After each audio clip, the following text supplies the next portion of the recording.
I had just landed a high-paying job offer and was about to marry my campus belle girlfriend when I accidentally bound myself to a midlife comeback system. The system made me see the cruel truth. She married me back then solely for the 200,000 yuan I paid for her mother's surgery. Behind my back, she's always kept in touch with her childhood sweetheart. I ended up being the fool who got played. In a fit of rage, I activated revenge mode, and the system actually rewarded me. A Conan-style glasses capable of obtaining all criminal evidence, and a viral smartphone that can generate 500 million real-time social media explosions. When I learned that this despicable couple was even involved in poisoning and rape, I sneered coldly. Since morality is dead, let public opinion and the law send you into the abyss of eternal damnation. My name is Lin Yi, just graduated from university, supposed to be a bright future at 21. While waiting for the bus, I got bound to a midlife comeback system, which claimed my life had been full of hardships and demanded I stage a midlife comeback. I refute that. My parents have stable jobs and just landed an 8K monthly salary job. I also have a beautiful girlfriend, Fan Ningning. How is that rough?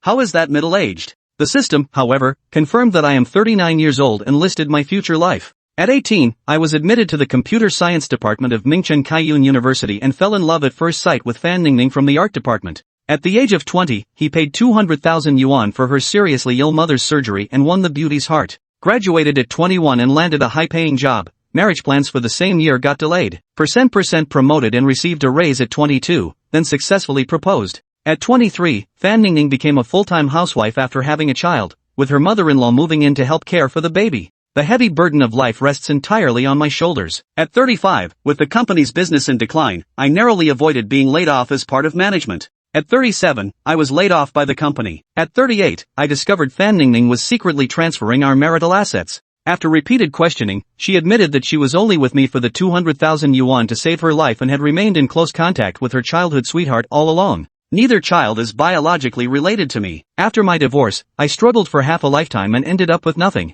At 39, with my parents devastated and passed away, I stood on the overpass, contemplating suicide.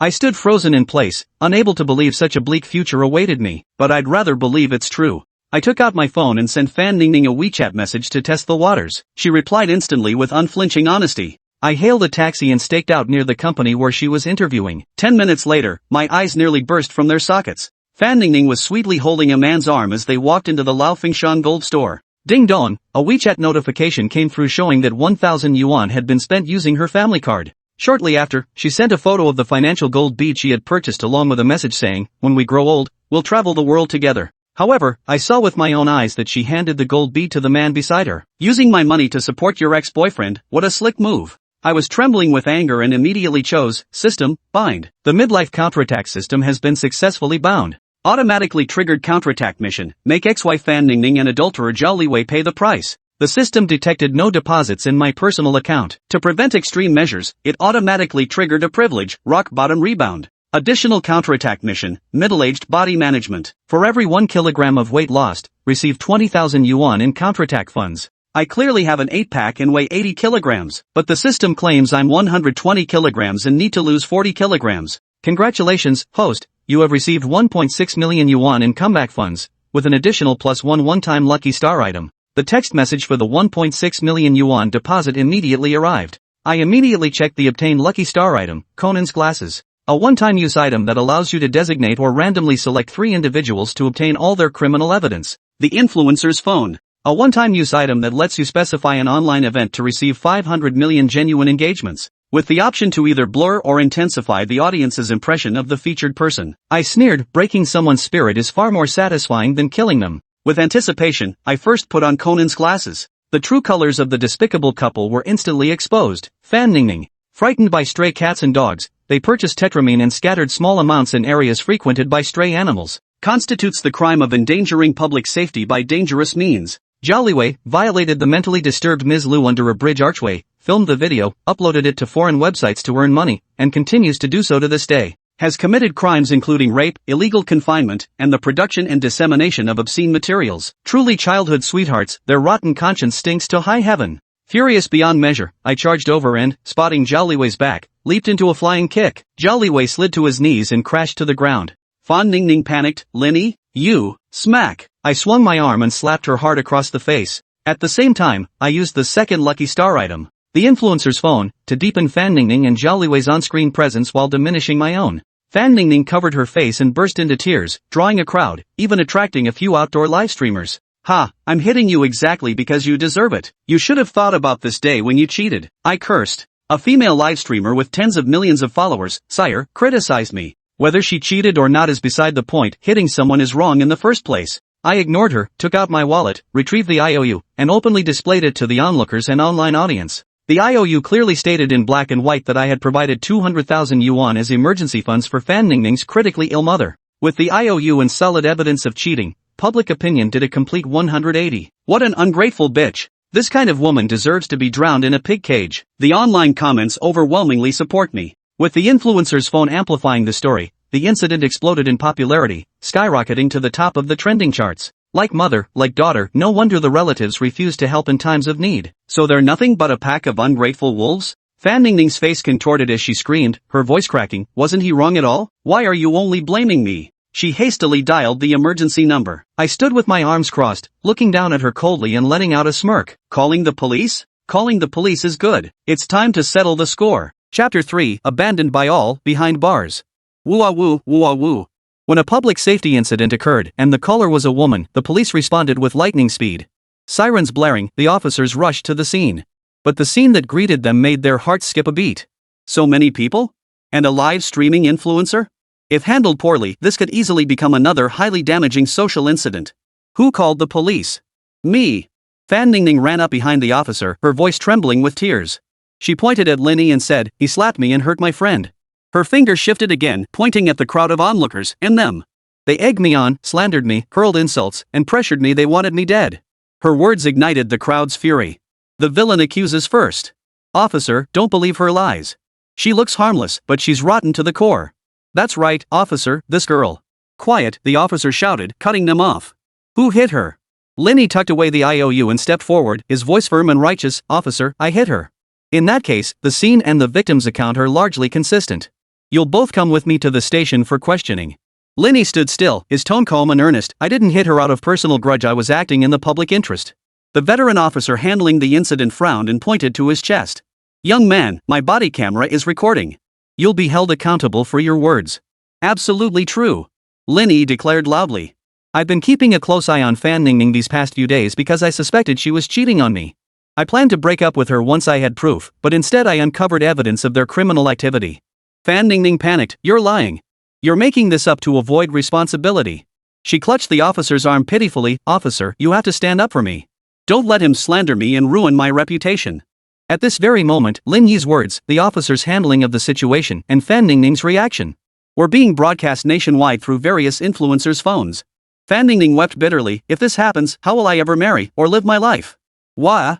Her wails drew everyone's attention back to Lin Yi. From this moment on, I take full legal responsibility for every word I speak.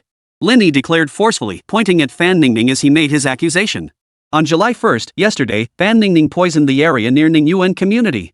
She bought rat poison and poisoned the cats and dogs in the area. After it spread, people have already fallen victim. His words sent shockwaves through the crowd. The crowd erupted in chaos, and online discussions exploded. I live in Ningyuan community in Mingcheng. The whistleblower is right. Yesterday the cats and dogs were fine, but today they're all gone. Damn it.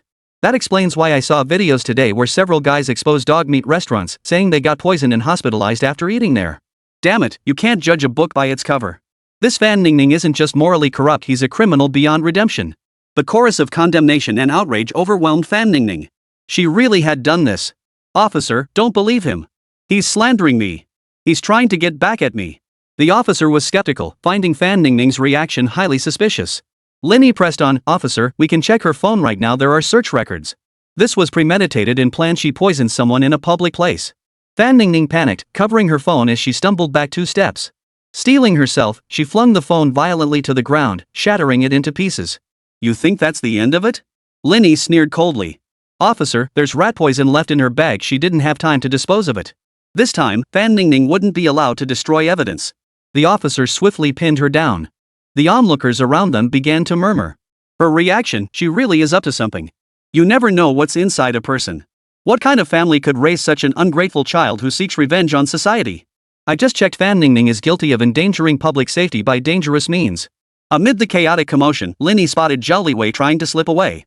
He took a running start, delivered a flying kick, and sent him crashing back to the ground. He's a rapist! Lin Yi shouted. Hold him! Don't let him escape! Instinctively, the older brother stepped in, pinning the struggling Zhao Liwei back to the ground. He has videos he took on his phone. Illegal confinement, recording, distribution, and profiteering.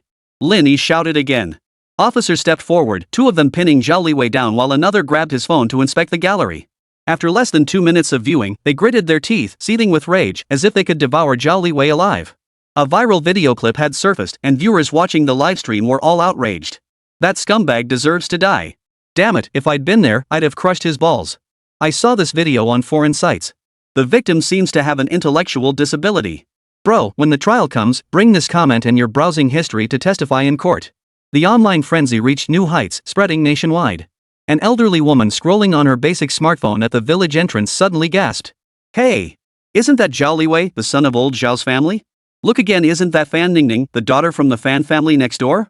I knew those two were no good since they were kids. Well, now we see it, one's a rapist, the other a poisoner. I wonder if old Zhao and old Fan know? Come on, let's go ask them. Bad news travels fast. As Zhao Liwei and Fan Ningning were handcuffed and shoved into the police car. Their hometown doorsteps were bustling like New Year's celebrations, the thresholds nearly worn through. You too. Put. Zhao Liwei's elderly father, overcome with rage and grief, spat out a mouthful of blood and collapsed backward onto the ground. Meanwhile, Fan Ningning's mother took it a step further, unilaterally severing their blood ties. That animal committed a crime. I refuse to acknowledge her as my daughter.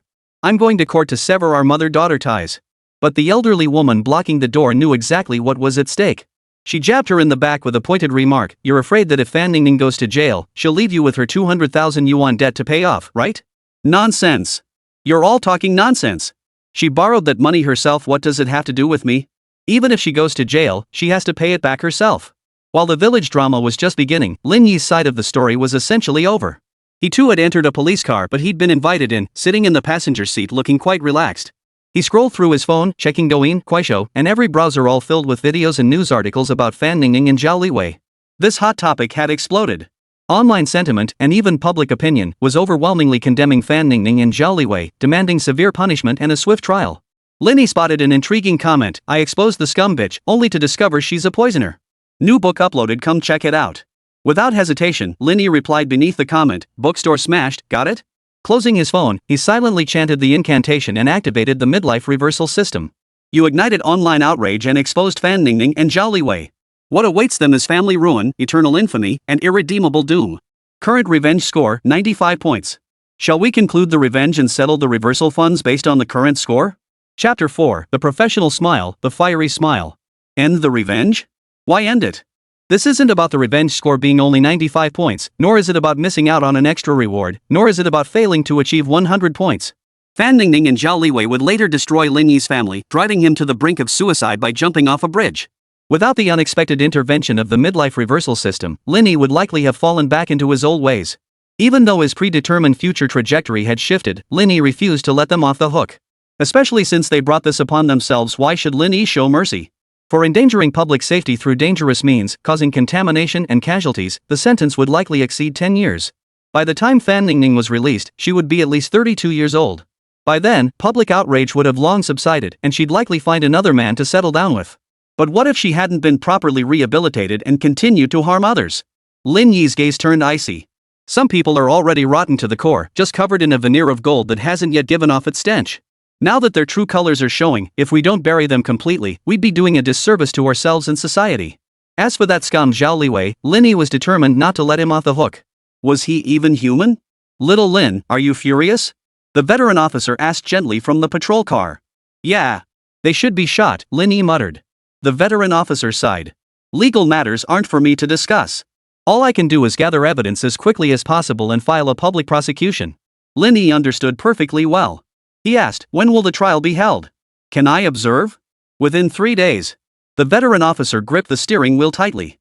Thanks to the criminal information you provided, the investigation and evidence collection will proceed swiftly.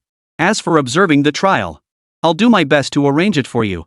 Though he didn't guarantee it, his words implied that Lin Yi's request to observe the trial could be arranged. Thank you. The veteran officer nodded, saying nothing more. After arriving at the police station, Lin Yi gave his statement and was released. The assault incident didn't cause him any trouble. He faced no penalties whatsoever. Standing at the station entrance, watching the sun dip lower in the west, Lin Yi exhaled and hatched a new scheme. There was no legal requirement stipulating that courtroom observers must wear inexpensive clothing or refrain from wearing valuable jewelry. You're in the defendant's dock, clad in prison garb, shackled and chained, anxiously awaiting the judge's gavel to decide your fate. Meanwhile, I'll be in the gallery, dressed in finery and adorned with precious jewelry, clapping excitedly and cheering loudly. Heh, that'll be satisfying. The thought had barely formed when, before Lin Yi could act, the midlife reversal system responded first. During the court recess, you decide to transform your appearance to present your best self for the hearing. Automatically triggered limited time reversal mission, middle-aged image management. Time remaining, 12 hours. Core reward mechanism image points. Host's current appearance, balding, stubble, worn clothing, listless spirit. Current image score, 43 points. Reversal recommendation, visit a reputable barbershop for hair restoration. Wearing a wig is acceptable. Reversal reward, the system will automatically evaluate the host's outward appearance on a 100-point scale in real time, converting the equivalent percentage +1 into consumption rebates. Lin Yi froze, then burst into wild joy. He ran his fingers through his thick, jet-black hair, then felt his smooth cheeks, finally inspecting his outfit. Baldness was nowhere to be seen, stubble was out of the question, and the clothes he wore were brand new, purchased just recently. Buy a wig? Absolutely unnecessary. Lethargic and listless? Unless he pulled an all-nighter for 3 days straight, he was always wide awake. Asking me, a 21-year-old in the prime of my youth, to fix a middle-aged man's image issues? Isn't that a bit unfair? Lin Yi grinned widely, shouting defiantly in his mind, "System, evaluate my current image score." Host has once again achieved a miracle through astonishing reversal initiative and unwavering determination. Current appearance, no bald spots, no stubble, fresh attire, and excellent energy. Real-time score, 90 points. Current consumption rebate, 190%. Well, I suppose you'd rather believe my execution is off the charts and my determination to turn things around is astonishing than admit it's your own timing that's messed up. Lin Yi shook his head. Why bother caring about that? As long as the reward is secured. Comeback tip, clothes make the man, and gold adorns the Buddha. A low-key yet luxurious outfit is the best calling card for middle-aged men. The system offered another advice for his comeback, which coincidentally aligned perfectly with Lin Yi's own thoughts. Humans are visual creatures, most adept at judging others by appearances. Hailing a ride-hailing car, Lin Yi headed straight for the heart of Ningcheng's commercial district Hanglong Plaza. As an internationally renowned grade A commercial hub, Ningcheng Plaza under the Hanglong Group gathered all the world's top luxury brands. This place was undoubtedly a paradise for the wealthy, and even more so, the holy grail for Lin Yi's spending rebate mission. Standing at the base of the plaza's steps, Lin Yi's mission for the night was crystal clear. 1 word, buy. 3 words, buy expensive.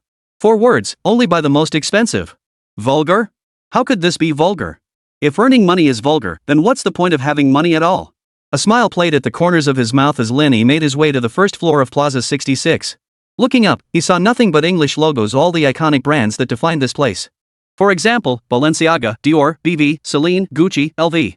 Lin Yi didn't have a deep understanding of these luxury brands, only knowing they were expensive and offered no value for money. Back in school, he was more familiar with affordable clothing brands.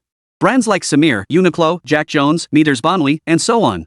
In short, luxury goods only fleece the rich. I'm here to snag a bargain today and I won't be the one getting ripped off. Lin Yi strode confidently into the Balenciaga store first.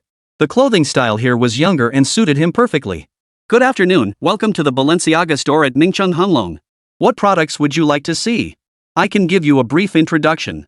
The saleswoman's smile was professional, her eyes scanning him like a luxury goods scanner, quickly calculating his outward value. Top, 180, pants, 200, shoes slightly pricier at 780. No other accessories. The saleswoman concluded, not poor, but hardly wealthy. Her smile grew even more professional, flawless on the surface, yet a subtle air of indifference and disappointment radiated from within. Lin Yi didn't bother arguing. Her smile was so professional, her face was practically frozen. I'm in a good mood today, consider yourself lucky. Lin Yi said indifferently, help me put together 2 outfits. Buying matching sets? 2 sets? The unexpected delight nearly made the saleswoman's mouth twist into a crooked grin, instantly transforming her demeanor into one of obsequiousness. Her enthusiasm was like she'd just met her own dad. Sir, how about this one? She was at least 5 years older than Lin Yi, but what good did age do? Of course not, she had to address him properly. Still, she was testing the waters. The price tag on the t-shirt she brought over clearly displayed 6,300. If Lin Yi frowned, she could lower the price. If not, as long as it looks good, you decide. This customer clearly wasn't short on cash. The saleswoman scurried about, trailing Lin Yi as he browsed, chatting, offering water, and keeping her legs pressed together. Her enthusiasm burned like wildfire in spring. Chapter 5, Double Rebates, Stamp Collection Groups. Squeak. The fitting room door swung open. Lin Yi emerged in a new outfit and the saleswoman waiting outside instantly lit up. So handsome.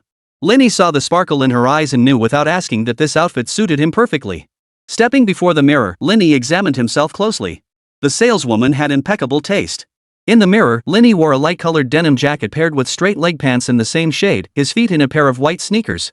The outfit accentuated his youthful charm without being overly flashy, allowing his natural good looks to shine through. Current image score, 95 points. Current cashback, 195%. Not bad. Lin Yi remarked casually before turning back into the fitting room to change out of the outfit. Let's check out. Sure thing, sir. Follow me. The saleswoman was fiery with enthusiasm, her breath carrying a hint of heat. Just with Lin Yi alone, her sales for the day had already exceeded her target. Moreover, Lin Yi seemed thoroughly satisfied with her service, a strong candidate for future loyalty. At the front desk, Lin Yi attempted to scan the QR code for payment. But he discovered that WeChat Pay had a daily transaction limit of 80,000 yuan, and this purchase had already exceeded the cap. He glanced at the receipt. 2 tops for 51,000 yuan, 2 pairs of pants for 42,600 yuan, 2 t-shirts for 17,800 yuan, shoes for 12,700 yuan, and a pair of sunglasses for 5,500 yuan that he'd picked up at the counter earlier. The total came to 129,600 yuan. Fortunately, Lin Yi had brought his bank card. Charge it. The saleswoman carefully took the card with both hands. After completing the payment, she proactively added Lin Yi on WeChat. Ding. Along with the friend verification notification, a system prompt sounded. Total transaction, 129,600. Image score, 95. Earned cashback, 252,700. No sooner had the system notification finished than a text message arrived from the bank. Your China Merchants Bank card ending in 7578 has a transaction of 129,600. Current balance, 1,480,400. Your China Merchants Bank card ending in 7578 has received a deposit of 252,720, with a current balance of 1,733,120. Lin Yi walked out of Balenciaga with 2 outfits, a pair of shoes, and a pair of sunglasses, his savings skyrocketing to 1.73 million yuan. Feels good. Lin Yi curved his lips into a smile, carrying his bags as he stepped out of the Balenciaga store. Standing at the entrance, he glanced at the shopping bags in his hands and suddenly understood why women always wanted men to accompany them while shopping. Without someone to carry the bags, how could one possibly shop properly and indulge in a shopping spree? I need to find someone to carry my bags. Lin Yi pulled out his phone and scrolled through his WeChat contacts.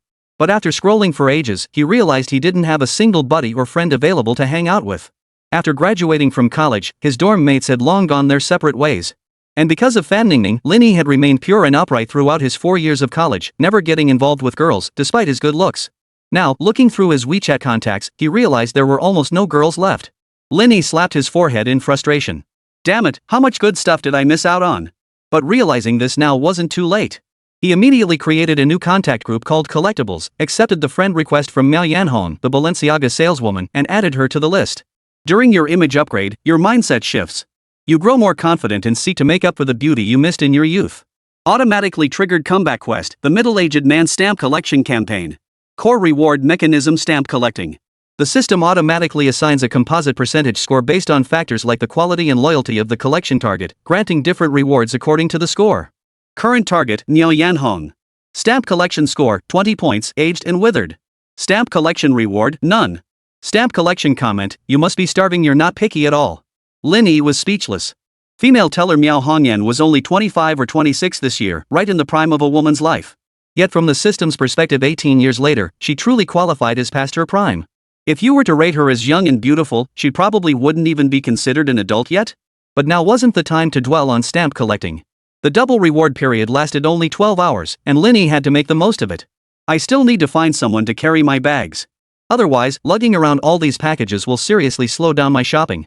After pondering, Lin Yi had an idea. He could hire an escort. Escorts function similarly to gaming companions, but their services are more extensive. They handle all kinds of companionship services related to dining, entertainment, and leisure. Moreover, they can provide customized companionship tailored to the client's specific needs. He downloaded the app, enabled location services, selected a regional manager who caught his eye, and added him on WeChat. AAA business reception, nightlife consultation, local escort services, manager Xiao Zhang, hello, how may I assist you? After a brief conversation with manager Zhang's assistance, Lin Yi placed an online order for a female companion. In under 5 minutes, a vibrant young woman appeared before Lin Yi. She had chestnut brown hair cascading to her shoulders, with slightly curled ends. She wore a Chanel-style white blouse, a black mini skirt, and thick soled black knee-high boots that revealed a stretch of pale thigh. Her features were pure and innocent, with light makeup enhancing her oval face. If graded out of 100, she'd easily score 93 points. She wasn't exceptionally tall, around 5 feet 5 inches, but her proportions were excellent, accentuating her long legs. Overall, she was a stunningly attractive woman who turned heads wherever she went. Of course, her rates were steep 150 yuan per hour. "Hi there, are you the one who booked the escort?" A wave of perfume wafted over as the girl leaned in to greet him. "I'm Ran Ran. Nice to meet you for the first time. Please take care of me." Lin Yi nodded. "Hello." Showing no intention of introducing himself, he shoved the shopping bag in his hand directly into Ran Ran's arms. "Walk with me." "Sure thing." Ran Ran carried bags of all sizes, walking beside Lin Yi. At 5 feet 5 inches, she complemented his 6 feet 1 inch frame perfectly. Especially since he was handsome and she was pretty together, they drew plenty of attention wherever they went. Next stop, Louis Vuitton. Considering future occasions requiring formal attire, Lin Yi decisively purchased an entire black new formal series suit from the brand. To complete the look, he also picked up an S-Lot briefcase. Image score, 97 points. Another 2 points added, bringing the rebate multiplier to 197%. At checkout, the suit totaled over 110,000 yuan, the briefcase nearly 30,000 yuan combined, roughly 150,000 yuan. After swiping his card, the system notification chime and SMS alert sounded in succession. Total transaction, 149,500. Image score, 97 points. Earned cashback, 294,500. Your China Merchants Bank card ending in 7578 has a transaction of 149,500, with a remaining balance of 1,583,620. Your China Merchants Bank card ending in 7578 has received a deposit of 294,515, with a current balance of 1,878,135. The balance is about to break the 2 million mark. Meanwhile, she secured the WeChat of the Louis Vuitton saleswoman. Another member joined the stamp collecting prep group. Without Lin Yi needing to ask, Ran Ran automatically took on the role of shuttle service, needing only a steamed bun to power her for 100 kilometers. Just as they were about to set off again, Ran Ran suddenly called out to Lin Yi. This guy was like a robot, all he did was buy. He'd hired a companion but wouldn't even chat, treating her purely as a delivery vehicle. She needed to take the initiative. "Brother, I've been feeling down lately. Could you do me a favor?" Lin Yi glanced at her. "Go ahead." "Well, I want to change my screensaver, but I can't find any good pictures of handsome guys, so, could I take a few photos of you?" Lin Yi suddenly chuckled. Was this what it meant for a girl to take the initiative? Turns out, girls aren't passive when you're truly outstanding, they'll come to you automatically. Chapter 6, all set, just waiting for the trial. Ran Ran's expression at that moment was utterly adorable. As if to emphasize a minor point, she pressed her slender fingers together, making an adorably cute gesture. With her being so proactive and clearly well endowed, Lin Yi certainly wouldn't refuse. He. Seeing Lin Yi agree, Ran Ran felt triumphant at her cunning plan succeeding. She pulled him over to the decorated backdrop wall and snapped away, click, click. "Brother, take a look, how do you like it?" Ran Ran leaned in, showing him the photos she'd taken. "I'll be sad to delete them, but if you're not happy with any, I can bring myself to delete them." Was this what it felt like to be fawned over? Lin Yi felt pretty good about it, and Ran Ran's photography skills were surprisingly decent, no ugly shots. Seeing things going her way, Ran Ran took the initiative again, pulling Lin Yi into several more couple shots. "Brother, where should we go next?" Ran Ran asked in her sweetest voice. "Versace." Lin Yi transformed back into a ruthless spending machine, still showing no intention of engaging Ran Ran in conversation. For the first time, Ran Ran began to doubt her own charm. Though she was only a part-time escort, she'd taken on quite a few jobs this month. Even with strictly platonic services, some clients couldn't resist their urges, constantly trying to tease her. They hoped to unlock more service scenarios and methods by investing money. Ran Ran admitted she was pragmatic, but she also confessed to being a total looks-obsessed person.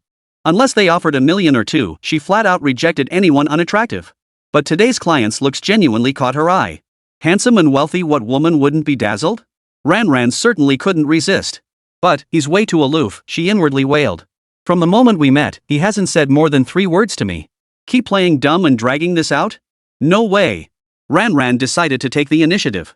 She wiped her hands with a tissue, said nothing, and simply placed it into Lin Yi's palm. Lin Yi glanced at her but said nothing. A little hand offered up like that, why not take it? It would greatly enhance his shopping experience. Soon, Lin Yi's shopping spree at Versace came to a temporary halt. He purchased a coat and a set of casual wear, totaling 128,000 yuan. The The rebate amounted to 252,160 yuan, leaving a balance of 2,002,000 yuan. His cash deposits had officially surpassed the 2 million mark. However, his image score remained stuck at 97 points. Merely buying clothes wouldn't seem to raise it. After pondering, Lin Yi declared, "No more clothes. Let's check out the watches." Wow! Brother, you have such impeccable taste. A successful man absolutely needs a watch to complete his look. Ranran's reaction was a bit too flattering, but Lin Yi just smiled and didn't call her out on it. They arrived at the dedicated watch section on the mall's first floor, where most major timepiece brands were gathered. At a glance, Rolex, IWC, Jaeger-LeCoultre, Vacheron Constantin, Blancpain, and more. Lin Yi knew little about watches, but one of his college roommates was a collector. During idle evenings chatting, he picked up a few basics. After a moment's thought, Lin Yi led Ranran into the Rolex boutique. Ranran now took the initiative to strike up a conversation, though her understanding of luxury goods mostly revolved around clothing, handbags, and women's jewelry. Her understanding of watches was limited to the notion that Rolex is awesome and Patek Philippe is even more awesome. Beyond that, she couldn't articulate any further details. After a few sentences, Lin Yi lost all desire to continue the conversation. Ranran timidly stole a glance at Lin Yi, feeling uneasy and hesitant to force conversation. "Hello, welcome to the Rolex Mingqing boutique. May I ask if you're interested in men's or women's watches?" The salesperson at the entrance approached them, though not particularly warmly. The professional smile on her face felt perfunctory. In today's competitive service industry, while the market is fiercely competitive, it's rare for large stores to mistreat customers. Smiling service is the norm. Yet professional smiles varied, just as people themselves did. Especially after years in service, a sense of inferiority inevitably creeps in. It's the so-called need to compensate for what's lost by gaining something else, otherwise, one's psychological defenses would crumble long ago. Lin Yi didn't even glance at her, let alone utter a word. He simply led Ranran straight to the men's watch counter. The saleswoman's smile froze. At that moment, her inner emotions were complex and multifaceted. So what if you're carrying bags full of Balenciaga, Louis Vuitton, and Versace? Yes, those are all luxury clothes. You have money. But what good is that? Wealth comes in tiers. You might afford clothes, but not necessarily a watch. Poof. Even if you could afford it, insiders know you have to buy accessories to get a Rolex at retail price. Ignoring me? Ha! Just wait till you crawl out of here looking like a fool. See if you're still so cocky then. The saleswoman standing by the door flashed another smile, saying nothing as she watched Lin Yi from afar. Just then, Lin Yi spotted a watch he liked at the men's counter. It was a popular Rolex model retailing at 695,800, the latest Daytona Ice Blue 126506. As one of the rare platinum models with a transparent caseback, it featured a diamond-set ice blue dial and strikingly contrasting chronograph subdials. Aside from being slightly heavy and eye-catching, it had few flaws. "I'll take this one," Lin Yi stated calmly. As soon as he finished speaking, the saleswoman standing by the entrance let a noticeable smile curve her lips. Ready for the show. The next second, the saleswoman assigned to assist Lin Yi responded gently yet helplessly, "I'm sorry, sir, but this watch is for display only and not currently available for sale. Would you like to look at something else?" The saleswoman at the door was practically bursting into laughter. Not even eligible for a discount, yet he wants to buy an ice blue diver priced near 700,000 yuan? Kid, anything is possible in dreams. Lin Yi knew full well he needed to make a purchase. Under normal circumstances, he would have turned and walked away immediately. But now, wasn't this just about making a purchase? Complimentary gifts meant extra income. He couldn't ask for more. "So which model do you think suits me?" Lin Yi asked. The saleswoman instantly understood that Lin Yi had accepted the unspoken rule of product placement, though she wasn't sure if he had the means to pull it off. Tudor is an excellent choice. You could wear it yourself, or it would make a wonderful gift for family, friends, or subordinates. "I might have a few friends," Lin Yi chuckled. The saleswoman chuckled back, 30? That many? Lin Yi instantly understood her subtext. To buy the ice blue Daytona, he'd need to bundle 30 Tudor watches. "Ha, as it happens, I do have 30 friends. Lin Yi swept them up like a shopper. "Wrap up 30 Tudors for me. I'll use them as gifts for the new year." Hearing this, the saleswoman by the door felt her turbulent emotions settle. Watching Lin Yi's retreating figure, she respectfully shelved all her ulterior motives, praying heaven and earth that he would ignore her, forget her, and set her free. After Lin Yi agreed to the bundle deal, the saleswoman's smile stretched so wide her hyaluronic acid fillers nearly flew out. "Mr. Lin, what a coincidence. The exhibition was scheduled for 8:30 p.m. tonight and just ended. It truly was meant for you. Is that a joke?" Lin Yi's expression remained impassive as he flicked the bank card held between his fingers onto the counter. "Charge it." How could Fan Ningning not recognize this popular men's Rolex model? With the wind now at his back, all that remained was to attend the court hearing. Chapter 7, Encountering the Future, effortlessly captured. Current image score, 100 points. Current cashback, 200%. Current purchase, 1.3 million, image points, 100, earned cashback, 2.6 million. Lin Yi spent over 600,000 yuan on inventory to purchase the diamond-encrusted ice blue diamond priced at 700,000 yuan. Yet his wealth not only held steady but surged, with a cash balance of 3.302 million yuan. Mr. Lin, would you mind sharing your contact information? The saleswoman asked with a warm smile. According to the theory of optimal asset allocation, purchasing a watch worth 1 or 200,000 yuan is most suitable for someone with assets in the tens of millions. But what about that 1.3 million? More importantly, given Lin Yi's age, the money was likely provided by his family. And since his parents weren't accompanying him, it meant this was merely his pocket money. The deeper she thought about it, the more unsettling it became for the saleswoman. Meanwhile, the saleswoman standing by the door had already broken out in a sweat. What kind of family does this child come from? What if he had a bad temper or was spoiled rotten? Just as their imaginations ran wild, Lin Yi smiled and said, I still prefer your rebellious attitude from earlier. The saleswoman flushed crimson, pouting silently. No WeChat exchange, ugly and old are out. She slipped on her diamond-studded ice blue D-Link watch, hailed a Ran brand delivery van, and left the Rolex boutique, one in front, one behind. The saleswoman seethed with frustration and anger, silently vowing that next time, she'd make Lin Yi try on more watches before selling him anything. The female sales assistant standing at the entrance slowly exhaled in relief. But her heart remained heavy. The saleswoman shot her a cold glance. I'll report your service attitude today to the manager. You'll lose pay and performance bonuses. Unable to vent her frustration on Lin Yi, she naturally poured all her pent-up anger onto her female colleague. Such incidents were all too common in the workplace, and this was precisely the outcome Lin Yi had intended. It was only entertaining when dogs fought among themselves. Put. Ran, struggling under the weight of her bags, couldn't help but laugh out loud. Lin Yi glanced at her. What's so funny? Just thought of something funny, Ran replied, her cheeks flushed pink, looking adorably cute. That old woman is probably furious. I was just telling the truth. Brother, are you always this aloof?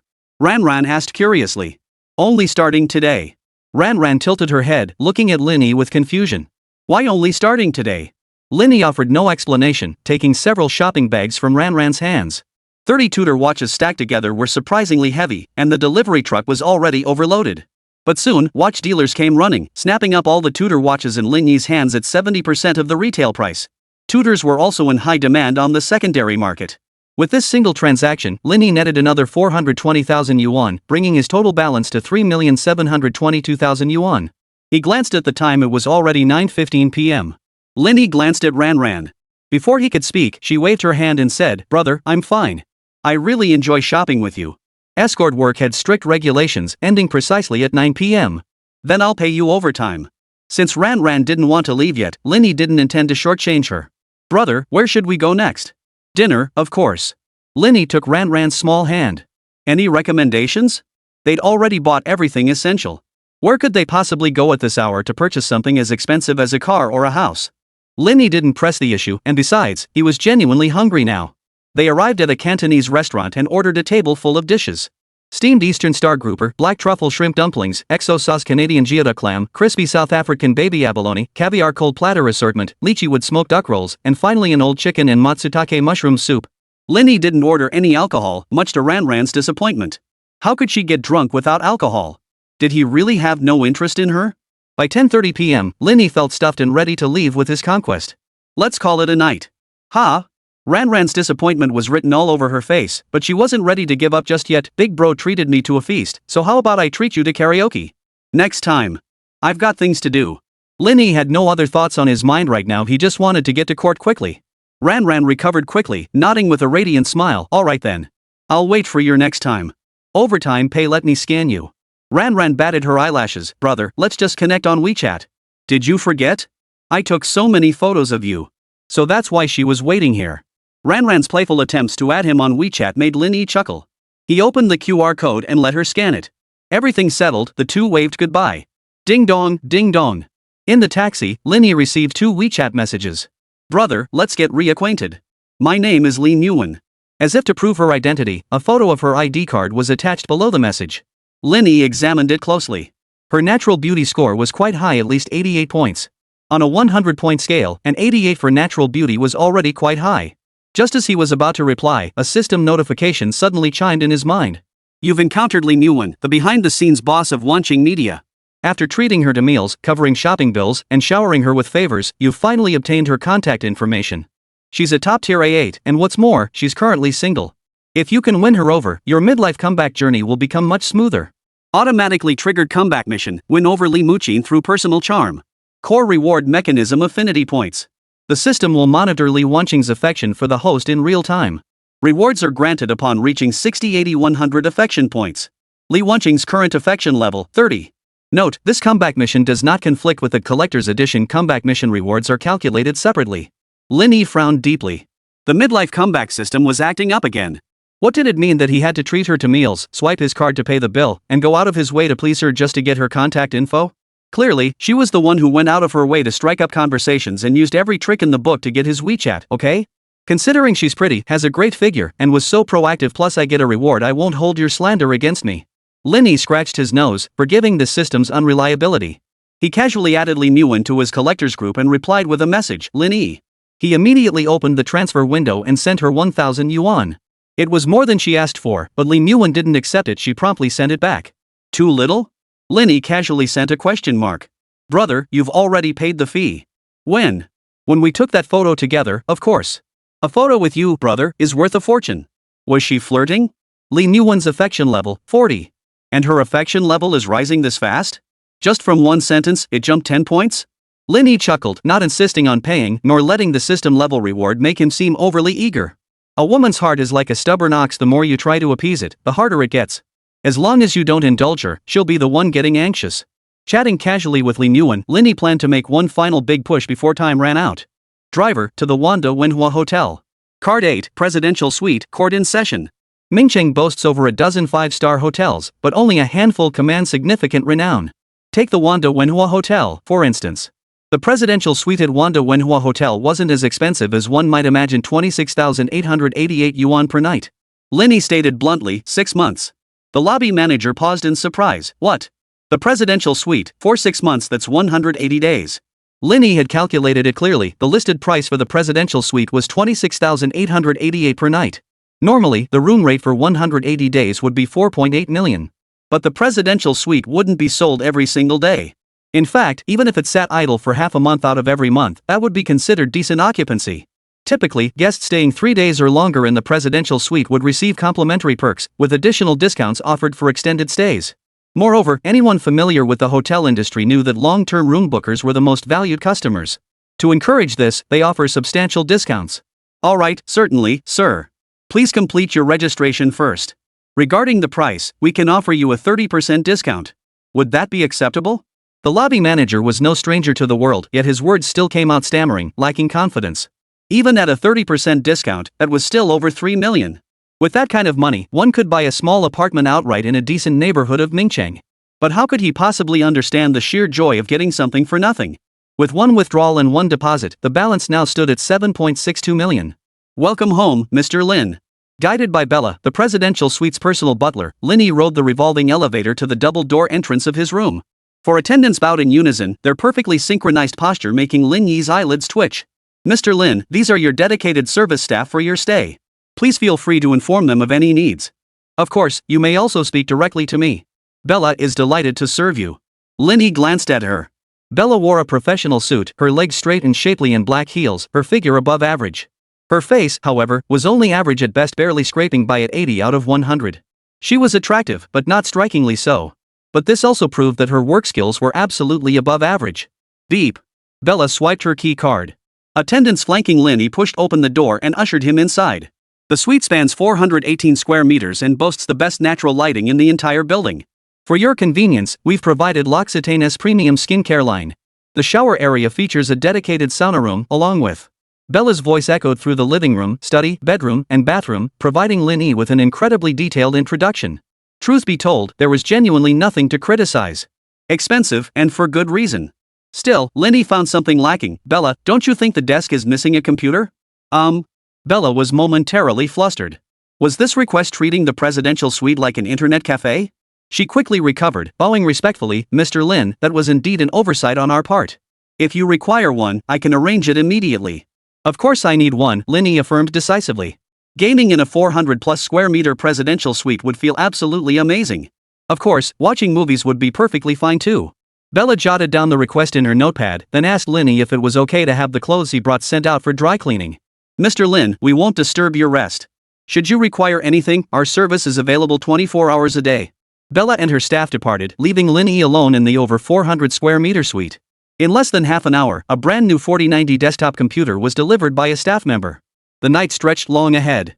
Though no beauties kept him company, he had his games. Lin Yi sat at his desk, holding a glass of champagne. He opened the League of Legends client and took a small sip. Huh, champagne is this sour? Unaccustomed to sparkling wine, Lin Yi couldn't appreciate the taste. Dropping any pretense of high society, he turned and grabbed a bottle of Roosevelt 10 craft beer from the fridge. He took a big gulp, beer hits the spot. Tap tap tap. Logged into his game account, entered the game, and got to work. For 2 consecutive days, Lin Yi stayed at the Wanda Wenhua Hotel. He discovered the joys of manhood. And this pleasure was so simple. He slept in until he woke naturally each morning, never leaving his room, having meals delivered by the waitstaff. If he felt like it, he'd play a couple rounds of video games. When he didn't, he'd leave his room to stroll along the executive corridor, get a massage, swim to relax, or play a few rounds of pool. With such a relaxed life, Lin Yi truly had no desire to leave. Women? Lin Yi's 21-year-old body was indeed brimming with raging hormones. And these past few days, Lin Yi had been constantly pestering him. Brother, I'm quitting my escort gig. I want to save all the good stuff for that one day. Whether you do escort work or not, what does it have to do with me? But after a few casual chats, I realized Lin Yi always hinted subtly that she was just doing it for the money, acting all innocent. She wouldn't even let me hold her hand. She claimed Lin Yi was the first person she'd ever held hands with. Later that evening. Brother, I'm going to sleep after my shower. Let me show you my cozy dorm room. The background of the photo showed a 4-person dorm room, but that wasn't important. What mattered was Lin Yi's outfit and demeanor. She wore an oversized grayish-white t-shirt, its fullest curve partially obscured by her damp hair barely visible, yet hinting at a very nice shape. Moreover, as she leaned back for the shot, the t-shirt barely reached her thighs. Her smooth, pale legs were exposed, barely covered, yet not quite. The next morning. Brother, look at my new manicure. Do you like it? Lin Yi sent the selfie as usual. Though the nails were visible, the main focus remained on the rounded curves beneath her palm and the snugly clasped, plump white thighs. At noon, Lin Yi resumed her daily flirting. Brother, I found a new job. I'd love to hear your thoughts. In the photo she sent, Lin Yi wore a white t-shirt tied at her navel, paired with tight-fitting jeans. Black thigh-high boots accentuated her long legs to perfection. This outfit radiated youthful vitality and showcased her figure without being overly revealing. This time, Lin Yi couldn't resist and chatted with her longer. What kind of new job? Car model. 300 a day, Lin Yi replied in a tone that suggested she was working hard to earn money to support her family. Lin Yi instinctively frowned and typed, did the shady agency rip you off?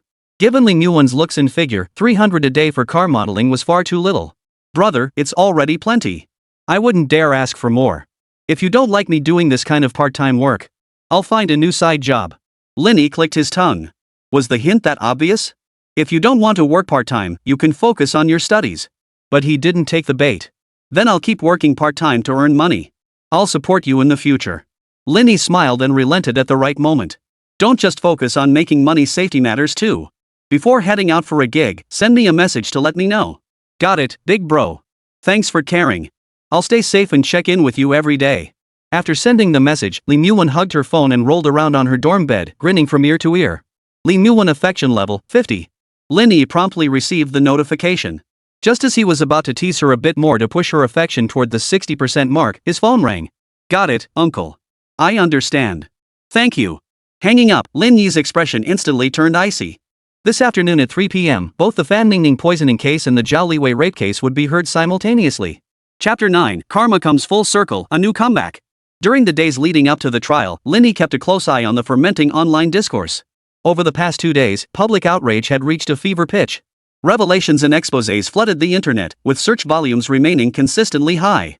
Zhao Liwei, needless to say, was a disgraceful rapist who had even preyed upon an intellectually disabled individual.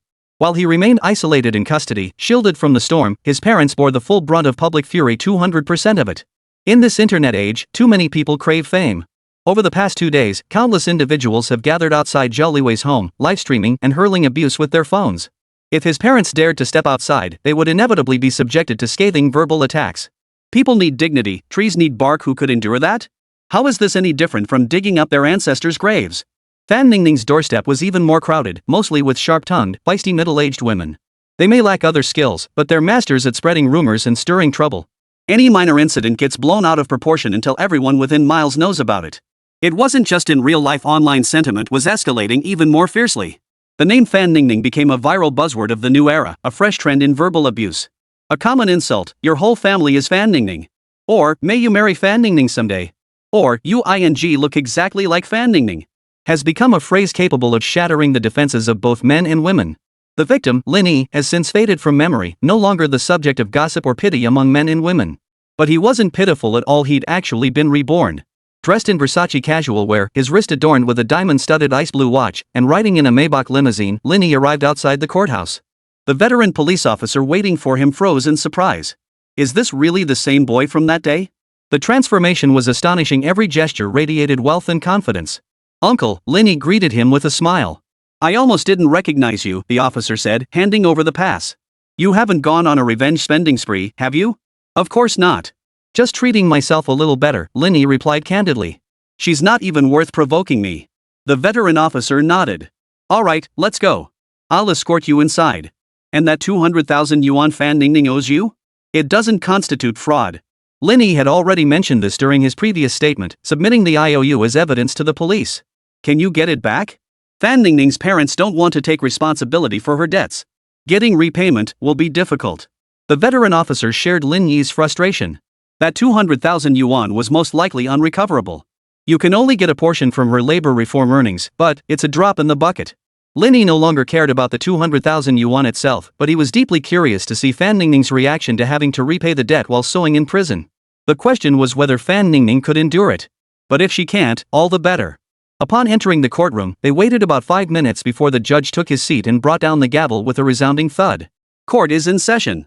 Lin Yi sat in the most conspicuous spot in the gallery. When Fan Ningning, shackled in handcuffs and leg irons, was led in by the bailiffs, her eyes immediately locked onto Lin Yi. Before her arrest, Fan Ningning had been a devoted buyer of luxury magazines. Though she owned few decent luxury bags, shoes, or clothes herself, she could discuss them with the authority of an expert. With just a quick glance up and down, Fan Ningning recognized that Lin Yi was wearing Versace men's casual wear. And it wasn't the cheapest entry-level line either, there were no flashy, overt brand logos. The understated luxury signaled that Lin Yi's outfit wasn't cheap. Fan Ningning didn't know the exact price, but it was easily over 100,000 yuan. And then she spotted it. A diamond-encrusted Rolex Ice Blue. This watch was certainly no stranger to Fan Ningning, otherwise, how could she have recognized it instantly? But she wished she were blind rather than recognize it. Why had Lin Yi suddenly become so wealthy? It's rented, right? You must have rented it, right? Clang. Clang. Clang. As Fan Ningning struggled and screamed, the chains clanked loudly. Lin Yi.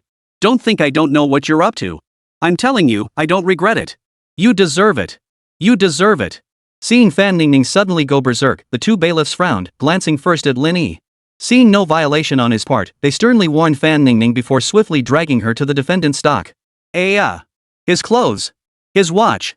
It's all rented, all of it. Bang. The gavel struck again. Silence. At that moment, how could Fan Ningning possibly remain quiet? In her heart, it felt like a drill studded with shards of blades was frantically tearing her insides apart. No. No. I demand to confront Lin Yi face to face. He framed me. He framed me. Bang. The gavel struck again. Defendant Fan Ningning, if you continue to disregard courtroom decorum, the consequences will be severe. Do you understand? Under the judge's stern authority, Fan Ningning finally quieted down for a moment. At the same time, Fan Ningning's defense attorney spoke up. Your Honor, the spectator Lin Yi has severely provoked the defendant's emotions. I request his removal from the gallery. Provoked? How exactly? The plaintiff's lawyer instinctively retorted. Mr. Lin Yi in the gallery is the whistleblower in this case and an indirect witness. He has the right to observe the proceedings. Moreover, throughout the proceedings, he has neither spoken nor made any provocative gestures or eye contact. In summary, the defendant's emotional disturbance bears no direct relation to Mr. Lin Yi's presence in the gallery. The presiding judge considered for a moment before stating, Mr. Lin Yi may continue observing. The trial will now formally commence. At that moment, Fan Ningning felt utterly despondent, like a walking corpse, silently awaiting the subsequent sentencing. She was sentenced to 15 years and would repay the borrowed 200,000 yuan through labor reform in prison. As she was led away, she laughed and cried, Lin Yi, you wore Versace and a Rolex. Even if I die, I won't pay you back. I don't regret it. Not one bit. She stormed out of the courtroom, but in Lin Yi's eyes, she saw everything he desired.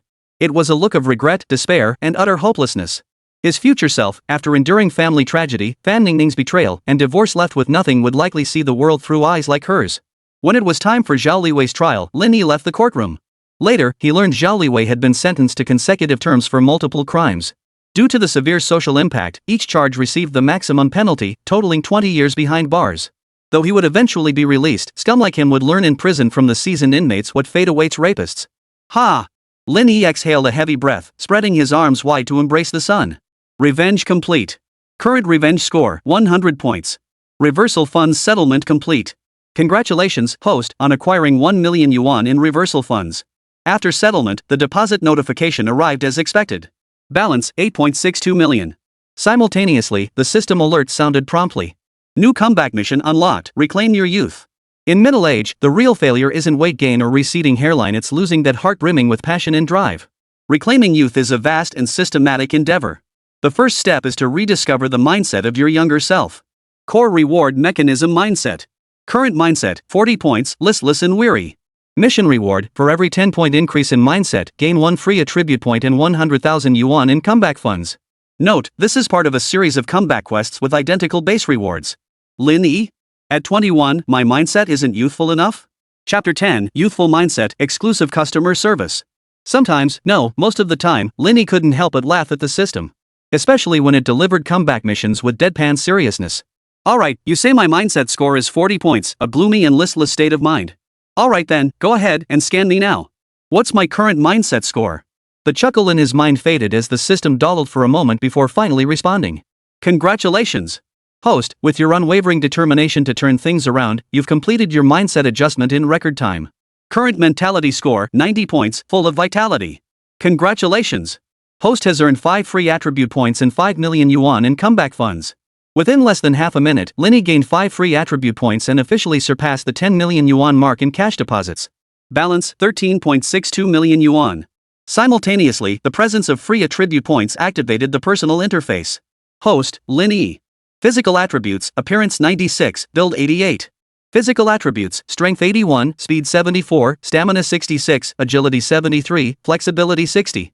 Hidden attributes, coordination 71, perception 58, recovery 73, kidney function 76, immunity 54, health 77. Artistic attributes, NA. Personal abilities. Upon seeing the immunity and health attributes, Lin Yi had already decided he would go all out to max out this series of comeback quests. The strength of one's immune system and the level of physical health were things money couldn't buy. Though he was now a millionaire, not a fortune, but still he needed to start taking care of his body early on, lest. Current mental state score, 80 points, youthful and reserved. Note, if your mental state remains unstable, previously awarded bonuses may be revoked. Li Yi, Wang Defu. What's wrong with practicing wellness at a young age? How am I being youthful and reserved?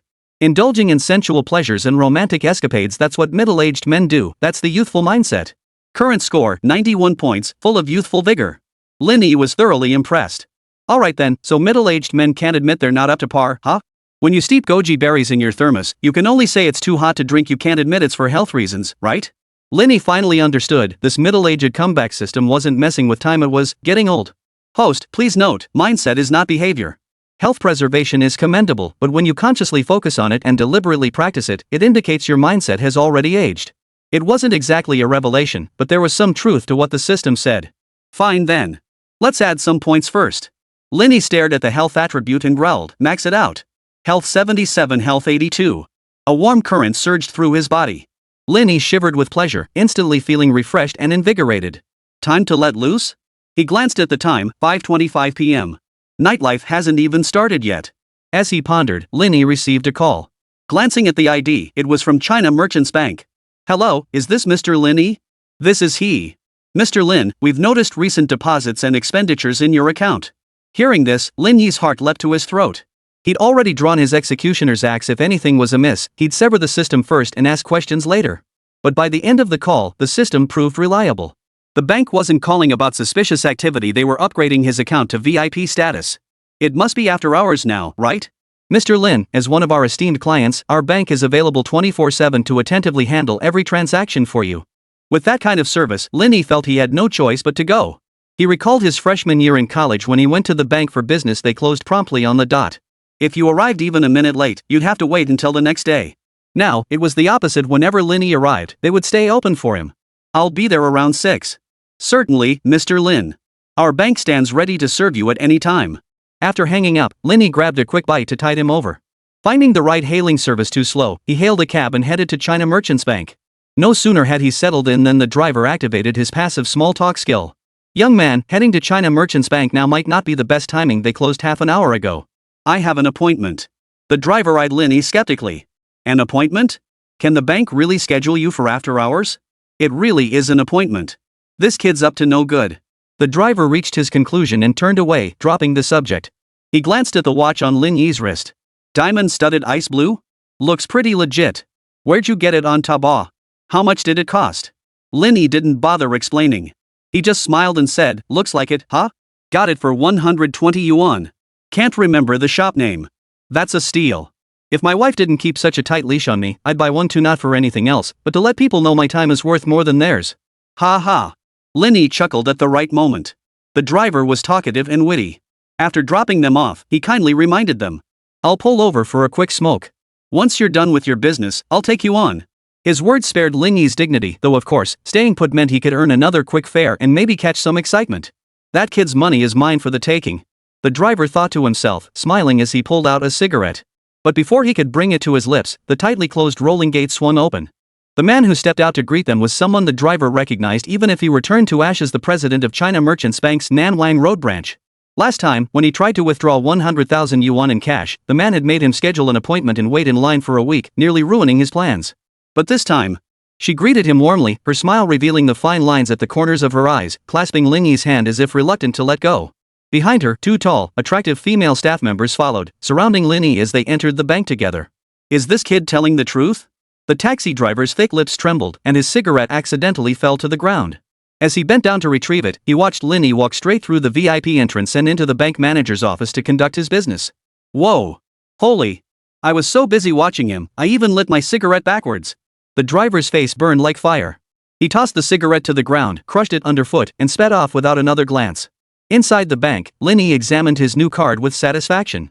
This was the exclusive Golden Sunflower card from China Merchants Bank, offering premium wealth management services with higher returns than standard accounts, airport VIP services, multi-currency global cash withdrawals, customized card numbers, and other specialized benefits. Of course, none of that mattered much to Lin Yi. What he valued most was the daily transaction limit of 5 million yuan. If that wasn't enough, he could apply for a temporary increase with lightning speed, ensuring all his future large expenditures would go through without a hitch. Moreover, the branch manager at Nanwang Road had thoughtfully assigned Lin Yi a dedicated account manager, Qin Miao. She was well-groomed and attractive, easily meeting the standards of a campus beauty queen during her university days. After adding her WeChat and categorizing her under the collectibles group, Lin Yi departed. Goodbye, Mr. Lin. Should you have any questions, please feel free to contact your dedicated account manager, Qin Miao. She is available 24/7 to assist you. Yes, Mr. Lin, I'm on standby 24/7. Lin Yi nodded, with no intention of inviting Qin Miao out after work. Tonight, he planned to gauge Lin Yuan's depth. After all, she was the future big boss. Chapter 11, The Pursuit Campaign, Her Wish List. Settling into the limousine of the Wanda Wenhua Hotel, Lin Yi glanced at his phone. True to form, Lin Yuan timed her message perfectly, sending a prompt update.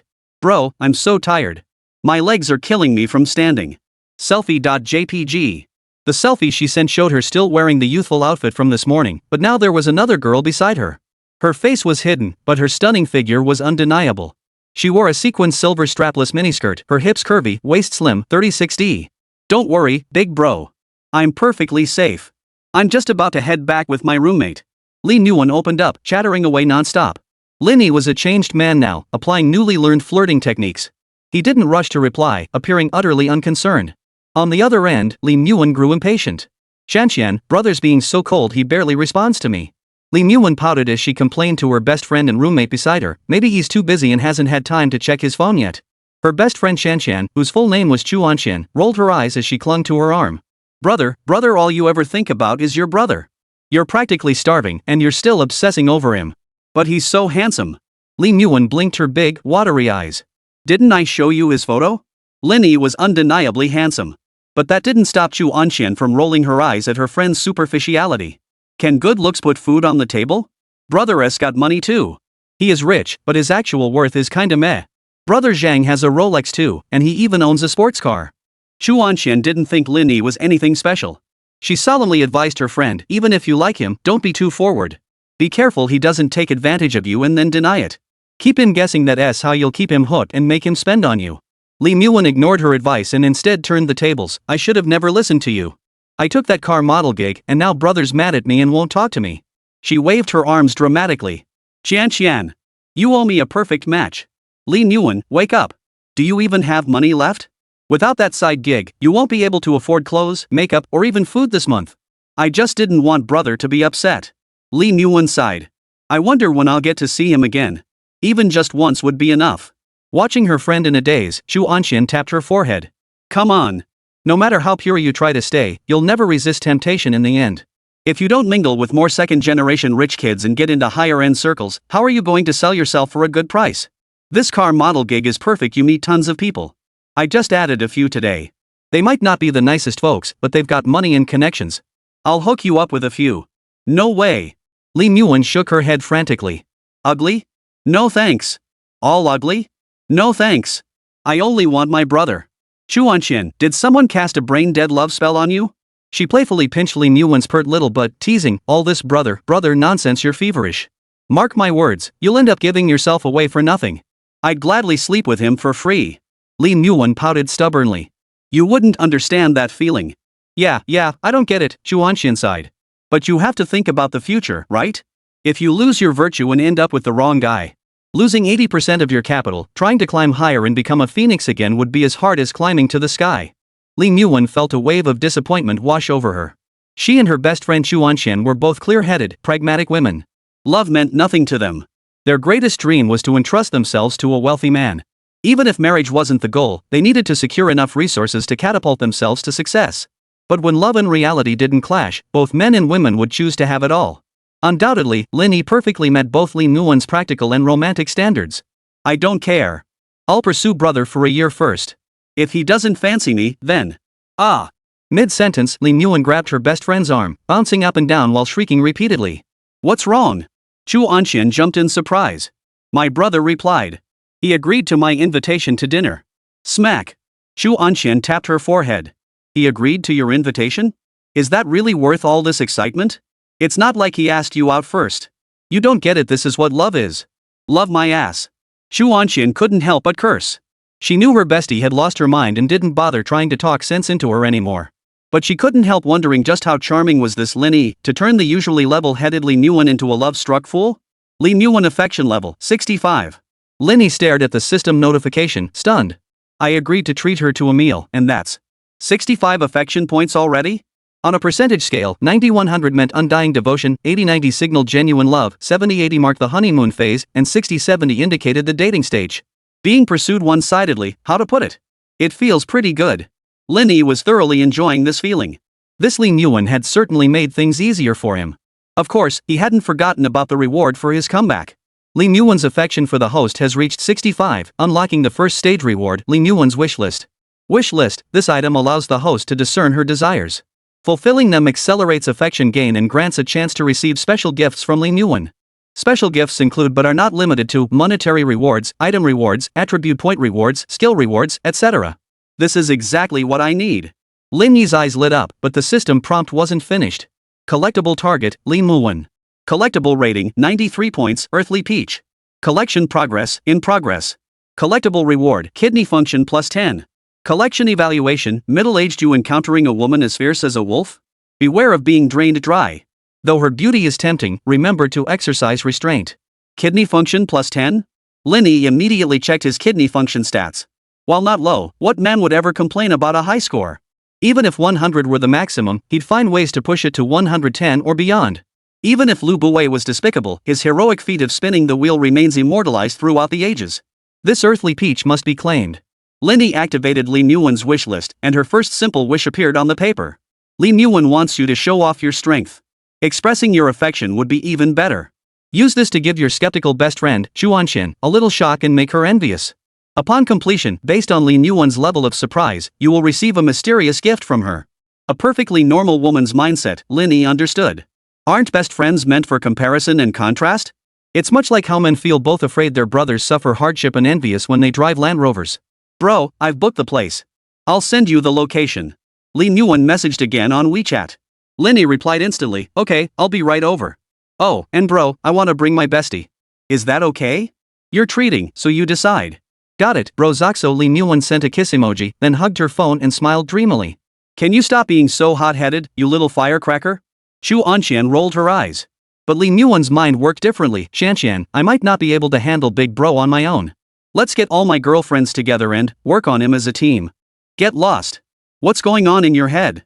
Shu Anxian flushed, and she was absolutely certain Lin Yi was capable of pulling something like that off. She wasn't just a love-struck fool, she was a people pleaser, or as they say, a man pleaser. Chapter 12, Who says bringing your own booze is uncool? Lin Yi booked a relatively affordable spot.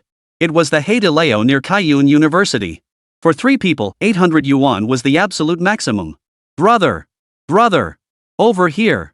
From a distance, Lin Yi spotted Lin Yi instantly in the crowd. He was simply too conspicuous. While 6-foot-tall men weren't unheard of in Ningcheng, Lin Yi's height still made him stand out like a crane among chickens in this particular area. His clothes and handsome looks served as his second calling card, making it impossible for him to blend into the city. When Li Wanqing excitedly called out, nearby passers-by overheard. They first glanced in her direction, sizing up both her and Shu Anxian beside her. Finally, their gazes settled on Lin Yi. Instantly, their envious and resentful expressions shifted to pure envy and anger. Was there any justice in this world? Being tall was one thing, but he had a great physique, handsome looks, and seemed to have money to boot. What was even more infuriating was that girls were waiting for him, 2 of them, no less. What did he ever do to deserve this? Damn it all to hell. It's like the dry die of thirst while the flooded drown. Is there any justice left in this world? Stop being so bitter.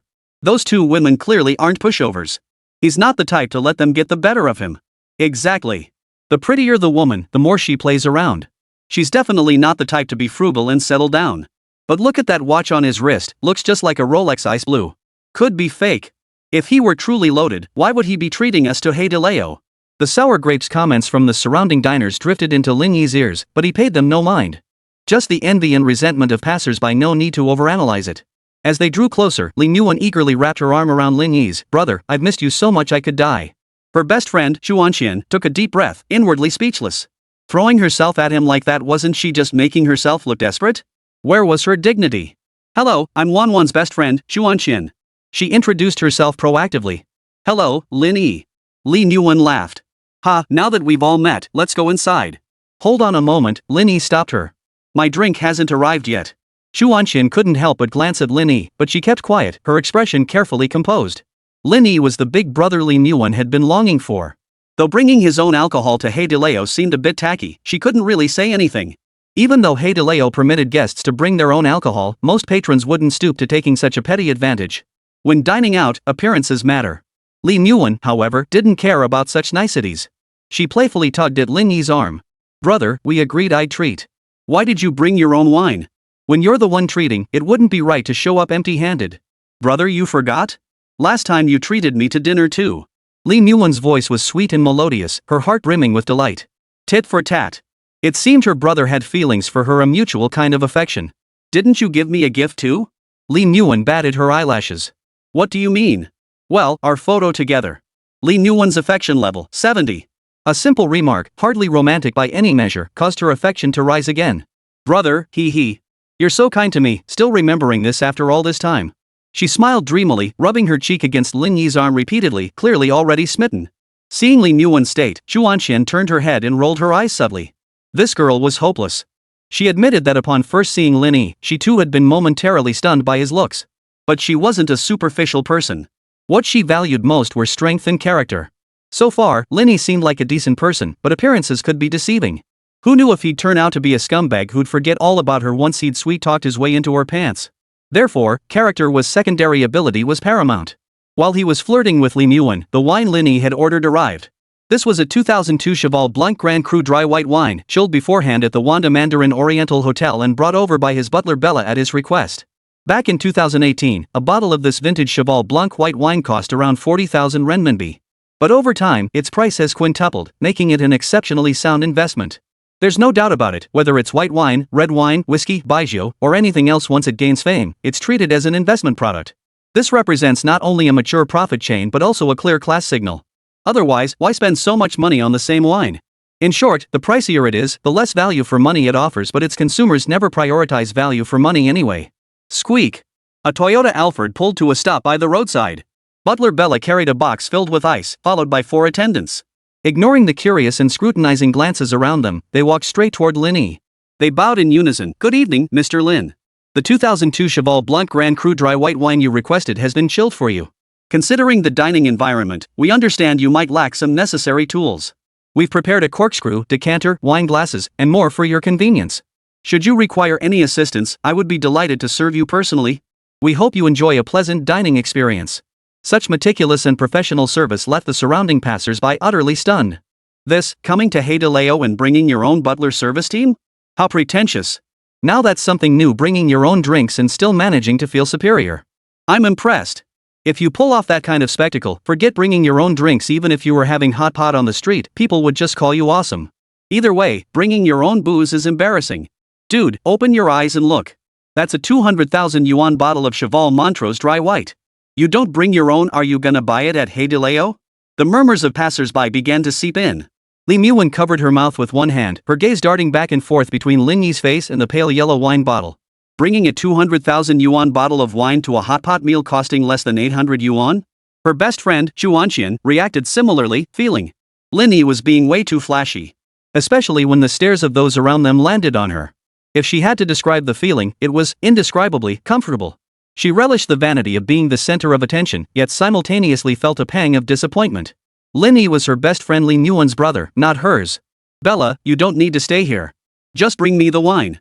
"Certainly, Mr. Lin. Should you require anything else, please don't hesitate to ask. Enjoy your meal." Lin Yi casually took the dry white wine in his hand and smiled. "Let's go. Hot pot. Brother, this wine. I'll carry it." "I'm afraid you'll drop it," Li Muwen said anxiously. "Fine, it was meant for you anyway." "For me? What else? You're treating, and I brought a bottle as your guest. If it's not yours, whose else could it be? Besides, you deserve it." Boom! Li Wanqing felt a thunderclap in her head, dizzy with a wave of overwhelming happiness washing over her. Ding! Simultaneously, a system notification chimed in Lin Yi's mind. Chapter 13, Jealousy Distorts One's True Self. You fulfilled Li Muwen's wish, demonstrating your strength, expressing your affection for her, and satisfying her vanity. Apologies, host did not receive a special gift from the other party through Li Muwen's wish list. Li Muwen's affection +5. Current affection, 85. Congratulations on receiving Li Muwen's favorability reward, 2 million yuan in exclusive spending funds reserved solely for you too. Spend 200k, earn 2 million? But this 2 million wasn't solely Lin Yi's, it also belonged to Li Muwen. Lin Yi pondered the implications, glancing down at his mobile banking app. Balance, 15.42 million.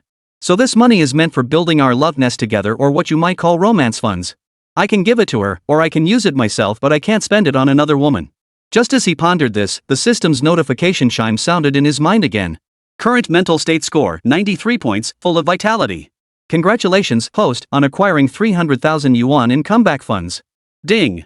A text message followed, and the 300,000 yuan was instantly deposited into his bank account, bringing his balance to 15.72 million yuan. He'd only spent 200,000 on a bottle of wine, yet ended up with 2.3 million. And his mental state score was now just 7 points shy of the perfect 100. Could it be because I was so flashy when giving the wine? Lin Yi pondered, rubbing his chin. Come to think of it, that made sense. Middle-aged people tended to have a more stable mindset, but those with capital were both stable and flashy. Put bluntly, it's about maintaining understated luxury while occasionally indulging in life's pleasures. This mindset, when applied to young people, means being sharp and assertive while also possessing maturity and steadiness. The two aren't mutually exclusive. This works out perfectly.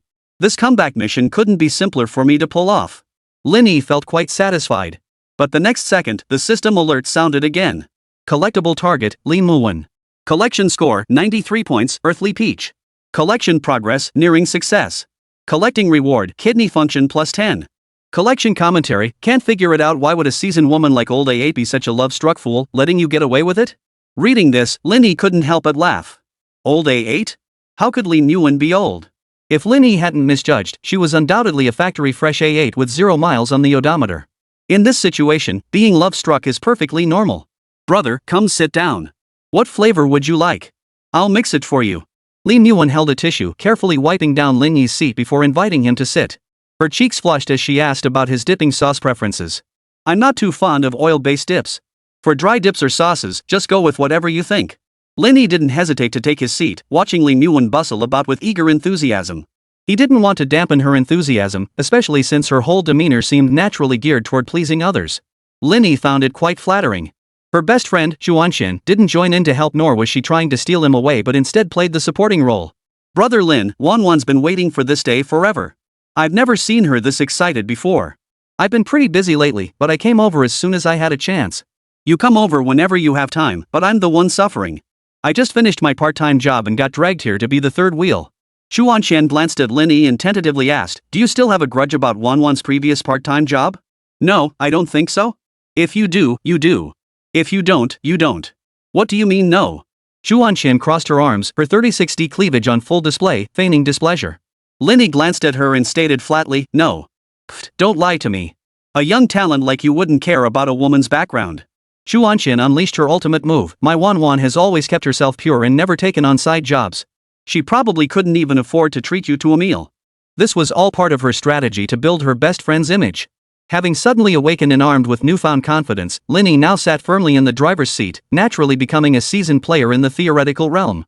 This little trick was easy to see through with a moment's thought. Still, he was genuinely surprised. I hadn't considered that. Isn't the allowance from her family enough? My dear young master, you truly have no idea about the hardships of the world.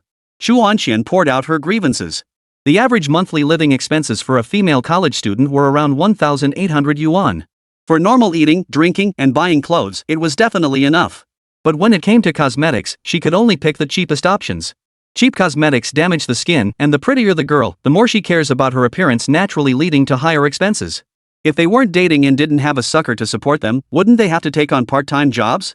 Lin Yi had once been one of them, squeezing his monthly expenses down to under 500 yuan, spending the rest entirely on supporting Fan Ningning. What are you guys talking about? Before long, Li Muan arrived with some snacks, casually sitting down beside Lin Yi. Talking about college life, Xuanxian blinked. And about you, how you're practically eating dirt to support your brother. Brother, don't listen to her nonsense. I'll work another day tomorrow and treat you to a meal with the money I earn. The two best friends played off each other perfectly. Lin Yi didn't feel tricked, he just found it amusing and rather flattering. Two stunning beauties, both scoring over 90 in looks and figure, revolving around him and showering him with compliments. What man wouldn't be in high spirits? Women are emotional creatures, but men aren't? If you can make the boss happy, anything is possible.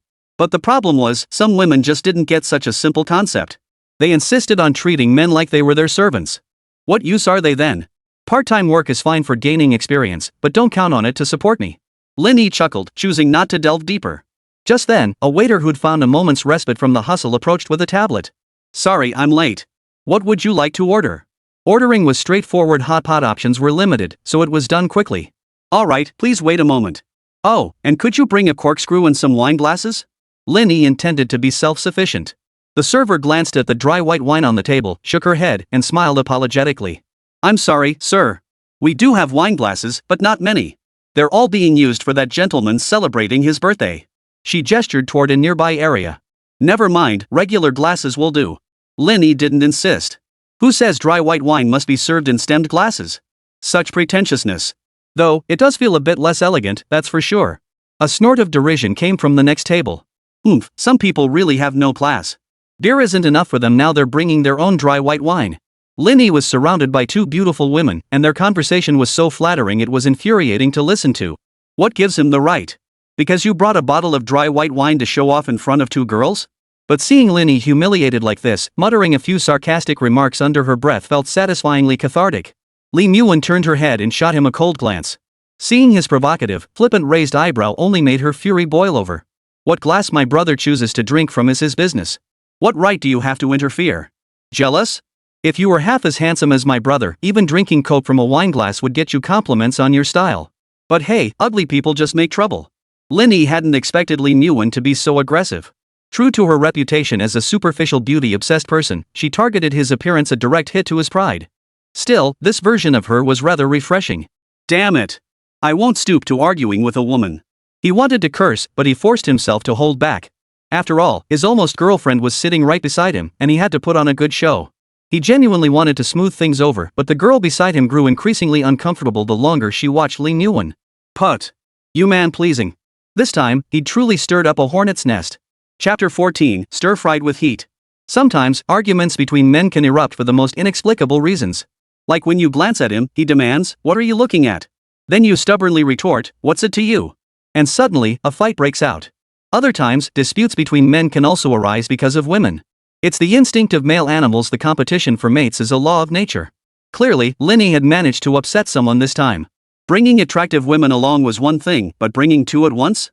Having them personally fetch condiments? And they even spoke so pleasantly. Those who didn't consider themselves inferior to Lin Yi naturally felt resentful. Come to think of it, they were all customers at Hey Deleo. Who was more noble than whom? And the friction between women boils down to the same core issue, female competition. Competing over looks, figures, grades, outfits, boyfriends, families, husbands, and so on. Anything that exists in life can become a point of comparison between women.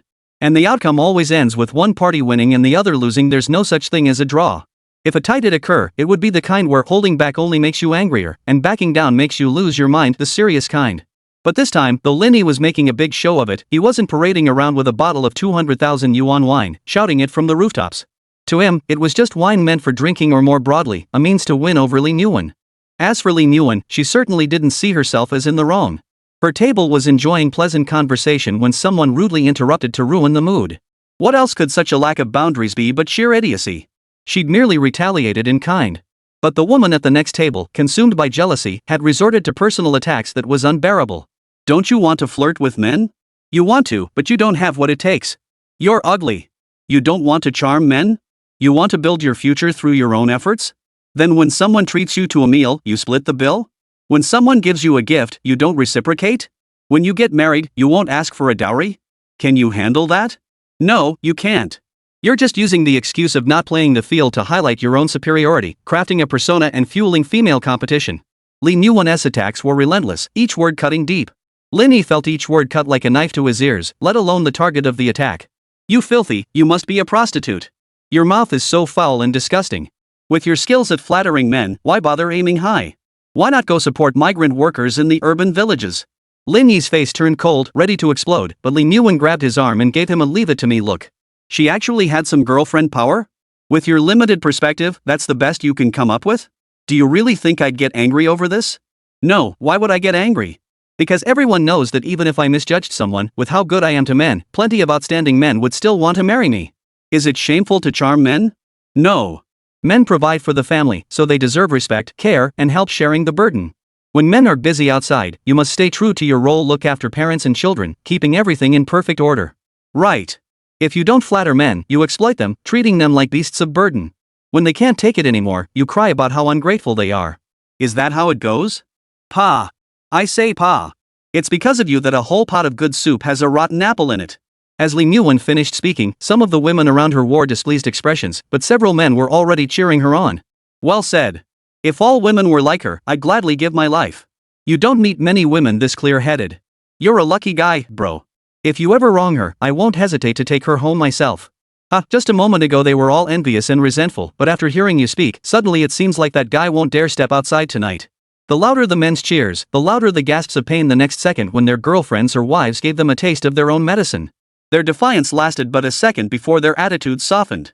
Who asked them to meddle in other people's business? As for the woman facing off against Lin Yi, unable to hold her ground, she resorted to tantrums. You! I'll rip your mouth off. Just as she lunged forward, Lin Yi's quick reflexes caught her arm. Lin Yi, however, held back, her temper well controlled. At that moment, Lin Yi grew increasingly impressed with her. Sensible, feisty, and knowing her limits, no wonder she'd achieve great things in the future. As for being gold-digging? If a wealthy woman offered to support him, Lin Yi wouldn't refuse, especially without his system. The real issue was that some gold diggers thrived on preying on young, penniless men. That was what made them so despised. Perhaps Lin Yi was a bit of a gold digger, but that was only from a woman's perspective. For men, as long as you can handle her, a tease is the ultimate pleasure. After Lin Yi pushed the woman away, Lin Yi took a step back to avoid getting scratched in the face. But the woman wouldn't let it go, insisting on a confrontation. In a flash of desperation, Lin Yi scooped up a bottle of manhwa from the table. Listen up. This bottle of wine my brother brought costs 200,000 yuan. If you touch it and I accidentally break it, you'll have to sell your car and house to pay for it. And intentionally damaging someone else's property, especially when the amount is huge, could land you in jail. The woman's tantrum was instantly silenced. She remained skeptical but dared not test the claim, now caught in a difficult position. At that very moment, several people who had been watching the commotion perked up their ears upon hearing the price of 200,000 yuan for a bottle of wine. Holy cow, what kind of wine costs 200,000 yuan a bottle? I've heard of Romanée Conti, supposedly worth 200,000, but this doesn't look like it. I just took a photo and identified it. She's holding a bottle of Cheval Blanc Grand Cru Dry White. That alone is worth 200,000 yuan. Holy crap. That's why that girl seems so savvy. This is why. That guy totally pulled a fast one, bringing a 200,000 yuan bottle to Haidileo for fried fish? Frying fish at Haidileo? Taking this wine to a 3-Michelin star restaurant would still count as frying fish. Do you think everyone can afford 200,000 yuan wine? The surrounding commotion was irritating. While the attention felt nice at first, once the vanity was satisfied, he felt like a monkey on display. You still want to cause trouble? Lin Yi glared coldly at the woman. If you know what's good for you, leave now. Don't make a spectacle of yourself. You too. She stamped her foot, grabbing her male companion by the collar in a fit of rage. How long do you plan to just watch? Say something. Bro, no. Man, I was just being a smartass earlier. It was my fault. Sorry about this. The woman was furious and turned to leave. Lin Yi didn't press the issue. Nodding, he took Lin Yuan's hand and led Chuanqian, who'd just gotten a free show, out of Haidileo.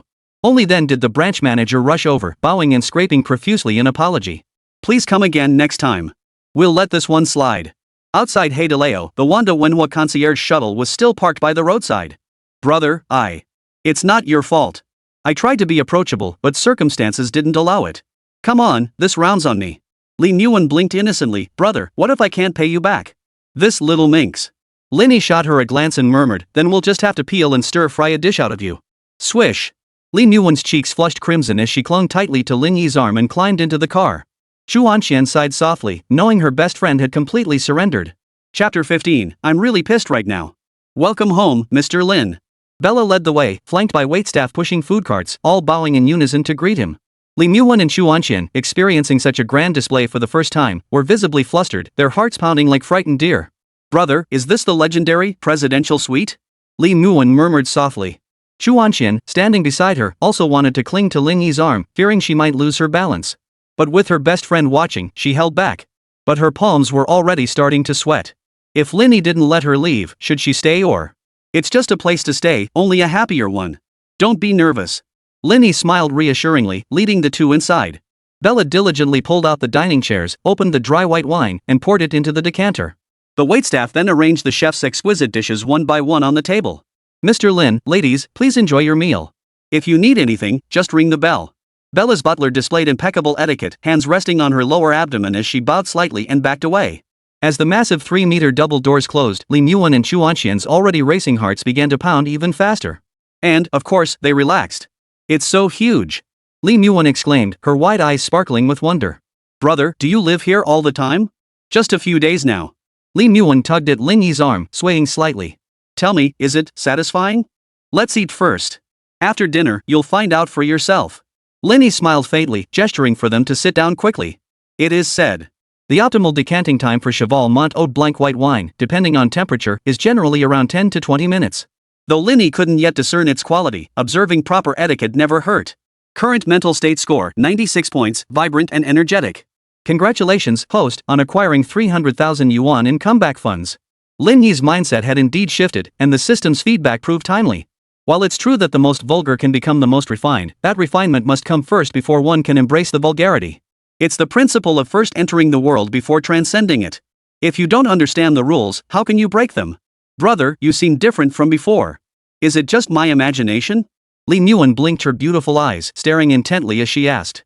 Perhaps it's the environment. Different places give people different impressions. Brother, that makes so much sense. You're so clever. Ahem, you too, do you even acknowledge the third wheel here? Chuanqian cleared her throat softly, her face full of reproach. If I'd known Wanwan's brother was like this, I never would have gotten involved in this mess, let alone help you two out. She shook her head dramatically, a look of regret on her face. Why don't I have a lucky star like Wanwan's? Lin Yuan replied earnestly, I have no objections. Why don't you ask brother yourself if he'd like to arrange a good match for you? Lin Yi was taken aback, unsure if she was being serious or just teasing Chuanqian. Lin Yuan. Are you trying to get yourself killed? Chuanqian's face flushed. You two keep being my third wheel. I'll just use this chance to taste what a 200,000 yuan bottle of wine actually tastes like. The dinner and drinking proceeded in a relatively harmonious atmosphere. Unsurprisingly, the three of them polished off the entire bottle. Lin Yuan had had a bit too much, and the scent of alcohol clung to her, complementing her flushed cheeks in a rather charming way. But Chuanqian still had things to discuss with her best friend. Seizing the opportunity to experience the presidential suite and 5-star hotel service, she whisked Li Muan away. Lin Yi wasn't worried about losing his chance, so he let them be. Li Muan affection level 90. Congratulations! You have earned Li Muan's favor reward, 10% of the original shares in Wanqing Media. Note: physical item rewards may experience delivery delays. Please wait patiently. Soaking in the large bathtub, Lin Yi suddenly opened his eyes. How come his favorability had increased again? Because of a single meal? Surely not? But the system reward that arrived was undeniably real. But Lin Yi stroked his chin. Based on the system's incorrect timeline, Wanqing Media shouldn't even exist at this point, right? He grabbed his phone and searched. Sure enough, no such company existed. Curiosity piqued, Lin Yi wondered aloud, if the company doesn't exist yet, how am I supposed to cash out that 10% stake? As he pondered this, elsewhere, the two women, who were teaming up to experience the exclusive presidential suite spa wellness services, found themselves chatting more and more deeply. My mom always said, when you meet a good man, don't think about what you can get from him, think first about what you can give him. Li Muan invoked her mother's wisdom. The more you give, the more a good man will reciprocate. Give little, and naturally, you'll get little in return. As for me, all I can offer is my entire self. Chu Anqian felt a headache coming on. When Li Muan invoked her mother, it meant she was speaking the truth. I really don't get it. What on earth did your mom teach you? How to win a man's favor, of course. Li Muan saw nothing wrong with it and smiled. Anyway, I just know brother is my destined soulmate. I'm all in. What if you're wrong? How could it be wrong? As long as I can afford a new handbag every month, a nice outfit every 6 months, and never worry about food or shelter, I'll stick with him till death. Li Muan spoke earnestly. Besides, with a hunk like my brother, I'm not exactly losing out. Chu Anqian thought she was crazy, betting everything based on gut feelings and a few brief encounters without testing the waters. She knew she couldn't do something like that. Like Li Muan, all she could offer an exceptional man was herself. But that wasn't unique, quite the opposite. It was commonplace and easily replaceable. 18-year-old beauties? They come around every year. But she? She just kept getting older. Ah. I support you, Wan Wan. Hee, besties forever. If brother gets too greedy, you gotta help me out, keep the good stuff in the family, right? Could you please use your brain? I'm seriously amazed by you. Chu Anqian fell silent, quietly enjoying her spa treatment. By the time the two finished, it was already 9 o'clock at night. Why don't you come back to my dorm with me? Chu Anqian finally suggested. Another day isn't out of the question. At least, you won't seem too cheap. The mood's already set. If I leave now, big bro won't be happy. Besides, I think it's worth it. Chu Anqian shot Li Muan one last look, gritted her teeth, and walked away. She couldn't be persuaded. Even if she were knocked out and carried away, she'd just run back once she woke up. Brother, I'm back. I got a spa treatment, feels so much lighter now. Li Muan returned to the presidential suite, chattering excitedly as she flopped onto Lin Yi's back. Smell me, don't I smell lovely? Yes. Wan Wan loves big brother. She suddenly pressed her lips to his ear and licked them suggestively. I want big brother too. Lin Yi, who had been gaming, flinched. He tossed his mouse aside and shut down the computer. Are you sure about this? Big brother's so shocked by my boldness, so restrained. Li Muan was a natural at teasing. I know a trick to quickly awaken a man. Lin Yi blurted out instinctively, what trick? Daddy. Holy. Lin Yi knew he couldn't hold back any longer. He immediately scooped Li Muan into a horizontal embrace. In his arms, she smiled with a devilishly captivating grin, triumphantly making a peace sign. This only fueled the fire burning within Lin Yi. She was way too cocky. Kicking aside a chair blocking his path, he carried Li Muan straight to the bedroom and tossed her onto the 40-square-meter bed. Lin Yi was boiling with rage. Chapter 16, Only power, money, and beauty should never be wasted. Lin Yi's movements were somewhat rough. Though not a novice, his youthful vigor burned fiercely after days of pent-up desire. Moreover, Li Muan was simply too skilled. Throughout the entire process, she was incredibly responsive, maintaining a seductive smile the whole time. A hint of smugness was even clearly visible at the corners of her mouth. What was she smirking about? This was what Lin Yi couldn't tolerate. But just as he was about to tear into her, Lin Yi suddenly restrained himself once more. How does one truly appreciate the beauty of something? By not rushing, by taking it slow. The words that echoed in his mind calmed him. His fingers moved slowly, like unraveling a cocoon, revealing the beauty bit by bit. As the fabric slipped away, Lin Yi paused, propping himself up on the bed with both hands to study Li Muan beneath him. She wasn't particularly tall, but her body proportions were exceptionally perfect, a conclusion Lin Yi had reached upon their first meeting. Now, upon closer inspection, it was indeed true, perhaps even an understatement. Li Muan possessed a textbook pear-shaped figure, her waist-to-hip ratio strikingly exaggerated. Like a female bodhisattva, she could instantly transport Lin Yi to enlightenment. And when Lin Yi, no longer in a hurry, let his gaze slowly trace every inch of her body, panic seized her. The smugness vanished from her lips, her eyes darting nervously, a blush slowly creeping across her cheeks. Her lashes fluttered rapidly as she murmured coyly, "Brother, you're such a tease." Listening to her trembling voice, Lin Yi savored the moment, yet felt a hint of dissatisfaction. Calling me brother now? Seems she still hasn't gotten into the mood. Lin Yi slowly leaned down, his lips landing on her forehead, then drifting downward. Her nose, her cheeks. Just as their lips were about to meet, Lin Yi suddenly shifted his angle, startling Lin Yuan as she opened her mouth. Her crystal-clear earlobe now fell into Lin Yi's mouth. This spot was a treasure zone for many girls. Lin Yi quickly realized Lin Yuan's reaction was particularly intense. She clutched the bedsheets tightly, her body arching as an involuntary, suppressed gasp escaped her throat. Noticing this, Lin Yi grew even more unhurried, switching to the other earlobe and continuing his gentle assault. Lin Yuan now resembled a drowning fish, with Lin Yi as her sole savior. She clung desperately to him, pressing her lips close, desperately seeking solace.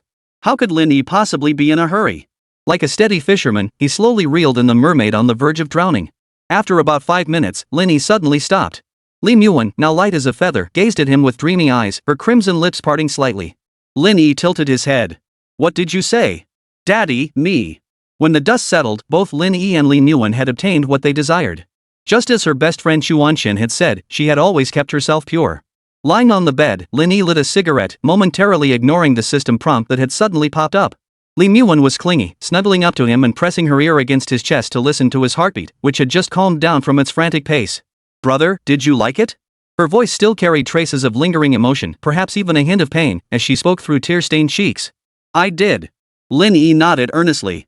The sensation from moments ago had been incredibly intense, he couldn't quite shake it off.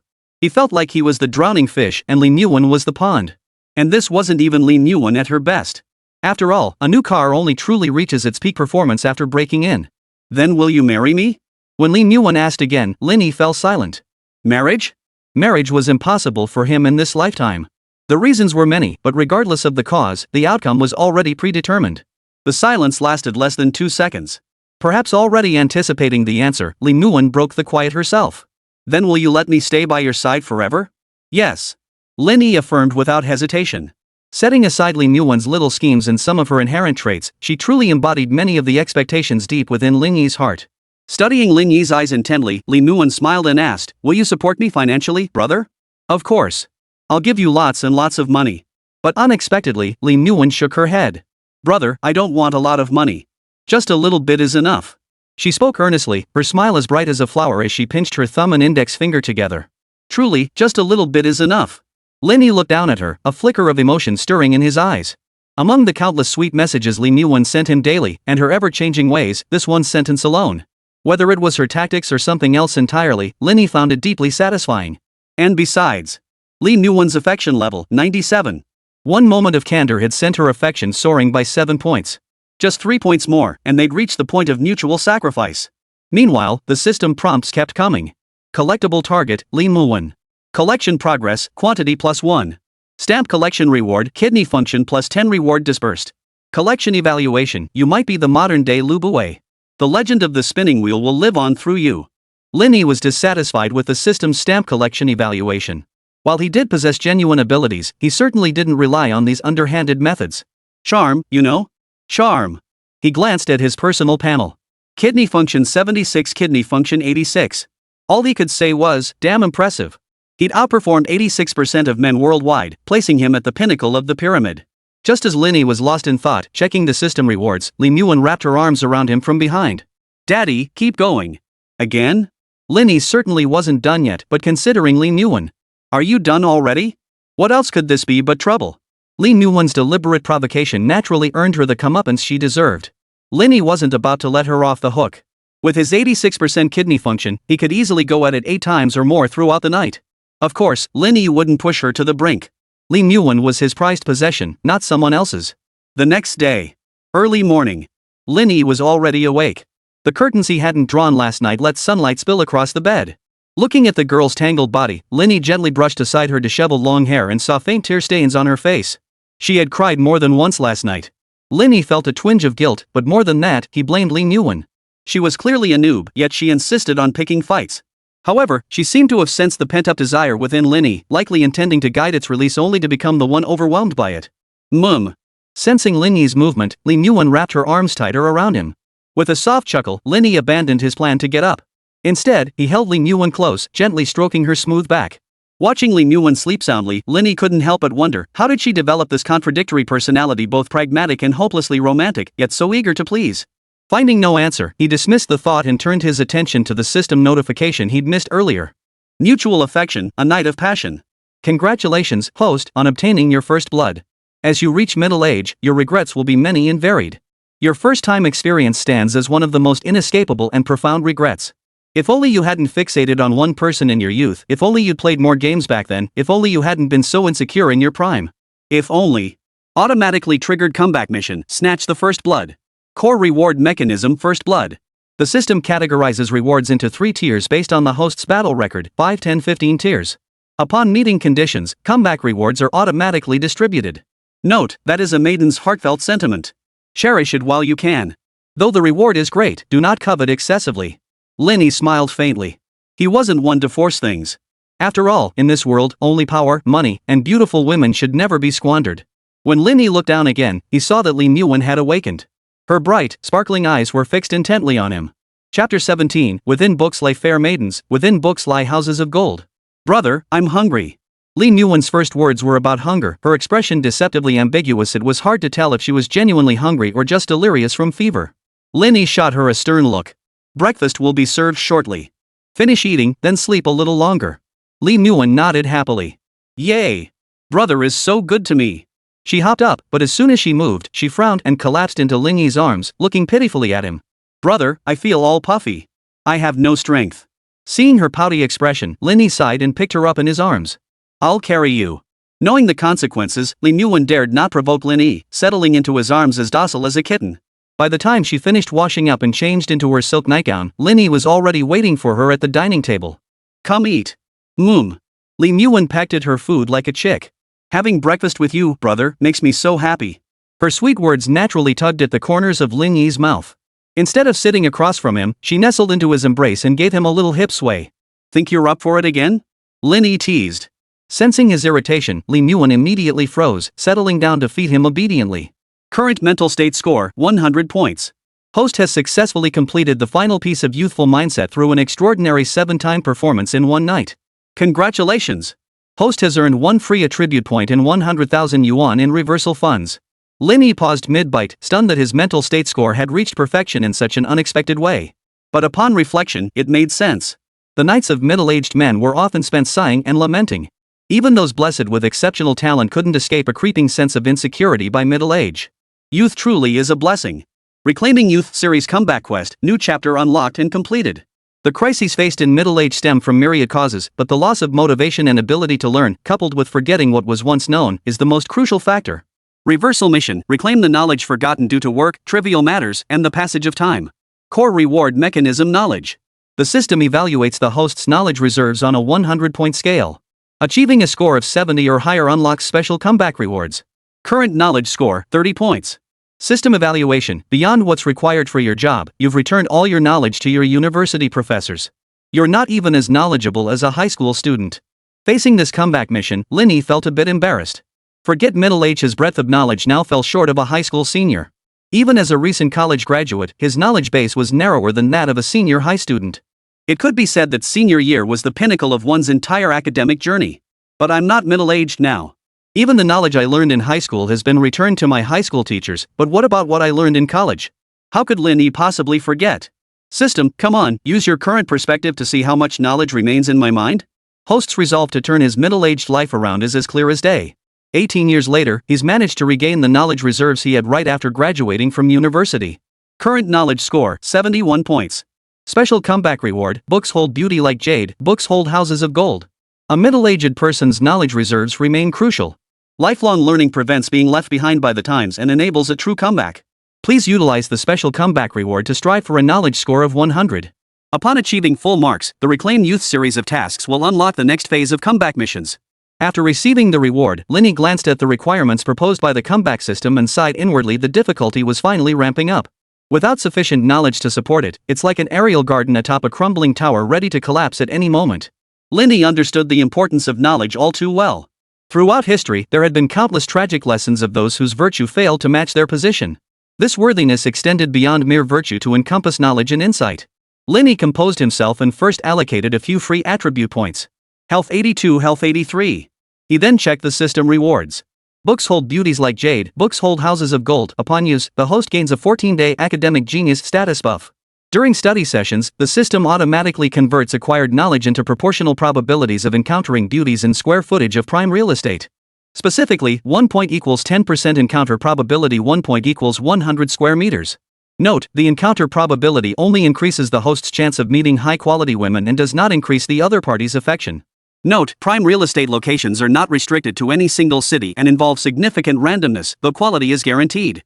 You're amazing. If I'd met you sooner, I'd be a top student at Peking or Tsinghua University by now. And this is truly, books hold beauties like jade, books hold houses of gold. Let's do this. Brother, you're so happy? Li Yuan noticed Lin Yi's expression and gave him a sweet, flirtatious wink. I'm not bad myself. How about? Behave yourself. I still need to go study later. Wah! Brother, are you trying to kill us? Li Yuan shrieked. You're handsome, rich, and so hardworking. How are ordinary mortals like us supposed to survive? She gazed at Lin Yi with admiration, feeling her affection for him deepen. Li Yuan's affection level, 98. Of course I have to work hard, Lin Yi said, lifting his chin. Every ounce of effort he put in now was building the foundation for his super luxury mansion and serving as a catalyst for meeting high-quality beauties.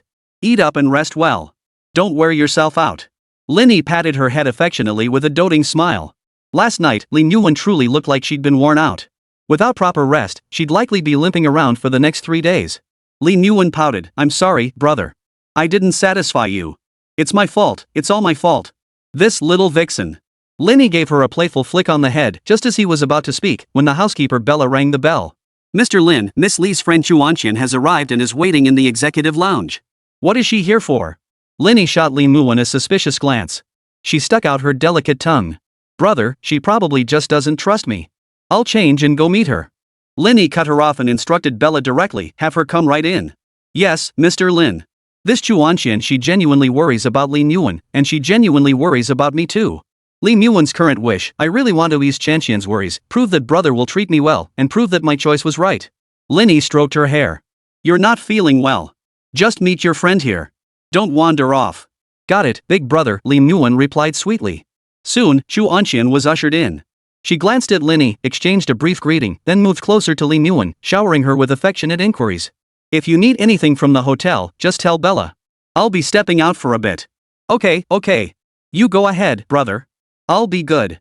After leaving, Lin Yi lowered his head and instructed Bella, she's a bit limited. Could you arrange for brands like Hermes and Chanel to provide in-room service? Mr. Lin, of course. They'd be delighted to serve you. Lin Yi nodded, then casually transferred another sum of money to Li Yuan before departing. He instructed his driver to take him to the provincial library. Half an hour later, within the presidential suite, shrieks grew louder and louder. Chuanqian's screams were even louder than Li Yuan's. Chapter 18, Li Yuan's special gift.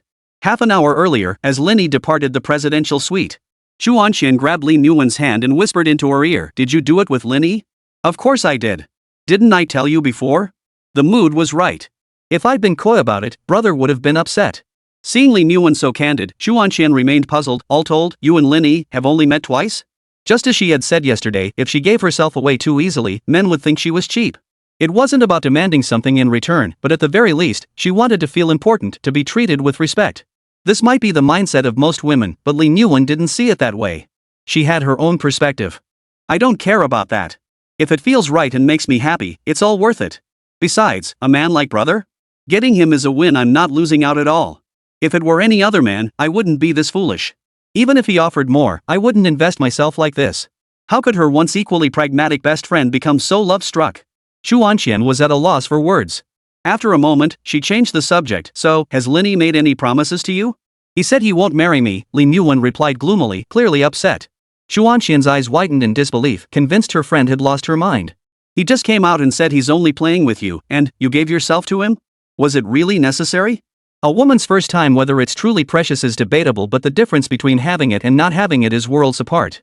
What man doesn't prefer something fresh? In Chuanqian's view, for women who relied solely on their looks to serve others, lacking family background or talent, their first time was their greatest asset. And then, Li Yuan patted her best friend's hand. Oh well, even though brother said he won't marry me, he promised to support me. Did he say how much money he'd give you? He didn't specify, but I trust my brother. Lee Myuan wore the dazed look of someone head over heels in love. Besides, I'm not greedy. I've done the math myself. She counted on her fingers, looking serious. Brother isn't like other men. I only need 10,000 yuan a month. Besides daily expenses, every 3 months I can buy a nice outfit, a discounted handbag. Chu Anxian cut her off again. Lee Myuan, have you lost your mind? She was so frustrated she could barely contain herself, almost tempted to crack open her best friend's skull to see how much water had seeped inside. A woman's prime years last only a few short years. 10,000 a month? Once you hit 25, there'll be plenty of girls more obedient, more sensible, younger and prettier than you to replace you. What will you have left then? What? Your whole life will be ruined. Lee Myuan knew full well that with her approach, any other man would inevitably take advantage of her. But brother isn't that kind of person. Lee Myuan tried to explain further, but a WeChat message arrived. Brother sent me a message. Hold on a sec. But the moment she unlocked her phone, she froze. Chu Anxian, who had curiously leaned in, also saw the chat interface displaying 2 strikingly large transfer receipts. Please receive payment, 100,000 yuan. Please receive 88,888 yuan. At the bottom, Lin Yi had left a message, "This is my little token of hope for you." 188,000? Chu Anxian stammered. This. The number was auspicious yet inauspicious. In some regions, it could easily serve as a dowry, but this sum wasn't exactly easy to part with. Chu Anxian fell silent, unable to believe Lin Yi could be so generous. Her best friend Lee Myuan could indeed be considered the department beauty, but there were still others ranked above her, and she certainly wasn't campus beauty material. After all, even with makeup, her looks only scored around 93 points. Even though she had just thought her friend wasn't worth it, she still felt it wasn't worth it now. Lee Myuan wasn't worth 188,000 yuan. Her heart was filled with complex emotions at that moment. If she were in Lee Myuan's place, would Lin Yi be more generous? Haha, I knew you liked me too, big brother. At that moment, disregarding the injury to her lower body, Lee Myuan leapt up with a fierce bounce. Compared to the money itself, the numerical combination of 188,000, its underlying meaning, and Lin Yi's words, had completely dispelled the last vestiges of unease in Lee Myuan's heart. She had feared misjudging him, feared placing her heart in the wrong place. But now, it seemed everything was as wonderful as she'd imagined except for the fact she couldn't have Lin Yi all to herself. Without delay, Lee Myuan sent Lin Yi a voice message, "Got it, daddy." The last syllable, drawn out with a breathy sigh, maximized the spellbinding power of her words. Chu Anxian felt goosebumps rise all over her body. She wanted to condemn it, but no words came out. If she were in Lee Myuan's shoes, she'd likely be doing exactly the same thing right now. Regret, a little. But mostly, it was envy and a sense of inadequacy. Xianxian, I can finally empty my shopping cart now. Lee Myuan couldn't contain her urge to splurge, but just as she was about to go on a spending spree, the doorbell rang. Bella's voice came through the intercom. "Miss Lee, may I bring someone in?" Recognizing the butler's voice, Lee Myuan had no reason to refuse. "Yes." The next moment, the double doors swung open, revealing a 3-meter-tall entrance. Bella led the way, followed by 12 sales assistants pushing carts. Ah! The sight that greeted them made both Lee Myuan and Chu Anxian scream involuntarily. Did my brother send them? Lee Myuan covered her mouth, trying desperately to steady her nerves. Before her eyes stood representatives from 7 luxury brands, Hermes, Gucci, Dior, Chanel, and more. Chu Anxian, already reeling from Lin Yi's massive bank transfer, had her worldview shattered once more by the scene before her. Was this really the same luxury industry known for its aloofness? Door-to-door service? Chu Anxian felt like she was going to lose her mind. Why? What did Lee Myuan ever do to deserve this? Did she save the galaxy in a past life? You fulfilled Lee Myuan's wish. Affection +1. Lee Myuan affection level, 98. Congratulations! You've received Lee Myuan's special gift, Golden Gift Bag of Love. Golden Gift Bag of Love. Upon opening, you will receive a random amount of gold. Lin Yi's eyes lit up. Gold. Perfect. Open. Congratulations, host, you have obtained 3 kilograms of gold. That much? Sitting in his car, Lin Yi pulled out his phone to check today's gold price averaging 700 yuan per gram. So 3 kilograms of gold was 2.1 million yuan. So I guess I'm still ahead. Lin Yi felt more and more that Lee Myuan was a treasure trove. He'd given her company shares, a sum of money, and now 3 kilograms of gold. What he'd invested had returned to him tenfold. A fair exchange, and with such a high return rate. Why does this feel a bit like living off someone else? Lin Yi scratched his nose and resolved to treat Lee Myuan even better. Of course, he hadn't forgotten today's main business. His grand mansion. Chapter 19, the max-level pro strolling through the newbie village. As the limousine neared the Mingcheng library, Lin Yi suddenly realized something. What about the promised gold? Ding! Your China Merchants Bank card ending in 7777 has activated a gold account with 3000 G deposited. Directly deposited into the bank? Lin Yi opened the China Merchants Bank app to check. Sure enough, besides his checking account, there was now a gold account. Combined, the total balance was 17.52 million yuan. Gold had been performing quite well lately. Even if it dropped even significantly, Lin Yi wouldn't mind. He'd keep it for now, you never knew when it might come in handy. However, his dedicated account manager, Qin Miao, called him. Hello, Mr. Lin. This is Qin Miao, your dedicated account manager. What's the matter? Lin Yi was quite surprised that Qin Miao would suddenly call him. Mr. Lin, first of all, I'd like to express my sincere gratitude for your support of our bank and especially for the trust you've placed in me. I'd like to invite you to dinner. Let's skip the dinner. I'm busy right now, Lin Yi declined. Though he was a man who preferred women, he wasn't the type to be instantly captivated by every attractive woman he encountered. Under normal circumstances, he might have accepted an invitation from Qin Miao. But now, a mere Qin Miao couldn't compare to his grand mansion. After being turned down, Qin Miao clearly looked a bit disappointed. It wasn't about climbing the social ladder, she genuinely wanted to build a relationship with Lin Yi to expand her financial business. She had a mission to fulfill. Alright, Mr. Lin. I won't disturb you further. Should you have any questions later, feel free to contact me anytime.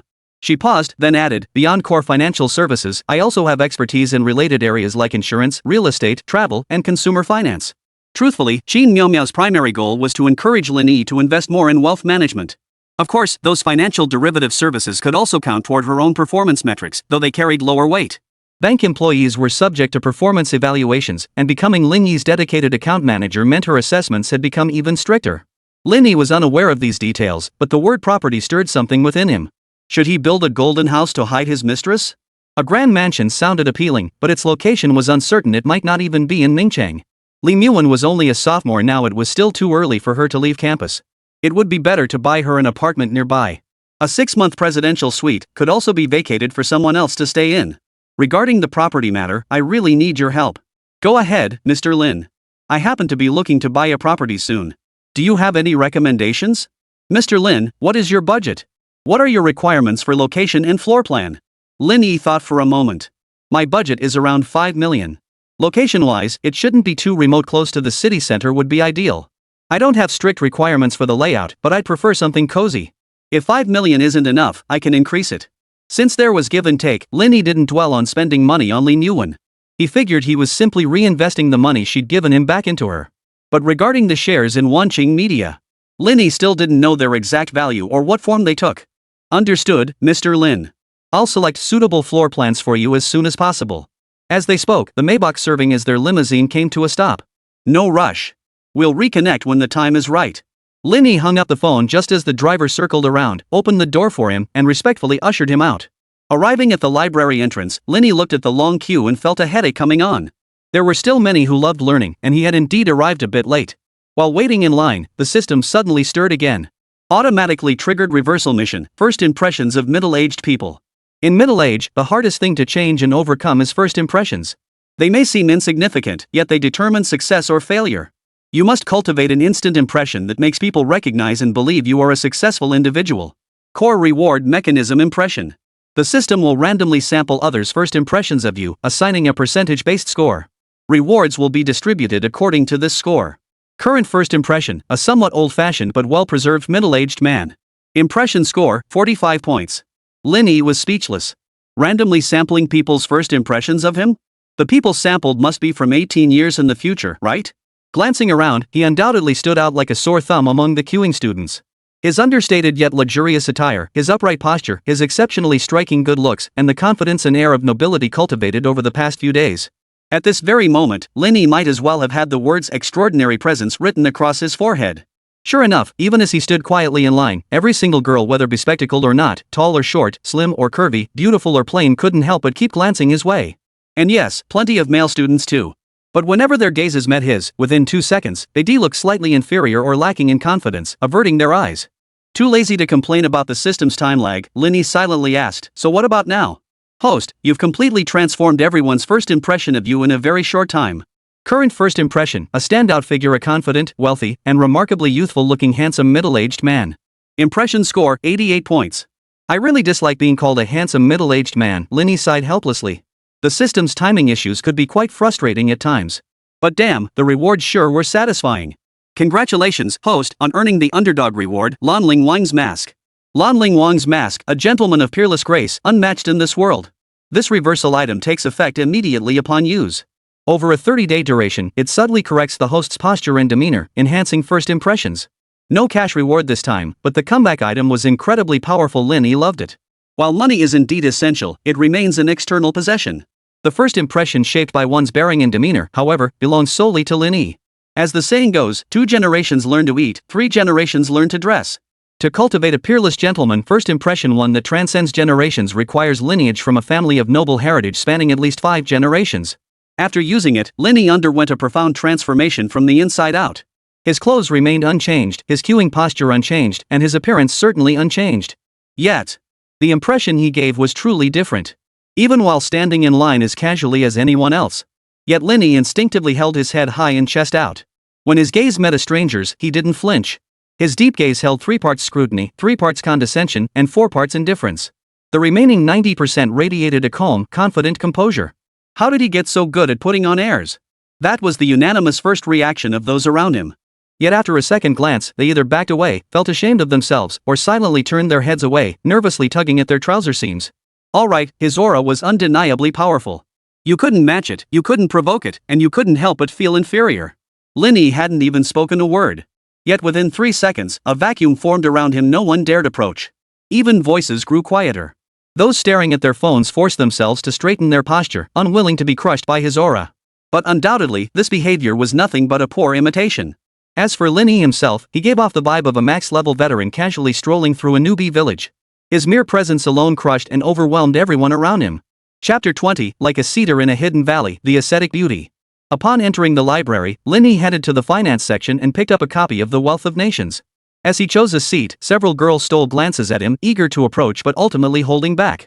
They felt unworthy. Lin Yi paid no mind to these minor incidents. The absence of people around him actually suited him just fine.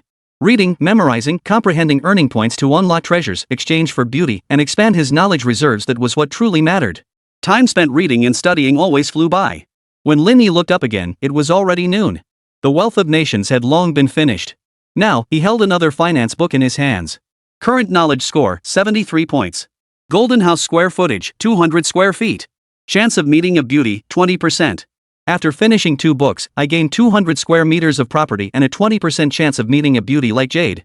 Lin Yi marveled inwardly, experiencing the joy of reading and learning.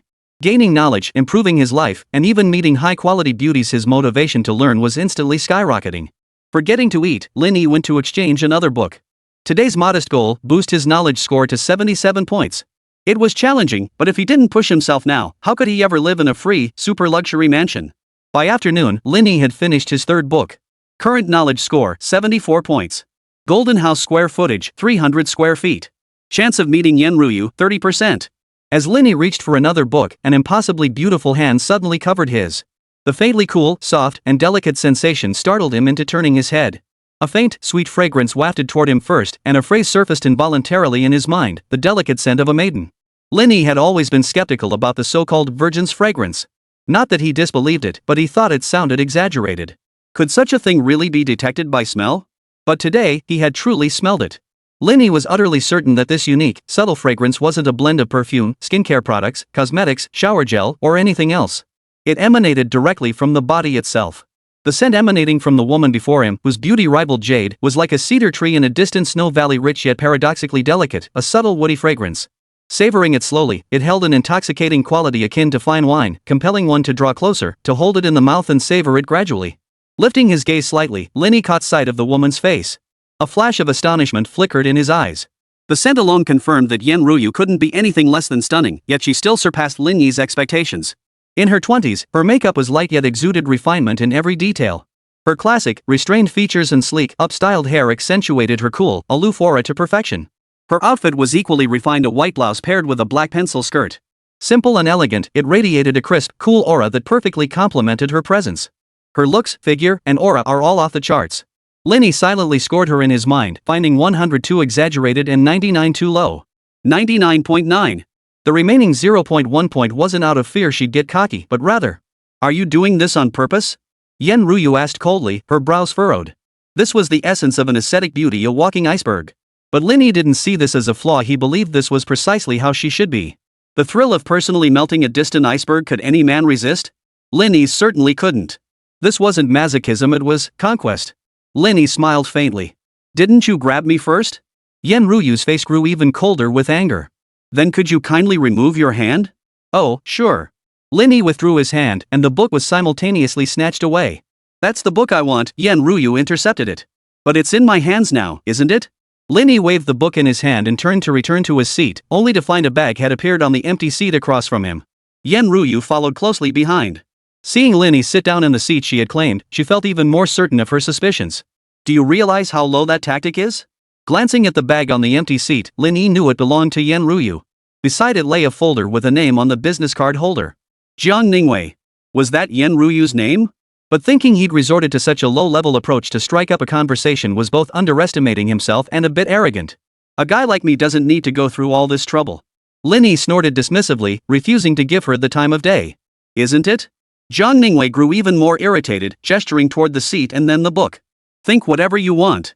Lin Yi intended to test her patience, especially with someone as cold as ice. The more you indulged her, the more she'd look down on you. He needed to find the right approach. Besides, she wasn't the only option. A 30% chance of encountering someone like this, a peerless beauty. If the odds were any higher, he really needed to focus on his studies. After a long while, Zhao Ningwei, sitting across from Lin Yi, softened her aggressive stance. I need to look up some crucial information. This book was checked out 2 days ago, and I don't want to miss my chance again today. Lin Yi's tone softened as well, adopting a conciliatory approach. I'll return it to you after I'm done. Seeing her instinctively frown, Lin Yi added, I read quickly. It won't take long, about 2 hours. Despite his assurance, her frown remained, though she said nothing more. Reading a book in 2 hours, what difference would that make? It wouldn't even count as skimming. Whether out of disdain or indifference, she didn't even glance at Lin Yi, instead lowering her head to play with her phone. It seemed her visit to the library today was truly for this one book. An hour later, Zhao Ningwei glanced over and suddenly froze. Is this how Lin Yi reads? He flipped through the pages rapidly, appearing at first glance to be flipping randomly, like a clown. But upon closer inspection of the summary notebook by his side, it was clear he was precisely and swiftly distilling the essence of what he'd read. Wasn't this clearly premeditated? And could anyone truly read 10 lines at a glance or even faster and still manage to distill the key points afterward without a single error or omission? Zhao Ningwei was stunned into silence. This experience overturned her previous conclusion that Lin Yi was merely playing some pursuit games. He was genuinely reading and learning. Unconsciously, Zhao Ningwei set down her phone, propped her chin on one hand, and quietly watched Lin Yi's every move. Could such a genius truly exist in this world? Moreover, Lin Yi had maintained this intense study posture and pace for over an hour. Even with Zhao Ningwei, a stunning beauty, sitting beside him, he hadn't once let his focus waver. Moreover, Lin Yi's posture and bearing showed not the slightest shift. His relaxed yet upright stance, his confident and composed demeanor, seemed ingrained in his very bones. Glancing again at the ice blue watch on Lin Yi's wrist, Zhao Ningwei pondered its significance. Such poise and depth, coupled with his striking looks and formidable wealth, clearly marked him as far beyond what an ordinary merchant family could cultivate. At that moment, Zhao Ningwei acknowledged that this man, at least 3 years her junior, possessed every trait capable of driving most women mad. Even she herself dared not probe deeper. Zhao Ningwei knew that if she truly gave in to her curiosity, it would be dangerous. Yet, she couldn't help herself. She remained frozen in place, staring blankly at Lin Yi for a long time. Chapter 21, Rich Rewards, Sudden Events. Current knowledge score, 75 points. Golden House square footage, 400 square feet. Chance of encountering Yan Ruyu, 40%. Slap. Lin Yi closed the book and tucked away his notes. I'm done reading. Here you go. Zhao Ningwei took a deep breath, suddenly snapping back to reality. Thank you. With that, she set aside her lingering emotions and swiftly immersed herself in her studies. Only then did Lin Yi find the time to observe Zhao Ningwei. Balancing work and rest, after all, gazing at a beauty when tired was a perfect way to unwind. Zhao Ningwei was dressed with great care, perfectly matching her restrained demeanor. She wore a crisp white blouse paired with a conservative black pencil skirt. Sitting upright with perfect posture, her spine straightened, causing the white shirt to cling tightly to her form. Her straight shoulders, slim waist, and full curves that couldn't be grasped in one hand were vividly displayed. Particularly where her hips met the chair, a subtle curve was pressed into her skin. While not exaggerated, the contrast with her slender waist created a striking visual impact. Beyond these features, Zhao Ningwei's most striking asset was her impossibly long legs, both in shape and length surpassing even Lin Yuan's. Have you had enough? Zhao Ningwei suddenly lifted her head, meeting Lin Yi's gaze directly. That's very rude of you. If appreciating beauty is an offense, then I suppose I can offer you an apology. Lin Yi smiled, then added, but I promise, I'll definitely do it again next time. While listening to his apology, Zhao Liwei felt flattered, thinking Lin Yi was quite the gentleman. But that last sentence caught her completely off guard. Earlier, you stared at me for quite a while too. Lin Yi glanced at his wristwatch.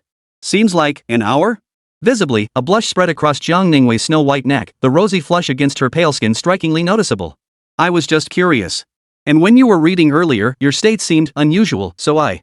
Perhaps feeling at fault or simply embarrassed, Zhao Ningwei, who normally wouldn't speak to strangers she just met, began explaining herself for the first time. The moment the words left her lips, she regretted them. She shut her mouth, the flush on her neck fading slightly as her expression returned to its usual cold, distant demeanor. Lin Yi smiled but didn't engage her further. The genius buff was indeed intoxicating. The sheer joy of diving deep into the ocean of knowledge felt limitless, and Lin Yi found himself utterly captivated. He rose once more and selected another book. Current knowledge score, 76 points. Golden house square footage, 500 square feet. Chance of encountering beauty, 50%. When he looked up again, Zhao Ningwei had already left. Lin Yi felt no disappointment. Securing a 500 square meter golden house on his very first day was his greatest achievement. Glancing at the time, it was already 4 p.m., and he felt utterly drained. Mental exertion demanded considerable energy, especially since he hadn't eaten lunch. After borrowing another book, Lin Yi stood up to leave. The moment he stepped out of the library, a WeChat notification pinged. Lin Yi thought it might be Lin Yi, but upon checking, it wasn't her. Instead, it was from his college roommate, Zhang Yifeng. Hey Lin, what's up? You just vanished after graduation? Lin Yi typed back, been pretty busy lately. Busy job hunting? Didn't you get hired through campus recruitment? Heard you landed a pretty good gig. Campus recruitment? He had indeed been accepted, but Lin Yi still hadn't reported for duty and had long since been removed from the list. And work, nothing beats being your own boss. I quit. Oh, okay. Zhang Yifeng didn't press further and immediately got to the point. Qi Yuming's birthday party, are you sure you won't be coming? Zhang Yifeng's sudden mention of her made Lin Yi's gaze waver for a moment as he read those 3 characters. Back when he first entered university, he had indeed fallen for Fan Ningning at first sight. But before her, there was another girl. Qi Yuming. Calling it love at first sight wasn't quite accurate, it was more like lust at first sight. Lin Yi wasn't sure if his understanding was correct, but his view of love was that simple and crude. Love at first sight was lust at first sight, and staying together forever was just sustained lust at first sight. As for why he ended up falling for Fan Ningning in the future, it was most likely because the sunk costs were too high. It was like stock trading, invest 2,000 yuan, and whether you made or lost money, you could walk away unscathed, treated as a game, a tuition fee paid. But what if you invested 200,000? Whether you profit or lose, there's a lot more to consider. Sell? Worried about selling at the median price, failing to maximize gains.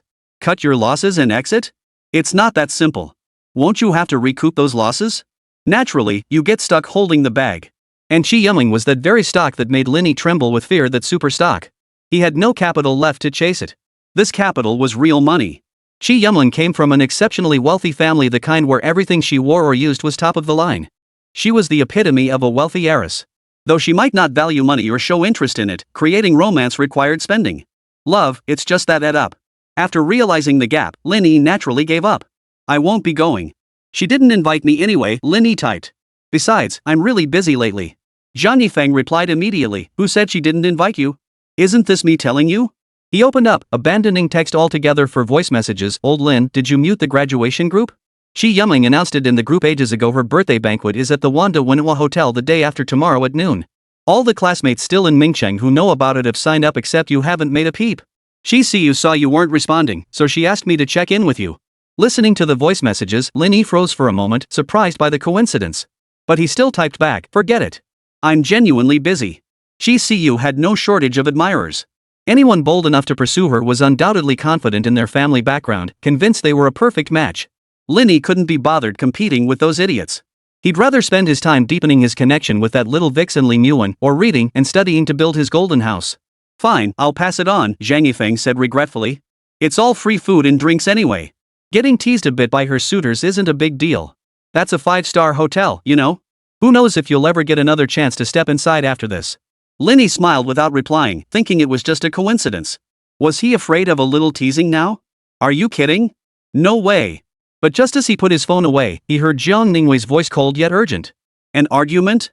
Lin Yi instinctively followed the sound and spotted a man in his 30s leaning against a BMW from a distance. Judging by his appearance alone, he looked pretty pathetic. But his actions were bold. He blocked Zhang Ningwei's path and tried to get handsy. Zhang Ningwei bit her lip, her usually reserved face now twisted with anger, disgust, and helplessness. Lin Yi gave a cold laugh and walked over. Chapter 22, Have you had enough of holding her? Wei, you keep avoiding me, it's getting boring. The pathetic man said. I'm clearly trying to help, and this is how you treat me? He went on and on. We're practically family. With what happened to your uncle, whether he'll make it out alive is still up in the air. You're not a child anymore. Don't you understand basic social etiquette? Right now, I'm the only one who can help you. But if we don't keep in touch, how am I supposed to support you? Right? Hearing the man speak like this, Lin Yi frowned. This was a lot to process. Though she had only met Zhang Ningwei briefly and they hadn't exchanged much, Lin Yi could still easily deduce some details about her family background. Her outfit was simple, with no obvious brand labels, yet a small Gucci logo was discreetly printed in an inconspicuous spot. The same applied to the handbag she carried. The phrase "my uncle-in-law got into such big trouble" further allowed Lin Yi to deduce Zhang Ningwei's relationship with that 30-year-old man and some possible events that might unfold. They were relatives, and Zhang Ningwei's family business was in trouble. No wonder she wanted to read The Cave Mystery. The book Lin Yi and Zhang Ningwei were fighting over, The Cave Mystery, was a legal text filled with sharp perspectives in cases of the most difficult and bizarre nature. Combining this with their earlier conversation, certain things became crystal clear. When Lin Yi saw the man preparing to grab Zhang Ningwei, he abandoned all thought and sprinted forward. He was a step too late. Zhang Ningwei panicked and stumbled backward, nearly falling into the street. There were cars on the road. Just as she closed her eyes, a powerful gust of wind swept past her face. Before she could react, an arm tightened around her waist, pulling her into a solid chest. Lin Yi had charged too fast. As he caught Zhang Ningwei, he spun to absorb the momentum, instinctively tightening his embrace. What a figure! The tangible sensation sent ripples through Lin Yi's heart. Zhang Ningwei's waist was impossibly slender, yet the curve of her hips was astonishing. If not for the tangible sensation, one might believe such a figure existed only in comics. Moreover, the softness that pressed against his chest didn't diminish in weight despite her slender waist. Not only was the elasticity astonishing, but the scale was also quite impressive. You little bastard, let go of me. Before Lin Yi could fully savor the exquisite sensation in his arms, the man leaning against the BMW barked a crude curse. No wonder he cursed. From his vantage point just now, Lin Yi's actions had been downright scandalous. His movements and posture were one thing, but to be spinning his prey around while radiating such a wild, domineering aura. Who the hell do you think you are? What the hell are you playing at? Who the hell are you? Lin Yi shot him a glance, tightening his grip on Zhang Ningwei in his arms. Just one sentence, one gesture, was enough to ignite the fury simmering within that man. You're trying to show off in front of me? And he was doing it while holding the woman he'd already claimed, right in front of him. The worst part was, he couldn't compete. Whether it was looks, figure, or aura, he was crushed into dust. How dare he steal a woman like this? Rolling up his sleeves, he closed in on Lin Yi. My name is Lu Chong, Zhang Ningwei's cousin. What business is it of yours to meddle in our family affairs? Get your hands off her. Lin Yi didn't move, lowering his head to ask Zhang Ningwei, is that so? Before Zhang Ningwei could answer, Lu Chong, furious and reckless, swinged his fist, aiming to land a vicious blow on Lin Yi. He lifted his foot, aiming a kick. Lin Yi's reflexes were lightning fast. After all, at 21, he was far more robust and agile than the 30-year-old Lu Chong, whose body had been drained of vitality. His long legs became a barrier. With one kick, no matter how Lu Chong swung his fist, he couldn't get close. Thud! Thud! Thud! The immense force from the chest shoved Lu Chong back several steps until he slammed into his BMW, finally halting his momentum. However, the hood was dented where he pressed down, and the rearview mirror was knocked askew by his bulky frame. Lu Chong was both furious and heartbroken. His BMW. You little brat, you're done for. Do you know how much this car costs? Do you know the consequences of assaulting someone and damaging their property? Seeing he couldn't win the fight and his beloved car was damaged, Lu Chong naturally chose the approach that would benefit him most. A BMW 525? That is indeed a very expensive luxury car. Lin Yi wasn't exaggerating. To the average person, Lu Chang's car represented the absolute pinnacle of luxury, something you could barely afford only by working your ass off. But to be honest, it wasn't really that impressive. A flash of smugness crossed Lu Chang's eyes, his attitude growing even more arrogant. Lin Yi's commanding presence upon arrival had genuinely startled him for a moment, and the fleeting glimpse of that icy blue watch face on his wrist had made his heart skip a beat. Powerful? But now it seemed like nothing but bluff. Since you know it's expensive, then. Lin Yi cut him off immediately. What I mean is, it's expensive in your eyes. It's just a BMW 525. You wouldn't mind if it broke down, would you? Lu Chong laughed bitterly. Oh my, a grocery getter? You've been watching too much TikTok, lost track of reality, haven't you? Do you really think Ferraris are for everyone and BMWs are only good for grocery runs? Come on, let me break it down for you. Lu Cheng pointed at the rearview mirror. Just this one mirror alone costs over 6,000, not counting labor. Then there's the hood, bodywork, painting. It won't be less than 30 grand. And that's not even the dealership price. You just graduated, right? How much do you make? How many months of not eating or drinking would it take you to save up for all this? After speaking, he looked at Lin Yi with eager anticipation. But he was disappointed. Lin Yi remained as calm as ever. So what? Then what? Tell me then what?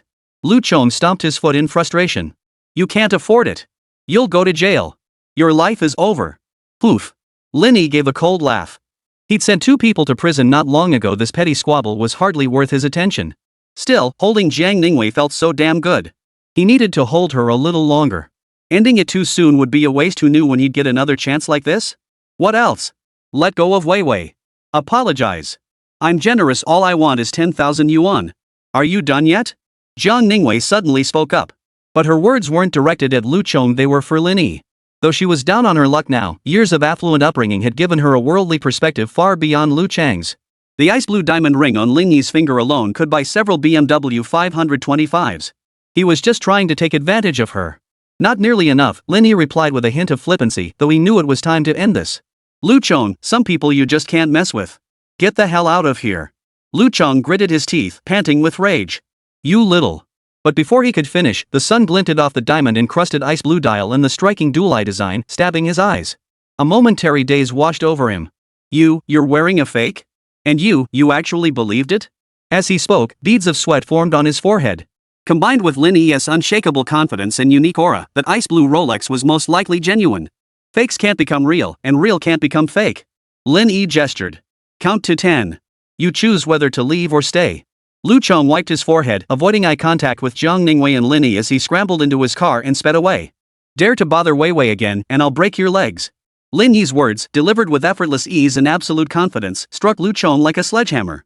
Shivering, he floored the accelerator and fled the scene. Can you let go now? Zhang Ningwei demanded coldly. Of course. After releasing her, Lin Yi waved. The driver pulled the Maybach closer, got out, and opened the door for him. No need to thank me. Goodbye. Lin Yi waved and climbed into the car, driving off. Zhang Ningwei clenched her small fists, stood still with pursed lips, and stared at the direction the car had departed, unable to move for a long time. Her heart was in turmoil. Chapter 23, A family of scholars and poets, 3 generations before learning to dress and eat. For Lin Yi, Zhang Ningwei's matter was merely a minor interlude, something he didn't dwell on. On his way back to the hotel, Li Muwen called him on video. The moment it connected. Brother. Li Muwen's sweet voice instantly filled his ears. You're almost back, right? Did I interrupt you? It was clear she'd wrestled with herself many times before making this video call. She wanted to cling to Lin Yi, yet feared disturbing him. Plus, some things felt too coincidental. She'd been pondering how to broach the subject. Judging the timing was right, she finally couldn't resist her longing and made the video call. Not at all. I was just about to head back. Hee, glad I didn't interrupt. Big bro, look at my new clothes and new bag. Li Muwen held the phone a little further away. On screen, she wore a Gucci summer ensemble, her shoulder cradling a milkshake white Birkin bag. Brother, what do you think? She pointed at the bag. I feel like this color is too much for me. It's whiter than I am. No way. Lin Yi shook his head with a smile. Your skin is creamier. You totally rock it. Stop it. Li Muwen pouted playfully at first, then batted her eyelashes and tugged her neckline down. Then, you better hurry back, big bro. There's fresh milk waiting. Lin Yi's appetite was whetted. His 21-year-old body hadn't fully unleashed its potential last night despite the wild passion. Plus, with his kidney function boosted by 10 points, Lin Yi now felt full of energy and wasn't afraid of overexertion. But just as he was about to agree, Li Muwen hesitated, biting her lip. Brother. Lin Yi immediately smiled. What is it? Go ahead. Final exams are coming up soon. I'm worried about failing, so I want to go back to school tonight. She wasn't lying. Lin Yi had only recently graduated from university, and for second-year students at Kaiyuan University, final exams were scheduled around this time. Before he could nod, Li Muwen added, Brother, don't be upset. Actually, it's fine if I go back to school tomorrow morning instead. Lin Yi shook his head. What nonsense are you thinking? How could I possibly get angry over something like this? Really, brother? Promise you won't get mad? Focus on your exams. I'm busy these days anyway. By the time you finish, you should be feeling much better, right? Li Muwen flushed slightly. Of course. Once I'm fully recovered, I'll make sure you have a wonderful time. Plus, there'll be a surprise then, like. She mouthed the word, her tongue darting playfully. Lin Yi knew exactly what she meant and sighed helplessly. Where did you even learn that stuff? You're so clueless. Hee hee, who says only you guys can browse the web for stuff? Can't us girls do it too? Li Muan waved her tiny fist. I've got plenty of study materials too. Sometimes. I'm even more curious than you guys. Her cheeks flushed as she recounted her online research into intimate matters. I used to worry that reading too much might cause problems, but now. I'm going to put all my skills into practice on you, big brother. I'm going to make sure I know and do. This little vixen. Lin Yi couldn't help but feel a surge of anticipation, but he didn't delve deeper into the topic. After a few more words, he ended the video call. Mr. Lin, welcome home. At the entrance of the Wanda Mandarin Oriental Hotel, butler Bella led 4 dedicated attendants in a synchronized bow to greet him. This display drew the attention of nearby guests. But after a brief glance, they discreetly averted their eyes. Lin Yi's appearance, attire, demeanor, and aura perfectly matched the treatment he was receiving at that very moment. In fact, it was his standard. Mr. Lin, Li. When Bella looked up to speak, surprise flashed in her eyes, and her words faltered noticeably. As she smiled and looked up, her eyes widened in shock and her words trailed off. How could he feel so different after being gone for just half a day? Yesterday, Lin Yi had exuded an air of youthful frivolity and nouveau riche pretension. But now, every gesture radiated extraordinary presence. Though bold, he carried no restlessness. His demeanor was reserved and steady, yet his sharpness was undeniable.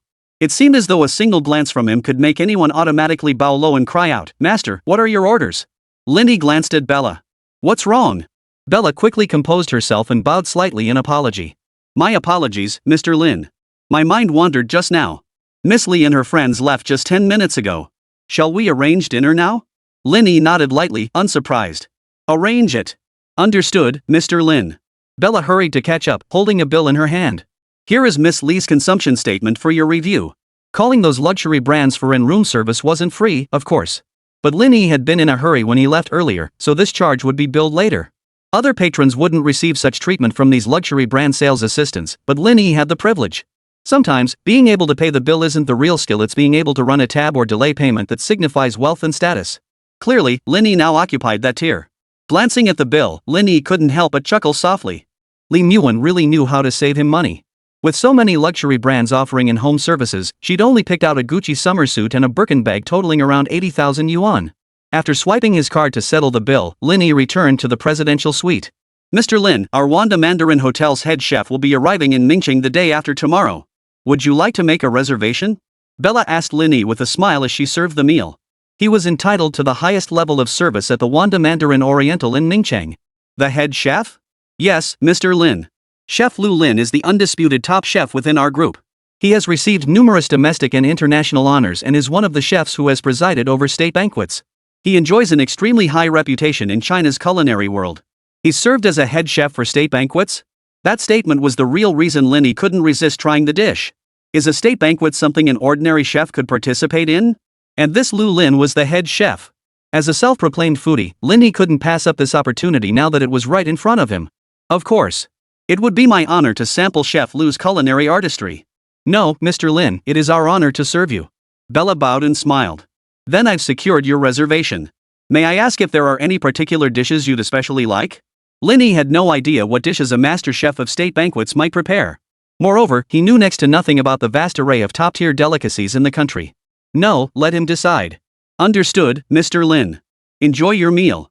Once the dinner course was fully served, Bella departed with the waitstaff. Just as Lin Yi lifted his chopsticks, the system's prompt sounded in his mind once more. Automatically triggered reversal mission, cultivating virtue through poetry and rituals. As the saying goes, a family of scholars and gentlemen passes down its heritage through poetry and ritual. Only after 3 generations of wealth does one learn to dress and eat properly. To turn your midlife around and become a successful, cultured, and profound individual, how could you not understand the art of dining? Core reward mechanism: dressing and dining. The system will automatically trigger evaluations based on the host's understanding and practical experience with dining and attire. Each time the triggered score exceeds 80 points, a guaranteed comeback reward will be granted. Reversal rewards include but are not limited to monetary rewards, item rewards, attribute point rewards, skill rewards, etc. Interesting. Finally, an underdog reward mission without any time distortion. Lin Yi was satisfied with the depth of this mission and eagerly anticipated the upcoming culinary feast. Chapter 24, Beauty's Short-Lived Fate. Current knowledge score, 78 points. Golden House square footage, 700 square feet. Chance of encountering Yenryu, 70%. Last night, Lin Yi was far from lonely in the presidential suite. He felt immensely fulfilled after diving into the ocean of knowledge, strengthening himself, and striving toward his dream of a super luxury mansion. Stretching lazily, Lin Yi rose and freshened up. After breakfast, he glanced at the time. It was barely 7 o'clock. He figured it was the perfect time to head to the provincial library. But Lin Yi had miscalculated. In this world, there was never a shortage of hardworking people. Despite arriving early, the queue was already substantial. And with Lin Yi's looks, bearing, and aura, he stood out like a sore thumb wherever he went. Blending into the crowd proved impossible. Wherever he passed, a 3-meter-wide vacuum zone seemed to materialize around him. Sorry, this isn't my doing, he murmured silently to himself. He truly hadn't come to the library with any intention of adding pressure to the men and women who hadn't graduated yet or were preparing for graduate school entrance exams. While waiting in line, Lin Yi spotted Zhao Liwei, whom he'd encountered yesterday. She had arrived early again today, dressed differently. Zhao Liwei wore a long coat with a cinched waist, covering her figure quite modestly. Yet the cinched waist still accentuated her slender waist and the curve of her hips. Moreover, her long legs, hidden beneath the hem, were now encased in black tights, making her already beautiful leg shape appear flawless. Lin Yi didn't approach her to strike up a conversation. Yet Zhao Liwei seemed to sense something, glancing back at Lin Yi before quickly turning away. A moment later, a waft of perfume drifted toward him. Thank you for yesterday. Zhao Liwei hesitated for a long moment before finally approaching to express her gratitude. It was nothing. Besides, I remember you said there's no need to thank me. But I really do appreciate it. Zhao Liwei wasn't one for elaborate words. Her speech lacked any frills. Truth be told, that's how reserved beauties are before they fully belong to you. Beyond their figure and looks, they seem rather dull in other ways. Lin Yi nodded, his gaze inadvertently falling on the folder she clutched in her arms. It bore the words, graduate thesis. You're a graduate student? Zhao Liwei didn't answer immediately. She covered the folder first, then nodded and countered, Are you too? I've already graduated, but I didn't pursue graduate studies. Zhao Liwei tilted her head, her eyes flashing with confusion.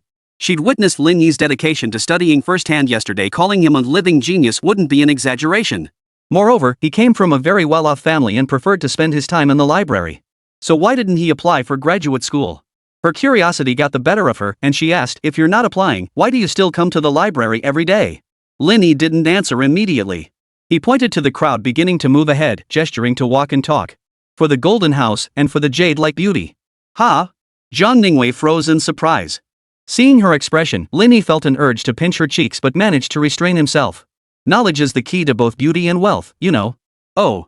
Zhao Liwei murmured in response, seemingly unmoved. Yet Lin Yi caught the faint upward curve of her lips. Was she smiling? And it was truly beautiful. Walking side by side into the library, they found a seat together. Zhao Liwei pulled out her phone. Let's exchange WeChat contacts. Perhaps to avoid seeming abrupt, she explained, you helped me yesterday, so let's connect on WeChat first. When I have time later, I'll treat you to a meal. No need for a meal, but adding WeChat is fine. Lin Yi held out his phone for her to scan the QR code. After adding him, Zhao Liwei scrolled through his moments. Moments later, she covered her mouth with one hand, her expression astonished. You're from Kaiyun University too? Lin Yi nodded. You too? Yeah, I'm a class of 17. Class of 17? Lin Yi murmured to himself, then smiled and extended his hand. Nice to meet you, senior. He was a class of 2020 student at Kaiyun University. Barring any surprises, Zhao Liwei was 3 years his senior. A senior 3 years his senior, not bad at all. Zhao Liwei hesitated, shook his hand briefly, then quickly withdrew hers. The fleeting warmth in his hand left Lin Yi feeling a pang of disappointment, but he recovered quickly. With this connection established, interacting with Zhao Liwei would be much easier. Just as he was about to continue the conversation, the system suddenly stirred. Perhaps due to a WeChat delay, you received a friend request from someone 18 years ago. You felt astonished, anxious, and alarmed. Scrolling through her profile, you discover she is Zhao Liwei, your senior at Kaiyun University who passed away 18 years ago. You lamented the fragility of beauty's fate.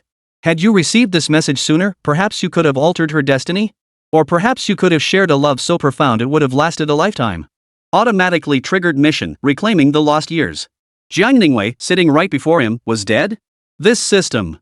Lin Yi sighed in exasperation. He just praised it last night, and now it's pulling another stunt. Now it's pulling off a ghost scenario? Gritting his teeth, Lin Yi pressed on. Life is but a fleeting century. Though experiences may seem few, when you look back, certain regrets linger in your heart, refusing to fade. If you hadn't been so insecure in your youth, would you still have let that girl slip away? Shi Yuming's romantic life hasn't been smooth. She divorced 3 years ago. Please reconnect with her. Comeback reward, tools to mend regrets, including but not limited to money, assets, lifestyle, and emotional support. Reconnect with Chi Yamong? Lin Yi chuckled wryly. Though she hadn't contacted him directly yesterday, she'd mentioned the birthday banquet through others.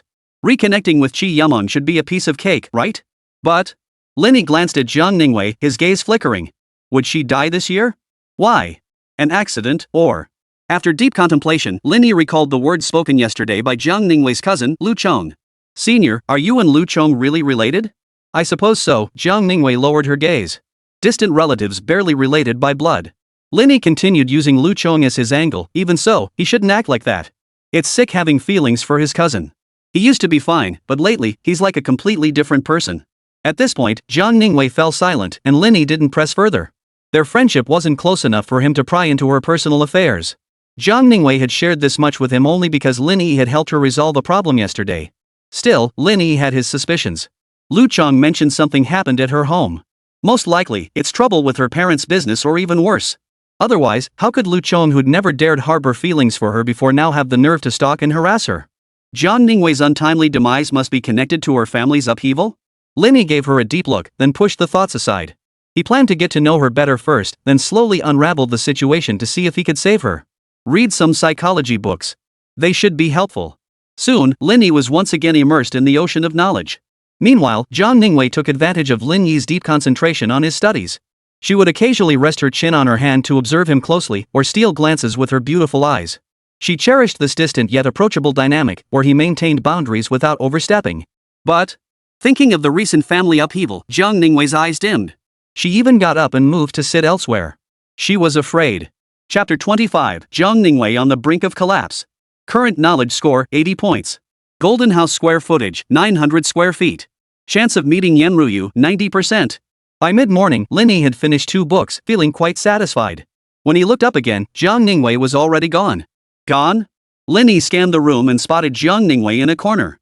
She hadn't left at all, she'd merely changed seats. In the past, Lin Yi would have simply thought Zhao Ningwei was overly aloof, like an iceberg keeping others at arm's length. But after reading 2 psychology books, he now understood that Zhao Ningwei was likely triggering psychological avoidance and escape. This behavior refers to when people, faced with difficult, painful, or unpleasant situations or problems, choose to actively or passively avoid or escape these issues due to inner fear and unease. It was a self-preservation mechanism, but if taken too far, it could easily lead to problems. So, what are you afraid of? Lin Yi pondered, not approaching her. He turned and left the library, planning to grab lunch before returning. Catching a glimpse of Lin Yi's retreating figure, Zhao Ningwei felt a wave of relief wash over her, unconsciously tightening her grip on the hem of her coat. Seeing no one paying attention, she opened her shoulder bag and pulled out a loaf of bread. The bread in her hand was the cheapest kind available on the market, 3 or 5 yuan each, a testament to technology and sheer effort. It wasn't that such bread was inedible, nor that Zhao Ningwei couldn't afford it. It was simply that a loaf like this had no place inside a 20,000 yuan shoulder bag. Even if she needed to save where she could and splurge where she should, given Zhao Ningwei's family background, she shouldn't be eating this sort of thing. Tearing open the wrapper, she broke off a small piece, frowned, and swallowed it. Halfway through, her eyes had already welled up unconsciously. Ding! Just then, a message popped up on WeChat. Judging by the contact name, it was from Chi Yamong. Senior, tomorrow is my birthday. Zhao Ningwei's fingers turned white from gripping her phone too tightly. She typed out a reply with difficulty. Where's the birthday party? Wanda Wenhua Hotel, noon. Okay, I'll be there. You have to come, senior.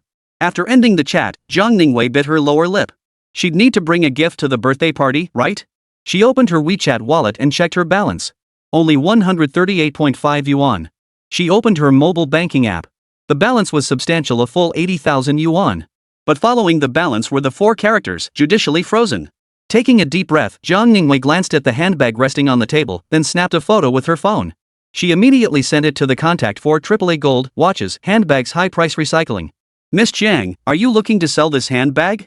Yes. 1,800. Zhao Ningwei's eyes widened. She hurriedly typed, I paid over 20,000 for this bag. Miss Jiang, I know the value of this bag, but it shows some wear and tear, plus it's last year's model. Offering you 1,800 is already a discount for being a returning customer. I can't go any lower. If you're not satisfied with the price, you can try other stores. Zhao Ningwei's eyelashes fluttered slightly as she hesitated to reply. Miss Jiang, are you still selling the bag? The other party messaged again. No longer for sale. Zhao Ningwei replied with difficulty, her reddened eyes beginning to well up with tears. She carefully wiped away the tears, burying her face in her hands as her body trembled silently. I can't hold on much longer. Zhang Ningwei wept silently inside. Ding dong. Just then, Lu Chong sent another WeChat message to Zhang Ningwei. Weiwei, your uncle is being so unfair. Your family's house hasn't even gone through judicial auction procedures yet, how can he just forcibly seize it? Glancing at the message, Zhang Ningwei's expression turned icy. What else do you want? Of course I want to help you, Lu Chong declared brazenly. I happen to have a 3-bedroom apartment available. You can move right in. With a place to live, you won't have to worry about daily expenses, I can support you. Zhang Ningwei swiped her finger, blocking and deleting Lu Chong in one swift motion. How could they do this? Biting her lip, Zhang Ningwei cursed those people in her mind, but it did no good. Meanwhile, the WeChat notifications kept buzzing. AAA gold, watches, bags, high price recycling. Miss Jiang, if you're truly short on cash, I have a quick way to make money. Want to consider it? And then, Weiwei, haven't seen you around lately. Wanna grab some shopping together? Uncle, Weiwei, where are you? Have you thought about what I mentioned last time? You're not getting any younger, it's time to get married. I know he's a bit older and remarried, but you know your family situation. Your father illegally raised 300 million yuan through illegal fundraising and was sentenced to 13 years in the first trial. If you think about it carefully, marrying him isn't such a bad deal. Give it some serious thought? Reading the WeChat message, Zhang Ningwei's eyes grew increasingly dull, her spirit teetering on the edge of collapse. When you have money, everyone around you is a saint. But when you're broke, the whole world feels like a filthy place. Whoa whoa. Zhang Ningwei let out a sob, but it lasted only a few seconds before abruptly stopping. She reopened her phone and found the contact for AAA gold, watches, handbags, high-priced buyback. What kind of connection are you talking about? She'd taken the bait. The young boss chuckled and began typing out details about the so-called money-making scheme. It's simple, Miss Jiang. All you need to do is take some photos or videos and send them to me. Depending on the quality of the photos or videos, the price ranges from 100 to 10,000 yuan. And rest assured, Miss Jiang, none of your photos or videos will appear on domestic platforms, they'll be shared almost exclusively overseas. Platforms like Twitter, Instagram, it's safe. No one will recognize you. The young boss rattled on, leaving Zhang Ningwei completely dumbfounded. Just taking photos and videos? That's how much money you make? Instinctively, she typed back, what kind of photos and videos? The other party sent a few photos and a video clip with a sly grin. Zhang Ningwei glanced at them, her lips parting slightly as she felt her mind being polluted. At first glance, the photos seemed normal at most, they were bold personal portraits. But upon closer inspection, one could discern an intensely provocative and suggestive undertone permeating both the images and footage. Especially the alluring bodies wrapped in black stockings, short skirts, stepmother dresses, and QQ battle robes. Everything that could be exposed was exposed, save for the crucial areas. Zhang Ningwei couldn't accept it. Moreover, she knew that once she took this step, she would be pulled into the abyss bit by bit. But she was starving. The hunger relentlessly shattered her mental defenses, eroding the dignity and self-respect she had spent over 2 decades cultivating. Why, did you have to make me meet you under these circumstances? Zhang Ningwei couldn't help but think of Lin Yi, murmuring in agony. Had her family not faced tragedy, their journey from meeting to knowing each other to falling in love would have been truly heartrending. But now, with even her dignity and self-respect about to be lost, what right did she have to approach him? Just as Zhang Ningwei wrestled with these thoughts, Lin Yi returned after lunch. She hastily wiped away her tears, reverting to her previous icy demeanor, standing tall and proud like a snow-capped cedar in a secluded valley. But Lin Yi, still, detected something amiss beneath Zhang Ningwei's carefully concealed exterior. He walked over, sat down, and fixed his gaze intently on her. Senior, did something happen? Chapter 26, Let Me Support You. The 2 psychology books he'd read today proved invaluable. Applying what he'd learned, Lin Yi had already observed Zhang Ningwei's subtle movements and micro-expressions before sitting down. She instinctively straightened her posture, but her limbs remained stiff, her fingers clenched upward, classic signs of tension and the urge to flee. Moreover, Zhang Ningwei's pupils had dilated for a split second, another telltale sign of anxiety. No, I'm perfectly fine. How could anything be wrong? Zhang Ningwei denied it vehemently, maintaining her aloof expression. But her state remained impossible to hide from Lin Yi. I can help you, Lin Yi offered. Zhang Ningwei shook her head and fell silent. She didn't want to appear vulnerable in front of Lin Yi. At the very least, she needed to maintain a simple, equal social dynamic between them. This was likely a universal emotion shared by both men and women. When faced with someone they liked, people were reluctant to show their vulnerable side. Without exception, they would present their best selves to the other person. I said I'm fine. Zhang Ningwei emphasized her words, her tone thick with defensiveness. Lin Yi nodded and said nothing more, his mind already certain that Zhang Ningwei's emotions were teetering on the edge of collapse. He also understood that her death was most likely a suicide. Don't worry. I won't let you die young. Lin Yi murmured to himself, then rose to fetch 2 books, diving back into the ocean of knowledge. Seeing him slip back into his absorbed study state, Zhang Ningwei lowered her eyes and sighed softly. A look of bitter sorrow crept onto her cheeks. She felt an urge to escape this world. Current knowledge score, 82 points. Golden House square footage, 1,100 square feet. Chance of encountering Yenryu, 110%. At 5:30 p.m., Lin Yi exited academic god mode, checked the system panel, and prepared to wrap up for the day. A 1,100 square meter mansion. As he was leaving, he glanced at Zhao Liwei, who showed no intention of leaving. Ignoring her, Lin Yi walked out but didn't go far. After a while, Zhao Liwei finally rose slowly, clutching her rumbling stomach as she left the library. Glancing around, she noticed Lin Yi's usual Maybach wasn't parked by the roadside. Zhao Liwei felt less disappointment than relief. She had only a little over 100 yuan on her. In such a disheveled state, how could she possibly let Lin Yi see her? But that was one thing. Tonight, she didn't even have a place to sleep. Stay over? Whose place could she possibly go to? She glanced down at her phone. Her contacts numbered less than 100. Such a sparse social life was, after all, consistent with her usual style. Yet at a time like this, it felt like punishment. She couldn't believe it, not a single person she could turn to for help. If she could set aside her pride and dignity to ask for help, countless people would be willing to assist her. But she refused. She wandered aimlessly through the streets as dusk fell and streetlights flickered on. She was exhausted and starving. Passing a street-side shop, she went in and bought a bottle of Nongfu spring water but didn't drink it right away. Instead, she walked into an empty alley, took a glass bottle of Evian mineral water from her bag and poured the Nongfu spring water into it. What was the point of doing this? Zhao Liwei didn't know, nor did she want to know. She'd done it instinctively, without thinking. Gulp, gulp. Having eaten only half a piece of bread all day, her stomach began to growl again. Suddenly, the young shop owner's words came back to her. Just one sexy photo could fetch at least 100 yuan. Should she take one? Zhao Liwei felt intense resistance within her, but the ravenous hunger nearly consumed her entirely. Gritting her teeth, she found herself back at the library without realizing it. There was a 24-hour book sanctuary here, open for diligent students or working professionals. The key was that the environment was decent. She could sit here and maintain her dignity without spending a penny. She picked up a book, flipped through it briefly without reading, then lowered her gaze to her phone. Her eyes drifted unconsciously to the contact labeled Lin Yi. She wanted to ask for help. But after hesitating for a long time, she gave up. She even considered deleting Lin Yi's contact information entirely, thinking out of sight, out of mind. In the end, though, she kept it. She secretly pulled out half a loaf of bread from her bag and slowly swallowed it down with the Evian mineral water, filling her empty stomach. When night fell and all was quiet, with no one around, she slowly let down her guard. Hugging her shoulders, she slowly lowered her head, her eyes blurring with tears. She looked small, pitiful, and helpless. All of this was witnessed by Lin Yi, seated inside the Toyota Alphard. Now, he faced two choices. Pure love or dark corruption. Which would he choose? Lin Yi closed his eyes.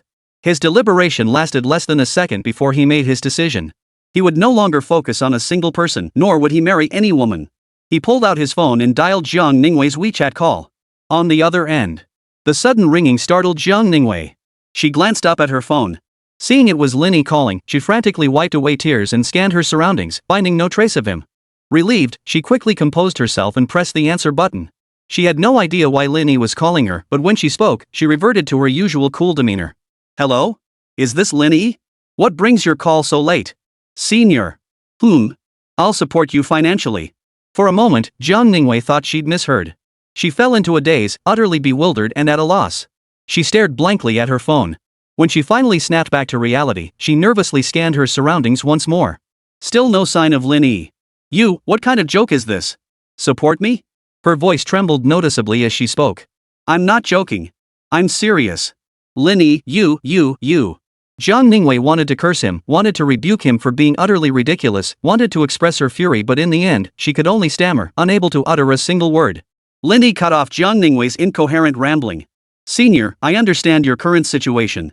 I can help you regain your former respectable life. And I've already made it perfectly clear what I want in return. Zhao Liwei was utterly flustered at that moment, yet the dignity she had struggled to maintain gave her the courage to refuse. Before she could finish, Lin Yi cut in, I know you can't afford to eat. I've seen it. Boom. The courage she had just summoned shattered into pieces at his words, as if Lin Yi stood beside her, reveling in her humiliation. Anger, shame, panic, a whirlwind of emotions tangled together, painting her face like a dye shop. Unconsciously, she curled into a ball, trying to shield herself as best she could. Lin Yi knew it was enough. He hung up decisively. The sudden busy tone snapped Zhao Liwei back to reality. She couldn't understand why Lin Yi hadn't said another word before hanging up. Moreover, hearing those words from Lin Yi felt entirely different than hearing them from anyone else. Zhao Liwei wasn't entirely sure either. Perhaps it was because she harbored feelings for Lin Yi? But precisely because of that, she found this reality even harder to accept. Why had what could have been a romance turned into a sugar daddy arrangement? Yet the pressure of reality and the gnawing hunger in her stomach left her breathless, unable to bring herself to refuse decisively. Ding dong, ding dong. Just as Zhao Ningwei was torn between heaven and earth, Lin Yi sent 2 messages.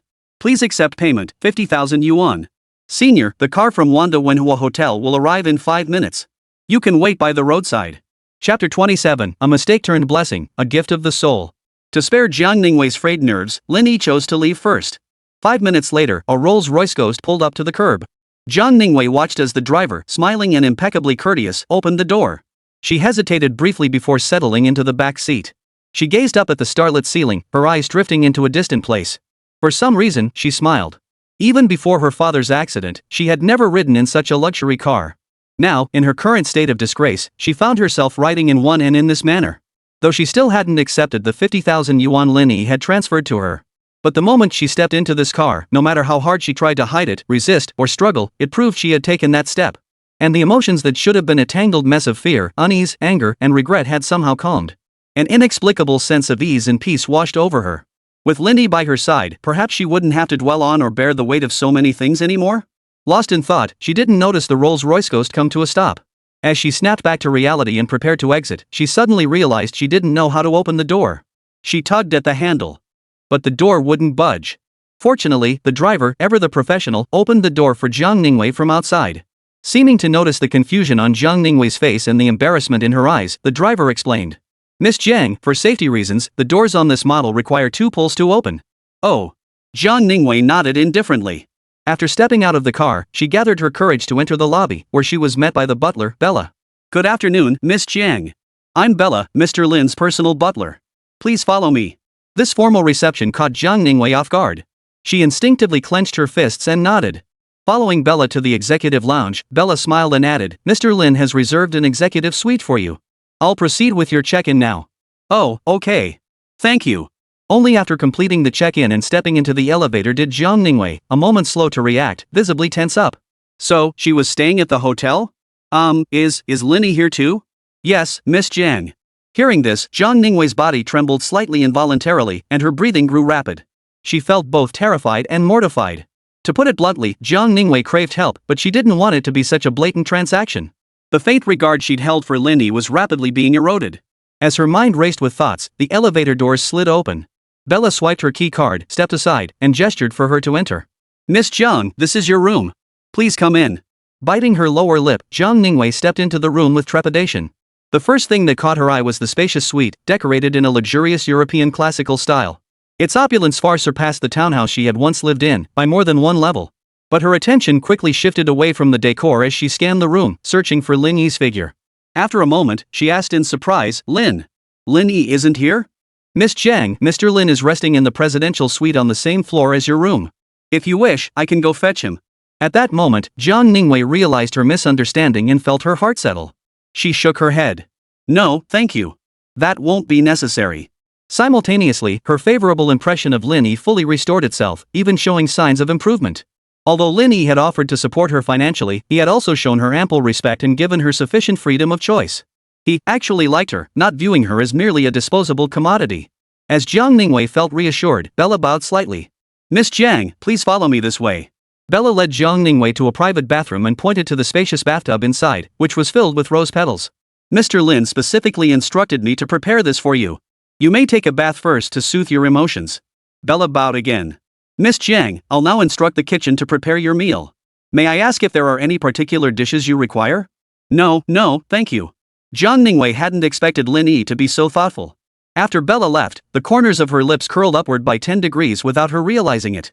Slowly shedding her clothes, her tall, fair, flawless figure stepped into the bathtub, and she fell silent. When she surfaced again, a soft sigh escaped her lips. A high-quality, dignified life had returned even more refined than before.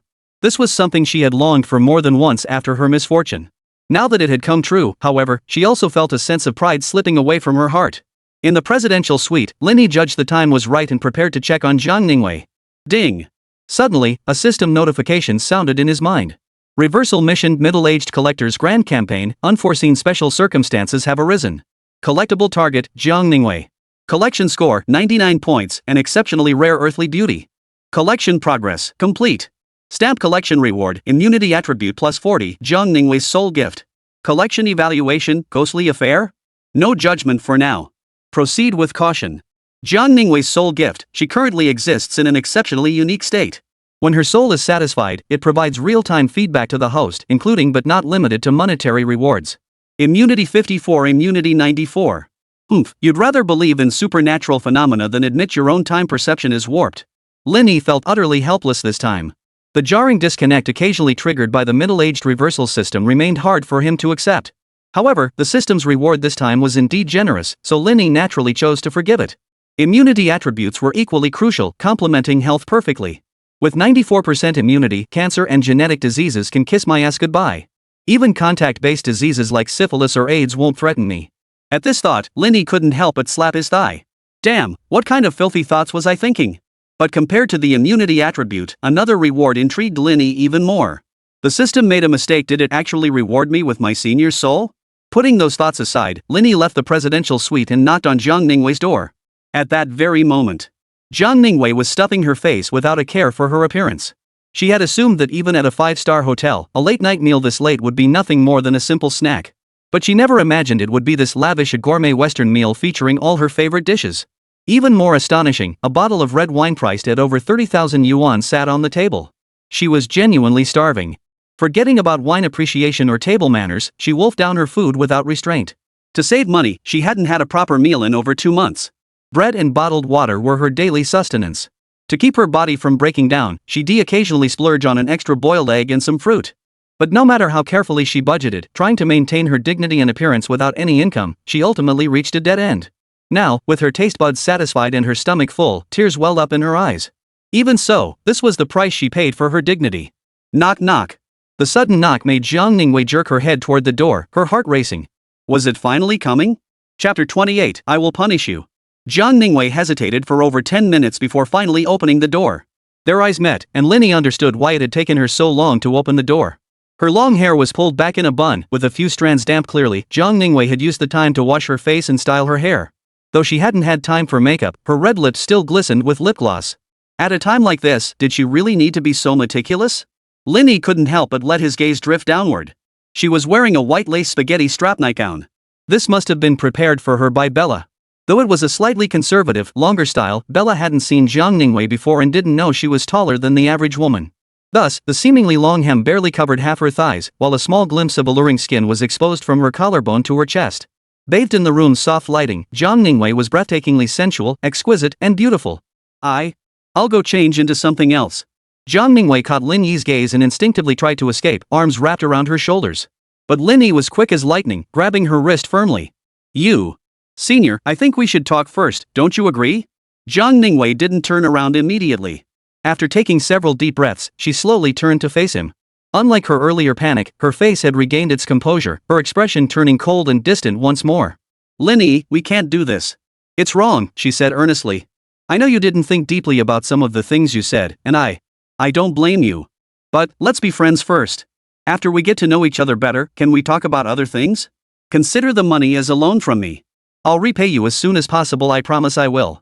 Lin Yi stared at Zhao Ningwei, catching the flicker of unease in her eyes. He found her self-deceptive manner strangely amusing. At the same time, he understood that she genuinely harbored feelings for him. She, who valued dignity and decorum so highly, was actually making excuses for Lin Yi's attempt to keep her as a mistress. In some ways, the beginning of Lin Yi and Zhao Ningwei's relationship mirrored his story with Fan Ningning back then. Of course, Zhao Ningwei was not the same as Fan Ningning. Zhao Ningwei valued her dignity and decorum above all else, while Fan Ningning was nothing more than a shameless. In the past, Lin Yi would likely have agreed with Zhao Ningwei's reasoning. But now, he couldn't possibly consent. His voice grew solemn. Senior, before I touch you, you can choose to leave. Today's events can be forgotten. What do you say? At his words, Zhao Ningwei's expression visibly flustered. As Lin Yi's hand slowly drew near, her trembling lashes fluttered like windshield wipers in a downpour. She never imagined Lin Yi would be so direct, leaving neither of them any room to back out. Zhao Ningwei instinctively took a step back, yet she did not flee. After all, Lin Yi had left her ample space to escape either way. That step backward felt more like a final struggle. Finally, Lin Yi's hand cupped Zhao Ningwei's chin.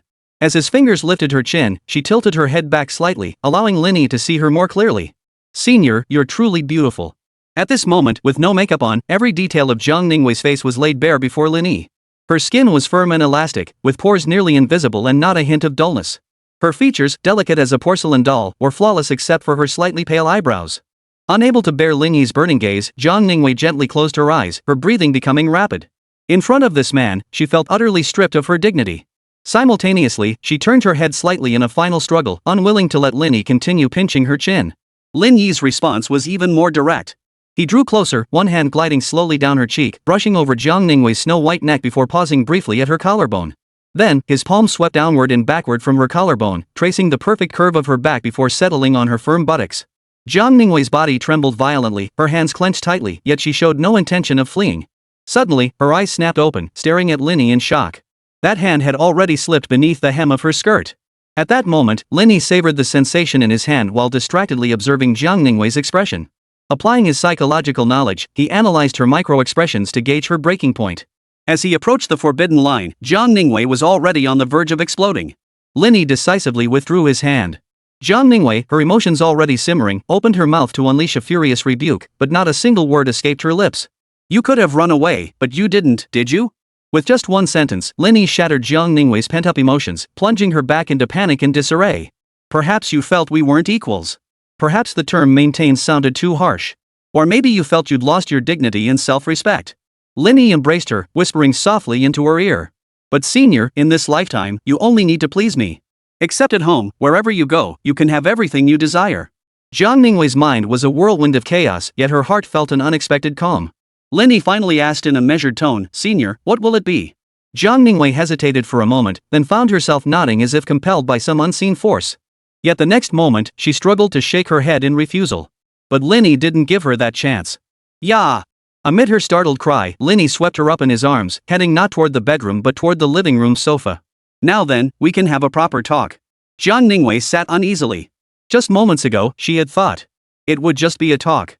If Lin Yi had wanted to, he could have taken Zhao Ningwei tonight. But what about afterward? Besides, Lin Yi was merely emotionally reckless, not a complete scoundrel. He wanted both her body and her heart. All the groundwork laid earlier was to break down the thick walls around Zhao Ningwei's heart, making it easier to gradually claim her as his own in the future. Slowly conquering an ice queen and ascetic goddess like her would bring him greater satisfaction. But Zhao Ningwei showed no intention of speaking now. That was her nature. Lin Yi had to take the initiative. Wrapping one arm around her slender waist to pull her close, Lin Yi finally found his voice. Senior, had you been in a relationship before meeting me? At that moment, Lin Yi's abrupt halt and sharp break caused Zhao Ningwei's fluctuating emotions to gradually settle. Moreover, she no longer resisted physical contact with Lin Yi. His forceful approach to breaking the ice was beginning to show results. I'm not sure if it counts. Back in college, I really hit it off with someone I met online. Oh, you were secretly dating online behind my back? Lin Yi lifted her chin. Senior, you're so aloof, how could you make such a mistake? No, it's not like that. Back then, I didn't even know you. That's still not acceptable. Lin Yi had finally found a reason there was no way he'd let her off the hook. You must accept your punishment. Zhao Ningwei blinked, instinctively lifting her head, clearly still confused about the situation. What kind of punishment? Of course it's. Before Lin Yi could finish his sentence, he borrowed Zhao Ningwei's lips to silence his own, capturing her delicate tongue in the process. Zhao Ningwei's eyes widened in surprise as she instinctively pushed against Lin Yi's shoulders. But gradually, she closed her eyes, lashes fluttering softly, and clutched the fabric of his t-shirt. Chapter 29, I'll teach you how to shop for clothes. The next day, Zhao Ningwei opened her eyes lazily, letting out a long sigh. Every cell in her body seemed to sigh with contentment. It had been ages since she'd slept so soundly. But as clarity returned, something suddenly struck her, and she sat bolt upright in bed. Awake? Lin Yi set down the book he hadn't finished last night and had read halfway through this morning, smiling. Get up. Let's have breakfast first, then head to the library to study together. Zhao Ningwei instinctively checked her body first. Nothing felt off, but she still couldn't shake her unease and peeked under the covers. I just came in a moment ago, and I wouldn't do anything while you were unconscious. Lin Yi pointed at Zhao Ningwei. But the way you look right now? It's practically begging me to take you. As she jolted upright, her nightgown strap slipped, revealing her fullness exposed to the air, gleaming brightly. A slender branch bore such fruit. Lin Yi smacked his lips, admiring the sight, when Zhao Ningwei let out a shriek. She threw back the covers, clutched her chest, and fled into the bathroom. I won't disturb your routine. Come to my room later. After bidding her farewell, Lin Yi returned to the presidential suite. About half an hour later, Zhao Liwei, dressed impeccably, sat down beside Lin Yi. Breakfast was lavish, offering both Chinese and Western options with plenty of choices. Unsurprisingly, Zhao Liwei chose Western fare. Lin Yi didn't hold back either, piling fried dough sticks, soy milk, and other items onto his side of the table. However, during the meal, Lin Yi noticed Zhao Liwei frequently stealing glances at him. Moreover, the tenderness in her eyes would occasionally slip through. Zhao Liwei felt that although their relationship had progressed abruptly, the process had been beautiful. Lin Yi respected her deeply. Last night had only involved kissing and light caresses, nothing more. Even sitting together for breakfast now perfectly matched her definition of what boyfriends and girlfriends did. After they finished eating, Zhao Liwei hesitated for a moment before speaking up. Lin Yi, there's something I need to tell you. What is it? I won't be going to the library today. Lin Yi was taken aback. Then what about? It's my junior's birthday today. I need to pick out a gift for her and attend the birthday party. Now Lin Yi was even more astonished. That junior of yours, it can't be Chi Yumeng, can it? How did you know? Zhao Liwei was equally taken aback. Well, what a coincidence. The power of Yin Ruyu's 110% encounter probability was truly formidable. The system had just released the mission about Chi Yumeng's comeback yesterday, and Lin Yi had basically wrapped things up with Zhao Liwei yesterday. And now? Today, the two of them were brought together? I just asked. Didn't expect such a coincidence. Lin Yi showed Zhao Liwei his chat history with Zhang Yifeng. Her large eyes fluttered as she scanned the messages, then her gaze settled on Lin Yi's face. Suddenly, she broke into a smile. That smile bloomed like 100 flowers, embodying all the beauty in the world. Lin Yi froze for a moment. Zhao Liwei quickly composed herself, feigning indifference. You really didn't need to show me the chat history. At that moment, the little happiness in her heart nearly overflowed. But I've changed my mind today, Lin Yi suddenly declared. Establishing a connection with Chi Yumeng was indeed a system task, but these tasks all stemmed from the depths of Lin Yi's heart. The beautiful things he had abandoned in his youth due to self-doubt. If he didn't try now, he would truly regret it. Of course, Lin Yi wasn't going to pursue Chi Yumeng without limits. In fact, she wasn't even his white moonlight. To put it bluntly, it was a win-win situation. If he succeeded, great. If not, no harm done. Oh. Zhao Liwei nodded expressionlessly, though a twinge of pain still tugged at her heart. Though Chi Yumeng's looks were slightly less than hers, her family background now outstripped hers by a mile. Moreover, Zhao Liwei's earlier fantasy had shattered. She and Lin Yi weren't in a romantic relationship at all. It was simply a patronage arrangement. He had every right to pursue Chi Yumeng. Lin Yi, meanwhile, had been observing every shift in Zhao Liwei's expression. Even if he couldn't read her innermost thoughts, he could discern some of her feelings through the subtle shifts in her expression. Lin Yi showed no intention of explaining. Zhao Liwei had to learn to adapt to him, rather than him constantly indulging her. Of course, this only applied to romantic matters. In every other aspect, Lin Yi would satisfy Zhao Liwei completely. Clap clap.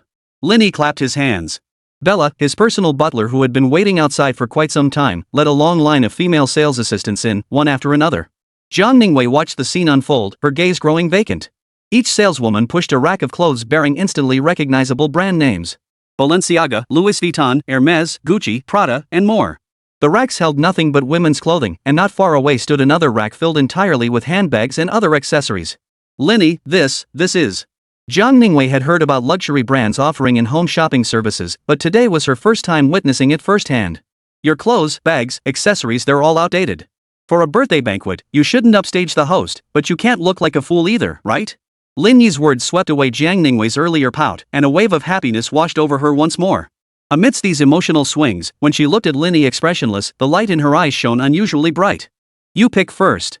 Knowing full well how slow women were at picking clothes, Lin Yi said this before picking up the book he hadn't finished reading and settling back on the sofa to flip through its pages.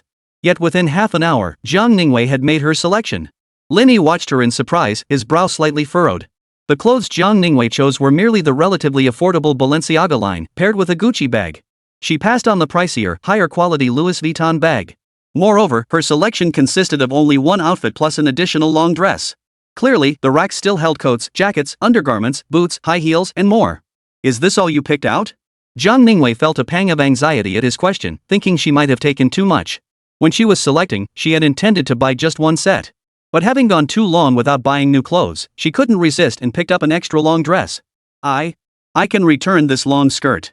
As soon as Zhao Liwei finished speaking, the saleswomen whose smiles had already been stiff all turned pale, their expressions turning distinctly unpleasant. Last time everything was fine, but now with a new girl, not only was she hesitant to pick freely, she was even considering returning the dress. They couldn't help but wonder, girl, are you even capable of this? Lin Yi felt a bit helpless. Zhao Liwei was being far too cautious. Besides, if she didn't take it, how could he possibly claim her as his own? Broaden your perspective. I'll teach you how to choose. Ha? What ha? I asked you which one don't you like? Zhao Ningwei was still in a daze, unable to figure out what Lin Yi was actually trying to do. Lin Yi, however, was straightforward and blunt, starting from the beginning. Do you like this one? Instinctively, Zhao Ningwei shook her head based on her own taste. Lin Yi pulled the garment aside and continued his rapid-fire questioning. This one, and this one, do you like any of them? After this rapid-fire exchange, only about 4 outfits remained hanging on the racks of various brands. Forget the ones I picked out. Take everything else, Lin Yi declared with a sweeping gesture. Instantly, the female sales assistants providing the in-home service all beamed with delight, while Zhao Ningwei remained utterly bewildered. Even after being wealthy for over 20 years, she'd never bought designer clothes and bags like this before. Chapter 30, Zhao Ningwei's unique trait. Before the incident, Zhao Ningwei's family had indeed been wealthy. But she had never shopped like this before. When Zhao Ningwei finally snapped out of it, she waved her hands frantically. Lin Yi, I can't possibly wear all this. Trust me. Lin Yi declared, leaving no room for argument. Instantly, Zhao Ningwei fell silent, becoming unusually docile and obedient. But Lin Yi, now a man of considerable learning, immediately sensed something was off. Zhao Ningwei seemed to possess certain distinct traits like being an M or a sub. Considering last night's events, Lin Yi felt Zhao Ningwei didn't quite fit the M mold. She leaned more toward being a sub. To put it simply, M leans more toward physical experiences, while sub leans more toward mental fulfillment. To put it more bluntly, the former has clear demands, knowing what they like and dislike, and is a form of seeking. The latter, however, is more extreme unconditional submission, where self-fulfillment comes from satisfying others. Lin Yi looked at Zhao Ningwei, a complex feeling stirring within him. He desperately wanted to try it. At that moment, the saleswoman approached and inquired, Mr. Lin, these bags. Lin Yi glanced at Zhao Ningwei and instructed, first, pick out the ones you don't like. This time, Zhao Ningwei didn't hesitate. She obediently set aside the bags she disliked. After finishing, she shot him a sly glance, secretly observing his expression. When she saw the delighted look on his face, she couldn't help but curve her lips upward too. At that moment, Lin Yi felt increasingly certain his guess was likely correct. That's more like it, he praised Zhao Ningwei. Wrap up the rest. Oh, and keep those stockings too. Zhao Ningwei tilted her head, looking at Lin Yi in surprise. Did he really like stockings? Of course. That goes without saying. What man doesn't like stockings? And Zhao Ningwei stood around 177 centimeters tall, with legs that approached the golden ratio, roughly 109 centimeters. Such gorgeous legs, not wearing stockings would be a complete waste. This wasn't Lin Yi making things up, he'd personally measured them last night. Zhao Ningwei's legs weren't just long, their appearance and texture were exceptional.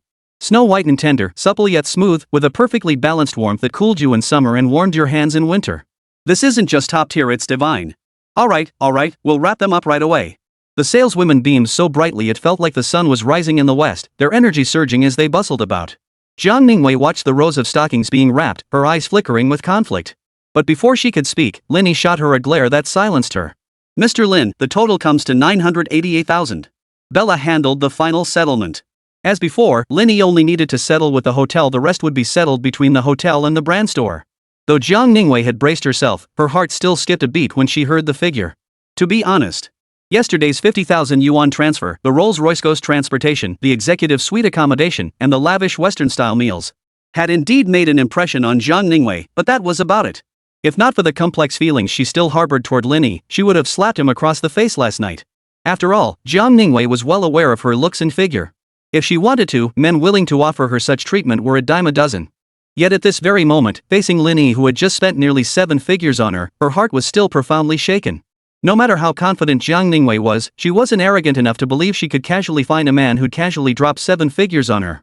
Moreover, she was now even more flustered.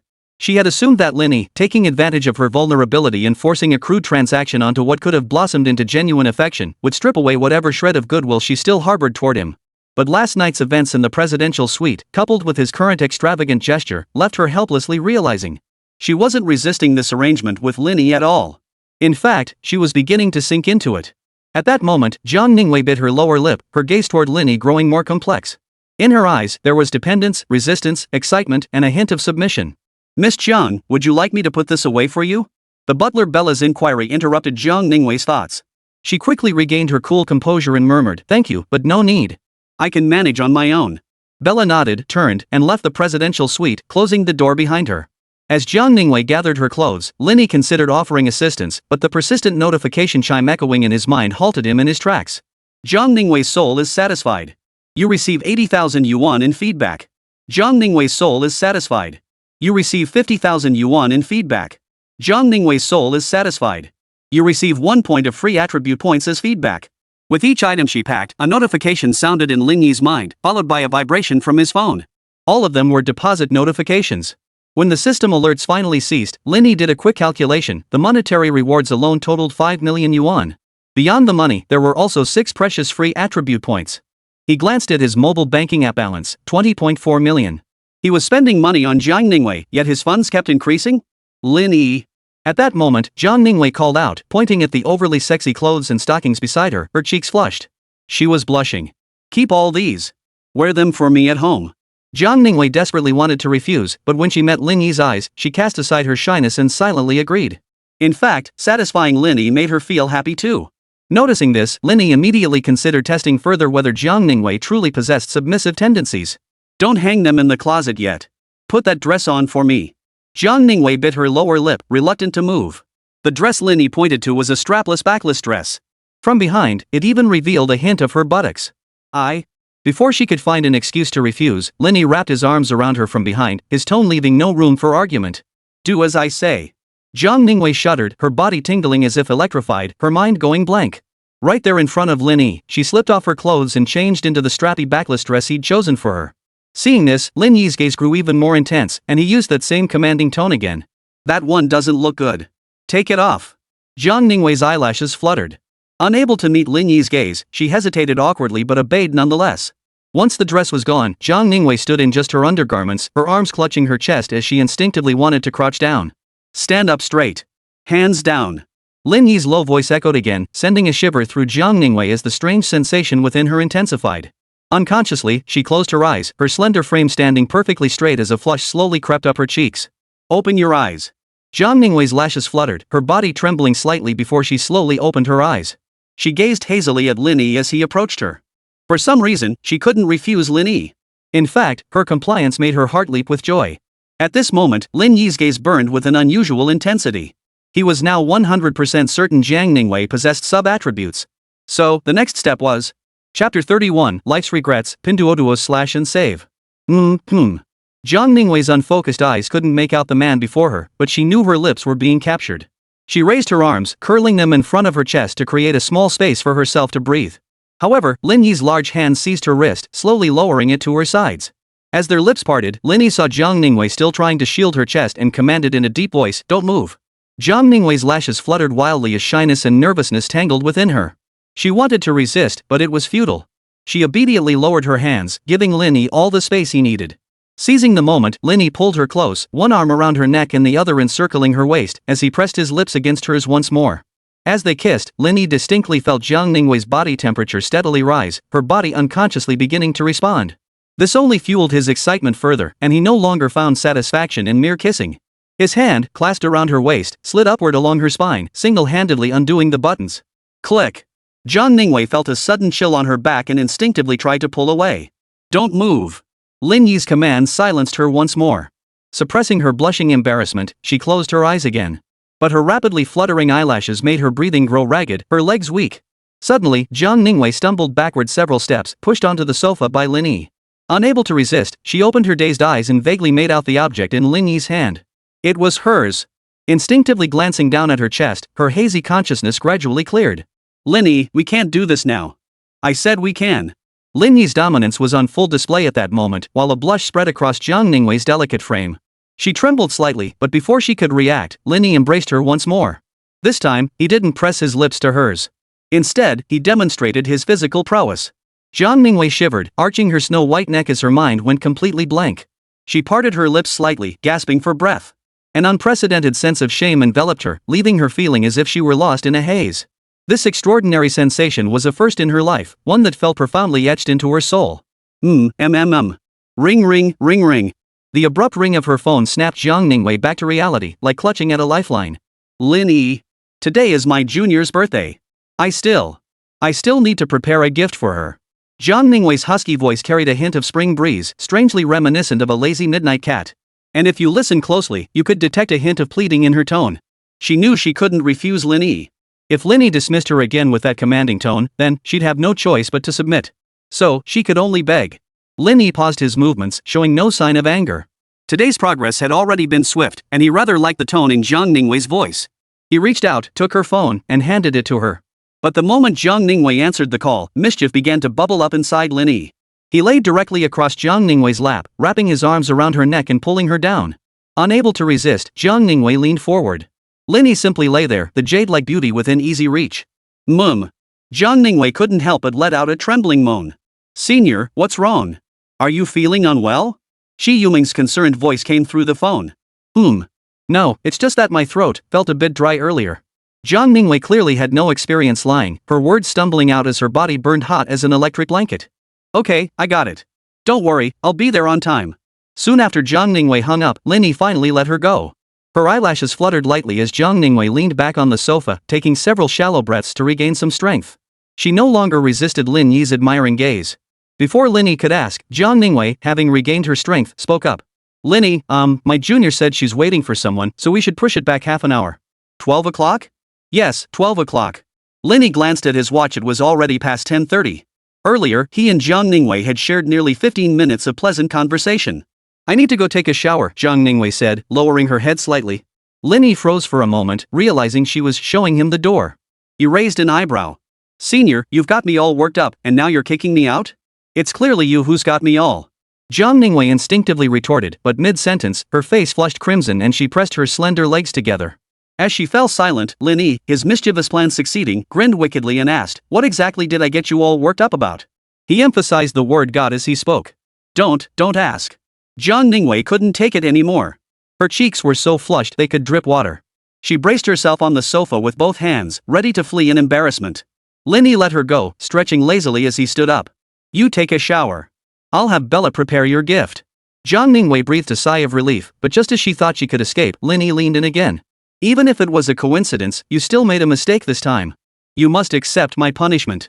That familiar tone of punishment made Zhao Ningwei's body tense up again. Yet inexplicably, a faint thread of anticipation and longing began to spread within her heart. Smack! A soft pop echoed as Lin Yi left a strawberry-shaped mark on Zhao Ningwei's snow-white, slender neck. A stamp of approval.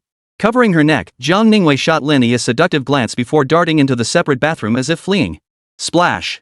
The sound of flushing water began to echo, while Lin Yi, holding the remote control, slowly pressed a button. The frosted glass gradually turned transparent, though Zhao Ningwei, inside, remained unaware of the change. Her graceful, delicate form beneath the shower was now fully exposed to Lin Yi's gaze. This was the perfect bathroom experience in a presidential suite. After savoring the view for a moment, Lin Yi finally glanced at his phone. A message from the contact labeled Chi Yuming had arrived 3 minutes earlier. "Lin Yi, are you sure you won't be coming to my birthday party? You have re-established contact with Chi Yuming. Reversal reward being dispersed. In your youth, you always fell just short of succeeding in Pinduoduo's slash and save deals. Never managing to snag a single item or score a bargain became one of your lifelong regrets. Congratulations, host. You have obtained a one-time item to make up for this regret. Pinduoduo's price slash. Pinduoduo's price slash. This time I brought 100,000 brothers. No way we won't slash it down. Upon use, the host will purchase any item priced under 20 million yuan for just 1 yuan. Holy! This is game-changing. Pinduoduo's price slash feature had indeed tormented Lin Yi to the point of agony in the past. It truly qualified as a life regret. Life feels somewhat complete now. Lin Yi chuckled happily, using the system rewarded item while admiring Zhao Ningwei bathing. Chapter 32, the first supercar of his life. After using Pinduoduo's price slash, a link suddenly popped up on his phone. Lin Yi clicked on it and found the selection interface refreshingly clean and the variety incredibly rich, covering every aspect of life. Yet, the options available to Lin Yi were few. Real estate was immediately ruled out. Thanks to his underdog mission, Lin Yi had already accumulated a 1,100 square meter luxury mansion in a prime location, so he had no immediate need to purchase additional property. Next to be ruled out were cultural artifacts like antiques and famous paintings. Lin Yi was a man of simple tastes. Such refined items were beyond his current appreciation, and the 20 million yuan budget wouldn't secure him anything truly exceptional in that realm. After sifting through his options, only cars and watches remained suitable for Lin Yi's current needs. As the saying goes, the poor play with cars while the rich play with watches. A 20 million yuan car and a 20 million yuan watch are not in the same league. Still, Lin Yi chose the car. He already owned an ice blue Rolex, which sufficed for now. But as for cars, he'd held his driver's license for 4 years, yet it still gathered dust and used. What should I choose within the 20 million yuan range? To be honest, Lin Yi knew his cars, but only those priced under $1 million, or even under $500,000. He hadn't delved deeply into the realm of luxury cars, let alone supercars. After all, if you can't afford them, why bother researching them? He glanced down at his phone. The system reward tool was incredibly useful, just like the shopping interface on Pinduoduo, complete with filtering functions. Lin Yi began setting his filter criteria. Price, 15-20 million yuan. Brand, any. Model, any. Production date, no restrictions. After setting the criteria, Lin Yi clicked filter. The interface instantly refreshed, revealing row upon row of supercars before his eyes. However, the prices displayed weren't simple factory prices, but rather the final prices after all fees in Longwa. Leading the list was a Koenigsegg Jesko with an on-the-road price of exactly 20 million yuan, though it was a pre-owned vehicle. Although it had less than 30,000 kilometers on the odometer, commanded an exorbitant price, and was one of only 125 units produced globally, it remained undeniably a used car. Lin Yi wasn't overly particular about newness, but for his first car, a brand new model still appealed to him more. Let's continue. The second entry was another supercar, the Mercedes-AMG 1 hybrid hypercar. Its design was undeniably sleek, but like the Nissan Jesko, it was a used car resold by its previous owner. Without a closer look, Lin Yi chose to move on. The third car was the ATS GT, crafted by a niche Italian supercar brand. It was a brand new model, but Lin Yi wasn't fond of its color or design, so he skipped it as well. Scrolling further down, Lin Yi's eyes suddenly lit up. Ferrari. The name was familiar, even to the point of being overused, giving the initial impression of being commonplace. But hearing about it, seeing it, and actually owning one were entirely different experiences. Moreover, Lin Yi was instantly captivated by it at first sight. He didn't scrutinize the exact model or care about the specs. Just the car's shape and color alone ignited his urge to pay. Who doesn't have $1? It was just $1 item anyway, who cares about its actual value? If he liked it, he'd buy it. Without hesitation, Lin Yi placed his order. WeChat Pay, 1.00. Payment method, wallet balance. Enter password, 123123. Payment successful.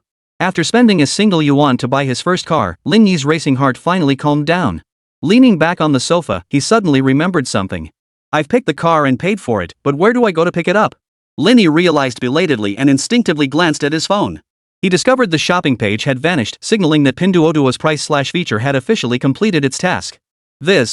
Just as he frowned in thought, Zhao Liwei emerged from the separate bathroom wearing a bathrobe. Glancing at Lin Yi sitting on the sofa, she tiptoed, preparing to slip away quietly. Since she realized she couldn't refuse any of Lin Yi's demands and didn't want to be completely taken advantage of, escape was her only option. Stop. Oh. Her attempt to slip away failed, and Zhao Liwei halted, her expression returning to its usual cool detachment as she stood a short distance away, watching him. Lin Yi sighed helplessly. I'm not in a rush to devour you right now. What are you afraid of? I just am afraid. Zhao Liwei replied, sounding quite aggrieved. Fine, go change in the guest bedroom. Okay, thanks. Zhao Liwei glanced at Lin Yi, her expression brightening with excitement. She picked up the clothes she'd chosen earlier and turned to leave. While she was changing, Chi Yumeng sent Lin Yi another WeChat message. There? Lin Yi glanced at it and suddenly remembered he hadn't replied to Chi Yumeng's earlier message. He typed, I'm here. I'm actually at the Wanda Wenhua Hotel. I'll swing by during your birthday banquet. On the other end, Chi Yumeng puffed out her cheeks after receiving the message. That jerk Lin Yi. Kai Yumeng was annoyed that Lin Yi was only making a token appearance, but she could only grumble to herself. She typed back, alright, I won't wait for you. We'll start the banquet once everyone's here. Lin Yi glanced at it but didn't reply. Right now, he had only two things on his mind. First, how exactly would he take delivery of the supercar he'd bought for $1? Second, he needed to get to the library ASAP to study and earn his way to that grand mansion. Ring ring. Just then, an unfamiliar number called in. Lin Yi raised an eyebrow and decided to answer. Hello? May I speak with Mr. Lin Yi? This is he. Mr. Lin, allow me to introduce myself. My name is Wang Keqiao, and I'm the director of this year's Mingqing International Auto Expo. Lin Yi suddenly realized something. Could the system have gone and purchased the car that was still on display at the exhibition? Regaining his composure, Lin Yi listened on. Well, Mr. Lin, Ferrari headquarters just notified me that the Ferrari A12C competition currently on display now belongs to you. All paperwork is complete, and it's ready for you to pick up. Lin Yi couldn't hide his excitement. What do I need to bring to pick it up? Just bring your ID card. Wang Keqiao hesitated, then added, Oh, Mr. Lin, there's something I'd like to discuss with you. Go ahead. Mr. Lin, your car is the grand finale, the star attraction of this auto show. Car enthusiasts from all over the country have come specifically to see it. Of course, I don't mean to stop you from picking up your car. I was wondering if we could discuss whether you could wait until after the show concludes before driving it away? At this point, Wang Keqiao's tone turned earnest, even tinged with a hint of pleading. Mr. Lin, we won't shortchange you. We'll pay you a rental fee that exceeds market rates as a gesture of goodwill. What do you think? Lin Yi wasn't one to shortchange himself while being generous to others. However, if something didn't conflict with his own interests and the other party was genuinely accommodating, Lin Yi didn't mind extending a courtesy. He first inquired, how long will the auto show last? 3 more days. 3 days felt too long. Lin Yi wanted to see the car he'd bought for $1 today. That's a bit too long. After today's exhibition ends, I'll come pick up the car. Wang Keqiao looked disappointed but had no choice but to agree. Alright, Mr. Lin. The show closes at 5:30 today. Come by to complete the paperwork, and you can drive your beloved car home. After hanging up, Fan Ningning emerged, having changed her clothes. She vaguely caught the word car. Lin Yi bought a car? Chapter 33, Defamation at the Birthday Banquet. Lin Yi's current cash savings amounted to no more than 20 million. It seemed like a lot, but theoretically, it wasn't enough to qualify him for a supercar. Of course, it wasn't about the money, it was Ferrari's purchase requirements that barred him. To purchase a limited edition Ferrari model, numerous conditions must be met. First, financial standing must meet the minimum requirement of personal assets exceeding 50 million yuan. Second, identity requirements mandate either being a prominent public figure or a loyal, long-standing Ferrari customer. The definition of a loyal long-term customer is quite clear: you must own 2 limited edition models or 5 or more non-limited edition models under your name. Lin Yi didn't meet a single one of these requirements. Still lacking in depth. Must keep striving. Ding. Host's mindset has shifted, autonomously triggering the underdog mission. After barely stepping into the ranks of the wealthy, you suddenly realize you're still at the bottom. Various barriers block your path, making it difficult to gain entry. Comeback mission: own a limited edition Ferrari model from 2024 or earlier. Reversal reward: Ferrari's supreme VIP status. Note, this mission is extremely challenging. Few owners are willing to part with an 18-year-old collector's Ferrari. Host, take this seriously. Suggestion: you might seek assistance from Li Muan. Strange indeed. Though he'd seen it all before, Lin Yi couldn't help but wonder. Are you blind? I used Pinduodua's slash deal to snag the 2023 Ferrari A12 competition limited edition model fresh off the production line. When purchasing the car, Lin Yi hadn't examined it closely, but he'd glanced over it and remembered some details. The Ferrari A12 competition, a new model based on the Ferrari A12 Superfast, was limited to just 999 units worldwide. And the allocation for Dragon Nation was a mere 12 units. System verification: the Ferrari model purchased by the host is the 2041 limited edition, not the 2023 limited edition. Yes, you're right. Lin Yi couldn't be bothered to argue with the glitchy middle-aged comeback system. Just wait until I pick up the car. As he muttered to himself, Fan Ningning suddenly leaned in and wrapped her arms around his arm. Who were you talking to on the phone just now? Lin Yi glanced at her. I thought you'd be indifferent to everything. Fan Ningning flushed slightly. I just overheard. If you didn't want to say, it's fine. Spent $1, bought a car. After the birthday party, come with me to pick it up. Oh, okay. Fan Ningning agreed without asking what kind of car it was. In her view, since Lin Yi had joked about buying a car for $1, its true value must be around 1 million yuan. For someone with Lin Yi's means, a car costing around 1 million yuan was merely a toy to play with. Since he himself wasn't taking it seriously, there was no point in Fan Ningning asking further. Mr. Lin, the gift you asked me to prepare for Miss Jiang is ready. Bella entered carrying several gift bags. Since I wasn't sure about the recipient's preferences, I selected a few options. You and Miss Jiang can take a look and choose. Throughout their 4 years at university, everyone knew about Qi Yuming's family circumstances. When giving birthday gifts, they all did so within their means, valuing the thought behind the gift over its monetary worth. Lin Yi had mentioned this to Bella earlier, so she kept all her gift selections under 30,000 yuan. This perfectly aligned with Fan Ningwei's previous family circumstances. Gifts at this price point wouldn't make Fan Ningning seem careless, nor would they make her appear overly eager to climb the social ladder. The moment Fan Ningning saw the gifts, she knew Lin Yi had put thought into them. After selecting her gift, she turned to look at him. A faint smile blossomed on her usually cool face, her eyes reflecting both dependence and deep appreciation. He had thought of everything so thoroughly. Moreover, if not for him, she would likely have offended her junior classmate this time, perhaps even been mocked at the table. The thought made Fan Ningning cling tighter to Lin Yi's arm as they stepped out of the presidential suite together. Bella hadn't left and followed them out as well. Mr. Lin, are you joining us? She asked, glancing at her wristwatch. Mr. Lin, Chef Lu Lin has arrived and is preparing your lunch. If you're unavailable now, I can arrange for dinner instead. Lin Yi was well aware of this matter and certainly hadn't forgotten. The dishes prepared by Chef Lu Lin were crucial to the mission of a family of scholars and poets, 3 generations learning the basics of dressing and eating. He released Fan Ningning and turned to say, let Chef Lu continue preparing. Certainly, Mr. Lin. Please make your way to the brocade hall shortly. Chef Lu has a special gift meal that requires preparation on site. Bella bowed slightly. Hearing this, Lin Yi felt a pang of hunger. He glanced at Zhang Ningwei. Care to join me for a taste? After a moment's thought, Zhang Ningwei declined. I still need to attend my junior's birthday banquet.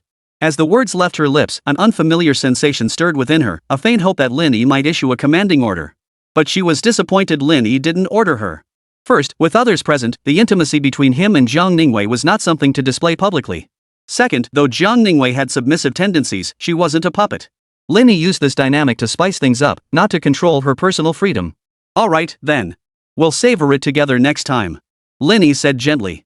Seeing his attitude, Zhang Ningwei felt a warm glow in her heart, and a little happiness filled her once more. In that moment, she cast aside her reserve and dared to be bold. Smack! Giving Lin Yi a light peck on the cheek, Zhang Ningwei blushed and fled in embarrassment. Watching her retreating figure, Lin Yi touched his cheek and smiled. Though there was no affection meter to confirm it, he knew he had taken another step closer to winning Zhang Ningwei's heart completely. Mr. Lin, please follow me. Bella gave a slight bow, gestured for him to follow, and led Lin Yi toward the brocade hall. At that very moment, in the adjacent Mountain River Hall. Meng, who else hasn't arrived yet? A heavily made-up girl asked today's birthday girl, Chi Yameng. Senior Jiang, of course. Chi Yameng waved her phone. I just checked, she should be here any minute. Well, that's typical of her, remarked a girl with short hair. Always so unconventional. I really don't know what she's thinking. What else could she be thinking? Maintaining that aloof persona makes it easier to hook up with guys. The girls openly discussing Zhang Ningwei at the table were all graduate students under the same advisor as Zhang Ningwei and Chi Yameng. Zhang Ningwei's exclusion from this small circle hadn't started overnight. As her junior, Chi Yameng desperately wanted to speak up for Zhang Ningwei, but her words carried no weight. Any attempt would only backfire, dragging her into the exclusion as well. Hey, why are you so quiet today? The heavily made-up girl slapped the guy beside her on the shoulder. Aren't you usually the one defending her when we talk about her? This was Chi Yuming's senior classmate and one of Zhang Ningwei's admirers. Ha, she doesn't need my defense. I'm just a penniless bookworm, what am I, a fart? This remark only fueled the girl's criticism of Zhang Ningwei. Zhang Ningwei really has high standards, she can't even stand you? High standards? She's just putting on airs. All for the boys around her, feeding her vanity. Exactly. You know that designer bag she always carries? It's obviously fake. Just as they were reveling in their slander, Zhang Ningwei walked through the door dressed in a Gucci trench coat and carrying the latest LV bag. The girls who had been gossiping behind her back froze instantly, their expressions stiffening into silence. Zhang Ningwei swept a glance over them, a faint smile curling at the corners of her lips, one that seemed difficult to suppress. Chapter 34, Zhang Ningwei Goes Wild. Earlier outside the door, despite the noise inside the private room, Zhang Ningwei had overheard bits of their conversation. But now they were all suddenly speechless? Especially seeing their shocked and disbelieving expressions, she felt incredibly pleased. Truth be told, she was pretty vulgar herself. Zhang Ningwei lifted her chin, the faint smile on her lips widening. She scanned the room and asked softly, why the silence? Did I come at a bad time? When they turned away without a word, her smile faded. Did they think staying silent would make their gossiping behind her back disappear? Noticing the awkward tension, Chi Yameng rose with a bright smile to greet her. Senior sister Jiang, please sit down. She pulled Zhang Ningwei closer and introduced, this is my senior sister, Zhang Ningwei. Many people had come to celebrate Chi Yuming's birthday today, not only graduate seniors but also close friends from their undergraduate days. Senior Jiang, hello. Zhang Yifeng, Lin Yi's roommate, was the first to respond, his face breaking into an unstoppable grin as he looked at Zhang Ningwei. If Chi Yameng had previously been the undisputed beauty queen in the private room, Zhang Ningwei's arrival now relegated her to second place. Of course, this wasn't absolute after all, personal taste varied. But that didn't stop the guys from all turning their attention to Zhang Ningwei. She was exquisitely beautiful.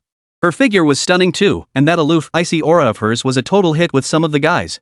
For the guys meeting Zhang Ningwei for the first time, those with girlfriends were somewhat better off, but the single ones were already screaming inside their heads. Sis, kill me now. Ah. I'm dead. As for that suitor who'd previously called himself a broke bookworm? He was blushing now. Wei, my name is Zhang Ningwei. She cut him off coldly, her meaning unmistakable. Wei? As if you could call me that? We're not exactly close, are we? Moreover, throughout the entire exchange, Zhang Ningwei didn't even glance at him. Ignored so completely by Zhang Ningwei, the man pushed his glasses up, his face turning a deep crimson as he awkwardly lowered his head. Zhang Ningwei paid him no mind, the surrounding murmurs seeming to have nothing to do with her. She pulled out a chair and sat beside Chi Yameng, taking a gift box from her bag and handing it over. Meng, I hope you like it. Anything Sister Wei gives me, I love. Shi Yumeng beamed with delight, snatching the box and tearing it open. At that moment, the girls who had been gossiping about Zhao Ningwei craned their necks to sneak a peek. Inside the box lay a rose-gold diamond-studded bracelet from Cartier's Just Un Clou collection. At first glance, it resembled a nail bent into a ring, a design that was somewhat puzzling. But to be fair, this bracelet had an incredibly high recognition factor. Any young, fashionable woman who wore it would instantly recognize it. That's the logic of luxury goods. If the design is too commonplace, how could it be instantly recognizable? The moment those girls laid eyes on this bracelet, they recognized it instantly and mentally priced it. 38,800. Wow, Sister Weiwei, I love you to death. Shi Yumeng's gasp drew the attention of every girl present. It's not just a stud. Don't talk if you don't know what you're saying. The design is gorgeous, edgy, unique, and sleekly modern. But most importantly, it's nearly 40 grand. Oh, and seeing this bracelet reminded me Blackpink's Jisoo has one that's exactly the same. Girls find it hard to resist things that sparkle and let them show off. Although Chi Yumeng wasn't particularly impressed, since Zhao Ningwei had given her a gift, it would be downright rude not to acknowledge it. Yet her polite response left the girls who had just been gossiping about Zhao Ningwei utterly humiliated. They turned away, their ears suddenly flushing crimson, wishing they could sink into the ground. A birthday gift costing nearly 40,000 yuan, was that what they called pretending to be wealthy when you weren't? The latest limited edition LV bag, was that supposed to mean her designer bag was a fake? Her refined, aesthetic features, her striking, flawless figure, and her aloof, distant aura, was that just her pretending to be cold to real and men? That's just who she is, okay? Meanwhile, those girls who had been gossiping about Zhao Ningwei now looked utterly ridiculous. Especially since Zhao Ningwei neither spoke excessively nor gave them a proper glance, treating them as if they were invisible. This hurt them more than if Zhao Ningwei had snapped back at them on the spot. After all, the gift worth tens of thousands was glaringly displayed before them. Zhao Ningwei herself, who outclassed them in every aspect, looks, aura, figure, style, and wealth, was right there. Merely sitting down at her seat crushed them utterly. Shi Yumeng tucked away the gift box, ignoring the seniors beside her, and stepped in as the matchmaker, introducing her friends to each other. Throughout this, Zhao Ningwei remained entirely detached from the lively atmosphere. Though she seemed disengaged, many eyes inevitably focused on her. This senior, none of you better try to steal her away from me. Zhang Ku, didn't you like Chi Yumeng? You've already moved on so quickly? Li Yujie, the wealthy second-generation heir, teased. Zhang Ku shook his head. I'll let you have Chi Yumeng, but don't mess with Senior Zhang's affairs. Li Yujie and Zhang Ku were both friends and rivals in love. But since Chi Yumeng proved too elusive to pursue, they never turned into sworn enemies. Instead, they became fellow sufferers. Now that Zhang Ku was voluntarily stepping aside, Li Yujie was naturally delighted. This would only highlight his devotion to Chi Yumeng, a major plus point. He wasted no time putting on a show. Meng, have you heard of Chef Lu Lin from the Wanda Mandarin Oriental Hotel? Chi Yumeng glanced at him and nodded. I've heard of him, but I've also heard that Chef Lu Lin travels all over the country, making it incredibly difficult to get a reservation. Ha! What a coincidence! Li Yujie's face beamed with smug satisfaction. Chef Lu Lin just arrived here today, and I've already secured a reservation. Tonight, we'll sample his signature dishes. No sooner had he finished speaking than Li Yujie was ready. Sure enough, the surrounding air soon filled with endless praise, admiration, and flattery. Once he'd savored the attention, Zhang Ke seized the moment to make his own appearance. You kept this from me so well, I had no idea. He turned to look at Chi Yumeng, though his gaze lingered on Zhang Ningwei. Yumeng, what about the second event after the birthday banquet? Chi Yumeng had already planned it out, there are so many of us. After the party ends around 3 p.m., it'd be perfect to head to KTV for some singing. 3 o'clock is too early for singing, Zhang Ke shook his head. How about we check out the auto show first, wander around until around 5, then go sing? Later on, if anyone still wants a third round, how about we hit up Miami Bar? Chi Yumeng hesitated. Glancing at her friend's eager expressions, she could only nod in agreement. Alright then, let's check out the auto show first, then hit the KTV. Zhang Ke nodded with satisfaction. He figured the auto show would give him a chance to connect with Zhang Ningwei. Besides, he was planning to buy a Lamborghini Huracan. Splashing out big bucks might not win Zhang Ningwei over outright, but it would definitely leave a lasting impression. Once he made an impression, he'd have a breakthrough point, making his pursuit twice as effective with half the effort. Oh, is Lin Yi not coming? At the mention of Lin Yi, Zhang Ningwei and Chi Yumeng both raised their eyebrows in unison. Li Yujie grumbled, why bring him up when everyone's having fun? Exactly. Lin Yi's such a poser. He values face above all else. Since he doesn't have anything impressive to show, of course he wouldn't dare show up. Zhang Ke chimed in. But as soon as the words left his mouth, he sensed the temperature around him dropping noticeably. He glanced around in confusion, only to meet Zhang Ningwei's icy stare. Wow! Zhang Ke gasped inwardly. The goddess of restraint had finally noticed him. And, was Zhang Ningwei interested in him? Her gaze seemed off. Chapter 35, I don't need friends, having him is enough. The fact that Lin Yi liked Chi Yumeng was pretty well known among the classmates present.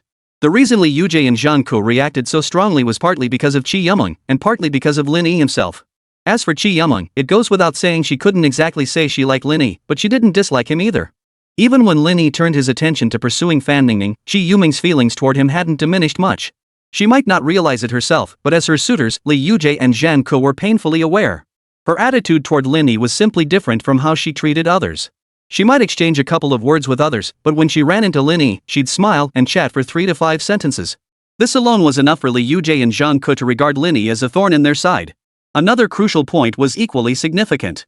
As everyone knows, money can be earned again, but once good looks are gone, even with plastic surgery, they'll still be lost to the next generation. After all, being handsome is a lifelong trait. Coincidentally, Lin Yi was exceptionally handsome, famed as the heartthrob of the class of 2020 computer science department at Kaiyuan University. In contrast, Li Yujie and Zhang Ke weren't ugly, but their looks were ordinary. Without designer clothes to set them apart, they'd blend into a crowd and be impossible to pick out. Lin Yi's good looks and girlfriend were one thing, but Chi Yumeng's particular fondness for him was another. How could Li Yujie and Zhang Ke possibly accept that calmly? So whenever they got the chance, these two fellow sufferers would find ways to push Lin Yi aside. They'd either make snide remarks to his face or gossip behind his back like busybody women. You guys heard about Fan Ningning, right? Li Yujie gestured wildly as if telling a joke. I'm impressed by how blind someone can be. But Lin Yi deserves some credit too. We used to learn from history, but now we learn from Lin Yi. If we just pay attention, we can avoid 30 years of detours. Zhang Ke nodded in agreement, swaying his head. You bet. Poor judgment is one thing, but poor character is another. Breaking up would have been enough. Why push Fan Ningning to her death? What a tragedy. Zhang Yifeng didn't slam the table, but the clatter of his drink cup hitting the surface was distinctly loud. Zhang Ke, if I slept with your girlfriend, you'd still have to pay me $300 for my trouble, right? Zhang Ke glared, his expression darkening. Zhang Yifeng, today is Yu Meng's birthday. I'm in a good mood and don't want to pick a fight with you. Watch your mouth. Zhang Yifeng didn't back down an inch. You're so magnanimous in your words, but why can't you handle it when it comes to yourself? You. Poof. The sudden cold snort cut off Zhang Ke's follow-up words. Startled, he turned to see Jiang Ningwei glaring at him with a frown, her eyes piercing him like ice. This. Zhang Ke was utterly baffled.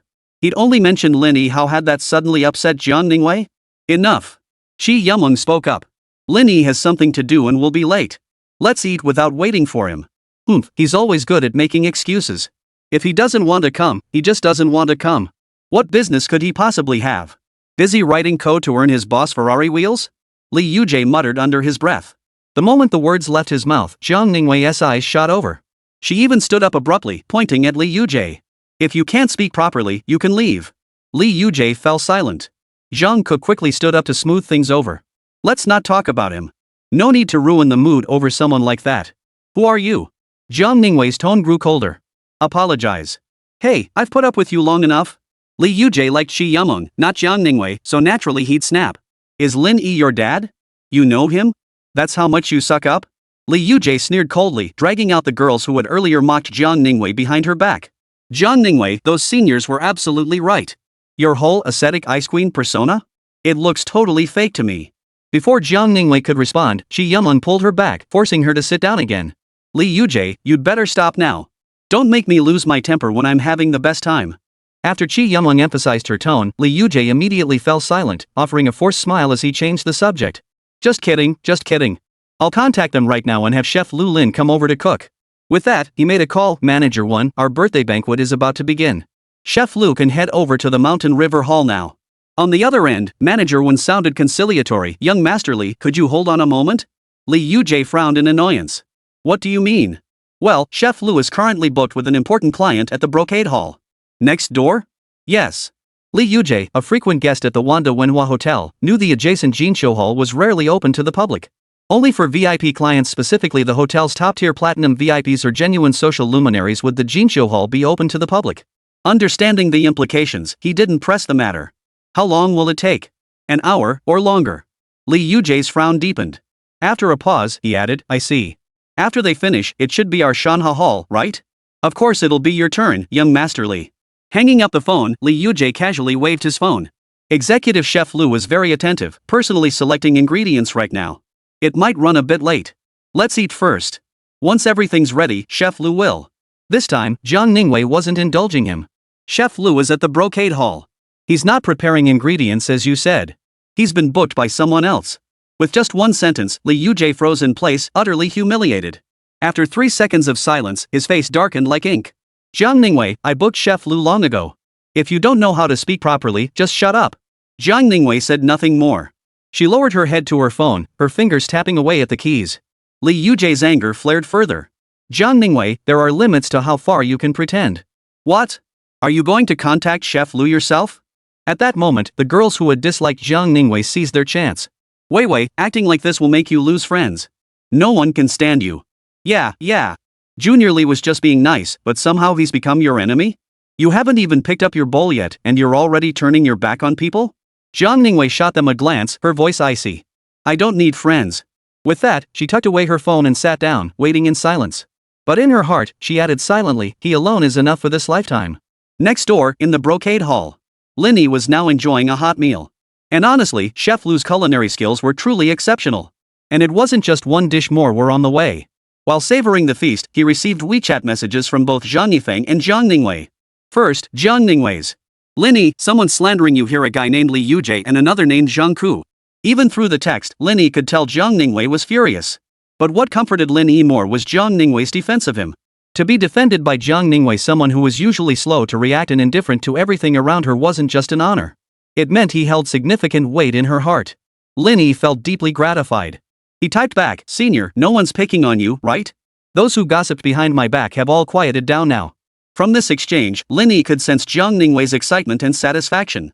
You go ahead and attend the birthday party. I'll take care of Li Keqiu and Zhang Ku. After that, Zhang Ningwei fell silent for a long while. Then, ding dong, ding dong, ding dong.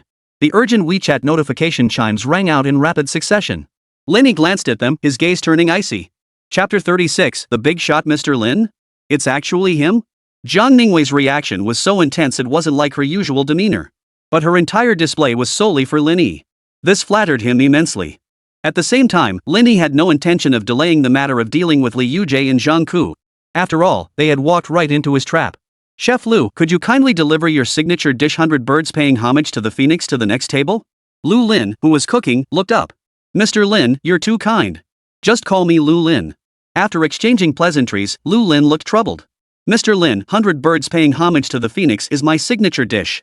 The ingredients required are very hard to find. Delivering it to the neighboring mountain river hall is certainly possible, but if you wish to enjoy this dish again, you'll have to wait until next time. This was indeed an unfortunate situation. If it were just for Qi Yameng, Lin Yi wouldn't have spared the expense. But for Zhang Ningwei, he wouldn't hesitate for a moment. Chef Lu, she's a very good friend of mine. Mr. Lin is truly loyal and honorable. In that case, I'll send it over immediately.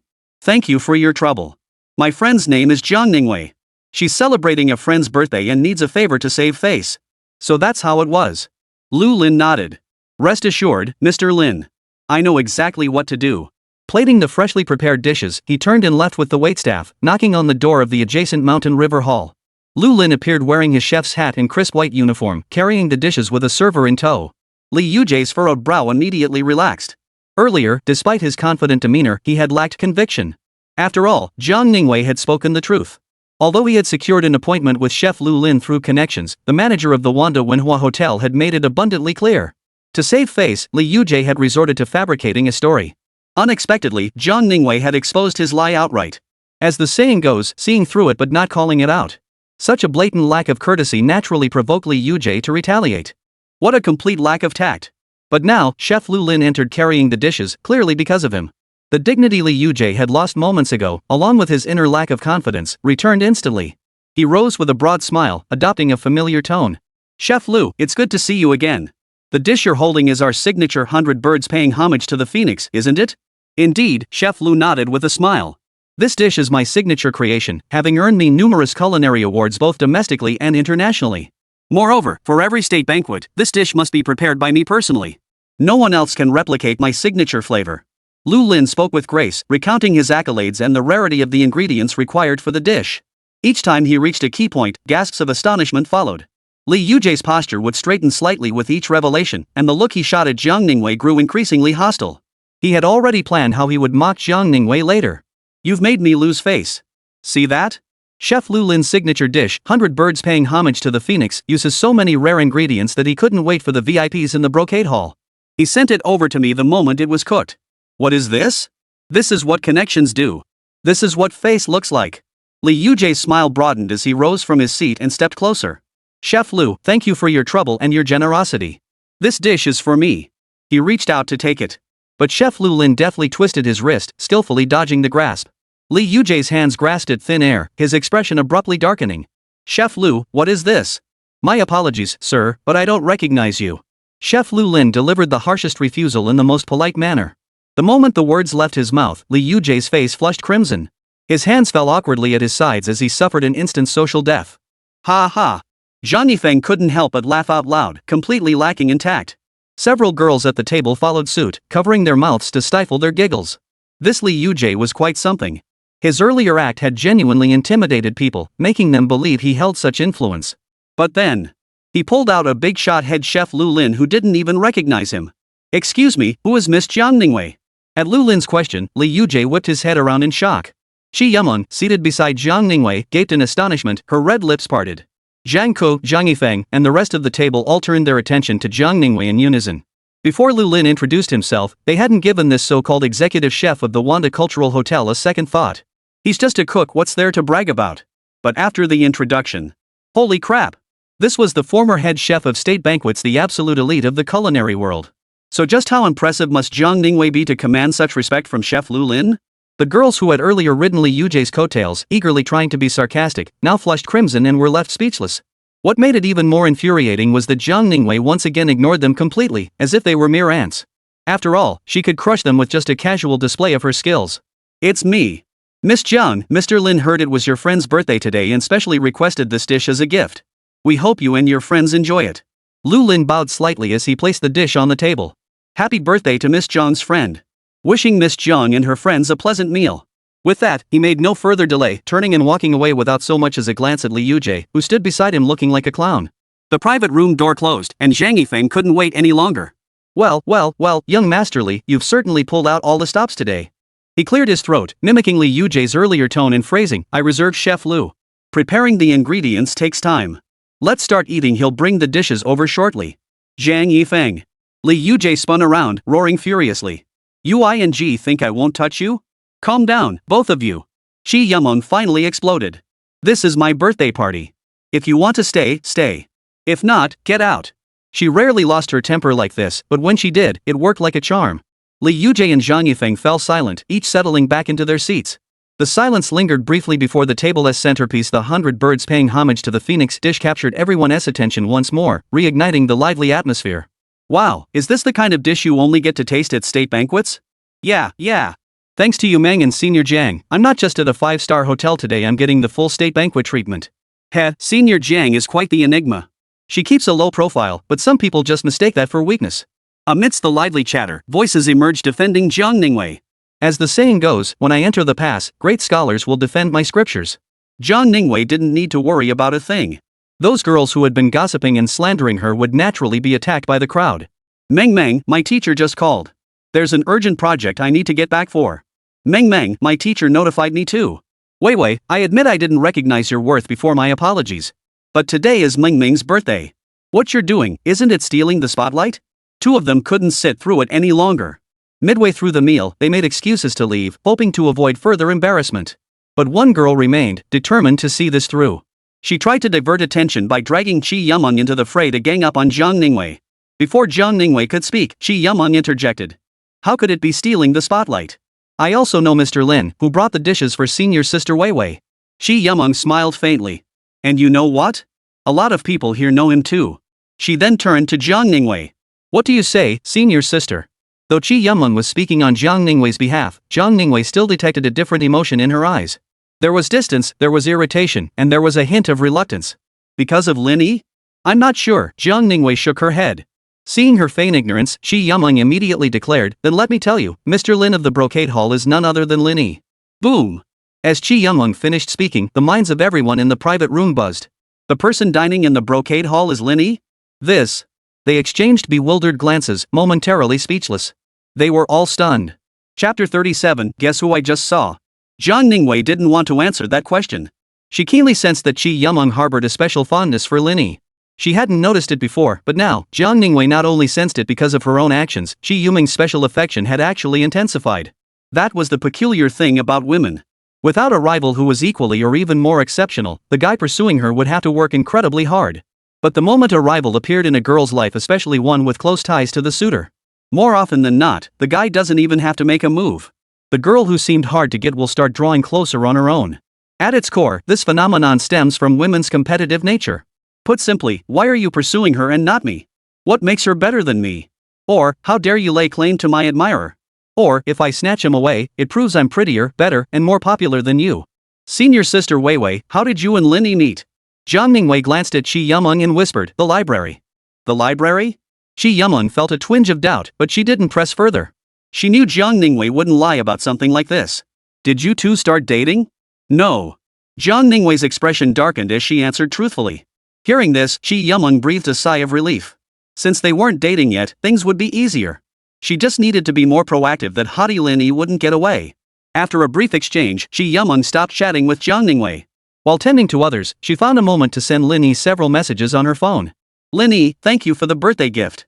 I love it. I'm heading back to Beijing the day after tomorrow. Do you have any plans for tomorrow? After establishing contact with Chi Yumeng, she rekindled her past feelings and reached out to you. Reversal series quest: The Lost Beauty of Those Years, next phase triggered. Establish a deeper connection with your former white moonlight. Core reward mechanism: deep connection. Deep connections include but are not limited to emotional bonds, familial ties, professional relationships, and social networks. Mission reward: each time the host achieves a deep connection with Chi Yumeng, a reward will be granted. Lin Yi stared at the text on WeChat, pondering the prompt echoing in his mind, feeling rather perplexed. He had ordered Chef Lu Lin to deliver the meal, both to stand up for Zhang Ningwei and to vent his own frustration.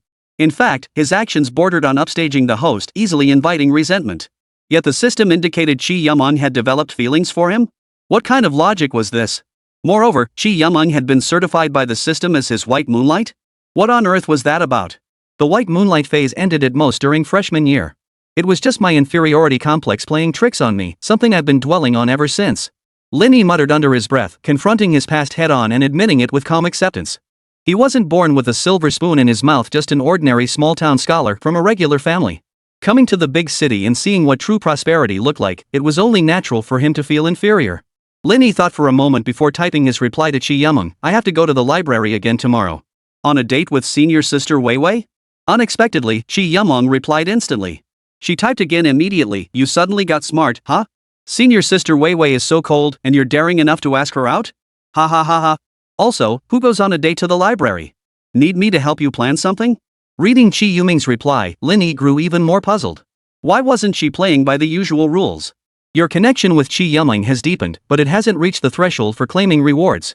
The system chimed in with a notification. Lin Yi was utterly astonished. Chi Yumeng, is this easy to pursue? And I feel like she's actually pursuing me? After a moment's thought, Lin Yi typed, it's not a date, just going to read books. How come you're still so into studying after graduation?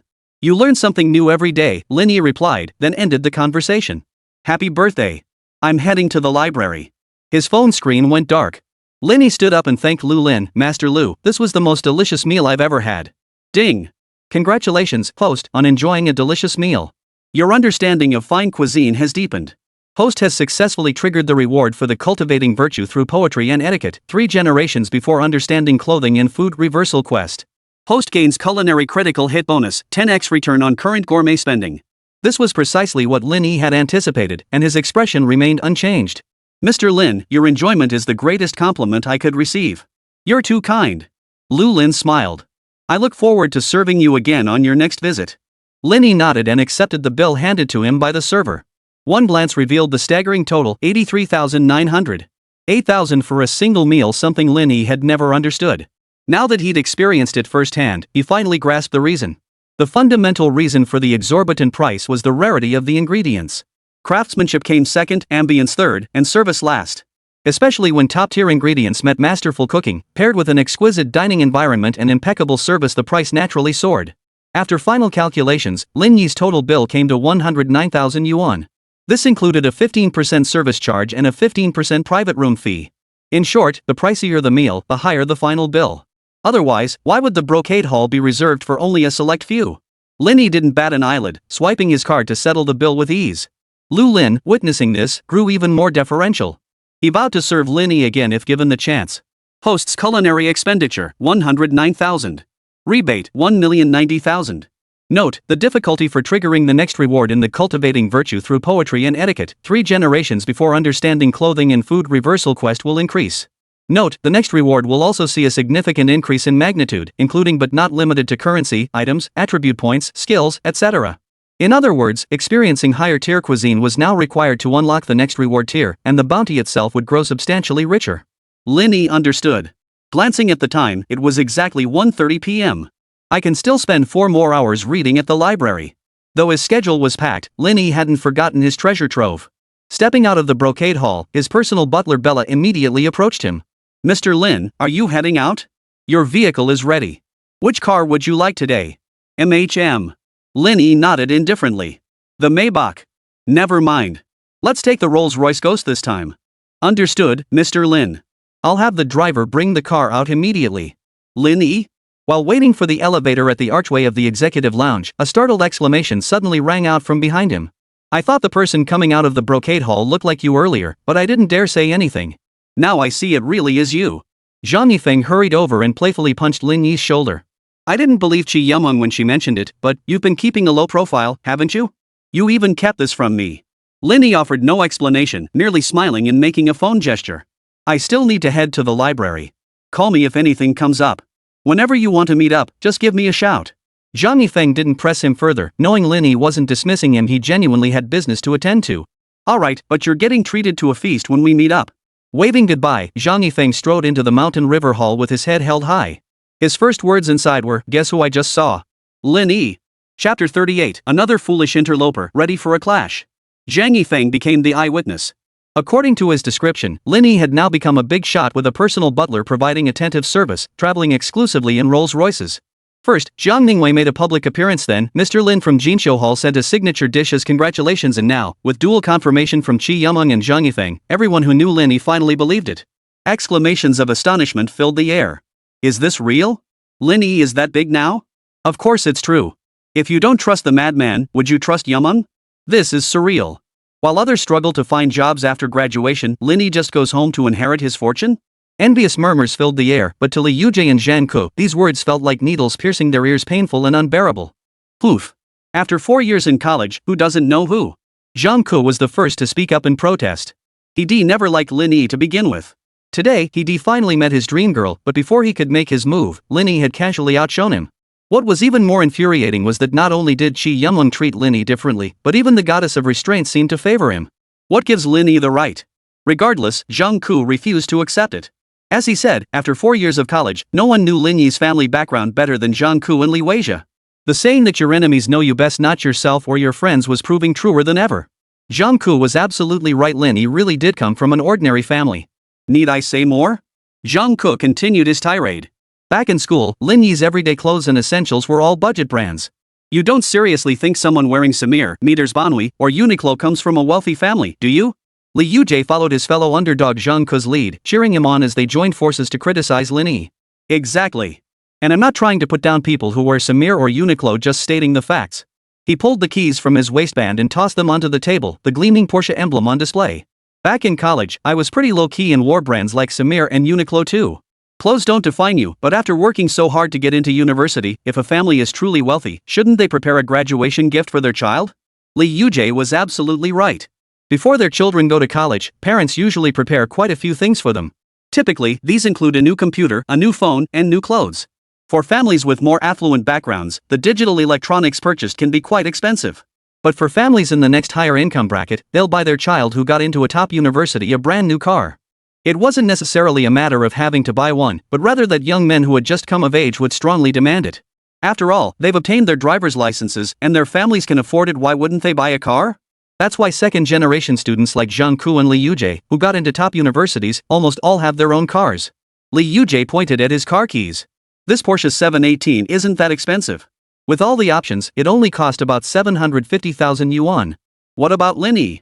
Even if he's trying to be low-key and doesn't want to buy a car, when his kid comes to school, how could his parents not drive him here? Have you ever seen Lin Yi's parents drive him to school?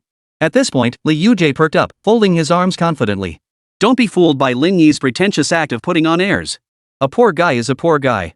No matter how he tries to pretend, he's still a damn poor guy. After hearing Li Yujie's words, one girl looked thoughtful. She spoke softly, I'm not doubting him, and I'm not trying to be mean, but when school just started, I ran into Lin Yi and his parents.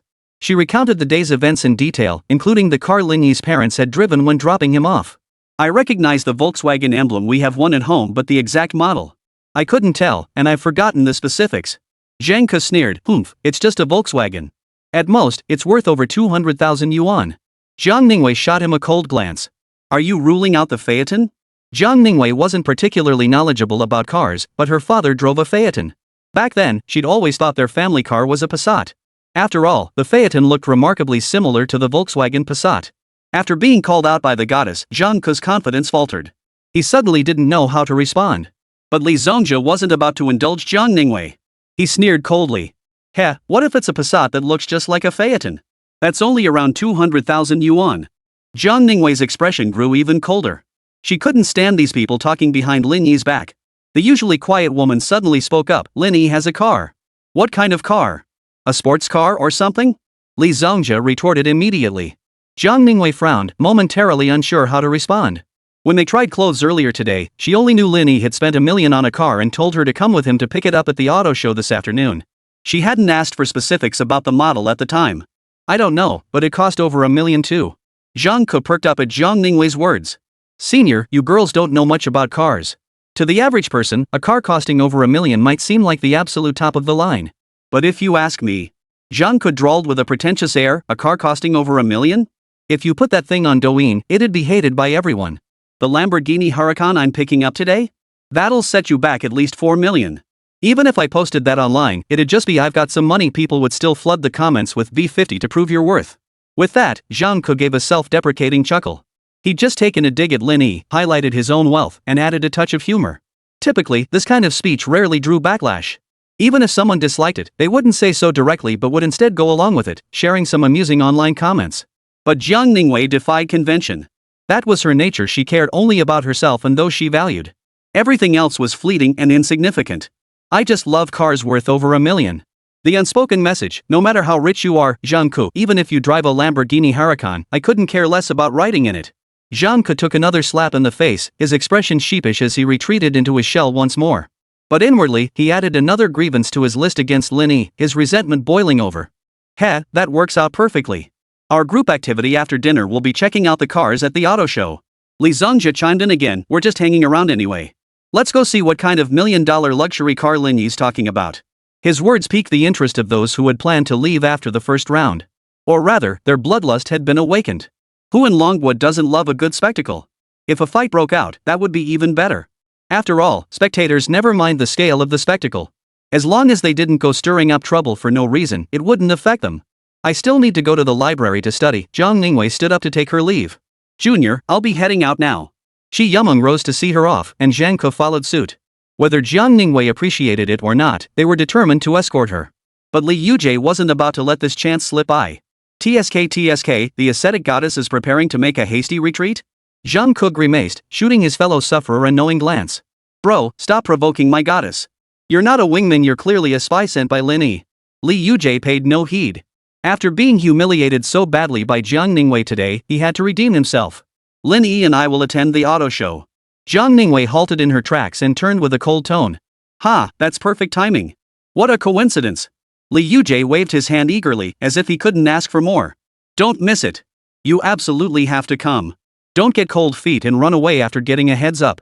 Zhang Ningwei ignored him and walked away. Shi Yumeng, who had seen her off all the way to the hotel entrance, watched Zhang Ningwei climb into the Rolls-Royce Ghost and drive away. Light flickered in her eyes. Your relationship with Lin Yi is quite extraordinary. And Lin Yi is quite extraordinary too. We'll see. If Lin Yi loses face, I'll take care of Zhang Ke and Li Zongzhe. Shi Yumeng had a plan. She even hoped Lin Yi would be humiliated. Just as there have always been tales of heroes rescuing beauties, today there could be a story of a beauty rescuing a hero. Then, taking down Lin Yi would be a piece of cake. Chapter 39, Reward me by showing me your legs. Library. The moment Zhang Ningwei stepped inside, she spotted Lin Yi. He was impossible to miss.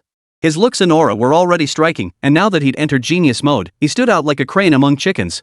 Only now, two girls were gathered around Lin Yi. Judging by their age, they were either freshmen or sophomores. They looked very young, radiating the fresh beauty of youth. One wore an encouraging expression, while the girl facing Lin Yi, who had been staring at him intently, was flushed as a lobster. Sorry to interrupt, but there aren't any seats around. Could we sit here? His study session abruptly interrupted. Lin Yi frowned. He looked up, displeased, but seeing it was just two girls, he didn't lose his temper. Besides, the library was a public space. Saving seats was unethical to begin with, and Lin Yi certainly had no right to criticize them. Of course you can. These are public seats, anyone can sit here. Lin Yi replied indifferently, then fell silent. Zhao Liwei, watching from afar, couldn't help but frown as she slowly approached. Back with Lin Yi, the two girls sat down. The flushed one remained silent, but her bolder companion boldly asked for Lin Yi's contact information. Hey, handsome, add me on WeChat? His concentration had just been broken, and Lin Yi was genuinely annoyed. Calling him handsome was fine, but add. Add your WeChat my ass. I don't use WeChat, Lin Yi refused.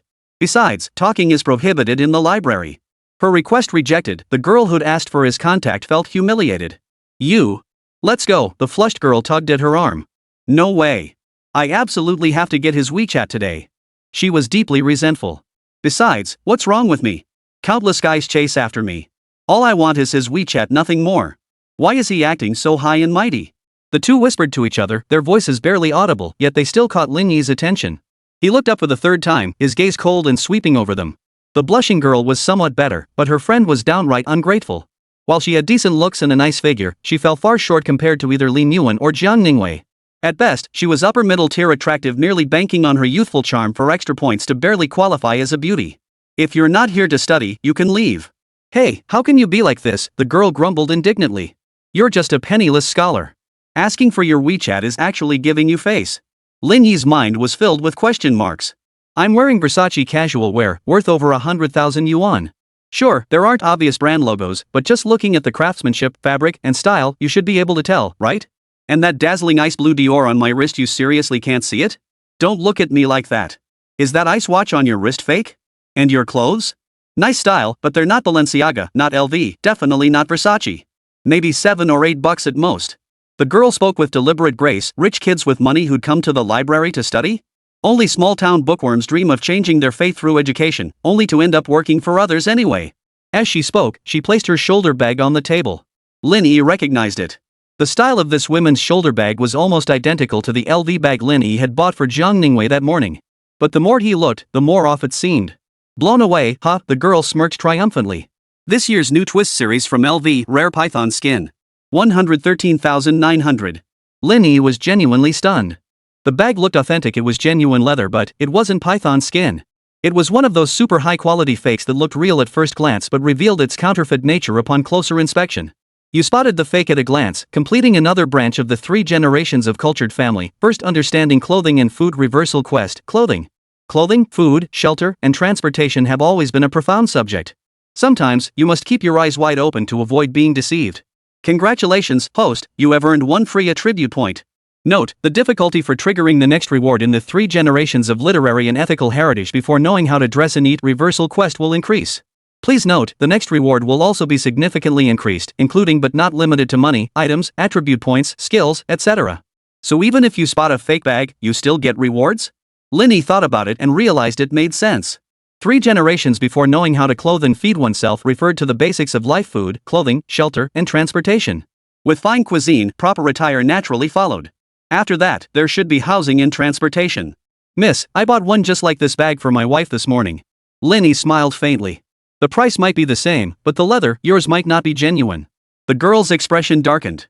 You country bumpkin, don't talk nonsense if you don't know what you're talking about. This is python skin. Have you ever seen python skin? And that ice blue diamond on your wrist, is that even real? Who do you think you are to talk to me? She bristled like a cat whose tail had been stepped on. At that moment, Zhao Liwei, her cheeks flushed, took a step closer. Lin Yi's call of wife earlier, she had heard it clearly. But as she drew near, her expression instantly turned cold. Not toward Lin Yi, but toward that girl. She detested it most. She couldn't stand seeing anyone bully Lin Yi. Tap. Zhao Liwei placed her shoulder bag on the desk, positioning it close to the other girl's bag for easy comparison. Sitting down with a cold expression, her beautiful eyes brimmed with affection as she looked at Lin Yi. She wanted to call out husband, but the words wouldn't come. Zhao Liwei couldn't bring herself to say it. But she remained silent, sitting quietly as she turned her head to glance at the girl beside her. Her aura radiated power. A single glance was enough to reduce the other girl to dust. It was like a counterfeit meeting the real deal, utterly helpless. Sorry about that. We didn't know you were married. The girl, who had been flushed the entire time, now wished she could sink into a hole. She grabbed her friend and tried to leave. Though Zhao Ningwei had no desire to speak, she wasn't about to let them off so easily. She opened her bag, pulled out an LV Vic card, placed it on the table, and gently pushed it toward Lin Yi. At last, she spoke, "Honey, hold this Louis Vuitton VIP card for me." Lin Yi, today she would be the one to stand guard. Oh, and these two. They're too heavy, and carrying them in my bag is uncomfortable. Zhao Ningwei pulled out VIP cards from Gucci, Balenciaga, Dior, BV, Celine, and a host of other luxury brands. As the cards piled up on the table, the girl who had been putting on a tough front now wilted. Vic cards? Not even comparable to VIP cards. If VIP signifies esteemed customer, then VIC signifies esteemed customer at least 3 tiers above. She couldn't compete in looks, figure, or aura. She couldn't match her wealth either. The only area where she might have an edge. Age? But Zhao Ningwei maintained herself so well. Even after starving for months, beauty lies in the bones, not the skin. Now she looked younger than girls several years her junior. Such a compliment? Lin Yi smiled as he accepted it. But what caught his attention more was the way Zhao Ningwei had addressed him just now. Beautiful. Of course he'd play along. Miss, 110,000 yuan is no small sum. It would be a shame to be scammed. As it happens, I know some people at the LV boutique in Mingcheng. Shall I ask them for you? No need. I'll handle it myself. Her words came out stammering, her face flushing bright red like a monkey's butt. She grabbed her equally flushed best friend and dashed off. Zhao Ningwei fell silent once more, propping her chin on her hand as she quietly observed Lin Yi, a faint smile playing at the corners of her lips. This time, she didn't want to suppress her smile. She just wanted to keep smiling. After Lin Yi felt completely at ease, he caught Zhao Ningwei's gaze. He flashed a wide grin, his teeth gleaming white, and mouthed the words. "Reward, come sit beside me and let me see your legs." Chapter 40, Preparing to Stomp Hard. In public, one couldn't be too bold. Lin Yi wasn't a voyeur, and Zhao Ningwei wasn't the type to flaunt herself in public. They simply sat quietly together, reading. Of course, the reward for Zhao Ningwei had to be properly delivered. Her Gucci coat featured a cinched waist. As she sat beside Lin Yi, the hem naturally curled up slightly, revealing a pair of long, shapely legs encased in stockings. From Lin Yi's angle, when he turned his head to look, the first thing that caught his eye was Zhao Ningwei's slender waist, barely a handful. Below that slender waist, the curve flared out dramatically. The pressure of her hips against the chair made them look like plump balloons being squeezed, their roundness even more exaggerated. Such a perfect waist-to-hip ratio left Lin Yi unable to focus on his book. Zhao Ningwei ignored Lin Yi's gaze entirely, focusing intently on the book she had just borrowed. However, the faint blush on her earlobes betrayed her inner thoughts. Lin Yi naturally noticed the subtle shift in her demeanor. He moved closer and asked softly. "What did you just call me?" Zhao Ningwei glanced at him, too embarrassed to speak. "Weak-willed. This time, you'll be punished." Zhao Ningwei's heart tightened as an inexplicable emotion welled up inside her. She stammered, "Why, punish me again? What do you mean again?" That was a reward, not a punishment. Hearing Lin Yi speak thus, Zhao Ningwei bit her lower lip, her heart filled with both shame and annoyance. This scoundrel, clearly he was the one who deserved the reward, yet he had the nerve to turn it around on her. But she kept these thoughts to herself, never voicing them aloud. "Lin Yi, call me husband. I. Zhao Ningwei stammered, lowering her head as her refined, ascetic-looking face flushed crimson. Husband. That's as quiet as a mosquito's hum. I can't hear you." Zhao Ningwei grew flustered. "Lin Yi, this is the library. Can we do this when we get back?" Lin Yi found her sudden change in demeanor utterly amusing. She was both refusing and anticipating, shy yet unable to hold back completely. "Why not whisper it in my ear?" Lin Yi countered. Zhao Ningwei timidly lifted her head, glanced around cautiously, then slowly leaned close to Lin Yi's ear, her breath fragrant as she whispered softly. "Husband." Her warm, moist breath tickled his ear, sending a shiver through Lin Yi. This feeling was just right. "If you're going to say it a few more times." "Husband." Zhao Ningwei whispered again, her breath quickening noticeably. She whispered once more, "Husband." Lin Yi was satisfied, unable to resist studying Zhao Ningwei closely. Her exquisite face was flushed with rosy hues. Beneath her slightly trembling lashes lay eyes like pools of spring water, utterly captivating. "Once we pick up the car and get back to the hotel, I'll still have to punish you." Zhao Ningwei froze, puzzled. "Ha? Punish me? Of course there'll be consequences. You're distracting me from my studies." Zhao Ningwei stared at Lin Yi speechlessly before finally conceding defeat. "Fine, whatever he says goes." Anyway, she couldn't refuse him anyway. "Breathe." Lin Yi took a deep breath, forcing his wandering thoughts back into check. He re-entered his study god mode, immersing himself completely in the ocean of knowledge.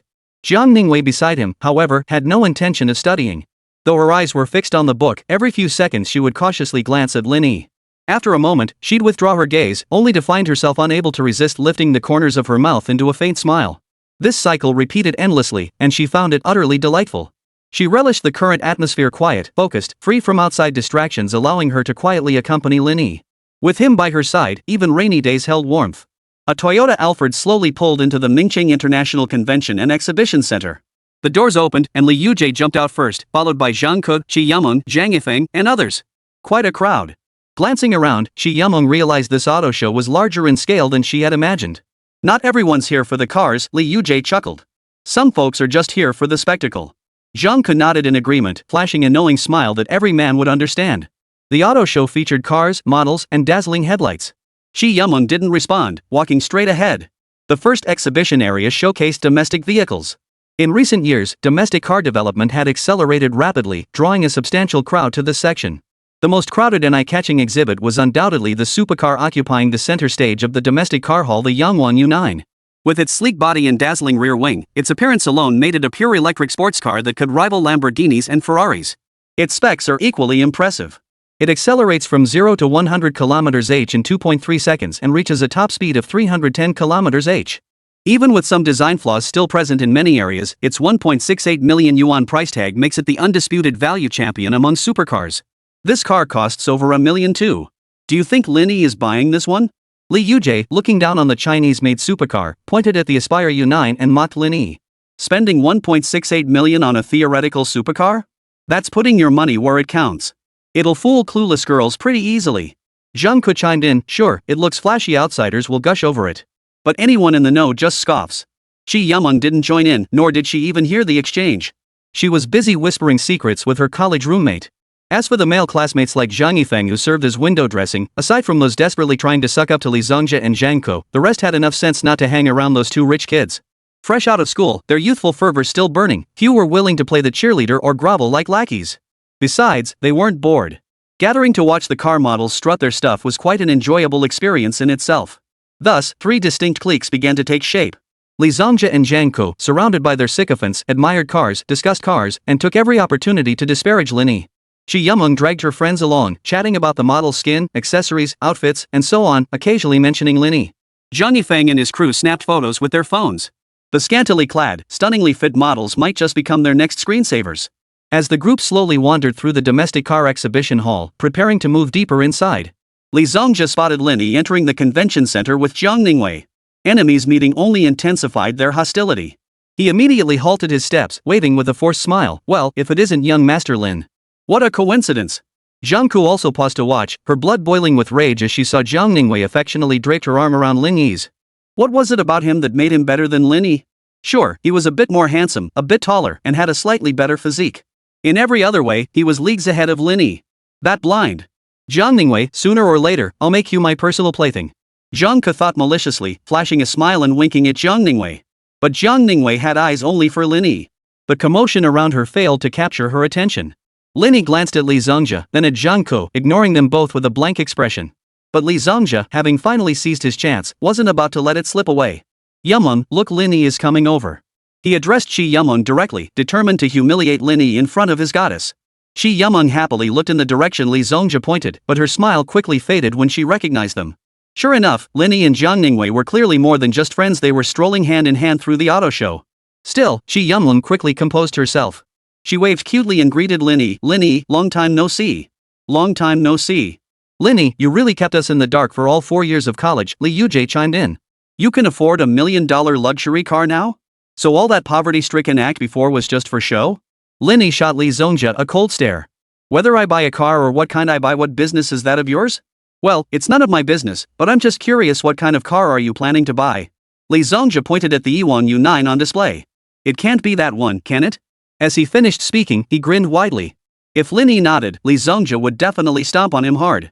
In fact, as long as the car cost less than 5 million yuan, he could humiliate Lin Yi in front of Qi Yameng until he was utterly crushed. Chapter 41, Why's your face all twisted? Lin Yi glanced at the Aspire U9 on the platform, a look of astonishment flashing in his eyes. Domestic cars had truly made progress, and he felt immense pride. Back when he was broke, he might have just praised it with words, but now that he had money, he naturally wanted to show his support. Even if he didn't drive it himself, it would be perfect for Lin Yi or Zhao Liwei. After all, girls weren't naturally drawn to mechanics. All they saw were shiny, sparkling, beautiful things. Compared to traditional sports cars, pure electric models might lack that captivating engine roar, but they boasted three formidable advantages: exceptional range, extremely low failure rates, and a comfortable ride. For women drivers, they couldn't be more perfect. After all, as long as it's charged, it's ready to go. No need to deal with the tedious maintenance hassles of traditional sports cars like oil changes, engine troubles, coolant levels, or regular servicing. So worry-free. Lin Yi remarked fairly, the BYD Yangwon U9 offers great value for money. I'm actually planning to buy one. Ha, Lin Yi, so you're just another clueless amateur after all. Li Zhongzhi scoffed dismissively at the remark. Domestic cars have certainly made progress, but in the supercar realm, they still have a long way to go. At 1.7 million yuan, how could it possibly compete with a Porsche 911 in the same price range? Oh, right, you've never driven a 911, have you? Actually, no. Lin Yi nodded honestly. Haha, never driven one? Li Zhongzhi chuckled as he put his arm around Zhang Ku. We're all classmates, and Ku just happens to be looking to trade in his car. Treat him to a meal, and if brother Ku's in a good mood, he might let you borrow his 911 for a few days. Zhang Ku immediately chimed in, nodding enthusiastically. Brother Zhe, you're too kind. We're all classmates. If Lin Yi asks, he can borrow my old car for days. Hell, even my brand new Lambo, the Huracan, for a couple of days. A Lambo? Lin Yi smiled faintly. You mean a Lamborghini Huracan? I've heard of it, but never seen one in person, let alone driven one. Zhang Ningwei glanced at Lin Yi curiously, but seeing he wasn't flustered, she didn't press further. You're actually right, you really haven't seen it. Li Zhongzhi delivered the final blow. Brother Ke, tell young Master Lin how much your Lambo cost. Hey, what's the big deal about the price? It's not that expensive. I just love it. Landed at around 500 grand. Zhang Ke waved his hand dismissively, speaking casually. As he finished speaking, he shot a sly glance at Zhang Ningwei, eager to savor her reaction. 1.7 million versus 5 million, you must know which man deserves your devotion, right? But Zhang Ningwei remained unmoved, showing no extra emotion or thought. She no longer pursued money with such fervor. Or rather, having rediscovered a life of quality, she had grown less sensitive to its value. What constituted a high-quality life? In Zhang Ningwei's self-perception, it meant buying clothes and bags whenever she desired, indulging in gourmet meals at will, traveling in million-dollar vehicles, and residing in a comfortable home that was a high-quality life. In other words, a 1.7 million yuan car and a 5 million yuan car were essentially the same tier in her eyes.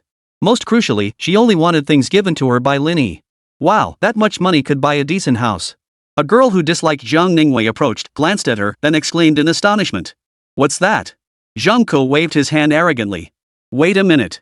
Let Brother Zhe show you the real top-tier supercar. He's buying way more expensive than mine. Brother Ke, don't flatter me to death. The auto show still has a few days left. Whether I can actually secure it is another matter entirely. But Li Yuzhe shook his head, maintaining an air of modesty. Brother Zhe, you're being too modest. Zhang Ku immediately took over the stage and began his pitch. With Brother Zhe's status and connections, securing it is practically guaranteed. Li Yuzhe persisted in his modesty. It's not that simple. That car is a limited edition model. Though I've heard it hasn't been sold yet, there's still significant resistance when negotiating with the brand.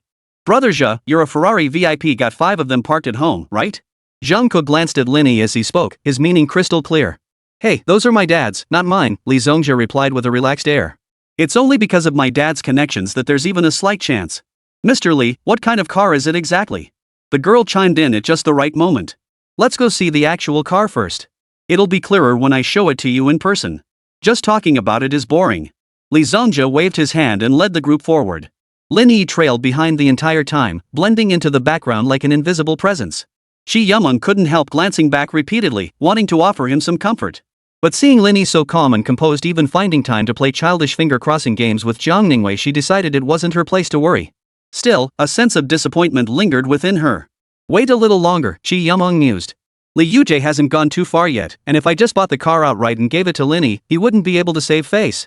As she pondered how to play the damsel in distress, Li Yuzhe had already arrived at the Ferrari display with his entourage. Parked there was the very Ferrari A12 competition that Lin Yi had bought for 1 yuan.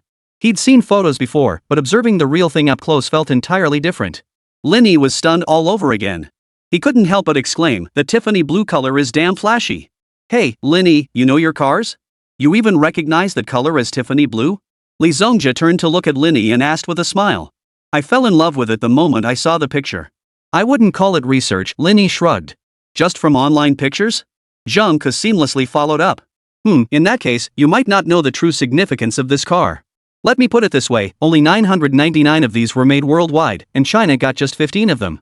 Even counting other channels, no more than 20 people in the whole country own one. That means in any given city, there can only be one of these cars. Even with some unexpected circumstances, two at most.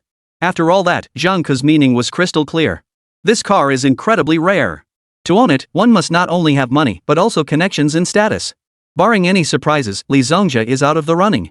Lin Yi remarked with a smile. Li Zongzhe retorted with a cold laugh. If it were you, even if something unexpected happened, you'd still be out of the running. No, you've misunderstood.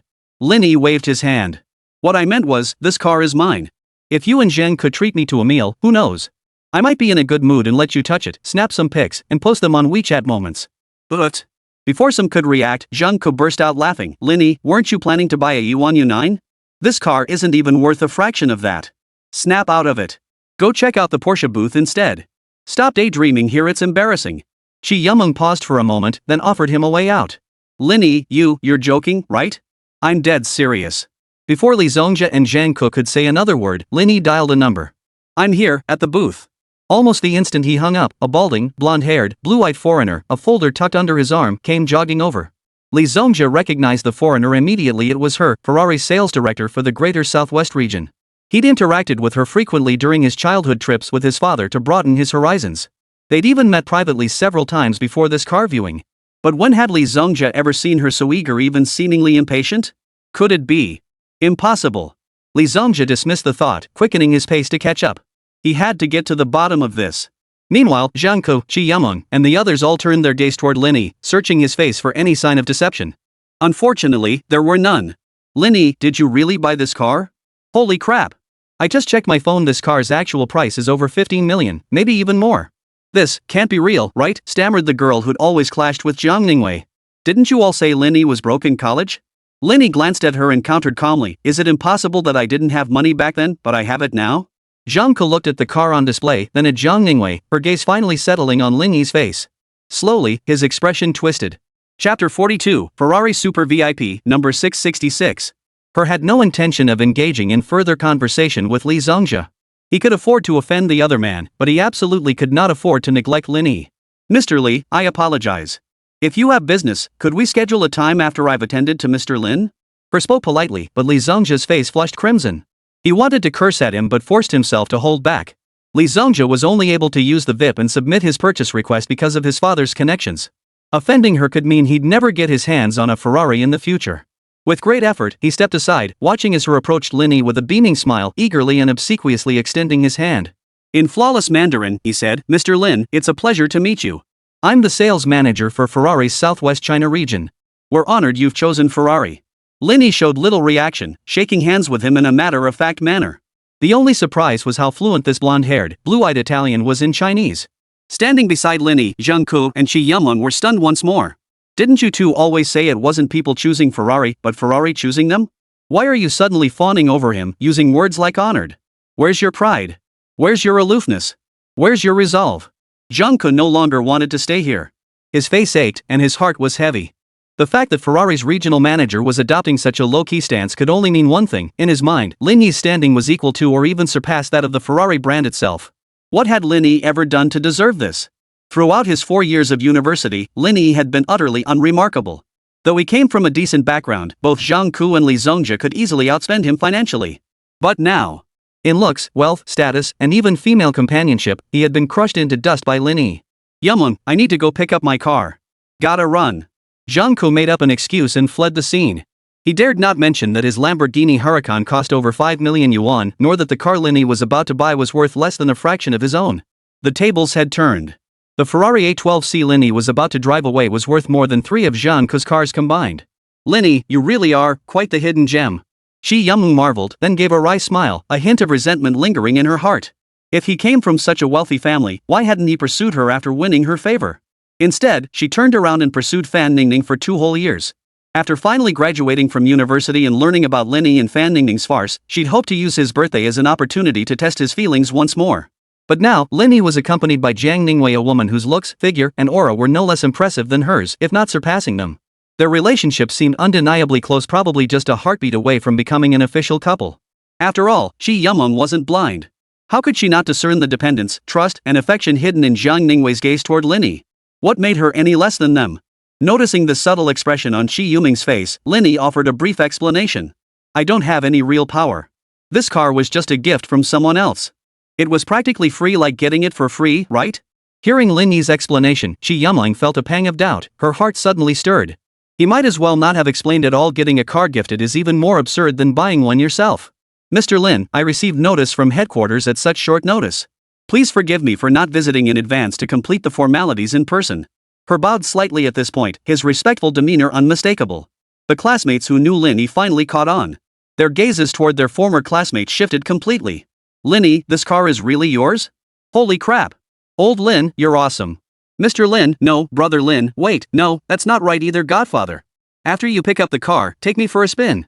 Exclamations of awe, boasts of admiration, and fawning flattery rose and fell in waves. None noticed that three figures were missing from their midst. Zhang Ke slipped away under the cover of the commotion, while Li Zongjia, not wanting to join the fray, slunk off dejectedly. The girl who had clashed with Zhang Ningwei earlier and had even taken a few jabs at Lin Yi quietly slipped to the back of the group and made a hasty exit. Instantly, Lin Yi's vision cleared, and the air around him felt refreshingly uncluttered. All he saw now were welcoming smiles, and though the words weren't overly fawning, they were nothing but kind. Lin Yi felt genuinely happy, his lips curving upward as he spoke. He realized he was actually quite ordinary. Lin Yi nodded. No problem. Are all the paperwork and formalities complete? Can I take it home today? Of course, he nodded.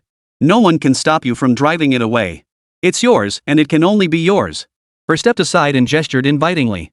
Mr. Lin, we can proceed to the reception area to sign the documents. Please follow me. Lin Yi nodded and led her by half a step as they entered the elevator. Zhang Ningwei naturally stayed by his side, while Shi Yumeng and a few nosy girls followed suit. The guys, however, didn't join them. They preferred the car models on display. After all, it was just window shopping. The models were far more attainable than a Ferrari A12C. After all, with enough effort, one might even land a car model. But a Ferrari A12C with a price tag exceeding 15 million yuan. Just touching the steering wheel in this lifetime would be a blessing. Zhang Ningwei sat beside Lin Yi as he swiftly signed his name on the contract bearing the Ferrari emblem, her breathing becoming uneven. At first, she hadn't felt anything, or rather, she hadn't processed it yet. But now, the shock had hit her full force, and she instinctively clutched Lin Yi's arm. Zhang Ningwei knew Lin Yi was wealthy and had a vague impression of his status, but nothing concrete. Now, she understood. Recalling what Lin Yi had said that morning, a blush spread across her delicate face. She'd misunderstood. The 1 yuan Lin Yi had mentioned wasn't 1 million, it was 15 million. Comparing the value of a limited edition sports car worth tens of millions to a single yuan, that takes some serious wealth. No wonder, Zhang Ningwei murmured to herself. No wonder the first time I met Lin Yi, I sensed this peerless, noble aura about him. Lin Yi remained unaware of Zhang Ningwei's delightful misunderstanding. But even if he did, he'd just laugh it off. He wouldn't give himself away, and would only grow stronger. Congratulations, host, on successfully acquiring a 2023 limited edition Ferrari sports car. Reward distribution complete. Host has become a super VIP client of Ferrari Automobiles, ID 666. The Enter High-End Circles reversal mission has been successfully triggered autonomously. Birds of a feather flock together. As you enter middle age, your social circle must expand beyond colleagues, workers, relatives, and ordinary citizens. They cannot provide substantive assistance to your career. You must cultivate connections with influential individuals and even become the new kingpin within your social circle. Core Reward Mechanism Circles Social Stratum. The system will comprehensively score your friends based on their identity, influence, status, and more. Higher scores yield richer rewards, including but not limited to money, items, free attribute points, skills, etc. A barrage of notification sounds pounded in Lin Yi's head. Yet it was a pain mixed with pleasure. He effortlessly claimed the system's rewards and unlocked even easier tasks. Having joined the circle 18 years later from 18 years prior, if he wasn't the king, then who was? Ding dong. After signing the contract, He was about to report back to headquarters when headquarters beat him to the call. Damn it! Fire those people. Fire them all. We nearly lost a loyal and immensely powerful super client. The moment he answered, He was met with a torrent of furious curses. Yes. Mr. Lin? Yes. He has been promoted to Ferrari's super VIP client, number 666. As Mr. Lin put it, this number holds special significance in the Dragon Kingdom. He, who answered the call, couldn't help but glance at Lin Yi. Self-selected number?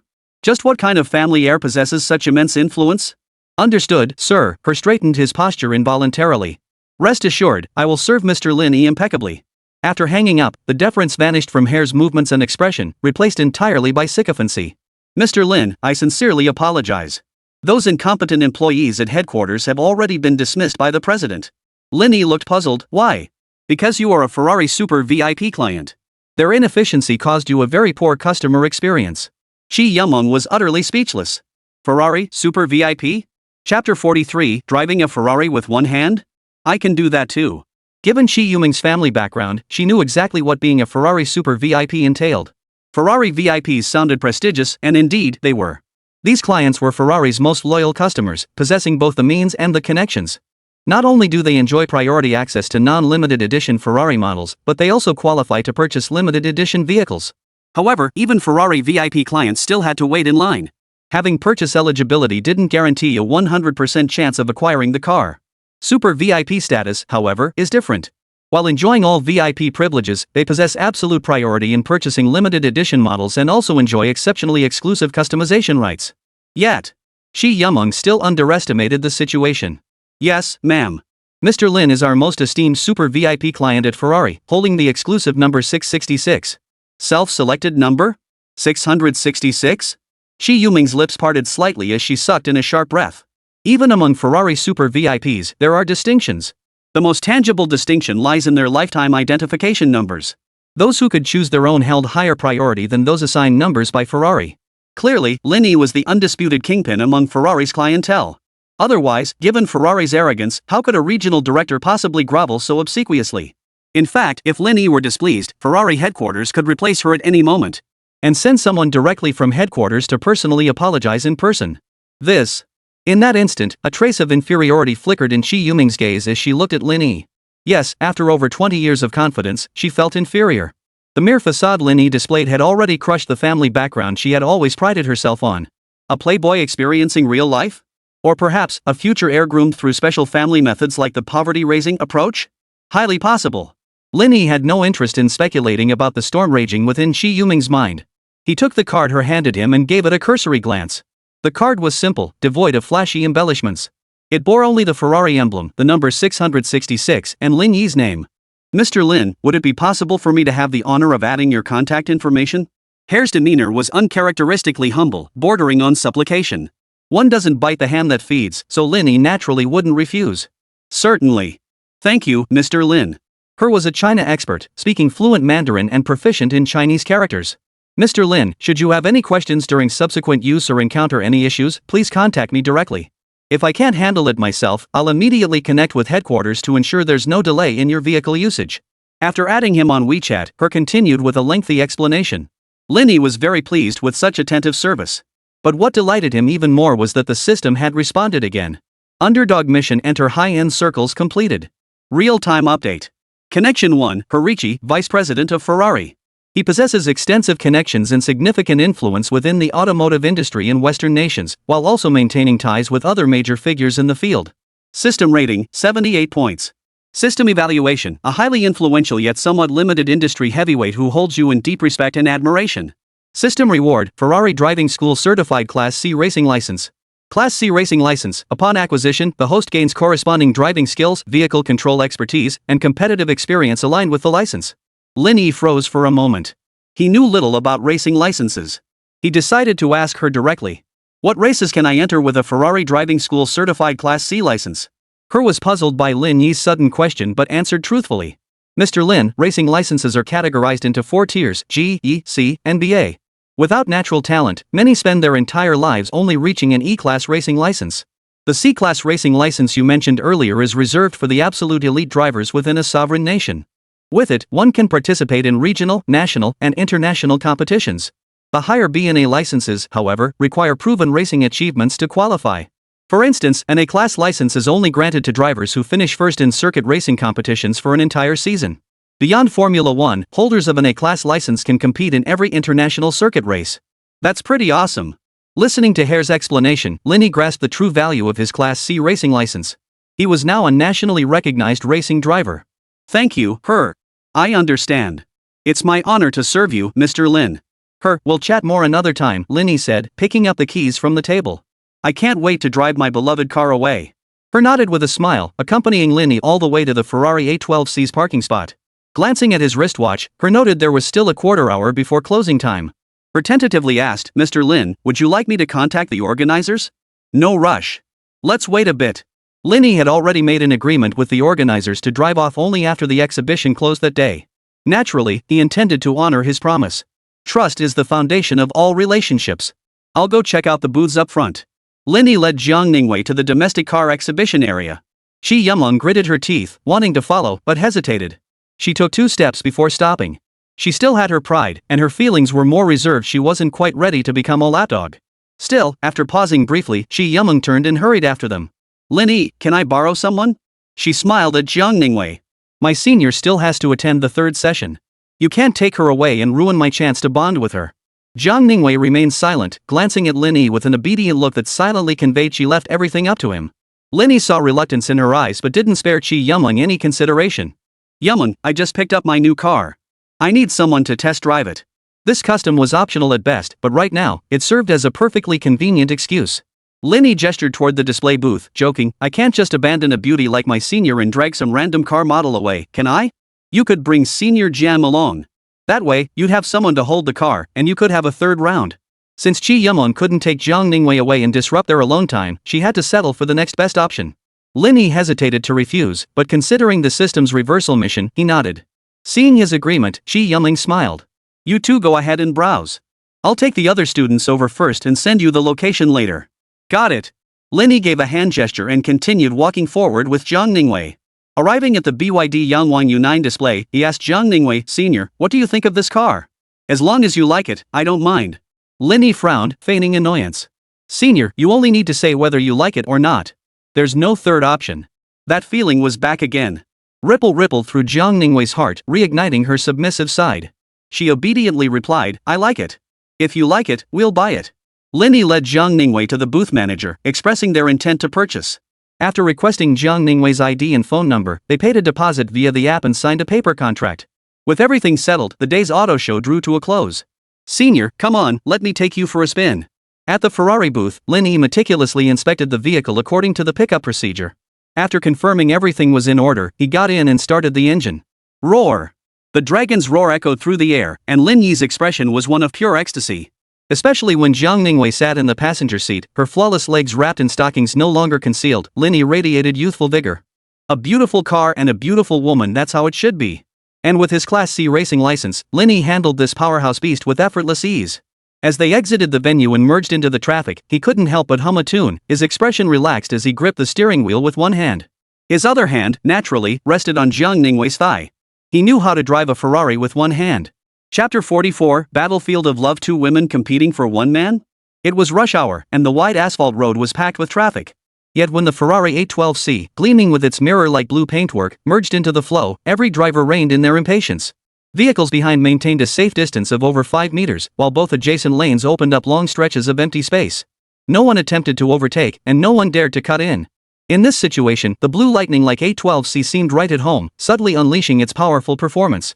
The deep rumble of its engine, like the growl of a beast, was steady and powerful, reminding surrounding vehicles and pedestrians that it was not to be trifled with. Through the rearview mirror, Lin Yi spotted the driver of the white SUV trailing far behind, recording with a phone. Holding the steering wheel with one hand, Lin Yi smiled faintly. So this was the aura a supercar commanded on the road. As long as you obey traffic rules diligently, remain calm and composed, no one dares to act aggressively. Of course, if one relied solely on the prestige of a supercar to drive recklessly, seasoned drivers well versed in traffic laws wouldn't tolerate it. But Lin Yi didn't need to flaunt his luxury car in this manner. At this moment, half his attention was focused on Zhang Ningwei. In the passenger seat, Zhang Ningwei looked extremely flustered as she raised both hands, clenching them into fists and pressing them against her chest. The seatbelt was too tight, digging in at the most sensitive spot right between her breasts. It was like wearing a bodysuit. Her ample bosom was undeniably on display. "You, just drive carefully." Unable to bear Lin Yi's burning gaze, Zhang Ningwei fluttered her lashes and whispered the reminder. "I am driving," Lin Yi chuckled, his right hand resting on her thigh shifting restlessly. Zhang Ningwei understood the double meaning in his words. She bit her lower lip lightly and said nothing. "Senior, I'm going to punish you." "Ha? Punish me again?" "Yes. Why didn't you call me husband when you spoke?"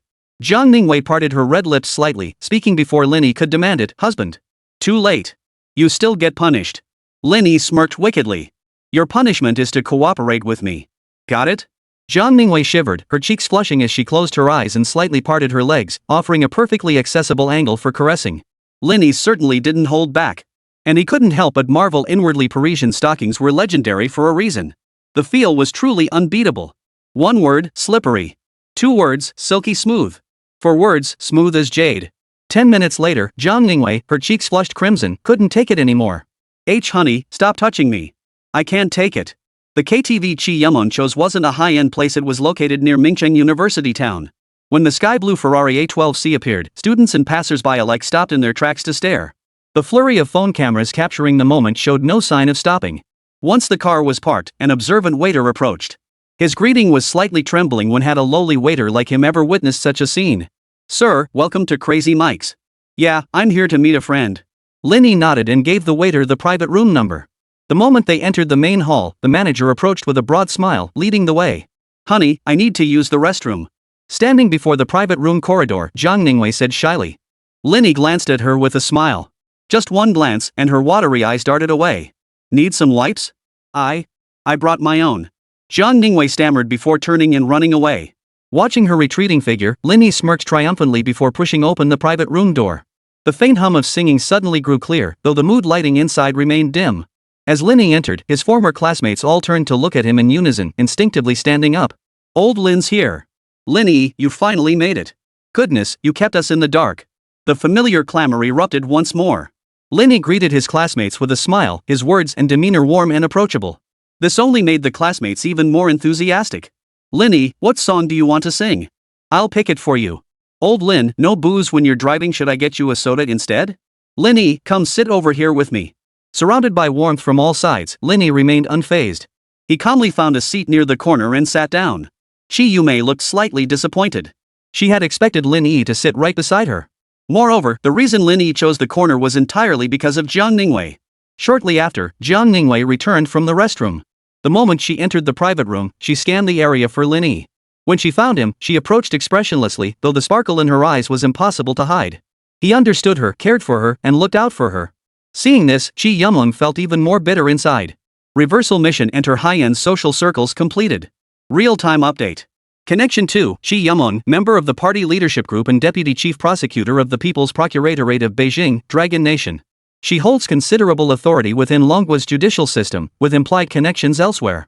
She has developed feelings for you. System rating, 89 points. System assessment, she is already the ultimate goal for many, with significant potential for further advancement. System reward, Sin Buster. Evil Slayer, permanent title. Equipping it increases the probability of encountering injustice or illegal activities by 30% and the success rate of resolving them by 100%. Each successful strike against wrongdoing grants 110 free attribute points. Simultaneously, a system notification sounded in Lin Yi's mind. He couldn't help but freeze for a moment. I knew Chi Yuming's family background was no ordinary affair, but this is ridiculous. A 39-year-old deputy chief prosecutor of the Beijing Municipal People's Procuratorate? This is a real-life legal blonde. However, Lin Yi quickly snapped back to reality. Chi Yumlin was still pursuing her graduate studies and hadn't entered the political arena yet. And now, Lin Yi had pulled off an early comeback, becoming the biggest dark horse of the future. His achievements might not be any less than Chi Yuming's. What truly caught Lin Yi's attention, however, was the permanent title, Crime Buster. This was his very first permanent item. The bonuses weren't substantial, and there was even a slight negative effect, but it was a crucial source of attribute points. But this title, it came too soon. Lin Yi felt a pang of frustration. The title Evil's Nemesis was undeniably powerful, but he knew exactly why it was so strong. It was because of Chi Yumon, 18 years in the future. After all, with powerful connections above divine beings from the celestial court, how could she ever back down when faced with injustice? But right now, me, a guy who got an 18-year head start?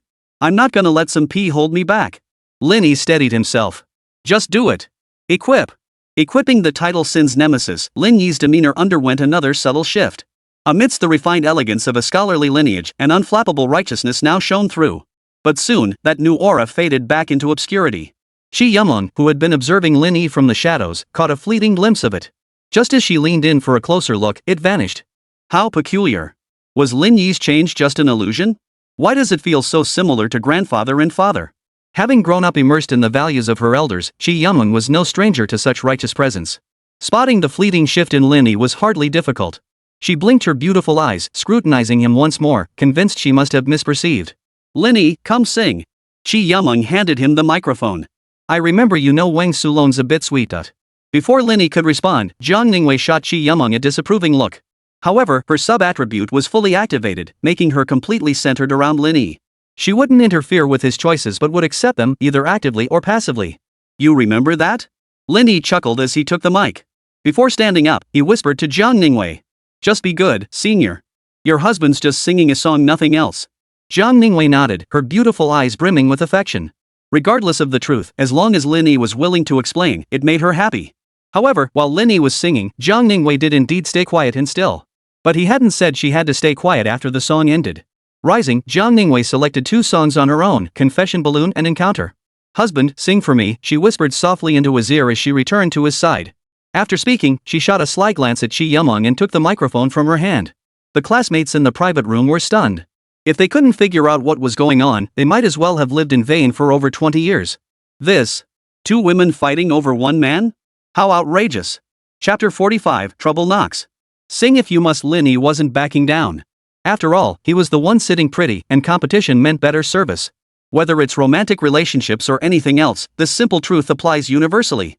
Gripping the mic, he took a quick sip of beer to moisten his throat before launching into a soulful rendition. Coffee on the left bank of the Seine. A cup in my hand, savoring your beauty. The lips that left their mark. As he sang, Lin Yi turned his gaze toward Zhang Ningwei, seated in the corner. Dim lights cast a soft glow on her face, illuminating her exquisitely delicate features. Creak. On the other side, Chi Yumeng clenched her delicate fists. She bit her lip lightly, her emotions far from settling. She knew all too well how devastatingly effective Zhang Ningwei could be with men when she took the initiative, especially with her reserved, aloof style. Whether it was the sweet girl, the seductive type, or the cute style, they all had to step aside. This round, she was no match for Zhang Ningwei. You said you're a bit hard to pursue. Wanted me to give up when faced with difficulty? The gift needn't be the most expensive. Just the fallen leaves of the Champs-Élysées. Oh, creating a romantic date. I'm not afraid to mess it all up. Having you means having the whole world. Lyrics that were almost like a confession made Zhang Ningwei gently close her eyes. What a beautiful voice. My ears are about to get pregnant from how good it sounds. Lin Yi had a naturally good voice. Though not a professional singer, he never sang off key and was considered a karaoke king. The other girls in the private room gazed at Lin Yi with burning eyes, wishing the lyrics were meant for them. Yet they knew it was utterly impossible. There was Zhang Ningwei and Chi Yumeng, 2 distinct styles, nearly matching in looks and figure. If Lin Yi had to choose one, it would be a tough decision, but only between them. If anyone else entered the picture, even a fool would know the choice. In an instant, the girls who knew they had no chance immediately switched to rational spectating and started shipping the couple. However, few sided with Zhang Ningwei, most rallied behind Chi Yumeng. First, they were Chi Yumeng's friends and confidants. Second, they couldn't stand Zhang Ningwei. It was like how men despise those who are handsome yet cold and pretentious. In the girls' eyes, Zhang Ningwei's aloof, ascetic-like demeanor was just an act. Moreover, Zhang Ningwei genuinely showed indifference toward those around her. Or rather, she only stopped to listen quietly to those she cared about. Otherwise, she'd be utterly dismissive, even letting your words go in one ear and out the other. And that's precisely why Chi Yumeng reacted so strongly. Men aren't women, and women aren't men. When an aloof, reserved beauty takes the initiative, what man could possibly resist? It's like when a devilishly handsome, domineering CEO lowers his guard, dedicates himself wholly to one woman, and becomes utterly devoted. It always drives some women wild. As the song ended, Zhang Ningwei's eyes flickered slightly before she rose to clap softly. Soon, scattered applause from the other girls in the private room echoed, mixed with the guys' boisterous cheers and shouts. Lin, you rock. Lin, we're brothers, but I accept your confession. Come to my room tonight. Lin, how'd you pull off getting senior Jian? Zhang Yifeng's shouts of encouragement drew constant eye rolls from Lin Yi. He glanced at Chi Yumeng. Sure enough, she shot Zhang Yifeng a fierce glare. Zhang Ningwei, however, smiled. It was as if winter had ended and spring had arrived, bringing a season of vibrant growth. She was breathtakingly beautiful. The rowdy boys were silenced as if an invisible hand had clamped down on their throats. Zhang Ningwei paid them no mind, finding their chatter merely irritating. She strode straight to the dance floor, perched on a barstool facing Lin Yi, and gracefully picked up the microphone. As the intro to Encounter faded, her heavenly voice began to sing softly. I hear winter's departure. I awoke in some year, some month. I thought I waited, I hoped. But the future cannot be arranged because of this. As she sang, Zhang Ningwei's emotions ran deep, recalling the time she faced tragedy and plunged into despair. The hero she had waited for had finally arrived. Though unexpected twists meant Lin Yi offered her no ordinary romance, at this very moment, she didn't object. Even if she yearned for it, if Lin Yi said no, she wouldn't press him. As long as she could stay by his side, everything was fine. Look left, look right, look ahead. Love takes a few turns to arrive. Who I meet? What words will be exchanged? The one I'm waiting for? How far into the future lies? Though she sang, Zhao Ningwei's gaze never left Lin Yi. Her eyes held only Lin Yi. She knew clearly that the person she had met was Lin Yi. Her future, too, was Lin Yi. As the song ended, Zhao Ningwei exhaled softly, slowly returning to Lin Yi's side and wrapping her arms around his. Yuming watched this unfold, her expression turning cold. She stood up and selected a song. Letting Go. Since Zhao Ningwei was being so proactive, she'd switch tactics. Retreat to advance. Yumon lifted the microphone and sang with full emotion. This is a farewell letter. Outlining why I must depart. The role I played in your life is too blurred. The song echoed through the private room. Lin Yi felt a chill run down his spine, while Zhao Ningwei tensed as if facing a formidable enemy. This Yumon, she wasn't even pretending anymore. At this very moment, Yuming's heart was filled with bitterness. Must those who express their feelings suddenly face nothing but defeat in love? She was the one who made the first move. It was Lin Yi who approached her first, yet he was the one who backed away. You're always hot and cold with me. Am I your lover or just a friend? Shouldn't I take loving you too seriously? That's why I'm letting go. I've finally found the strength to let go. Because loving you hurts my heart, yet you don't understand. This song expresses part of Yuming's heartfelt feelings. She doesn't want to leave, but she wants to tell Lin Yi, why do you turn a blind eye to my love for you? But is it truly love? Yumon wasn't sure. She couldn't even fathom why she felt this way today. In the past, she would never have been so proactive. She merely harbored a fondness for Lin Yi. But after Zhao Ningwei appeared in everything she witnessed today, Yumon couldn't understand why she suddenly felt so out of control. As the song ended, Yumon shot Lin Yi a sorrowful glance before quietly sitting down. She raised her wine glass and downed it in one gulp. The classmates in the private room exchanged bewildered glances. This spectacle of two women vying for one man was spectacularly over the top. No verbal sparring, just a battle of songs. It seemed romantic, yet the tension was palpable, leaving a lasting impression. Sensing the awkward atmosphere, Zhang Yifeng stepped up to lighten the mood. That was too damn good. I can't take it anymore. He selected a song and unleashed a barrage of off-key wailing. He was off-key on every single note. It was quite the effort on his part. Still, Zhang Yifeng's antics managed to break the awkward tension between Zhang Ningwei, Lin Yi, and Yumon. The mood in the private room grew lively once more. Zhang Ningwei and Yumon stopped pestering Lin Yi to settle their rivalry. They were smart. It was clear from their tactics that they understood exactly what Lin Yi liked and disliked. Forcing the issue would only backfire. But after a lively spell, the waiter suddenly knocked on the door. Excuse me for interrupting. This is a fruit platter and beer sent over by the guests next door. They'd like to ask if they could join us for a few songs. The atmosphere in the private room grew awkward. Yumon frowned and refused. I don't need it. I don't know them. Just take it back the way it came. The waiter nodded and exited the room with the items. Lin Yi didn't think much of it at first, just the usual pickup tactics in a KTV. It wasn't just here in bars and other entertainment venues, the methods of striking up conversations were largely similar. After being turned down, most people wouldn't persist. But Lin Yi overlooked one crucial fact: the majority doesn't represent everyone. Human diversity meant there would always be a small handful who defied the norm. A moment later, the waiter re-entered, followed by a burly man sporting a gold chain. Though he entered with a cheerful smile and a slight sway, his eyes were sharp and cunning. He scanned the room, his gaze settling on Zhang Ningwei and Yumon. Click. The bald, gold chain-wearing burly man rudely switched off the mood lighting. The private room suddenly flooded with light. He opened his mouth, exhaling a strong breath of alcohol. Little ladies, singing is always more fun with a crowd, right? Lin Yi stood up, his face cold. This bald bastard had drunk too much horse piss.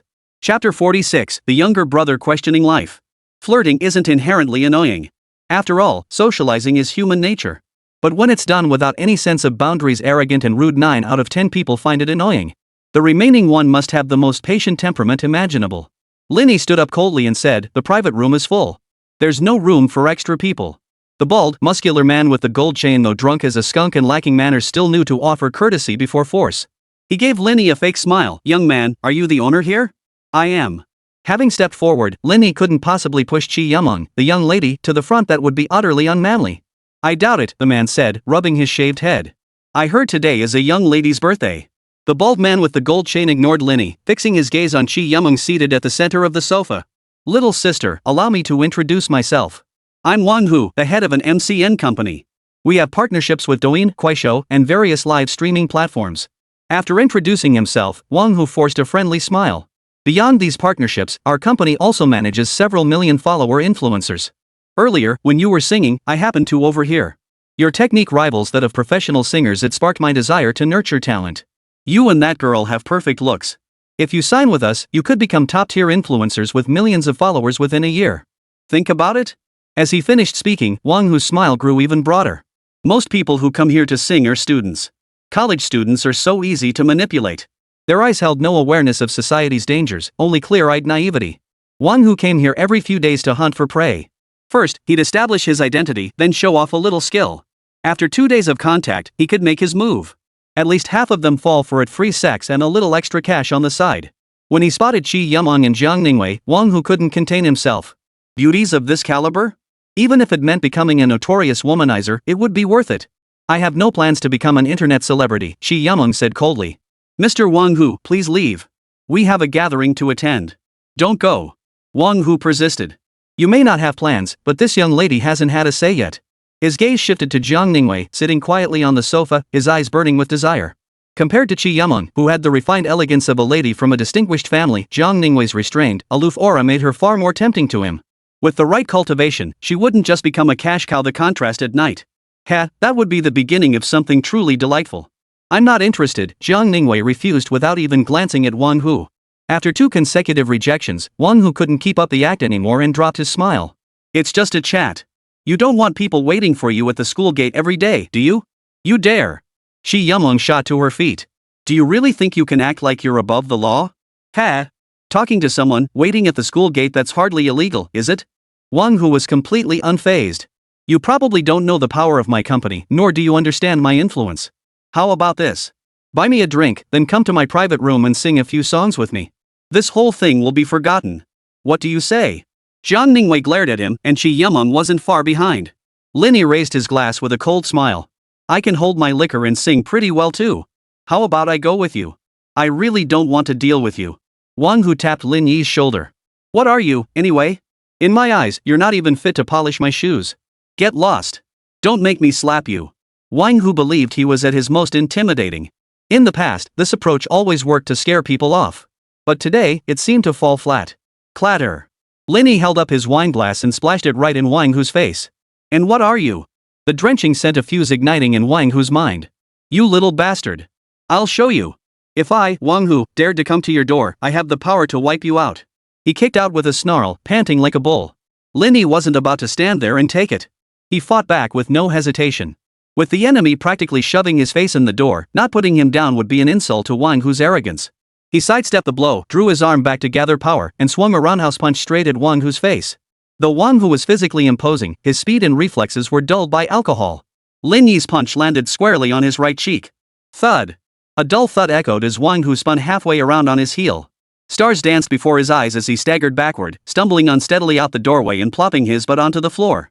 Shaking his head, he paused for 2 seconds before a blood-curdling scream erupted from his throat. You little bastard, you just wait. And you little you won't get away either. Just you wait. Wang Hu yelled, not engaging Lin Yi in a fight but scrambling away instead, clearly heading back to the private room to call for reinforcements. Lin Yi didn't chase after him. He shouted, all the girls, get out of here. Guys, those who want to stay, stay. Those who don't, protect the girls and get them out first. Fighting is something men learn instinctively. Who hasn't gotten into a fight as a kid? But being able to fight, being good at fighting, and daring to fight were 3 different things. As the saying goes, lose a fight, and you end up in the hospital. Win one, and you end up in jail. Without family connections, a network of influence, or a legitimate reason, it was wiser to prioritize self-preservation. Lin Yi, be careful. Meng, let's leave together. That Wang Hu looks dangerous, and he'll definitely go get reinforcements. Old Lin, don't try to be a hero. Let's get out of here together. In an instant, the private room erupted with a cacophony of shouts and cries, most people losing their composure. At around 21 years old, with their blood still boiling, getting into a fight on impulse was only natural. However, 2 out of the 5 guys present wore glasses and had mild-mannered personalities. Fresh graduates from academia, they now faced street toughs who looked trouble waiting to happen. With someone already stepping forward, they weren't exactly cornered, so weighing the pros and cons was only natural. Whether it was Qi Yumeng or Zhang Ningwei, both had deep connections to Lin Yi. Wang Hu had come knocking specifically for those 2 girls. And it was Lin Yi who had truly provoked Wang Hu. Had nothing to do with them. Lin Yi drives a Ferrari, now he'll be fine. Let's go. One guy grabbed his crush and bolted out the door. Right. Old Lin's so powerful now, he'll definitely smooth things over. We're just making things worse by staying here.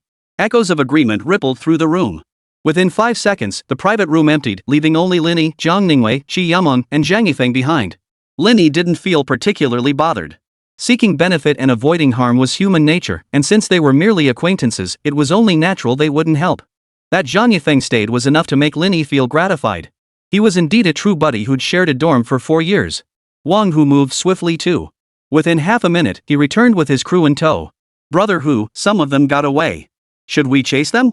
Wang Hu glanced at Lin Yi standing at the private room entrance, shook his head fiercely, and growled, "Take him out first." A formidable group of 8, including Wang Hu, charged forward. What was astonishing was that the group included both men and women, all of them young, probably just turning 16. The men sported floral tattoos on their arms and clutched bottles of liquor. The women wore heavy makeup, miniskirts barely covering their behinds, and surprisingly, they too clutched bottles of liquor. What a bunch of young punks. Take him down. Wang Hu gave another shout, and his henchmen swarmed around him. Lin Yi didn't engage them head-on. These underage kids didn't know their own strength. If something went wrong, it would be a real mess. You're crazy. Don't fight them, come with me. Holding Zhang Ningwei with his left hand and Qi Yameng with his right, he shouted Zhang Yifeng's name before sprinting toward another emergency exit. Chase them. Block their path. Don't let them get away. Wang Hu bellowed again, leading his crew of young men and women in pursuit of Lin Yi and the others all the way to the KTV entrance. Finally, a spry young man made a move, blocking Lin Yi and the others' path. Run. Keep running. Wang Hu panted, pushing aside his men. Ha! Think you can outrun us? But Wang Hu didn't immediately attack. Instead, he instructed, pull him away. Make sure he doesn't crash into that car. At that moment, leaning against the hood of the Ferrari A12C, Lin Yi couldn't help but smile. He reached into his pocket and pressed the remote control. Beep. The wail of sirens and flashing lights froze the young thugs poised to attack. He couldn't help but glance back at Wang Hu, as if asking, "Boss, the guy you want us to beat up is driving this car? This is ridiculous." Chapter 47, Is picking up 2 girls a problem? Many people judge others based on appearances. When strangers want to gauge each other's status, the most intuitive way is through outward appearances. For instance, what clothes they wear, what watch they sport, what car they drive, and how they carry themselves. This explains why so many people chase after luxury goods. It's not just about showing off, it's about projecting status. In certain situations, it can help break the ice faster and avoid unnecessary trouble. At that moment, Wang Hu shuddered and sobered up. Under the surrounding lights, he finally took a proper look at Lin Yi. His clothes fit perfectly, made of high-quality fabric, with a relaxed, trendy cut, not what he'd expect from an expensive brand. But upon closer inspection, Wang Hu's heart skipped a beat. That's Louis Vuitton? Beads of sweat formed on his forehead as Wang Hu's gaze drifted to Lin Yi's wrist, where he spotted the ice blue watch. Earlier at the KTV, Wang Hu's attention had been entirely focused on Qi Yameng and Zhang Ningwei. He had noticed Lin Yi, but subconsciously assumed anyone singing here must be a poor student. But now, what kind of poor student wore a limited edition Louis Vuitton outfit, sported $1 million Rolex, and drove a Ferrari? Young man, it's a misunderstanding. Wang Hu wiped the sweat from his forehead, smiling apologetically as he backed down. I was in the wrong earlier, and you punched me. Sure, I had my guys chase you, but it wasn't meant to ruin our friendship. How about we call it even? Even? How could it be even? Forget the crime buster title for a moment, just the fact that Wang Hu dared to set his sights on Zhang Ningwei meant Lin Yi would never let him off the hook. Just as he was about to speak, a notification suddenly chimed in Lin Yi's mind. Ding! Equity transfer completed. Acquisition of 10% stake in Wanqing Media completed. Host is requested to proceed to Wanqing Media headquarters immediately to sign the share subscription agreement. Contact person, Hua Yutong. Phone number, 1935-354-6666. Had it not been for the system notification, Lin Yi would have nearly forgotten about this matter. Wanqing Media was a company that wouldn't exist for another 18 years, with Lin Yuan as its mastermind. 10% of its shares should be worth a pretty penny. But this was 18 years ago. Whether Wanqing Media even existed was still unknown. Regaining his composure, Lin Yi ignored Wang Hu and instead surveyed the energetic young men and women surrounding him. What's your relationship with Wang Hu? No one answered. Instead, they all turned to look at Wang Hu. They're all my little brothers and sisters. We just came out to sing together. Why are you asking, bro? Wang Hu took over the conversation. Well, I've got stuff to do, gotta run. You guys keep having fun. It's all a misunderstanding. He had no intention of wasting any more time with Lin Yi. Having already taken a loss today, he naturally didn't want to dwell on it. Besides, the more he said, the more he risked exposing himself and the higher the chance someone would come looking for trouble. Bro, next time we meet, drinks are on me, big ones. Wang Hu shouted the platitudes, then slipped away with his crew. Lin Yi still felt a surge of pent-up anger, but with 2 girls by his side, he could only swallow his rage and watch Wang Hu make a clean getaway. Old Lin, you're awesome. You defeated him without even fighting. Zhang Yifeng gave him a thumbs up. Not only did you land a punch for nothing, but when you leaned against the car afterward, you scared the hell out of him. Lin Yi shook his head. That Wang Hu looks like a real piece of work to me. This isn't over. He really is a piece of trash, Zhang Yifeng nodded. You can tell by the way he acts he must bully college students around here all the time. Lin Yi remained silent, feeling a bit puzzled. It was 2024, now an era of universal entertainment. All it took was someone filming it on their phone and uploading it online, and someone like Wang Hu wouldn't end well. Crazy guy, how are we getting back? Lin Yi asked. Zhang Yifeng chuckled. Take a cab, what else? He glanced at Jiang Ningwei and Qi Yumeng beside Lin Yi and couldn't resist teasing. Well, Lin, as far as I know, your car isn't a 4-seater, is it? Between the lines, he wanted to know how Lin Yi would choose between Qi Yumeng and Jiang Ningwei. Mind your own business. Hurry up and hail a cab. I'll buy you a big bottle of wine another day. When Lin Yi said another day, he meant it, not the kind of empty promise that fizzles out with endless delays.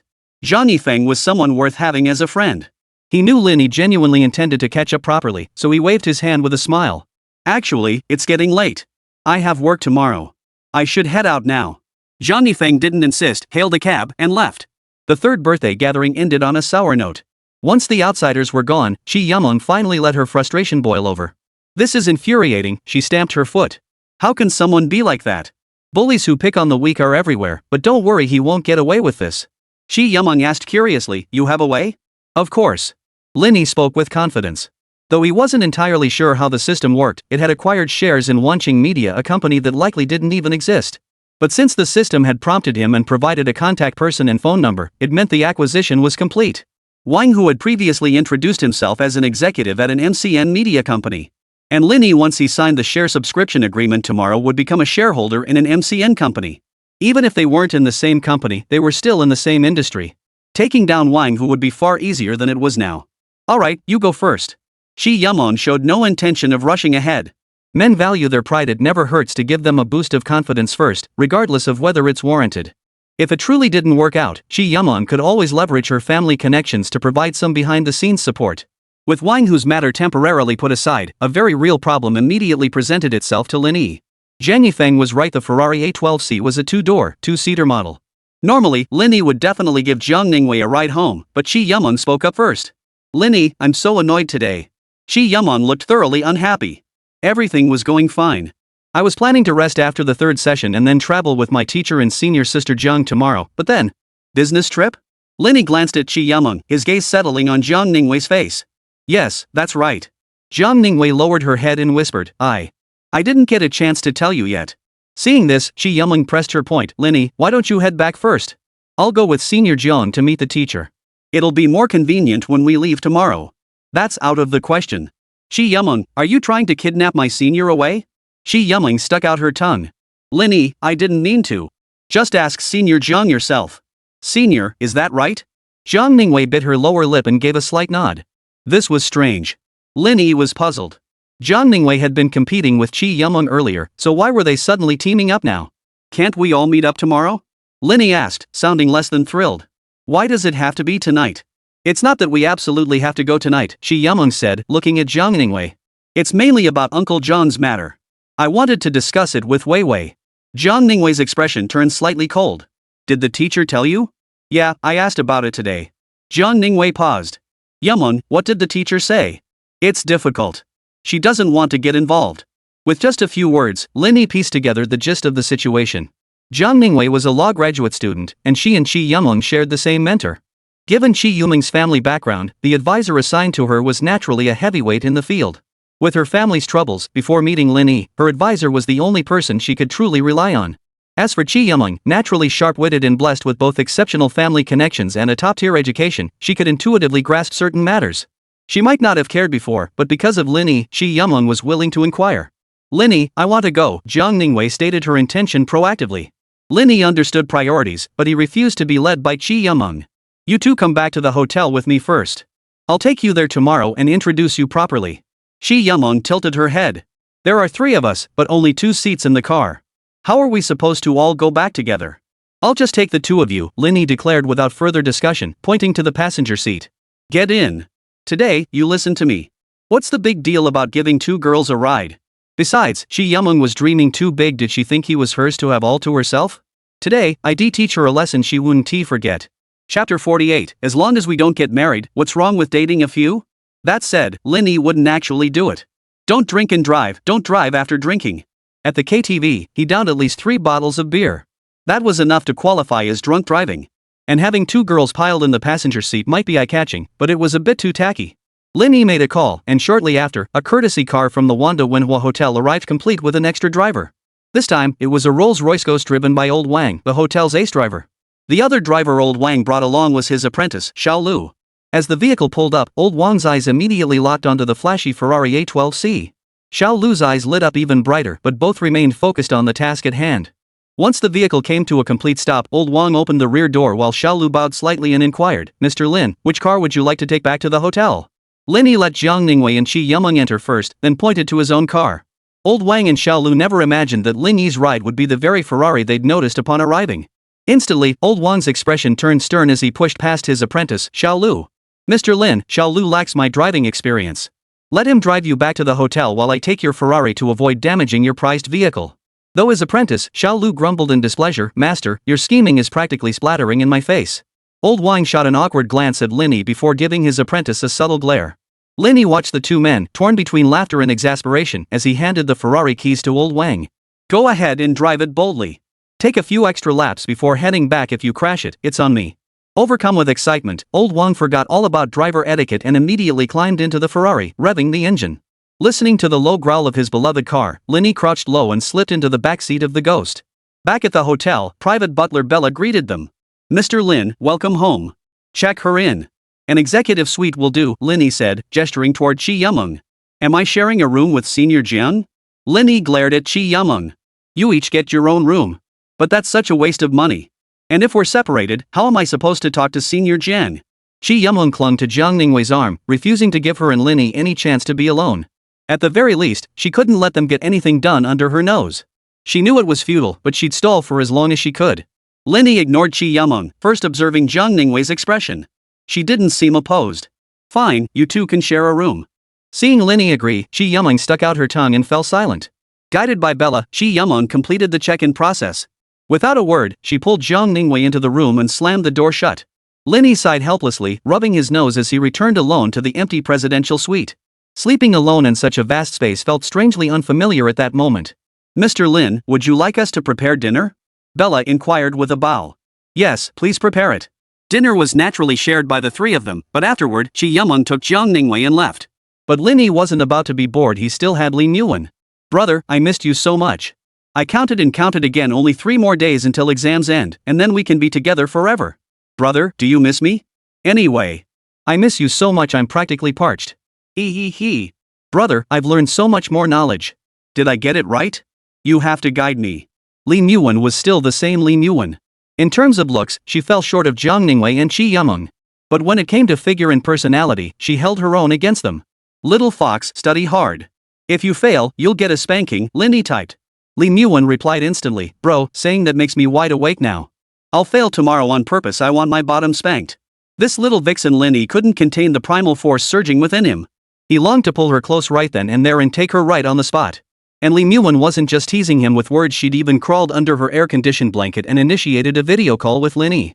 Tonight, she wore a white silk spaghetti strap nightgown. As she lay on her side, Lin Yi could clearly see the contours of her chest and the marks beneath. It sparked endless imagination. During the video call, Lin Yi heard other sounds in the background and couldn't help but frown. "Brother, what's wrong? Did Wan upset you?" Lin Yuan was completely focused on Lin Yi, keenly noticing the change in his expression. She reached up, hooked her fingers under the neckline, and tugged it down slightly. "Don't be angry, brother. Look how white I am after washing today. Duong." The sound of bouncing echoed abruptly in Lin Yi's mind. "White, very white, and far too large. I heard someone speaking Korean in your dorm," Lin Yi explained, though his gaze never left the 2 points in a lump. "Oh, you mean that?" Lin Yuan smiled. "She's an exchange student from Korea. She's gorgeous, with a killer figure, and super popular with the guys on campus. I thought someone was watching Korean action romance movies." "Huh, so you like Korea, bro?" Lin Yi rolled his eyes. "Get lost. What nonsense are you imagining? Your head is filled with nothing but trash day after day." "Hee, I'm just learning stuff. Besides, I've compared them all, none of them are as strong and powerful as you, big bro. Lin Yi was utterly flummoxed by Lin Yi. His mind and body were aflame, yet he couldn't find an outlet for his pent-up frustration. Gotta go. Seriously, every single day. Good night, big bro. After ending the video call, Lin Yi slumped back on the sofa and sent a message to Zhao Ningwei. What were you talking about with Chi Yameng? My father's situation. Zhao Ningwei paused before typing her reply. Any hope? If we can get the professor involved, there's a chance for a reduced sentence on appeal, but acquittal is impossible. Zhao Ningwei's father's crime was backed by solid evidence. It wasn't a case of false accusation. A reduced sentence would already be a favorable outcome. Kai Yuming is helping you? Yeah, she offered, but I don't want to accept. Zhang Ningwei glanced at Chi Yameng, who was doing her skincare routine, and continued typing, I'd rather have my husband help me. Lin Yi loved hearing that. Just relax. Leave the rest to me. Ding. Zhang Ningwei's soul is satisfied. Congratulations, post, you have gained 2 free attribute points. The sudden reward reflected Zhang Ningwei's current state. She was thoroughly enjoying it, and so was Lin Yi. Feedback made for a good experience. Lin Yi quickly took stock. He currently had 3 unused free attribute points. Health and immunity stats are sufficient for now, but I need to strengthen my physical capabilities. Wang Hu's incident had sounded a warning bell for Lin Yi. With so many years left in life, whether he would encounter others, how many he might meet, and whether those encounters would pose life-threatening dangers all remained unknown. Given this reality, strengthening himself was absolutely essential. Allocate points. Strength 81, Strength 84. Lin Yi had made up his mind. He wouldn't rush to improve his appearance attributes. First, he would raise all his physical attributes above 90. Personal combat prowess was paramount. After allocating his points, Lin Yi sent Chi Yameng a message. What did you tell the senior? We discussed Uncle Zhang's situation, Chi Yameng replied honestly. And I also made a request. What request? She's not a good match for you, Chi Yameng stated bluntly. You deserve someone better. You're that confident you're better than my senior? Lin Yi, you should know this, whatever Senior Jiang can give you, I can give you. And whatever she can't give you, I can give you too. Lin Yi smiled wryly. Was Chi Yameng actually pursuing him? Still, Lin Yi didn't like Chi Yameng's current attitude. No. What Senior Jiang can give, you can't. Explain. I want it all. Lin Yi calmly typed his reply. On the other end, Chi Yameng fell silent for a long while, her expression utterly astonished. Lin Yi's appetite was this huge? And he was being so direct, how was she supposed to respond? Chi Yameng couldn't help but glance at Zhang Ningwei before sighing and typing back, you'll have to marry someone eventually. Lin Yi chuckled and typed back, if there can only be one marriage partner, then why get married at all? In short, Lin Yi's current approach was all about being proactive and responsible, just not about marriage. What's wrong with dating multiple girlfriends? Lin Yi had laid his cards on the table. Chi Yameng's face fell, suddenly at a loss for how to respond. Chapter 49, what a coincidence. Chi Yameng pondered for a long time, unable to sleep well that night. Give up on Lin Yi? She couldn't bear to. Yet to willingly agree to Lin Yi's absurd demands? She felt resentful, even furious. Why should she? Did she have no dignity left? Exceptional people are exceptional precisely because of their perseverance, not their self-sabotage. To Chi Yameng, agreeing to Lin Yi's idea of juggling multiple relationships was nothing short of self-sabotage and self-denial. She was Chi Yameng, the little princess of the capital. Early that morning, dark circles ringing her eyes, Chi Yameng sent Lin Yi a message, are you that greedy? Do you think Senior Jiang would be okay with this? Lin Yi, already awake, saw the message and thought to himself, just as I expected. Had Zhang Ningwei not faced sudden family tragedy and experienced the harsh realities of human nature, she likely wouldn't have agreed to be supported by Lin Yi. Exceptional men have their pride, and exceptional women possess it too. The more outstanding they are, the stronger it becomes. Moreover, a woman's possessiveness was no less than a man's, perhaps even stronger. Given Chi Yuming's family background, not only would she refuse, but her family would never consent either. Unless Lin Yi could become so powerful that others could only look up to him in awe. Senior Jiang doesn't object. Chi Yameng stared at her phone, utterly stunned. She'd assumed she and Zhang Ningwei were rivals, but never imagined they might actually be partners? You dog of a man, you wish. Chi Yameng typed angrily. If that's what you're thinking, we'll only ever be friends. Don't even dream of anything else. Friends who share the same pants? Put. I'm done with you. Get up and eat. Chi Yameng put away her phone, freshened up, and half an hour later, she and Zhang Ningwei arrived at Lin Yi's presidential suite. Zhang Ningwei hadn't slept well either. During breakfast, Lin Yi poured her a glass of juice, and she finally relaxed. After they finished eating, Lin Yi didn't see them off personally but had his driver, Xiao Lu, handle it instead. In the car, Zhang Ningwei pondered for a long time before finally typing out a message. Thank you for still wanting me. Upon seeing her message, Lin Yi remained silent for a long while. He had received the weight of Zhang Ningwei's heartfelt sentiment. She had feared Lin Yi would choose Qi Yumeng over her. Fortunately, that hadn't happened. This was Zhao Ningwei's victory, and it was also Lin Yi's early answer to the future. Lin Yi understood Zhao Ningwei's unspoken words. She wasn't one for many words, but those few sentences felt like a grand declaration of love. But Lin Yi didn't respond with words of deep affection. Instead, he typed with a mischievous grin, "Even so, you still have to accept my punishment." Seeing the message in the car, Zhao Ningwei felt that familiar sensation return, an indescribable joy welling up inside her. Still, she hesitated. "My junior is still here. I don't care. Your punishment task now, show me your legs. Figure out the rest yourself." Reading Lin Yi's message, Zhao Ningwei's ears instantly flushed crimson. She shot a nervous glance at Qi Yumeng beside her. The thrill of doing something secretly made her breathing quicken. Slowly adjusting her phone's angle to appear as if she were casually checking it, Zhao Ningwei spread her legs, tugged at the hem of her coat, and gently pressed the shutter button. Click. The sudden noise startled Zhao Ningwei and immediately drew Qi Yumeng's attention. "Taking pictures, senior?" I took a picture of the, scenery along the street." "Why are you blushing while taking pictures?" Zhao Ningwei felt like she was about to die, her face flushing as red as the early morning sun. I forgot to turn off the shutter sound." The excuse was lame, but Qi Yumeng didn't seem suspicious. She smiled, said a few words, then looked down to continue fiddling with her phone. Zhao Ningwei relaxed slightly, glancing at the photo she'd just taken with hesitation. It was her first time taking such photos, and she wasn't sure how revealing it was the lace trim was showing. She bit her lip lightly, then sent it to Lin Yi anyway. Upon receiving Zhao Ningwei's selfie, Lin Yi studied it intently for a long while before finally looking away. The view beneath the skirt, no, beneath the coat, it was breathtaking. Without delay, Lin Yi transferred 50,000 yuan to Zhao Ningwei. Knowing she wasn't good at social situations, he added, "Just focus on your business trip with your teacher. Don't worry about anything else. When you get back, leave Uncle Zhang's matters to me." "Okay." Zhao Ningwei replied with a single word. Though brief, it carried an endless sense of reassurance. Zhao Ningwei accompanied her advisor on the business trip, scheduled to return in 2 weeks. Ling Yuan still had 2 days left before her exams concluded. During this gap, Lin Yi found himself alone once more. Yet he felt no emptiness or loneliness. Beyond women, there were those golden little cuties and his great career. Lin Yi packed his schedule to the brim. Better give them a call first. He pulled out the phone number the system had left him and dialed. "Hello, this is Hua Yutong speaking." A steady, authoritative male voice answered. "Hello, my name is Lin Yi." The next second, the composure vanished. Surprise replaced it, and his speech faltered slightly. Mr. Lin? That's me. Mr. Lin, hello. Let me reintroduce myself. I'm the owner of Scissors Media Company, Limited. You can just call me Xiao Hua." Such a quick turnaround? Lin Yi was puzzled. What had that unreliable system been up to behind his back? "Just call me Mr. Hua. I'm calling to confirm, are the contracts and everything else ready?" "Mr. Lin, everything was finalized yesterday. We're just waiting for you to come sign." "So humble?" Lin Yi couldn't help but ask, "How many shares did I get?" Hua Yutong couldn't fathom Lin Yi's train of thought. After all the hustle and bustle these past few days, he still didn't know how many shares he owned? Was he being too frivolous, or was he simply too busy to care about such trivial matters? Regardless, an honest answer was always the right approach. Hua Yutong replied respectfully, "Mr. Lin, through Lin Yi Investment, you acquired 49% of our company's original shares yesterday. Wasn't it supposed to be 10%? How did it become 49%? Lin Yi grew even more puzzled, but upon reflection, it suddenly clicked. The system's temporal glitch had caused another mix-up.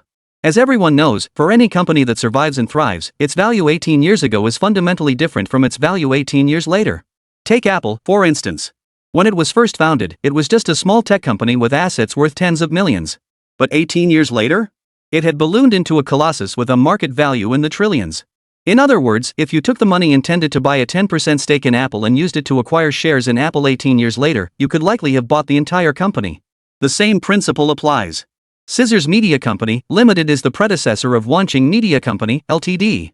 The system made a blunder. After acquiring 10% of the shares based on the market value 18 years later, it materialized into 49% in the present. But Lin Yi suspected there was more to it. "Only 49% equity?" he asked tentatively. On the other end of the line, Hua Yutong wiped his forehead. How did this big shot even notice his small company?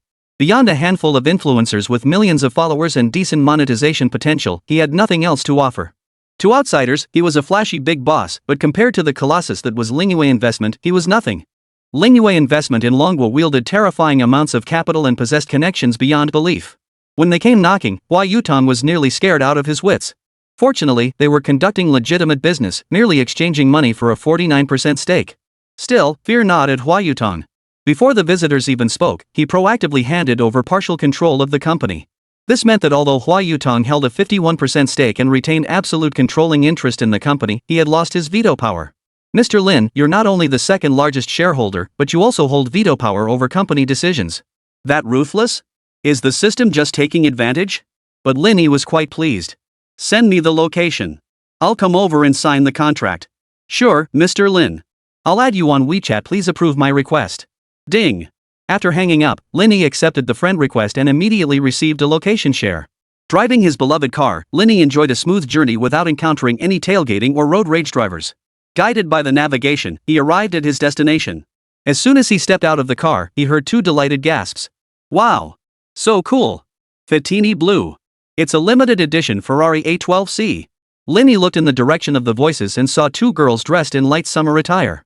But beside them stood another figure. Wang Hu. Well, what a coincidence. Chapter 50, I'm coming for you, and calling me daddy won't save you. At first glance, Wang Hu recognized Lin Yi. Even if Wang Hu was face blind and couldn't tell people apart by appearance, the Ferrari A12C parked in the spot was so conspicuous that he had no reason to mistake it. After returning home last night, he'd specifically asked a friend to look into it, worried he'd gotten himself into serious trouble. However, Wang Hu only got two pieces of information. The Ferrari A12C in Fatini Blue was the only one of its kind in Mingqing, no duplicates existed. When he first heard this, Wang Hu shuddered. Commonplace items, no matter how expensive, only held intrinsic value, their additional attributes were negligible. The real fear was something both expensive and uniquely one of a kind ending up in someone's hands. But upon hearing the second piece of news, Wang Hu relaxed. The person he'd inquired with mentioned that while Lin Yi was the registered owner, he hadn't purchased the car himself, it had been gifted to him. This was rather intriguing. Wang Hu couldn't help but ponder Lin Yi's background. If Lin Yi truly had influence, how could he possibly wait until the next day to seek revenge? If Lin Yi truly had influence, failing to exact revenge immediately would be unbecoming of his status. Combining the information he'd gathered with Lin Yi's appearance, Wang Hu had reason to suspect that Lin Yi was most likely riding the coattails of a wealthy woman. So Wang Hu felt less afraid, even looking at Lin Yi with contempt. He simply lacked the capital. If he had it, clinging to a rich woman's elephant legs wouldn't be out of the question. But the process would be unbearable. Wang Hu wasn't jealous. He had his own skills. He could support himself. He could build a good life through his own efforts. Why would he put up with a rich woman's nonsense and endure the damn steel wool treatment? But seeing Lin Yi come knocking at his door still made him seethe with anger. Last night, Lin Yi had indeed intimidated him. Not only had he lost face in front of the two beauties, but his underlings had also begun to doubt his capabilities, no longer behaving as obediently as before. Now that he'd come knocking today, Wang Hu had to get his revenge. A Ferrari A12C? Ha! The car's fancy, sure, but the man. Wang Hu sneered coldly, warning the two minor internet celebrities beside him, Xiao Mei, Xiao Li, don't go rushing over. If the people behind him find out, they'll make short work of you. His words were anything but subtle. The two influencers had seen it all and understood instantly. Just as women have sugar daddies, men certainly have their own sugar daddies too. Serving as sugar daddy or mommy is no picnic for either gender. After all, when you're using your looks to please someone, you're at their mercy. But at times, men suffered more than women. The preference for male companionship wasn't just a historical anecdote, it was real and widespread. Moreover, Wang Hu deliberately referred to the person behind the scenes, leaving it so ambiguous that it provided ample room for imagination. Immediately, the two female influencers' gazes toward Lin Yi shifted. Gone was their earlier fervor, replaced by pity, contempt, and amusement. Getting milked dry by some rich woman, huh? And wasn't he also quite familiar with the song Chrysanthemum Terrace? Handsome, is this car really a gift from someone else? Influencer Xiao Mei pressed for confirmation. Lin Yi hadn't caught all of Wang Hu's gossip, but hearing this question, he knew Wang Hu had been digging into his background. When he picked up the car yesterday, only a handful of people knew about the gifted car story. Was it Li Yujie? Or Zhang Ku? Or had someone else leaked it? Without dwelling on it, Lin Yi gave a detached nod. It was indeed a gift from someone else.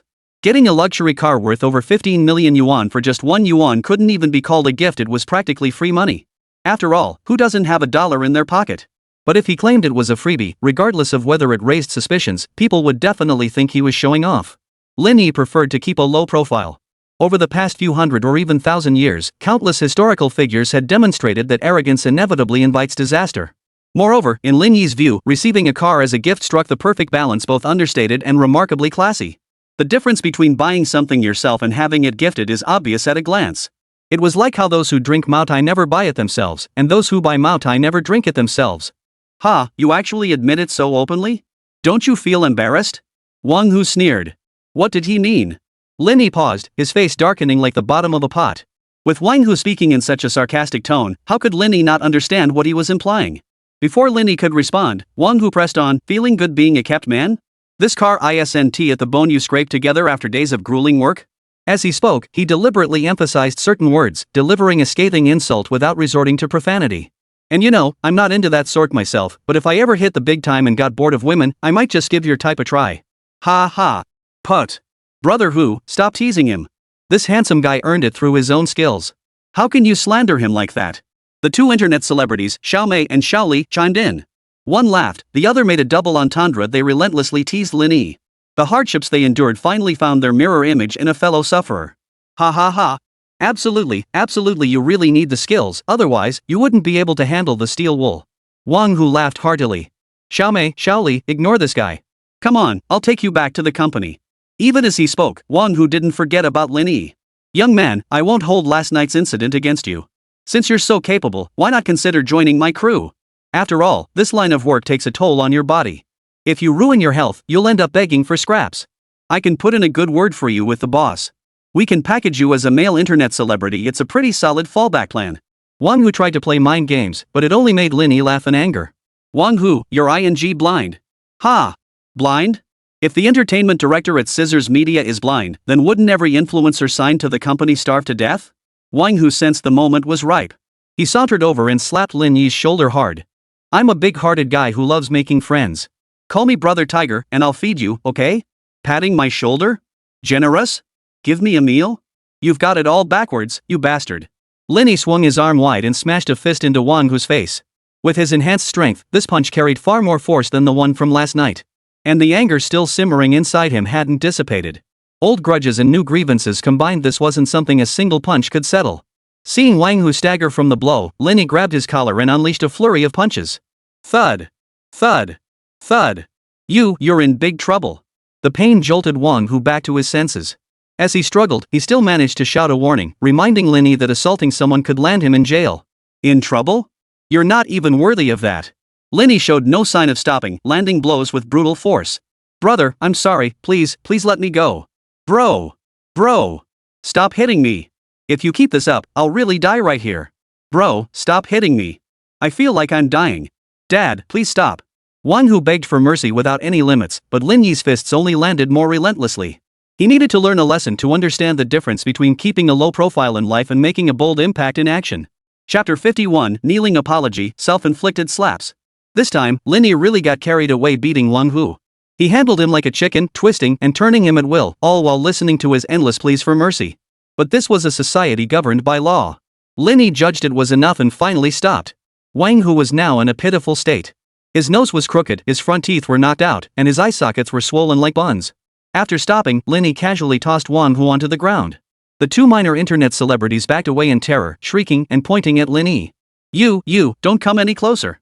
We already called the police. Don't make things worse for yourself. The police? Lin Yi didn't disregard the law and respected law enforcement officers, but some things, well, those in the know understood. Unhurriedly, he picked up his phone and dialed Shi Yumeng first. Yumeng, I ran into Wang Hu. Did you hit him? Shi Yumeng was sharp. She knew exactly what happened without Lin Yi explaining. Don't worry. As long as it's not serious, it'll be fine. All right. When you get back from your business trip, I'll treat you to a meal. Shi Yumeng chimed in excitedly. You promised. No backing out. This meant she was back in touch with Lin Yi, didn't it? Didn't this prove how important she was to Lin Yi? What defines a relationship? If you don't seek help, then it's no big deal. But when you help me and I help you, and that happens enough times, deep friendship naturally grows. Shi Yumeng had already mapped out her strategy for navigating her relationship with Lin Yi. First, establish a connection, ideally one that was more than friends but not quite lovers. After that, it's just a matter of waiting patiently for Lin Yi to voluntarily give up on Zhang Ningwei. No backing out. Lin Yi hung up and immediately called Hua Yutong. He cut straight to the point, his tone accusatory. Mr. Hua, is this how you treat your guests? Hua Yutong looked bewildered. Mr. Lin, what happened? Your company's executives ambushed me with their people and even called the police to arrest me. Oh my god, the sky is falling. Mr. Lin. Please stay calm, I'm on my way immediately. At that moment, Wang Hu, still lying on the ground, remained unaware of the situation, knowing only that the police were on their way. But before they arrived, he had to lie still on the ground and play dead. But after that, oomph. He had to make Lin Yi serve 5 to 10 years in prison. Nothing less would satisfy him. Woo-ah-woo, woo-ah-woo. Before long, the police car arrived. Wang Hu perked up the moment he saw the 3 officers get out of the car. He crawled over, sobbing and whimpering. Officers, you finally made it.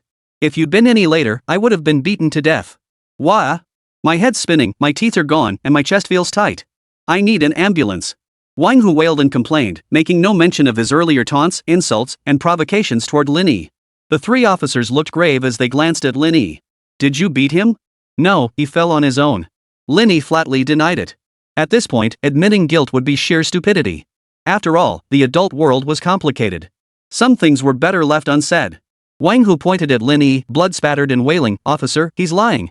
Look what he did to me. Plus, there's surveillance here. You can check the footage if you don't believe me." Wang Hu, didn't the company's surveillance break down 2 days ago? Hua Yutong hurried over with his men, his steps quickening into a light jog. "Wang Hu, I saw it clearly from a distance. You tripped and fell, hitting your head. Maybe you're confused now. I clearly saw Mr. Lin kindly helping you up. Why are you making these false accusations?" Wang Hu recognized Hua Yutong, but judging by his words, the man clearly didn't recognize him. What did he mean the surveillance was broken? It was working perfectly fine. What do you mean I fell on my own? It was clearly Lin Yi who hit him. And now he's framing Lin Yi? He hit me, and so hard it's the plain truth. Mr. Hua, Wang Hu, Hua Yutong cut him off. You took such a hard fall that your head's spinning. Everyone understands that. You should think carefully before speaking. Don't end up making a mess of things, wasting the time of 3 comrades and squandering public security resources. How could one who not understand? But understanding was one thing, whether he wanted to comply was another. He truly didn't want to comply. When Lin Yi hit him, he really went all out. Those punches landing on his face hurt like hell. Yet he dared not disobey. Wang Hu carried a thick aura of the underworld about him, his manner slovenly and careless. It was clear what he'd been up to in the past. Though gold rarely shines from trash heaps, a man who never dares to stir things up will never truly shine. Clearly, in his youth, Wang Hu was the kind of man who could make things happen. And Hua Yutong wasn't one to stay put either. Everyone has their youth, and when it comes to accumulating wealth, aside from those blessed by fortune or born into riches, most others inevitably dabble in unconventional methods. Business has never been straightforward. After all, everyone wants to make money and knows which industries are lucrative. So why can others profit while you can't? The tangled web of connections is simply too vast. Take Hua Yutong, for instance. In his youth, he was a cigarette-smoking, multicolored-haired rebel who somehow ended up opening an internet cafe. This marked the beginning of Hua Yutong's career. With capital in hand, he seized the opportunity presented by the live streaming boom in 2016 and boldly entered the market. That's how Scissors Media came to be. Wang Hu was also cut from the same cloth as Hua Yutong, possessing strong abilities in certain areas. But while Hua Yutong is now clean-cut and respectable, Wang Hu is still pulling up his pants half is but still hanging out. Otherwise, why would Hua Yutong be the boss and Wang Hu work for him? If Hua Yutong wanted to take down Wang Hu, it would be far too easy. I remember now. Wang Hu hung his head, apologizing in a muffled voice. I'm sorry, comrades. The injury on my face, it really was from a fall. The 3 officers exchanged glances, about to speak, when one of their phones rang. He gestured for them to wait, then stepped aside to take the call. Hello, sir. It's me. Yes, we're handling a public order incident. Understood. I'll uphold the law impartially. After hanging up, he exhaled, his gaze toward Lin Yi now distinctly different. With the chief himself calling to emphasize impartiality was non-negotiable. He activated his body camera, pulled out his notebook with solemn seriousness, and began the routine questioning. Who reported the incident? It was me. The female influencer timidly raised her hand. Don't be afraid. Just tell us what really happened. What was the situation at the scene? The influencer glanced at Hua Yutong, then at Wang Hu, who was signaling to her. She immediately replied, I'm sorry, I didn't see clearly just now. He did indeed fall on his own. The officer's expression turned stern as he turned to Wang Hu for confirmation. You're a party involved. Tell us what happened. Wang Hu stuck to his story, insisting he'd fallen on his own, knocked out cold, and that Lin Yi hadn't hit him. You say the surveillance camera over here is broken, the officer asked Hua Yutong again. Yes, it broke 3 days ago. But I can testify as a witness, and with so many people around, it's impossible to fabricate anything. Finally, the officer turned to Lin Yi. Tell us what happened. Lin Yi followed Wang Hu's lead, recounting the events as he saw them, transforming himself into the falsely accused victim. What should I do about this person framing me? Before the officer could respond, Wang Hu clenched his fists and whispered, I apologize. I shouldn't have falsely accused an innocent person. I fell down on my own. I deserve it. I shouldn't have helped you up. Next time. Oh, there won't be a next time. Seeing Lin Yi smiling cheerfully, Wang Hu wished he could pick up the front tooth that had fallen out and swallow it whole. He was on the verge of tears. No, he was already crying. He'd been beaten, forced to apologize to Lin Yi, and the worst was yet to come. But it was too late for regrets now. Sign here. Wang Hu took the notebook and pen handed to him by the officer, his hand trembling as he signed his full name. Before the roll call, Hua Yutong stepped forward voluntarily. Not only did he sign his own name, but he also had his secretary behind him and the two female internet celebrities beside him sign and affix their seals. Everything was settled, all legal and compliant. The police car wailed away, siren blaring. Thud. The moment the police car was gone, Wang Hu dropped to his knees and began slapping himself furiously across the face. Mr. Lin, I didn't recognize a mountain when I saw it. I'm blind. I'm an idiot. Please spare me. Wang Hu begged for mercy with every ounce of strength, while Lin Yi stood arms crossed, watching silently. The last shred of anger in his heart had vanished. At that moment, he felt utterly at ease.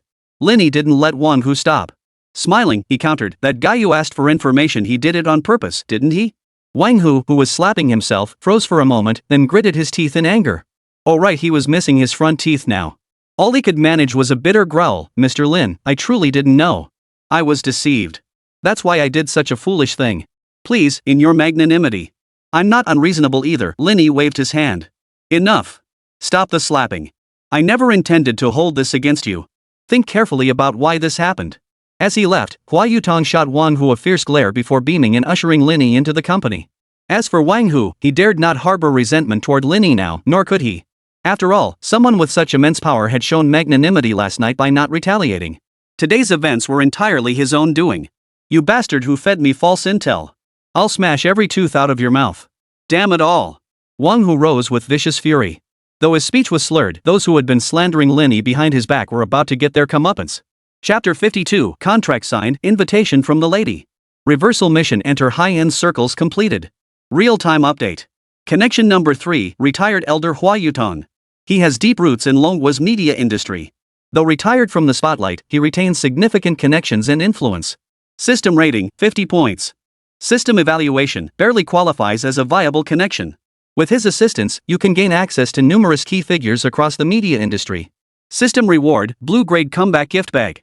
Comeback gift bag, upon opening, grants varying amounts of free attribute points, cash, and physical rewards based on its quality. As Lin Yi signed the equity subscription agreement, the system prompt echoed in his mind. The reward was underwhelming. After all, 18 years later, Scissors Media had become launching media, with Lin Yi at the helm instead of Hua Yutong. Still, something was better than nothing. After finalizing the contract, Lin Yi skillfully coaxed some crucial information from Hua Yutong. Lin Yi investment remained hidden from public view, a financial behemoth operating in the shadows. It not only invested heavily in various industries across Dragon Nation but also thrived abroad. Its capital reserves rivaled those of Jewish capital firms like BlackRock and might even surpass them. Under normal circumstances, Lin Yi would never have access to such confidential information. But now, having gained a foothold in a relatively high-end circle, he could glimpse the tip of the iceberg. Still, his standing remained low, far from the true heavenly palace echelons. Still much to strive for. Lin Yi admonished himself inwardly. He took one copy of the signed contract, which had been prepared in triplicate. "Mr. Lin, I look forward to your guidance and support in the future." In his 40s, Hua Yutong had weathered society's trials, honing an uncanny ability to read people and situations. His words and actions were flawless, leaving no room for criticism. His only flaw was that he was too smooth. But most of the time, being smooth wasn't a flaw, it was an asset. Lin Yi smiled. "Mr. Hua, you're a few years my senior. It should be you looking out for me. It takes two to tango." Now that the contract was signed, Lin Yi held 49% of Scissors Media Company, Limited, and wielded veto power over company decisions. It was only natural for Lin Yi to show Hua Yutong some respect. After all, he was essentially working for himself, wasn't he? "Mr. Hua, let's skip the formalities. I'll call you Brother Hua, and you can call me Brother Lin." Though Lin Yi was being polite, it would be Hua Yutong's loss if he took it literally. The fact that he could persuade Lin Yi Investment to come knocking on the door to buy shares proved Lin Yi was no ordinary man. Didn't that mean he deserved to be treated with utmost respect? "No way," Hua Yutong shook his head. "You're my benefactor. If we insist on using age as a basis, I won't be able to sleep at night. How about this? I'll call you Brother Lin. It feels more intimate, and you won't lose out either." Lin Yi said nothing, merely nodding in agreement. "Brother Lin, fancy a drink at noon?" "No thanks," Lin Yi declined with a wave. "I've important matters to attend to. Let's do it another time. I'll treat you to a proper feast. Brother Lin's business is always so busy." Unlike me, I wish I could be this busy. Hua Yutong didn't press the issue. After chatting a bit more, he subtly inquired about Wang Hu and the two minor internet celebrities' future with the company. Lin Yi was now the second largest shareholder. If it came down to a showdown, his veto power effectively made Scissors Media his company. Hua Yutong, who had worked so hard to build the company, had suddenly transformed into a super employee holding 51% equity. Since Wang Hu and the two minor influencers had crossed Lin Yi, Hua Yutong naturally needed to inquire. If they accidentally upset Lin Yi, they'd be in for a rough ride. Let's wait until Wang Hu recovers from his injuries. In the meantime, let him contribute more to the company. Hua Yutong understood instantly.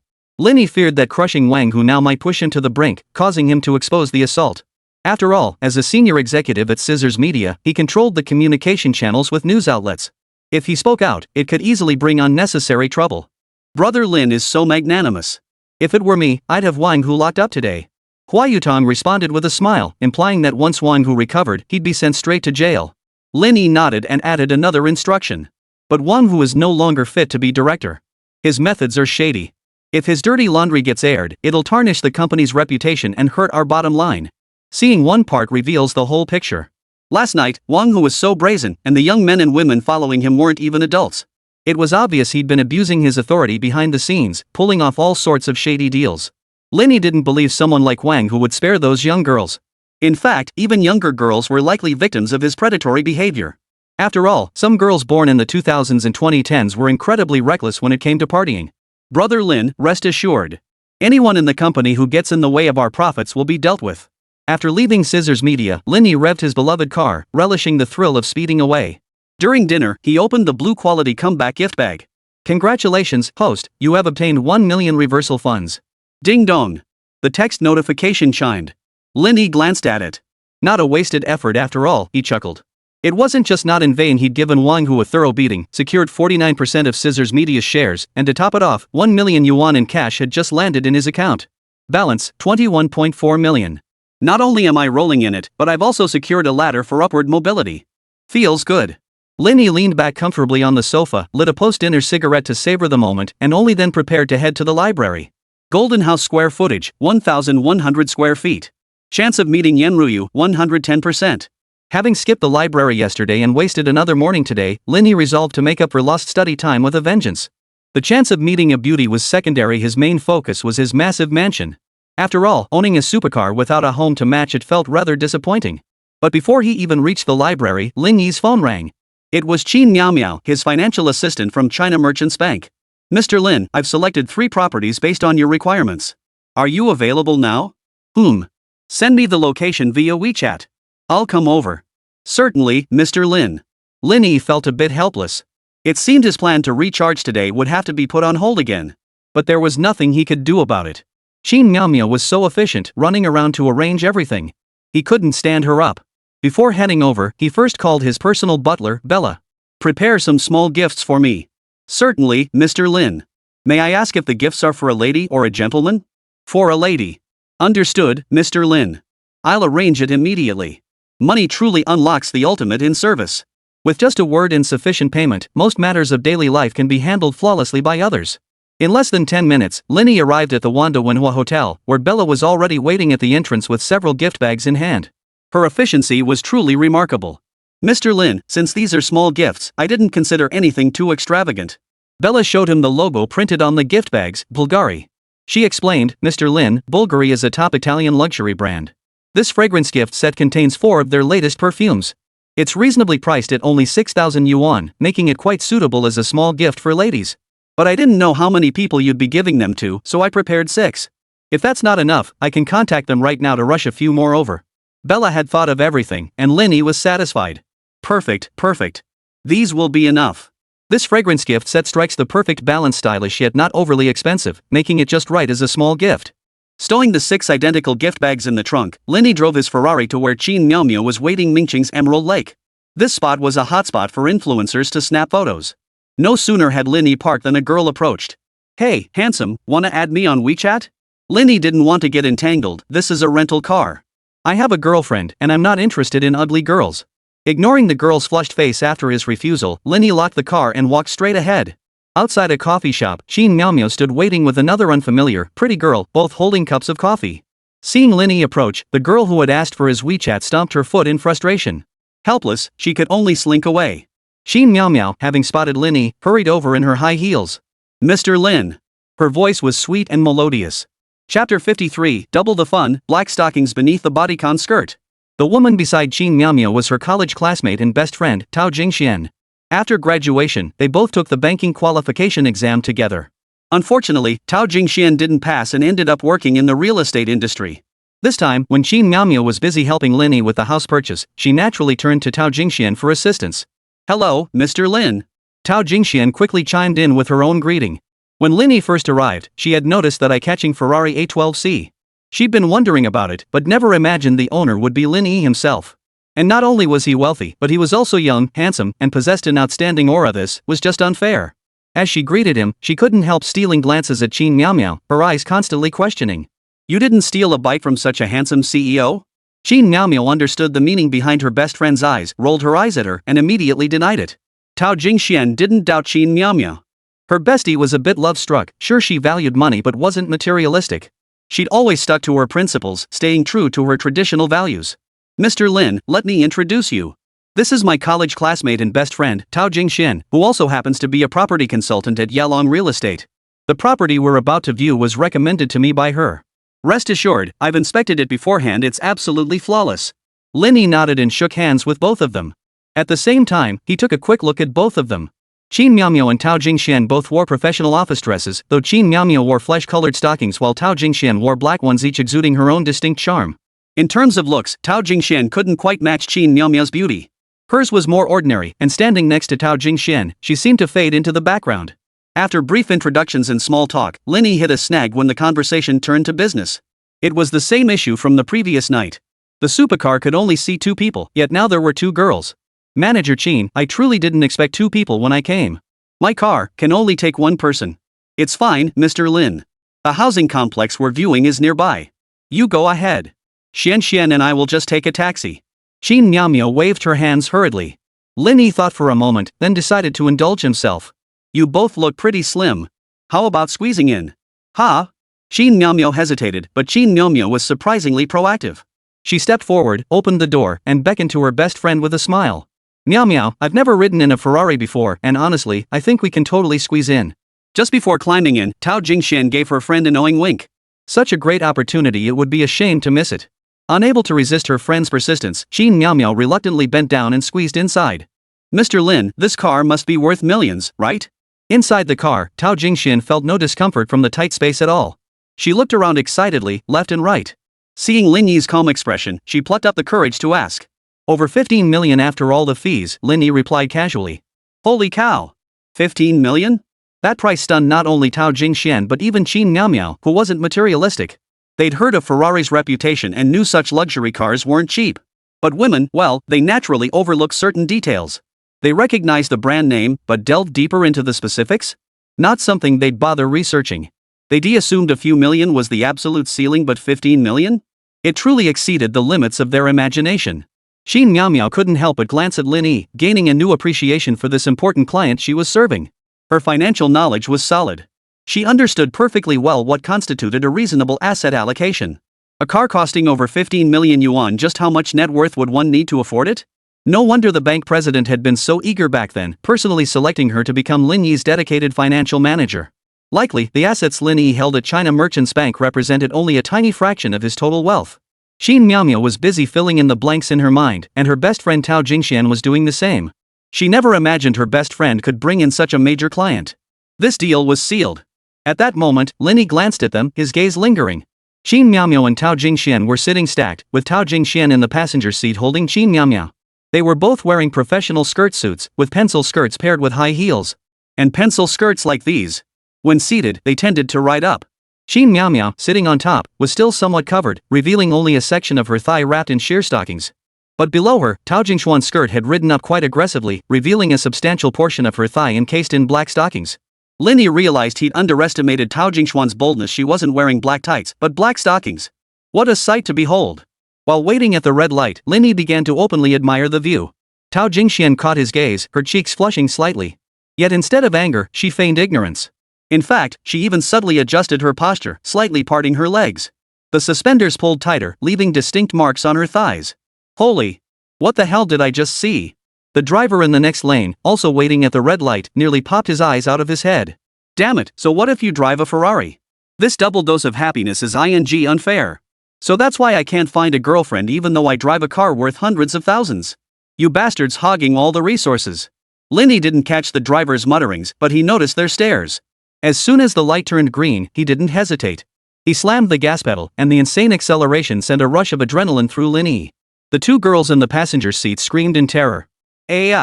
Scared me to death, really scared me to death. Mr. Lin, you're so mean. During the violent acceleration phase, Qin Miao just screamed, but Tao Jingwen screamed with laughter. Once the acceleration ended and she gradually adjusted, her laughter grew even more joyful. Hee hee, Mr. Lin, you're so bad. I love it. Lin Yi's lips curved into a faint smile. Who wouldn't love that? The vehicle arrived at the housing complex for viewing, slowly entering through an internal access road. Mr. Lin, this is the property I mentioned to you. Tao Jingxian immediately switched into work mode and began her presentation to Lin Yi. Suihuipin is the only residential complex currently for sale within Mingqing's inner ring road, and its positioning is clearly high-end. Lin Yi nodded repeatedly. As the car pulled up, he took a careful look at the neighborhood's surroundings, truly impressive. Moreover, the location was excellent. It was only a few minutes' walk to Kaiyuan University. It would be incredibly convenient for Lin Yuan to attend school. Mr. Lin, based on your preferences, I've selected two floor plans for you, one at 152 square meters and another at 189 square meters. Which would you like to see first? Of course, the larger one first.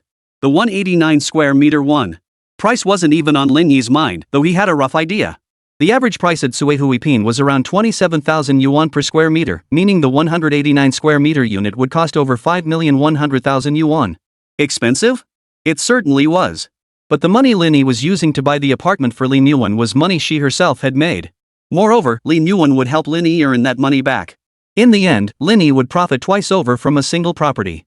Hearing this, Tao Jingxuan's spirits soared even higher. Feeling like she was about to close a major deal, she pitched the property with renewed vigor. While listening to the pitch, Lin Yi casually noticed some small details. Qin Miao, though not a real estate consultant, managed to interject and explain things with surprising professionalism, even more so than Tao Jingxian. This? So capable? Unconsciously, Lin Yi began to form an idea. Of course, his focus wasn't on carnal desires, but on his own career. It had only been a month since he acquired the reversal system. He completed tasks with remarkable ease, amassing over 20 million in cash, acquiring a supercar, with a luxury mansion on the way, and becoming a major shareholder in a media company. It was clear his wealth would grow exponentially. Managing it all alone was clearly beyond his capacity. Moreover, the incident with Wang Hu served as a wake-up call. It was imperative for Lin Yi to assemble a professional team. Secretaries, assistants, drivers, lawyers, doctors, accountants, bodyguards, butlers, and so on.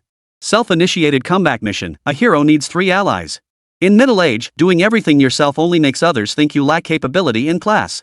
How could a comeback story in middle age possibly lack that aura? Core reward mechanism: team building.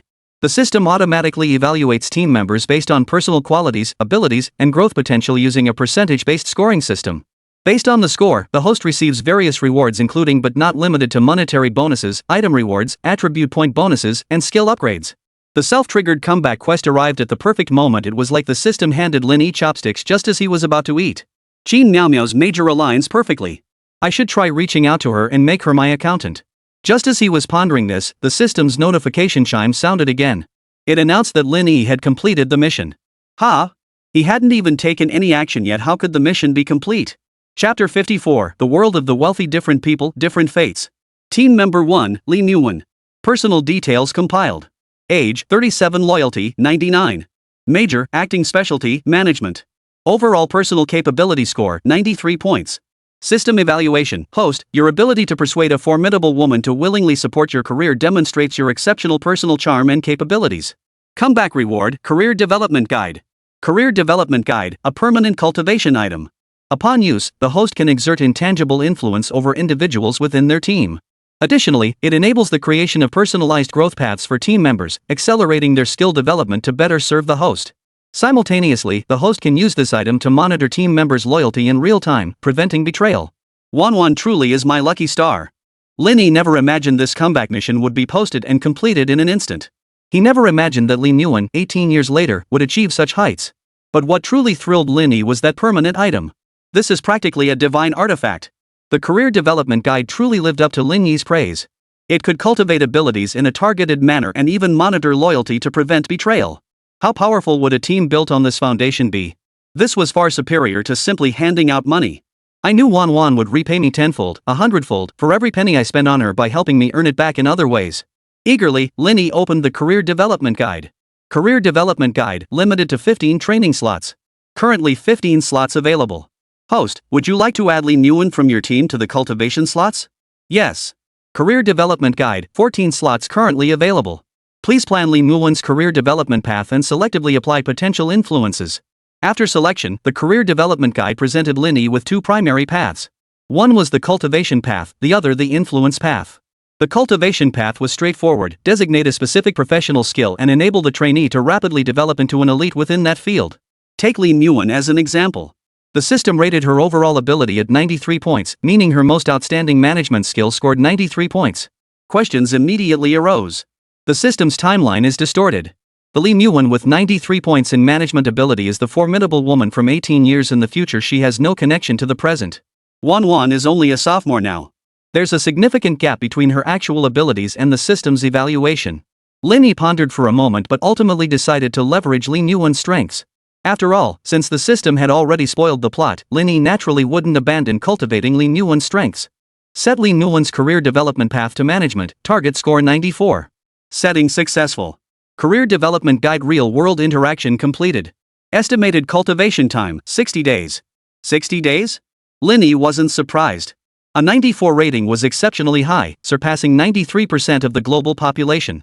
Taking it further would naturally be difficult. In a flash, Lin Yi checked the options for applying subtle, gradual influence.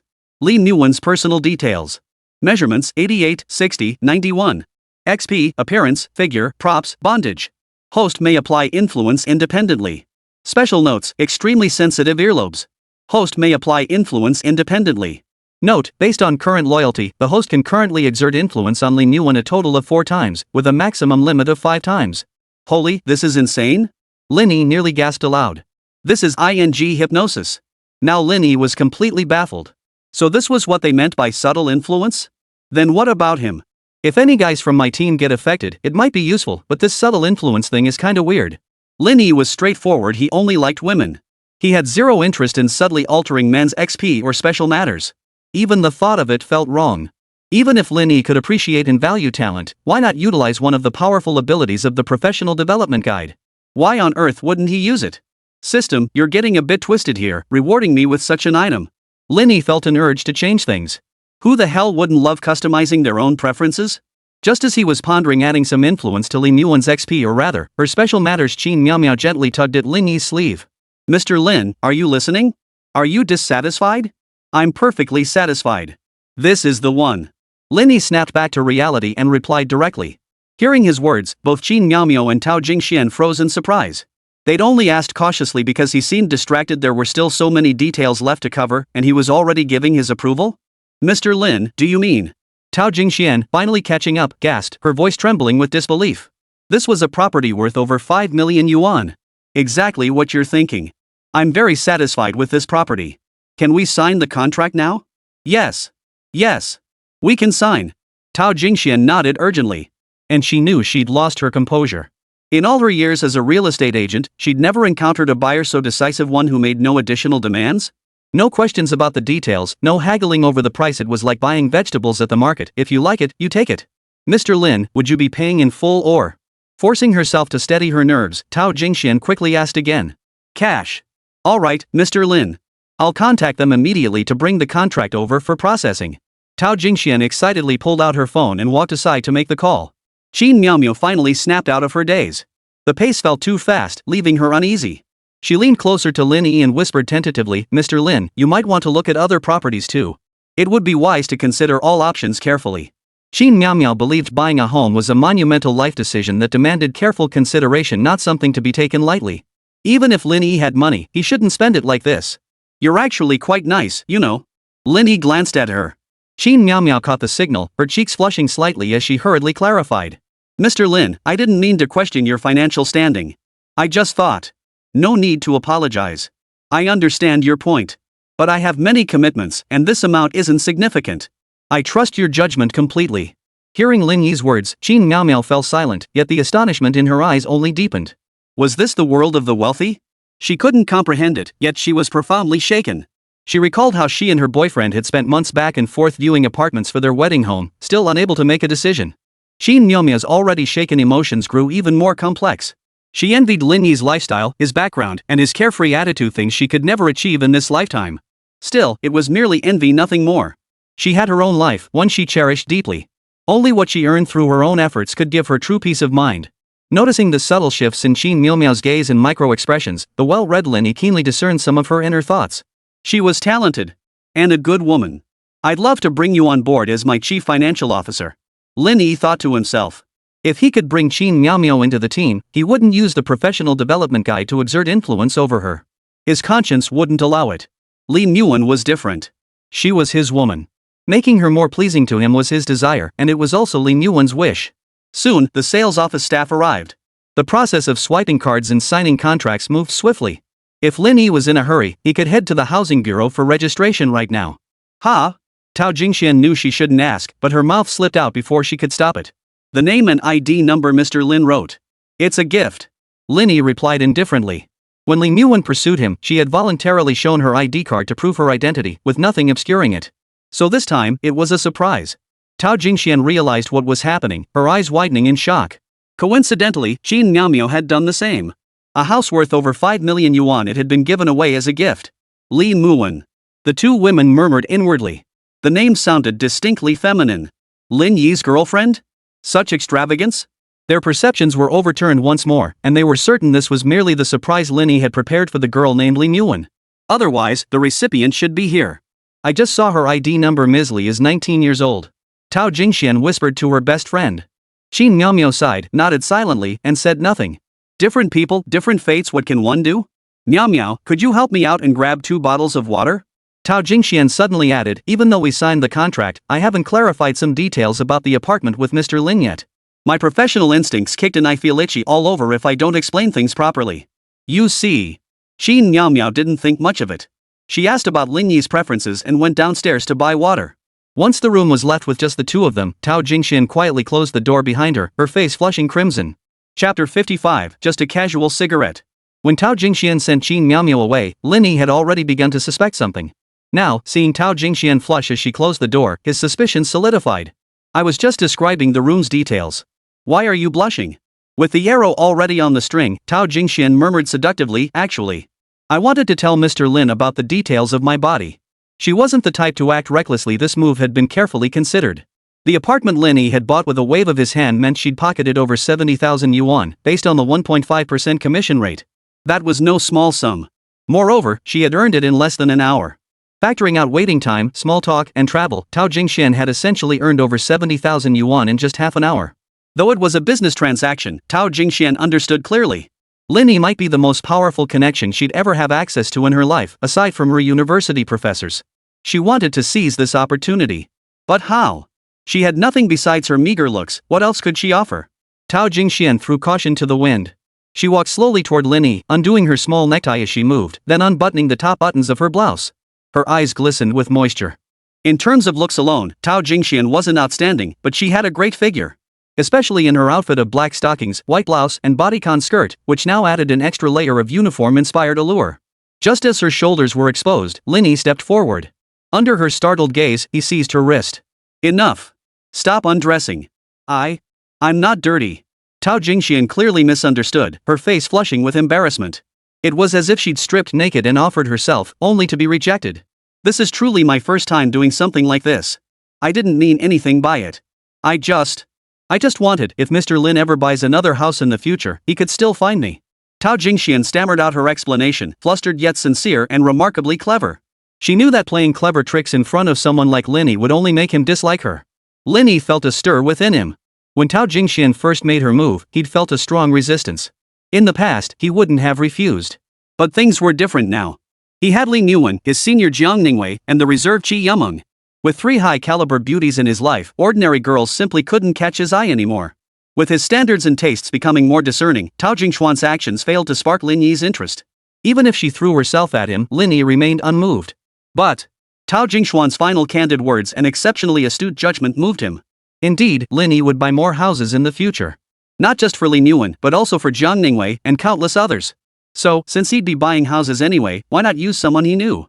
Lin Yi chuckled, shaking his head. What I mean is, it loses its charm once you take it off. After changing his mind, Lin Yi set his sights on the suit she was wearing. He wanted the uniform temptation that lured her right into his trap. Ha! Caught off guard by the sudden shift, Tao Jingxian froze for a moment before snapping back with a wink. Mr. Lin, you really are, hee. Playfully scolding him with a laugh, Tao Jingxian turned around in perfect cooperation, placing both hands on the wall and arching her back to lift her hips. Lin Yi didn't hesitate. Smack! His palm landed with a resounding slap, visible ripples spreading across her eyes. Where's that clever attitude from earlier? Still don't understand what I want. Lin Yi lifted his finger, then pressed it down again. Got it now? Tao Jingxian rolled her eyes at Lin Yi. How could she not understand? She knelt down, biting the small bow tie she'd just untied between her teeth. Gathering her hair with both hands, she tied it neatly with the bow tie. Tao Jingxian understood perfectly well. She knew exactly what kind of flavor the man craved. Before tying her hair, she deliberately tilted her head back to gaze up at Lin Yi, her eyes seductive as silk. Lin Yi silently lit a cigarette, took a deep drag, pressed one hand against Tao Jingxian's head, then slowly exhaled. This place is truly wonderful. What a satisfying purchase. As Lin Yi and Tao Jingxian each savored their cigarettes, the softly closed door made a slight sound. But when he turned to look, no one was there. Thinking it was just the wind, he paid it no mind. A few minutes later, Tao Jingxian sipped her mineral water in small gulps, swallowing slowly. She glanced at Lin Yi unconsciously and gave him a coy smile. Xin Miao Miao pretended not to notice and handed Lin Yi a bottle of water. Moreover, she had already unscrewed the cap for him beforehand. Who says girls can't unscrew bottle caps? It's not that they can't unscrew them, it's about who gets to unscrew them. Mr. Lin, Evian mineral water tastes truly exquisite, Tao Jingxian remarked, almost seeking praise. It lingers so pleasantly in the mouth, I almost don't want to swallow it. Mineral water is just for drinking. If you want some next time, I'll buy it for you. Lin Yi replied with a double entendre. Listening to their conversation, Xin Miao Miao couldn't keep up the act any longer. She turned her head slightly, her cheeks flushing faintly. After buying the water, she realized the moment she reached the first floor that her best friend had deliberately sent her away. As if compelled by some unseen force, she returned to take another look. What she saw was her best friend kneeling before Lin Yi, her expression mesmerizing as she murmured in awe. She was stunned. How could her best friend, who had always kept herself pure, act like this? Within 2 seconds, she slipped away. She walked in thought, lost in her thoughts all the way until now. If given the chance, would she make the same choice as her friend? Xin Miao Miao relentlessly questioned herself, finally concluding, no, she wouldn't. Not even for a man more handsome, wealthier, or younger than Lin Yi. I have a boyfriend who loves me deeply. We're getting married, you know. Xin Miao Miao had come to terms with it. I won't envy anything. A future built with my own hands is what gives me peace of mind. She wouldn't look down on her best friend's choice, nor would she endorse it. She would simply stay true to herself. Mr. Lin, there's still time. Would you like me to accompany you to the housing authority? Xin Miao Miao asked. Lin Yi glanced at her, his eyes flickering with an unreadable light. He realized the earlier noise at the door hadn't been the wind. He glanced at his watch again. 3:20 p.m. He could still make it if he hurried, but rushing felt unnatural. Tomorrow, then. All right, Mr. Lin. I'll go queue up at the housing authority tomorrow. When it's almost my turn, I'll contact you to come over. Does that work for you? She was very thoughtful. Lin Yi nodded. That works. He turned and walked out first, the two women following closely behind. After escorting Lin Yi to the underground parking garage, Tao Jingxian prepared to take her leave when Lin Yi called out to her. She turned back, puzzled. Mr. Lin? Nothing else. Lin Yi opened the trunk and retrieved a gift bag he had prepared in advance. Better safe than sorry. Ha!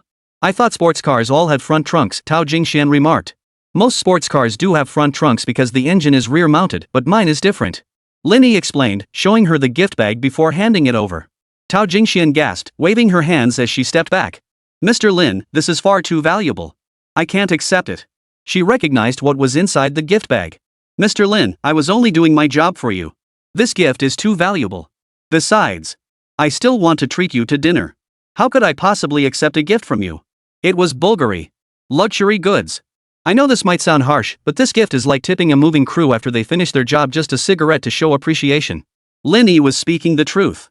Giving a 6,000 yuan gift was, by his current standards, no more than handing out a cigarette. Well, fine then. Mr. Lin, but your honesty is a bit too honest, hee. Tao Jingxian stopped refusing and reached out to take it. Why be coy? What seemed precious to her eyes was merely a simple courtesy to Lin Yi. Not worth mentioning. Mr. Lin, if you ever want to view properties in the future, please feel free to contact me. I've no interest in doing business with others anymore. As she departed, Tao Jingxian delivered the double entendre. Lin Yi nodded, climbed into his car, and Qin Miaomiao followed suit. Did you see what happened earlier? Qin Miaomiao's hand trembled as she fastened her seatbelt, forcing a nonchalant tone. No, what are you talking about? I don't know anything. Her reaction confirmed Lin Yi's suspicion. The door rattling earlier had been Qin Miaomiao's doing. But since she denied it, Lin Yi didn't want to press the issue. Adults had to pretend ignorance when they knew the truth. You worked hard today. I'll drive you home.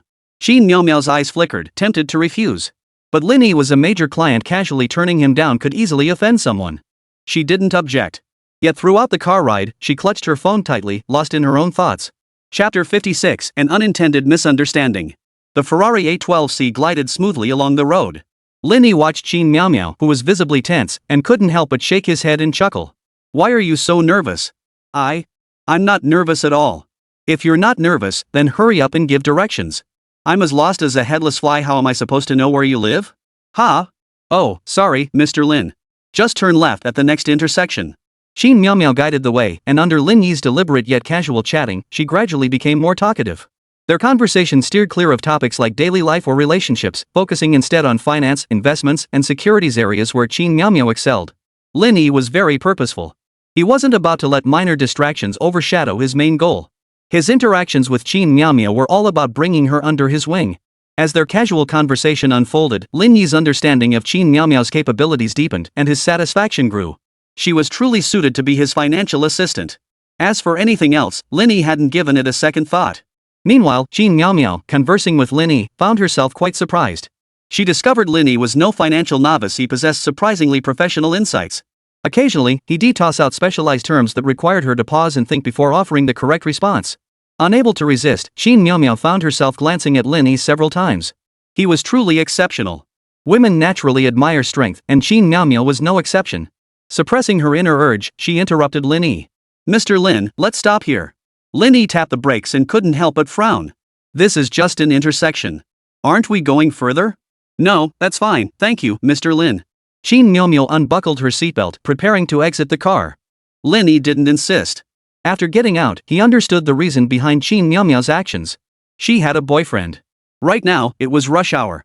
A beautiful woman being driven home by a handsome, wealthy man in a luxury car, regardless of whether anything was amiss, would inevitably raise eyebrows. It was only human nature. He retrieved the gift bag from the trunk and handed it to her. I'll drop you off here. Remember to call me tomorrow.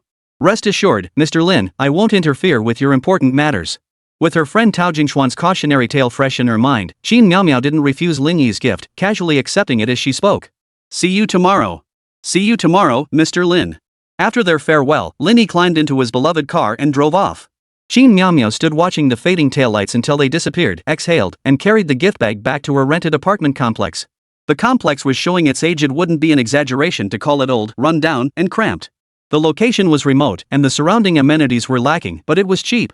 With Qin Miaomiao's salary, it was easily affordable, so much so that she felt she was actually shortchanging herself. In her 2 years in the industry, her outstanding abilities had earned her promotions and raises, bringing her monthly salary to around 9,000 yuan. After covering daily expenses, she could save roughly 7,000 yuan each month. It's no secret that women tend to have higher expenses. In a city like Mingcheng, young women spending only 2,000 yuan a month weren't exactly rare, but they were definitely in the minority. Qin Miaomiao had her own goals. She and her boyfriend were saving up to buy a house, get married, and build their life together. Even if it meant working harder and enduring more hardships, it didn't matter. Mr. Lin is a decent man. The way he looks at me isn't offensive, he just appreciates my abilities. On her way home, Qin Miaomiao repeated this to herself, feeling incredibly fortunate to have landed a client like Lin Yi. The banking industry is part of finance. Everyone knows the tricks of the trade. The wealthy will deposit their money wherever they choose and invest with whomever they prefer. Though they spend lavishly, why should they necessarily spend with you? Suddenly, Qin Miaomiao thought of her best friend, Tao Jingxian. The impact of that scene had been overwhelming. She knew it was her friend's own choice, but she also understood that if her client hadn't been Lin Yi, she might well have faced the same fate. So she felt both relieved and deeply grateful to Lin Yi. If Lin Yi resorted to extreme measures, Qin Miaomiao wasn't sure she could withstand it. Even if she had, she would have lost her job. The adult world wasn't that simple. Lost in these thoughts, her best friend Tao Jingxian called. Miaomiao, once the commission comes through, I'll give you 40%. Tao Jingxian was blunt, openly proposing a split of the spoils. What are you talking about? I'm not after that, Qin Miao Miao refused. Qin Miao Miao could refuse, but Tao Jingxian couldn't let it go. After all, one should repay kindness. Oh, I know you're not that kind of person, but it's settled. Just treat me to a meal. We've been best friends for so many years, there's no need to. Tao Jingxian cut her off. Miao Miao, that sounds like you're insulting me. Do I, Tao Jingxian, look like someone who doesn't know right from wrong? Don't say another word, and don't complain it's too little. Just take it. After a bit of tug of war, Qin Miao Miao finally agreed. Truth be told, she was pretty strapped for cash herself. Qin Miao Miao had scrimped and saved for over 2 years, scraping together 100,000 yuan. Combined with her boyfriend's contribution, it barely covered the down payment for a house. But after paying the down payment, she was broke again. To renovate the place, she'd have to save up all over again. After hanging up, Qin Miao Miao felt elated, savoring a sense of sweet relief after enduring hardship. This favor for Lin Yi had ended perfectly. She'd earned respect and 3 months extra pay. She felt utterly satisfied. Unable to contain her joy, she skipped lightly to the entrance of the residential complex, ready to head inside. Miao Miao. Shi Wei. Spotting her boyfriend waiting at the gate, Qin Miao Miao beamed and skipped toward him, ready to give him a big hug. You got off work so early today? I was telling you, Before she could finish, before she could even reach him, Shi Wei sidestepped, cutting her off. Qin Miao Miao, I never imagined you'd be this kind of person. Shi Wei's words were filled with rage, his head spinning with jealousy. If I hadn't skipped overtime today, I wouldn't have stumbled upon your little fun. Qin Miao Miao froze, the very thing she'd feared had come to pass. She hurriedly explained, Shi Wei, don't misunderstand. There's nothing between me and Mr. Lin. Glancing around, she stopped speaking. Let's go home first. I'll explain everything to you properly. Shi Wei knew family matters shouldn't be aired in public. He forced himself to swallow his anger and turned to enter the residential compound. Once home, he exploded. You. Feels good riding in a luxury car, huh? Feels great getting luxury gifts from someone, huh? I should have known. All these days you've been pretending to be swamped with work, but really you've been fooling around with that so-called client of yours. Qin Miao Miao choked back tears as she shouted, Shi Wei. How dare you say that to me? She resented her boyfriend for not understanding her. If I wanted that, I wouldn't have waited until today, and I certainly wouldn't have saved up with you to buy a house. Shi Wei fell silent for 2 or 3 seconds, his tone unyielding, his rage only intensifying. Qin Miao Miao, you're still twisting the truth. I saw everything. The argument grew louder. Qin Miao Miao cried as she tried to explain, but Shi Wei stubbornly clung to the truth he believed he had witnessed. Explain these luxury items in your hands. Mr. Lin gave them to me as small tokens of appreciation for my help. A little gift? A little gift worth over 6,000 yuan? Do you think he's crazy, or that I'm so easy to fool? Shi Wei exploded with rage, pointing an accusing finger at Qin Miao Miao. What kind of favor warrants such an expensive gift? And luxury car rides? You must have been satisfying that Mr. Lin's physical needs, right? Smack! Qin Miao Miao, pushed beyond endurance, slapped him hard across the face. Get out! Get the hell out! I'm not that cheap. 6,000 yuan can't buy me. After shooing Shi Wei away, Qin Miao Miao leaned against the door, covering her face and weeping. She knew her boyfriend had always disapproved of her job, but she'd constantly explained herself, carefully nurturing their relationship. Qin Miao Miao believed Shi Wei would understand. She had stayed true to herself and never betrayed him. So why had things turned out this way? She cried for a long time, well into the night, but never received any word from Shi Wei. She considered reaching out to ask, but in the end, Qin Miao Miao gave up. Wiping away her tears, she took a shower and forced herself to sleep despite her worries tomorrow's life must go on. Little did she know, Shi Wei was enjoying himself immensely at that very moment. Chapter 57, The Words on His Thigh, Homework Check. Shi Wei, you've truly mastered your craft. When it comes to handling women, you've surpassed your teacher. The mood lighting in the massage suite at Golden Palace cast beautiful shadows, outlining the silhouettes of 2 men. Beside each man sat a scantily clad girl, both with explosive figures and above-average looks. Booking them for an hour cost 2,699 yuan, not just for massage, but for other services too, with excellent quality. The speaker was Lin Yi, a regular here and a seasoned player with his own theories on picking up women. Shi Wei chuckled, giving the girl beside him a playful squeeze on the butt, his expression pure bliss. Heh, thanks to Brother Lu's guidance. I've still got a long way to go, gotta keep learning. He'd met Lin Yi 2 years prior. Under Lin Yi's tutelage, Shi Wei had unlocked a whole new world, learning how to train women and discovering the boundless pleasures of foot massage parlors. Want me to teach you another trick? Lin Yi asked with a sly grin. Sure thing, Brother Lu. Shi Wei's eyes lit up. Just teach me a couple more tricks, and I'll treat you for 3 days straight today, tomorrow, and the day after. The Golden Palace massage spa was expensive. 3 consecutive days would easily cost over 10,000 yuan. But Shi Wei trusted Lin Yi implicitly and felt it was money well spent. Besides, his membership card still held over 30,000 yuan, more than enough to cover the cost. Alright then, I'll teach you a couple more moves. Lu Yu adopted an air of profound mystery. Women, you see, come in all personalities, but they mainly fall into two categories. Lu Yu launched into a lengthy discourse, speaking with great conviction, while Shi Wei listened with rapt attention. He applied nearly every technique he learned from Lu Yu to Qin Miao. And he genuinely believed they worked. Otherwise, how could such a beautiful woman be so completely devoted to him? Shi Wei, your girlfriend has a conservative personality. Women like that are a breeze to train. And you did quite well today. You must make her feel guilty and powerless, only then can you truly take control. But don't overdo it. Women like her value emotional connection over material things, they crave emotional comfort. So after today, tomorrow you must apologize first thing, looking worn out and exhausted. Be extra careful to treat her well and beg for forgiveness. Don't give her anything too expensive, it'll seem ostentatious and make her suspicious. If you do give something, it should be something that resonates with her, something that stirs up memories of past affection. Shi Wei nodded repeatedly, looking thoroughly enlightened. Liu glanced at him and continued, after you reconcile, her sense of guilt will intensify. That's when you can start training her. Leverage her guilt to push her back a couple of steps, suppressing her status.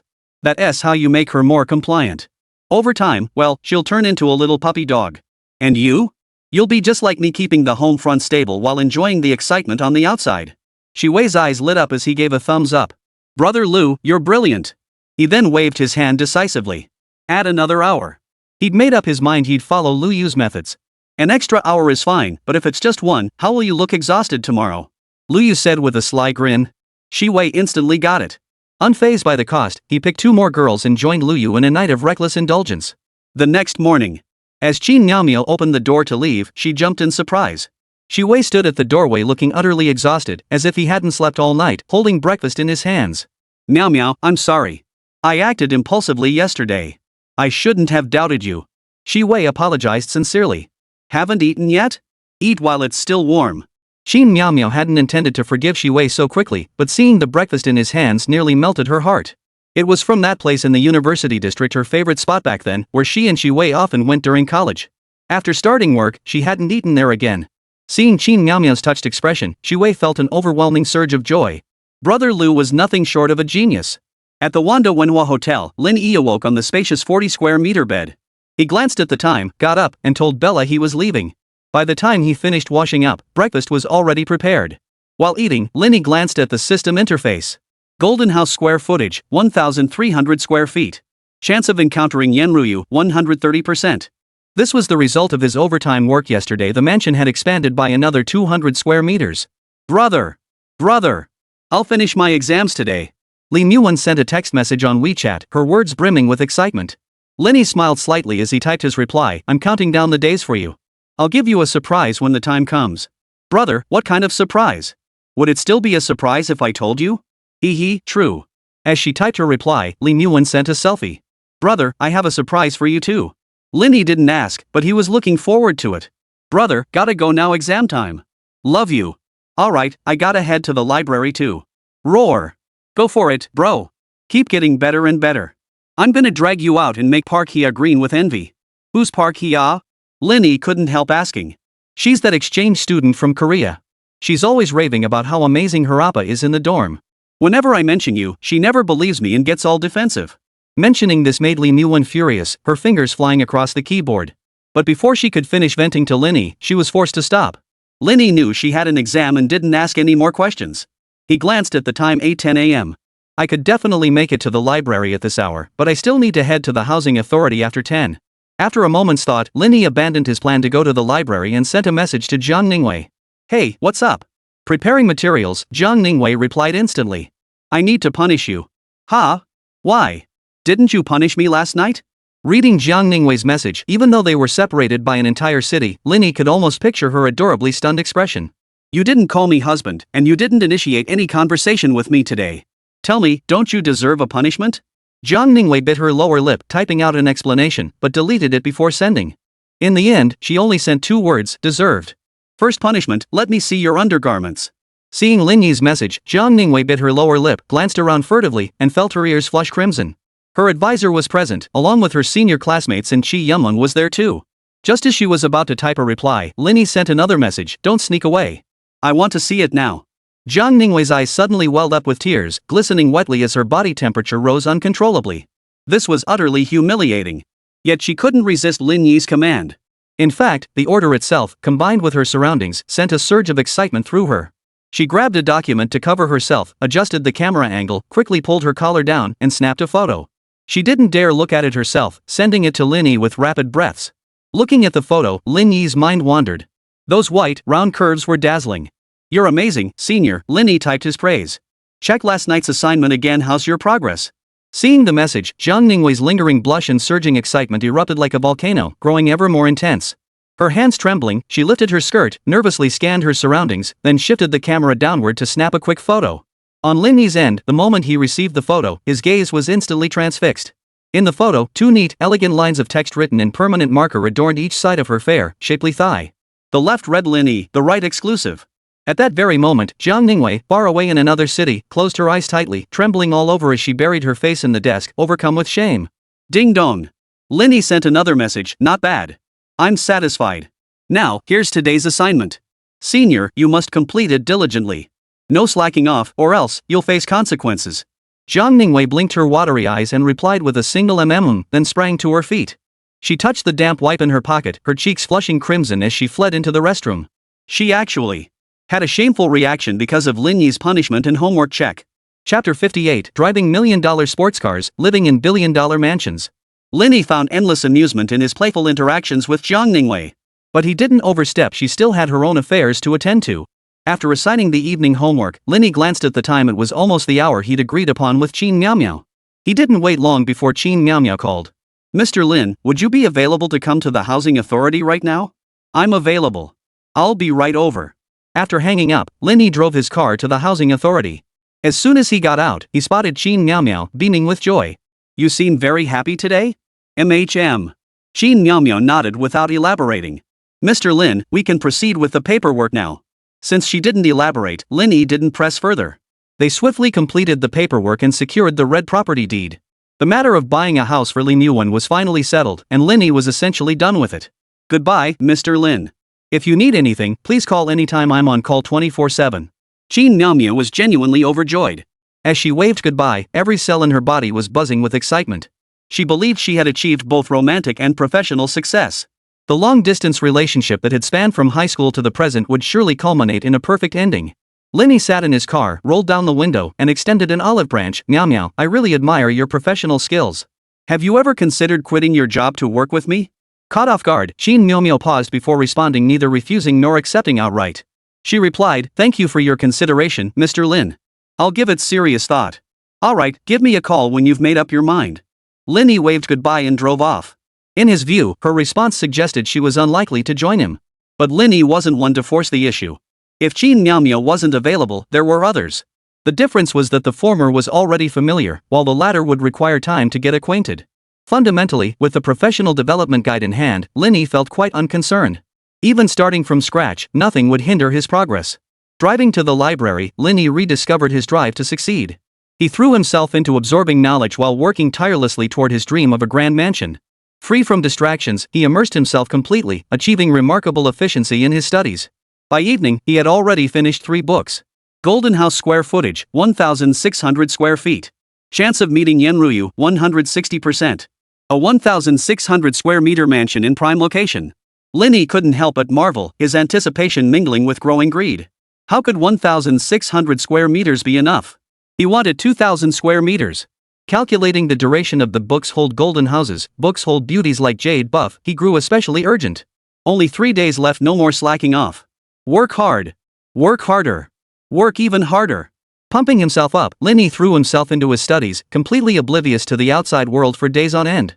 Only during meals would he take out his phone to chat with Lin Yuan, Zhang Ningwei, and Qi Yameng. The rest of his time was spent reading. Women only slowed his progress toward earning that grand mansion. Finally, 3 days later. Ding! The item Books Hold Golden Mansions Books Hold Beauties Fair has expired and been automatically destroyed. Item rewards settled, 2,300 square meters of golden mansion space and 200% chance of encountering jade-like beauty. All rewards distributed. Please check your inventory. Here it comes. Here it comes. A 2,300 square meter mansion. It had finally arrived. Lin Yi couldn't contain his excitement as he immediately checked the rewards. Congratulations, host, on acquiring the property, Springs Eye Penthouse Suite. A penthouse? An apartment? Lin Yi couldn't believe it and double-checked the notification. No mistake, it really is an apartment. Apartments and residences differ significantly. The former comes with a 40-year property right and commercial water electricity rates. Residential properties, however, have a 70-year ownership period and residential water and electricity rates. However, in terms of comfort, apartments clearly outperform residential properties. The problem is, the property rights differ by 30 years. Furthermore, the law lacked clear provisions for disposing of apartments after their ownership period expired, another major issue. More crucially, if someone were to ask Lin Yi, you drive a supercar, so your home must be exceptional, a standalone villa or a spacious penthouse? How would Lin Yi respond? Oh, I live in an apartment. Seriously? What about my reputation? Lin Yi was thoroughly dissatisfied with the Golden House reward. It had been a complete waste of anticipation. But since it had come to this, he could only grit his teeth, pull out his phone, and open his browser to search for Xiangtan Palace. Moments later, Lin Yi scanned the dense stream of news articles on his phone, his furrowed brow finally relaxing. Junfa Real Estate secured the southern plot of the CBD project in the Xingren Street area of Dongfeng Plaza, Panlong District, Ningxiang, for 800 million yuan. 800 million yuan for just 50 mu of land, truly prime real estate where every inch is worth its weight in gold. Junfa Real Estate plans to spend 8-10 years building a complex that will include a business center, grade A office towers, a super luxury hotel, shopping and leisure facilities, commercial offices, and an observation deck, all crowned by the tallest building in the city. According to insiders, the main tower of Spring Eye was initially designed to be 456 meters tall with 97 floors, but due to certain factors, the main structure's height was revised to 407 meters. These news reports trace back to 2013, when Junfa Real Estate first acquired the land. 11 years have passed since then, and the Spring Eye Real Estate project has been completed. Holy crap! Lin Yi suddenly realized. This isn't just an apartment, it's a luxury penthouse. He had misjudged the system. Lin Yi was relieved to regain his composure and continued browsing recent news and hot topics about Springs Eye. Exclusive details of Springs Eye's top-tier luxury residences revealed. Beyond expansive living spaces, the development features sky gardens, swimming pools. Junfa Real Estate stated that the average price per square meter for apartments is 47,000 yuan, with penthouse units potentially commanding even higher prices, possibly exceeding 60,000 yuan per square meter. Springs Eye units have been on sale for over a month, yet the penthouse remains unsold. A Junfa Real Estate representative expressed indifference. As Lin Yi scanned the recent headlines, his eyes grew increasingly intense. If calculated solely at the average price of 47,000 yuan, his penthouse apartment would be priced over 100 million yuan. Drive $1 million supercar, live in $1 billion mansion? Ha! That's totally doable. After taking several deep breaths and exhaling slowly, Lin Yi finally noticed a notification on the system interface. Host, please bring your ID to Springs Eye in 3 days to receive the property. 3 days from now. Lin Yi muttered under his breath, knowing there was no point in rushing. He picked up his phone again and began handling his unread and unanswered WeChat messages. Unsurprisingly, Lin Yi had sent the most messages. Even though Lin Yi hadn't paid her much attention during his final sprint, she maintained her habit of sending messages every hour. Nothing substantial, just rambling about trivial matters, sharing snippets of her daily life. Reading through them, Lin Yi couldn't help but grin. He could easily see that behind Lin Yi's simple words lay her deep attachment to him. What are you up to? Lin Yi sent Lin Yi a message, announcing that starting tonight, the seal on him was lifted. Time to party. Chapter 59, Why is there a Japanese girl in the bedding? Lin Yi's life had been simple these past few days. After her exams ended, she didn't rush home. Instead, she reunited with her roommates and had a blast. Shopping, manicures, afternoon tea, photo shoots, and more. And girls' fun was quite different from boys. When guys go out, they don't fuss over details. For them, it wasn't about what to do, how to do it, or where to go. The absolute core was simply getting together. Once they're out together, they'll light up a couple of cigarettes and stroll around. Before long, someone will come up with a brilliant idea, and their fun activity is set. Girls, however, plan their outings days in advance, sometimes even 3 days ahead, setting specific times, locations, and activities. After reading Lin Yi's message, Lin Yi knew exactly even ahead of time what she and her roommates planned to do tomorrow, and what they were up to today. Bro, are you done with work? Lin Yi replied instantly, attaching a photo. The lighting was dim, but four vibrant, youthful girls were huddled together, each undeniably attractive. The most striking among them wasn't Lin Yi, but a girl with a distinct K-pop idol vibe. If he wasn't mistaken, she was likely the exchange student from Korea that Lin Yi had mentioned before. The other two were farther from the camera and the lighting was dim, so Lin Yi couldn't make them out clearly. However, Lin Yi had mentioned details about her other roommates. One was in the dance department of the art academy, and the other was in the broadcasting department. Students accepted into arts programs usually have solid foundations, so Lin Yi was quite excited. Especially that girl from Korea Lin Yi was eager to learn a foreign language from her. "Hey, bro, wanna come over for a drink? There are some really cute girls here." Lin Yi was tempted to join, but since it was a gathering between Lin Yi and her roommates, he thought it over and politely declined via text. "I won't intrude on your girls' night. I wouldn't have much to contribute, and I'm feeling a bit tired today anyway." Lin Yi felt a bit disappointed, but could only reply, "Alright, then, do you have time tomorrow?" "Of course I'm free. If you want, you can come over after it ends, or even come first thing tomorrow morning. Hee, just thinking about seeing you makes me all teary-eyed." Lin Yi shook his head and chuckled, choosing not to ask where exactly she was all teary-eyed and ending the conversation himself. If he kept chatting, he truly wouldn't be able to control himself. He'd drag Lin Yi straight to a hotel and take her right then and there. After replying to Lin Yi, Lin Yi glanced at the remaining WeChat messages and deliberately ignored some senders. Like the suggestive messages from sales assistants at luxury brands like Balenciaga and Louis Vuitton. Now, Lin Yi couldn't care less about them. What kind of second-rate goods dared to approach him? "Senior, what are you up to?"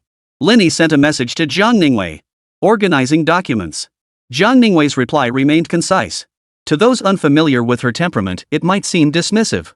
But Lin Yi understood her. "How's today's homework coming along?" On her end, the moment Zhao Liwei saw the WeChat message, a blush spread across her entire face. After a moment of silence, her fingers trembled as she typed, "Done." "Let me see." Zhao Liwei hesitated for half a minute before sending a photo. In the photo, she sat aloof on a stool, the hem of her coat slightly rolled up, revealing a section of her thigh wrapped in black stockings. At first glance, it seemed fine, but Lin Yi knew she was already wearing the item he'd ordered for her online yesterday. Lin Yi was thoroughly satisfied. He opened the communication assistant app on his phone and pressed the power button. Buzz, buzz, buzz. Accompanied by the vibration, Lin Yi initiated a WeChat video call to Zhao Liwei. Beep beep beep. Rejected? But Lin Yi didn't wait long. In less than a minute, Zhao Liwei called him back. "Someone was here earlier," she explained. On the other end. Watching Zhao Liwei, tense and only half her face visible as she leaned against the wooden door, Lin Yi felt like a cat scratching at his heart. "You're in the bathroom?" Zhao Liwei spoke in a whisper, glancing around nervously. "Did you lock it?" Lin Yi raised an eyebrow. "Shut what? I didn't turn it on." You're cheating." It's, you know what I mean." Hearing her stammer in both embarrassment and urgency, Lin Yi smirked mischievously. His fingers tapped the communication assistant app, boosting the assistance level to tier 3. Zhao Liwei's cheeks visibly deepened to a vivid crimson, almost dripping with color. Satisfied it was enough, Lin Yi finally ended the homework check. Phew. Zhao Liwei exhaled in relief, straightening her back. "Why are you sighing? Don't you want a video chat with me?" Zhao Liwei rolled her eyes slightly at the mischievous Lin Yi on the screen. But she knew exactly what Lin Yi was up to. Ever since accompanying their mentor on this business trip, their interactions had been almost constant, deepening their understanding of each other. Now Lin Yi was stirring up trouble, just finding excuses to punish her. Despite her dismissive eye roll, deep down she'd been anticipating this moment for ages. In fact, the happiest part of her day was completing the tasks Lin Yi assigned, handing them over for his review, and then receiving his punishment. She didn't understand why she had become this way, nor whether it was appropriate, but she simply reveled in it. Lin Yi was equally delighted. Who could have guessed that the aloof, ice queen type would react this way to his arrangements and punishments? It was incredibly thrilling. "I'm going to punish you." The familiar whisper entered Zhao Liwei's ears, disrupting her breathing rhythm. Her eyes, which had been fixed on her phone, instantly transformed into pools of spring water, viscous and thread-like. What do you want to do?" Unconsciously, a curve formed in Zhao Liwei's voice, veering straight into Lin Yi's heart. A shiver that seemed to originate from the depths of his soul shot straight through Lin Yi's skull. His voice grew hoarse. "Look at the stockings." Zhao Liwei complied, pointing the phone camera at the black stockings on her legs. "Grab them, then let go. I want to see the elasticity." Though Lin Yi couldn't see Zhao Liwei's face, her hand gripping the stockings trembled slightly. "Pull up, let go, snap." The black stockings were of excellent quality, with superb elasticity. The sound they made when falling was also pleasing to the ear. Especially in that instant of release, Lin Yi seemed to see ripples spreading out in concentric circles across Zhao Liwei's thigh. It was beautiful. But Lin Yi wasn't satisfied with just that. "I can't see or hear it." "Make your movements a bit louder." Zhao Liwei hesitated, but gritted her teeth and obeyed. Grasping, lifting higher, releasing to snap back smack. Watching and listening, Lin Yi was satisfied. "Alright, today's punishment is over. You did very well. I'll increase the difficulty level for tomorrow's assignment by 1 notch. Why raise it?" Zhao Liwei held her phone directly in front of her face, trying to express her displeasure. But to Lin Yi, her pouty expression looked like a mix of playful coaxing and coy resistance, a seductive allure. When restraint turned into pure desire. The stark contrast between ice and fire truly threatened to shatter Lin Yi's rationality. I mailed you a package with clothes. It should arrive tomorrow. Remember to pick it up. Zhao Ningwei's reply remained concise. She nodded and swiftly ended the video call. If she kept chatting with Lin Yi, her excuse of needing to use the restroom might turn into an actual trip to the bathroom. She'd have to drink at least one extra glass of water when she got back. Satisfied, Lin Yi emptied his mind, stretched out on the 40 square meter bed, and drifted off to sleep. In a hazy state, Lin Yi felt someone teasing him. Opening his eyes, he was first met with the blinding glare of sunlight, then the puffed-up air-conditioned blanket, and... Japanese? Damn it! When did a Japanese woman crawl into my bed? He yanked the covers off and froze in place. Chapter 60, A Unique Way to Wake Up. Li Muwen held her phone in her left hand, watching the instructional video playing on the screen, devoutly putting what she learned into practice. At that moment, Lin Yi snapped back to consciousness, as if suddenly plunged into warm seawater, becoming a reef constantly battered by waves. After a few seconds of silence, he helplessly brushed aside Li Muwen's loose hair. What are you doing? Brother, you're awake. Li Muwen lifted her head, licking the corner of her mouth with her tongue. Looks like the wake-up method I learned works like a charm. This is how you wake someone up? Lin Yi pondered, glancing at the video playing on Li Muwen's phone. It was a Japanese anime featuring a male protagonist suffering from morning grogginess syndrome. His considerate and understanding girlfriend, naturally endowed with charm, was waking him up with remarkable flexibility and patience. No wonder Lin Yi had heard Japanese and that sound of amazement was so familiar. Wan, you really didn't have to go to such lengths. Lin Yi was deeply moved. Who wouldn't love a woman who dotes on him like this? Hee, as long as you're happy, brother, that's the greatest joy of Wan's life. Li Muwen nestled obediently into Lin Yi's embrace, her expression as dependent as a little kitten. When did you arrive? Lin Yi held Li Muwen close, gently inhaling her scent as he asked softly. About half an hour ago, she replied, tilting her head up curiously. Brother, have you been staying at hotels lately? Why haven't you been coming home? Lin Yi casually replied, renovations. It'll be ready to move into in a few days. Oh, I see. By the way, brother, I brought you a gift. See if you like it. Li Muwen eagerly climbed off Lin Yi, hopped off the bed, and returned with 2 shopping bags in hand, jumping back onto the bed and burrowing into his embrace once more. She opened the bags to reveal a matching couple's outfit from Balenciaga and 2 pairs of AJ sneakers. Holding up the white and blue sneakers, she excitedly explained, they're the Off-White x AJ collaboration the 10. J Cho wears this style too. As she described them, Li Muwen stole glances at Lin Yi's expression. Seeing no particular reaction, she couldn't tell if he liked them or not. She pressed on, brother, I picked the colors myself. I think they'll really bring out your youthful vibe. Do you like them? Of course I like them. You put so much thought into it. Li Muwen beamed. Hee, as long as you like them. Hee, I have a pair too. Seeing the mischievous glint in her smile, Lin Yi gently rubbed her petite nose. So we're matching from head to toe? Hee, you caught me. Li Muwen clung to Lin Yi's waist like a child, squirming shyly in his embrace. After a moment of tenderness, Lin Yi suddenly asked, the clothes and shoes must have been expensive, right? A bit, but I saved up for them. Li Muwen wore a look of quiet happiness, not mentioning the exact price. But even without her saying, Lin Yi knew exactly how much the outfit and shoes cost. The 2 outfits from Parisian House together cost nearly 40,000 yuan. The 2 pairs of shoes weren't cheap either. The pair Li Muwen bought for Lin Yi cost 32,000 yuan, while hers was slightly cheaper at around 20,000 yuan. The total for clothes and shoes came to over 90,000 yuan, half of the allowance Lin Yi gave her. She really was reckless with her spending. But Lin Yi could easily afford it and was more than happy to support her. After all, most of what Li Muwen bought was actually for him. Before Lin Yi could respond, Li Muwen nervously asked, brother, did I spend too much? Was I being too extravagant? This is nothing. Spend freely. Lin Yi grabbed his phone and promptly transferred another 188,000 yuan to Li Muwen. Who says men aren't emotional creatures? When he's in a good mood and has money to spare, why would he shortchange the woman he loves? Daddy, I'm taking it then, and it's not for free. Li Muwen started acting up again, kicking her little feet hard and pushing Lin Yi onto the bed. Daddy, I drank so much water yesterday and today. Li Muwen grabbed Lin Yi's wrist and shoved it forcefully under her JK plaid skirt. Lin Yi was no saint, and with pent-up energy from the past few days, he was ready to unleash his power. Just as he was about to take control and flip her over, Li Muwen stopped him. She batted her eyelashes at Lin Yi. You've been so busy these past few days, and I haven't finished my practice yet. Don't move around. Give me some guidance. Tutoring? Why did that sound wrong? Wasn't it Fu Da instead? Absence makes the heart grow fonder. Lin Yi and Li Muwen cuddled until noon before finally getting up. Oh no! I forgot something. Li Muwen slapped her forehead. I promised the girls we'd go shopping together. Oh? Lin Yi asked with a playful smile. Li Muwen's face flushed instantly. She shyly took Lin Yi's hand. Brother, you see right through me. Lin Yi's smile grew even broader. He hadn't spent all that time holed up in the library just for the sake of wealth and beauty.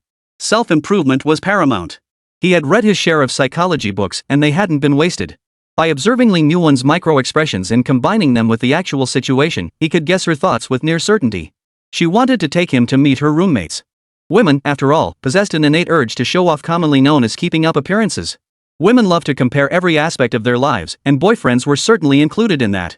Especially since Lin Yuan had previously mentioned that exchange student from South Korea, flaunting her Korean boyfriend. Thus, Lin Yuan's intentions were now crystal clear. She hadn't forgotten about today's shopping plans with her roommates. She was looking for an excuse to drag Lin Yi along and show him off. She wanted Park Hye to see clearly that her own dream guy could completely outshine her Korean boyfriend in every single way. After all, Park Hye was always flaunting her boyfriend in the dorm, making unfounded boasts. Whenever Lin Yuan praised Lin Yi, Hye would come up with a bunch of reasons to argue against it. This time, she'd make her speechless. "Brother, don't be mad at me. It's more fun with a crowd, right?" Lin Yuan pouted cutely, melting hearts with her adorable charm. Lin Yi wouldn't refuse, of course. It was just a harmless little thing he could indulge her. Besides, it wasn't like Lin Yi was spoiling her without limits. The long-dormant system item, Lin Yuan's wish list, was finally responding. Lin Yuan wants you to showcase your charm in every way possible, outshining Park Hye's Korean boyfriend and making her admit defeat. Convinced? Seriously, truly convinced? Lin Yi ruffled Lin Yuan's hair.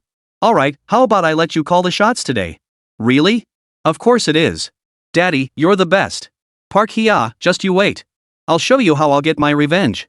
Lin Yuan thought to herself, secretly plotting revenge as she hurriedly pulled Lin Yi away from the hotel. But the moment they reached the underground garage, she covered her mouth with both hands and let out a shriek. Chapter 61, He's Mingqing Zisun Chan. What am I? Ah! A car! A sports car! It's so gorgeous! Lin Yuan pointed at the Ferrari 812C in its striking blue-green hue, bouncing up and down excitedly. Her gaze darted back and forth between Lin Yi and the vehicle. Brother, tell me this isn't a dream. This really is your car." Smack! Lin Yi slapped Lin Yuan's pert buttocks. "Does that hurt? Is this a dream?" No. Lin Yuan bounced around excitedly. When she was with Lin Yi, she practically had feverish energy etched into her DNA. "Daddy, give me 2 more slaps, just to snap me out of it." "Poof. You actually doubted this car wasn't mine? You think I'd reward you for that?" Lin Yi chuckled, casually pressing the remote control. Beep. Lin Yuan released Lin Yi's arm, skipping a few steps to the passenger door and flinging it open. She was even more impatient than Lin Yi. "Brother, I want to go for a drive. Open the top." Fine. Today, you're in charge." Lin Yi chuckled as he started his beloved car, opened the convertible top, and drove out of the underground garage with Lin Yuan. He'd been hoping to experience the thrill of steering with one hand while caressing her thigh with the other, but once the top was down, that fantasy vanished. Nanping Pedestrian Street. This was the heart of Mingcheng, bustling with people coming and going. Couples, friends, married pairs, or individuals strolling alone. Looking around, the overwhelming majority radiated youthful energy and sported trendy outfits. Whether male or female, there wasn't a single unattractive one. And the young women passing by? Each one had a figure hotter than the last. However, under the sunshade outside Shanghai Young Wives, 3 uniquely beautiful girls holding bubble teacups completely stole the show. They became the most dazzling sight on the entire street. Outdoor live streamers approached them one after another, only to be turned down each time. Viewers in the live streams banged their chests in frustration, some even showering gifts in hopes of getting the streamers to ask for their contact info. Even if they couldn't get it, just a few more camera shots would be nice. But it was all in vain. The 3 girls weren't having any of it. "Qian, where is Lin Yuan? How much longer do we have to wait?" A slightly odd-sounding Mandarin voice came from the tallest of the 3 girls. Her figure was incredibly hot. Her square neck cardigan barely covered her navel, showcasing her flat, toned stomach and X-shaped waist. She wore hot pants that hugged her long, smooth, and evenly proportioned legs. The sunlight reflected off her skin, giving it a creamy glow that was impossible to look away from. But what stood out most was her distinctly foreign features, unlike those of the Dragon Nation people. Even among fellow Asians, she stood out instantly in a crowd as someone from a foreign land. It was obvious she was Park Hye, the exchange student from South Korea mentioned by Lin Yuan. "I asked, he just parked," Xuanxian showed the chat log, feeling a pang of unease. Among the messages was a photo Lin Yuan hadn't intentionally highlighted, but the sharp-eyed Xuanxian spotted it. Lin Yi was driving a Ferrari. After all, the Ferrari emblem was quite distinctive. But she had already made up her mind, she wouldn't compete with Lin Yuan over a boyfriend. No matter how wealthy Lin Yi might be, she wouldn't. Even if she wanted to climb the social ladder, she needed someone who could genuinely help her. As for Lin Yi, beyond his wealth, he offered her little in terms of support. Yet no matter how she tried to console herself, staring at the photo Lin Yi had sent plunged Chu Wanqian into deep thought. She just kept staring blankly. That was a Ferrari. A luxury car worth at least $1 million. Ha? Lin Yi isn't alone? Park Hye appeared at the chat log and voiced her confusion. Oh?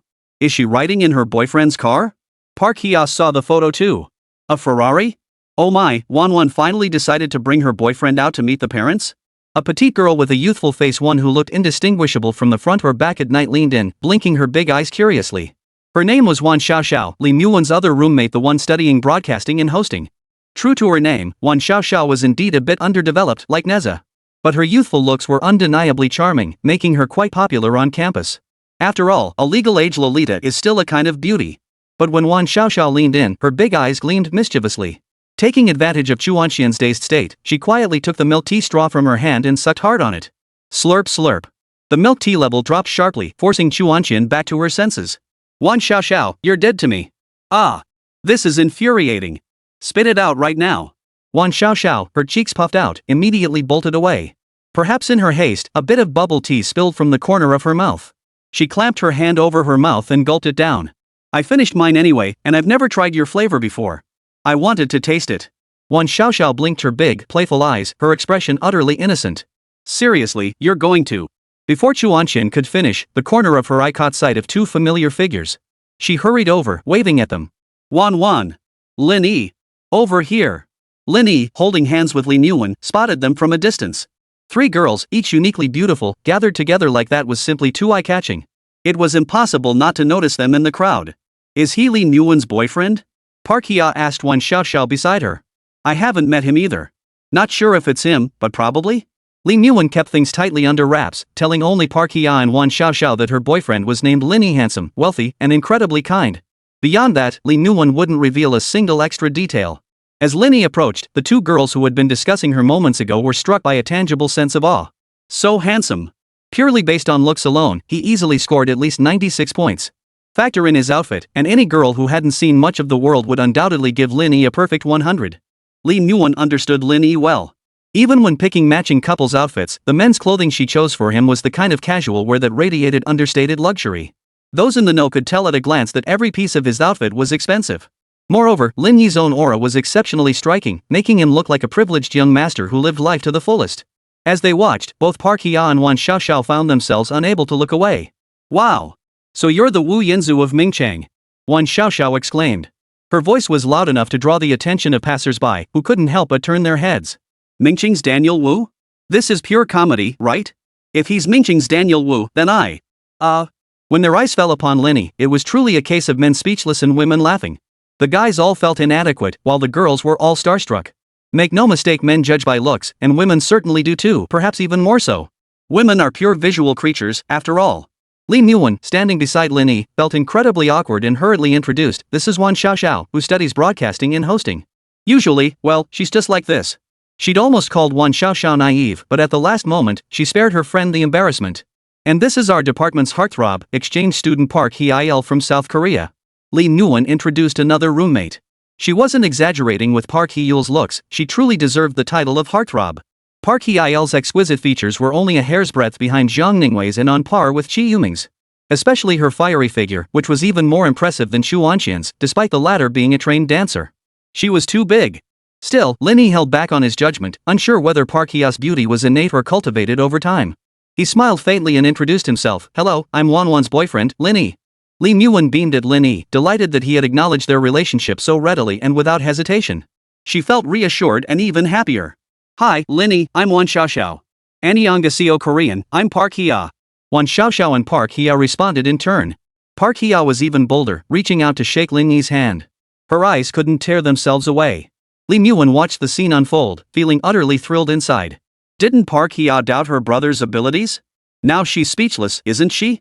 He's left your Korean boyfriend in the dust by a mile, right? Oomph. Here, your bubble teas. Chu Wanqian handed over the 2 cups she was holding. After a brief chat, Park Hye couldn't stand it anymore. It's so hot here. All I want to do is chill in the AC. She tugged at the neckline of her low-cut top, revealing glimpses of cleavage. Lin Yi glanced over and concluded they were likely natural, untouched by any enhancements. Still, visual inspection alone wasn't 100% reliable. He needed to verify it firsthand. Try? He absolutely had to try. Chapter 62, She Deserves a Good Beating. On the sidewalk, 5 people walked side by side. Li Muwen linked arms with Lin Yi, the two of them in the center. To their right was Chu Anqian, and to their left were Park Hia and Wan Xiaoxiao. A man strolling with 4 women handsome and beautiful couldn't help but draw the stares of passers-by, even if it wasn't intentional. Many young men beat their chests in frustration. Li Muwen had that girl next door charm, Chu Anqian exuded a mature, sophisticated aura, Wan Xiaoxiao was the epitome of a legal-age lowly, and Park Hia radiated fiery, sultry glamour. With 4 girls of 4 distinct styles by his side, who wouldn't be dazzled? Collecting stamps here.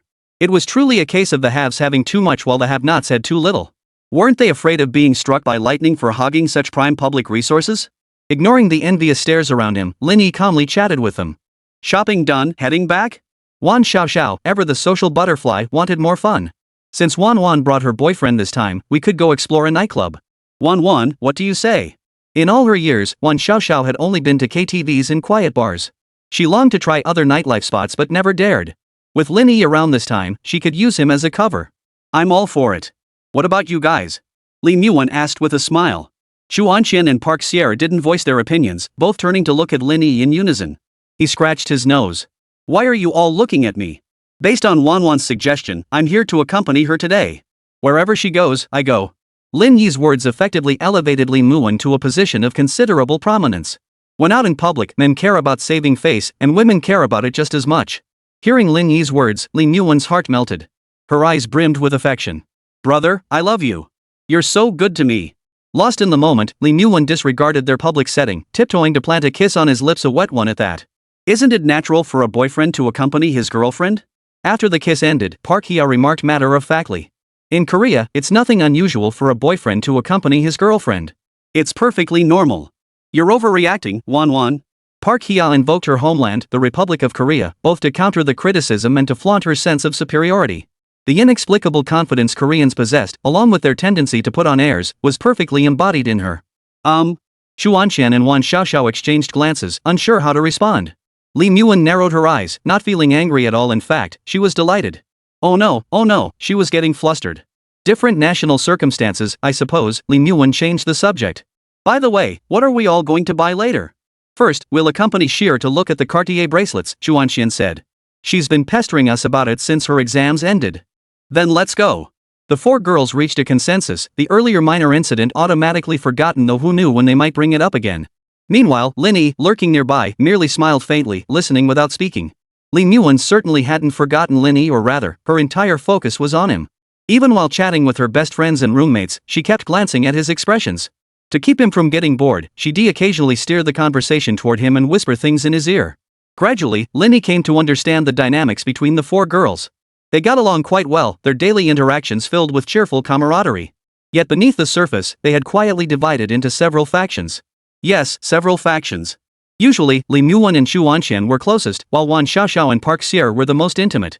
Sheer is actually a pretty good person, but her flaw, a common one among Koreans, is that she always feels inexplicably superior and is stubborn about it. Li Muwen stuck out her tongue, muttering resentfully about Park Hia.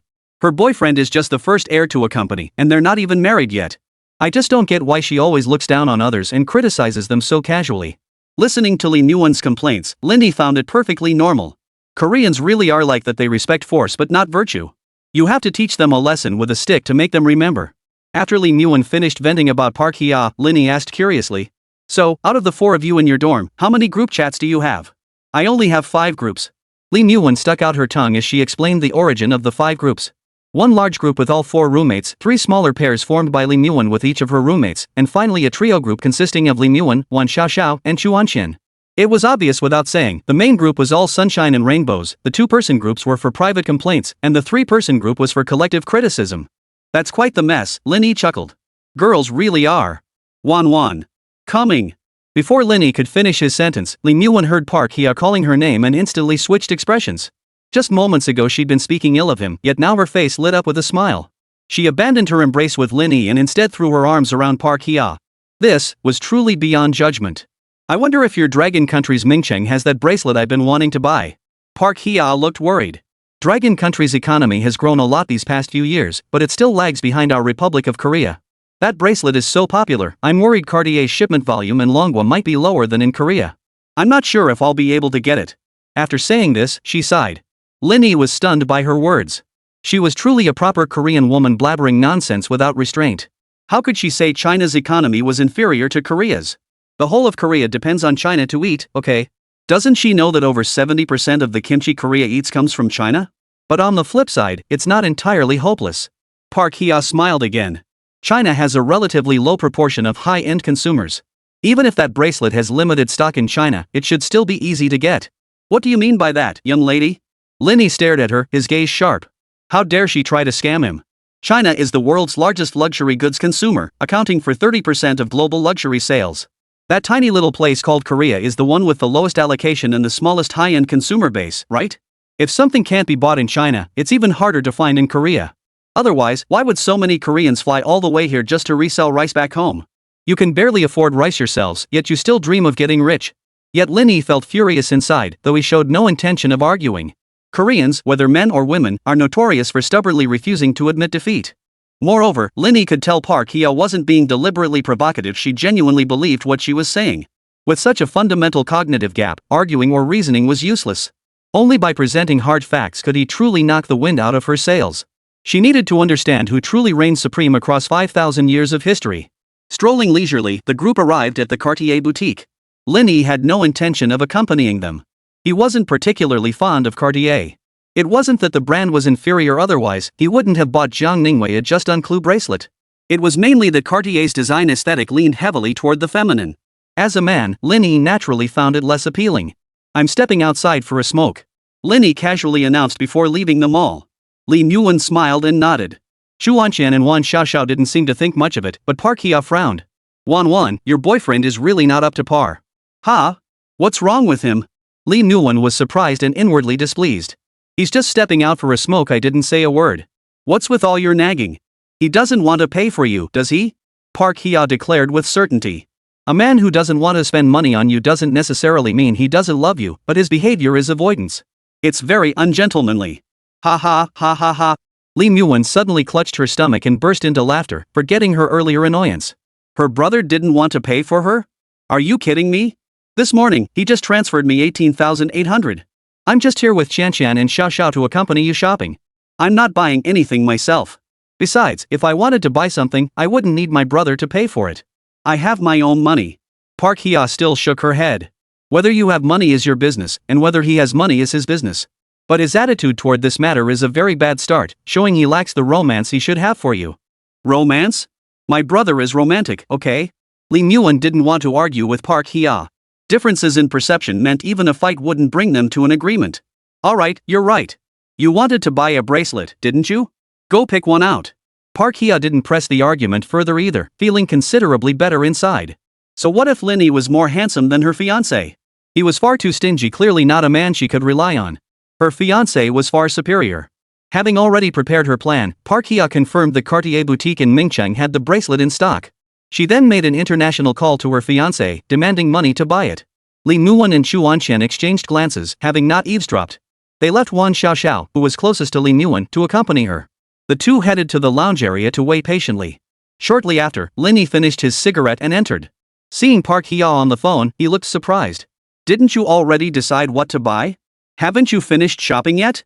Sierra is asking her fiancé for money. Li Muwen winked and smiled. Xu Wanqian, who understood the implication, laughed heartily too. She knew exactly how much money Lin Yi had given Li Muwen. And having to call someone else for money while shopping was embarrassing. Oh, then let's wait a bit. Lin Yi showed no reaction, sitting down to listen to their chatter. During this, Li Muwen even secretly tattled, making Lin Yi even angrier. This Park Hye needed a good beating. After a moment, Park Hye approached, her face flushed with embarrassment. Got everything? Let's go. Li Muwen stood up to leave. Park Hye stammered, Appa just closed a big deal today, so his account hit the limit. If Lin Yi hadn't had his Bank of Communications golden sunflower card, he might have actually believed Park Hye's nonsense. As long as the money was earned legitimately and there was sufficient cash flow, why would anyone fear limits on spending or transfers? Isn't it just a matter of making a phone call? Lin Yi felt both amused and exasperated, silently shaking his head. Is that it? Since that Korean guy couldn't deliver, he wouldn't be blamed for kicking her while she was down, he'd give Park Hye a proper lesson. Chapter 63, Small Country, Few People. Ignorance is normal. It wasn't just Lin Yi who understood this. Li Muwen and Xu Wanqian were well aware of it too. Wan Xiaoxiao, who understood Korean, knew the full details. But the three of them didn't call her out on it, maintaining a fragile peace on the surface. Oh, well then, we'll just come another time. Tomorrow would work too. True. While international transfers are a bit of a hassle, if it's just a limit issue, it should be lifted by tomorrow. Li Muwen and Chu Wanxian's exchange gave Lin Yi a small glimpse into their world. Was this the nature of women's warfare? Despite their facade of helping Park Hye solve her problems, they were actually roasting her over a fire. At that moment, Park Hye wished she could sink into a crack in the ground, cursing her fiancé under her breath. She had already discussed this with him yesterday, and he had readily agreed. But when it came down to it, he claimed he'd overspent his monthly allowance and could only give her 1 million won. 1 million won? Just 5,000 yuan. And that bracelet costs 40,000 yuan. If he couldn't afford it, he should have said so earlier. Instead, he agreed, came over all excited today, even made big promises, and then he'd just been asking for a beating. But now I realize this bracelet isn't that beautiful after all. This gives me a chance to look at others. Park Hye forced herself to dislike it, desperately trying to save face. The saleswoman beside them was speechless, even furious. Park Hye wore Prada head to toe, Wan Xiaoxiao sported Gucci, Li Muwen was dressed in Balenciaga with limited edition Air Jordans on her feet. Only Chu Wanxian was clad entirely in Uniqlo. Judging by appearances alone, this quartet of girlfriends possessed formidable purchasing power. The saleswoman attended to them with utmost care throughout, smiling and flattering them relentlessly. But then, the paper tiger burst at the slightest touch? How could she possibly stay calm? The saleswoman gritted her teeth inwardly, but her professional demeanor forced a smile onto her face. Ma'am, are you absolutely sure you don't need anything else? Park Hye reluctantly nodded. However, she knew Li Muwen was watching for the show, so she quickly shifted the blame. Wan, I remember you liked it a lot when you saw it earlier. Since you like it and your boyfriend can afford it, why not have him buy it? At least we won't have come here for nothing. In Park Hye's eyes, Lin Yi, who drove a Ferrari, was indeed wealthy. But he was too stingy, even more so than her own fiancé. He treated Li Muwen just like that jerk treated her, refusing to pay for her even though he had the money. If Lin Yi wouldn't pay either, just thinking about it made Park Hye feel less embarrassed about what had happened earlier. Li Muwen smiled and turned to ask Lin Yi, brother, what do you think? The saleswoman's face suddenly broke into an exaggeratedly fawning smile, catching Park Hye off guard. Was Lin Yi a regular customer at Cartier? Otherwise, how could the saleswoman smile so obsequiously? The saleswoman certainly recognized Lin Yi and knew his financial standing. Last time, she and sales assistants from other luxury brands had provided in-home service to Lin Yi and his other girlfriend. That single shopping trip totaled over 1 million yuan. But to be a saleswoman at a luxury boutique, one needed more than just a keen eye for opportunities, one also had to be sharp and resourceful. Even though she recognized Lin Yi, when the girl beside him wasn't his usual companion, she had to pretend not to know him. Otherwise, if she messed up the boss's plans to pick up girls, she might get fired. Forget it, the design is pretty average, Lin Yi stated bluntly. The saleswoman looked taken aback, but when she caught the look Lin Yi shot her, a weight lifted from her shoulders. She nodded lightly. Then we won't buy it. Let's go, time to find a new target. Li Muwen didn't know what Lin Yi had in mind, but since he'd spoken, she didn't dwell on Park Hye's earlier diversion tactic. She stood up decisively and motioned for her friends to leave. At that moment, Park Hye muttered something in Korean. Lin Yi was completely baffled, unable to understand a word. Yet, judging by the tone, he could tell she wasn't saying anything nice. He halted, his eyes seeking Li Muwen's understanding. Li Muwen shrugged helplessly, equally clueless about Korean. Turning to Wan Xiaoxiao, who was closest to Park Hye and spoke Korean, she hoped she could translate. Wan Xiaoxiao quickly shook her head, pretending she hadn't heard a word. How could Lin Yi not sense the undercurrent here? He leaned close to Wan Xiaoxiao and whispered, "If you don't tell me the truth, you're not going clubbing tonight." Wan Xiaoxiao's face fell. Seizing a moment when Park Hye wasn't looking, she pressed close to Lin Yi's ear and whispered, "Hye said you just don't want to spend money on Wan, so you're making excuses." Her orchid-like breath tickled Lin Yi's earlobe. And with them so close together, Lin Yi could distinctly smell a milky fragrance emanating from her. But she had a guy's build, how could she smell like milk? Lin Yi was puzzled, but his attention quickly shifted to the main attraction. Park Hye walked ahead, her graceful silhouette setting Lin Yi's blood boiling. Frustrated in both senses of the word. "Alright, tonight's tabs on me." Lin Yi patted Wan Xiaoxiao's head like he was soothing a child. "Don't you dare pat my head." Wan Xiaoxiao clutched her head, itching to headbutt Lin Yi into a somersault. Fine, hurry over to meet up. I'll make a call too." Wan Xiaoxiao didn't know what Lin Yi was up to, but she knew she couldn't stay alone with him for too long. She skipped along to catch up. Lin Yi chuckled. This Wan Xiaoxiao really was like a child. He turned and walked over to the Cartier counter, finding the saleswoman from earlier. "Mr. Lin," the saleswoman greeted him warmly. "I recall the Just Un Clue collection. You have a limited edition diamond-encrusted piece here." "Yes, Mr. Lin." She enthusiastically retrieved a box and opened it. This is the most expensive bracelet in the Just Unclue collection, set with 624 diamonds. The price is 665,000 yuan. I'll take it. Wrap it up. By the time Lin Yi caught up with the four girls, they had already decided. They were going to the arcade. Lin Yi didn't object. All four girls were 19, barely out of their teens. Going to the arcade to let loose was perfectly normal. Once inside the arcade, the five split into three groups. Li Muan and Wan Xiaoxiao were screaming and shouting while trying to grab stuffed animals from claw machines. Park Hia and Chu Anqian headed to the dance machines to groove. Lin Yi, meanwhile, grabbed a basketful of coins and headed for the pinball machines. During this time, Lin Yi thoroughly admired Park Hia and Chu Anqian's dance moves. It must be said, they were no less impressive than the Shake the Sun dancers on Douyin. Especially with Park Hia, Lin Yi gained a vivid understanding of the ancient wisdom, the sea accommodates 100 rivers, greatness lies in capacity.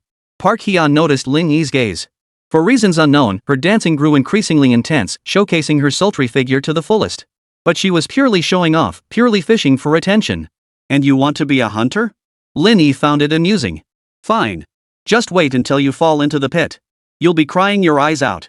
Just as Lin Yi's game tokens ran completely dry, Li Muan, having made a tidy profit, approached him. Ta-da! She provided her own dramatic sound effect, joining Wan Xiaoxiao to show off the dolls in their hands. Look, aren't they adorable? They're fantastic, Lin Yi praised sincerely. Wan Xiaoxiao chuckled for a moment before urging everyone to move on. It's getting late. Let's grab dinner, then hit the nightclub. Lin Yi readily agreed, following them into the elevator to the mall's top floor. There was a Yunnan cuisine restaurant called Jinglan Shangting here. Wan Xiaoxiao enthusiastically introduced, this is the only one in Ningcheng. Let me check the guide. Ha ha ha. Wan Xiaoxiao's antics made Lin Yi burst out laughing. What are you laughing at? Wan Xiaoxiao pouted indignantly. Lin Yi had teased her twice today. Let me tell you, this is the only two Black Pearl restaurant in Ningcheng. Right, that's exactly it. Wan Xiaoxiao nodded repeatedly, then quickly asked, how did you know that? Chef Lu Lin from the Wanda Wenhua Hotel cooked for me once. During our casual chat, he mentioned that if I ever craved his food while he wasn't in Ningcheng, I could come here to taste it. After all, Lin Yi was on a mission to turn his life around, a mission rooted in the tradition of a family of scholars and poets, 3 generations before they even knew how to clothe themselves and eat. Naturally, he had to delve deeply into the study of fine cuisine. Even if it was only theoretical research. So upon learning about this restaurant, he had deliberately researched it. Just as Lin Yi was about to continue his introduction, Park Hia scoffed dismissively, what's this Black Pearl restaurant? Never heard of it. It's nowhere near Michelin. Is Michelin that impressive? Lin Yi shot her a glance and countered. Of course. Park Hia began to show off. In our Republic of Korea, there are only a mere 34 Michelin-starred restaurants. Now you understand, right? When it comes to cuisine, our Republic of Korea has unique expertise and understanding. Take the army stew that's all the rage in Korea, it's a delicacy you won't find in Dragon Country. Seeing her pride swell, Lin Yi was ready to set the record straight. Impressive indeed, but as far as I know, you haven't even achieved kimchi freedom yet. Park Hia froze for a moment. Ignoring her reaction, Lin Yi continued his sharp retort, and speaking of Michelin-starred restaurants, Korea has only 34 in total. That might seem like a lot, but just in the capital city of the Dragon Kingdom alone, there are 35 Michelin-starred restaurants. Park Hia's face flushed. This man was so annoying. Lin Yi didn't stop there. And as for army stew? At best, it's just a low-grade version of Dragon Country's spicy hot pot. Instead of bragging about your own food, you should focus on developing kimchi, adding more flavors beyond just salty and spicy. Park Hya's face flushed as she stubbornly retorted, so what? That Black Pearl restaurant? It'll never hold a candle to Michelin. No, you still don't get it. Lin Yi shook a finger. There are countless Michelin-starred restaurants worldwide, but Black Pearl restaurants? Currently, there are only 75 globally. Among them, 11 are 3 Black Pearl restaurants, with 3 located overseas. There are over 62 Black Pearl restaurants, 11 of which are abroad. The world's most renowned food magazine once commented. Oomph. Park Hya couldn't bear to listen anymore. Her face flushed as she let out a soft snort, then strode into the restaurant alone. Getting flustered already? Well, people from small countries with few citizens lack exposure. They have incredibly strong pride yet are extremely insecure. Isn't that exactly how they are? Heh, you think walking away solves everything? Lin Yi chuckled to himself, your punishment will truly begin when we sit down to eat. Dragon Nation cuisine, no human can resist it. And Dragon Nation cuisine cures all forms of defiance. Chapter 64, you little brat, you finally walked right into it. Park Hya storming off in a huff was something the 3 girls hadn't anticipated. Girls are different from boys, they place great importance on maintaining superficial harmony. Unless things reach the point of no return, they wouldn't easily let the cat out of the bag. Brother, Hya is upset. While you're right about her and I support you, please don't tease her like that. Li Muan didn't blame Lin Yi, offering a diplomatic remark before pulling Chu Anxian along to chase after her. Oomph, Lin Yi, you're so mean. Not only did you pick on me, but you picked on Xi'er too. Wan Xiaoxiao, trailing behind, muttered under her breath. Just as she was about to catch up, Lin Yi blocked her path. If I weren't a little bad, I'd feel like I'd be letting down your expectations, wouldn't I? The words barely left his mouth when Lin Yi suddenly stepped forward, their noses nearly touching. At such close proximity, Wan Xiaoxiao could clearly see every detail of Lin Yi's face, even the faintest pores on his skin. And the warm breath that brushed against her cheek as he inhaled. It tickled and tingled. Whether startled or simply frozen in place, Wan Xiaoxiao stood rooted to the spot, her wide eyes fixed intently on Lin Yi. Seeing her like this, Lin Yi couldn't help but lean forward slightly, his nose brushing against hers. Their lips were mere centimeters apart. Wan Xiaoxiao snapped back to her senses, her face flushing crimson as she scrambled back 2 steps. Clutching her shirt hem, she stammered incoherently, You're flirting with me behind Wan's back. You better watch out, I'll tell her. Her childlike features, combined with her current tone and adorably bashful expression, made her seem like a little kid being teased. Lin Yi chuckled, tugging playfully at her topknot before turning to catch up. Wan Xiaoxiao stole a glance at Lin Yi's retreating back, rubbing her cheeks hard until the flush faded. Only then did she sneak after him like a thief. In the restaurant, Park Hye wore a cold expression, clearly disapproving of Lin Yi in every way. Yet she remained silent, making no mention of the earlier incident. Li Muan, wanting to save face and ease the tension between Park Hye and Lin Yi, decided to sit with her instead, temporarily leaving Lin Yi out. It was just a minor thing, so Lin Yi wasn't bothered.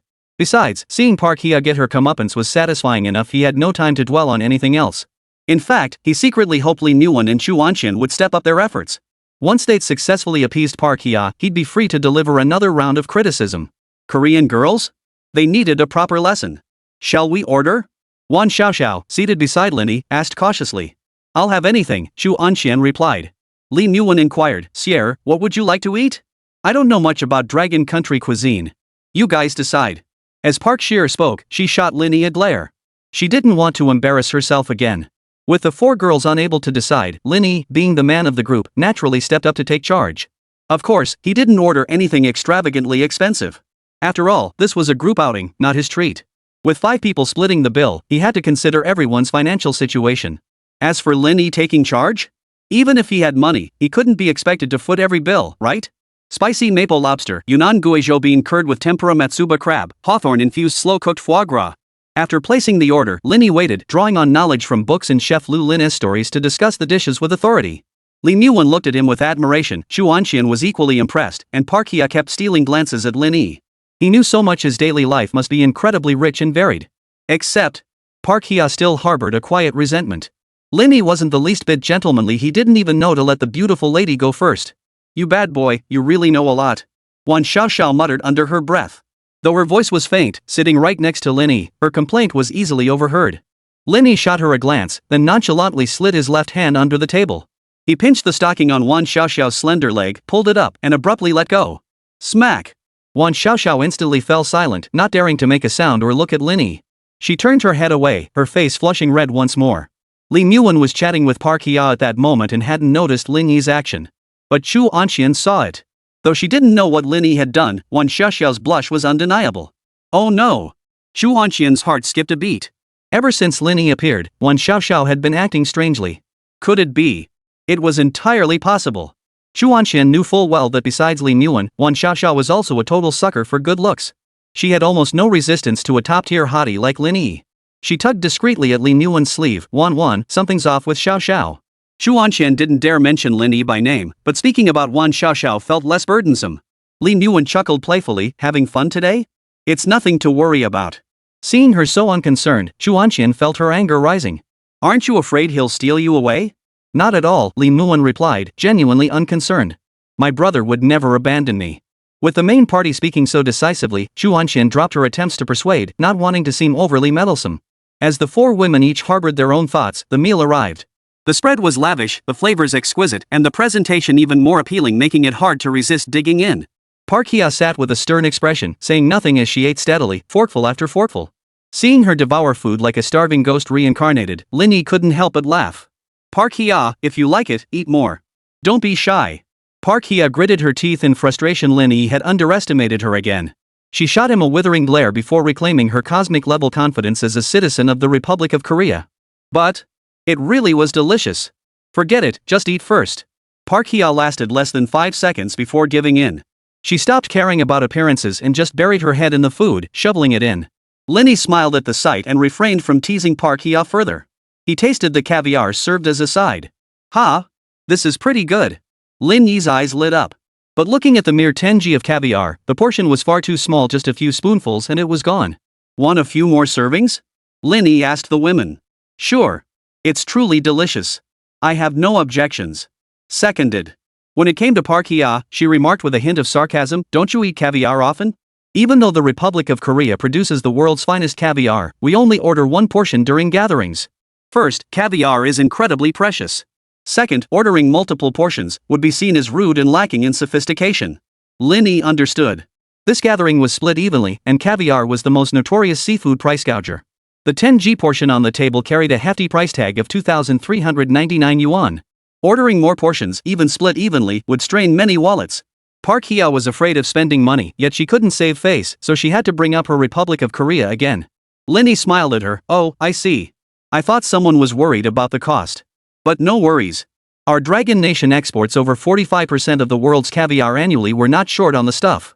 Waiter, bring 4 more portions, one for each of us. It's on me. The waiter smiled and walked away. Park Hye clenched her chopsticks, her face flushing red again. Lee Myung felt a secret thrill, but quickly stepped in to smooth things over and comb Park Hye. Zhu Wanqian and Wan Xiaoxiao followed suit, though Wan Xiaoxiao dared not mention Lin Yi again. Finally, Park Hye's mood stabilized. Figuring the extra caviar was on the house and she might as well enjoy it, she ate more heartily than anyone else. No problem, the caviar's on me. If you need more, just order a few more portions? Lin Yi added another jab. No need, I'm already full. Thank you for the treat. This time, Park Hye didn't grit her teeth. Her earlier inexplicable sense of superiority had diminished considerably, and she seemed somewhat subdued. Lin Yi didn't press the issue. After settling the bill, he led the girls out. Go! Go! Go! Once outside, Wan Xiaoxiao became wildly excited, clamoring to explore the nightclub scene. 19 was the age for fun, and Lin Yi, at just 21, felt equally excited. Park Hye started to boast about how great nightclubs were in the Republic of Korea, but upon catching a glimpse of Lin Yi's profile, she held her tongue. Today's humiliation had stung too deeply, she dared not push her luck. But the more she thought about it, the angrier she grew. After a long silence, Park Hye couldn't resist bringing up the past. Lin Yi, I have a question for you, she said, bringing up the afternoon's events. You're so rich. Why didn't you buy it for Wan when she clearly wanted it so badly? Lin Yi shot Park Hye a glance, feeling utterly satisfied inside. You finally walked right into it. Chapter 65, Bowing in Apology, Humble Submission. The moment Park Hye finished speaking, Lee Myungwon's temper flared. What the hell? Her brother was such a good person, why did she always pick on him? Besides, it's clearly because Park Hye is arrogant, ignorant, loves to show off, and enjoys putting others down that my brother keeps targeting her. Why are you only? Just as Lee Myungwon was about to speak up for Lin Yi and cut ties with Park Hye, Lin Yi tugged her arm before she could finish. She glanced at Lin Yi. Seeing his confident expression and even a mischievous grin playing at the corners of his mouth, she held her tongue. About your bracelet? Lin Yi spread his hands. Didn't I tell you before? That bracelet was really nothing special. It wasn't worthy of my Wan. Park Hye clearly didn't buy it, already convinced Lin Yi was just making excuses for his stinginess. Just like her fiancé, all men in the world were the same. All making excuses and lying to save face. Nothing but excuses. Park Hye crossed her arms, her chest clearly ample yet her heart as narrow as a creek. If you say that bracelet isn't good enough for Wan, what kind of bracelet do you plan to give her? Measuring my feelings for Wan solely by money is too shallow. Hearing Lin Yi say this, Lee Myungwon's heart melted. She clung to his arm, refusing to let go, as if she wanted to merge it into her own body. Lin Yi smiled and patted the back of her hand.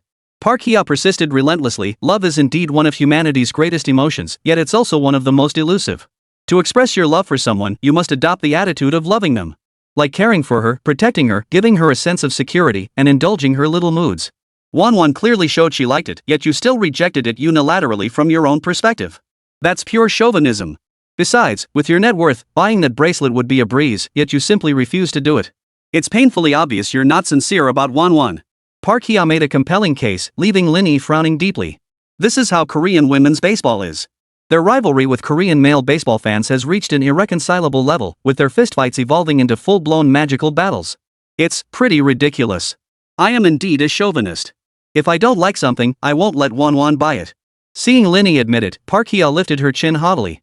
You men from Dragon Country are only better than Korean men in this one aspect. You actually dare to admit you're a chauvinist. How should I put it? Different national circumstances, I suppose. The definition of chauvinism might vary too. Lin Yi felt it was time to wrap things up. I believe Wan deserves better things, so. Lin Yi took Lin Yuan's hand. I'm sorry. My chauvinistic tendencies got the better of me. I made decisions for you without asking.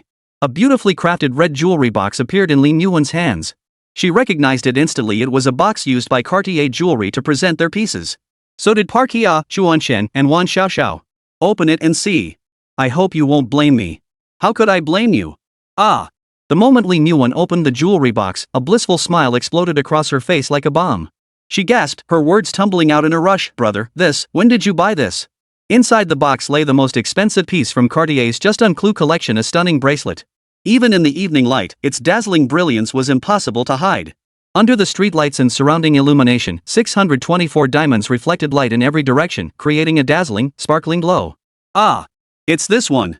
Oh! My eyes, how can it be so dazzling? Chuanshan and Wan Xiaoxiao exclaimed simultaneously, rushing over without a second thought to admire the artwork within the jewelry box, which never ceased to sparkle. Art crafted with money is still art, isn't it? And no woman could resist something that sparkled. Add in attributes like exorbitant price, uniqueness, emotional attachment, and context, and it was enough to drive any woman mad. Without a doubt, Lin Yuan was already losing her mind. Chuanshan and Wan Xiaoxiao were halfway there, while Pussier felt like her world had collapsed. How could she not recognize this Cartier Just Un Clou bracelet, the most expensive piece in the collection? But it was too expensive. The price tag of 665,000 renminbi converts to a staggering 133 million KRW. If this was chauvinism, Park Hia would have accepted Lin Yi's control. Suddenly, she felt a pang of regret, her heart churning violently with unbearable anguish. Whether in figure or looks, Lin Yuan couldn't hold a candle to her. So why did Lin Yuan get a man like this? Brother! I love your machismo, and I want to say please turn it up a notch. Lin Yuan tucked away the jewelry box, clutched Lin Yi's arm tighter, and even shot Park Hia a defiant glance. So what if brother is a chauvinist? You don't even have the right to make him be macho with you. Park Hia fell silent, her gaze settling steady and devoid of any aggression. Wan Xiaoxiao stepped in to smooth things over. Lin Yi, why didn't you mention you bought Wan such an expensive bracelet? We all misunderstood. Exactly. If you wanted to surprise Wan, just surprise her. Now look, my psyche has suffered severe trauma. You owe me. Xu Anxian chimed in immediately. The two women chattered away, effectively smoothing over the friction between Lin Yi and Park Hia once more. In the end, even the haughty Park Hia took the initiative to apologize. Lin Yi, I'm sorry. She bowed deeply in apology, and Lin Yi's gaze involuntarily drifted down her neckline. The sight was particularly striking as she bent over. It's no big deal. Just make sure you understand the national context of Longwa before speaking in the future. Lin Yi hadn't exactly forgiven Park Hia, but with those words spoken, the tension among the five quickly dissolved. Go! Go! Go! Our destination, the top-ranked nightclub in Mingcheng Gorilla Bunker. Wan Xiaoxiao clenched her little fists, bouncing up and down adorably while shouting at the top of her lungs. Lin Yi was baffled. Shouldn't the best nightclubs in Mingcheng be places like Oscar, OT, or Miami? When did Gorilla Bunker pop up? Uncle Lin, you're talking about the past tense. Wan Xiaoxiao finally found her chance to get back at Lin Yi. You're only 2 years older than us, yet you seem so out of touch. Any young person with taste in Mingcheng these days would never set foot in those outdated places. Am I old? Lin Yi didn't hold back, grabbing Wan Xiaoxiao's top knot.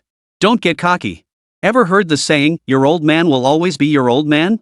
Show some respect. Who do you think you're calling old-fashioned? Wan, look at him. Wan Xiaoxiao dodged away, clutching her bun, and complained to Lin Yuan. Who told you to show off? Great, you two, teaming up to pick on me. Wang Xiaoxiao grabbed Chu Anxian with her left hand and Park Sierra with her right. Watch your step, Wan. Your brother won't be around to protect you forever. Oh my, are you two planning a rebellion? Lin Yuan let go of Lin Yi's arm and joined in with giggles, the four girls tumbling into a playful mess. Except for Wan Xiaoxiao, the little brother, the other three girls were all curvaceous and particularly hot. Lin Yi, standing on the sidelines, was thoroughly enjoying the spectacle, practically shouting, "Fight! Fight already! Lin Yi, you promised to treat us. If you don't pull your weight, just wait until Lin Yuan gets to you." Wan Xiaoxiao was the liveliest of the bunch. Having grown comfortable with Lin Yi, she not only shouted loudly but also wore a mischievous glint in her eyes. The intensity will definitely be enough. The only worry is whether you girls can handle it. Old Lin, you're overthinking it. I can drink 1,000 cups without getting drunk. Just don't get so drunk you start calling me grandpa later. Lin Yi chuckled, secretly hoping that's exactly what would happen. After all, alcohol could ruin things or make them happen. Perhaps. Could sharing a bed tonight lead to tomorrow? Chapter 66, For Beauties in My Arms, First Nightclub Experience. Wow. Wow. It's so beautiful. The waves of gasps echoed through the parking lot once more. Lin Yi really didn't want to show off, but the three girls insisted on tagging along, leaving him no choice. Aren't Ferraris always red? Park Hye looked puzzled. Back in Korea. Having learned her lesson, Park Hye paused and quickly changed her tone. Lin Yi, did you request this paint job yourself, or is it a modification? Glancing at Park Hye, Lin Yi felt a sudden wave of boredom. Why wasn't she bringing up the Republic of Korea anymore? Was it because the Republic of Korea wasn't worthy? He immediately explained. This is Ferrari blue, the official Ferrari color. Isn't it more beautiful than the same old Ferrari red? It is quite beautiful, Zhu Anqian managed, shifting her gaze away. Lin Yi, you didn't have this when we last met. Did you just buy it? Yeah, just bought it. Lin Yi nodded. Wan Xiaoxiao stroked her smooth little chin. I was planning to ask my dad to buy me a Mercedes-Benz G-Class, but after seeing your car, I suddenly changed my mind. Her family was well off, so she wasn't bragging. Still, Lin Yi was puzzled. How could Wan Xiaoxiao, this legal-age Lolita, actually prefer driving a Mercedes-Benz G-Class? Wan Xiaoxiao ran her finger over the mirror-like paint of the Ferrari A12C and asked Lin Yi, how much? Tell me, so I have an idea. 15 million yuan all in. What? How much? Wan Xiaoxiao wailed at the top of her lungs. Lin Yi, I'm not well-traveled, don't lie to me. Why would I? There's only one like this in all of Mingcheng. Just ask around and you'll see. Lin Yi didn't pursue the conversation further. This car only seats two. Why don't you guys grab a cab? Had ha. Wan Xiaoxiao suddenly chuckled. I'll just stick with my big G. At least it has plenty of space inside, no chance of running into your kind of situation. She playfully stood on tiptoe and patted Lin Yi's shoulder. So what if your car costs over 15 million yuan? Little bro, you can only take one girl, while I can take a whole carload of girls. That's the difference. Damn. She had a point. That said, Lin Yi didn't hold back, flicking Wan Xiaoxiao's forehead with his finger. Xiao, even if you drive a big G, it won't make up for your fundamental shortcomings. And spare me the act, no matter how many girls you haul around, you're still just looking. What else can you do? Wan Xiaoxiao clutched her forehead, frozen in shock. A second later, she erupted like a madwoman. Wah! This is infuriating. Infuriating. She wailed on and on. Lin Yi found it unbearably loud and couldn't help but scratch his ears. Zhu Anqian and Park Hye laughed as they pulled Wan Xiaoxiao away, waving their hands. You guys go ahead. We'll catch up soon. Okay. Lin Yi made a gesture, then climbed into his car with Lin Yuan. He started the engine and slowly drove away. As the deep, powerful engine roar faded into the distance, Zhu Anqian felt a pang of loss, the sense of disparity growing even stronger. She too wanted to have 360,000 yuan in pocket money, to own a 660,000 yuan luxury bracelet, and above all, to be the woman sitting in the passenger seat of that Ferrari A12C. Suddenly, Zhu Anqian recalled something Lin Yuan had once told her. Hey, Zhu Anqian, what are you daydreaming about? That's your best friend's boyfriend. Forcibly suppressing her thoughts, Zhu Anqian called out to Wan Xiaoxiao and Park Hye. The three hailed a taxi and headed straight for the Mingchun Yunfang commercial district. Traffic crawled slowly as Lin Yi navigated the congested streets. Near the bar street of Mingchun Yunfang commercial district, it was indeed bustling, just as Wan Xiaoxiao had described. Both sides of the asphalt road were packed with young people in small groups. They chatted and laughed joyfully, dressed in the latest fashions, walking at the forefront of trends. Trends, restlessness, and youthful energy collided and blended, creating a uniquely unrestrained atmosphere of entertainment-driven abandon. Holy crap, that car is so cool. Huh? Isn't that a Porsche Panamera behind him? Why's it so close to that car? No need to ask, the car in front must be more expensive. That reckless Porsche Cayenne better watch out now. You watch people from the bridge, but people below the bridge are watching you too. As Lin Yi surveyed the pedestrians on the street, groups of young people noticed his Ferrari A12C. They pointed and whispered their guesses, or more directly, pulled out their phones to snap photos and use image recognition apps to identify the model. Holy! Cut it out with the holy S, you're overusing that today. No way. Just look, you'll see for yourself. Holy X5. After seeing it, the holy S formed a chorus. The only lady among the five had eyes shining like searchlights.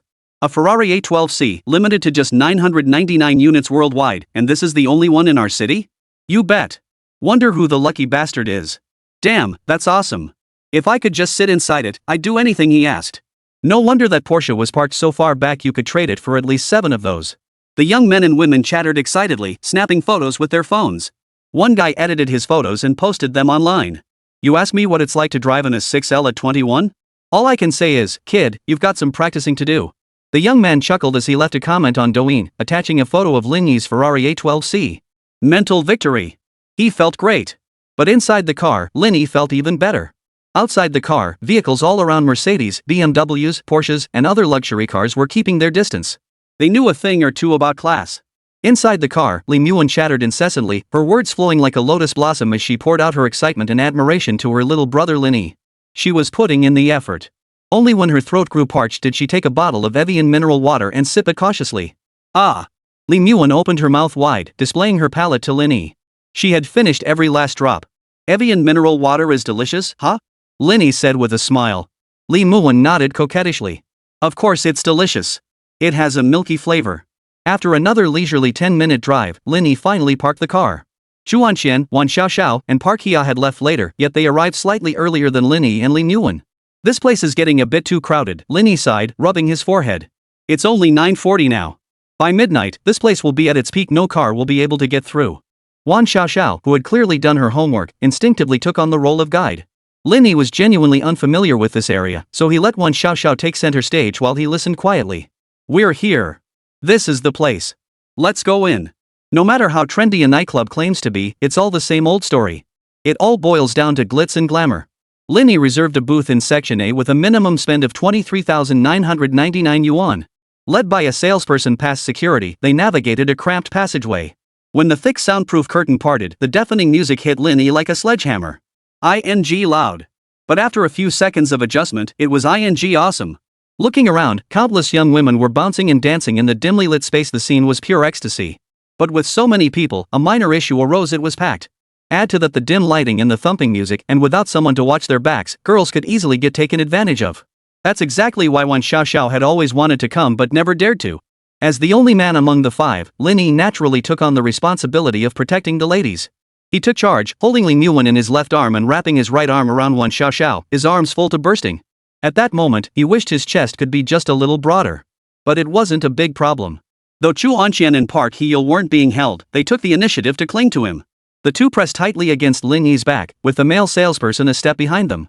Even in the crush, none of the four women were taken advantage of.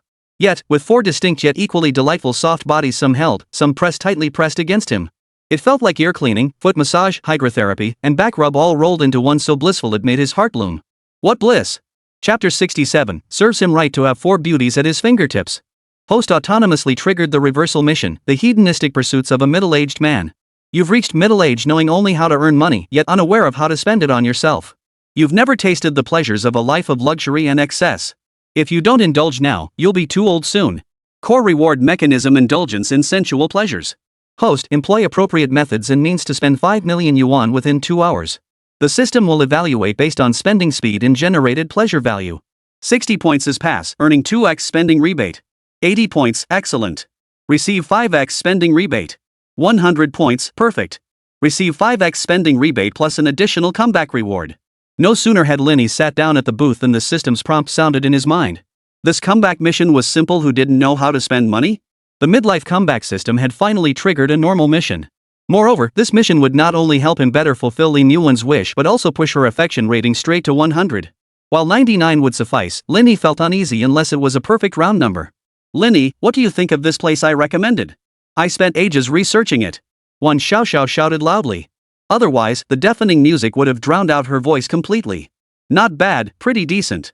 Seems like you've put a lot of thought into exploring nightclubs. Wan Xiaoxiao beamed at Lin Yi's praise, then hurried to show off to Li Muwen, Chuanxin, and Park Hia, craving their compliments too. Her eagerness for praise was truly childlike. Lin Yi couldn't help but analyze her behavior, suspecting Wan Xiaoxiao might have mild people-pleasing tendencies. After a moment of subconscious pondering, his attention returned to figuring out how to blow through 5 million in a short time. Spending money is easy, but spending it with style and not feeling like a fool afterward is a whole different ballgame. Standing up and bellowing, "This round's on me," was undoubtedly the fastest, most tacky, and most awkward approach bar none. Was he in a good mood? It was indeed quite exhilarating. After all, the joy of throwing money around and basking in the cheers of those around you is something only the person doing it can truly feel. But that's not how it works. What about your reputation? People need dignity, trees need bark. This kind of spending might feel good in the moment, but afterward, you realize that even though you paid for others, they still don't say nice things about you. Isn't that just pure spending to bring trouble upon yourself? So Lin Yi still planned to buy drinks for everyone present. Mainly because shouting "this rounds on me" and hearing the cheers and flattery in person is genuinely uplifting. But afterward, his reputation needed a makeover. He couldn't become the poster child for being a sucker with money to burn. He needed a more sophisticated approach. After a moment's thought, Lin Yi had an idea. He called over the marketing team, just about to give instructions, when he heard Park Hye-yeol's peculiar tone. It's lively enough, but this isn't my first time experiencing it. She was still a dog that couldn't change its spots, her Korean accent thickening again. Back in Seoul, Appa took me out several times. The drinks were super expensive, at least 100 million won each time.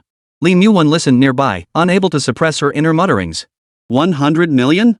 The figure was indeed staggering, but why not mention it in RMB? 100 million won is only about 500,000 yuan. Plenty of people in Longwei can afford that. Why on earth would you brag about something like this?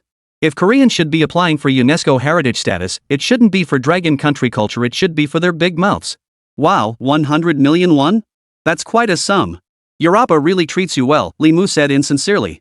Chuan Qian and Wan Xiaoxiao followed suit, their compliments and pleasantries flowing effortlessly. It was just Longwa's social etiquette. But Park Hye, that Korean airhead, took it seriously and started showing off like crazy. Once for my birthday, my Appa hired a girl group to celebrate at Seoul's biggest nightclub. Park Hye covered her mouth with a coy smile. The whole place was celebrating me. And Appa splurged on tons of little cakes. Every single person there got one. That must have cost a fortune, Lin Yi couldn't help but interject.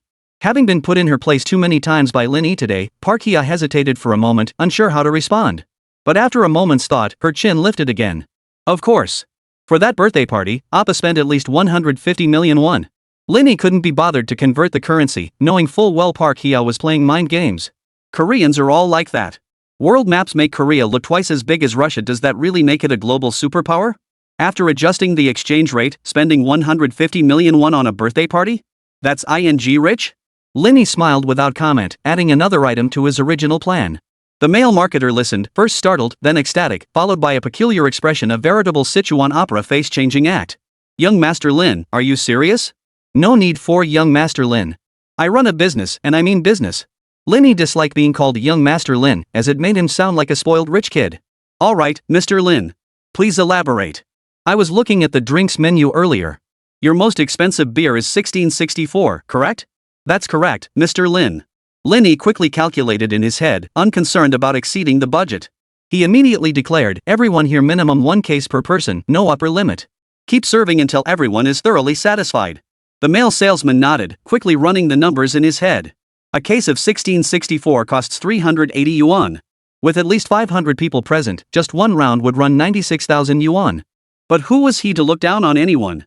The boss had said no limit. How could 1 case of beer suffice?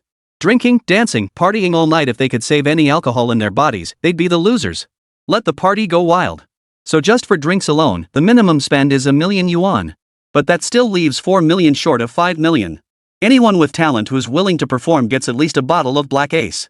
If I'm satisfied, a set of 5-color divine dragons is no problem. The male marketer was stunned again. Not just free beer? He's even offering the 5-color divine dragon set? And in this day and age, what young person doesn't have some talent up their sleeve? Otherwise, they wouldn't even have the confidence to pick up girls at nightclubs. Or rather, if they met a wealthy suitor they liked, how could they hope to win both the man and his fortune without something impressive to offer? The male promoter did a quick calculation. The ace of spades here? A single bottle was 16,888 yuan, 5 bottles 69,888 yuan. He didn't know exactly how much they'd end up spending. That depended on Lin Yi's mood. But since he'd already dropped 1 million on drinks, this round would likely start at 1 million too, maybe even more. I also demand that everyone who wants to drink must cooperate with me. Everyone must have their phone flashlights on, and the text displayed must read "Forever Love Wan Wan." So it was all about picking up girls? The male marketer couldn't help but gasp, glancing at the 4 girls seated around Lin Yi. Despite the dim lighting, he'd noticed them before entering. 4 young, beautiful women, each with a distinct style, and all top performers in their respective fields. What's more, they weren't internet celebrities or socialites, they were genuine, respectable young women. What was most alarming was that 3 of the 4 came from wealthy families. Never underestimate a male promoter working in nightlife. When it comes to navigating social situations and having a sharp eye for detail, they have to be on point, otherwise, they wouldn't last long. With a single glance, he recognized the full diamond bracelet on Lin Yuan's wrist. That alone was worth nearly 700,000 yuan. Then there was Wan Xiaoxiao's head-to-toe luxury haute couture, no flashy brand logos, but her outfit alone was worth at least 70 or 80,000. The last girl, with her distinct exotic flair, wasn't wearing cheap clothes either. And that exotic flair added extra points. For men in Dragon Country, conquering new territories was a dream. With current circumstances prohibiting that, they could only take it out on foreign girls to fulfill their grand ambitions of territorial expansion. Given the chance, no Chinese man would pass it up. They're incredibly driven. The male salesman was genuinely jealous. Rich, good-looking, and knows how to spend money to show off. No wonder he's got 4 girls. So jealous. Chapter 68, trying something different, awkward yet thrilling. The male salesman followed Lin Yi's instructions and went to handle the matter. But with so many arrangements to make, it naturally took a lot of time. After all, to bask in the admiration of thousands, one must prepare thoroughly, right? The beer tastes decent, but it still falls short of the ace of spades I sampled in Korea. The minimum spend for reserving a booth was steep this time, yet the drinks served were genuinely mediocre. 2 bottles of mediocre imported liquor, paired with beer like 1644, and the rest was just little things like light boxes and fruit platters. Pretty rip-off. Park Hye started acting up again. Looks like she was just lying low before she hasn't fully accepted defeat yet. Still, it's been great, Lin Yi. Thanks for the hospitality. Here, I'll toast you with a bottle. Lin Yi was both annoyed and amused. He clinked bottles with Park Hye and downed his drink in one gulp. This Korean woman was exactly as Lee Muon had described her. She had her own agenda, but nothing malicious, just the typical girlish pride and intense competitiveness common among women. The real issue lay in her nationality. Years of living in a small country with few people had shaped her subconscious personality and behavior. Though Lin Yi wasn't angry, he still needed to counter her remarks. Otherwise, Park Hye might genuinely believe that men from the Dragon Kingdom couldn't hold a candle to her Korean oppas, and that the mighty Dragon Kingdom was no match for her tiny, insignificant country. He casually handed her a slice of watermelon. Try our free Dragon Country watermelon. It should taste pretty good. Seeing the watermelon stirred a particular sentiment in Park Hye. In Korea, given her standard of living, she could afford watermelon but didn't eat it often, unlike the kind she ate every meal until she grew sick of it. But when Lin Yi mentioned it was free, she felt distinctly unhappy. How could such a perfectly presented watermelon possibly be free? She took a bite, her eyes suddenly widening as her expression grew even more skeptical. Delicious. A watermelon this tasty absolutely cannot be free. In our Republic of Korea, even though we're the biggest watermelon consumers, they're expensive, high-end, and cost a fortune. Put. Lee Muon covered her mouth to stifle her laughter, while Chu Anxian and Wan Xiaoxiao couldn't help but chuckle too. They sell watermelon at school too. Haven't you ever tried it? Park Hye-yeol's expression tightened, looking a bit embarrassed. Even though it's the perfect season for watermelon, if you guys don't eat it and I eat it all alone, that's not very friendly. Watermelons were sold at Kaiyun University, but few students bought them. It wasn't that they didn't like them, it was simply that July wasn't the earliest harvest season for watermelons, and they'd already grown tired of eating them. Park Hye assumed watermelons were expensive in Dragon Country too. She couldn't just sneak a bite herself, and she was too stingy to treat others. Lin Yi didn't care about the intricacies behind it all. Right now, he just wanted to slap the Republic of Korea right out of Park Hye's mouth. But it's free.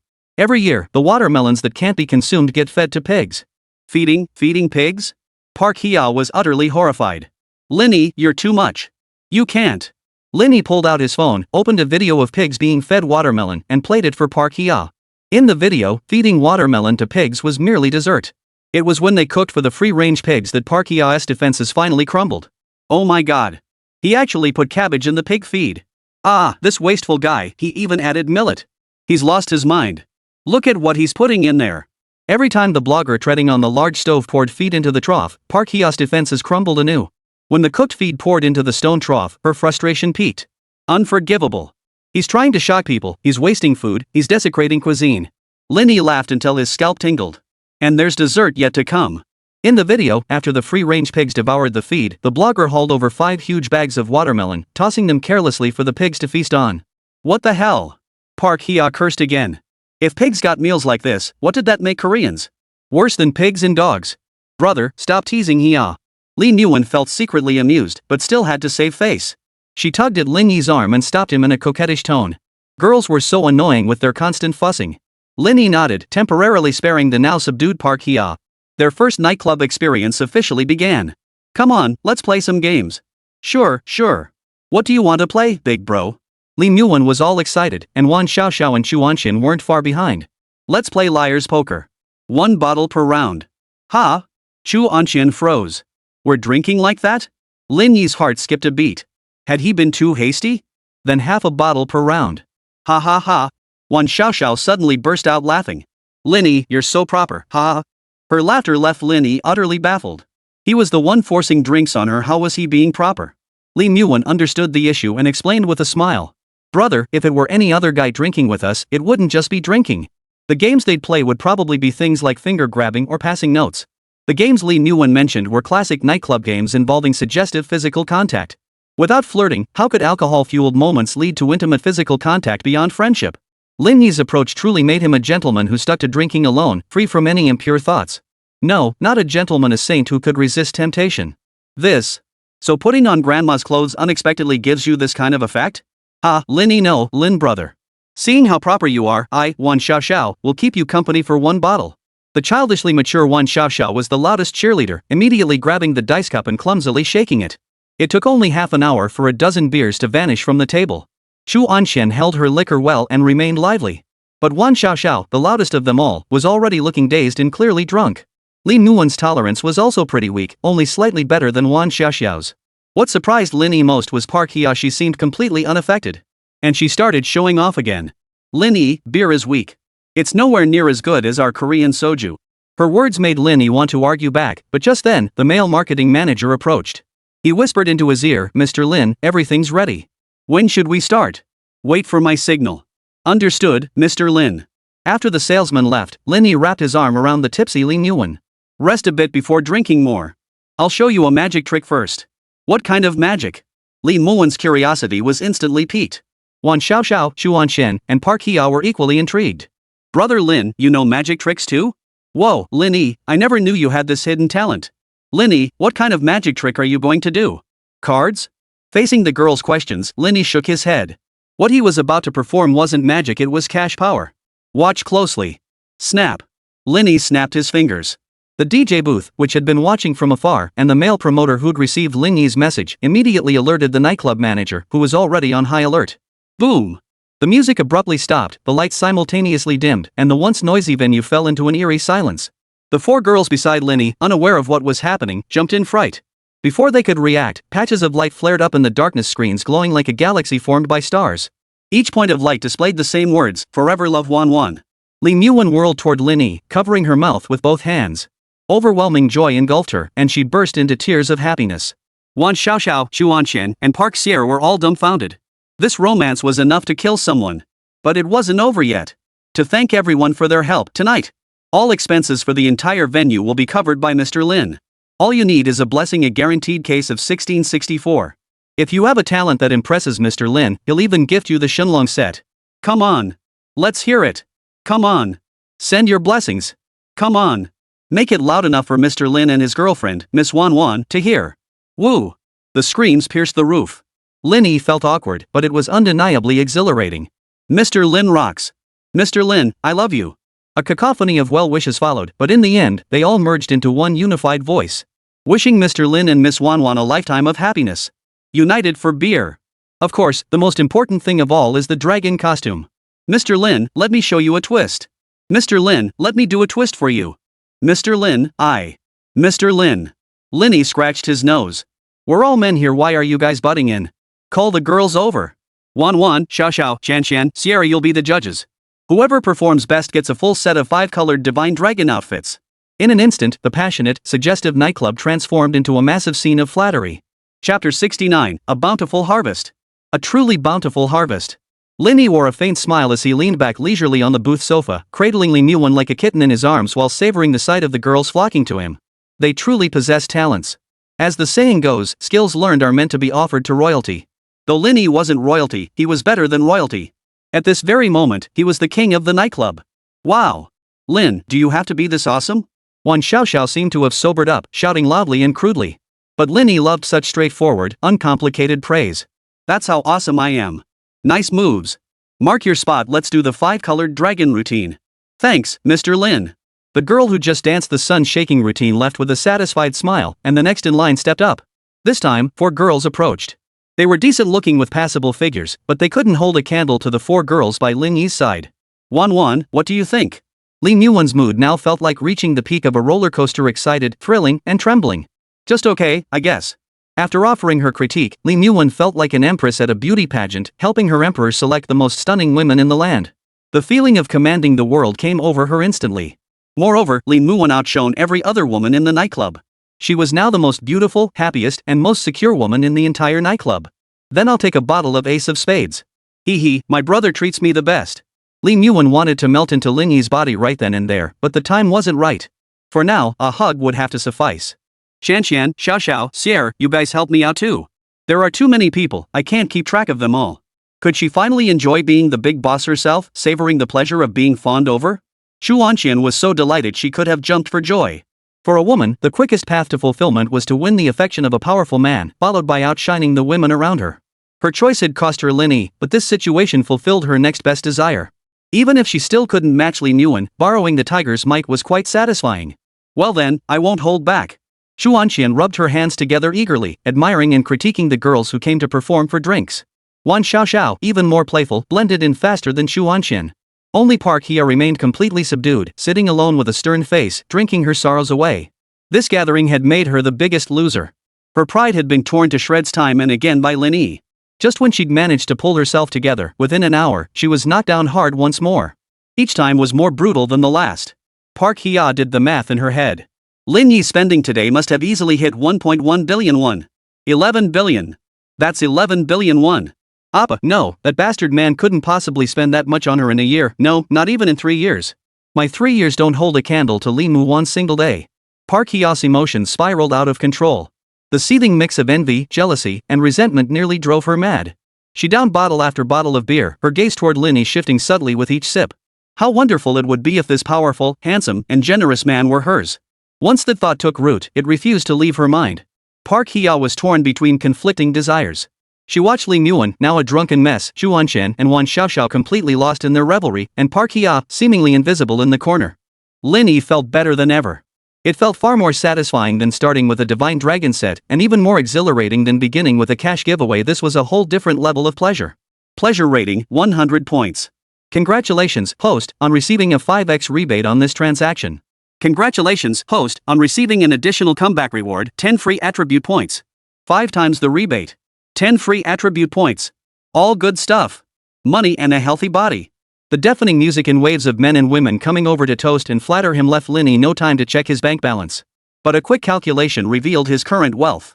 Based on the system's stipulated 5 million consumption threshold, factoring in the 5-fold rebate, he'd made a net profit of 20 million. His balance had skyrocketed by half. Current balance, 40 million. Life's goals seemed to have been fully realized tonight. Living in a billion-dollar mansion, driving a $10 million luxury car, holding 40 million in savings, surrounded by stunning beauties.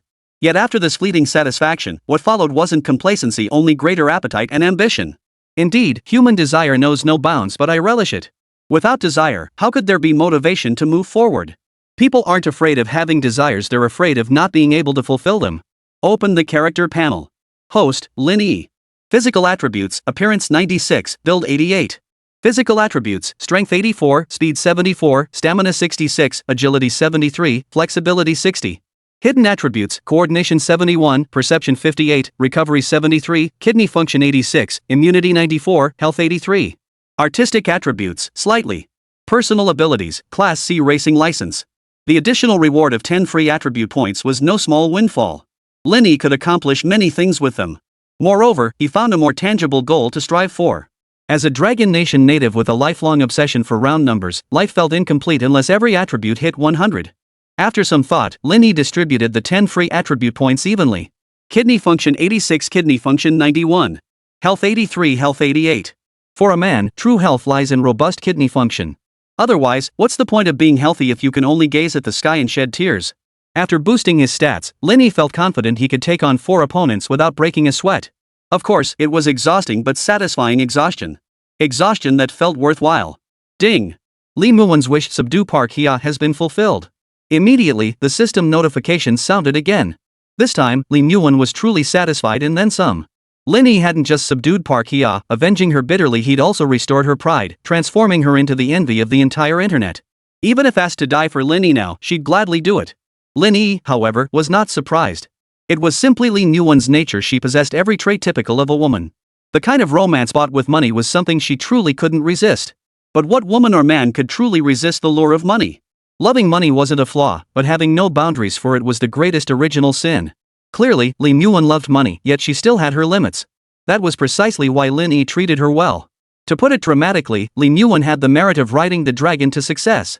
From their initial meeting, to Lin Yi pursuing him, to her choosing to reveal herself, Lin Yi's energy back then was nowhere near as intense as it is now. Whether through investment or calculated risk-taking, she bet correctly. Today's outcome is the reward she rightfully deserves. Moreover, Lin Yi understood the value of reciprocity, a quality that set her apart from so many women. Congratulations, host, on fulfilling Lin Yi's wish. Affection +1, now at 99. Congratulations, host, on receiving Lin Yi's special gift, the Dragon Phoenix Jade Pendant of Undying Loyalty. Dragon Phoenix Jade Pendant of Undying Loyalty. When both the host and Lin Yi wear their respective pendants, any fatal damage inflicted upon the host will be equally distributed to Lin Yi. This is a bit over the top, isn't it? But Lin Yi's rewards aren't over yet. The old A8 is still A8 reversal quest is updating in real time. Lin Yi's affection has surpassed the threshold, currently at 101. Congratulations! Host has obtained the reversal mission reward, Lin Yi's entire assets. This reward requires time for real-world processing. Please wait patiently. 18 years later, Lin Yi gave everything she'd worked so hard to achieve to herself? No wonder she reached 101% favorability. This reward is truly generous. But is that all? No. The system prompt sounded again in Lin Yi's mind. Collectible target, Lin Yi. Current progress, 100% complete, fully bound to you. Collection evaluation, old A8 is now entirely your personal property. You can do whatever you want with her. Collection reward, she's all yours now. What more could you possibly want? Yes, she was entirely his now. Lin Yi truly felt no lack of satisfaction. The value of doing whatever you want was simply too rich. A huge win, a truly massive win. Moreover, Xu Wanxian, Wan Xiaoxiao, and Park Hiao were all intoxicated too. Chapter 70, The Adorably Dopey Wan Xiaoxiao. The drinking session stretched from past 9 in the evening until well past 1 in the morning. Except for Lin Yi, who remained sober, all 4 girls were completely wasted. Lin Yi, needless to say, was so excited she was babbling incoherently, dragging Lin Yi into endless conversation, even recounting childhood incidents like wetting the bed. Xu Wanxian's emotions ran high, excited and thrilled one moment, frustrated and melancholy the next. Especially when she looked at Lin Yi, her eyes were filled with a lingering resentment. Park Hiao remained her usual self, effectively disappearing in the latter half of the night. After drinking too much, she slumped on the sofa, muttering to herself in Korean, wallowing in self-pity. As for Wan Xiaoxiao, she was far more entertaining. Her tolerance was genuinely low, but she was endlessly entertaining. By the first bottle of beer, she was already tipsy. Yet after a few moments of drowsiness, she'd suddenly snap back to life, rising to party on as if she'd never been drunk. But this state never lasted long. She'd soon slump back into drunken stupor, drifting in and out of consciousness. Maybe 10 minutes later, maybe even sooner, she'd come back to life again. This cycle repeated itself, and before long, Wan Xiaoxiao had become the heaviest drinker among the 4 girls. It was quite magical. With 4 girls staggering around, Lin Yi couldn't handle them alone. So Lin Yi simply called his personal butler, Bella. With her help, he loaded all 4 girls into his Toyota Alphard. His beloved car was handed over to the veteran driver from the Wanda Mandarin Hotel. Back at the hotel, for convenience's sake, Lin Yi didn't book separate rooms for the 4 girls. He brought them all into the presidential suite. Drunk people are capable of anything, and if anything went wrong, Lin Yi would be held personally responsible. This matter demanded no carelessness. If one insisted on finding ulterior motives, Lin Yi certainly had them. But seeing the girl's state, he genuinely wasn't in the mood. Mainly, he disliked being passive and not knowing the tone to set. A man must maintain his dignity. After settling the 4 girls, Lin Yi sat on the sofa sipping the hangover soup Bella had prepared, his mind already scheming about poaching talent. Private butler Bella might have her flaws, but when it came to serving others, she truly left no stone unturned. Bella, I must thank you again today. Mr. Lin, you're too kind. Providing you with thoughtful and attentive service is my sole goal and pursuit at present. Bella, if you ever wish to leave the hotel, you can contact me. Lin Yi finally extended an olive branch. Bella paused, then smiled slightly. Thank you for your consideration, Mr. Lin. If the opportunity arises, I will certainly give it serious thought. Lin Yi nodded and let Bella leave. After finishing the hangover soup, his mind cleared considerably, and the lingering effects of intoxication gradually faded. The urge to urinate surged like a spring. Lin Yi got up, walked down the hallway to the restroom, knocked on the door to confirm it was empty, and then entered. He wasn't the type to take advantage of someone in a vulnerable state. But Lin Yi had miscalculated. Upon entering, he was met with the sight of a smooth, slick back, slender and shapely legs, and a pert, upturned buttock. At this very moment, this completely naked state was incredibly tempting. Judging by the figure, it was undoubtedly Wan Xiaoxiao. Despite the overwhelming sight, Lin Yi panicked. Wan Xiaoxiao must have intended to bathe while sober, but suddenly overcome by drunkenness, she had toppled into the bathtub, her upper body submerged while her lower half remained outside, passing out in that position. Fortunately, the tub hadn't been filled with water, otherwise, she might have drowned. Even if she had regained consciousness then, who could guarantee another accident wouldn't occur? Lin Yi didn't hesitate. He rushed forward, wrapped his arms around Wan Xiaoxiao's slender waist, and pulled her out of the tub. Xiaoxiao, how do you feel? Are you okay? I feel awful. I want to vomit, but I can't. Her words came out in broken, choked-off bursts, filled with distress. Lin Yi wasn't a heavy drinker, but he knew how to handle this situation. Drinking some milk would help a lot. He spread a bath towel on the bathroom floor, laid Wan Xiaoxiao on it, and then left to fetch milk. Mainly, he feared Wan Xiaoxiao might vomit suddenly. Would he even get any sleep tonight? At least vomiting in the bathroom was better than in the living room or where they slept. Lin Yi returned quickly. After a bit of fussing, Wan Xiaoxiao felt somewhat better and stirred again. Still dazed and confused about her situation, she stared at Lin Yi before suddenly headbutting him. You big jerk, Lin Yi. That was quite a force. Lin Yi rubbed his chest. What did I do? Wan Xiaoxiao pouted playfully. Lin Yi, you bully me, tease me, and even after getting Wan, you still aren't satisfied. You're such a flirt. She ranted on and on about his misdeeds. You still can't stop thinking about Qianqian, always staring at her butt. You still have your eye on Sheer, staring at her chest and thighs. After this tirade, Wan Xiaoxiao's eyes grew dreamy again. But you're so romantic. I'm jealous of Wan. She's truly blessed. Back then, I saw her like the heroine in Lu Huangshu's comics, all muddy. Listening to her ramble on, Lin Yi suddenly realized that when it came to the intensity of their naughtiness, women far surpassed men. He hadn't believed it before. When he saw Li Yuan and Chu Anxian's explicit chat logs, he thought it was just a minority. But now, observing Wan Xiaoxiao, Lin Yi was utterly convinced girls really were quite dirty. Smack! Wan Xiaoxiao gave Lin Yi another headbutt. I want to confess to Xinghe too. I want all those people swarming around me, wishing us 100 years of happiness. A sudden stir stirred within Lin Yi, and he couldn't help but gently turn Wan Xiaoxiao's head to face him. The word adorable seemed to materialize before his eyes in that moment. Her features were pure and lovely, her large eyes filled with innocent, naive charm. Looking down at her entire body, Wan Xiaoxiao's skin was flawlessly white, a cold porcelain complexion so intense it made Lin Yi's eyes hurt. If one had to find a flaw, it was the utter lack of curves in her chest, a significant disappointment. Yet this blend of strengths and weaknesses shaped Wan Xiaoxiao into her current self, a perfect embodiment of adorable, playful charm. As if sensing the shift in Lin Yi's gaze, Wan Xiaoxiao suddenly crossed her arms over her chest and tucked her neck in. Her timid voice carried a hint of eager resistance. I'm Wan's roommate. You can't eat the grass right by your nest. Rabbits might not eat the grass near their nests, but Lin Yi was human. Besides, if you have one, why are you protecting her? You're bullying me.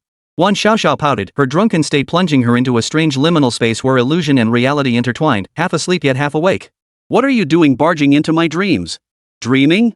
Girl, you're really drunk. Oomph. Dreams aren't reality, I control my own dreams. Wan Xiaoxiao stopped shielding her chest, instead thrusting it forward defiantly as she glared at Lin Yi. You philandering turnip, I'm going to get you back. Lin Yi hadn't expected Wan Xiaoxiao to be this adorably clueless. He certainly didn't expect her revenge to be so simple and direct. Leaning forward, she wrapped her arms around Lin Yi's neck, puckered her lips, and planted a kiss on him. Moments later, their lips parted. She licked her lips. Hee, a first kiss in a dream doesn't count as a real first kiss, but Wan's man tastes pretty damn good. Holy crap, this is wild. So it wasn't just a male Chao Chancellor, there was a female one too? Lin Yi froze for a second, but a split second later, he launched his own assault, igniting the flames of passion. He wrapped his arms around Wan Xiaoxiao from behind, kissing her while pulling her tightly into his embrace. Just like hugging a sibling of the opposite sex. You bad man. Wan Xiaoxiao melted into a puddle in Lin Yi's arms. If it's you, I won't tell Wan what I dreamed about today. Lin Yi was genuinely startled by Wan Xiaoxiao, whether she was real or still in his dream. Was she this bold? Until Wan Xiaoxiao cried out in pain, she snapped back to reality only to freeze in shock once more. It's really not a dream. Realizing it's not a dream now is too late. Wan Xiaoxiao's mind went blank. She had taken Wan's man? Before she could process it, all she could do was cover her mouth with both hands and stare unblinkingly at Lin Yi's handsome face. Chapter 71, Crushing the Korean Bastards, a double kill. Wan Xiaoxiao had stumbled into this mess. No, she jumped right in. But after being completely taken advantage of, what was she supposed to do now? Wan Xiaoxiao's mind was a complete mess. Even as the flush faded from her cheeks, leaning against Lin Yi's embrace while receiving his caresses, she still had no clue how to handle this situation. You bastard. You philandering turnip. Wan Xiaoxiao bit down hard on Lin Yi's arm. This is a dream. You know that, right? It was just a dream. I'm so tired. Mum. Sleepiness and drunkenness washed over her again. Wan Xiaoxiao mumbled, smacking her lips, and drifted into a deep sleep. Lin Yi gave a helpless, bitter smile. This girl really was like that when drunk, sometimes lucid, sometimes hazy. She'd been so immersed in that moment, feeling it so vividly real, yet now she was convinced it had all been a dream. Though it could also be Wan Xiaoxiao's self-deception. The root cause was that she hadn't figured out how to handle this relationship yet. Likewise, Lin Yi hadn't figured it out either. Li Muwen wouldn't object. After all, when she first revealed herself, she'd suggested that Lin Yi take Chu Wanxian as his consort too. The reason she gave, Lin Yi still remembered clearly, that he was too powerful for her to handle alone and needed an ally. But how many Li Muwens existed in this world? Zhang Ningwei, the senior? The circumstances were different, one couldn't lump them all together. Li Muwen was proactive, Zhang Ningwei was forced into passivity by Lin Yi. As for Wan Xiaoxiao, it was an entirely different situation. This is giving me a headache. Could Wan Xiaoxiao accept becoming one of Lin Yi's women? Hardly. I don't want to think about it. Lin Yi picked up the sleeping Wan Xiaoxiao and gave her a thorough bath, inside and out. As he carried her out of the bathroom, he spotted Park Hia lying in the hallway. Her peculiar pose lying on the floor made Lin Yi suppress a chuckle. Park Hia lay on her side on the floor, her body twisting slightly, her eyes half open and half closed as if dozing. Not far away, one of her slippers lay flung across the floor, while the other rested beside her hand. He couldn't imagine what kind of situation could make someone fall asleep like this on the floor. Leaving her be for now, Lin Yi carried Wan Xiaoxiao back to the bedroom first. Returning to the hallway, Lin Yi crouched beside her and shook her gently. Hey, what's wrong with you now? Park Hia mumbled something in Korean, which Lin Yi couldn't understand. He could only grab his phone and download a translation app. Water, drink water, water. Listening to the translation, Lin Yi finally understood what Park Hia wanted to do. But this woman was so stupid. There was warm water ready in the bedroom, yet she insisted on coming out to find water to drink herself? Drink toilet water? Shaking his head, Lin Yi helped her up, but she seemed unable to walk. With no other choice, he carried her horizontally into her bedroom. He tossed her onto the bed, poured her a cup of warm water, and was about to leave when Park Hyeul's sudden movement froze him in place for 3 seconds. While drinking, she spilled quite a bit of the warm water. It trickled down her neck, soaking through her silk nightgown. This was Bella's gift. The material and design were impeccable.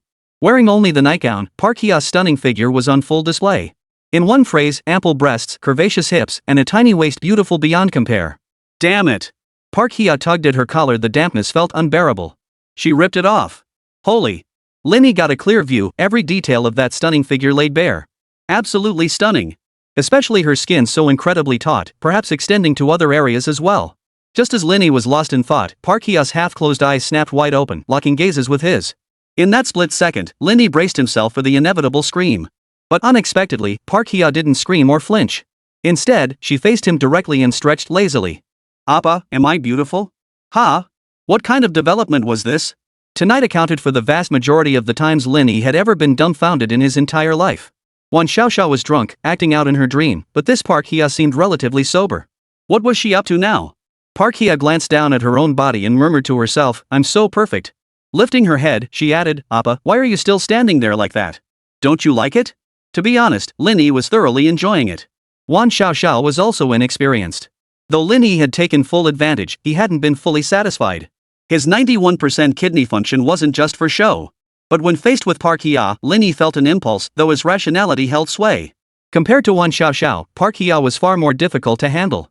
Korean female boxers fought with fierce, powerful punches, nothing like the gentle, pastoral feminism of the Dragon Kingdom. Moreover, Park Hya was a foreign national.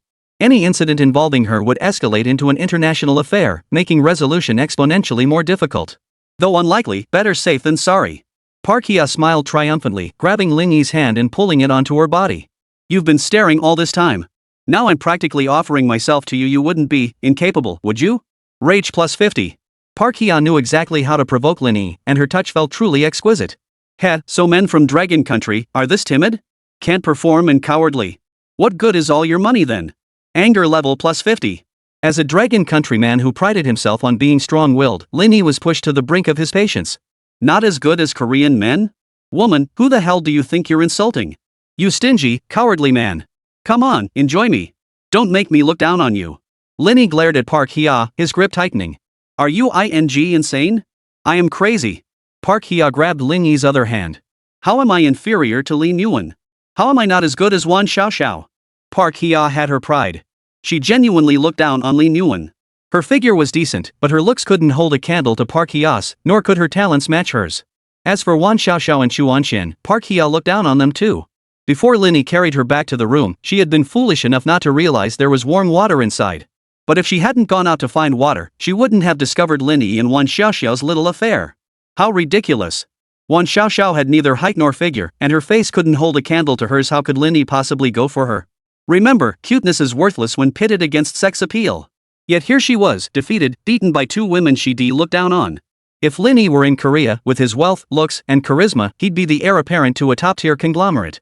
So why would a man like him fall for Lin Yuan? Why go to such romantic and grand lengths to declare his love? That could be forgiven after all. Lin Yuan had known Lin Yi longer. But what gave Wan Xiaoxiao the right? She refused to accept it. Especially when Lin Yi showed no reaction to her stunning figure. As he made arrangements for her departure, the resentment boiling inside her erupted like a volcano, impossible to contain. Damn it, stop staring and do something. Just as Park Hye cursed again, Lin Yi suddenly smiled. Park Hye, are you jealous enough to lose your mind? Don't you think you're being ridiculous? Hearing Lin Yi's mockery, Park Hye's expression turned hysterical. It's all your fault. All your fault. Why did you have to let me run into you? You uncouth man. You just had to tear me apart and humiliate me before you'd be satisfied? Lin Yi withdrew his hand. You brought this on yourself. And, you're begging me? You. Lin Yi lifted Park Hye's chin, forcing her to shut up. Did you just say I was enjoying this? No. Get this straight, you're the one enjoying me.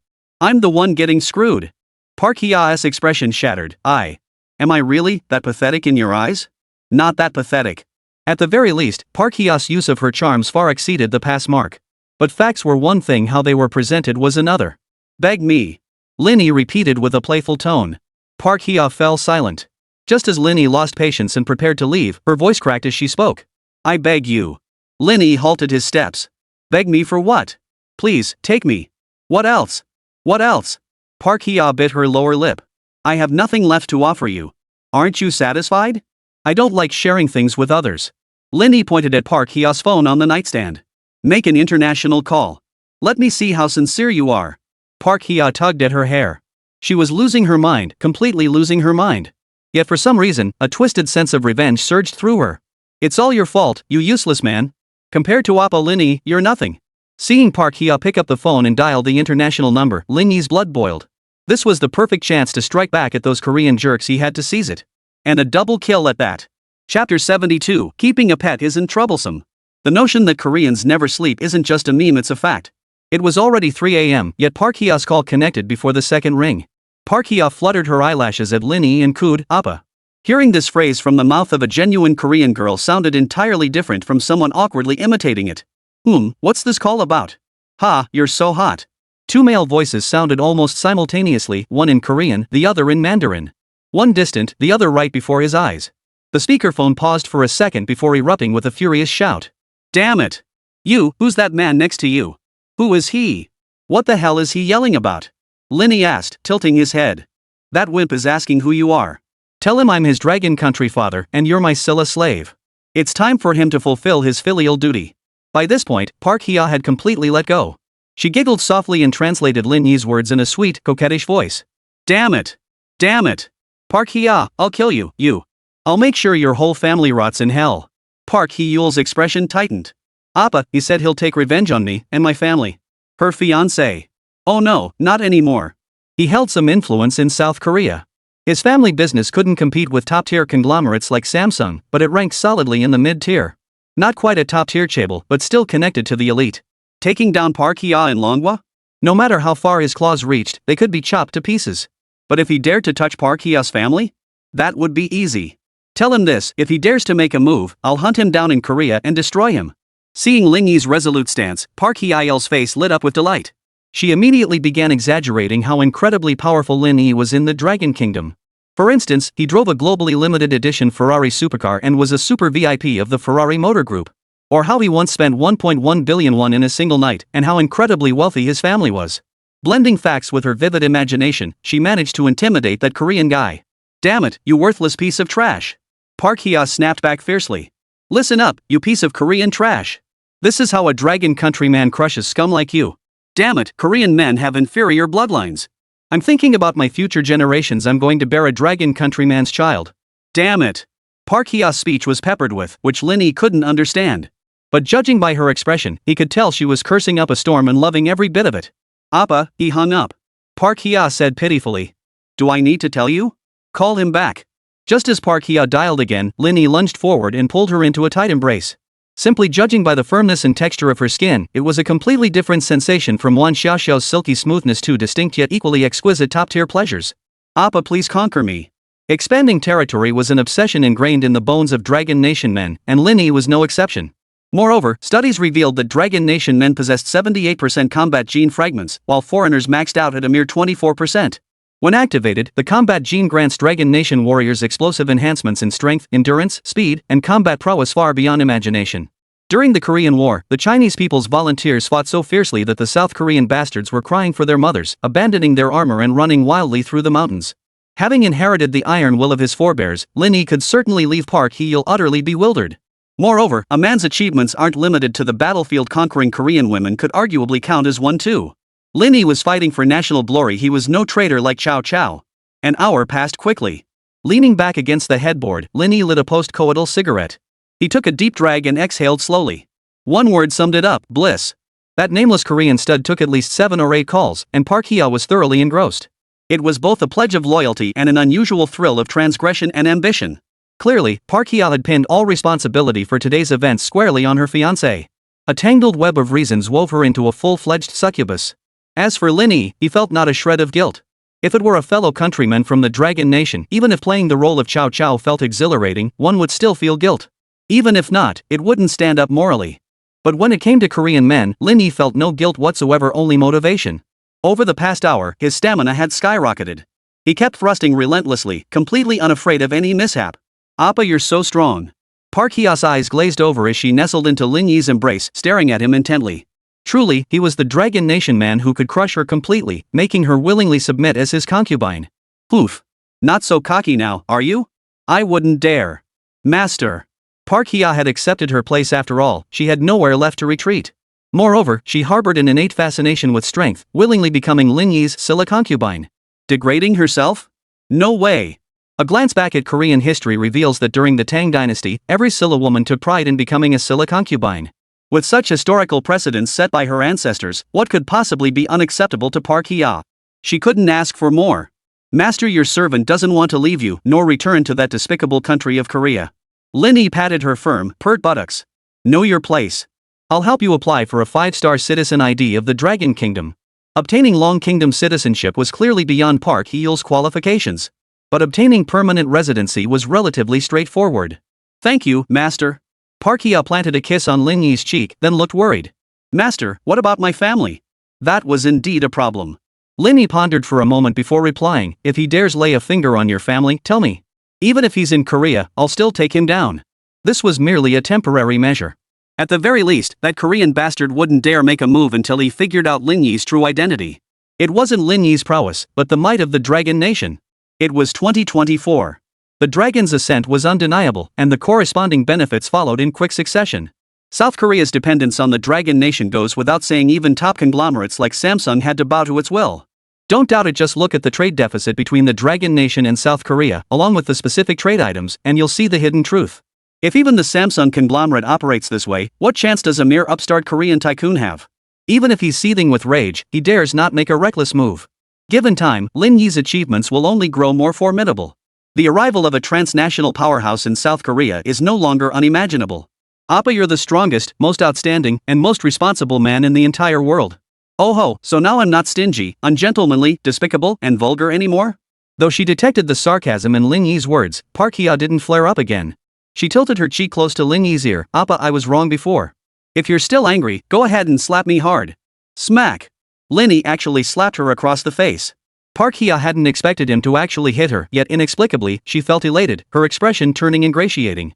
Appa, one more slap here for symmetry. Damn it. Lin Yi was enlightened. Was this the pleasure of Korean chaebol? Since she asked for it. Smack. Another slap landed, and the last trace of annoyance Lin Yi felt toward Park Hya vanished into thin air. But he wouldn't treat Park Hya like a girlfriend.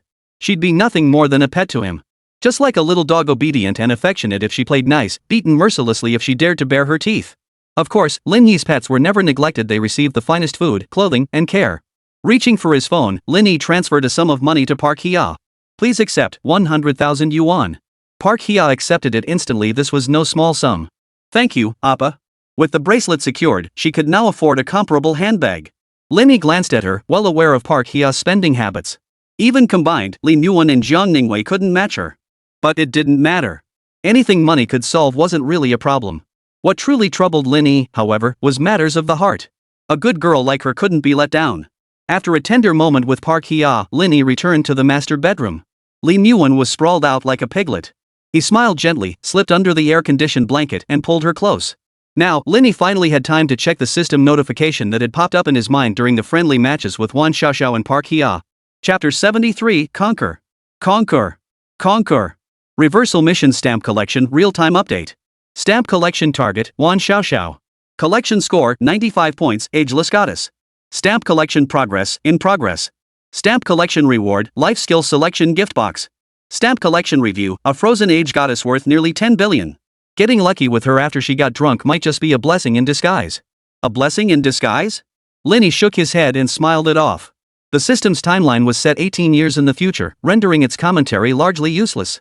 The only valuable aspects were the rewards it distributed and the occasional insightful information it provided. Take Lin Yuan, for instance. Or Zhao Liwei. And now, Wan Xiaoxiao. Wan Xiaoxiao would be worth billions 18 years later. Lin Yi didn't doubt the authenticity of this potential news, but this 100 billion fortune would absolutely not be something Wan Xiaoxiao built through her own efforts. With her dim-witted brain, if she managed to avoid bankrupting herself through entrepreneurship and ended up counting someone else's money, she'd be lucky.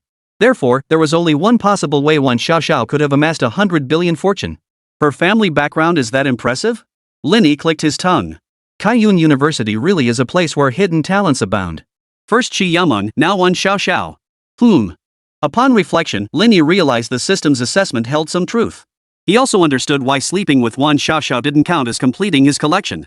With a family background like hers, how could Wan Xiaoxiao possibly share a man with another woman? This is going to be tricky, Lin Yi murmured, pinching the bridge of his nose. We'll take it one step at a time. Once Wan Xiaoxiao wakes up, we'll see how she reacts. Putting Wan Xiaoxiao aside for now, Lin Yi checked the next system notification. Reversal Quest Stamp Collection Real-Time Update. Collectible Target, Park Hya. Collection Score, 95 points, Foreign Beauty. Collection Progress, completed. Stamp Count, 3. Stamp Reward, Universal Cosmetic Surgery Knife. Universal Cosmetic Knife, while natural features are fixed, later reshaping is possible. After use, freely sculpt your appearance as desired. Note, this is a one-time use item. Can be used on oneself or others. Stamp Collection Review, Conquered. Conquered. Conquered again. Host is awesome. Dragon Nation is awesome. So you can actually compliment people? If you can do it, keep it coming. I love hearing it. Lin Yi couldn't help but chuckle. The system's evaluation this time struck a chord with him. However, he wasn't too thrilled with the stamp collection reward, the Universal Cosmetic Surgery Knife. True to Korean women's baseball, plastic surgery is practically ingrained in their DNA. Even the system rewards are skewed by it. But Lin Yi was already a natural-looking hottie scoring 96 points. What use was this thing? The only redeeming feature was that this item could be used on others. But pretty girls don't need it, and I wouldn't use it on average-looking girls anyway. A vicious cycle. Just as Lin Yi was about to shelve the Universal Cosmetic Surgery tool, a flash of inspiration struck him. Cosmetic surgery isn't just about facial alterations, it also includes breast augmentation, liposuction, buttock enhancement, height increase, and more. Anything related to appearance can be altered. Wan Xiaoxiao, you're saved. Lin Yi's lips curved upward.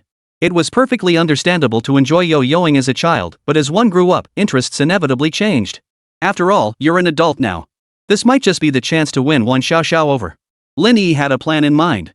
Winning Wan Xiaoxiao would be a huge win, and even if he didn't, he could still enjoy the experience. His gaze shifted to the final system notification. Underdog Mission Claim First Blood updating in real time. Current count, 2, 3 more needed to unlock first tier reward. 3 short is 3 short. Lin Yi shrugged it off. Better none than a poor substitute. He wouldn't settle for just any random kills to claim the first blood reward. After reading the system notification, Lin Yi stopped resisting. He let the drowsiness swallow him whole and drifted off into a deep sleep. The next morning, when Lin Yi opened his eyes, Lin Yuan was still fast asleep. His own rest time was insufficient, but he didn't linger in bed. Stepping out of the master bedroom, the rooms of the 3 girls were equally quiet. He poured himself a glass of water in the living room and moistened his throat. Just as he was about to call Bella to prepare breakfast, the phone rang. Glancing at the screen, he quickly answered, "Hey, Mom, calling me this early?" Do I need to pick a time and ask if you're free before calling you? No need for that. Had ha. Lin Yi chuckled. Stop grinning like that. Lin Yi's mother, Niu Rongrong, scolded him playfully before getting down to business. Don't feel guilty about the Fan Ningning situation. It's only 200,000 yuan, consider it a lesson learned. Also, don't let this incident leave a knot in your heart. You should still date, just keep your eyes open. There are plenty of good girls out there. Mom, I know. You can rest easy. Fan Ningning was finished. Her chapter was closed, and Lin Yi had long since let go of any lingering feelings. Mom, anything else you need to tell me? Not much else. Just wondering how your job is going. Niu Rongrong knew Lin Yi had secured a decent job through campus recruitment. Lin Yi hadn't yet figured out how to explain the windfall to his parents. If parents didn't know their son's worth, they'd be failing as parents. They might believe him if he said he earned a few 100,000, but tens of millions in just over a month? Even robbing a bank wouldn't be that fast. Lin Yi had no choice but to lie, fabricating numerous work-related stories and laying the groundwork beforehand about his stock trading. You good-for-nothing kid. Don't you know your own limitations? You're trading stocks? Don't lose everything. Niu Rongrong scolded him, strongly opposed to Lin Yi's stock trading. Mom, relax. I only invested 10,000 yuan. I've already recouped my principal. From now on, I'll only reinvest the profits. Either way, I won't lose money. Now that's more like it. After nagging him a bit more about the stock trading, Niu Rongrong brought up the third matter. Xiaoyi, your dad and I have been talking, and we want to buy you a car. A car? Lin Yi processed the idea for a moment before understanding his parents' intentions. No need. I can manage on my own. How can you not need one? Niu Rongrong cut him off. You work in a big city, having a car would be incredibly convenient. Besides, having a car makes a world of difference. With looks like mine, girls would be lining up for you, you'd have your pick. When it came to Lin Yi's looks, Niu Rongrong was immensely proud, all thanks to her efforts. And in her view, guys with cars really did have an easier time finding girlfriends. Don't worry about the money either. Your dad and I have already saved up for a car and a house. We can't afford a luxury car, but pick any car under 300,000 yuan. Listening to his mother's words, Lin Yi felt a pang of unease. The money his parents had saved their entire lives had come full circle, ending up in his hands. Mom, I just graduated. This is the time to focus on building my career. I'm not in a rush to find a girlfriend. Besides, I've already made over 10,000 yuan from stock trading. Who knows? By the time I go home for the new year, I might be able to buy a car myself. Lin Yi declined with a complex expression. Don't try to fool your mother. And don't think stock trading is reliable money, it's just quick cash. I know, Mom. Don't worry. Your son's got this under control. Lin Yi thought for a moment. Actually, I just got paid a few days ago. I'll transfer the money from my salary plus my stock profits to you. How could I possibly accept that? Mom, if you don't take it, I'll just invest it all in the stock market. Lin Yi had found his mother's weak spot. After some persuasion, she finally agreed. But no sooner had he transferred 50,000 yuan to her than she called back urgently. No need to guess, she must have been scared. Lin Yi's mother, Niu Rongrong, and his father, Lin Xinghua, were semi-business people who ran a small restaurant. During peak seasons, they could earn over 20,000 yuan a month, but when business was slow, making 10,000 yuan a month was considered good. How long had Lin Yi even been working? How could he suddenly come up with 50,000 yuan? After a long explanation on the phone, his mother finally hung up, still half convinced. Having temporarily fooled them, Lin Yi breathed a sigh of relief.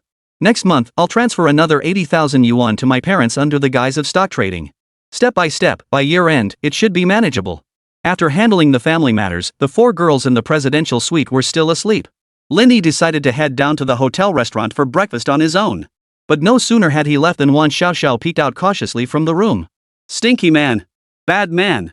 Wan Xiaoxiao gave the doorframe a sharp thump before limping off to the bathroom. When Lin Yi returned, she'd have a serious talk with him.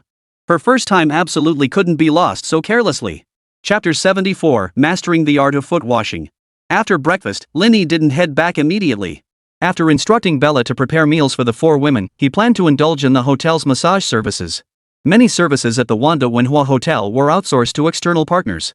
After all, if any non-compliant activities were exposed, they could wash their hands of it cleanly. For instance, the hotel spa massage services were a collaboration with a high-end club called Golden Palace.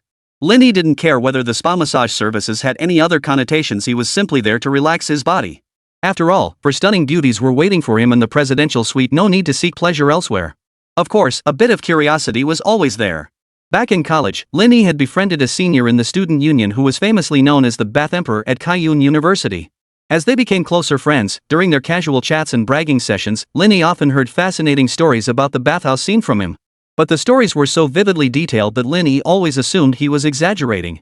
But once the seed of curiosity was planted, the urge to experience it firsthand became irresistible. He stepped into the elevator and arrived at the designated floor. Standing at the entrance, a young woman in a professional uniform greeted Lin Yi with a warm smile as soon as he appeared. Lin Yi explained his purpose, and she led him to the shoe-changing area. Without checking the prices, and since it was his first visit, Lin Yi didn't select any specific package. As a platinum VIP at the Wanda Wenhua Hotel, one of the complimentary services included a spa massage package. Without needing to ask about anything, Lin Yi simply followed the process outlined in his complimentary package. After changing into slippers and receiving his wristband, the manager arrived and escorted Lin Yi to a private room. Honored guest, the package you've selected includes a 90-minute full-body aromatherapy spa treatment plus a soaking bath. Please wait a moment while I arrange for a therapist. It seemed quite professional. But some things needed clarification. If I'm not satisfied, can I request a different therapist? Of course. The manager then asked Lin Yi what he'd like to drink before stepping out. Once alone in the room, Lin Yi sat on the sofa, feeling a strange mix of anticipation and unease. Even though he was here just to relax, not for anything else, the anticipation during the wait had him feeling incredibly restless.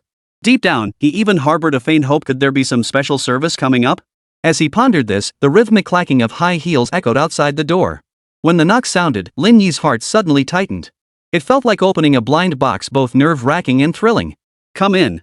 The words barely left his lips when the door swung open. A woman in a black dress, carrying a briefcase, stepped inside. At first glance, Lin Yi felt a wave of disappointment wash over him. She wasn't ugly, but by his standards, she was rather plain, and a bit older than he'd hoped. Can I have someone else? The woman glanced at Lin Yi, feeling a hint of pity but keeping it hidden. She smiled and nodded. Certainly, sir. Please wait a moment. After nearly 20 minutes of back and forth, 5 different technicians had come and gone, yet Lin Yi still hadn't found the one he wanted. It wasn't that he was being picky, but having grown accustomed to fine rice, coarse grains were truly hard to swallow. Lin Yi was deeply disappointed not just in the technicians, but in this entire novelty experience, which had turned out to be utterly disappointing. He stood up and left. Lin Yi? As soon as he stepped into the hallway, he heard someone calling his name from behind. The voice sounded familiar. Brother D? Lin Yi, it really is you. The mature young man whom Lin Yi called D Gu approached with a delighted expression. He first gave Lin Yi a hearty punch on the shoulder, then opened his arms wide for a hug. How come you've gotten even more handsome after just a year? You're so good looking I almost didn't recognize you. Lin Yi hadn't expected to run into Brother D here. But upon reflection, it made perfect sense. DGE's full name was Lu Jiadong. He was the senior who had shared countless bathing anecdotes with Lin Yi and was undoubtedly Kaiyun University's bathing emperor. The nickname Brother D was entirely thanks to his reputation on campus.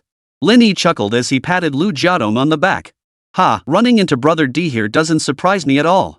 They'd been close during their university years, hanging out together for 3 whole years. Even after Lu Jiadong graduated and they lost touch, their old bond reignited instantly upon meeting again. Male friendships, after all, have a long shelf life. Even after years apart, a few casual words were enough to reignite that familiar bond. Ha, it's been over a year, and you've grown too. Come on, let's head over to my place and chat. As he spoke, Lu Jiadong waved his hand. The manager beside him nodded and turned to leave. Lin Yi watched the scene with some confusion. I told you before, I hold shares in several leisure clubs, Lu Jiadong explained proactively. What a coincidence. I happen to own shares in this one, partnered with Wanda Wenhua Hotel. Holy. Boss, you're keeping it under wraps. This is what you meant by shares? Damn, not that kind of stake. What kind did you think it was? Lin Yi chuckled but said nothing. Back in the day, he'd been naive, assuming Lu Jiadong's shares meant frequenting foot massage parlors, the kind of honorary membership you earned through heavy spending. Little did he know, Lu Jiadong's shares were the real deal. Actually, that wasn't the source of Lin Yi's misunderstanding.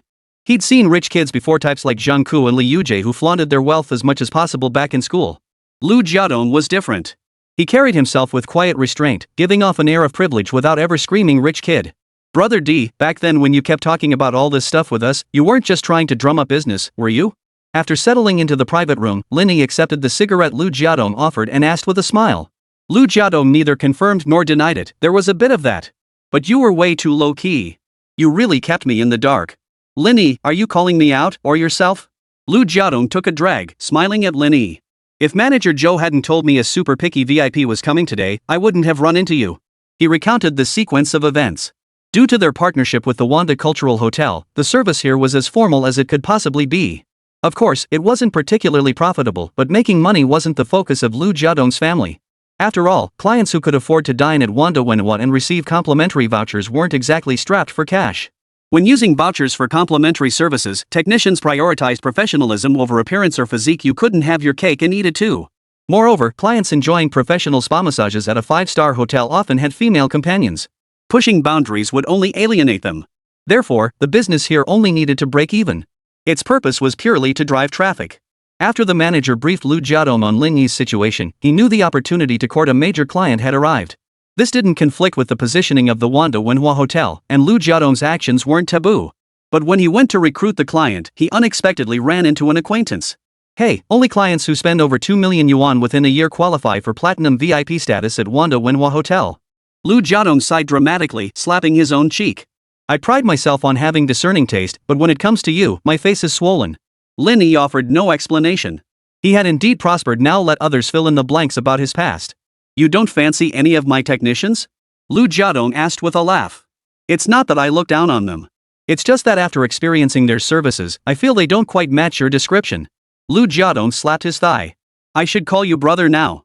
How could it be the same? How so? Lin Yi genuinely didn't understand. Let me put it this way, whatever you're looking for, as long as it's not available here, my other branches can pretty much deliver it. Lu Jiadong explained. After all, partnering with a 5-star hotel means we have to be legit. It's all about the technical skills. Lin Yi got it.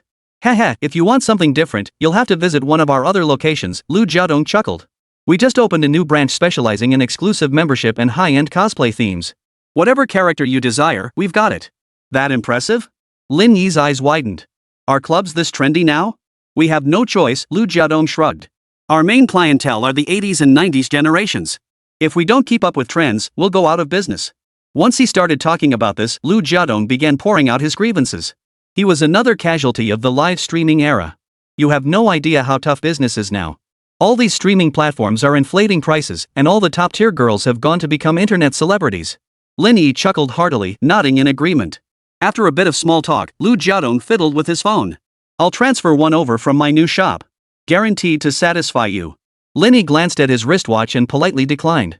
Brother D, I've got a girl waiting for me over there. Hey, I know you can't come to the hotel alone, Lu Jiadong said with a knowing look.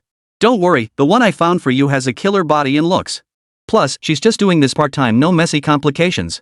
Really, it's not necessary. She's almost here, I can't send her back now, can I?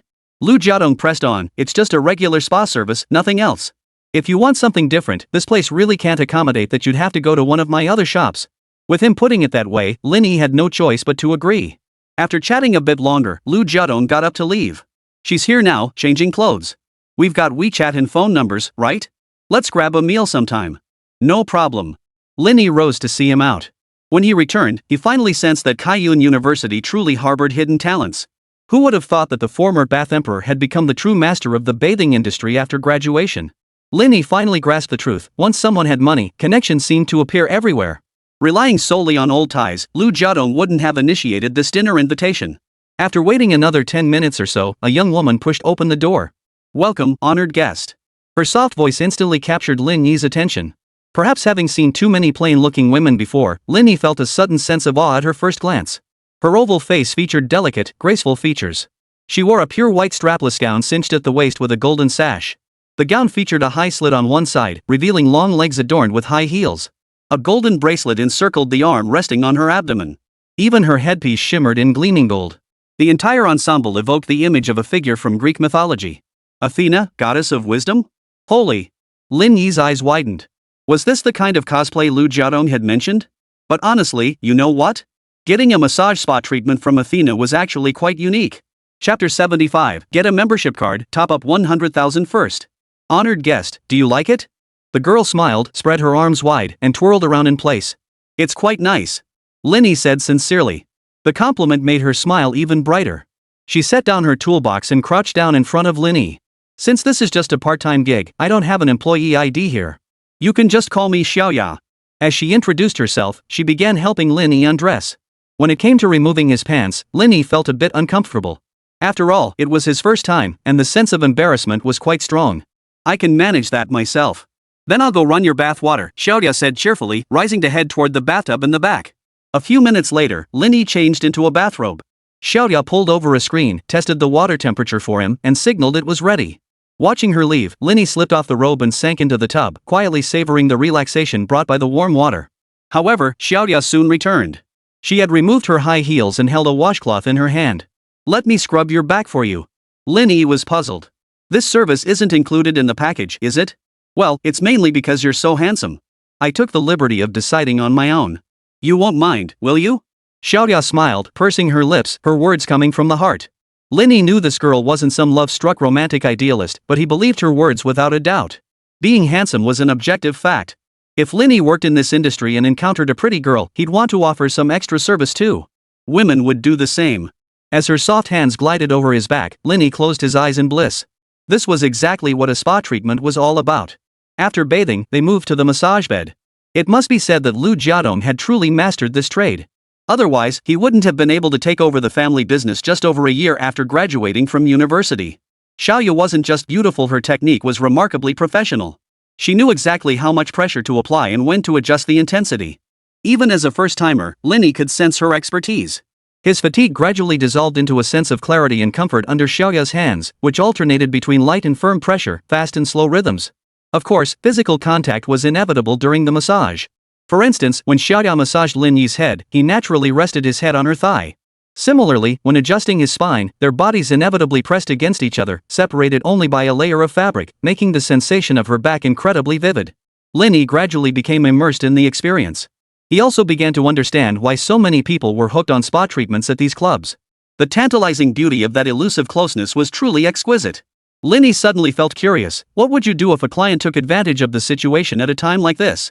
The question was admittedly a bit forward. But Xiaoya answered calmly, "Actually, for this type of massage, there are certain safeguards in place, like placing a pillow between us, for instance." Just as Lin Yi was about to ask more, Xiaoya quickly added, "But I wouldn't mind if you took advantage of me. Many steps would be skipped. To be precise, it's actually me taking advantage of you." Hearing the silly giggles behind him, Lin Yi felt his heart blossom. Xiaoya sure knows how to talk. At the same time, it dawned on him, no wonder so many guys were hooked on this. There was another reason entirely. Come to think of it, young, pretty, and articulate, even if it's all about the money, spending 1,000 to experience imperial treatment is absolutely worth every penny. Compared to the shrew at home, aside from not being able to bear children, she had almost no other drawbacks. After finishing the back massage, Xiaoya turned Lin Yi over. Their eyes met, each seeing the other clearly. Xiaoya bit her lower lip, stepped off the massage bed, and grabbed a towel to cover the small window left in the door. "This is? Next, I'll use a kneading technique to help you relax, and then the massage will be complete." Lin Yi wasn't sure what kind of massage technique Ruo style entailed, but he nodded anyway. The next second, Lin Yi was dumbfounded. Xiao Ro gently unfastened her Athena battle armor and lay down on top of Lin Yi. "Is this the Ru style? This is ing push, isn't it?" As he savored the massage, Lin Yi's mind wandered, inevitably recalling childhood memories of feeding cats. The cat was very affectionate, always licking everywhere, just like. Lin Yi took a deep breath, closed his eyes, and quietly savored the moment. Time flew by. Xiaoya, the little fire starter, sat up and said in a sweet voice, "Bro, time's up. Want to add another session?" Lin Yi slowly opened his eyes and asked, "What does the extra session include?" Xiaoya's voice grew even sweeter and softer as her fingertips, like cat claws, traced vertical lines across Lin Yi's chest. "It includes extend," Lin Yi practically shouted. After an hour of lingering, another shower, and getting fully dressed, Xiaoya escorted Lin Yi to the door. Lin Yi waved goodbye, declining Xiaoya's request to exchange contact information, leaving as gracefully as a passing cloud. Driven by mere curiosity, a visit to a hole-in-the-wall joint was just a treat, hardly a main meal. Still, when he reached the front desk, Lin Yi signed up for a membership card. It was a gesture of reciprocity. The manager had told him Xiaoya's extended session was included in the package deal, but Lin Yi couldn't possibly believe that line. The complimentary massage and spa voucher from Wanda Wenhua Hotel certainly didn't cover extended sessions. With Xiaoya's looks, figure, and professional skills, the full service would easily cost 1,000 or 2. Clearly, this was arranged by Lu Jiadong as a gesture of goodwill. When it came to social obligations, Lin Yi naturally had to reciprocate. "Sign me up for a membership card. Let's start with 100,000 yuan. "Ah. Certainly, esteemed guest. Please hold on a moment." The manager was visibly startled but quickly regained his composure, promptly processing Lin Yi's membership card. The boss's friend, he'd initially thought he was here to cause trouble, but it turned out he was genuinely well connected. "Who tops up a membership card with 100,000 yuan in one go?" "Sir, it's all set up for you. Including the complimentary credit, there's a total of 120,000 in the card." The manager respectfully handed over the card with both hands. Golden Palace has 9 branches in Mingcheng. This card is valid at all locations, and you also enjoy. He rattled off a long list of privileges, including the one Lu Jiadong had mentioned, access to that exclusive members-only club with cosplay services. Lin Yi didn't pay much attention. 100,000 yuan was just a token of reciprocity, a drop in the bucket. Ding! Host has autonomously triggered the underdog mission, middle-aged social graces. Host encounters university senior Lu Jiadong, discovering he's become a prominent tycoon in Mingcheng. Having lost touch for years, you attempt to reconnect through indirect gifts and consumption, hoping to leverage his connections for your own advancement. But whether Lu Jiadong, now a big shot, would remember his once struggling classmate remained uncertain. The system will comprehensively evaluate the timing, depth, and priority of your connection with Lu Jiadong to issue varying rewards. Even something as trivial as topping up a card can trigger a comeback quest?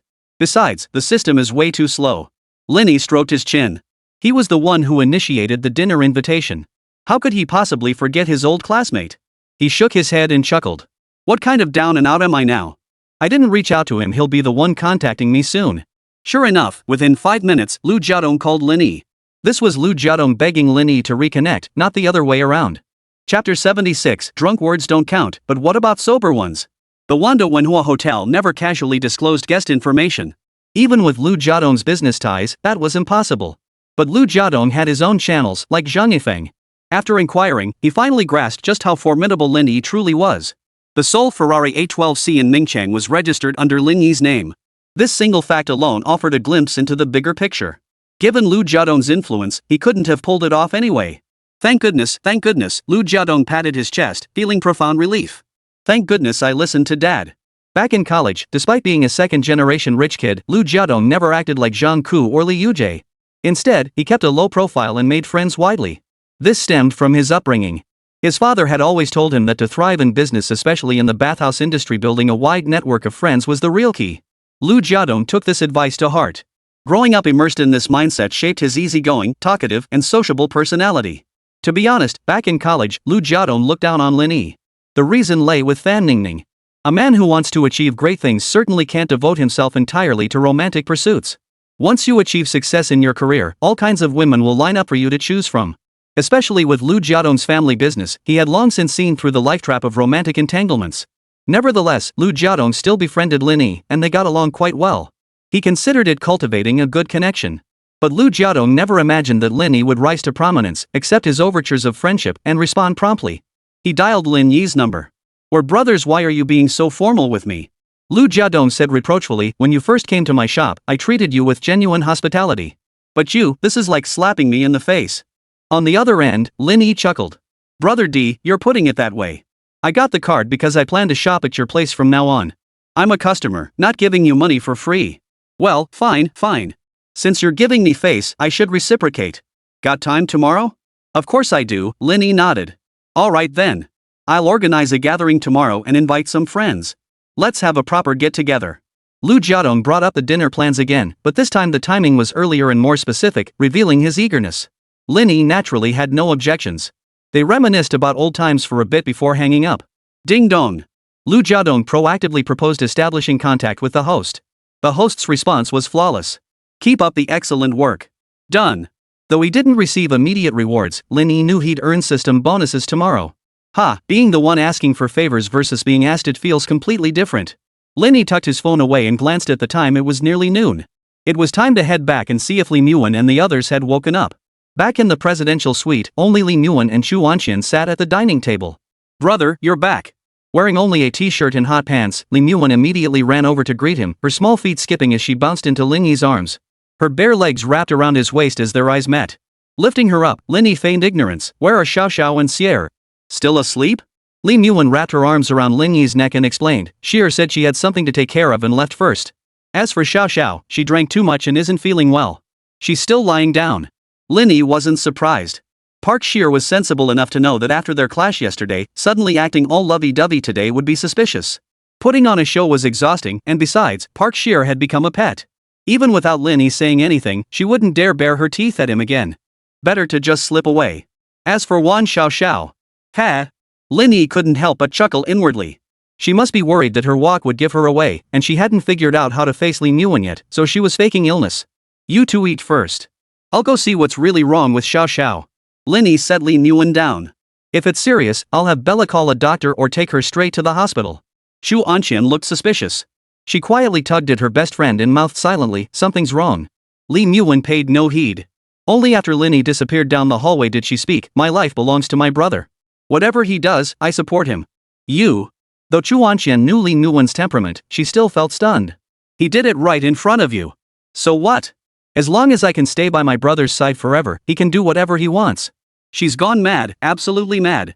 Chu Anqian and Lin Yi hadn't even had a proper conversation yet. Seeing him walk into Wan Xiaoxiao's room without a second thought made her heart ache unbearably. But Lin Yi, hurry up and eat, I'm starving. Lin Yi deliberately changed the subject. Wan Xiaoxiao heard the knock on her door. She asked lazily, who is it? It's me, Lin Yi. In an instant, the room fell silent. Wan Xiaoxiao hid beneath the covers, curling up into a tight ball. What should she do? How should she face him? And how should she face Lin Yi? This is so frustrating. It was just a dream, how could it have come true? Knock knock knock. Lin Yi knocked on the door again. Wan Xiaoxiao had no choice but to hobble out of bed. She opened the door just a crack to make sure no one else was there besides Lin Yi. Only then did she swiftly pull him inside and quickly shut the door. Lin Yi, what are you doing here? Wan Xiaoxiao looked flustered, her eyes darting nervously, unable to meet Lin Yi's gaze. She simply didn't possess Lin Yi's acting skills. Lin Yi wasn't stupid. He knew Lin Yi knew everything, but she was just playing dumb. Wan Xiaoxiao, on the other hand, looked like a child caught red-handed trying desperately to cover up a misdeed. Her expression was as comical as could be. Wan mentioned you might have overindulged in alcohol and aren't feeling well. Lin Yi asked with a knowing smile, I came to see what exactly is bothering you so I can prescribe the right remedy. It's nothing serious. Wan Xiaoxiao shook her head. Thanks for coming to see me. I'll be fine after resting one more day. Is that so? Lin Yi tilted his head, studying her. What kind of look is that? Don't I know my own body better than you do? Wan Xiaoxiao crossed her arms over her chest and scrambled backward. But Lin Yi didn't give Wan Xiaoxiao a chance, grabbing her firmly. I had a dream last night. Someone was bullying me in the bathroom. It felt like it was you? You're lying. I was the one being bullied. The words were barely out of her mouth when Wan Xiaoxiao regretted them.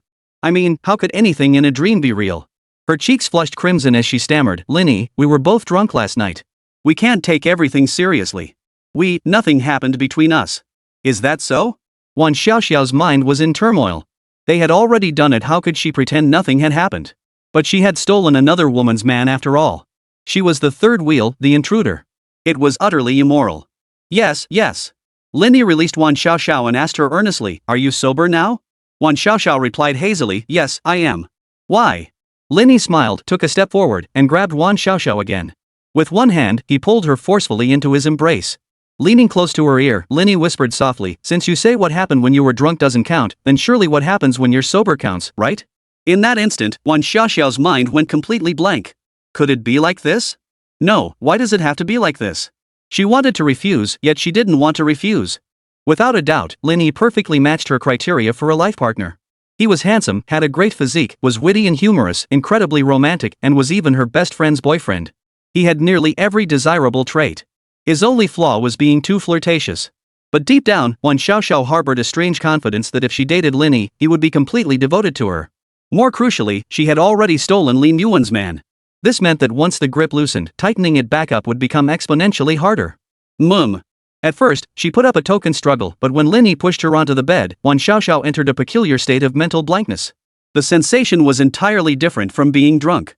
Everything was crystal clear.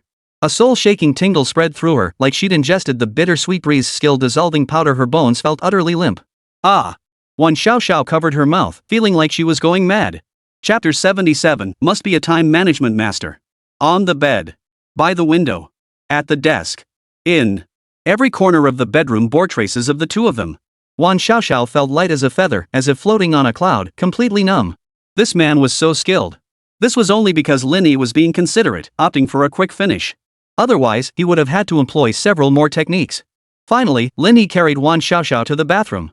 Gazing into her dazed eyes, he whispered softly, does this count for today? Wan Xiaoxiao's mind was overwhelmed by the intensifying sensations, robbing her of the ability to think. She clung tightly to Lin Yi, murmuring incessantly. Lin Yi. It counts. Satisfied, Lin Yi ruffled Wan Xiaoxiao's hair. Get yourself together. I'll have Bella bring you some clothes. Wan Xiaoxiao regained a bit of clarity and urgently reminded Lin Yi, the medicine. She certainly didn't want to get pregnant. Okay, I know. Lin Yi tickled Wan Xiaoxiao's nose, then kissed her forehead affectionately before smiling as he dressed and left. After he was gone, Wan Xiaoxiao collapsed onto the sink counter, covering her face and whimpering in embarrassment. Wan Xiaoxiao. Look at what you've done. The first time could be blamed on being drunk and doing something she shouldn't have. But how could she explain the second time? What should I do? What should I do? What on earth should I do? Her conscience gnawed at her again. She had no idea how to face Lin Yuan or Lin Yi from now on. Wan Xiaoxiao. What kind of mess is this? What was even more agonizing was that she and Lin Yi had done everything together, yet they weren't a couple. This? An affair? Did she even have any dignity left? Should I confess to Wan Wan? No, I can't confess. Lin Yi just confessed to her yesterday, and I snatched her man the very same day twice over. Wan Xiaoxiao shook her head frantically, too overwhelmed by worries to even broach the subject with Lin Yuan. Cut ties with Lin Yi? No way, no way. If it ends like this, wouldn't I have been taken advantage of for nothing? Wan Xiaoxiao dismissed her second idea, trapped between a rock and a hard place, the dilemma driving her to the brink of madness. Share a man with Wan Wan? Am I crazy, or is Wan Wan crazy? What gives Lin Yi the right? How dare he enjoy the blessings of two women? Another wildly extreme thought flashed through Wan Xiaoxiao's mind, only to be instantly dismissed. She admitted Lin Yi was outstanding and exactly her type, but this wasn't some backward society. How could she sink so low? Ugh! This is driving me nuts. Wan Xiaoxiao tugged at her hair in frustration, unable to figure out how to handle this situation. By 3 in the afternoon, Wan Xiaoxiao had finally composed herself and emerged from her room. Despite the long delay, she still hadn't found a satisfactory solution. To give up on Lin Yi and treat this as nothing more than a drunken indiscretion felt unbearable to her. Yet the thought of competing with Lin Yuan for Lin Yi made her hesitate. Her moral compass wouldn't let her act on it, she simply couldn't bring herself to do it. So the best solution was to escape. Sheer just messaged me about something she needs help with. I gotta go. Wan Xiaoxiao made up an excuse, bid farewell to the three, and fled at top speed. Watching her retreating figure, Lin Yi couldn't help but smile. Wan Xiaoxiao was truly adorably clueless. After Wan Xiaoxiao left, Zhu Anxian also excused herself. Staying any longer had lost its meaning. But as she walked away, she shot Lin Yi a peculiar look, partly teasing, partly annoyed. Lin Yi knew that Zhu Anxian was aware of the situation between him and Wan Xiaoxiao. Lin Yuan, however, acted as if nothing had happened, affectionately wrapping her arm around Lin Yi's. Brother, I'm going home for summer break, but I'd like to spend a couple more days with you. Do you have time? Of course I do. Lin Yi quickly calculated the timing and agreed. Tomorrow, Lu Jiadong was hosting a gathering, so bringing Lin Yuan along would be perfectly fine. The day after tomorrow, he could see Lin Yuan off and then go collect the apartment. The timing wouldn't conflict. Thank you, big brother. Lin Yuan beamed like a blooming flower. Then I'll buy tickets for the day after tomorrow. Lin Yi ruffled her hair. Can you even drive? No. I heard getting a license is really hard, so I didn't dare try. As she spoke, it suddenly dawned on her. Brother, are you implying? Get your license during summer break at home. Then I'll buy you a car. It'll be convenient for commuting, shopping, sightseeing, and everything else. Ah. I love you so much, Dad. Lin Yuan threw herself into Lin Yi's arms and hugged him tightly. The slight guilt in Lin Yi's heart eased considerably at that moment. Since he wanted to give all the beautiful girls a warm home, any shortcomings in his care could only be compensated for in this way. Meanwhile, Wan Xiaoxiao, assisted by Bella, settled into the Rolls-Royce Ghost. Miss Wan, this is a gift prepared for you by Mr. Zhou. Before Wan Xiaoxiao could fully process it, Bella had already placed the gift box into her hands. Gently closing the car door for Wan Xiaoxiao, Bella gave a slight bow and watched as the limousine slowly drove away. In the back seat of the Ghost, Wan Xiaoxiao finally snapped back to reality. The only person who could command Bella was Lin Yi. This meant the gift was from Lin Yi. What's the point of giving a gift if you have to use someone else's hands? Wan Xiaoxiao felt deeply unhappy, even angry. Especially when she recalled Lin Yi's various romantic gestures at the nightclub yesterday, she felt so wrong she wanted to cry. They were both women. Why did Lin Yuan get such a romantic night, while she had to receive her gift delivered by Bella? Pouting, Wan Xiaoxiao tore into the gift bag with such force that it ripped apart. But the moment Wan Xiaoxiao opened the jewelry box, her angry expression froze, and her tears vanished. Wow! Her eyes sparkled with excitement as she picked up the bracelet resting quietly in the box and held it up to the car window for a closer look. It was identical to Lin Yuan's bracelet, a diamond-studded piece but with a more elegant design. The brand? Chanel. Sliding it onto her wrist, Wan Xiaoxiao gazed at the 3 brilliant center diamonds set in the bracelet, her eyes crinkling into crescent moons. So beautiful. Even prettier than the one on Lin Yuan's wrist. Immediately, Wan Xiaoxiao looked up the price and couldn't help but flash a victory sign. 890,000 yuan. Even pricier than the one on Lin Yuan's wrist. Though she didn't know why she felt the need to compare with Lin Yi, Wan Xiaoxiao was simply overjoyed. She pulled out her phone and sent Lin Yi 4 or 5 hug emojis in quick succession, bursting with excitement. Beyond the grand romantic gesture, Wan Xiaoxiao had comprehensively outshone her rival, Lin Yi. She was brimming with determination, as if the day she became the official girlfriend was just around the corner. Lin Yi glanced at his phone and smiled smugly. As long as one lived in this world, they couldn't escape the mundane. This was true for Lin Yi, and it was equally true for Wan Xiaoxiao, who came from a well-off family. The emoji packs on WeChat were the best proof of that. The 890,000 yuan bracelet and the perks that surpassed Lin Yi in certain aspects left Wan Xiaoxiao deeply satisfied and highly motivated. Seriously, with enough money, anyone can be a scumbag. Of course, besides money, you also need brains and know the ropes, otherwise, gold diggers will strip you bare. Clearly, Lin Yi was not one of them. Reversal Mission Stamp Collection Real-Time Update. Collectible Target, Wan Xiaoxiao. Collection Score, 95 points, Ageless Goddess. Collection Progress, Complete. Stamp Count, 4. Stamp Collection Reward, Life Skills Gift Box, choose freely.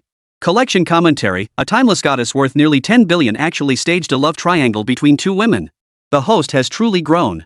After settling matters with Wan Xiaoxiao, Lin Yi heard the system prompt in his mind. After receiving the reward, he had no immediate intention of opening it. He was determined to devote himself entirely to accompanying Lin Yi.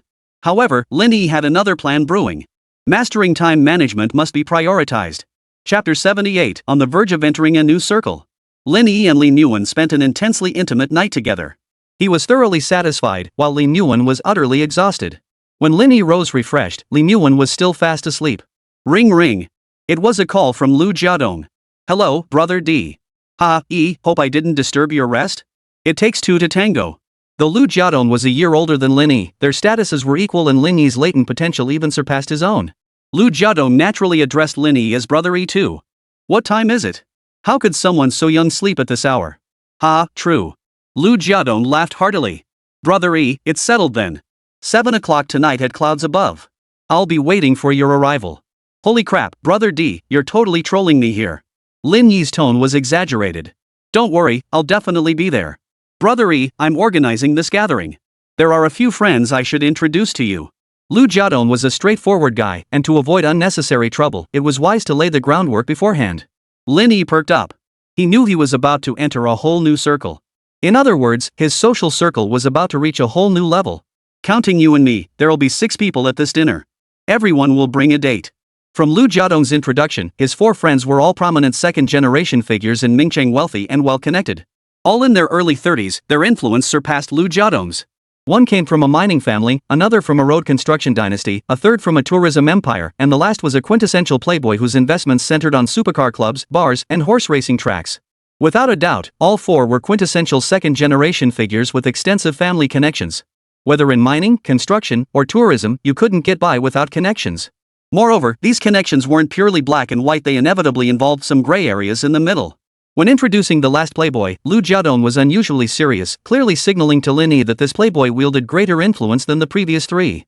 Without comparison, there's no clear concept, and Lin Yi genuinely began to take notice. To invest in so many entertainment ventures? Honestly, without solid backing, you couldn't pull it off. And this backing wasn't confined to a single sphere, it spanned an incredibly broad spectrum. Only by combining the resources of the first 3 second-generation figures could one possibly match this guy's clout. Thus, the dynamics were crystal clear. Lu Jiadong was the underdog in this circle, and this dinner carried the hint of a favor being passed on. The flowers borrowed might be Lin Yi's, or they might belong to those 4 second-generation figures. Who exactly is the recipient of this gesture? That's something that needs to be discussed face to face. Brother D, such a grand affair? E, stop being so modest. You're the one who keeps a low profile. Normally, I wouldn't dare invite these 4. It's only because you're here that I have the courage.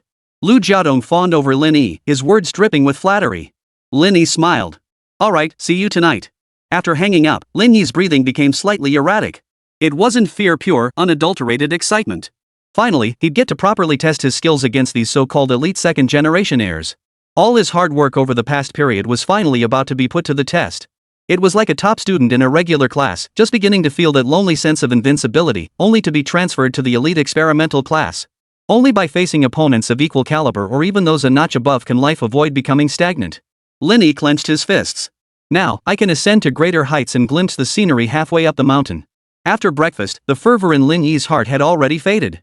Upon reflection, it was nothing special. They were merely 4 second-generation heirs from families with better backgrounds, wealthier resources, and stronger connections than ordinary households. They weren't worth Lin Yi expending too much effort on. They weren't even celestial beings from the Dragon Kingdom's heavenly court at best, they were minor earth deities from the mortal realm. Brother, I'm so tired. Lin Yi rubbed her aching thighs. I need a massage. Otherwise, I'll embarrass myself when I accompany you to that social event tonight. Lin Yi surveyed his handiwork, a satisfied smile spreading across his face. Take this card.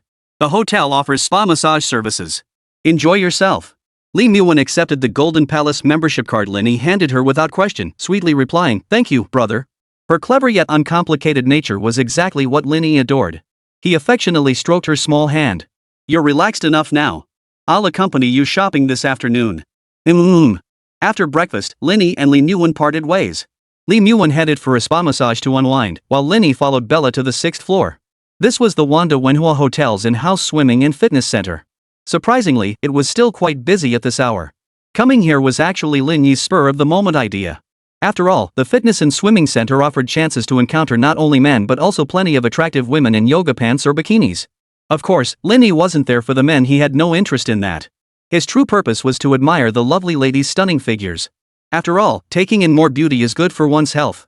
He had nothing better to do anyway, and swimming was a perfect way to pass the time. "Mr. Lin, if you need anything, please speak with the manager inside." "I won't be accompanying you further." Bella gave a slight bow. "The bathrobe, towel, and swimsuit prepared for you in advance are already in the changing room." Wishing you a relaxing and enjoyable time. After she left, the fitness center manager seamlessly took over serving Lin Yi. "Mr. Lin, hello. I'm manager Zhao Lin. It's my pleasure to serve you." That was the privilege of platinum VIP status. At any self-operated facility under the Wanda Cultural Hotel Group, everyone treated you like royalty. "Mr. Lin, would you like me to give you a tour first?" "No need. Let's go straight to the pool." He was here to appreciate beauty, little else interested him. Guided by Zhao Lin, Lin Yi quickly changed into his swimwear and arrived at the pool area. The indoor pool wasn't particularly large, measuring a standard 25 meters long by 10 meters wide. However, the environment was pleasant, and it offered the expected scenic views. In the shallow end, 2 beautiful women were splashing about, a sight that was truly a pleasure to behold. "Mr. Lin, would you like a personal trainer?" Zhao Lin asked as he was leaving. "Is the personal trainer attractive?" Lin Yi caught Zhao Lin off guard with his opening line.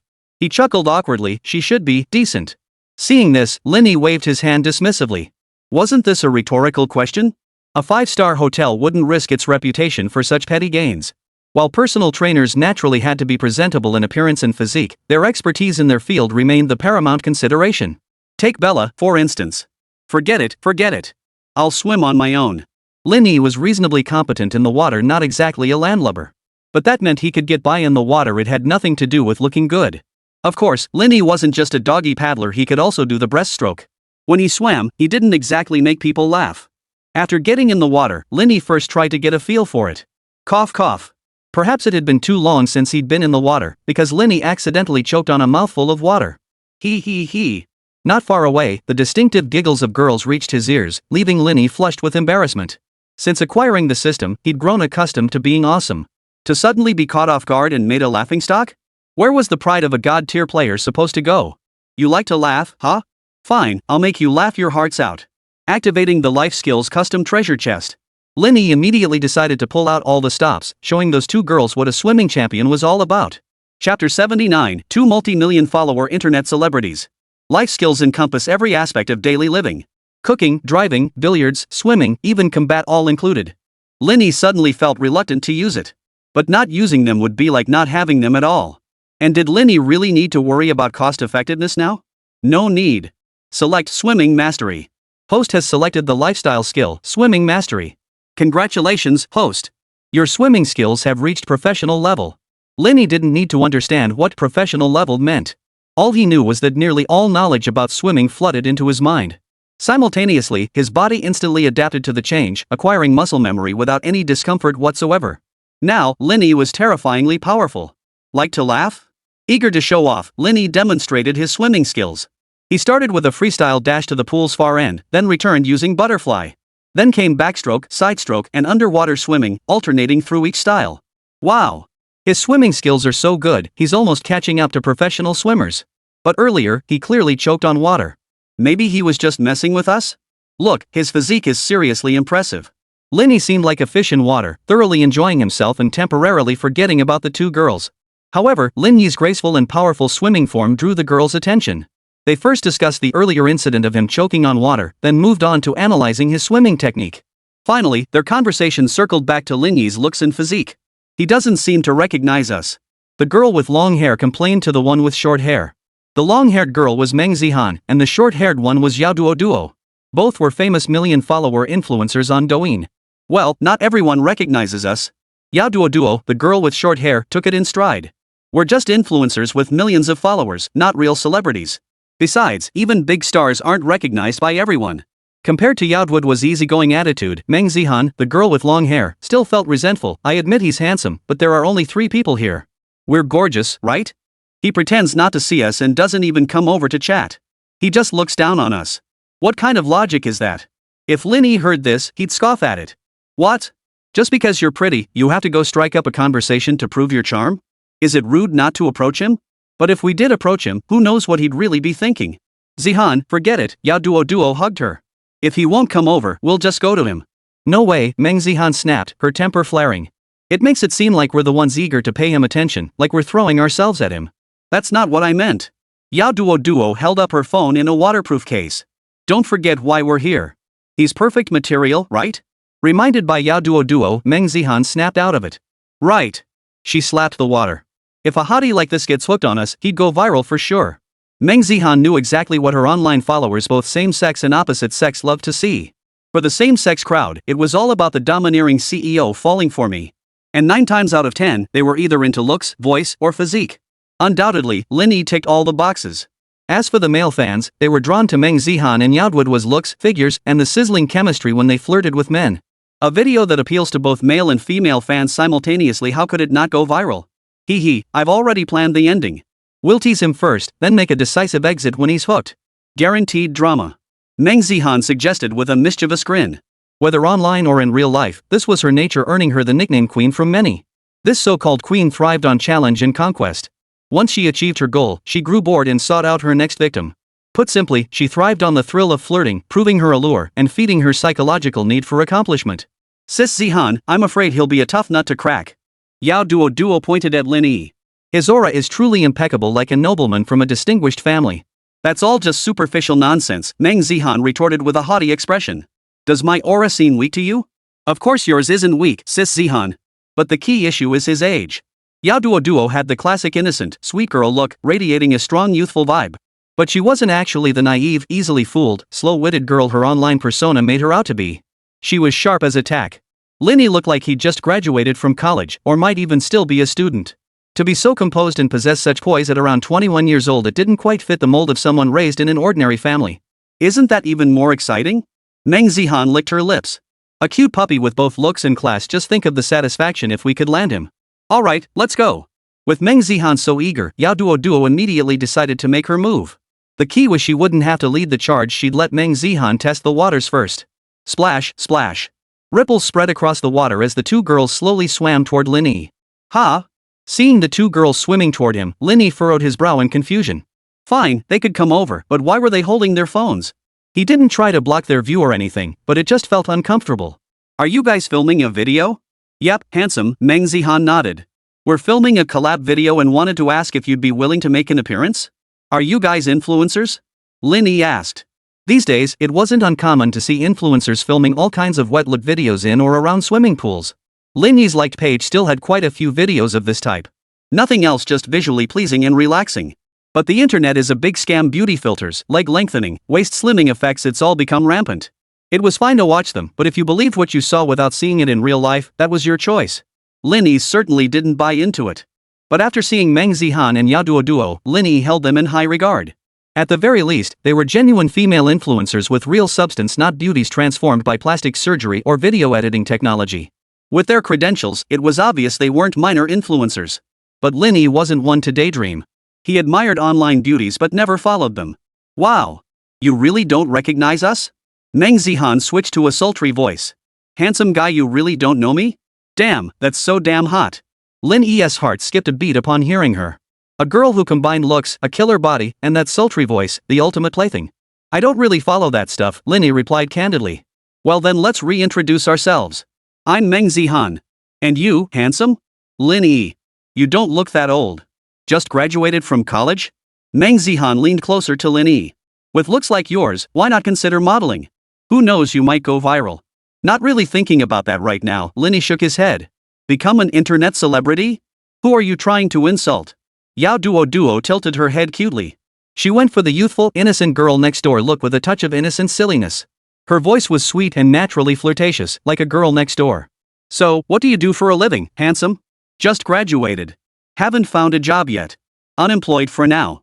Since you're unemployed, why not consider this? Meng Zihan pointed at herself. Big sis can take you places. That little vixen. Lin Yi still refused. I only like watching influencers, but I have no interest in becoming one myself. Meng Zihan persisted. Bro, with your looks and charisma, plus your professional swimming skills, you'd go viral in no time. Plus, our field has high potential. Breaking into showbiz isn't impossible. Even just being an influencer would be better than working a regular job. Lin Yi smiled and countered again. But this line of work is still just working for someone else. From what I understand, influencer contracts are extremely strict. If you don't make it big, you'll waste years of your youth. You might even end up paying out of your own pocket. Don't you agree? Yao Duo looked surprised. Huh, you know so much about this? Did someone approach you before? In today's environment, this stuff isn't exactly a secret, is it? Lin Yi looked as if he could see through everything with crystal clarity. The lower the barriers to entry and the fewer professional walls in an industry, the easier it is for it to become saturated. The effort you put in and the rewards you get back are often disproportionate. Wow! You know so much, little brother. Meng Zihan grew increasingly intrigued by Lin Yi. Shall we go upstairs and chat? Lin Yi didn't refuse. As long as she didn't upset him, chatting with a beautiful stranger was quite enjoyable. As they gripped the pool railing, Lin Yi's eyes lit up. Damn! What an amazing figure. Chapter 80, could it be that coincidental? This is getting interesting. After getting out of the water, Lin Yi felt a hint of disappointment. Meng Zihan and Yao Duo had already wrapped themselves tightly in large bath towels, making it impossible to fully appreciate their beauty. But it didn't matter. The three headed to the lounge area, where manager Zhao Lin, who had been waiting nearby, hurried over. Mr. Lin, is there anything you need? Lin Yi glanced at the two women and asked with a smile, how about some drinks? Meng Zihan and Yao Duo hadn't expected Lin Yi to ask them, but they didn't refuse. Meng Zihan smiled. I'd like something cold, and so would Duo. Signals between adults those in the know understood. Indicating they could drink cold beverages implied their periods weren't due, a hint nearly equivalent to carrying ID when going out. Lin Yi understood instantly, but he didn't follow Meng Zihan's lead. No way, he wanted to keep the upper hand. As for playing hard to get? Lin Yi was no novice at that game either. Let's stick with hot drinks. Lin Yi turned to instruct manager Zhao Lin, get me a Starry Aurora sparkling water. For them, 1 cup each of hot fennel milk.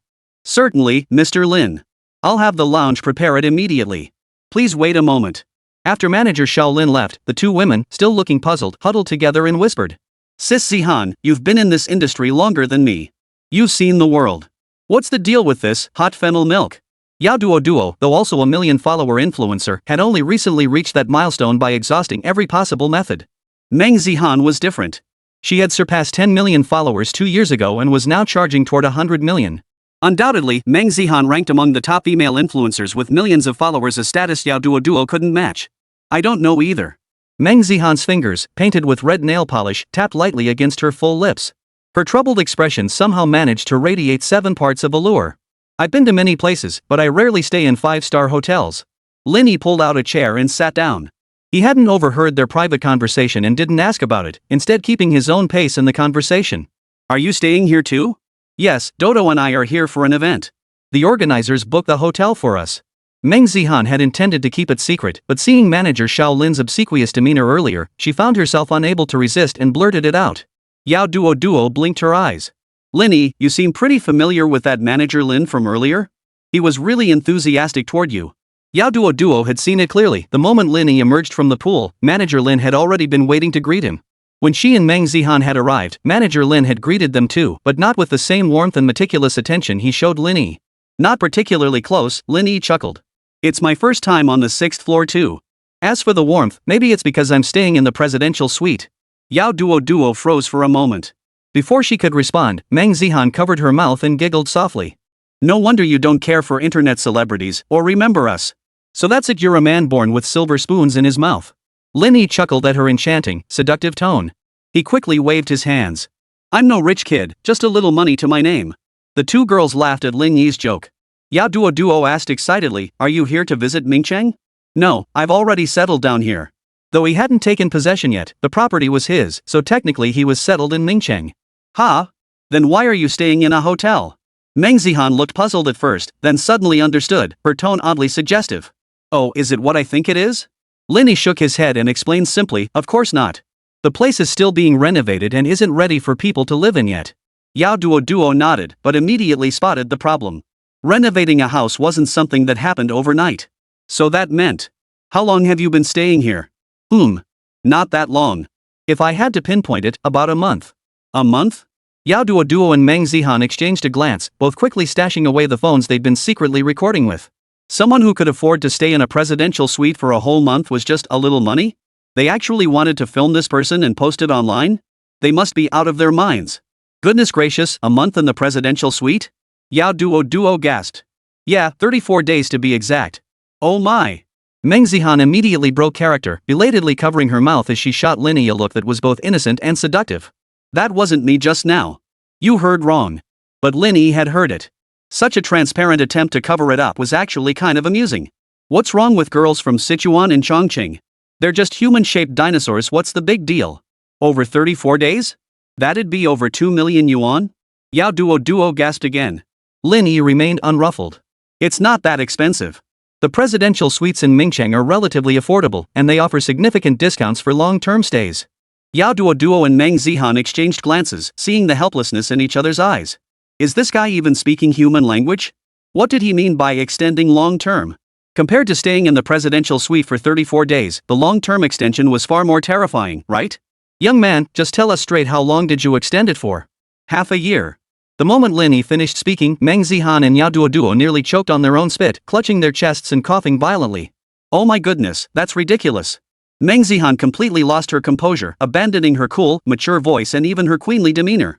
Brother, big brother, I'm sorry, please spare me. She clasped her hands together, waving them frantically. Honestly, I was just thinking about how I'd keep pushing you to become an internet celebrity so I could ride your coattails to fame. But then I turned into a toad. Yao Duo sucked in a sharp breath. The money you spent could have bought a house outright in a prime location. Putting things into perspective, she gasped, so what level of property are you renovating? A standalone villa? Don't exaggerate like that, okay? Lin Yi chuckled. With your net worth, you could live like that too. Bro, no, don't say that. Meng Zihan waved his hands repeatedly. Being able to afford it and being able to live comfortably are two different things. She couldn't bear to squander the money she'd painstakingly saved over the years. Yao Duo also vented her frustrations. Our incomes aren't nearly as high as you imagine. Lin Yi pulled out his phone and waved it in front of them. Don't try to fool me. I've done my homework. One of you has 50 million followers, the other just broke 10 million. You're both top-tier influencers. Don't influencers make money fast? Take that young guy, for instance, his sales from a single livestream easily surpassed 100 million yuan. It's like snatching money. On paper, we do make a lot, but it's not that simple. Meng Zihan counted on her fingers. The money from our online accounts isn't mine personally. First, there's taxes, then team costs, promotion expenses, and the company takes half of what's left. And that remaining half isn't all mine either. If I do live streams, the agency, operations, and others all take a cut from my earnings. As Meng Zihan vented her frustrations, Yao Duo chimed in. Sis Zihan's got it better, her contract's almost up, so she's almost out of the woods. Me? I signed a 5-year contract. And because of my niche, I can't get ads or promote products. I have to rely on promoting songs and streaming to make ends meet. Lin Yi watched the two women, feeling no sympathy. Despite how miserable they made themselves sound, their lives were actually incredibly comfortable. People, after all, love to show off in front of the weak and play the victim in front of the strong. Realizing Lin Yi's status was higher than theirs, they naturally felt no qualms about exposing their vulnerabilities. It was like a puppy lying on the ground exposing its belly, a gesture of submission. Big bro, please carry us. Meng Zihan unleashed her enchanting charm once more. Me and Duo are leaving in a few days. Who knows if we'll ever meet again. Such a blatant request demanded a response from Lin Yi. Then add me on WeChat. Sure thing. After adding both girls on WeChat, Lin Yi didn't think twice before categorizing them into his collectors group. The salesgirls and others from before had long been purged from his contacts. In Lin Yi's view, women of Meng Zihan and Yao Duo's caliber were the ones worthy of being collected. Li Muan, Zhang Ningwei, Wan Xiaoxiao, and Park Hia, however, were placed in a newly created group called Forbidden Fruit. These were the women he intended to treat with genuine respect. Ring ring. After adding each other on WeChat, Meng Zihan and Yao Duo both received calls from their agents simultaneously. Sorry, Lin Yi. I was planning to take you out for dinner tonight, but a job came up. Lin Yi didn't seem disappointed. He simply asked, did the organizer's event start? What are you talking about? Yao Duo looked genuinely unhappy. It's a favor I owe someone. I have to go. Alright, you two focus on work. I'll treat you to dinner another time. Lin Yi watched the two women leave. Just as he was about to head out himself, he received a call from Lu Jiadong. Hey, brother D? I gotta tell you, tonight's drinking session was huge. There were two major internet celebrities. Big influencers? Lin Yi was taken aback. Could it be Meng Zihan and Yao Duo? This was getting interesting. Chapter 81, Trouble from Above, Bad Luck. To maintain an air of mystery and emphasize his own status, Lu Jiadong chose to keep it under wraps for now, teasing Lin Yi's curiosity. That's how social dynamics work. When you're at a disadvantage, you must demonstrate your value. When you hold the upper hand, you must showcase your strength. That's effective socializing. Lu Jiadong handled it perfectly, genuinely piquing Lin Yi's curiosity and giving him a fresh perspective on Lu. A top-tier influencer with millions of followers might not rival a major celebrity, but they're still not someone just anyone can easily invite. Of course, whether influencers or celebrities, their essence remains rooted in the ancient concept of the lower 9 ranks.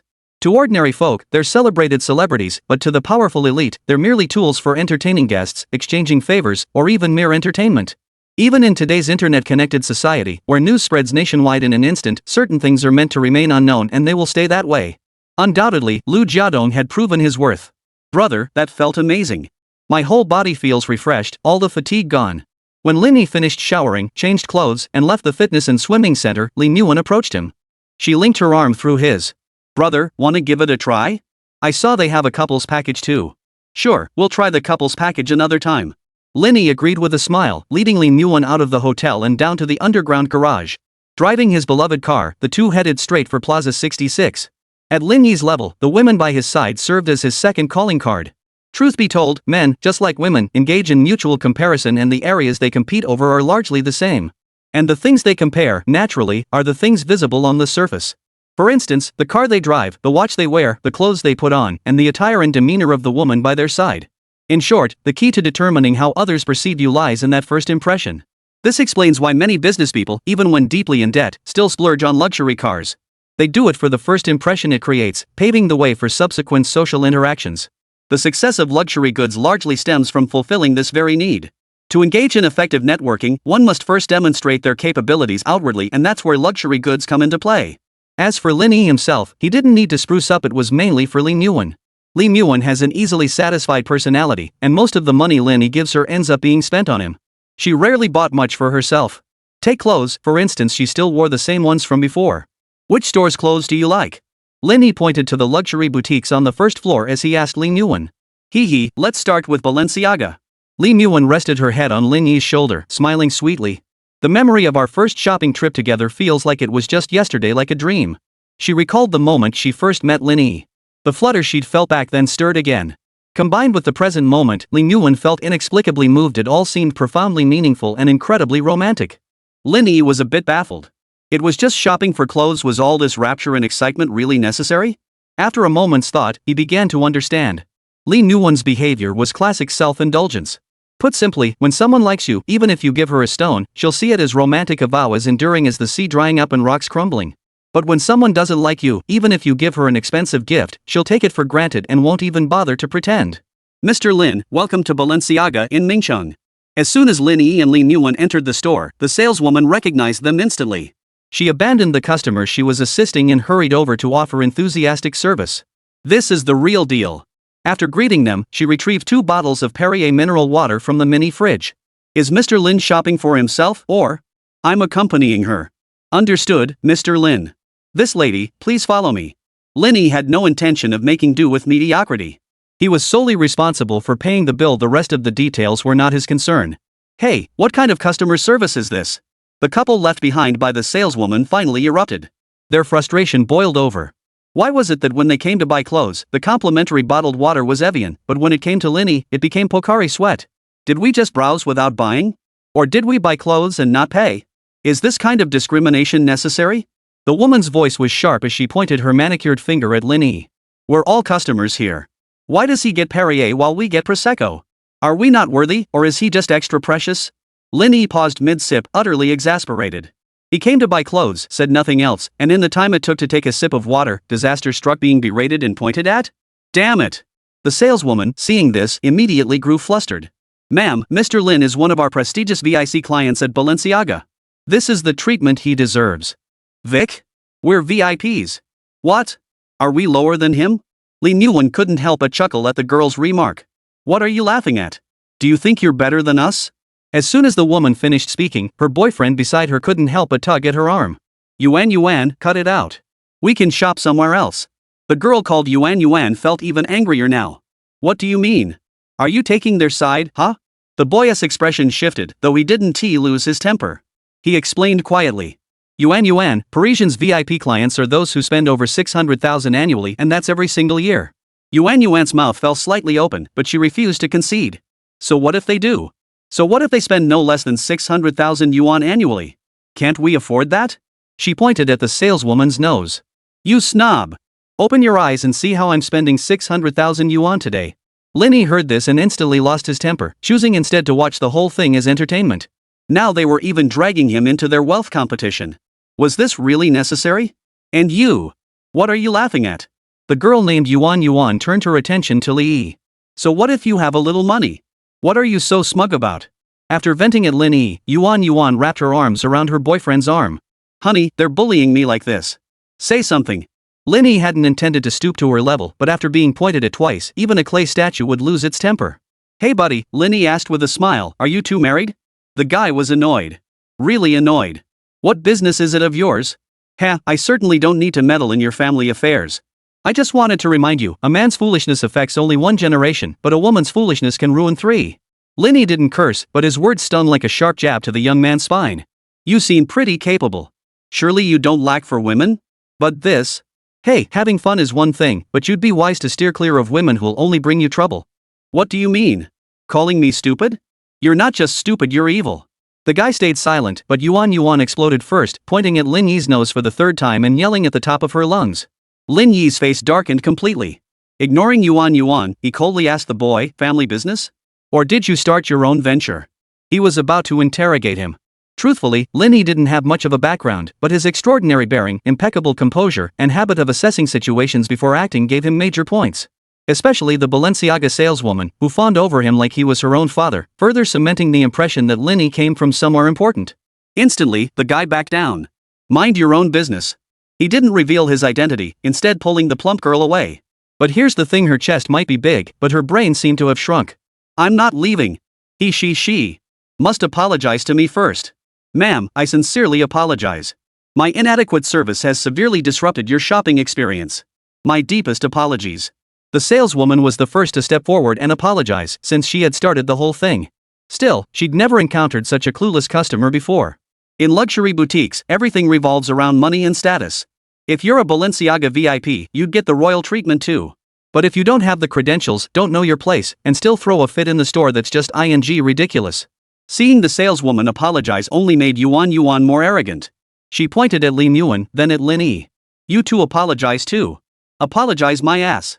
The guy couldn't take it anymore and slapped her across the face. Go play by yourself. The guy stormed over to Lin Yi, calming down a bit. Bro, this is my fault.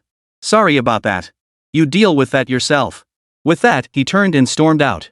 Yuan panicked instantly, no longer daring to throw a tantrum. Covering her face, she tried to chase after him. The saleswoman grinned, stretching her leg lightly. Chapter 82, Clash of Titans, First Strike. Lin Yi was the saleswoman's biggest spender. Currying favor with the big spenders was a mandatory lesson for all salespeople. After all, wherever the big spender chooses to spend their money, they're treated like royalty. Only by satisfying the big spender and leaving a deep, favorable impression could one be remembered when they were ready to spend. That woman named Yuan pointed her finger at Lin Yi and threw a tantrum. Lin Yi didn't lose his temper on the spot. That was his composure, the true bearing of a big shot. Take this example, has anyone ever seen a big shot personally go out on the street to slash someone? A single phone call, a glance, sometimes no action is even needed, and their underlings handle it. The saleswoman saw this weakness and deliberately set him up. But this stunt? She pulled it off brilliantly. Ah! The girl named Yuan let out a startled cry, stumbling a few steps before landing on her knees with a thud right in front of Lin Yi. The smooth floor sent her sliding forward, turning her stumble into a full-fledged slide kneel. Heh, your boyfriend dumped you. Even if you bowed down and apologized to me, it wouldn't help, would it? Lin Yi laughed heartily. Besides, it's not New Year's. I don't have any red envelopes to give you. You too. Yuan shot a furious glare at the giggling saleswoman behind her, but dared not say another word to Lin Yi. She scrambled to her feet and fled Paris world. With the man who backed her up gone, even someone as foolish as her knew she couldn't take him on. Mr. Lin, due to my negligence, I've caused you and this lady an extremely unpleasant shopping experience. I sincerely apologize. The saleswoman bowed deeply, her demeanor as humble as possible. You've made amends, Lin Yi said softly. And I remember you. Thank you, Mr. Lin. Thank you, Mr. Lin. Get back to work. Lin Yi nodded, leaving the saleswoman and Lin Yuan to their clothing purchase. He sat in the lounge area, picked up his phone, and played a round of Honor of Kings. No need for reckless kills, he simply leveled up Dark Messenger to level 4, then embarked on a joyful journey of lane pushing, tower diving, and racking up steps in the King's Canyon. Lin Yi was happy, and Lin Yuan was equally happy. Under the saleswoman's attentive care, she picked out a pile of clothes. By the time Lin Yi finished 2 games, Lin Yuan had finished her shopping. Deliver them to the Wanda Wenhua Hotel. Ask for Bella and have her store them for me. Lin Yi swiped his card and instructed the Parisian boutique saleswoman. Certainly, Mr. Lin. I'll arrange it immediately. The moment Lin Yuan stepped out of Parisian house, clinging to Lin Yi's arm, the excitement she'd been holding back erupted like a tidal wave. So this is what it feels like to be a big shots woman. Ah. So amazing, I'm going crazy. She bounced and skipped, practically glued to Lin Yi's side, repeating over and over how incredibly cool he'd been earlier. 3 sentences. Brother only needed 3 sentences. That woman got slapped, her boyfriend ditched her, and the sales assistant even played dirty tricks on her all while groveling at your feet. Lin Yuan knew how to flatter someone, and soon Lin Yi was beaming with pride. Enough. It's all basic stuff. Talking about it constantly is boring. Go pick out a few more outfits and buy some bags. Lin Yi gave Lin Yuan's pert bottom a playful pat. And you better remember this lesson. If you ever embarrass me like that again, I'll hang you from the rafters and whip you. Hee, big bro, your little slave isn't just good for being hung from the rafters and whipped, I can also be hung from the rafters for, hee. Lin Yi's heart skipped a beat, but he still smacked her forehead. Stop being so naughty. I'll deal with you tonight. The rest of the shopping trip went smoothly. Whenever sales assistants recognized Lin Yi, their reactions were remarkably similar. They all treated him like their father. The more Lin Yuan shopped, the less she wanted to return. The reverence she received in this world made her feel so elated she couldn't bear to stop. Plus, shopping with Lin Yi meant no lugging around heavy bags, just pay and have everything delivered to the hotel. She felt no fatigue whatsoever. But no matter how much joy shopping brought Lin Yuan, it had to come to an end sooner or later. After returning to the hotel and getting dressed, the time she had arranged with Lu Jiadong drew ever closer. Timing the arrival at the banquet was crucial. Absolutely not too late, yet not excessively early either. Striking that balance was crucial. Without overthinking it, Lin Yi decided to arrive 10 minutes early. In his view, arriving 10 minutes early struck the perfect balance. This would allow Lu Jiadong ample time to prepare for any unforeseen circumstances before the event began. It wouldn't make Lin Yi appear overly punctual, thereby diminishing his stature, nor would arriving late give the impression he was deliberately putting on airs. Roar, roar, roar. The roar of the Ferrari A12C's engine drew the attention of passers-by. At the entrance of Yunchangju, Lu Jiadong, laughing heartily as he handed cigarettes to his friends, heard the engine roar and couldn't help but glance over. Coincidentally, the 4 friends he was hosting for dinner today all turned their heads in unison. They were all well-traveled men who had grown tired of driving sports cars. Just by the sound of the engine, they could roughly gauge the vehicle's performance and value. Clearly, the distinctive roar of the A12C's engine was what had made them turn their heads. Holy! That Ferrari's paint job is so damn flashy. You're right. A Ferrari that isn't red does have a special kind of charm. Of course. This is the A12C Ferrari's limited edition supercar released this year. I had one reserved, but someone beat me to it. Oh. So this is the only A12C in Mingcheng? The 4 of them chatted animatedly, critiquing the approaching car. Though they yearned to own one, they didn't let it get to them. A few casual remarks sufficed, no need to dwell on it. Hey, Jiadong, where's your friend? Still not here? Of course he's here, he's backing into the parking spot right now. Lin Yi owned the only Ferrari A12C in Mingcheng. Lu Jiadong knew that. Only his 4 friends, whom he considered a step above his station, were unaware. Before Lu Jiadong could speak, however, the more intimidating-looking man in his 30s piped up. Whoa, looks like Jiadong's friend is no ordinary guy. Hey, we just got here too. Maybe they're stuck in traffic. Jiadong, what do you say? Lu Jiadong sighed. Could you guys slow down a bit? What can I say? If I tell you, won't it just make you look bad? But he had to say it. He pointed at the Ferrari A12C that had just pulled up. He's here. The guy getting out is him. Holy. Jiadong, why didn't you say so earlier? Ran, I wanted to say something, but you guys didn't give me a chance. Lu Jiadong looked utterly innocent. Didn't I mention it when we were arranging lunch? I told you this old classmate of mine is low-key but incredibly capable. Low-key, my ass. He's so low-key he drives an A12C, the only one in Mingcheng. Haha, Ran, stop teasing us. Alright. Since our friend's here, let's all go greet him together. Might as well see just how cool Mingcheng's only A12C really is. They chatted and laughed as they walked toward the car. Lin Yi's car became the perfect talking point. Even though he arrived last, Lu Jiadong and the others didn't say anything out of line, tacitly acknowledging Lin Yi's capabilities. But appearances and inner thoughts were undoubtedly two different things. Brother D. Lin Yi greeted him. Traffic was a bit heavy, so we got here a little late. Li Muan, who accompanied Lin Yi, also greeted Lu Jiadong with the same courtesy as her companion. Hello, Brother D. You too. Lu Jiadong chuckled as he walked over to Lin Yi and introduced him. This is Yi Ran, Brother Ran. And this is... Lu Jiadong introduced them enthusiastically. Having already heard the introductions over the phone, Lin Yi easily matched the names to the faces. The ruggedly built, slightly fierce-looking man was Yi Ran, a stark contrast to his gentle-sounding name. He was the one with the family fortune. The second man was Lu Gaojun, who looked perfectly ordinary, neither striking nor particularly remarkable, though his smile carried an inexplicable warmth. He was the one from the family that ran road construction projects. The third was Su Hushwan, gaunt and thin, with eyes that seemed perpetually hungry. 7 out of 10 glances he cast were fixed on Li Muan. His family was in the tourism business. The last one was the most imposing figure, a towering man nearly 6 feet tall, a quintessential northern Chinese man whose smile radiated sunshine. His name was Wu Yang, a jack-of-all-trades playboy with connections across every industry. Now that we're all acquainted, let's not stand around. Come on, let's go inside and talk. After Lu Jiadong finished the introductions, Wu Yang naturally took the lead, guiding everyone inside. Clearly, Wu Yang was the leader of this small circle. Even if he wasn't, he was unquestionably regarded as the most powerful figure within it. Lin Yi followed along effortlessly, fully aware that the upcoming dinner gathering promised to be quite interesting. But if it turned out to be boring, wouldn't he have come for nothing? Chapter 83, Tian Yun, the woman with a powerful backer. Lu Jiadong, the organizer, became the supporting cast, lagging behind with Lin Yi. Wu Yang led the way, flanked by Yi Ran and 2 others, chatting and laughing about who knew what. Lin Yi remained silent, merely smiling as he watched. Only when one's strength vastly surpasses another's does the guest become the host, a common enough occurrence. As they walked, Wu Yang suddenly stopped, turning to pull Lin Yi closer. Come on, Lin Yi, let me introduce you. Wu Yang pointed to the smiling woman beside them. This is Tian Yun. We usually call her Sister Yun. She's the owner of this place, Clouds Above Residence. No wonder it's called Clouds Above. This is my new friend, Lin Yi. Wu Yang briefly introduced Lin Yi. It seemed simple enough, but Tian Yun, who knew his personality, took note.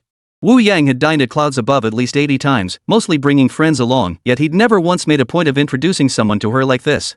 Tian Yun naturally took note. Nice to meet you. Welcome, she said with a smile, extending her hand. Hello, Sister Yun. As Lin Yi shook her hand, he discreetly took her in from head to toe.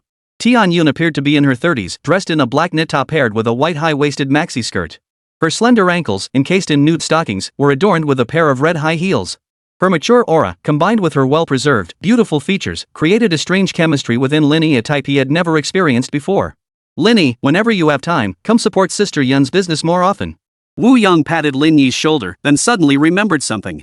Hey, I almost forgot, Sis Yun's business is booming like crazy. Even if you wanted to support her, you might not get a spot. Oh, Mr. Wu, are you deliberately trying to rub it in? Tian Yun shot Wu Yang a flirtatious glare, feigning displeasure. Then, turning to Lin Yi, she said earnestly, as long as young Master Lin wants to come in the future, I promise there will always be a spot for you, no matter how busy I am. Wu Yang and Tian Yun's playful banter was quite an eye-opener for Lin Yi. Who says second-generation heirs are all brainless? Despite Wu Yang's initial overbearing, domineering demeanor that made him seem difficult to deal with. But in the blink of an eye, he'd flattered both Lin Yi and Tian Yun, giving them ample face. First establishing authority, then offering respect. The precision with which he balanced these two was truly masterful. Sister Yun, you said it yourself, no backing out now. Wu Yang casually slung his arm around Lin Yi's shoulder. Looks like next time I come for dinner, if there's no seat left, I'll just have to drop the young Master Lin card. Lu Jiadong, left behind, watched the scene unfold with a mix of envy and bitterness. This was the true value of Mingcheng's sole Ferrari A12C. Given Wu Yang's typically warm-faced yet cold-hearted, calculating nature, it was truly remarkable that he would give Lin Yi such face and even proactively connect him with Tian Yun to build connections. In fact, Wu Yang had already placed Lin Yi on an equal footing with himself. Though bitter about being surpassed, Lu Jiadong understood this society valued raw capability above all. With true capability, you'll find success wherever you go. Without it, forget about saving face, people will strip you bare. As long as you're treating, I have no objections.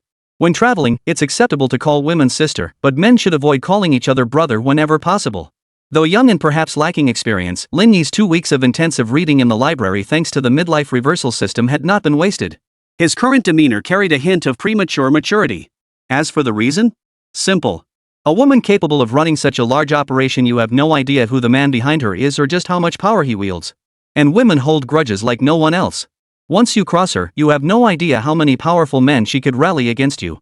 Men, on the other hand, no matter how impressive they appear, are essentially reflecting their own capabilities. There's only so high they can go. That's the logic of social dynamics. Wu Yang understood this well. He couldn't help but glance at Lin Yi, his conviction deepening that Lin Yi was no ordinary man. Take Lu Jiadong, for instance. When they first met, he revealed just a hint of his background, and the other guy started calling him Brother Yang right away. Lin Yi, not addressing him as brother, signaled that he positioned himself as equal to Wu Yang or even slightly above. What was this? It's called confidence. What if he was just a hothead? Impossible. Absolutely impossible. If he were a reckless fool, his eyes would have been glued to Tianyun, a woman ripe and exquisite, the moment he saw her. Not only did Lin Yi not do that, he even addressed her as sister and maintained a perfectly appropriate social distance. Most 21-year-olds couldn't handle that level of restraint. Alright, you two go ahead into the private room. I'll attend to the other guests. After a while of chatting and laughing, Tianyun and Lin Yi exchanged contact information before she made an excuse to leave. Once he was gone, Wu Yang pulled Lin Yi alongside him. Simultaneously, he whispered in his ear that Yun's sister is no ordinary woman, she's the lady of a certain big shot. So it was. Lin Yi nodded upon hearing this, suddenly sensing the tangible power of knowledge manifesting in this moment. Moreover, this moment confirmed an old saying, the more beautiful the woman, the more dangerous she is. Especially those who are mature, beautiful, well-connected, and possess their own businesses, they're the most dangerous. Take Li Muan, for instance. If she were wronged, would Lin Yi help her? He absolutely would. Inside the private room, seating arrangements had already been made. Wu Yang declined several times before taking the seat of honor. Lu Jiadong, as the host this time, sat to Wu Yang's left, while Lin Yi sat to his right. The remaining three could sit wherever they pleased. The female companions each had brought were seated together. Their seating arrangements and positions were closely tied to the status of their respective men. Li Muan cast a timid glance at Lin Yi. This was her first time attending such a social gathering. But Lin Yi couldn't help her much, she'd have to adapt on her own. Whether Tianyun had specifically made arrangements or not, the dishes in this private room arrived swiftly. Within half an hour, a table laden with dishes that were a feast for the eyes, nose, and palate was fully set. Oh my, this jasmine crispy skin chicken is the signature dish here. Lin Yi, you must try it. Wu Yang stated honestly, continuing to cultivate a superficial rapport with Lin Yi. It really is delicious. Lin Yi was thoroughly satisfied. Setting down his chopsticks, he launched into a detailed description of the dish's merits. He hadn't eaten many gourmet dishes, so his knowledge wasn't extensive. But Lin Yi read voraciously, absorbing all sorts of seemingly useful knowledge. When it came to cuisine, he could discuss it with remarkable insight. This left Wu Yang stunned once again. He knew that jasmine crispy skin chicken was one of the signature dishes at Shanghai's Peace Hotel, but he was unaware of its deeper cultural roots and origins.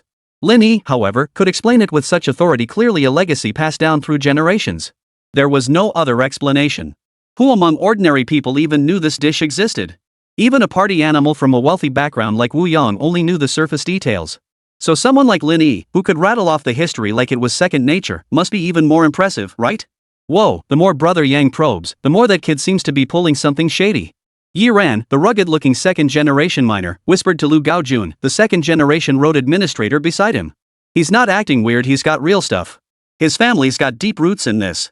Bull heritage, retorted Su Huishuan, whose family ran a tourism business, clearly unimpressed. He could be some smooth-talking hustler. This is just the beginning. In the end, won't it all come down to real skill? Su Huishuan's words were blunt but made sense. Based solely on what Lin Yi had shown so far, it didn't prove he was anything special. They needed to keep probing. Where's the liquor? Why hasn't it arrived yet? Su Huishuan immediately bellowed. Coming right up. Lu Jiadong spotted the waiter approaching with a wooden box containing the liquor and quickly stood to receive it. Ha! We ordered Flying Heaven Maotai. Why is this wine? The owner specifically requested this. To thank you all for your continued patronage, he's replaced the Flying Heaven Maotai. The price remains the same as Flying Heaven Maotai. The waiter explained. Please thank Sister Yun for us, Wu Yang said as he took the bottle without hesitation. It's been ages since I've had the little wooden treasure from Mutai. This will be just the thing to satisfy my craving. Lin Yi had never seen this particular bottle before, let alone tasted it. He didn't pretend to know what he didn't, asking directly, Xiao Muzhen? Yes, Xiao Muzhen. Wu Yang noticed Lin Yi's confusion and felt a hint of smugness, but caution dominated his expression. Lin Yi's reaction was peculiar. Nevertheless, Wu Yang explained it for Lin Yi. This is Maodai's first-generation premium liquor. Back when there were no vintage wines, this was the rarest. How much is this liquor? Lin Yi asked again. Not too expensive, 4 or 5,000 yuan. 2 bottles are still significantly pricier than Fei Tian. This time, Yun Jia did us a favor for your sake, letting us share in the benefit. Wu Yang ended with a joke, further flattering Lin Yi. Honestly, we never got this kind of treatment when we came before, Yiran chimed in with a smile, joining in the praise. Lin Yi understood perfectly, smiling without responding. The men drank baijiu while the women sipped red wine. After everyone poured their drinks, the table buzzed with lively conversation. But Lu Jiadong's expression grew increasingly grim as he kept checking his phone. After a while, the private room door opened, and 2 girls walked in. Sorry everyone, we got stuck in traffic for over half an hour and ended up late. Lin Yi turned his head and recognized them. It was Meng Zihan and Yao Lele. Chapter 84, Exposing a Hidden Big Shot. An apology is all you've got? Lu Jiadong was furious. This dinner gathering served 2 purposes. First, to introduce Lin Yi to his friends. Second, to boost his own prestige by showcasing his connections. Securing a top female influencer with millions of followers was a testament to his connections. But they were late. Wu Yang hadn't mentioned it, nor had Lin Yi brought it up, but they must have been thinking about it. After all, Lu Jiadong had already sent out the invitations. Not bringing it up was a gesture of respect toward Lu Jiadong. But since Meng Zihan and Yao Duo showed up, Lu Jiadong had every right to be furious. Sister Meng and I did indeed. Yao Duo was still unwilling to concede, thinking of arguing back, but Meng Zihan pulled her back. Everyone, we sisters did arrive late. We'll drink 3 cups as punishment. With that, she glanced at Lin Yi nearby, then pulled Yao Duo along as they downed 3 consecutive shots of baijiu. They were using small cups, so 3 cups weren't too much to handle. After the 3 penalty cups, Lu Jiadong didn't dwell on it and let them take their seats. Even though everyone else had brought female companions, squeezing in 2 major internet celebrities wouldn't make much difference. At gatherings like this, who would bring a girlfriend from a matching social class? True love? With money, true love isn't limited to just one person. With the right skills, taking home your own companion while also sweeping up Meng Zihan and Yao Duo wouldn't be a problem. Better to lose a sister than lose yourself. Meng Zihan made her decision instantly, taking a seat right beside Lin Yi. Yao Duo glanced around and sat down beside him too. And just like that, Lin Yi became the center of attention once more. Lin Yi, you're playing dirty here. Wu Yang teased. Handsome, loaded, and young, all the beauties flock to you. Exactly. Don't you owe us a treat? Su Huishuan, the lecherous glutton, immediately joined the teasing. He'd long disliked Lin Yi. Of course, he also hoped to use this harmless little provocation to get Lin Yi to spill more secrets. That's a tough one, Lin Yi chuckled, shrugging his shoulders without moving an inch. If they want to sit here, I can't exactly stop them. The unspoken message was clear, it's all about your own skills. If you can't compete, don't blame your buddy for being too handsome. Su Huishuan chuckled and said nothing more. Lu Jiadong quickly stepped in to smooth things over. Bro Yang, do you even remember them? Wu Yang glanced at the 2 women. Hey, how could I not know them? I even helped them get their first TikTok hit. Once the topic was broached, the conversation at the table naturally drifted toward the world of internet celebrities. As the conversation flowed, Lin Yi learned another layer of Wu Yang's identity. He was also a shareholder in Worry-Free Media, one of China's top MCN companies. Those familiar with Worry-Free Media knew its registered capital stood at a staggering 60 million yuan. Registered capital and actual valuation are 2 different things. Generally, the higher the registered capital, the stronger the initial strength, the better the prospects for future development, and the more follow-on funding it can attract. Undoubtedly, Worry-Free Media, with its 60 million yuan registered capital, had achieved remarkable results. Currently, Worry-Free Media has gathered most of the top influencers in the short video industry, with Meng Zihan and Yao Duo being 2 of them. Moreover, Weibo Media itself boasts numerous accolades such as Top Short Video MCN and Weibo's Top 10 Most Influential Live Streaming Agencies. As a shareholder of Weibo Media, Wu Yang's influence is evident. And this is merely a fraction of his investments. Facing the company's shareholders, Meng Zihan and Yao Duo, who were previously unaware of Wu Yang's involvement, now that they knew, naturally sought to curry favor.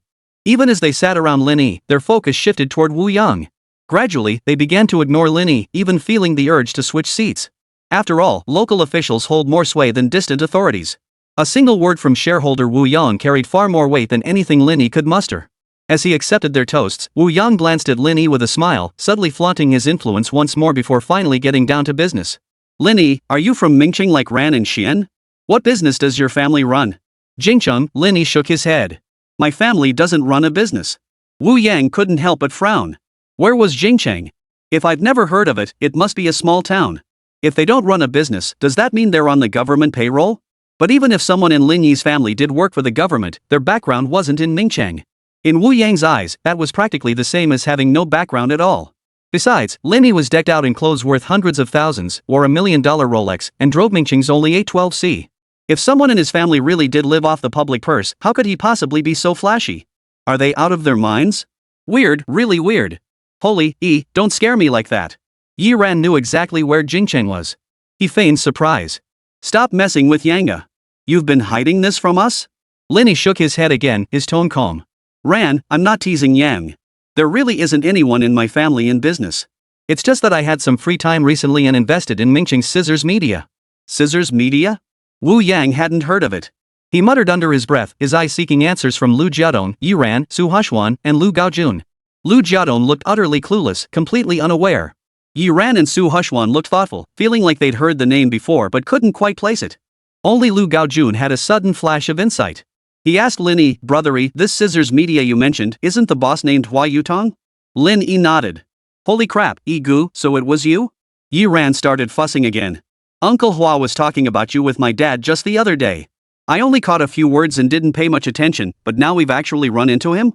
Yi Ran hurriedly poured a glass of wine. Why didn't you say so earlier? I would have sat next to you instead of with Zihan and Duo. Come on, let's have a drink. Lin Yi never turned down a drink.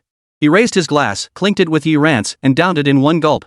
But he never imagined things would escalate to this point.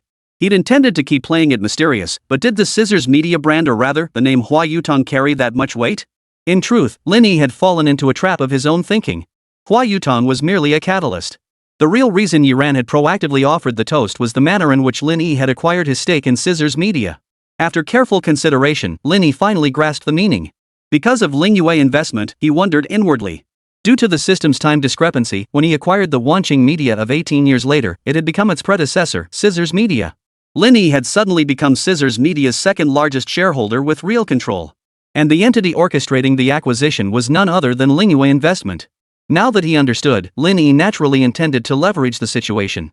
Brother Ran and General Manager Hua have a connection? Lin Yi was the youngest at the table. While Wu Yang and the others addressed each other as brother, Lin Yi couldn't accept that title directly and had to adjust his speech. Well, Ego probably doesn't know this, but my family once held some of Scissors Media's original shares. As Yi Ran finished speaking, Lu Gaojun chimed in, what a coincidence, my family also held some of Scissors Media's original shares. This time, Lin Yi smiled. Lu Gaojun stood to toast him. Brother Yi, I'll raise a glass to you too. You've just had some drinks, so take it easy. I'll down mine. Lin Yi stood up and downed his glass in one gulp. Brother Yi, you're a real man. Ha, Brother Jun can really hold his liquor. After exchanging compliments and sitting back down, the atmosphere at the table suddenly became incredibly harmonious. Meng Zihan and Ya Duo felt their heads buzzing. Weren't Yi Ran and Lu Gaojun supposed to be toasting Wu Yang? Why were they suddenly offering drinks to Lin Yi? The two women discreetly observed Wu Yang's expression. It was clear he was equally puzzled. It wasn't just Wu Yang. Su Huashuan looked utterly bewildered too. Wait, what's going on here? He asked Yi Ran and Lu Gaojun. When did your families get involved with Hua Yutong? The mention of Hua Yutong made Yi Ran and Lu Gaojun reluctant to speak. This world wasn't black and white, especially for those in mining and road construction. Some things simply couldn't be discussed openly. Clearly, Su Huashuan was the least perceptive of those present, having overstepped with his questions. Seeing their reluctance, he caught on, downed his glass of wine in one gulp, and fell silent. Lu Jiadong stepped in again to smooth things over. These days it's all about cross-shareholding. Take my family's bathhouse, for example. Brother Yang, Brother Ran, Brother Jun, and Brother Xian all have shares. Of course, our family also holds shares in their businesses. We all profit together, right? Cross-shareholding? It's clearly just a form of mutual benefit and alliance. Dongga is right. Yi Ran quietly changed his tone, having previously addressed him as Jiadong every other word. Because it was obvious who was behind it. He thought Lu Jiadong had found a capable young associate to bring into the circle. But instead, he'd brought in a heavyweight. Blaming him was out of the question. Instead, he could only place even greater importance on Lu Jiadong and harbor a slight grudge. If you have this kind of connection, why didn't you say so earlier? Wu Yang remained puzzled, unaware of the connections behind Scissors Media's shares. It was Lin Yi investment, Lu Gaojun explained. My dad mentioned it to me. When Yi Gu acquired Scissors Media's shares, it was Lin Yi investment and Huada law firm joining forces. They moved with lightning speed. Those two sentences finally clicked for Wu Yang. For Lin Yi investment and Huada legal affairs to join forces like that, just how much clout does that take? Why use a sledgehammer to crack a nut? Alright, I've really been out of my league here. Don't blame me, Yi Gu. Here's to you. Meng Zihan and Yao Duo were utterly dumbfounded. Why was Wu Yang, the host seated at the head of the table, suddenly offering a toast to Lin Yi? What kind of surreal turn of events is this? Chapter 85, Toasting for Status, Money, and Connections. Wu Yang already regretted taking the seat of honor. Lin Yi Investment and Huada Law Firm were, respectively, the largest investment institution and law firm within the Dragon Nation. The intricate web of connections behind them was vast and powerful beyond measure. Someone like Wu Yang only scratched the surface, knowing nothing of the deeper layers. But delving deeper was pointless. All he needed to know was that Lin Yi, who could sway these two institutions, was incredibly formidable. He was simply untouchable. If he truly provoked Lin Yi, and these two institutions joined forces again, every single person present, no matter how deeply hidden, would be dragged out and utterly destroyed. After all, the naive never amass great wealth. The accumulation of capital is always bloody and brutal. Who can claim to be completely clean? Brother Yi, I'm on pins and needles here. Come on, let's switch seats. Brother Yang, you're too polite. We're just friends gathering for a meal and drinks, no need for all that formality. Lin Yi waved him off, giving Wu Yang face. It takes two to tango. Though Wu Yang had demonstrated his strength earlier, he hadn't provoked trouble. Now that he'd confirmed Lin Yi's status and understood certain things, Lin Yi naturally wouldn't hold it against him. Besides, Brother Yang is older than me. It's only fitting he sits here. I'm only a few years older, nothing compared to you. Wu Yang sighed, neither insisting on giving up his seat nor testing Lin Yi further. Pushing further wouldn't be making friends, it would be making enemies. Some things were better left unsaid. Brother Yi, you've kept me in the dark for so long. Let's use this chance to have a proper drink. Lu Jiaodong stood up with a broad smile and clinked glasses with Lin Yi. After drinking and settling back down, they began reminiscing about the rough and tumble days of the past. Undoubtedly, with the revelation of Lin Yi's identity as a hidden powerhouse, Lu Jiaodong's standing within this circle rose accordingly. That's the power of connections. If you know an influential big shot or an accomplished classmate, you too can shine in certain situations. Make no mistake, this is the age-old Chinese saying, when one person becomes enlightened, even the chickens and dogs ascend to heaven. It's not just China either. In the heavily whitewashed foreign world, personal connections are even more critical than here. In China, you won't find stories of getting into top universities like Peking or Tsinghua with just a recommendation letter. But in the Eagle Nation, a single recommendation letter could get you into an Ivy League school, or even secure a high-ranking government position. Without a doubt, Lin Yi was now the top connection everyone at the banquet table was scrambling to secure. In the blink of an eye, Lin Yi became the focal point of the gathering, with everyone revolving around him. Lin Yi began speaking freely, knowing that as long as he didn't reveal crucial information, he could say whatever he wanted. Those present would simply go along with his flow. The feeling of being fawned over by everyone, pure bliss.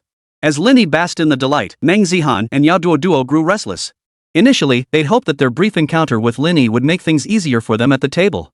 But after sitting down, Wu Yang's presence had pushed Lin Yi away. Such a sudden change in attitude was perfectly normal for women, but in the eyes of men, it was blatant exploitation. And the kind that discards you once they're done. Pamper you? Even if Lin Yi didn't show it, Meng Zihan and Yao Duo knew they had to make amends. Young Master Lin, I'd like to toast you. Meng Zihan stood up, holding her glass, her voice tinged with nervousness. Lin Yi understood Meng Zihan's intentions perfectly. He raised his glass and clinked it against hers. Wine is fine, but please don't call me Young Master Lin. Just call me Lin Yi. However, hearing Meng Zihan's title grated on Lin Yi's nerves. When someone of genuine standing addressed him as Young Master Lin, he didn't object, not out of weakness or fear of confrontation, but because circumstances demanded it. But when those less capable than him addressed him as Young Master Lin, he could directly state his preference. All that young master nonsense sounded like the ramblings of an uneducated, spoiled rich kid. A man of substance like Lin Yi wouldn't stoop to using such a trite title. Meng Zihan, who had been studying Lin Yi's expression, felt a sudden pang of anxiety, mistakenly believing he held a grudge against her. Fortunately, Lin Yi took a sip, forcing Meng Zihan to down hers in one go. She resolved to mend their relationship later. Just as Meng Zihan was about to set down her glass, Yiran suddenly chimed in with a cheerful smile. Zihan, there are so many people at this table. You're only toasting my brother Yi and forgetting about us all? No. How could that be? Meng Zihan quickly poured another glass and said with a smile, Mr. Wu, Mr. Yi, Mr. Lu, Mr. Su, and Mr. Lu. I toast to you all. At a banquet, one person can toast many, but one toast can't be for many people. Heh, Zihan, you wouldn't be unaware of that, would you? Yi Ran kept smiling, his fierce expression making him look even more menacing. What? Are we not worthy of sharing a drink with you alone? Lin Yi made no move to stop him. He knew Yi Ran was reading the room, trying to vent Lin Yi's frustration.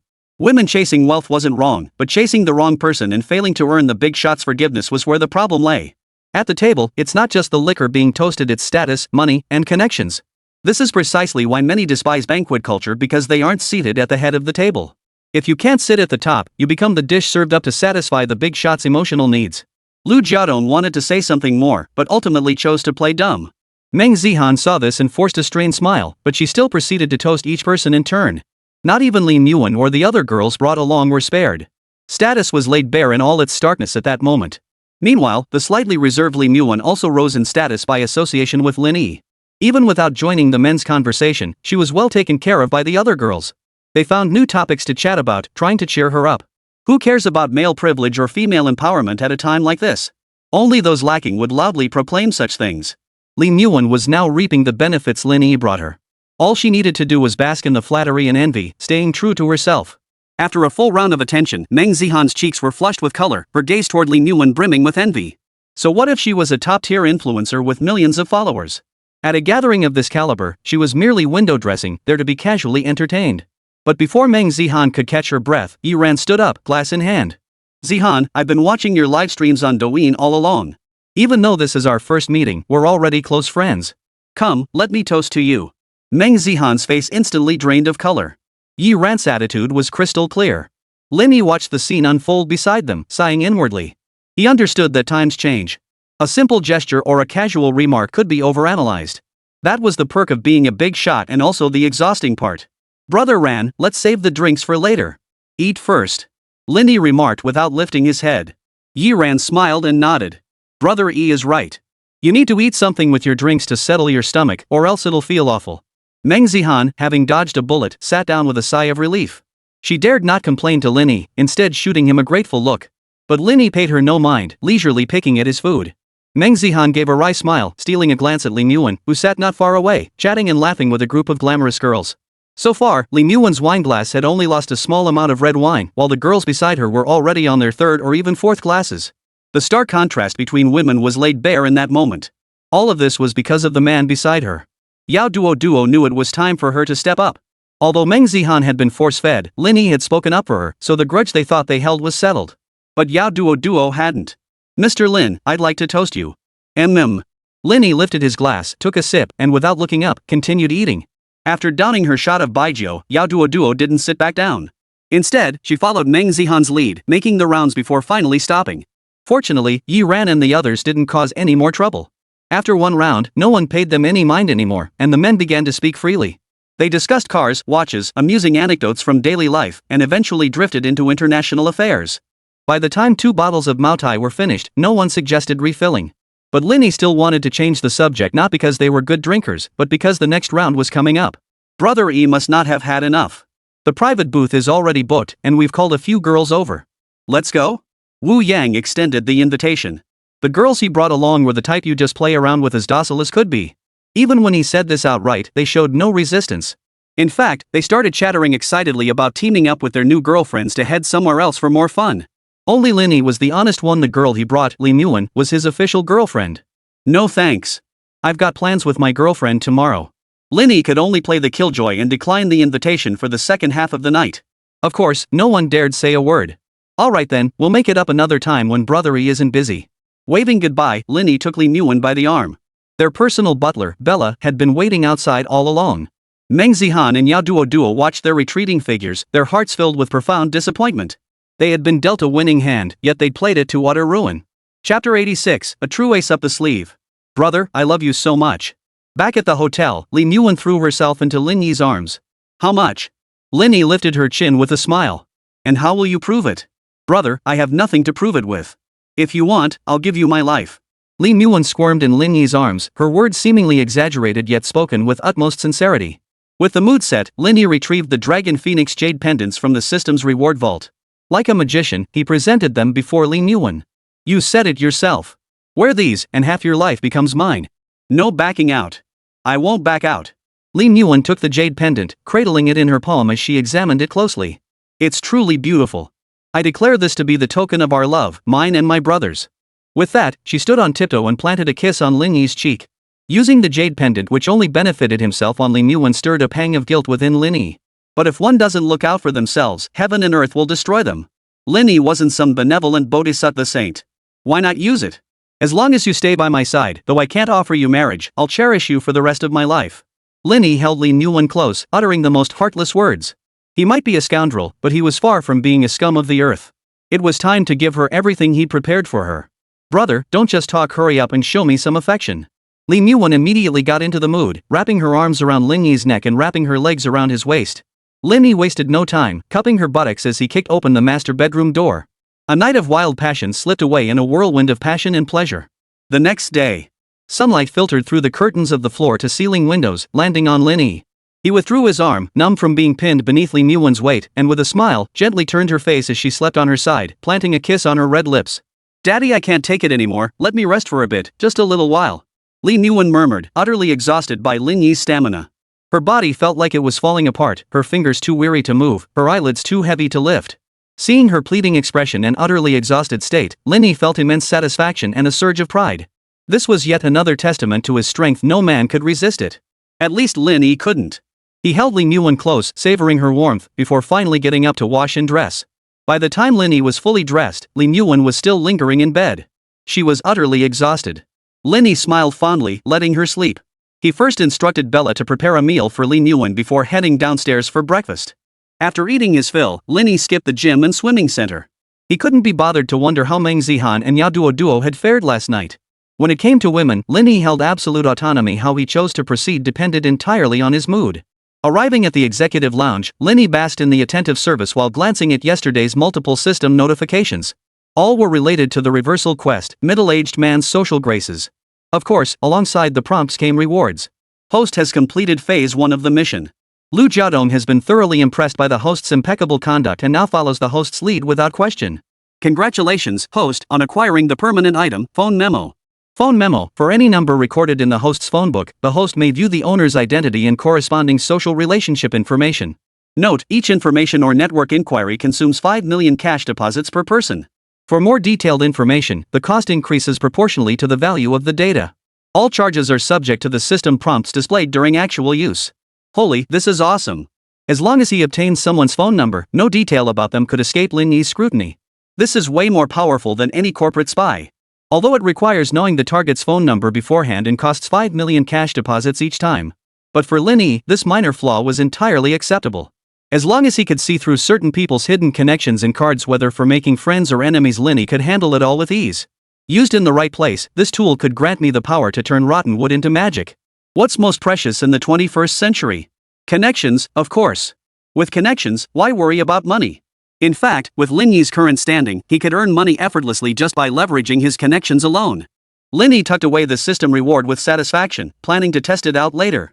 He immediately turned his attention to the second system notification. Underdog Quest Middle-Aged Social Savvy updated in real time. Host has connected with Yi Ran, energy tycoon of Mingcheng Lu Gaojun, engineering magnate, and Wu Yang, renowned political business broker of Longhua, through Lu Jiadong. During a banquet, the host skillfully used a pretext to win over all three, subtly planting the idea that they should follow the host's lead. Host, persevere in your efforts. Upon fully winning their allegiance, you shall receive rewards including but not limited to funds, equipment, free attribute points, skills, etc. These guys, like Wu Yang, are no ordinary characters, Lin Yi mused, then couldn't help but wonder, why isn't that Su Hushwan here? After a moment's thought, Lin Yi dismissed Su Hushwan from his mind. If the system hadn't mentioned him, it likely meant his family had fallen on hard times, or that 18 years later, he was no longer around. Regardless of Su Hushwan's future or that of Wu Yang and the others, it held little relevance to Lin Yi at this stage. Convincing them should be a breeze. Lin Yi felt triumphant. The midlife comeback quest automatically updated by the system would be just as easy to complete. He glanced at the next system notification. Reversal mission, enter high-end circles completed. Real-time update. Connection 4, Lu Jiadong, director of Mingcheng's high-end club Golden Palace. He has countless connections throughout Mingcheng. Political and business elites in the city all give him considerable respect. Unless it involves mortal enemies, if trouble arises in Mingcheng, seek Lu Jiadong's assistance. System rating, 73 points. System evaluation, a small pond cannot produce a true dragon. Influence is confined to the local area and cannot extend outward. System reward, Bath Emperor. Bathing Emperor, permanent title. Equipping grants +5 to charisma attribute.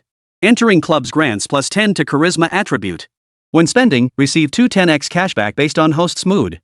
Each rebate cannot exceed 1 million credits. Applies to non-personal spending as well. This title. Perfect. Lin Yi didn't hesitate.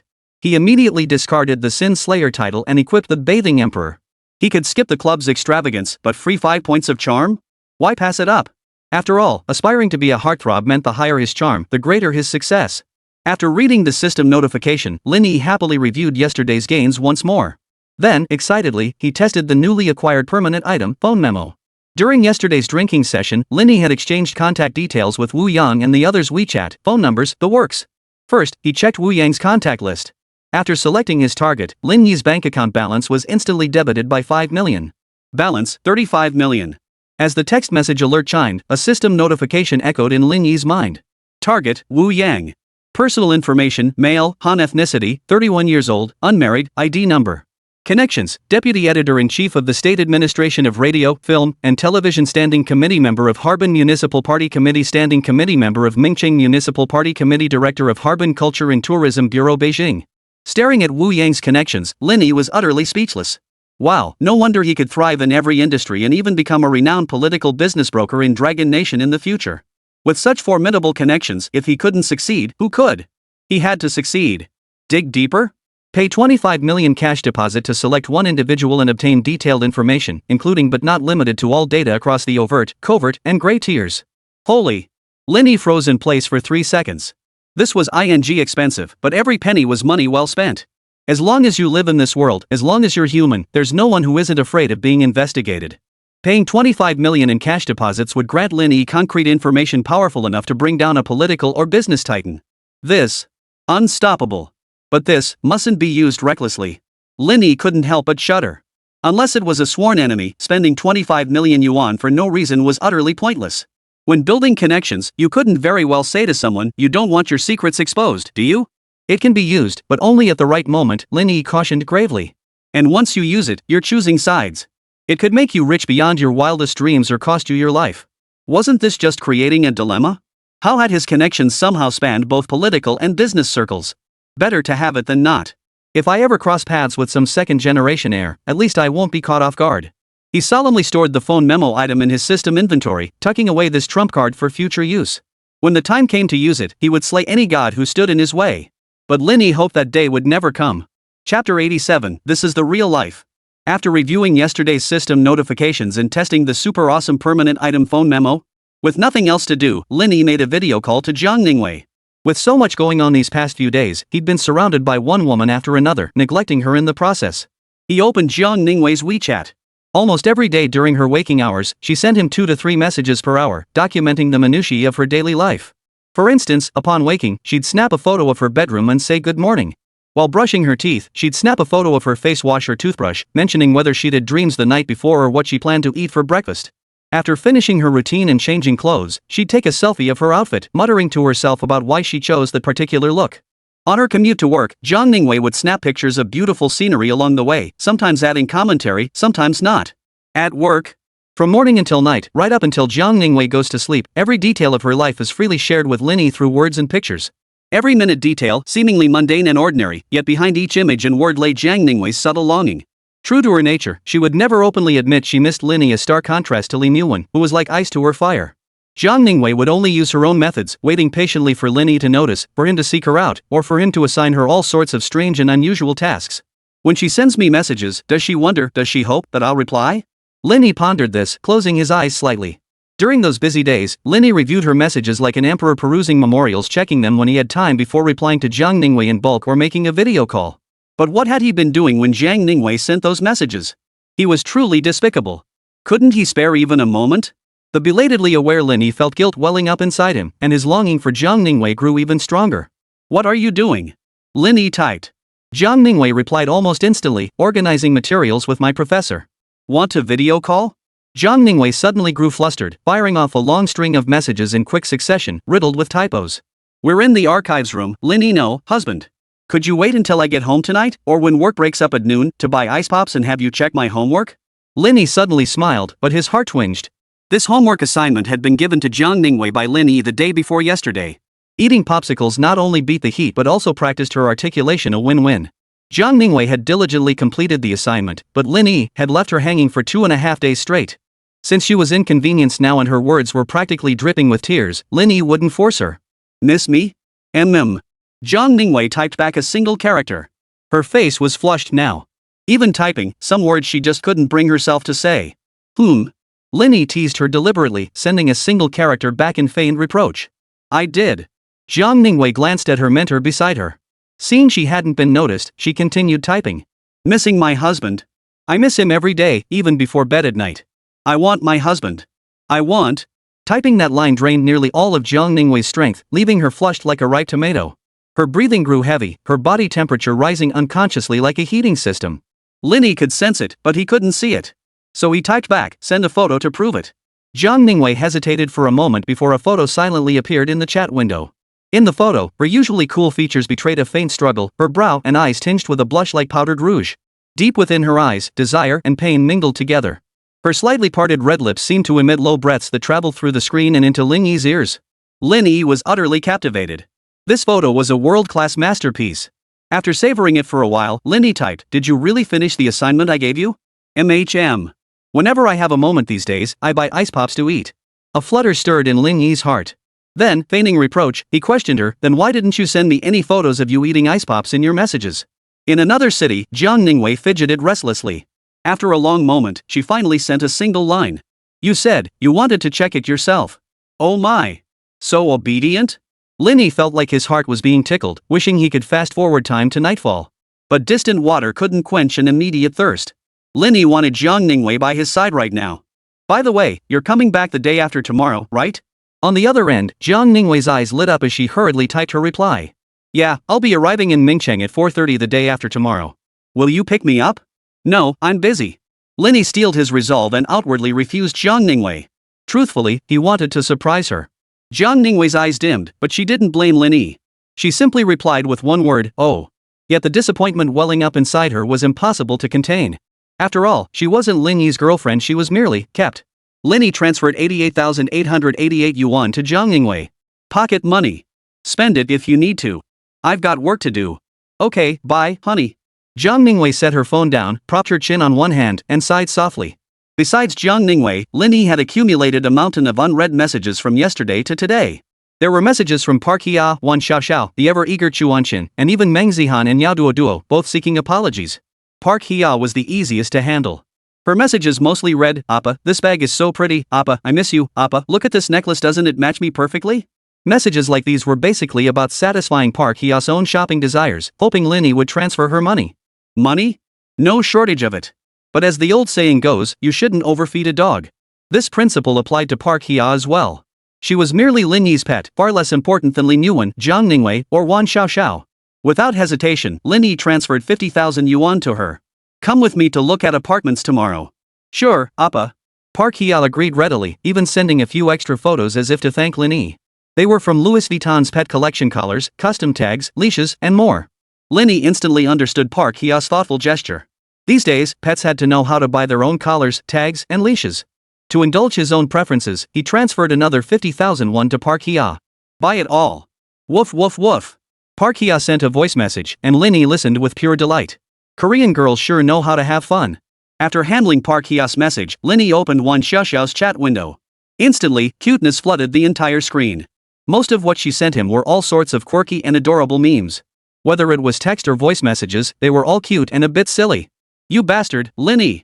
If I ever get pregnant, I'm moving far away so you'll never see me again. Lin Yi, you jerk. You're driving me crazy. Talk to me. Wah? You heartless jerk.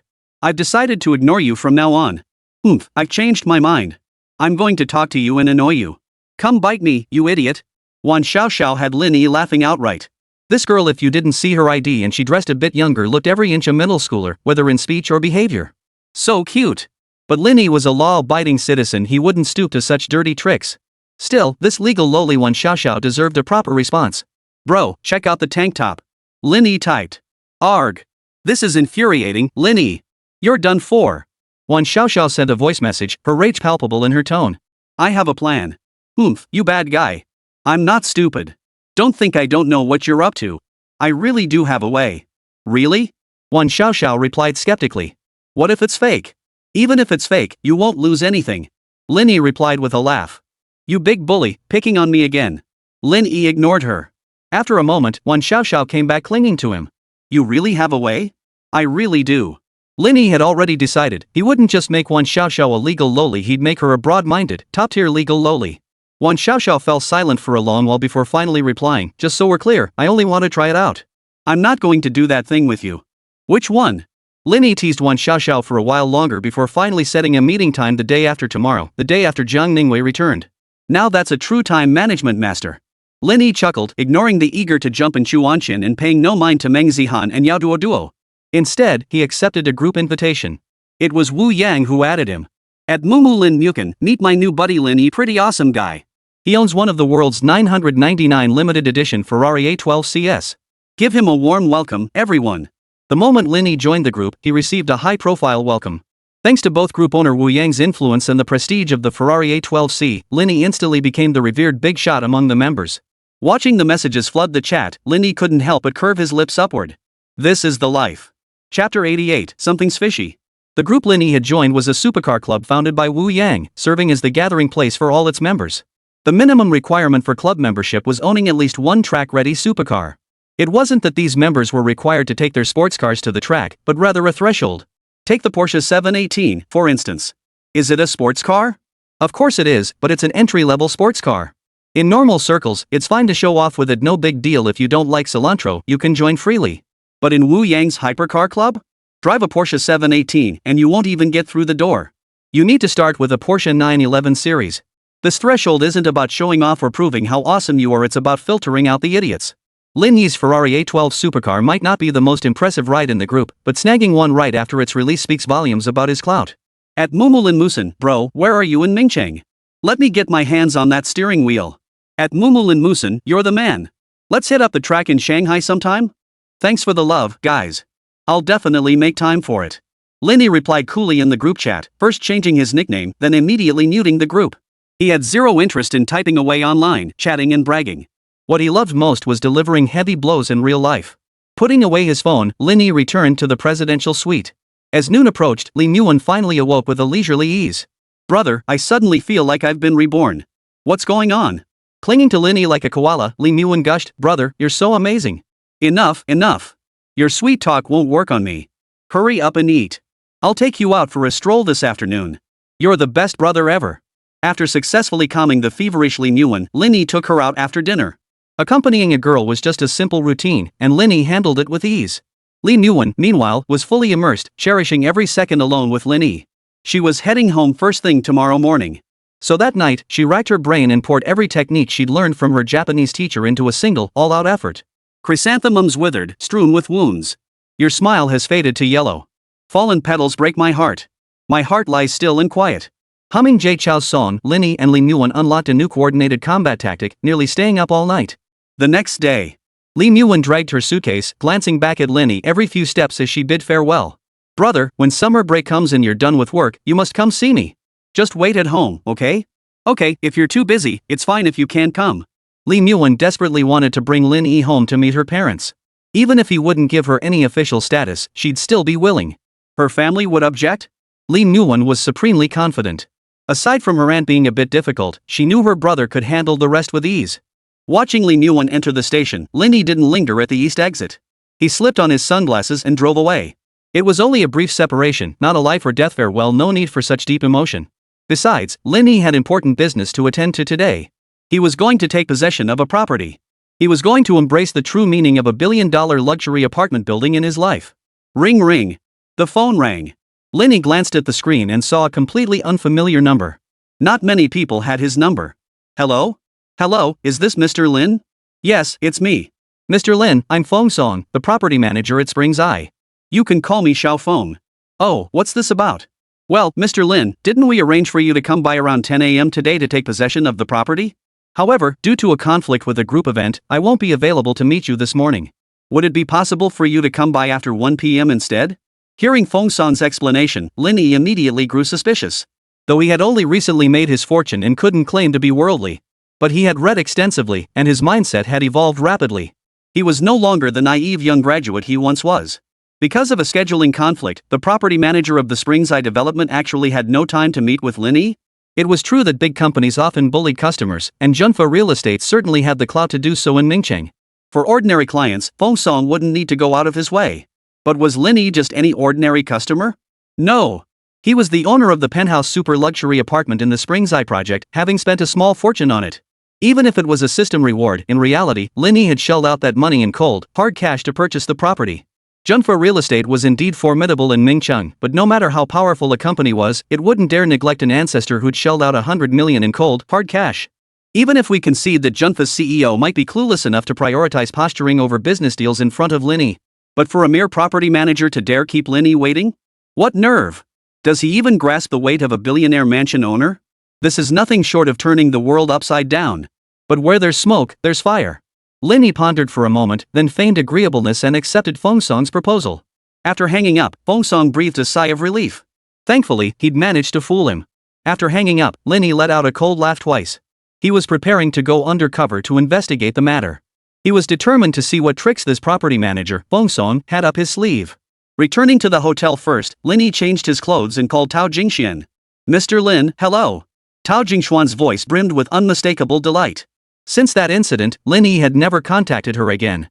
The messages she mustered the courage to send, along with the carefully curated social media posts, had all fallen flat. No response from Lin Yi. Self-aware, Tao Jingxian knew Lin Yi didn't see her as a match and gradually let go of her hopes. But today, Lin Yi's unexpected call had revived those dormant hopes. Who wouldn't want to be the spoiled wife of a tycoon? So, I recall you're a salesperson at Junfa Real Estate, right? Mr. Lin, you might be mistaken. I'm a salesperson at Yalong Real Estate. Tao Jingxian felt a bit helpless. As expected, Lin Yi still didn't take her seriously. Their relationship was purely superficial. But she didn't get angry. She continued, Mr. Lin, actually, you're not entirely wrong. Yalong Real Estate's parent company is Junfa Real Estate Group. Lin Yi hadn't expected to make such a blunder, but among his real estate industry contacts, Tao Jingxian was the only one he knew. He smiled. Jingxian, about that event Junfa Real Estate is planning at the Springside development, you know about that, right? Will you be attending, Mr. Lin? I'll be there. Oh? How long will the outdoor gala last? Lin Yi inquired. The internal schedule has it starting at 9 a.m. and ending at 11 a.m. Even if the subsequent prize draw drags on, it won't extend beyond half an hour. Everything should wrap up by 11:30 at the latest. Lin Yi's expression turned cold as he pressed, does an event like this require the property manager's involvement?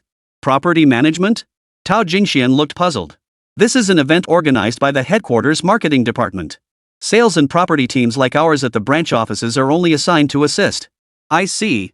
Got it. Lin Yi was now certain that Feng Song, the property manager, was hiding something. Will you be joining us, Mr. Lin? Yes, I have some business to attend to. Got it, Mr. Lin. Rain or shine, we'll be waiting for you on site. After hanging up, Lin Yi checked the time and drove straight to Springside. That Feng Song better have legitimate business and better not be doing shady deals by exploiting his position, as Lin Yi suspected. Otherwise, he'd make him pay. Chapter 89, now you know who it is, right? Listening to music, he gently pressed the accelerator. 20 minutes later, Lin Yi parked his Ferrari in the underground garage of the Springside Business Center. Seeing it was still half an hour before 9, Lin Yi didn't rush out. He took the escalator to the first floor and strolled around casually.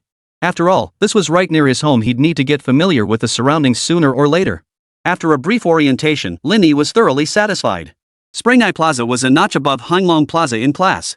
It had all the major brands you'd expect, plus luxury labels missing from Hanglong. For instance, it housed a Patek Philippe boutique absent from Hanglong Plaza. In short, this place was destined to become a landmark of Ningcheng and the city's largest money pit for the wealthy. After getting a basic grasp of the area, Lin Yi was thoroughly satisfied. Seeing that it was nearly time, he followed the flow of people toward the venue for the open-air gala. Outside, a large stage had been erected in the open-air plaza, surrounded by numerous posters. Ha! Meng Zihan and Yao Duo? Lin Yi stared at the two figures printed on the poster, utterly astonished. So this is the event they mentioned attending. The power of a 200% chance encounter with beauties like Jade? It's this big. Besides Meng Zihan and Yao Duo, other internet celebrities and a few second and third tier stars had also come to the festival. Han In. I love you. Ah. Duo, look this way. I'm your fan. Just then, a group of boys nearby began shouting at the top of their lungs. Lin Yi glanced over and saw Meng Zihan and Yao Duo taking the stage together. Their outfits weren't overly revealing, but their fair collarbones and cleavage, shapely thighs and pert behinds, what needed to be shown was still on display, and what needed to be accentuated remained prominent. Do you really need to yell that loud? Lin Yi scratched his ear in utter bewilderment. Dude, those are Meng Zihan and Yao Duo. Goddesses. Goddesses? Alright. Lin Yi didn't argue. Meng Zihan and Yao Duo were undeniably top tier in both looks and figure. Calling them goddesses wasn't an exaggeration. But these goddesses, adored by thousands, were nearly drunk into stupidity at the dinner table. Sure, Lin Yi was there to save them, but even without him, would they have avoided getting drunk? In fact, without Lin Yi, they wouldn't have just been forced to drink alcohol, they might have been forced to ingest other substances as well. Fortunately for them, Wu Yang believed Meng Zihan and Yao Duo had caught Lin Yi's eye, which was why he'd held back. Shaking his head in boredom, Lin Yi dialed Tao Jingshuan's number. Mr. Lin, have you arrived? Please hold on, I'll be right over. Lin Yi waited where he stood. Tao Jingxian, dressed in a business suit and heels, pushed through the crowd and hurried to his side. Mr. Lin, would you like to watch the performance a little longer? No need. Lin Yi shook his head. Alright, where would you like to go, Mr. Lin? Lin Yi pointed toward the secondary tower of Springs Eye. His apartment was located there. To take possession of my apartment. Ha? Take possession? Tao Jingxian froze for a moment. You bought an apartment here too? Though surprised, she quickly composed herself. Lin Yi drove cars worth tens of millions, casually gifted apartments priced over 5 million. Owning one at Springs Eye wasn't unusual. Yes, I did buy a place here. But since it's my first time, I'm unfamiliar with certain things. That's why I wanted to ask for your help. Ha? Tao Jingxian covered her mouth, then sighed helplessly. Mr. Lin, you really, how should I put it? Poverty truly limits my imagination. Tao Jingxian was genuinely impressed. Mr. Lin, most people spend ages looking at properties before buying. Yet here you are, purchasing a multi-million-dollar home without even taking the time to view it. A house worth tens of millions? Who does he think he is? But Tao Jingxian had already made up her mind. Lin Yi couldn't be bothered to explain, so he just went along with her. Mainly, I was drawn to the location here. Plus, it's a flagship project by Junfa Real Estate. I trust their quality. Tao Jingxian nodded. Mr. Lin is absolutely right. I've seen all the fully furnished units here, and none are smaller than 300 square meters. Even the smallest one is beyond my wildest dreams. Especially that penthouse mansion, it's just outrageous. I wonder what kind of person could possibly live in there. I snuck in for a peek once. It felt like something an ancient emperor would have, and it made me drool. Tao Jingxian chattered on enthusiastically, and Lin Yi didn't want to interrupt, so he just smiled and listened. Let's head out first. Tao Jingxian gave an embarrassed smile. She felt awkward that Lin Yi had caught her earlier pang of envy. She deliberately acted cute. Okay. She led Lin Yi through the apartment entrance, and they headed straight for the Property Management Service Center on the first floor. Sister Wang. Jingxian? Inside the center, a woman in a business suit clearly recognized Tao Jingxian, and they exchanged greetings naturally. It's been ages since you dropped by. Got some free time today? Sister Wang, I'm bringing a client to take possession of the unit. Tao Jingxian gestured toward Lin Yi. This is Mr. Lin. She then gestured toward Sister Wang, introducing her to Lin Yi. Mr. Lin, this is Sister Wang, the assistant manager of Springs Eye Property Management. She'll assist you with the property handover. Mr. Lin, hello. My name is Wang Shu. It's a pleasure to serve you. This way, please. Wang Shu turned and led Lin Yi and Tao Jingxian into the reception room. At that very moment, Lin Yi's uneasy premonition grew stronger. If Wang Shu was acting this way without even knowing which unit Lin Yi was taking possession of, what would happen when Feng Song, who knew Lin Yi was the owner of the penthouse mansion, dared to make him wait? If there wasn't some shady deal going on, Lin Yi would change his surname. By the way, Manager Wang, I recall your property management center has another manager named Feng Song. Lin Yi asked nonchalantly. Yes, Mr. Lin. Did you have an appointment with General Manager Feng? Wang Shu asked with a smile as she poured tea. We had an appointment, but going through Manager Wang to take possession is fine too. Lin Yi didn't reveal any details, worried that the two might be colluding. Hearing his response, Wang Shu didn't contact Feng Song. Bringing over the tea, Wang Shu smiled and asked, Mr. Lin, did you bring your ID? Of course. Lin Yi handed over his ID card. Wang Shu accepted it with both hands and passed it to a nearby staff member. Moments later, the staff member returned, staring blankly at Lin Yi before leaning close to Wang Shu's ear and whispering something. Clatter! Wang Shu's hand trembled uncontrollably, sending the cup crashing to the floor in shards. She scrambled to her feet, bowing deeply in utter confusion. Mr. Lin, are you the registered owner of Unit 7002? The sudden turn of events left Tao Jingxian, who had been sipping tea nearby, momentarily frozen. Why is Sister Wang reacting so strongly? She pondered carefully. Wait a minute. 7,002? As everyone knows, due to certain variables, the height of Spring's Eye had been reduced and the auxiliary tower was ultimately constructed with 71 floors. Starting from the 70th floor, there were only 2 households left. Holy! Tao Jingxian cursed inwardly, her words immediately becoming incoherent. You bought the penthouse suite? Lin Yi smiled and nodded at her, winking playfully. Yep. Now you should get the picture of what kind of people can afford to live in the penthouse, right? Chapter 90, Burglars in the New Home. Tao Jingxian recalled the words she had spoken earlier. A blush instantly spread across her face, leaving her feeling utterly embarrassed. Thankfully, she hadn't said anything too harsh in front of Lin Yi, just a touch of envy mixed with extreme admiration. Mr. Lin, I'm so sorry, so sorry. Wang Shu bowed repeatedly in apology. I didn't know it was you, and manager Feng told me you wouldn't arrive until 1 p.m. So, the welcome ceremony isn't ready yet. This is our mistake.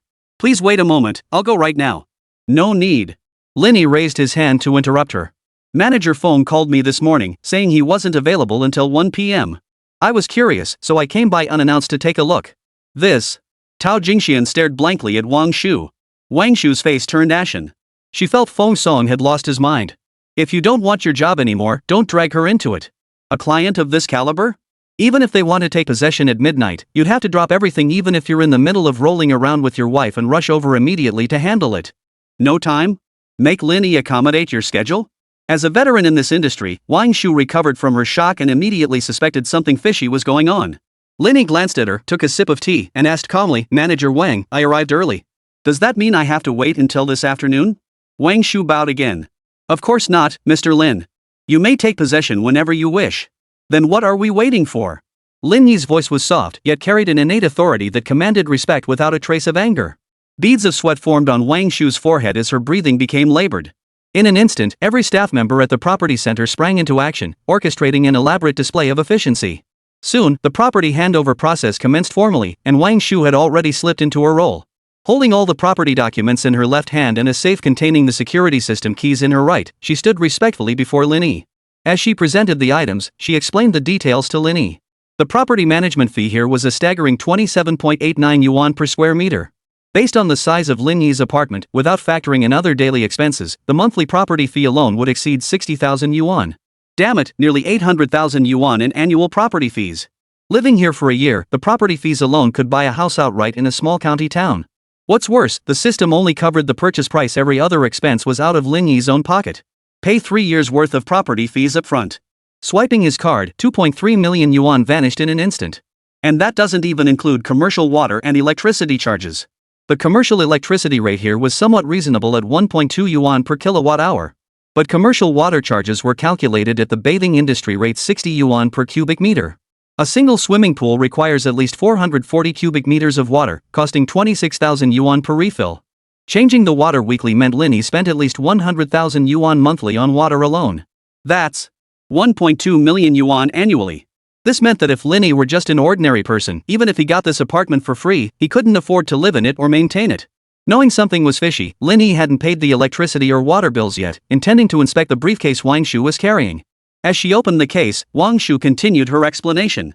Mr. Lin, this contains all the security credentials for inside and outside the apartment. Including master and spare keys, the smart home control hub, the building security key, the dedicated elevator key, and... Listening to the explanation, Lin Yi found himself enlightened, his knowledge broadened. High-end residences truly lived up to their name, they were in a league of their own. But when the security case opened, Wang Shu's expression changed dramatically. Lin Yi noticed it too, pointing at the case. Is a set of keys missing? Wang Shu broke out in a cold sweat, panic-stricken. Mr. Lin. I'm not sure what happened either. Please wait, I'll... No need, Lin Yi cut her off with a raised hand. It's clear now. Besides you, there aren't many people who can open this box. And taking the keys without being noticed? That's practically impossible. Lin Yi rose, his face dark. Let's go, Manager Wang. Grab the keys. We're going to take a look at my house. Yes, Mr. Lin. Wang Shu bit her lower lip, unable to refuse and dared not refuse. Also, I want to see what exactly is happening to my house. You understand, right? Understood, Mr. Lin. I understand. Finally, under Lin Yi's piercing gaze, Wang Shu quickly stowed her phone away, lacking the courage to call Feng Song and tip him off. However, she knew this matter was of great consequence. She quickly instructed a staff member to notify the executives at Junfa Real Estate to come handle the situation. Cross this big shot, and everyone would pay the price. Led by Wang Shu, the trio boarded the private elevator bound for the 70th floor. Inside the elevator, Tao Jingxian glanced at Lin Yi's profile, her thoughts of speaking up quickly dissipating. Lin Yi's expression was impassive, revealing no emotion, yet an inexplicable pressure weighed on Tao Jingxian, making her breathe cautiously. Wang Shu, bearing the brunt of it, was even more affected, constantly wiping the fine sweat from her forehead and temples as the seconds dragged on like years. Finally, the 70th floor arrived. As the elevator doors opened, the first sight that met their eyes was the private garden of Suite 7002. Stepping out, voices could be heard coming from the terrace above. And upon closer listening, it was clear there was more than one person, a group of them. Mr. Lin, this. I'll go up and see for myself. Lin Yi didn't let the two women follow him. He wanted to see for himself what the audacious Feng Song was up to. Upon reaching the 71st floor terrace, the scenery and layout were impeccable. A leisure area embraced by greenery, an infinity pool, an observatory, telescopes. Standing here, the entire city of Mingqing stretched out before his eyes. A sense of grandeur, as if overlooking all the mountains below, filled his chest unconsciously. But the sight of a group of intruders trespassing onto his territory shattered his mood for sightseeing into 1,000 pieces. Damn it! By the pool, a 3-person filming crew was set up, 1 clapperboard operator, 1 cameraman, and 1 woman in a bikini striking poses. Not far away stood a middle-aged man in a suit, glancing repeatedly at his watch. Unsurprisingly, this was Feng Song, the man who had contacted Lin Yi. Near the edge of the terrace, 4 women stood with their backs to Lin Yi. Overhearing their conversation, Lin Yi recognized 2 of them. Why isn't it done yet? Sis Zihan, that little influencer doesn't even have a fraction of your fan base. They've been filming for half an hour already, don't they have any sense? Meng Zihan shook her head. Maybe they paid more for the venue. Let's wait a bit longer. How much did you guys pay? Lin Yi leaned in and asked abruptly. Yao Duo blurted out without thinking, I paid 80,000, Sister Zihan paid 80,000. Wait? She suddenly realized what she said, whirling around in shock. When she saw it was Lin Yi, her eyes went wide. Meng Zihan and the 2 girls accompanying them all turned simultaneously to face Lin Yi. Who are you? A woman in her 40s, the eldest among them, shielded Meng Zihan and Yao Duo as she confronted Lin Yi. My name is Lin Yi. How did you get in here? You're asking me how I got in? Lin Yi laughed in exasperation. Meng Zihan and Yao Duo snapped out of it. Sister Lu, he's Mr. Lin. Mr. Lin? Which Mr. Lin? Oh my gosh, Sister Lu, who else could it be? Meng Zihan tugged anxiously at Sister Lu's sleeve, hurriedly explaining to Lin Yi, Mr. Lin, Sister Lu hasn't met you before, so? Lin Yi cut her off. Answer me. Who did you pay the 80,000 yuan venue fee to? Yao Duo, still dazed, was about to point at Feng Song when he walked over with his hands behind his back, looking displeased. His opening words were accusatory. Miss Meng, Miss Yao, who gave you permission to bring people up here without my approval? Oh? Lin Yi was amused by his own anger. Chapter 91, Striking Hard. I enter my own home and still have to report to you? This is absolutely absurd. Lin Yi burst out laughing in anger and couldn't help but ask, Manager Feng, how much did that little internet celebrity pay you? Heh, what business is that of yours? Feng Song glanced at Lin Yi. Seeing how handsome he was and how close he seemed to Meng Zihan and Yao Duo, he immediately assumed Lin Yi was part of the influencer crowd too, probably here to film a video, go viral online, or build some online persona. These days, online appearances rarely reflect reality. Luxury cars might be rented, mansions might be rented, and even girlfriends or boyfriends could be rented. Feng Song shifted his gaze away from Lin Yi and fixed it lecherously on Meng Zihan and Yao Duo. Can't wait, can you? Meng Zihan and Yao Duo glanced at Lin Yi, hesitating to speak. Lin Yi chuckled. We really can't wait. Whatever they're offering you, we'll give double. Double? Feng Song shook his head. That's too little. He gestured around the surroundings. Look at this place, it's one of Mingqing's most exclusive mansions. How often does the average person get a chance to see something like this? Countless influencers dream of filming videos or taking photos here. If you want to cut in line, you'd better pay up. Oh? Lin Yi raised an eyebrow. Double is still too little? How much did they offer you? Feng Song paused, then quoted an inflated figure. They offered me 40,000. If each of you ups the price to 100,000, you can jump the queue. After stating the price, he glanced at his wristwatch. I have commitments this afternoon. After 12, I won't be able to accommodate you. Make your decision quickly. Fury boiled within Lin Yi, but his emotional control remained ironclad. His expression remained calm and composed as he continued probing. Manager Feng, this doesn't seem right. Lin Yi pointed at Meng Zihan and Yao Duo. They've each already paid 80,000. Isn't that enough? Why should they still be behind some minor internet celebrity who only paid 40,000? Poof. She's willing to sleep with me. What good is your money alone? Feng Song wore an arrogant smirk. I call the shots here. If you want to jump the queue, either pay up or let me pay up. Your choice. Your ing arrogant, Lin Yi shot him a cold glance. Are you sure you're the one calling the shots here? Feng Song twirled the keys in his hand, fully convinced he owned the place. What else? Spit it out, are you going to up the offer or not? You, of course will add it. Lin Yi lost his temper completely, kicking Feng Song squarely in the gut. He watched Feng stagger backward, stumbling to the edge of the pool. This is my house. I haven't even moved in yet, and you bastards already squatting here? Fuming with rage, Lin Yi stormed over, cursing under his breath, and delivered another kick. Feng Song tumbled into the pool, startling the minor internet celebrity who was posing for photos and videos, who let out a startled scream. The photographer accompanying the influencer dropped his DSLR and moved to confront Lin Yi. Mind your own business. Lin Yi shot him a cold stare, and the photographer backed off, dragging the pale-faced influencer away. You bastard. Do you know who I am? I'm from Junfa. Before Feng Song, who had fallen into the pool, could finish his sentence, Lin Yi grabbed his hair and shoved him back underwater. Gurgle, gurgle. Feng Song struggled desperately as Lin Yi kept forcing him underwater. Only when he felt it was enough did he pull him up for a breath before plunging him back down again. ING hell. My brand new place, look what you've turned it into. If given the chance, every man has a thing for firsts. Forget women when buying a new car, which man doesn't want to wash it 3 times a day, or even sleep in it? Before the novelty wore off, he wouldn't let anyone else touch the steering wheel. Buying a new house is no different. When you move in for the first time after renovations, wouldn't you feel sick to your stomach discovering someone else had slept in your bed? Lin Yi was exactly in that state right now. He could have killed Feng Song. How did he end up dealing with this kind of garbage? In the real estate industry, it's commonplace for agents to abuse their power, secretly leasing out vacant properties belonging to owners. But Lin Yi never imagined that even in a top-tier project like Spring's Eye, someone would dare to line their own pockets. Tap tap tap tap tap tap. The crisp sound of high heels tapping the floor echoed loudly. The moment the minor influencer screamed, Tao Jingxian and Wang Shu, waiting below the terrace, knew Lin Yi had snapped. Rushing up in a panic, they found Lin Yi crouched beside the pool, relentlessly pushing Feng Song underwater. Mr. Lin. Wang Shu, fearing the worst, jogged over. Mr. Lin, the group will handle this matter. We've already called the police. We'll see that justice is served. Lin Yi was merely venting his anger. He wasn't about to resort to mutual destruction. Feng Song wasn't even worthy of that. He released his grip, stood up, adjusted his collar, and looked down at Feng Song in the pool from above. Feng Song's earlier arrogance vanished completely. Mr. Lin, I'm sorry, I'm so sorry, Mr. Lin. It's my fault, it's all my fault. Please. Gurgle, gurgle. Lin Yi kicked him square in the face, sending him crashing back to the bottom. Mr. Lin, I beg you. Shut him up. Lin Yi waved his hand behind his back. Staff members who had rushed over scrambled to drag Feng Song out of the pool, covering his mouth as they led him away. The noise finally ceased. Lin Yi now resembled a tyrant. He pulled the recording phone from his pocket, saved the audio, made a copy, and sent it to Tao Jingxuan's phone. Jingxian, assist manager Wang in handling Feng Song's situation. Yes, Mr. Lin. Tao Jingxian immediately agreed. She knew Lin Yi didn't trust Wang Shu, but he trusted her. Soon, 2 more groups arrived on the terrace.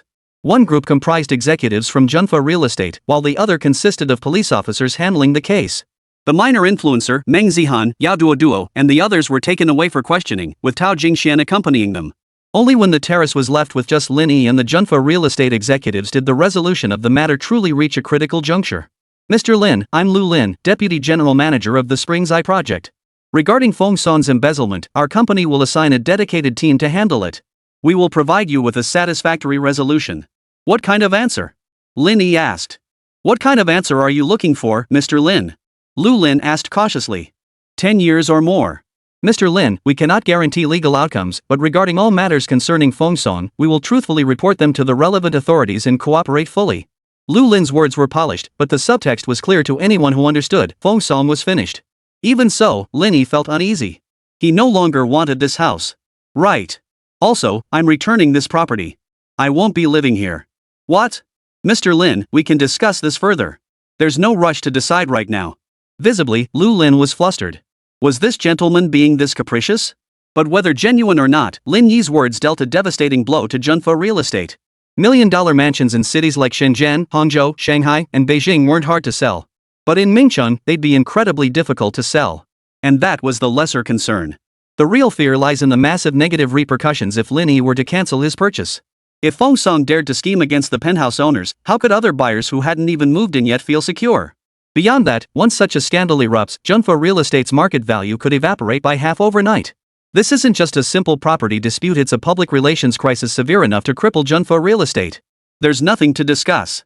It's your management failure, why should I foot the bill? Lin Yi wanted nothing more than to leave this place immediately and turned to walk away. Mr. Lin, please wait a moment. I need to consult with the chairman. Lu Lin intercepted Lin Yi, stepping aside to make a call. Chapter 92, Just Ask If You're Awesome. After the call, Lu Lin proposed an alternative arrangement. Mr. Lin, as you know, we've developed 2 penthouse suites. Unit 7002 is for sale, while 7001 is reserved for the chairman. In terms of decoration, security, privacy, and so on, there will absolutely be no issues. Lin Yi understood Lu Lin's meaning and found himself surprisingly unobjectionable to the idea. The so-called reserved unit for the chairman certainly wasn't meant for personal use. The world was vast, and there were always those above him. While the president of Junfa Real Estate was indeed formidable, there were plenty who surpassed him. Therefore, the reserved 7001 Grand Mansion would prove extremely useful whether as a favor or a bargaining chip. In short, 7001 far surpassed Lin Yi's 7002 in every way. Rest assured, Mr. Lin. Aside from regular cleaning by the housekeeping staff, no one has ever occupied Unit 7001. Lin Yi nodded. If all you've said is true, then naturally there's no issue. Mr. Lin, we can stipulate this in the contract. Should the actual situation prove inconsistent with my statements, we will bear all possible consequences. Alright, print the contract.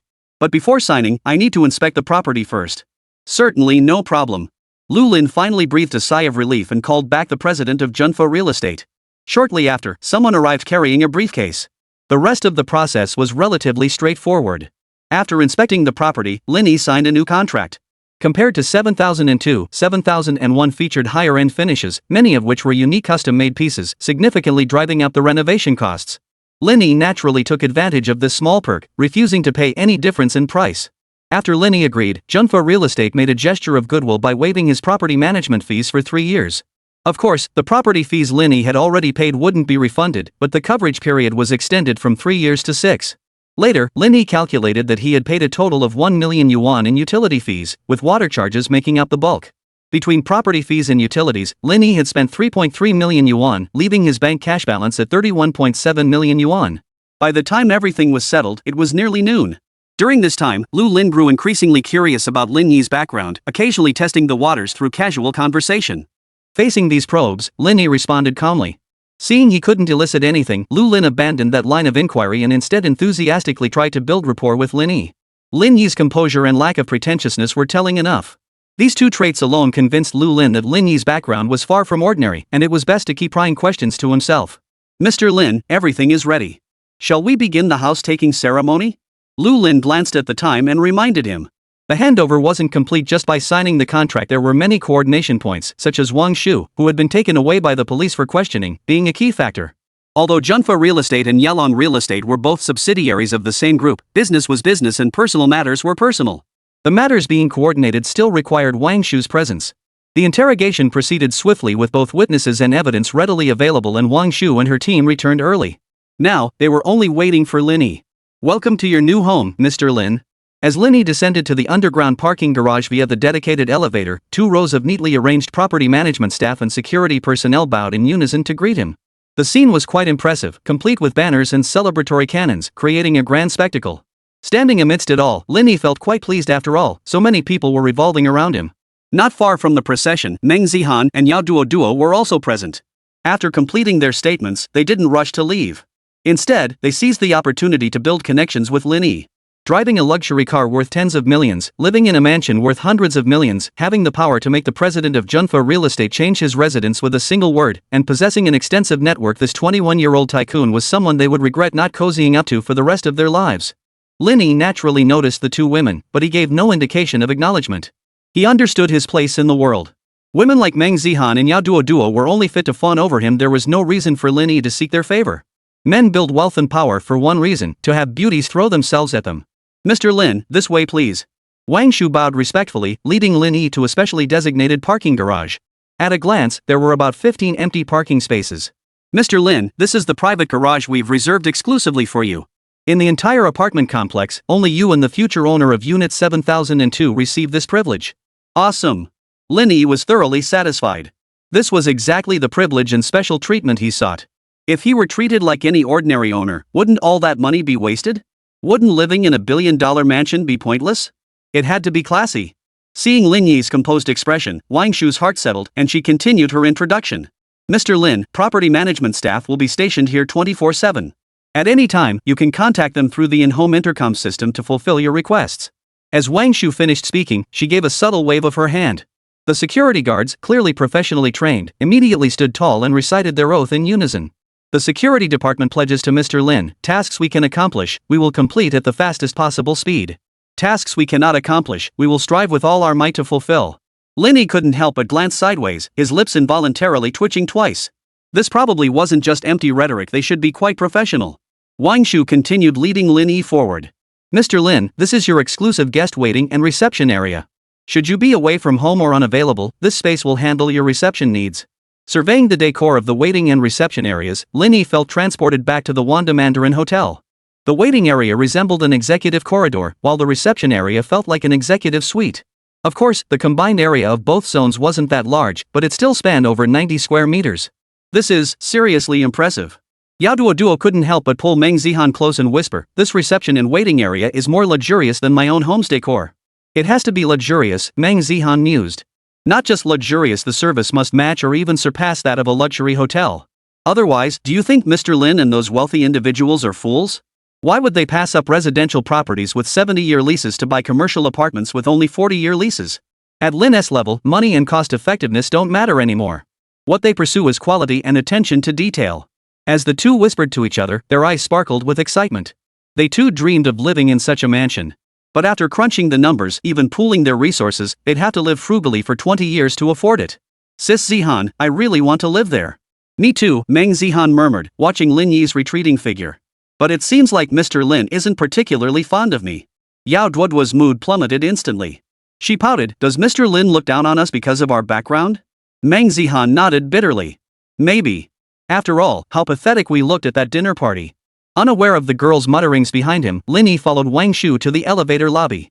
There were 3 dedicated elevators here, yes, 3. 2 were for daily use, while the third served as a backup. Only Lin Yi's fingerprint or special authorization granted others access. Of course, in emergencies, it could also be unlocked with a card. After the elevator recognized Lin Yi's information, the 2 rode straight up to the 70th floor.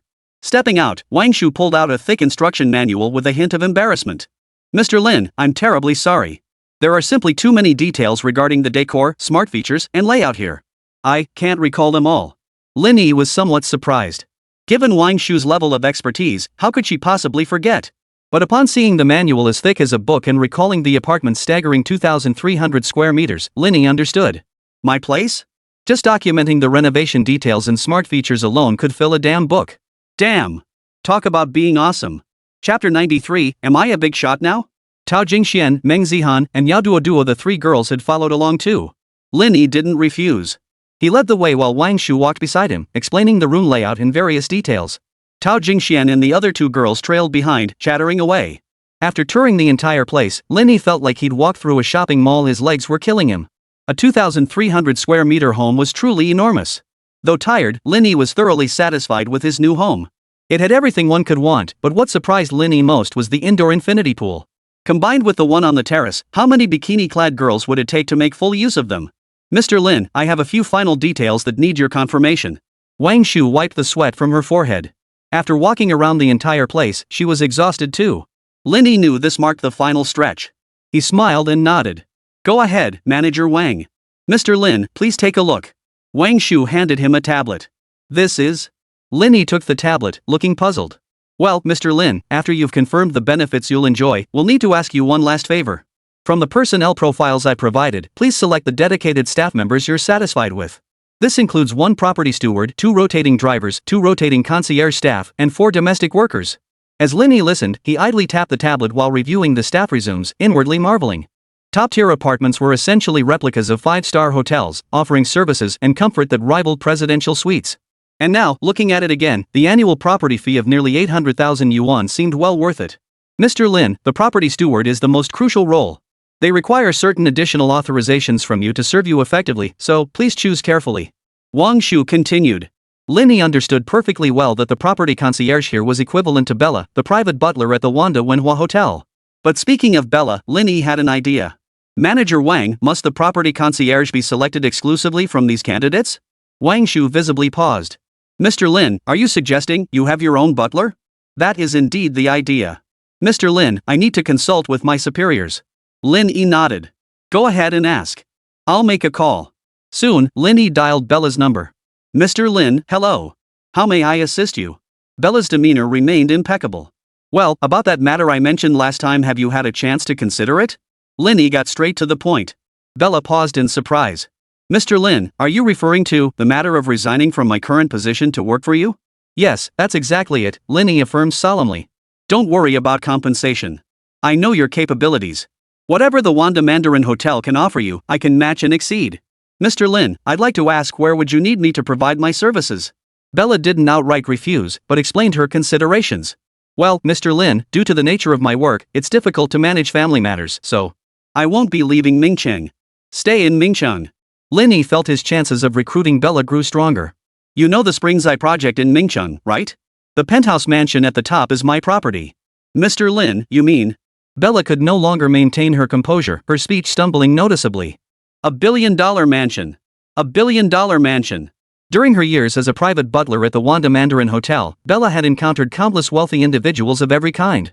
Though Lin Yi was among the rare few, his move to extend his stay in the presidential suite for another 6 months didn't fully reveal the extent of his wealth. But the combination of supercars worth millions and $1 billion mansion proved Lin Yi's true worth. Moreover, through her interactions with Lin Yi over this period, Bella knew he was an exceptionally easygoing person who never deliberately made things difficult for others. With his formidable resources, pleasant disposition, and thoughtful generosity, working for such an employer held undeniable promise. Mr. Lin, do I need to report for duty today? I'm not in a rush. Take care of your matters first. If you encounter any difficulties, feel free to let me know. Understood, Mr. Lin. I'll begin processing my resignation. After hanging up, Lin Yi turned to Wang Shu on the other side. She had finished her call and was now walking over slowly. Mr. Lin, headquarters has approved your request. However, since he is your personal butler and not an employee of our company, there may be unforeseen complications in certain operational transitions. You should carefully consider this. This aspect involves responsibility and the division of liability. Such complications were only natural after all. No one wanted to shoulder responsibility, much less deal with confusion over who was accountable. Wang Shu's words, while granting approval, carried an underlying message urging Lin Yi against proceeding. She's only my personal butler. For the property management role, I'll still use someone from your team. Lin Yi gestured toward Wang Shu. Manager Wang, would you be willing to serve as my property manager? Lin Yi had just reviewed the personnel records on the tablet. Overall, he wasn't satisfied. It wasn't about looks or superficial things, but rather their work capabilities. When it came to service alone, even all of them combined couldn't match Bella. In terms of coordination skills, they also fell short of Wang Shu, the deputy manager of the property center. More crucially, within the entire Springs Eye project, Lin Yi was currently the only homeowner eligible for top-tier treatment. In the future, there would be only one more. Therefore, it's entirely reasonable for Lin Yi to request one-on-one service from the deputy manager of the property management center. As for having 2 butlers? He was spending his own money. What was the problem? Mr. Lin, I believe I can give it a try. However, I'm not a professional butler. If there's anything that doesn't meet your expectations, please bear with me. Wang Shu finally agreed. She, too, saw this as an exceptional opportunity to transcend her social class. Of course, Wang Shu couldn't possibly harbor any feelings for Lin Yi. Unless Lin Yi had feelings for her, she wouldn't choose to take shortcuts. But that was impossible. Therefore, Wang Shu could only fully demonstrate her abilities to impress Lin Yi. Just like the private butler Lin Yi had mentioned earlier, if she performed well, she could naturally become another of his personal attendants. For Wang Shu, becoming Lin Yi's personal butler represented a life-changing leap in social status. After all, even a minor official near a prime minister's doorstep gains prestige. Though Lin Yi wasn't a prime minister, his influence in Mingcheng alone was undeniably substantial. In that case, you handled the arrangements for the protocol and housekeeping staff yourself. Lin Yi only tasked Wang Shu with arranging the protocol and housekeeping staff. He still intended to find a driver himself. A driver was just as important as a private steward, perhaps even more so. After all, this was the person driving him around, equivalent to entrusting one's life to them on the road. Lin Yi didn't trust using someone else's driver. Understood, Mr. Lin. Wang Shu took the tablet. One final matter, our apartment complex has established a deep partnership with the Ritz-Carlton Hotel in the main tower. As a distinguished owner of a grand residence in the secondary tower, you enjoy numerous benefits. You have unlimited access to the Ritz-Carlton's public facilities, including the gym, swimming pool, tennis courts, bowling alley, and more. Hearing this, Lin Yi paid little attention to these minor perks. He was far more interested in the social connections they implied. After all, the residents here were either wealthy or influential, and mingling there would greatly help expand his network. He inquired of Wang Shu, "Is this privilege exclusive to me, or do all owners share it?" Wang Shu smiled, recognizing that Lin Yi understood the deeper meaning. She explained, "Mr. Lin, other apartment building owners also enjoy these additional privileges, but yours takes priority." That settled it. "Alright, I'll stop by sometime. Mr. Lin, please make yourself at home. I'll return to the property center to arrange the relevant personnel for you. If you need anything, please don't hesitate to call me." Lin Yi nodded. Seeing Wang Shu leave, Tao Jingxian knew she couldn't linger much longer. She hurriedly stood up, her expression complex as she said, "Mr. Lin, I should be going now." If she had harbored any lingering thoughts before, they vanished completely now. The $1 million sports car and $1 billion mansion were certainly impressive, but what truly made Tao Jingxian realize the gap between them was the matter of exchanging homes. As the industry leader in Mingqing's real estate sector, Junfa Properties had set aside the prestigious 7,001 grand mansion specifically for the president's personal use as a gesture of goodwill. Without any haggling or negotiation, perhaps less than 2 minutes of consideration, it was decided to exchange it for Lin Yi. While concerns about negative publicity lingered, this decisive move undeniably demonstrated Lin Yi's social standing and influence.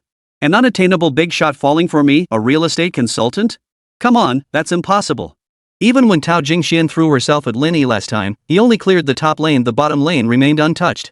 What crushed Tao Jingxian even more was seeing super influencers Meng Zihan and Yao Duoduo cling to Lin Yi like leeches, even though they knew he wasn't interested in them. What chance did she have? Wait. But just as she turned to leave, Lin Yi called out to her. Chapter 94, Want to join me too? After giving Lin Yuan the house, Lin Yi still hadn't given it to her. This surprise gift had never materialized. It wasn't that Lin Yi didn't want to give it to her, he just kept forgetting. He thought about it just the day before yesterday while drinking, but after returning to the hotel and getting down to business, he'd forgotten all about it by the next morning. Bad memory? At just 21, Lin Yi's memory wasn't the problem. It was simply that he juggled too many things without proper planning, making it easy for more important matters to overshadow the smaller ones. Take the matter of taking possession of the property, for instance. Compared to the surprise of giving Lin Yuan over 5 million yuan, or his own $1 billion mansion that had to take a back seat, right? Thus, Lin Yi suddenly realized that assembling a team dedicated solely to him must be prioritized. He already had Bella as his personal butler, but positions like personal assistant, financial secretary, driver, bodyguard, and lawyer were all still vacant. While hiring externally was an option, Lin Yi preferred to handpick candidates and cultivate them gradually. As for Tao Jingxian, she was quite suitable. She might not be stunningly beautiful, nor did she have a figure that turned heads, but she was familiar with Lin Yi. Lin Yi preferred working with people he knew. He wouldn't claim to know her inside out, but before she understood his intentions, her guard wouldn't be as high. Her words and actions would reveal her true thoughts more easily. Interacting with Tao Jingxian, Lin Yi keenly sensed that this woman was intelligent and remarkably content. She understood when to advance and when to retreat, yet she harbored fantasies about Lin Yi alongside a profound sense of inferiority. Having read extensively on psychology, Lin Yi understood that if he chose to, he could easily win Tao Jingxian over and secure her loyalty. "Mr. Lin, is there anything else?" Tao Jingxian halted, suppressing her inner anticipation as she asked with feigned calmness.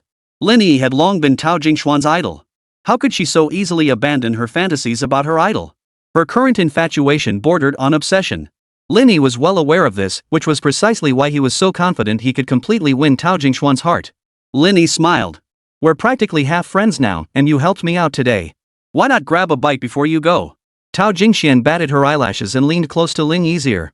"Lin Yi, do we have to clear the bottom lane before we can be friends?" Back when they were house hunting, they were only friends in name. The bottom lane hadn't been cleared.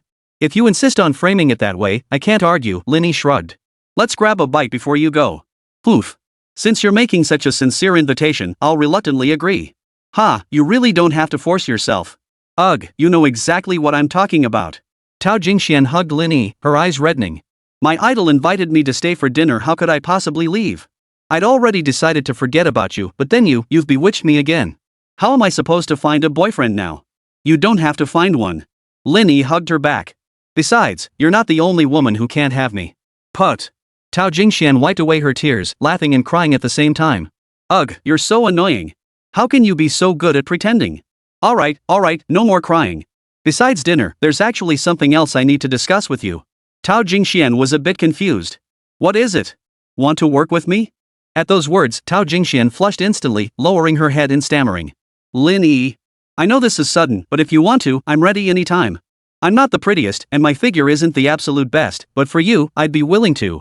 She clearly misjudged the situation, but given her timid nature, her face burned fiercely after uttering those words. Smack. Lin Yi gave her a light smack on her pert bottom. What were you thinking? I meant come work as my personal assistant. Huh? Oh, okay. Tao Jingxian wished she could sink into a hole. Now she wasn't just flushed, her whole body was as red as a boiled shrimp. Lin Yi paused, then asked again, so? Think about it? No need to think about it. I accept, Tao Jingxian whispered, her voice barely above a whisper. Aren't you even going to ask about the pay? Tao Jingxian lifted her head, shyly meeting Lin Yi's gaze. I can work for pay. My only request is, the one I mentioned earlier. Lin Yi scratched his nose. So you're actually coming out ahead? Heh, you bet I am. Get lost. Lin Yi pointed toward the elevator. Go write your resignation letter. Come over for dinner tonight. Start officially tomorrow. Got it, boss. Tao Jingxian saluted playfully, then asked as she jogged toward the elevator, what kind of skirt suits does the boss like? Lin Yi raised an eyebrow, a hint of mischief in his eyes. The one you wore that day. Tao Jingxuan's heart melted at the compliment. Beaming, she turned and dashed back. She planted a quick peck on Lin Yi's cheek before scrambling back inside, frantically pressing the close button. As the doors closed, she stuck out her tongue triumphantly, licking around her lips. Lin Yi touched his cheek, shaking his head and smiling. When Lin Yi returned to the living room, Meng Zihan and Yao Duo were sitting properly on the sofa. They hadn't wandered off while he was gone, staying perfectly within their bounds. Weren't you two planning to film a video? Want to do it now? Lin Yi asked. Meng Zihan and Yao Duo couldn't tell if Lin Yi was just being polite or genuinely wanted them to film. Uncertain of his intentions, they chose to treat it as a polite suggestion. Mr. Lin, since the cameraman and assistant aren't here, we'll skip filming for now. Lin Yi nodded and sat down across from the two women. Mr. Lin, I need to apologize for what happened the day before yesterday, but I never found the chance. Yao Duo stood up, her hands clutching the hem of her skirt. Mr. Lin, I'm so sorry. I truly didn't know you were. I'm really sorry, so sorry. The day before yesterday? Didn't we have a pleasant conversation at the Wanda Wenhua Hotel? Lin Yi crossed his legs with a smile. I don't recall you ever offending me. The incident at the banquet had been resolved on the spot, and Lin Yi naturally wouldn't bring it up again. But since he hadn't explicitly forgiven them, Meng Zihan and Yao Duo had remained anxious ever since. Now, they could finally relax completely. Really? Not really. Lin Yi feigned seriousness. Thank you, Mr. Lin. Meng Zihan patted her chest, her voice dripping with charm. It feels so good to be alive again. It wasn't that dramatic, was it? Mr. Lin, you have no idea I was scared out of my wits. Meng Zihan still trembled at the memory. Ask Duo if you don't believe me. My legs were shaking like crazy when I was toasting. Lin Yi shook his head. It wasn't that bad, really. And by the way, stop calling me Mr. Lin. Just use my name. Lin Yi? Yao Duo was the first to switch. Meng Zihan and Yao Duo exchanged glances, then stood up together. They sat down on either side of Lin Yi, flanking him. Naturally, Lin Yi placed one hand on each of their shoulders and asked again, Are you sure you don't want to borrow my place to shoot your short videos? Of course we will, the two women chimed in unison. As soon as the words left her mouth, Meng Zihan adopted a commanding tone. Brother Lin, how much should Dodo and I pay you for the venue? Just send me an 88 yuan red envelope each, Lin Yi chuckled. Yao Duo looked confused. An 88 yuan red envelope? Meng Zihan understood instantly. Got it, daddy. Yao Duo's eyes widened in shock. Was that really acceptable? Was her reaction too slow? I didn't mean it that way. Lin Yi laughed heartily, holding Meng Zihan close. Brother Lin, it was all my misunderstanding. I'll send you a red envelope right now. After the commotion, Lin Yi adopted a more serious tone, adhering to the principle that good things come to those who wait. Should we shoot now, or? It's too bright out now. We're not in a rush anyway, so let's shoot it in the evening. Yao Duo pulled out her phone and nestled naturally into Lin Yi's embrace. Brother Lin, watch this video. It's pretty mind-blowing. Lin Yi hadn't scrolled through Douyin in ages and glanced at it curiously. The video Yao Duo wanted to recreate was a transformation clip set against the backdrop of a city skyline at night, truly breathtaking. The number of likes and views was also shockingly high. Even if we copy this viral hit, we might not achieve the same effect. But if we can get just a tenth of that impact, we'll be satisfied. Meng Zihan remarked. Alright, it's still early. Should we go for a swim first? Lin Yi hadn't gotten enough of their bikini show last time at the Wanda Wenhua Hotel. Today, in the infinity pool of his own home, they could pick up where they left off. Perhaps it wouldn't just be a feast for the eyes, other things might be possible too. Chapter 95, Mental Math Plus Calculations, My Head Hurts. Hearing Lin Yi's suggestion, the two women knew exactly what he had in mind. Brother Lin, we're going to change now. Meng Zihan said in a sweet, clingy tone, pulling Yao Duo to her feet. But we might take a while, so you go ahead up. We'll be there soon. Lin Yi smiled and nodded without asking further, leaving the living room for the rooftop terrace. After Lin Yi left, Meng Zihan led Yao Duo to the guest room to change. As she closed the door, she couldn't help asking, Duo, are you really sure about this? What about Sister Zihan? Yao Duo didn't answer directly, but countered with a question. Of course I'm willing, but you're still young. You need to think things through. Meng Zihan sighed. Rich people are all the same. Deep down, they look down on celebrities, let alone us internet celebrities. We throw ourselves at them, only to get used and discarded, ending up with nothing. She spoke the truth, and her words carried deep conviction. Men of Lin Yi's caliber were incredibly difficult to please. Even if you managed to please him, you'd only end up as a secret mistress, never to be seen in public. Wanting marriage or anything else? Impossible. Absolutely impossible. Sis Zihan, I've made up my mind too, Yao Duo beamed. There are plenty of rich men out there, but someone like Lin Yi, handsome, young, charismatic, living in a 2,000 square meter mansion, driving a limited edition supercar that's rare. Yao Duo smiled dreamily. With all those advantages combined, that one flaw is completely acceptable. Meng Zihan took a deep breath. You still don't understand. Yao Duo tilted her head, puzzled. Are you thinking about dating Lin Yi? Meng Zihan voiced Yao Duo's thoughts. I guess I do have that thought. Silly girl, that's exactly what worries me most. Meng Zihan picked out a sexy swimsuit and slipped it on. Lin Yi could never date us. But I can tell Lin Yi doesn't look down on us or treat us like trash. Yao Duo bit her lip. Besides, I'm not dirty. I've only been in one relationship so far. Since becoming an influencer, I've just quietly sung, done commercial performances, occasionally endorsed brands, never hooked up with big shots. I just take on business deals casually. The business Yao Duo referred to meant people paid her for emotional value. This practice was rampant in the influencer world. Otherwise, do you really think top-tier patrons are dumb with money to spare, just showering you with gifts without expecting anything in return? And even if you dodge these, you can't escape certain social obligations. Do you really think talent agencies can shield influencers from every storm? Take the setup from the day before yesterday without Lin Yi, Yao Duo would have been caught red-handed. But romance isn't realistic. It's better to ask for something else. Meng Zihan wanted to align with Yao Duo after all, they were in this together. If they disagreed, one would gain while the other lost, or both would suffer. There was no third option. I'm 29 this year, Meng Zihan stated matter-of-factly.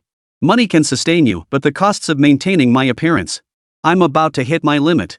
As she changed her swimsuit, she touched her smooth skin and sighed. This skin alone costs me over 1,000,000 yuan every year. But just feel it, it's obvious. Compared to 18-year-old girls, there's no contest. And as time goes on, my skincare costs will only climb, while my competitiveness gets squeezed dry by the constant influx of younger girls. Meng Zihan clapped her hands sharply, the loud smack echoing like a warning of her own future. I have to make the most of my last bit of youth, save more money, plan my future so I won't starve when I'm old. Yao Duo understood this too. What woman who made it big online was a fool? Sis Zihan, I still want to pursue a relationship with Lin Yi. I don't want his money or connections. Yao Duo had stepped right into that vicious cycle, dating the wealthy for love, while the poor pursued money. Sis Zihan, if I spend wisely, the money I earn will be enough to live comfortably until I'm old. But in our line of work, the more famous you get, the more emotional traps you encounter. I'm scared. Yao Duo's eyes reddened. If it weren't for Lin Yi the day before yesterday, what would have happened to me after being forced to drink? Meng Zihan fell silent. In this line of work, even big celebrities can't escape such situations, let alone major internet celebrities. Being labeled as low-class or mere entertainers isn't without reason. Even though society has changed, people haven't. The underlying rules of the game remain the same. They've merely shifted from overt rules to unspoken ones. Yao Duo smiled faintly. I'm not after his money. I can support myself. What I want is to please only one person for the rest of my life. Meng Zihan embraced Yao Duo, her eyes reddening as she choked out, then don't forget about your sister. Don't forget me either, sister. The two women comforted each other, reaching an unspoken agreement. They wouldn't take Lin Yi's money, they'd pursue a genuine relationship with him, even if it meant spending their own to support him. In the infinity pool, Lin Yi soaked alone for about 15 minutes. But he wasn't lonely. In his field of vision, aside from the main tower in the distance, no other structures obstructed his sight. It felt as though Lin Yi wasn't swimming at all, but soaring through the skies above Mingcheng, the entire city pressed beneath him. When you stand atop the highest peak, all other mountains seem small. Lin Yi felt a surge of boundless enthusiasm. He leaned back against the edge, utterly refreshed and invigorated. No wonder the wealthy craved this feeling, that sense of being above everyone else. Who could resist it? Staying up here too long really does make one feel inflated. Lin Yi was already feeling a bit lightheaded. As he closed his eyes to savor the moment, laughter drifted over. Lin Yi wiped his face and turned his head, his gaze immediately locking onto the two women.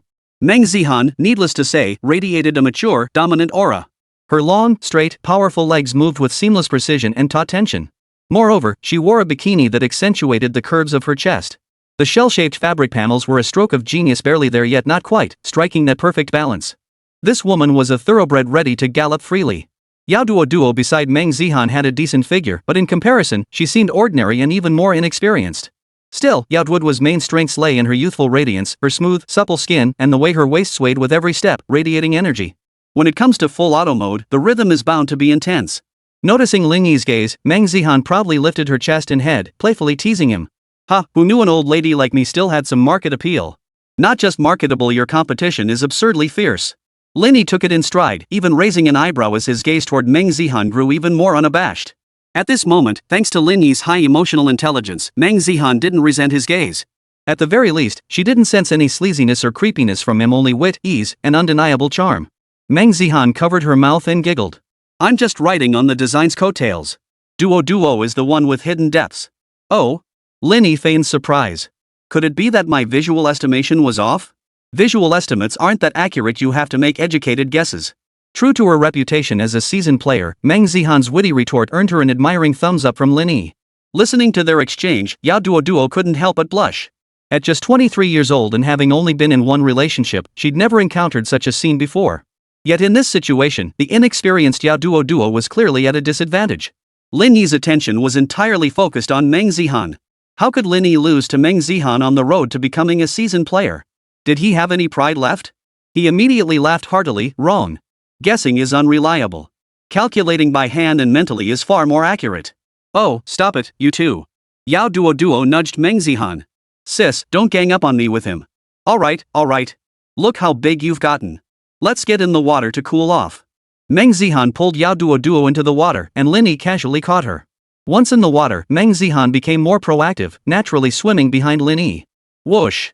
As she wrapped her arms around him, Lin Yi felt distinctly turbulent waves churning beneath the surface. Aren't you supposed to be doing mental math and oral calculations, you rascal? Yao Duo wasn't about to be outdone. She swam over to Lin Yi, treading water while pressing herself tightly against him, face to face. In an instant, Lin Yi became a street-side 10 yuan meat sandwich packed with generous fillings. Caught off guard, Lin Yi had no choice but to summon every ounce of knowledge she possessed. He mentally calculated pi, recited the multiplication tables, and labored through the mental arithmetic. His head was spinning from all the calculations. Damn it! Chapter 96, The Shadow of Man, The Name of Tree. They were tossed about in the pool, on the terrace, in the garden, and in the living room until the sun was nearly setting. Meng Zihan and Yao Duo's pitiful pleas finally ceased as they broke down. The ruthless Lin Yi stowed away his torture tools, then carried the two women limp as mud to shower. After tidying up, the three of them leaned back on the sofa, chatting idly. Lin Yi, you really have no mercy. Just kick hard, kick while standing up? Meng Zihan pointed at her thighs with a look of resentment. Look at me now. They still twitch every now and then. Yao Duo had also relaxed by now, sprawled out on the couch. Lingu, you might as well just kill me. How can you be so strong? If you keep complimenting me like this, I might just regain my stamina. No. Ancestor. Father. Daddy. Please spare me. I have a flight tonight. Meng Zihan blurted out a string of desperate pleas, making Lin Yi feel utterly satisfied. Leaving tonight? We don't want to either, but the schedule was set long ago. Yao Duo hugged Lin Yi. Will you come to Hangzhou to see me and Sister Zihan in the future? Meng Zihan leaned in too, subtly expressing her own feelings. Don't you dare refuse. After eating coarse grains with Duo, I couldn't possibly swallow fine bran anymore. For the men, refined grains might be tasty, but for the women, coarse grains were clearly more satisfying. I will. In fact, I might be heading over there soon.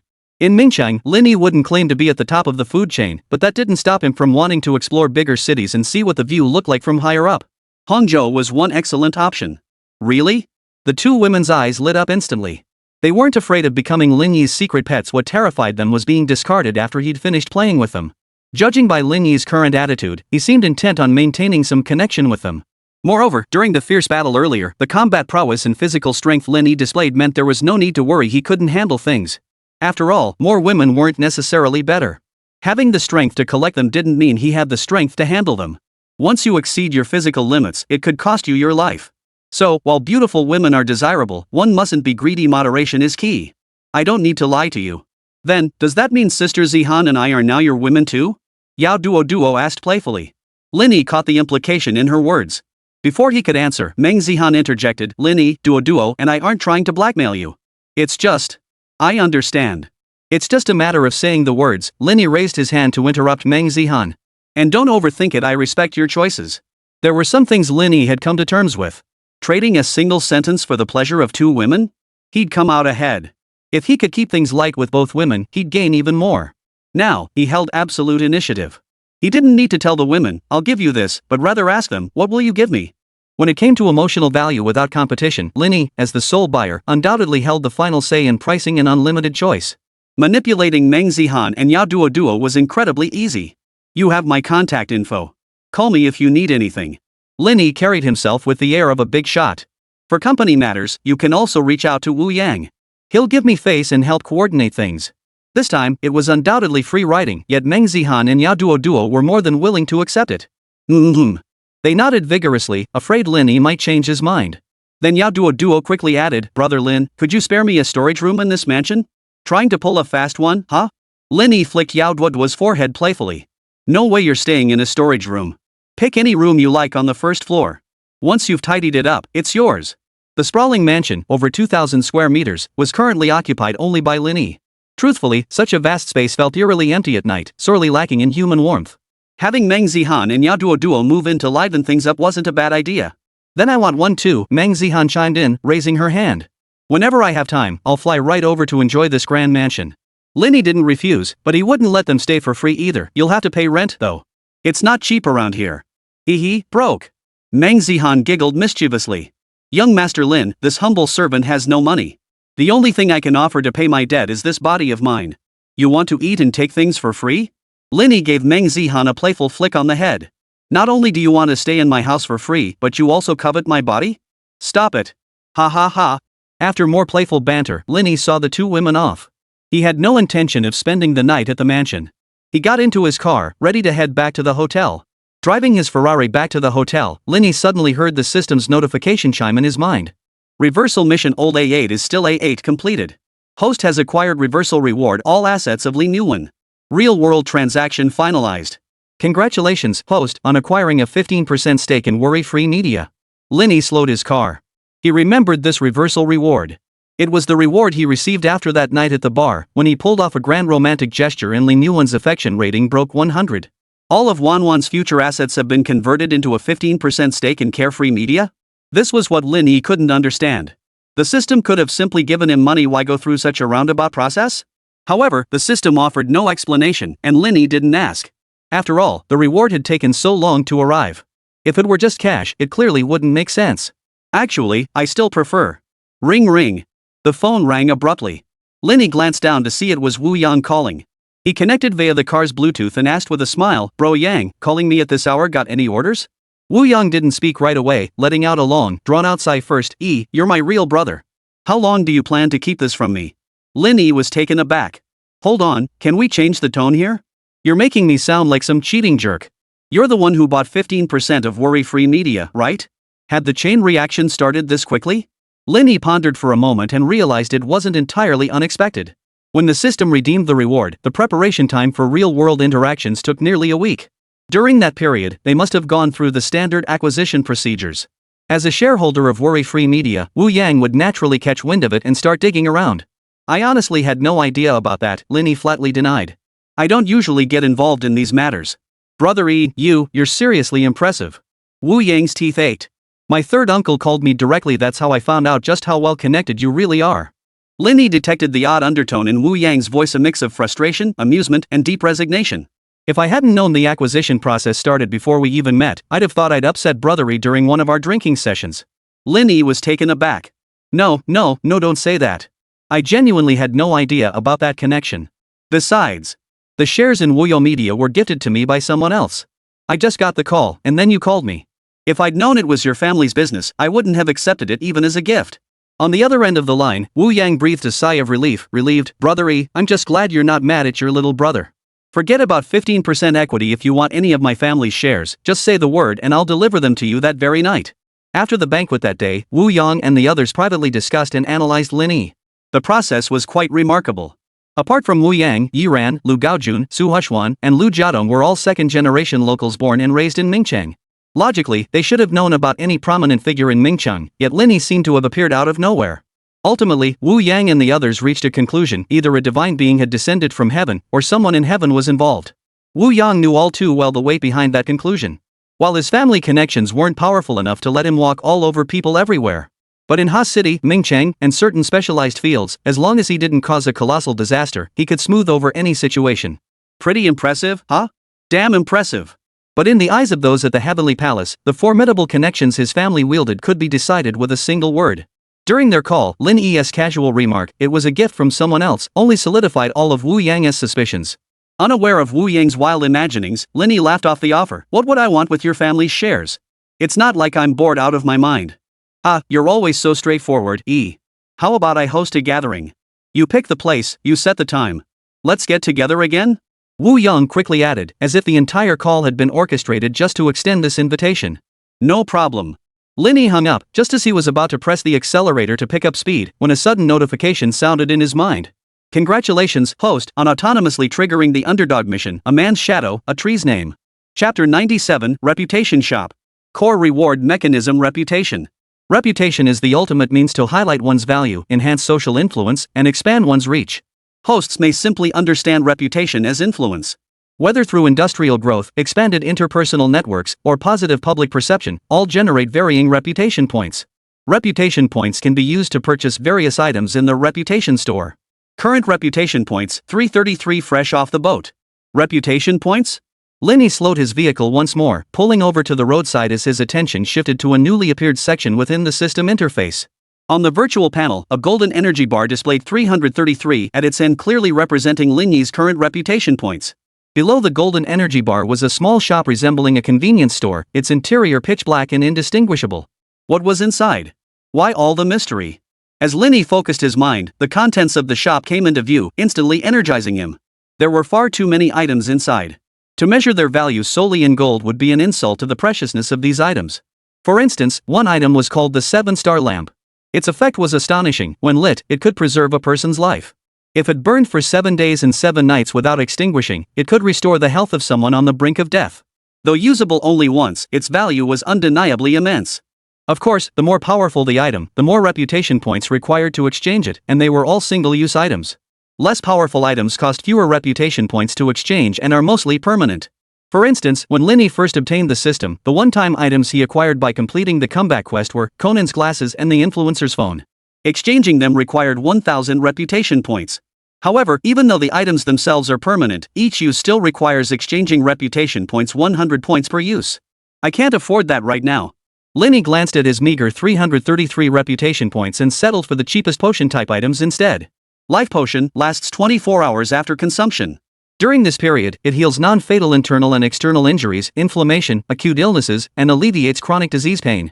If no physical issues exist, consumption may slightly enhance physical constitution. Note, health potions come in multiple flavors, eliminating any difficulty in consumption. Stamina Potion, after consumption, only 9 seconds of rest are required to gain the restorative effects equivalent to 9 hours of continuous sleep. These potions can be purchased for just 200 reputation points each, with no limit on repeat purchases. Li Yi was tempted. The health potion goes without saying perfect for his parents. It heals illness and extends longevity. The energy potion also had its uses. It could be the work god potion or the battle god potion. Wasn't it 10,000 times more powerful than the blue pill? If Lin Yi so desired, combining health potions, spirit potions, and the Yellow Emperor's inner cannon could potentially lead to ascending to immortality with 3,000 consorts. Ahem, I'm getting a bit carried away. Lin Yi cleared his throat awkwardly to cover his overactive imagination.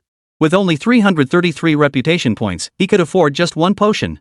The system made it clear, reputation points come from 3 main sources: industry, relationships, and positive exposure. Lin Yi pondered ways to increase his reputation and began to grasp the concept. Become a celebrity or internet sensation? It was one of the fastest ways to boost exposure and gain widespread social attention. That feels a bit beneath me. Lin Yi wasn't entirely satisfied with this option.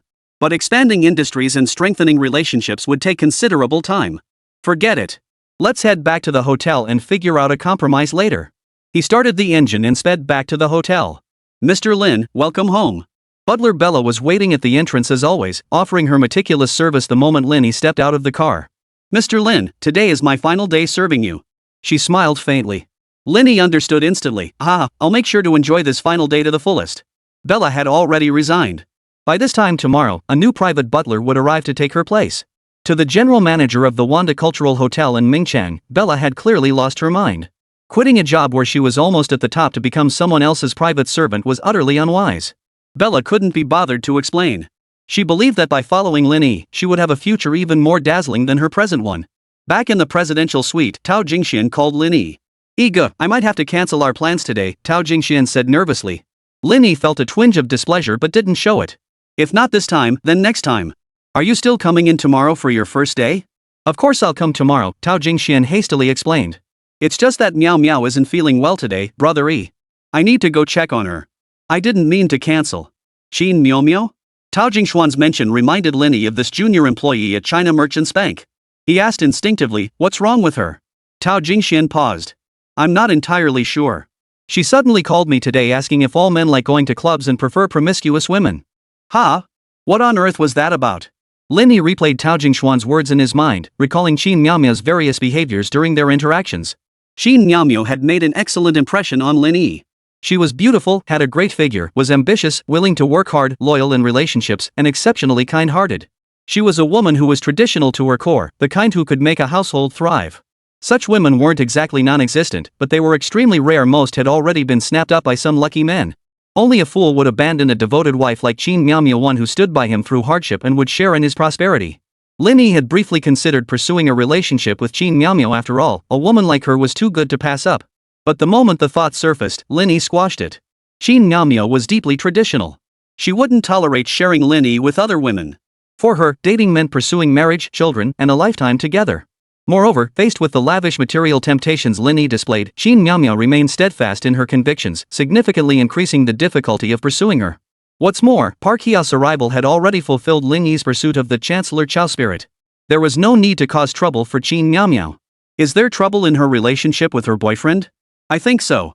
Her tone was off, her energy, her zest for life, her aspirations all seemed to vanish overnight. Tao Jingxian sighed. Let's stop talking for now. I'm genuinely worried something might happen to her. I'll go check on her first. All right. If anything comes up, give me a call. We're all friends here. Thanks, I will. After hanging up, Lin Yi exhaled, feeling an inexplicable tingle in his heart. Could this be an opportunity? We'll see when the time comes. Maybe it's just a minor disagreement. Lin Yi opened WeChat and first scanned the long string of messages Lin Yuan had sent. She had arrived home. Brother, I'm home. At the end of the chat history was a selfie of Lin Yuan hugging a beautiful middle-aged woman. At a glance, Lin Yi sensed something was off. The middle-aged beauty in the photo with Lin Yuan bore a striking resemblance to her 7 parts alike, undoubtedly her mother. Though beautiful, Lin Yuan's mother looked haggard and frail, as if malnourished. Moreover, she was wearing a hospital gown. Is Auntie sick? Lin Yi typed. Brother, are you done with work? Lin Yuan replied almost instantly. You mean my mom? She's been like this for years. Lin Yi frowned as he typed, what exactly happened? Brother, I didn't mean to hide it from you. But you said you'd come see me during summer break, so I sent you the photos. I didn't ask about that. I asked how serious Auntie's illness is. Far away in her hometown, Lin Yuan exhaled in relief. She slowly typed out the details of her family situation and her mother's illness, telling Lin Yi everything in full. Reading the chat log, Lin Yi felt a mix of emotions. Case solved. No wonder Wan has such severe people-pleasing tendencies. It all stems from this. Lin Yi couldn't help but sigh, delaying his immediate reply. Lin Yuan came from a single-parent household. Strictly speaking, she had never truly had a family. She was an illegitimate child. Her mother, Li Yao, was a wealthy man's kept mistress. After being abandoned, Li Yao couldn't handle the blow and developed severe psychological issues. It was within this environment that Lin Yuan was raised by Li Yao, shaping her personality into what it is today. Sigh. Lin Yi sighed. Back in her hometown, Lin Yuan grew anxious when Lin Yi didn't reply for a long time. Brother, are you upset? Brother, I'm sorry. I didn't mean to hide it from you. Brother, I don't need any formal recognition. I'll always be good. Please don't abandon me, okay? Brother, please let me stay by your side forever? Brother. Through the screen, just from the words alone, Lin Yi could sense Lin Yuan's unease. Wan, what nonsense are you thinking? Lin Yi sent a voice message instead, his tone tinged with reproach. Didn't we make a promise? Brother, I knew it. I knew you wouldn't abandon me. Lin Yuan wept tears of joy. They chatted for another half hour. Lin Yi gained a clearer understanding of Lin Yuan's situation and her emotions gradually stabilized. Brother, when are you coming? I'm feeling much better now and keep asking to see my son-in-law. I'll come over as soon as I finish up here. Okay, but you have to come quickly, okay? They reaffirmed their plan to visit her hometown during summer break to meet her mother-in-law before ending the call. Checking the time, Lin Yi instructed Bella to bring dinner. After eating their fill, Lin Yi lay down on the bed. The timing was perfect. Meanwhile, in another city far away, Zhao Liwei was also taking a break. Time management is an art. Lin Yi grinned mischievously as he dialed the video call he was about to check her homework. Chapter 98, missing him, still missing him. In the hotel room, Zhao Liwei lay on the bed, her cheeks flushed after her shower, refreshing her WeChat chat page over and over. As if refreshing endlessly could bring Lin Yi's reply. Glancing at her phone again, the icy expression of self-restraint softened slightly. She furrowed her brows slightly and let out a soft sigh. Still no message. Should I check my homework? Zhao Liwei typed the words, about to send them to Lin Yi, when her cheeks suddenly flushed crimson. She bit her lower lip and swiftly deleted the unsent message. She tossed her phone aside, cupping her cheeks with both hands and rubbing them, trying to push the chaotic thoughts swirling in her mind away. Asking him to check her homework felt so embarrassing. Besides, she only had to endure one more day. By tomorrow, she'd finally see Lin Yi again. But what about after they met? Would she and Lin Yi end up like that? The thought made Zhao Liwei even more embarrassed. Not only did the heat in her cheeks refuse to subside, but a blush as hot as fire spread across her entire body. After a long while, Zhao Liwei composed herself, pulled back the covers, and got out of bed. She shuffled across the floor in her slippers and made her way to the living room. Lin Yi had given her ample funds, so Zhao Liwei wouldn't have to compromise on her living standards. All this time, she had been staying in an executive suite. Though aloof and clueless about navigating relationships, she knew to book a room for her advisor when making reservations. However, her advisor had other considerations and declined. Since he refused, Zhao Liwei didn't press the matter. She paid for the executive suite out of her own pocket, while her advisor and classmates naturally stayed in standard rooms. Such nonconformity inevitably drew discontent. The few girls who disliked her gossiped behind her back constantly. Zhao Liwei paid them no mind. Except for Lin Yi. She opened the refrigerator and selected a cherry-flavored popsicle. Zhao Liwei didn't particularly enjoy these treats, but this was a task, or rather, an assignment assigned by Lin Yi. At first, she resisted, but gradually, she found herself growing fond of the popsicles she once disliked.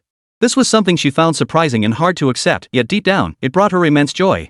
Zhao Liwei felt she must be losing her mind. But this was what Lin Yi had asked her to do.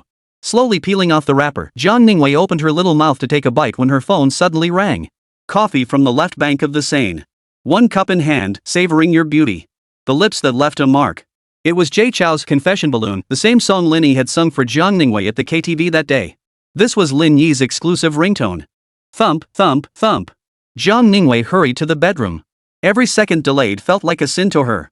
She grabbed her phone and tucked it away, casually placing the cherry-flavored popsicle on the nightstand. She climbed into bed, flicked a strand of hair behind her ear, flipped her phone over, and used its faintly reflective back as a mirror to quickly touch up her lip gloss.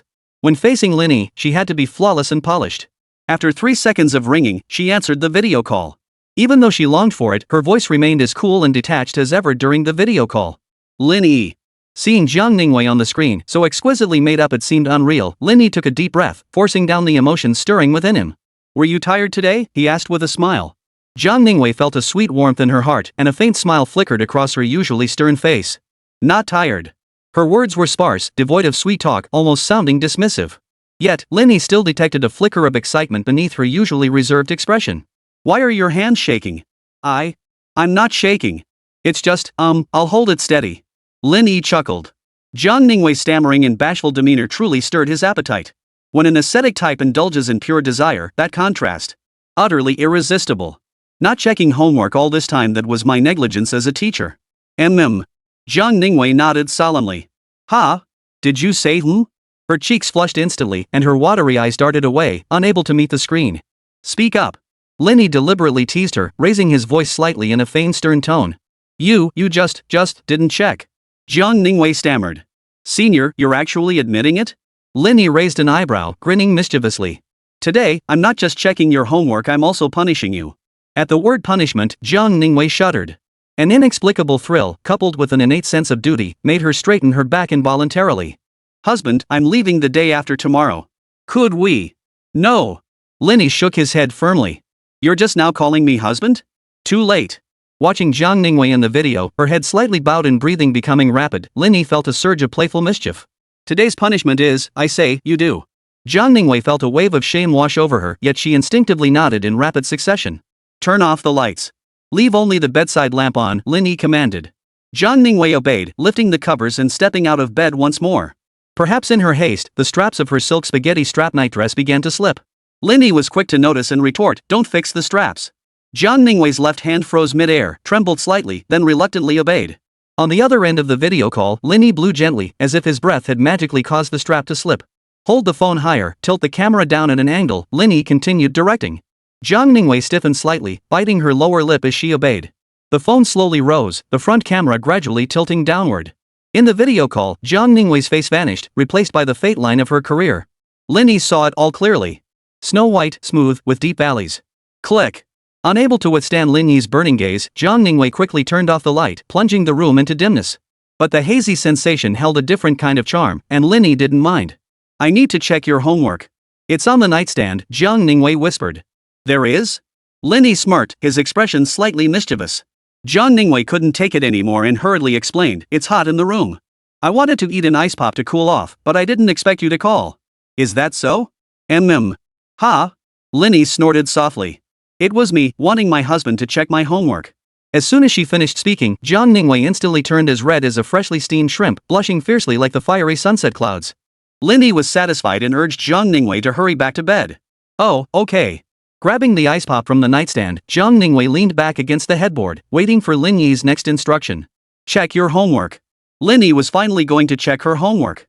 Zhao Ningwei held her phone in her left hand and a cherry-flavored ice pop in her right, feeling both shy and excited. Eating ice cream on a hot day? Everyone's done it. With cold treats like this, you had to test the temperature with your tongue first before taking a bite, otherwise, it was too cold and would freeze your teeth. Her tongue lightly brushed the icy crystals on the ice cream, gauging the temperature. Satisfied it was just right, she finally popped it into her mouth. Gulp. Lin Yi's Adam's apple bobbed as he watched Zhao Ningwei, feeling a pang of envy. He wished he could teleport to the city where she was on business right now. Slurp, slurp. The sound of Zhao Ningwei eating her ice cream came through the video call in real time. Beating the heat and quenching thirst, who would have thought the air conditioner in the executive suite would break down? She relished the sensation of the icy coldness banishing the stifling heat.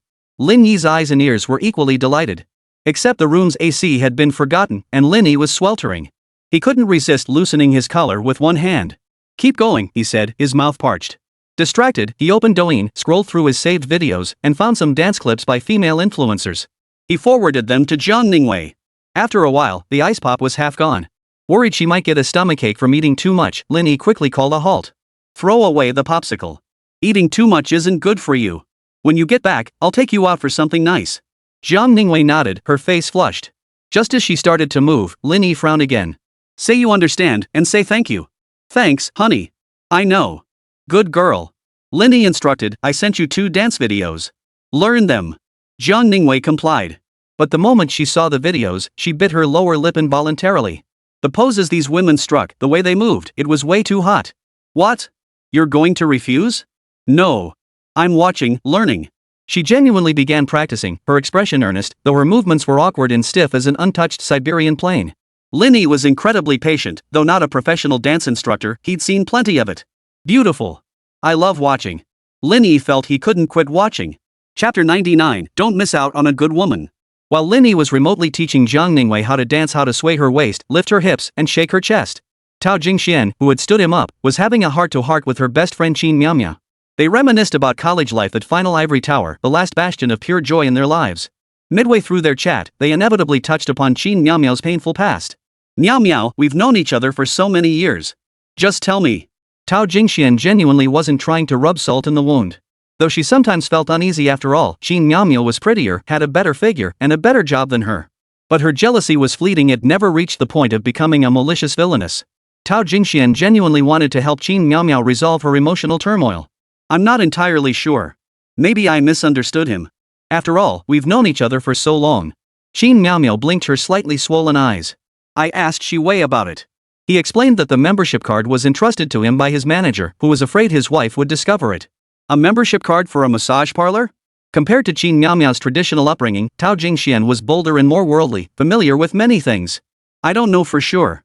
Shi Wei said it's a legitimate establishment, nothing shady. Just a place for relaxation and entertainment when his manager organizes gatherings. You believe that? Qin Miao Miao fell silent, hugging her knees as she curled up, silently shedding tears. She was traditional, but not stupid. How could she possibly believe such a riddled with whole story? Miao Miao, choosing a man is a lifetime commitment. You can't let your emotions cloud your judgment. But? No buts. Tao Jingxian cut her off. I'm just being realistic. It's not that your values are wrong, in fact, I even envy you. Tao Jingxian felt it deeply.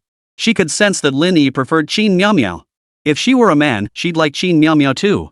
She was like a wealthy man who wasn't a womanizer, a rare find indeed. But you can't just throw your genuine feelings away.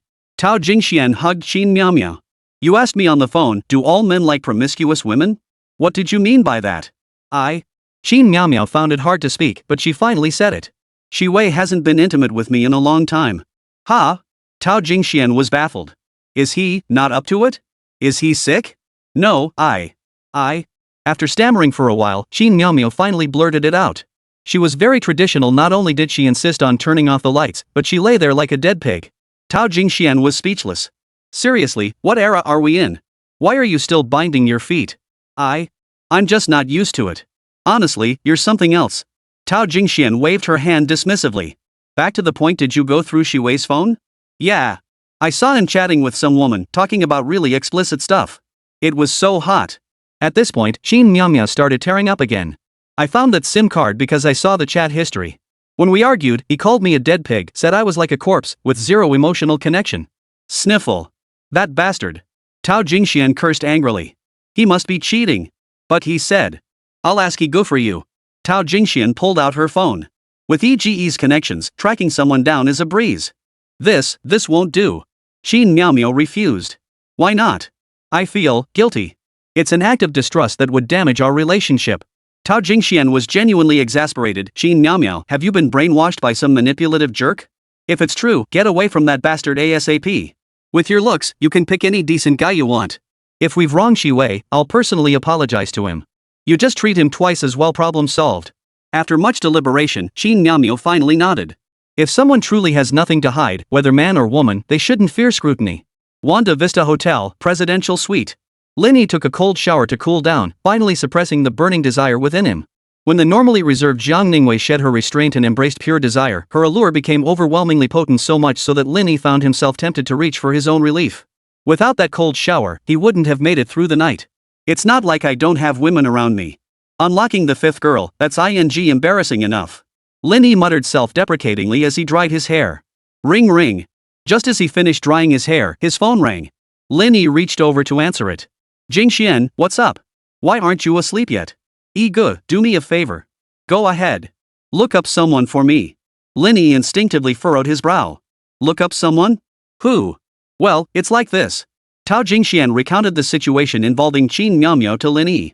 Though vague, as a man himself, Lin Yi instantly realized that Shi Wei was suspicious. Having been burned once before, Lin Yi remained highly vigilant in such matters. Shi Wei's tactics were strikingly similar to that Fan Ningning. Both were masters at exploiting emotions for psychological manipulation. Golden Palace member, right? Easy fix. Give me 5 minutes. Lin Yi hung up and immediately dialed Lu Jiadong's number. Brothery, calling this late, wanna grab drinks or come over to unwind? Lu Jiadong laughed warmly. Athena, Ayaka Kamiju, Neza, we've got them all. Guaranteed satisfaction. Drinks another time. I called to ask you to look into someone. Lin Yi got straight to the point. Lu Jiadong was puzzled. Given Lin Yi's mysterious background and formidable reputation, why would he need help tracking someone down? Was he about to slip up? He adopted a serious tone. Go ahead, Brother E. A guy named Shi Wei. He should be one of your members. See if you can find out if this person actually exists. Lu Jiadong realized he'd misunderstood Lin Yi, and a sudden wave of fear washed over him. Brother E, the Shi Wei you mentioned, he's not. Don't worry. He's just a lowlife who frequents your place normally. Nothing else. Lu Jiadong didn't press further. Brother E, give me 3 minutes, no, 1 minute will do. Hanging up the phone, Lu Jiadong sprang into action. Customer privacy? Privacy my ass. Brother Yi's word is law. At the same time, Lu Jiadong silently prayed that Lin Yi wouldn't take his anger out on him because of Shi Wei. Soon, Lin Yi received Lu Jiadong's call. Brother E, the guy you asked me to look into, Shi Wei, is indeed a member of the club. He signed up in 2020, with a recharge amount of Lin Yi cut him off. Send me a copy of his membership file and a copy of his transaction records. Got it? No problem. Thanks for your help, Lin Yi said sincerely. Dong, I'm organizing a gathering tomorrow. Call Yang and the others. Let's get together again. Sure thing, E. I'll call you when it's set. Lu Jiadong was overjoyed. A minor favor earned him a dinner with Lin Yi well worth it. Meanwhile, Lin Yi forwarded both files to Tao Jingxian and added a voice message. Take a look yourself. It's very detailed. With that, he dismissed the matter and climbed into bed. But as he closed his eyes, Lin Yi felt like a real jerk. Earlier, he'd been fuming over Jiang Ningwei, yet now, seeing a real chance to win over Qin Miao Miao, he found himself itching to act. Bad women shouldn't be wasted, but good women shouldn't be missed either. Besides, Qin Miao Miao wouldn't scream? The more he thought about it, the more amusing it became. Teaching her step by step would bring a strong sense of accomplishment. Lost in these thoughts, he eventually drifted off to sleep, dreaming of whips and candles. Meanwhile, Qin Miao Miao stared repeatedly at the two documents, the light in her eyes growing dimmer by the second as her vitality rapidly drained away. 4 years. A full 4 years. That bastard had been carousing and squandering money behind her back for 4 whole years. He said he'd just started working and only made 5,000 yuan. I encouraged him, telling him to work hard, that his salary would rise, and things would get better, right? Qin Miao Miao wiped away her tears pitifully. But look at this, Jingxian. The very first month he got paid, he loaded 3,000 yuan onto his membership card. He told me his parents were sick. I didn't ask questions. Not only did I believe him, but I was afraid it wasn't enough, so I gave him all the money I'd saved. Look at this. Look again. Look at this, Jingxian. Qin Miao Miao's hands trembled as she dug out the old transfer records, cross-referencing them with the membership card's top-up history and spending details. He went in the very next day. Visiting every few days, telling me he was working overtime. Slowly, Qin Miao Miao stopped crying. So back in 2022, his salary had already risen to 12,000. How ridiculous. I always thought it was 8,000 because he told me so himself, and I believed him. The remaining 4,000 yuan was systematically deposited into the membership card each month by Shi Wei, who would spend it whenever he had the chance. He got a raise once a year, and each time he'd siphon off 4,000. He really was something. Qin Miao Miao shook her head and stood up to leave. Miao Miao. Tao Jingxian reached out to pull her back, but she pushed her hand away. Jingxian, just leave me alone for a bit. But I love life so much, how could I possibly want to die? It's just, I want to try what it feels like to let go. If he can do it, why can't I? I'll go with you. Thanks, Jingxian, but I really don't need it. Qin Miao Miao refused again. Tao Jingxian rushed out the door, was pushed away, chased downstairs, but Qin Miao Miao hailed a cab and left. Ring ring, ring ring.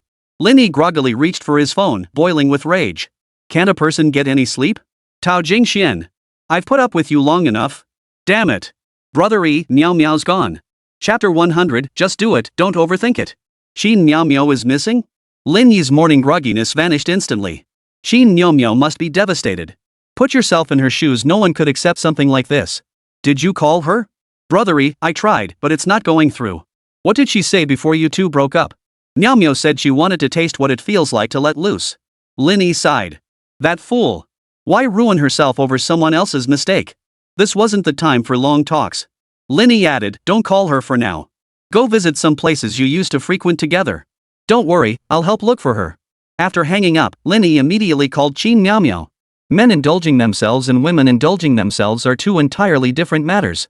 While it wasn't necessarily a matter of who gained or lost, when it came to Qin Miao Miao, she was definitely getting the raw end of the deal. What exactly was the nature of this indulgence? Ring, ring, ring. The busy tone persisted until just before the call was about to disconnect automatically when Qin Miao Miao finally answered. Where are you? At the bar. I spent over $1,000. Qin Miao Miao felt quite proud, convinced that spending 1,000 yuan at a bar was the height of indulgence. Lin Yi was both annoyed and amused, and a little heartbroken. She really was so used to being frugal that she actually considered spending 1,000 yuan at a bar to be indulgent? Which bar? Mr. Lin, just relax. I'm fine. I just wanted to drink alone. Don't let Jingxian scare you. I'm okay. I'm asking you, where exactly are you? Lin Yi nearly shouted.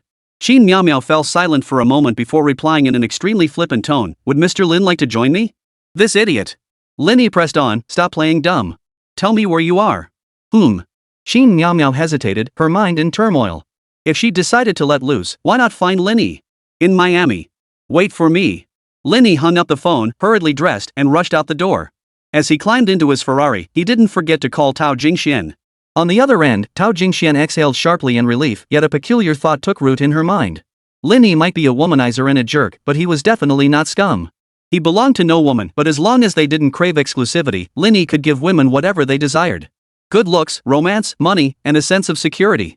Not the perfect husband, but the perfect boyfriend and companion. What more could you want? One shouldn't be too greedy. This situation presented an opportunity for Qin Miaomiao, and for Tao Jingxian herself, it was also an opportunity. She desperately wanted to be Lin Yi's woman, but her disadvantages were glaringly obvious. But if she could bring her best friend into the picture, that would change everything. Brother Yi, I trust you with Miao Miao. I won't be coming over. Tao Jingxian hung up after speaking, showing great understanding. Lin Yi, however, felt nothing out of the ordinary. He wasn't the type to take advantage of someone in distress. For now, only one thought occupied his mind, getting to Qin Miaomiao's side as quickly as possible. Roar! Roar! Roar! At this moment, the Ferrari A12C unleashed its feral power, its streamlined body design and superb chassis tuning fully unleashing speed and passion. Of course, Lin Yi's C-class professional racing skills also empowered this beast of a machine, allowing it to safely tear across the asphalt. Bathed in the glow of streetlights and headlights, the Fatini Blue transformed into a blue lightning bolt, weaving recklessly through the traffic. What should have been a 20-minute drive was completed by Lin Yi in just 10 minutes. Squeal! With a violent yet beautifully executed sideways drift, it came to a smooth halt in the VIP parking area of the Miami bar. The bouncer at the entrance stared in disbelief. How awesome is that?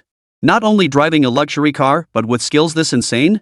Does he even let anyone else live? Though stunned by the professional-grade parking display, the guard snapped out of it. We're screwed. What about all the other luxury cars? Showing off was one thing, but he dreaded the embarrassment of crashing into the other luxury cars parked in the VIP section. The so-called VIP parking spots were reserved exclusively for luxury vehicles. And the bar's definition of a luxury car was brutally simple: anything priced below $1 million wasn't considered a luxury car. Otherwise, how could they maintain the prestige of a Miami bar? No prestige means no girls show up. And if the girls aren't here, what guy would be dumb enough to pay through the nose for drinks? So whenever a luxury car in the VIP section encounters trouble regardless of the cause, the security guards inevitably take the heat. Sir. The security guard jogged over. Please wait a moment. Lin Yi locked his car door and asked impatiently, what? Is my car not fancy enough to park here? It's classy enough, absolutely classy enough, the security guard insisted. It's just that your drift into the parking spot was a bit aggressive, and I was worried. Won't cause you any trouble. Lin Yi fumbled in his pocket, pulled out a pack of Tianxia he just opened and taken two from, and tossed it over. I'm in a hurry. Watch my car. Don't let some idiot mess with it. The young security guard caught it, gave it a quick once-over to make sure it was undamaged, then grinned and patted his chest in assurance. Bro, relax. I'll make sure nothing happens to it. He lit a cigarette, took a satisfying drag, and watched Lin Yi walk through the gate. Inside the bar, lights flickered. Same as always, deafening music, dim lighting, alcohol and hormones flying everywhere. Scanning the room, Lin Yi immediately spotted Qin Miaomiao in the corner alone with her drink, yet surrounded by a crowd eyeing her covetously. Go for it. She's been sitting alone for nearly an hour, she must be here to drown her sorrows. Why don't you go? You're better looking than me, so of course you should go. If you take advantage of her, this round of drinks won't have been wasted. Damn. That girl's got something special. I can't handle her. You're the smooth talker, you go for it. Then I won't hesitate. You. At the next table, a guy who'd been itching to make a move finally got the upper hand after a brief tug of war with his buddy. Hey, beautiful, are you here alone? Qin Miaomiao glanced up. I'm with someone. He'll be here soon. Ha? Oh, sorry. After hitting a brick wall, the guy awkwardly walked away. This was just one example. During the hour she sat alone, Qin Miaomiao turned down many advances. Wasn't she supposed to be indulging herself? Why refuse? Qin Miaomiao still couldn't get past that mental barrier. No matter how hard she tried to put on a brave face, she remained a traditional girl at heart. Especially after her heart had been broken, reminiscing about her time with Lin Yi only raised her standards. Women never downgrade, it's a species trait hardwired into our genes. Just as the rejected suitor slunk away, Lin Yi strolled over and slid right next to Qin Miaomiao. Mr. Lin, you're here. Lin Yi locked eyes with her and couldn't help but freeze. She had changed. No longer the light makeup of before, yet not heavy either, it was a refined, vibrant look that sat somewhere in between. Her hairstyle was no longer the simple high ponytail of before, but instead loosely pinned up on her head. Lin Yi couldn't quite place the exact style, but beneath it, her previously gentle beauty had transformed into something bold and alluring. Alluring and captivating. However, Qin Miaomiao's outfit choice was questionable. Though Mingcheng enjoyed spring-like warmth year-round, August was still hot. Yet Qin Miaomiao was draped in a long coat. You're something else, Lin Yi glared at her. Vanished for over 3 hours and came back like you pulled off a magic trick? Lin Yi maintained a strict routine, usually retiring by 9 o'clock at night. When Tao Jingxian bombarded him with calls, it was barely past midnight. Meaning that in those 3+ hours, Qin Miaomiao had gotten her hair done, bought clothes, and even come to the bar to drown her sorrows. That's not all I've changed so much. Qin Miaomiao even started to sound proud. She picked up a pack of women's cigarettes from the corner and clumsily lit one for herself. Only then did Lin Yi notice Qin Miaomiao had started smoking. Permed hair plus smoking, this. If you had the time, would you get a tattoo too? Yeah, I've been thinking about it. Qin Miaomiao didn't inhale the smoke. She took a drag and blew it right onto Lin Yi's face. Mr. Lin, do you like it? Her comical expression finally made Lin Yi burst out laughing. Ha! Is that how you smoke? What else? Qin Miaomiao gazed at Lin Yi with dreamy eyes. Isn't that how it's done? She gestured toward the liquor on the table. 3 shots already. I didn't realize I could hold my liquor like this. And the decadent pairing of cigarettes and alcohol, it's truly intoxicating. And you call this decadence? Lin Yi shook his head. This isn't decadence. It's your childish game of self-torture. I'm not childish. Qin Miaomiao turned to face Lin Yi, gently unzipping her long coat. I'm well prepared. Do you like it, Mr. Lin? Holy! Lin Yi's eyes widened as he stared intently. Beneath Qin Miaomiao's coat, she wore only a set of sexy lace lingerie. Mr. Lin, do you like it? Mr. Lin, you still think I'm childish? Mr. Lin, do you think I'm hot? Faced with Qin Miaomiao's relentless pressure, Lin Yi's resolve snapped. Why bother with all these reservations? Just do it. Chapter 101, The Devil's Whisper, Leading to Ruin. This version of Qin Miaomiao was utterly unfamiliar to Lin Yi, yet intensely thrilling. With her looks and figure, all she needed to do was utter, "I don't want to try anymore," and opportunities to rake in easy money would come pouring in. Yet it was precisely Qin Miaomiao's steadfast commitment to her true self, her passion for life, and her relentless drive that had earned Lin Yi's admiration. Moreover, Lin Yi knew that when she was with him, her heart was far from calm. Otherwise, she wouldn't have gone to such lengths to prepare for tonight, waiting only for Lin Yi to arrive. It was as if she were telling Lin Yi, "I smoke, drink, and hang out in bars. I'm a bad woman.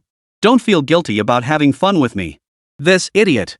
Lin Yi picked up the bottle on the table, clinked glasses with Qin Miaomiao, and asked, "So what's the deal with you and your fiancé?" They downed their drinks in one gulp. Qin Miaomiao paused for a moment before speaking slowly. "We broke up," she said with a faint smile. Mr. Lin, would you like to hear our story? Before Lin Yi could answer, Qin Miaomiao continued on her own. "I never thought my experiences amounted to a story. I'm just an ordinary girl from an ordinary family. I went to an ordinary university, found an ordinary job, had a stable relationship, and wanted to build a good life through my own efforts. My greatest belief was that the journey from school uniform to wedding dress was, in my eyes, the truest expression of love." She paused here, downed a glass of wine, and continued. Both Shi Wei and I came from small county towns. We didn't want to go back, we wanted to live in the big city. So I reined in every spending urge, scrimping wherever possible, determined to make every penny count. Life was tough, but it paid off. After 4 years of work, Shi Wei and I saved up enough for a down payment on a house. It was in the suburbs, just a bare shell, and the floor wasn't great, but it was a home, right? Qin Miaomiao took another sip of wine and suddenly fell silent. Lin Yi looked at her with heartache and couldn't help but stroke her head. Whoa whoa. Qin Miaomiao lifted her head. A smile appeared on her expressionless face, but as she smiled, tears welled up. Her composure completely shattered. Why? Why did he lie to me? I worked so hard to save every penny, never daring to spend a dime more than I had to, but he blew half of his earnings at that club. He even used the money I worked so hard to save to buy gifts for those filthy women. Qin Miaomiao bit her lower lip hard. I asked him why. I asked him why he'd do this to me. I asked him what I lacked compared to those filthy women. Guess what he said? Qin Miaomiao suddenly burst into laughter. Ha ha ha ha ha. He said I wasn't Thai enough, like a corpse, ha ha ha. Watching Qin Miaomiao laugh so hard she pounded the table and doubled over, Lin Yi remained silent. Mr. Lin, take a look at this. Judge for yourself. Qin Miaomiao stopped laughing and pulled out her phone, displaying several screenshots. They were chat logs between Shi Wei and another man, filled with discussions on how to manipulate a woman. Lin Yi fell silent. After a moment's thought, he commented, "Couples and spouses do need some romance to maintain emotional stability and avoid losing passion. But that doesn't justify him deceiving you, cheating, or being a scumbag. It certainly doesn't excuse him using PUA tactics to manipulate fools. He's not just a scumbag, he's a piece of trash." Qin Miaomiao looked at Lin Yi intently and asked, "Mr. Lin, could you describe yourself? What kind of man are you?" A compassionate man who values deep connections," Lin Yi replied candidly. "I want to give every woman I care about a home." Ha! Qin Miaomiao laughed, raising her glass. "To honesty, cheers." "Cheers." Setting down her glass, Qin Miaomiao asked again, "Mr. Lin, what kind of woman do you think I am? Beautiful, with a great figure and a very traditional, virtuous woman. Ha, thank you for the compliment. So, Mr. Lin, do you like me? She leaned closer to Lin Yi, leaving her coat unzipped and instead adjusting the hem. Black stockings with suspenders. Woman, you're playing with fire. Lin Yi wasn't some wooden dummy. Qin Miao's repeated provocations, combined with his already boiling temper today, made him dangerously close to losing control. Take me with you, Qin Miao pressed herself against Lin Yi, or else, let anyone take me away. Lin Yi immediately stood up and led Qin Miao toward the exit. She was practically offering herself up. Wouldn't it be unmanly to refuse? After Lin Yi left with Qin Miao, the many boys who had been rejected earlier beat their chests in frustration. Such prime prey, snatched away so effortlessly by a guy who'd only been here 5 minutes? Damn it! So what if he's good looking? What's so great about that? Bro, your eyesight must be failing you. She's not just good looking, she's loaded too. Where's the money? I didn't notice any. Heh, your eyesight's poor. Didn't you see the watch on his wrist or the car keys by his side? Damn, I didn't notice. Tell me more? Rolex Ice Blue, over $1,000,000. Ferrari keys, at least $1,000,000 car. Holy. How is anyone supposed to compete with that? Exactly. Why's a big shot like him wasting his time here? Shouldn't he be chasing models instead? Lin Yi had no idea he'd just sparked another wave of envy and jealousy. After notifying Bella, a private car arrived at the hotel with a driver. The Ferrari driver took the wheel while Lin Yi and Qin Miao settled into the backseat of the Maybach. She nestled into his embrace, her earlier cockiness gone, as docile as a kitten. Lin Yi lowered his head to inhale her scent, a faint minty fragrance mingled with cigarette smoke, filling his nostrils. It was addictive. Upon returning to the hotel, Bella offered to help, but Lin Yi declined, supporting Qin Miao alone into the presidential suite. It was her first time entering a presidential suite. Her dazed eyes scanned the room, and she froze at the doorway. A place costing tens of thousands a night made her hesitate to enter. If you change your mind, you can. Qin Miao snapped back to reality, glanced at Lin Yi, and shook her head firmly. Once inside, Lin Yi handed her a bottle of mineral water.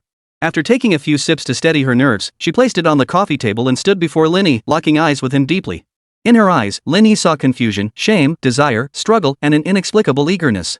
After a few seconds of eye contact, Qin Miao's cheeks flushed crimson. Summoning her courage, she unzipped her coat to reveal the sexy lingerie ensemble beneath. Mr. Lin, please enjoy yourself. Tonight, Miao wants to set things on fire too. Lin Yi froze, using the bright living room light to scrutinize her from head to toe. Qin Miao didn't flinch, though her skin began to flush. He couldn't take it anymore. A woman who was conservative, refused to turn on the lights, and was described as lifeless today. She did something she had never done before. This moment felt to Lin Yi like personally unlocking a treasure trove, utterly thrilling. Lin Yi moved closer, gripping Qin Miao's shoulders. At this very moment, she was breathtakingly beautiful. Her collarbones were flawless, her waist slender, and her legs, pressed together, resembled twin lotus blossoms. Such a figure, accentuated by black stockings and lace, was a vision of unparalleled beauty. Qin Miao was no inexperienced maiden, yet to Lin Yi, she felt like a first time. She had never truly blossomed before, but today, she was in full bloom. Feeling Lin Yi's unrestrained, invasive gaze, Qin Miao trembled slightly. This was not the scene she had imagined. Instead of pouncing, Lin Yi gazed at her like an admirer of fine art, his eyes like seals imprinting marks all over her body. Overwhelmed by shame, Qin Miao took a half step back and lowered her head.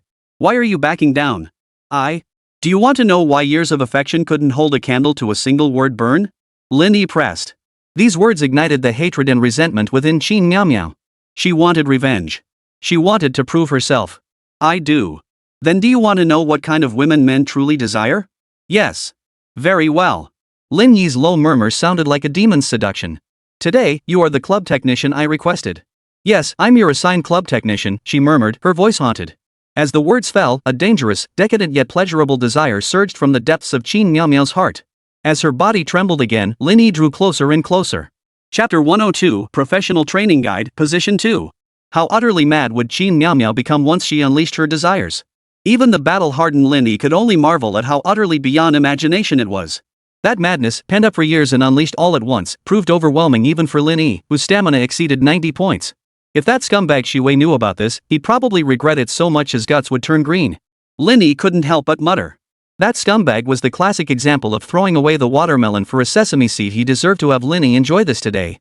He not only needs to know, he needs to hear it. Unexpectedly, the utterly enraged Qin Miao pulled out her phone, sprawled on the sofa, and dialed Shiwei's number. Beep beep. He answered almost instantly. But the extent of her unhinged state utterly surpassed Shiwei's imagination. Shiwei, haven't you always believed I'm gold digging and would eventually climb into Mr. Lin's bed? You're right. You guessed correctly. I'm with him right now. And I was the one who seduced him wearing sexy lingerie and making the first move. Am I cheap? Am I a? Yeah, I am. Isn't that what all men want? Heh, you know what I'm doing right now? I'm hanging up. After this torrent of words, Qin Miao Miao didn't hang up.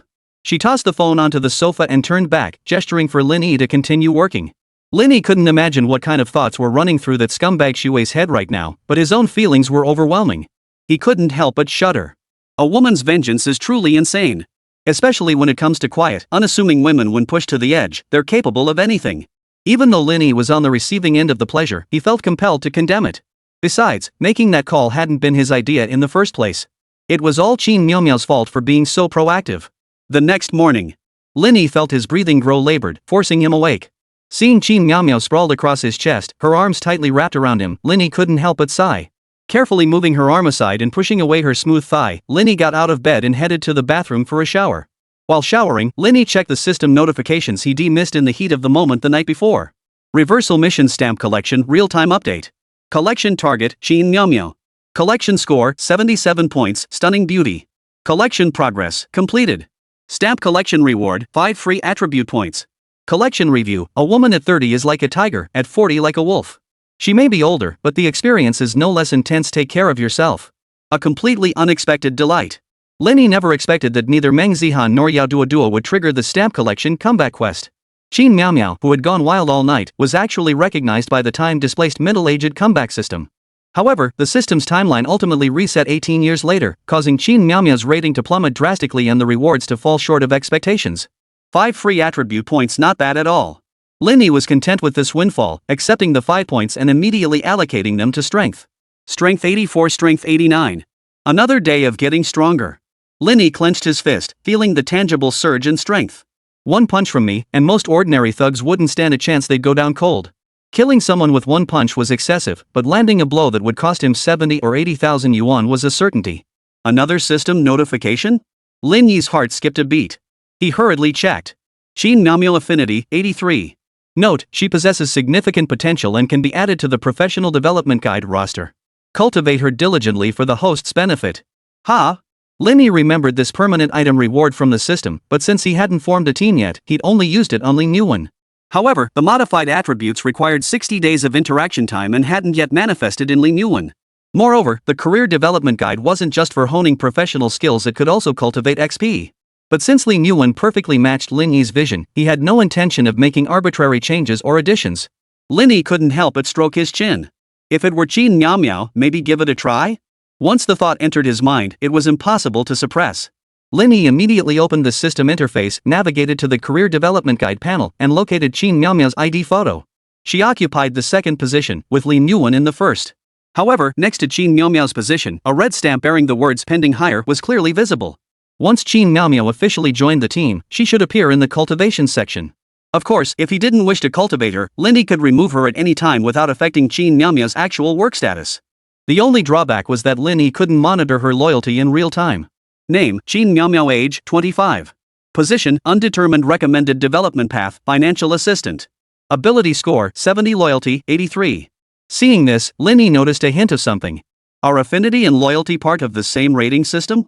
He checked Lin Yuan's career panel again and realized he'd overthought it. Affinity and loyalty utilized distinct evaluation systems. Lin Yi shook his head and moved on. Qin Miao Miao personal details. Measurements: 85, 59, 88. Interests. Host may apply influence independently. Special notes: none. Host may apply influence independently.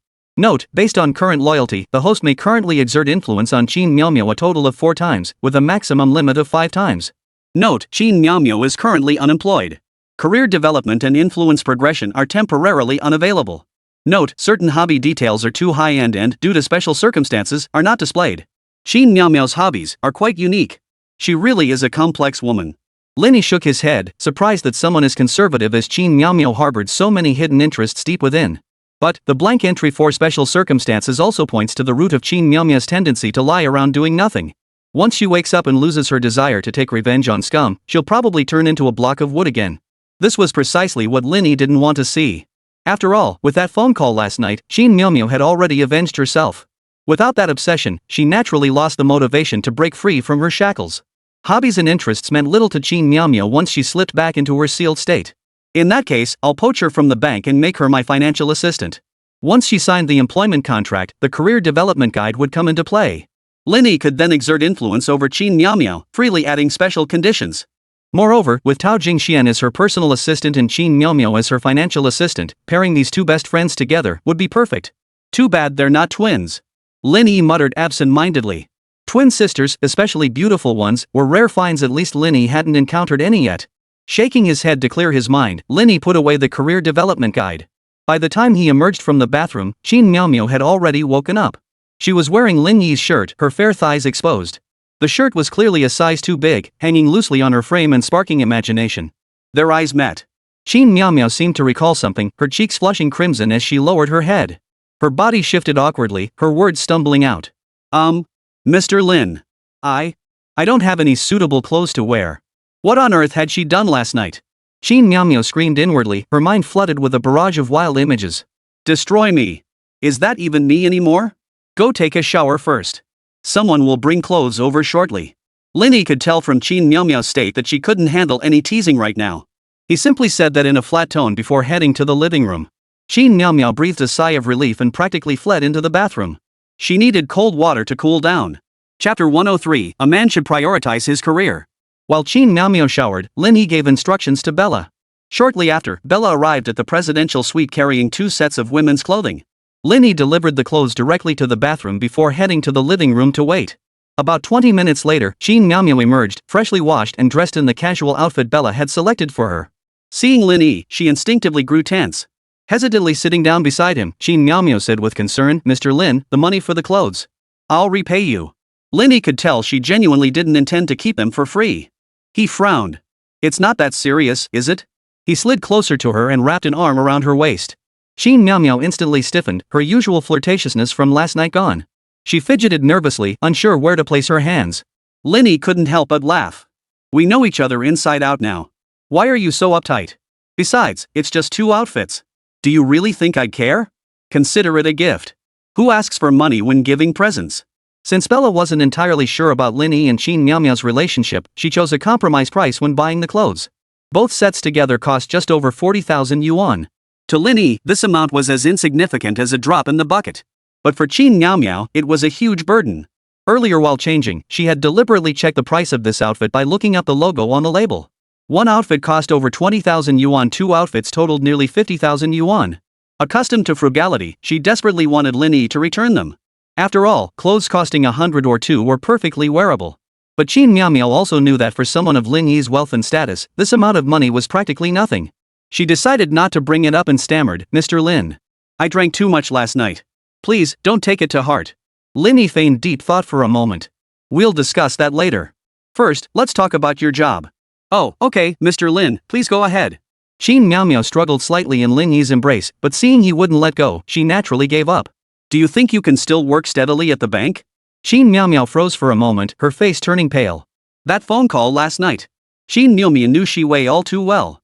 If she stayed at the bank, she'd face harassment every single day. Glancing down at Qin Miao, Lin Yi smiled softly. "How about considering resigning from the bank and becoming my personal financial assistant?" "Huh? This is so sudden." Qin Miao took a deep breath to steady her thoughts before asking earnestly, "Mr. Lin, what led you to this idea? Pretty, great figure, lovely voice, are those 3 reasons enough?" Hearing Lin Yi's words, Qin Miao couldn't help but blush, her mind drifting back to last night's wild passion. Yet, despite her blush, she shook her head firmly. "Mr. Lin, if those are the only reasons, I cannot accept." She didn't want to become a kept ornament. Even if that person was Lin Yi, she was utterly unwilling. It wasn't about the money. It was a matter of principle deep within her heart that wouldn't allow it. Even if she couldn't continue working at the bank, Qin Miao believed that with her resume and skills, she wouldn't starve.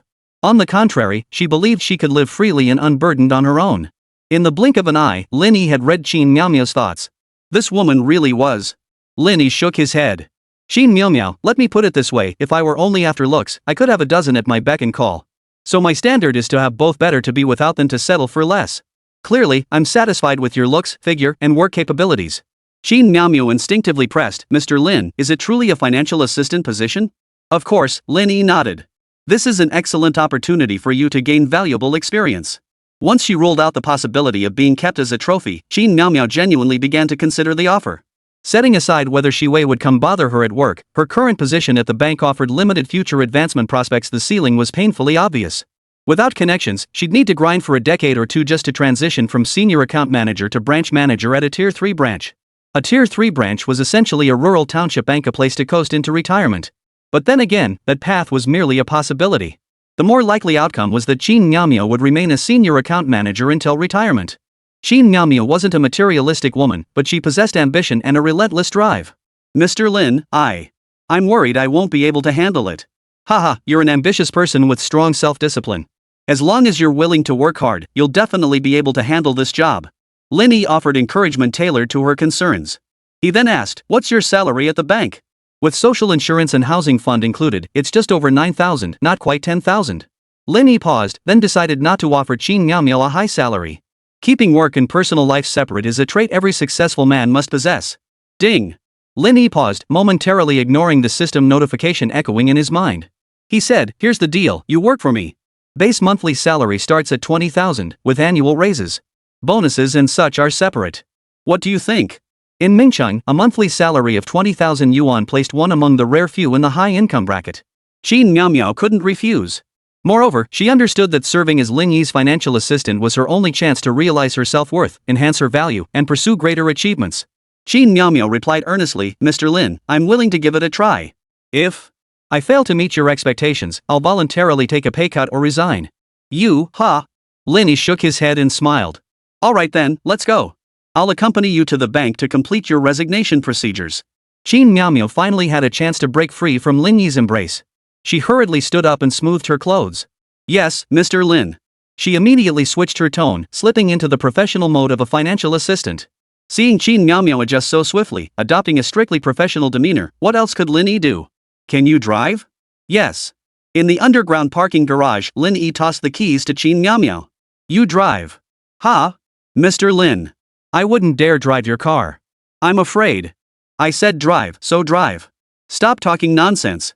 Lin Yi settled into the passenger seat. Qin Miao had no choice but to steel herself, assuming the role of driver as she slowly maneuvered the powerful beast onto the road. Now that Lin Yi wasn't driving, she finally had the chance to glance at the system notification that had popped up in her mind earlier. Automatically triggered reversal mission, successfully maintained the core principles of a successful middle-aged man.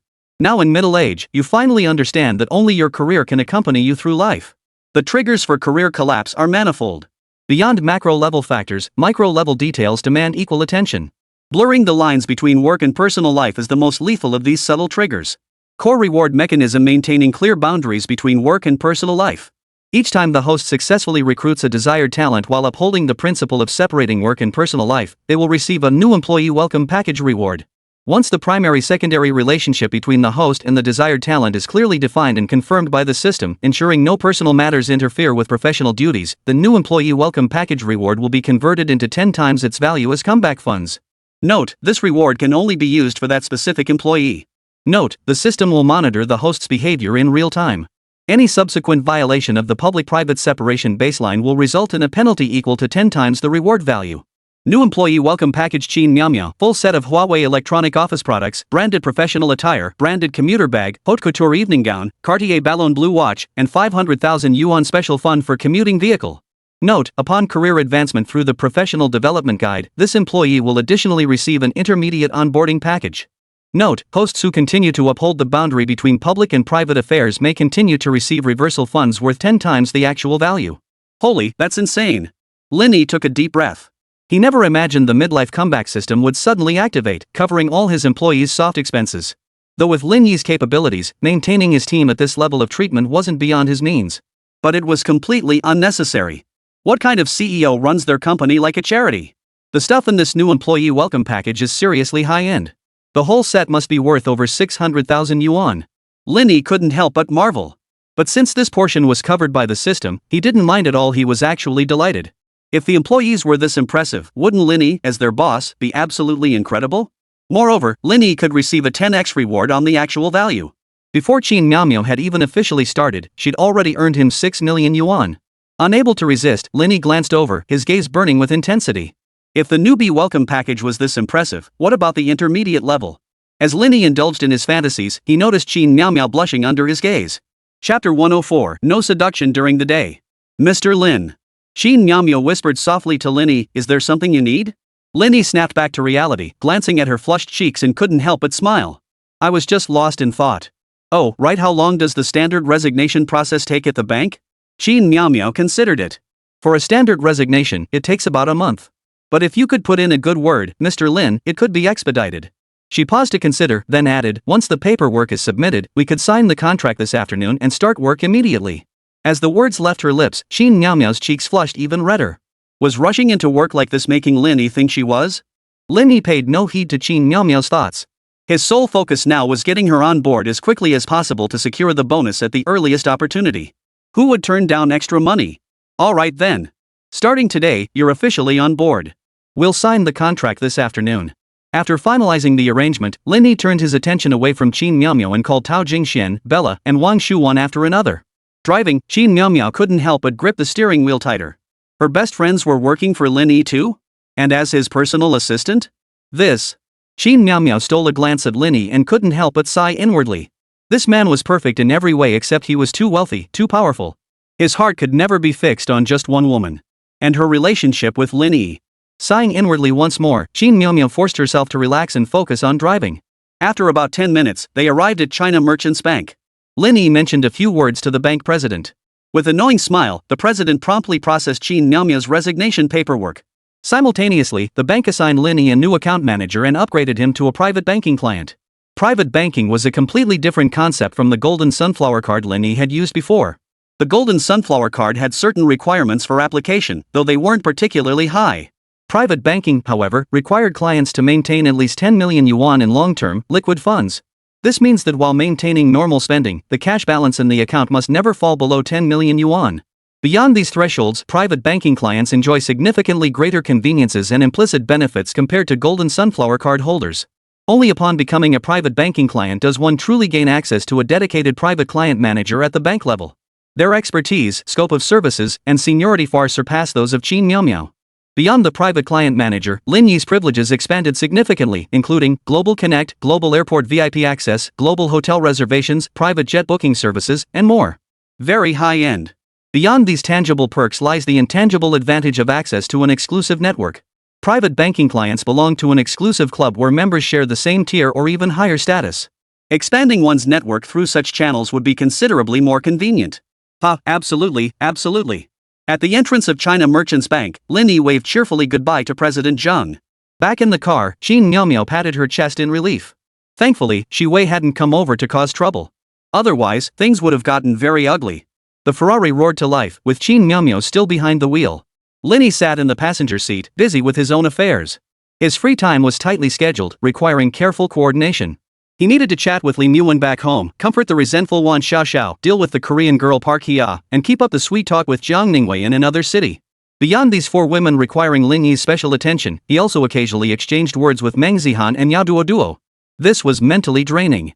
Seated in the passenger seat, Lin Yi's fingers never stopped as he sent message after message, nearly mixing up the conversations. Time to get busy.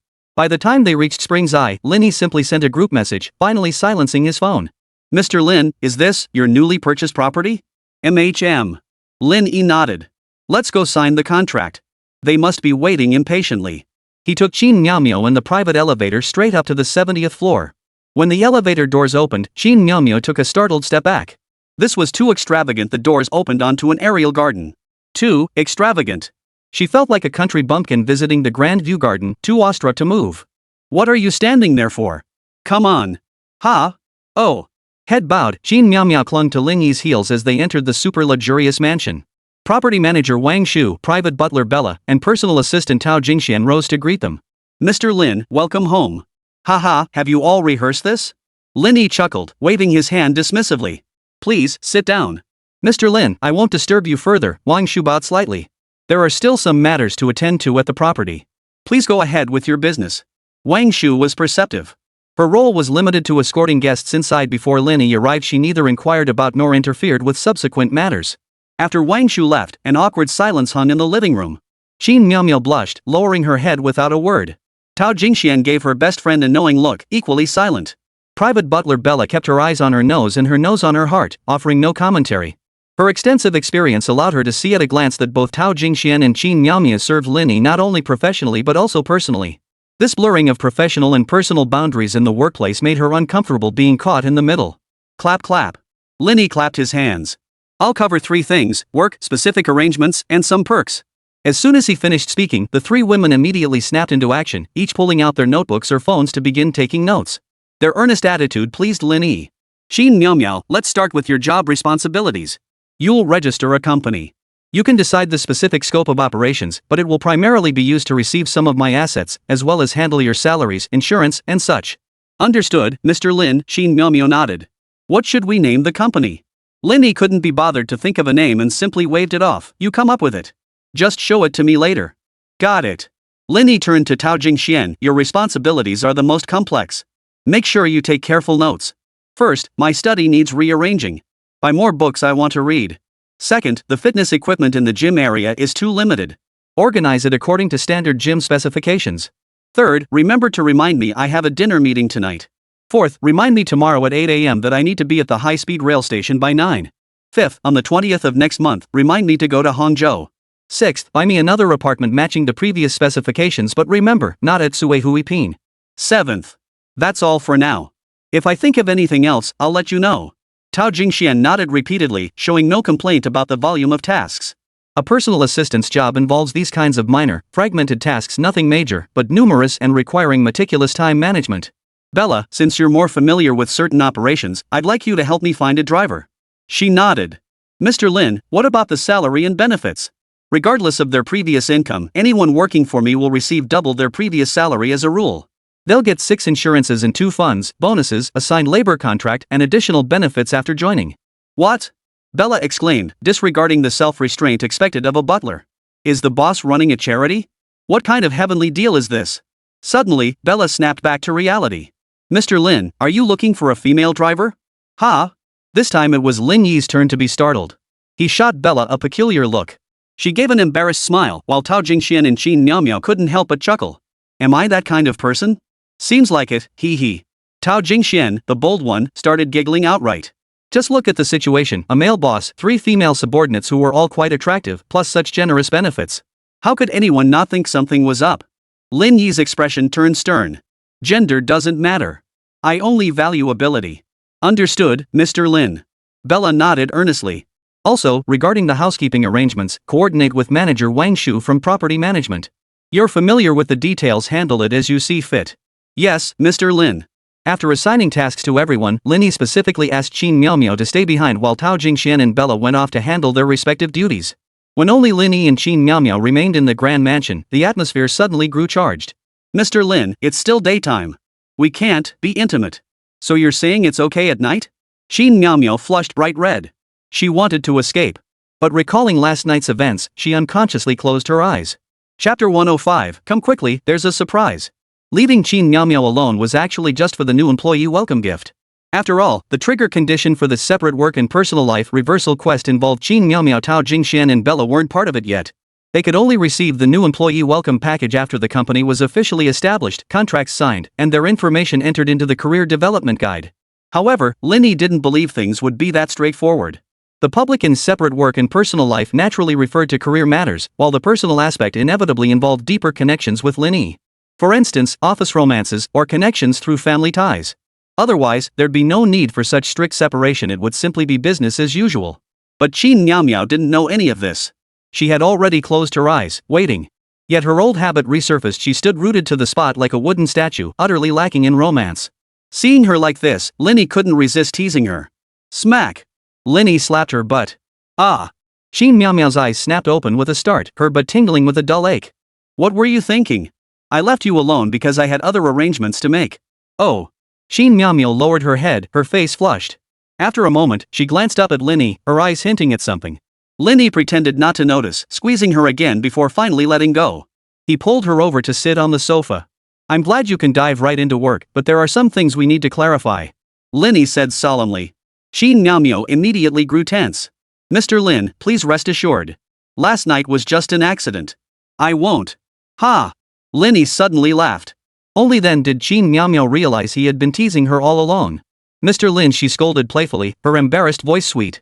Of course, a lingering sense of loss remained in her heart. Last night's bone-deep passion felt like a dream, one that might never happen again. After all, Lin Yi had become her boss. Given his wealth, status, and clear-headedness, theoretically, he wouldn't have much further involvement with her. After all, she was his financial assistant. Blurring the lines between work and personal life could easily lead to trouble. If only I'd taken out my phone last night and recorded those moments. A secret, forbidden thought suddenly surfaced in Qin Miao Miao's mind, startling even herself. But she really wanted to. Then whenever she missed Lin Yi in the future, she could pull it out and watch it, quietly savoring his looks and physique all by herself. At the thought, her eyes glazed over as she stole a glance at Lin Yi. "What are you looking at?" Lin Yi noticed something was off and asked. Sorry, Mr. Lin, what did you say?" "The first thing I wanted to discuss after keeping you here alone is the matter between you and Shi Wei. Mr. Lin, rest assured. I'll handle it properly. It won't affect my work. What I mean is, if you run into trouble, I can help you." Last night, Lin Yi had been one of the accomplices. Any normal man going through something like that would probably lose his mind. When he went to the bank today to process his resignation and didn't run into Shi Wei causing trouble, Lin Yi felt a bit uneasy. Shi Wei must be brewing something big. "Mr. Lin, I truly can handle this," Qin Miao Miao stated firmly. Lin Yi looked at Qin Miao Miao. Since she was so adamant, he decided not to bring it up again. Still, he would keep a close eye on things. "Then let's discuss work matters." Qin Miao Miao sat up straight. "Mr. Lin, please proceed. My place is too empty. As my assistant, you need to be on call 24/7 anyway. Move in here, you can pick any of the vacant rooms."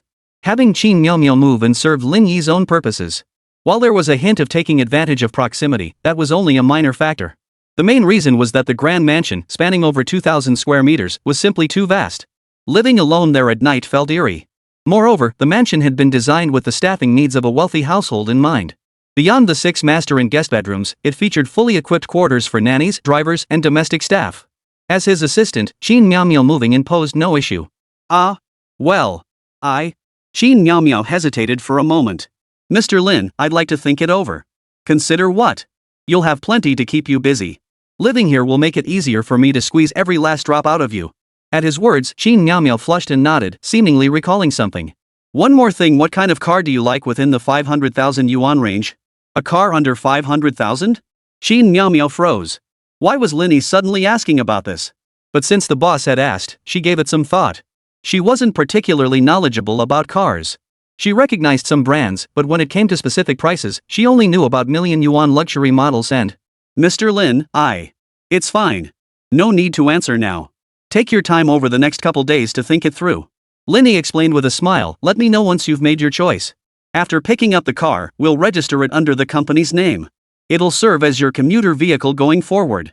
"Huh?" Qin Miao Miao gasped, her gaze toward Lin Yi shifting slightly. She was just a junior assistant. Did she really deserve a commuter car with a budget of 500,000 yuan? Lin Yi patted her thigh reassuringly. "Don't worry, it's not just for you. Everyone else gets one too." "Oh, I see." Qin Miao Miao exhaled in relief, only to gasp sharply moments later. "Mr. Lin, are you saying this is standard employee benefits?" "You could say that, but it's not for everyone," Lin Yi replied. Qin Miao Miao fell silent for a moment before murmuring, "Mr. Lin, I don't know whether I should feel honored or terrified." "Haha, what's there to be alarmed about? It's registered under the company, not your personal vehicle." "True enough." Qin Miao Miao nodded, feeling a hollow emptiness in her heart once more. She was torn. She wanted to prove herself through her abilities, yet she didn't want their relationship to be solely that of superior and subordinate. She craved Lin Yi's special attention, yet she didn't want a deeper connection with him. In short, she felt she had changed. "What are you thinking about?" "I was thinking about which car to choose." Qin Miao Miao had zoned out more than usual today. When she snapped back to reality, she instinctively tried to stand up and bow an apology. "Relax, don't be so tense." Lin Yi grabbed her hand and helped her sit back down. "Also, when we're alone, you can call me by my name." "Oh, what should I call you?" "Miao Miao?" As they chatted, the conversation naturally turned to personal matters again. Lin Yi handled the balance between work and private life with remarkable skill. Feeling the warmth of Lin Yi's palm, Qin Miao Miao felt a flutter in her heart and shyly replied, "Miao Miao." "Alright, from now on, that's what I'll call you when we're alone." Lin Yi gently held Qin Miao Miao's small hand. "Miao Miao, there's one more thing." "Mr. Lin, please go ahead." When she answered, Qin Miao Miao instinctively straightened her back, still unable to change her formality. She was so accustomed to it that changing felt awkward for the moment. "The move needs to happen quickly. preferably before tonight. Qin Miao Miao blushed bright red again at Lin Yi's words and could only nod softly.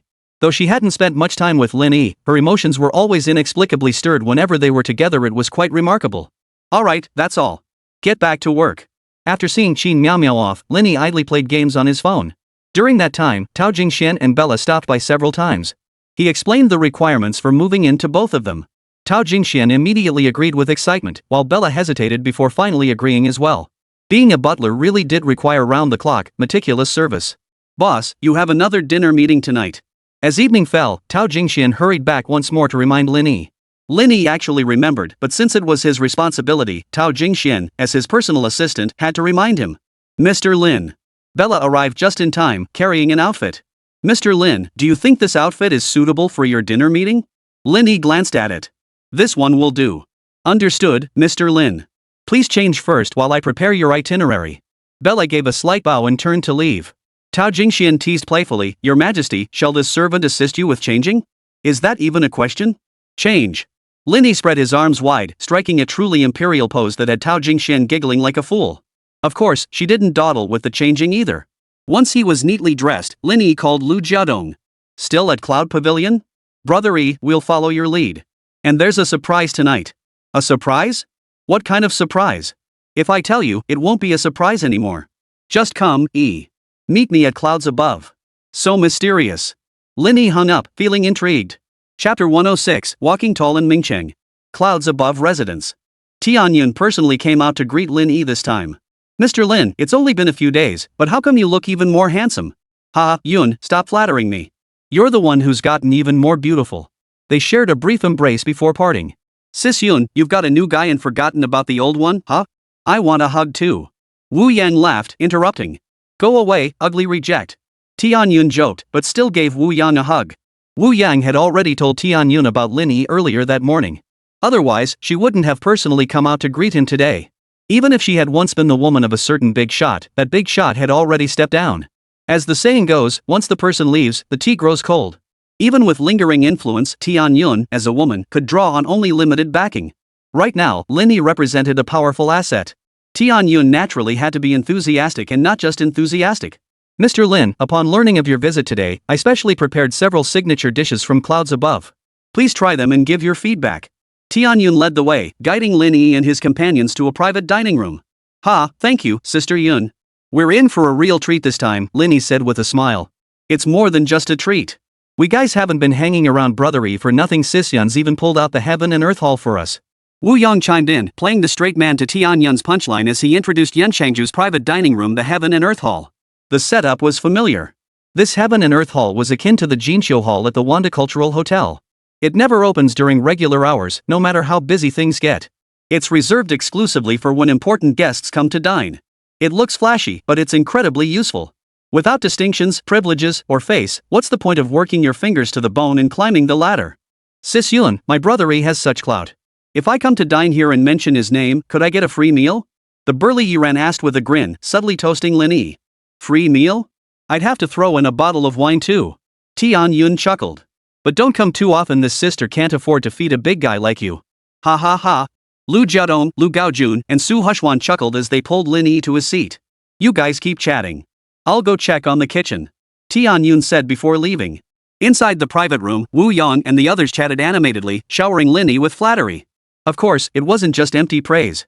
Under the surface, they occasionally probed subtly, trying to uncover Lin Yi's true identity. Lin Yi was no longer that fresh-faced college graduate. While his verbal skills might have been a bit rough around the edges, his command of presence was unmatched. He answered what he could, and when he couldn't, he simply smiled and let the topic drop. Wu Yang and the others naturally found ways to steer the conversation back.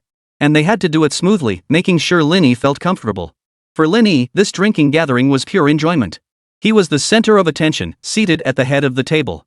He didn't touch his chopsticks, and no one dared to serve themselves. Whenever he raised his glass, regardless of their drinking capacity, Wu Yang and the others had to down it in one gulp. What a thrill! During the gathering, Tianyun came over to share a few cups with Lin Yi. Her boldness carried a hint of charm, her intellect a touch of playfulness, her aura was like intoxicating smoke. Lin Yi wasn't charmed, but he recognized her skill in this regard. Women who relied solely on their looks to serve others wouldn't stand a chance with a big shot. After 3 rounds of drinks and 5 courses of food, they judged Lin Yi had had enough and was in a good mood. Only then did Wu Yang give Lu Jiadong a subtle, knowing glance. Brother Yi, I'd like to toast you. Lu Jiadong downed his drink in one gulp and began recounting amusing anecdotes from their university days. After warming up the conversation, Lu Jiadong finally broached the serious matter. Brother Yi, there's something I'd like to discuss with you. What is it? You're being too biased. Ha? Lin Yi froze for a moment, then laughed and scolded. Don't pull that on me. You're making me sound like some jerk. Just spit it out. Brother Yi, why did you only buy shares in Brother Yang's family business and not mine? Lin Yi glanced at Lu Jiadong, a vague suspicion forming in his mind. You mean that thing? I didn't know about it either. It was all given by others. I don't care. If others gave you shares, you took them. If I gave you shares, you should take those too. Otherwise, it's favoritism. Lu Jiadong was clearly offering Lin Yi shares. Brother Yi, you gotta treat us equally. You took 10% from Brother Yang, so you gotta take the same from me. He was practically handing over cash. Lin Yi waved his hand, about to speak, when Yi Ran, Lu Gaojun, and Su Hushwan chimed in. Brother Yi, what about us? Yeah, Yi Ge, it's all cross-shareholding now. Like me, Yang Ge, and Dong Ge, we all hold each other's shares. Brother Yi, we don't mean anything by it, it's just that when there's money to be made, everyone should get a share.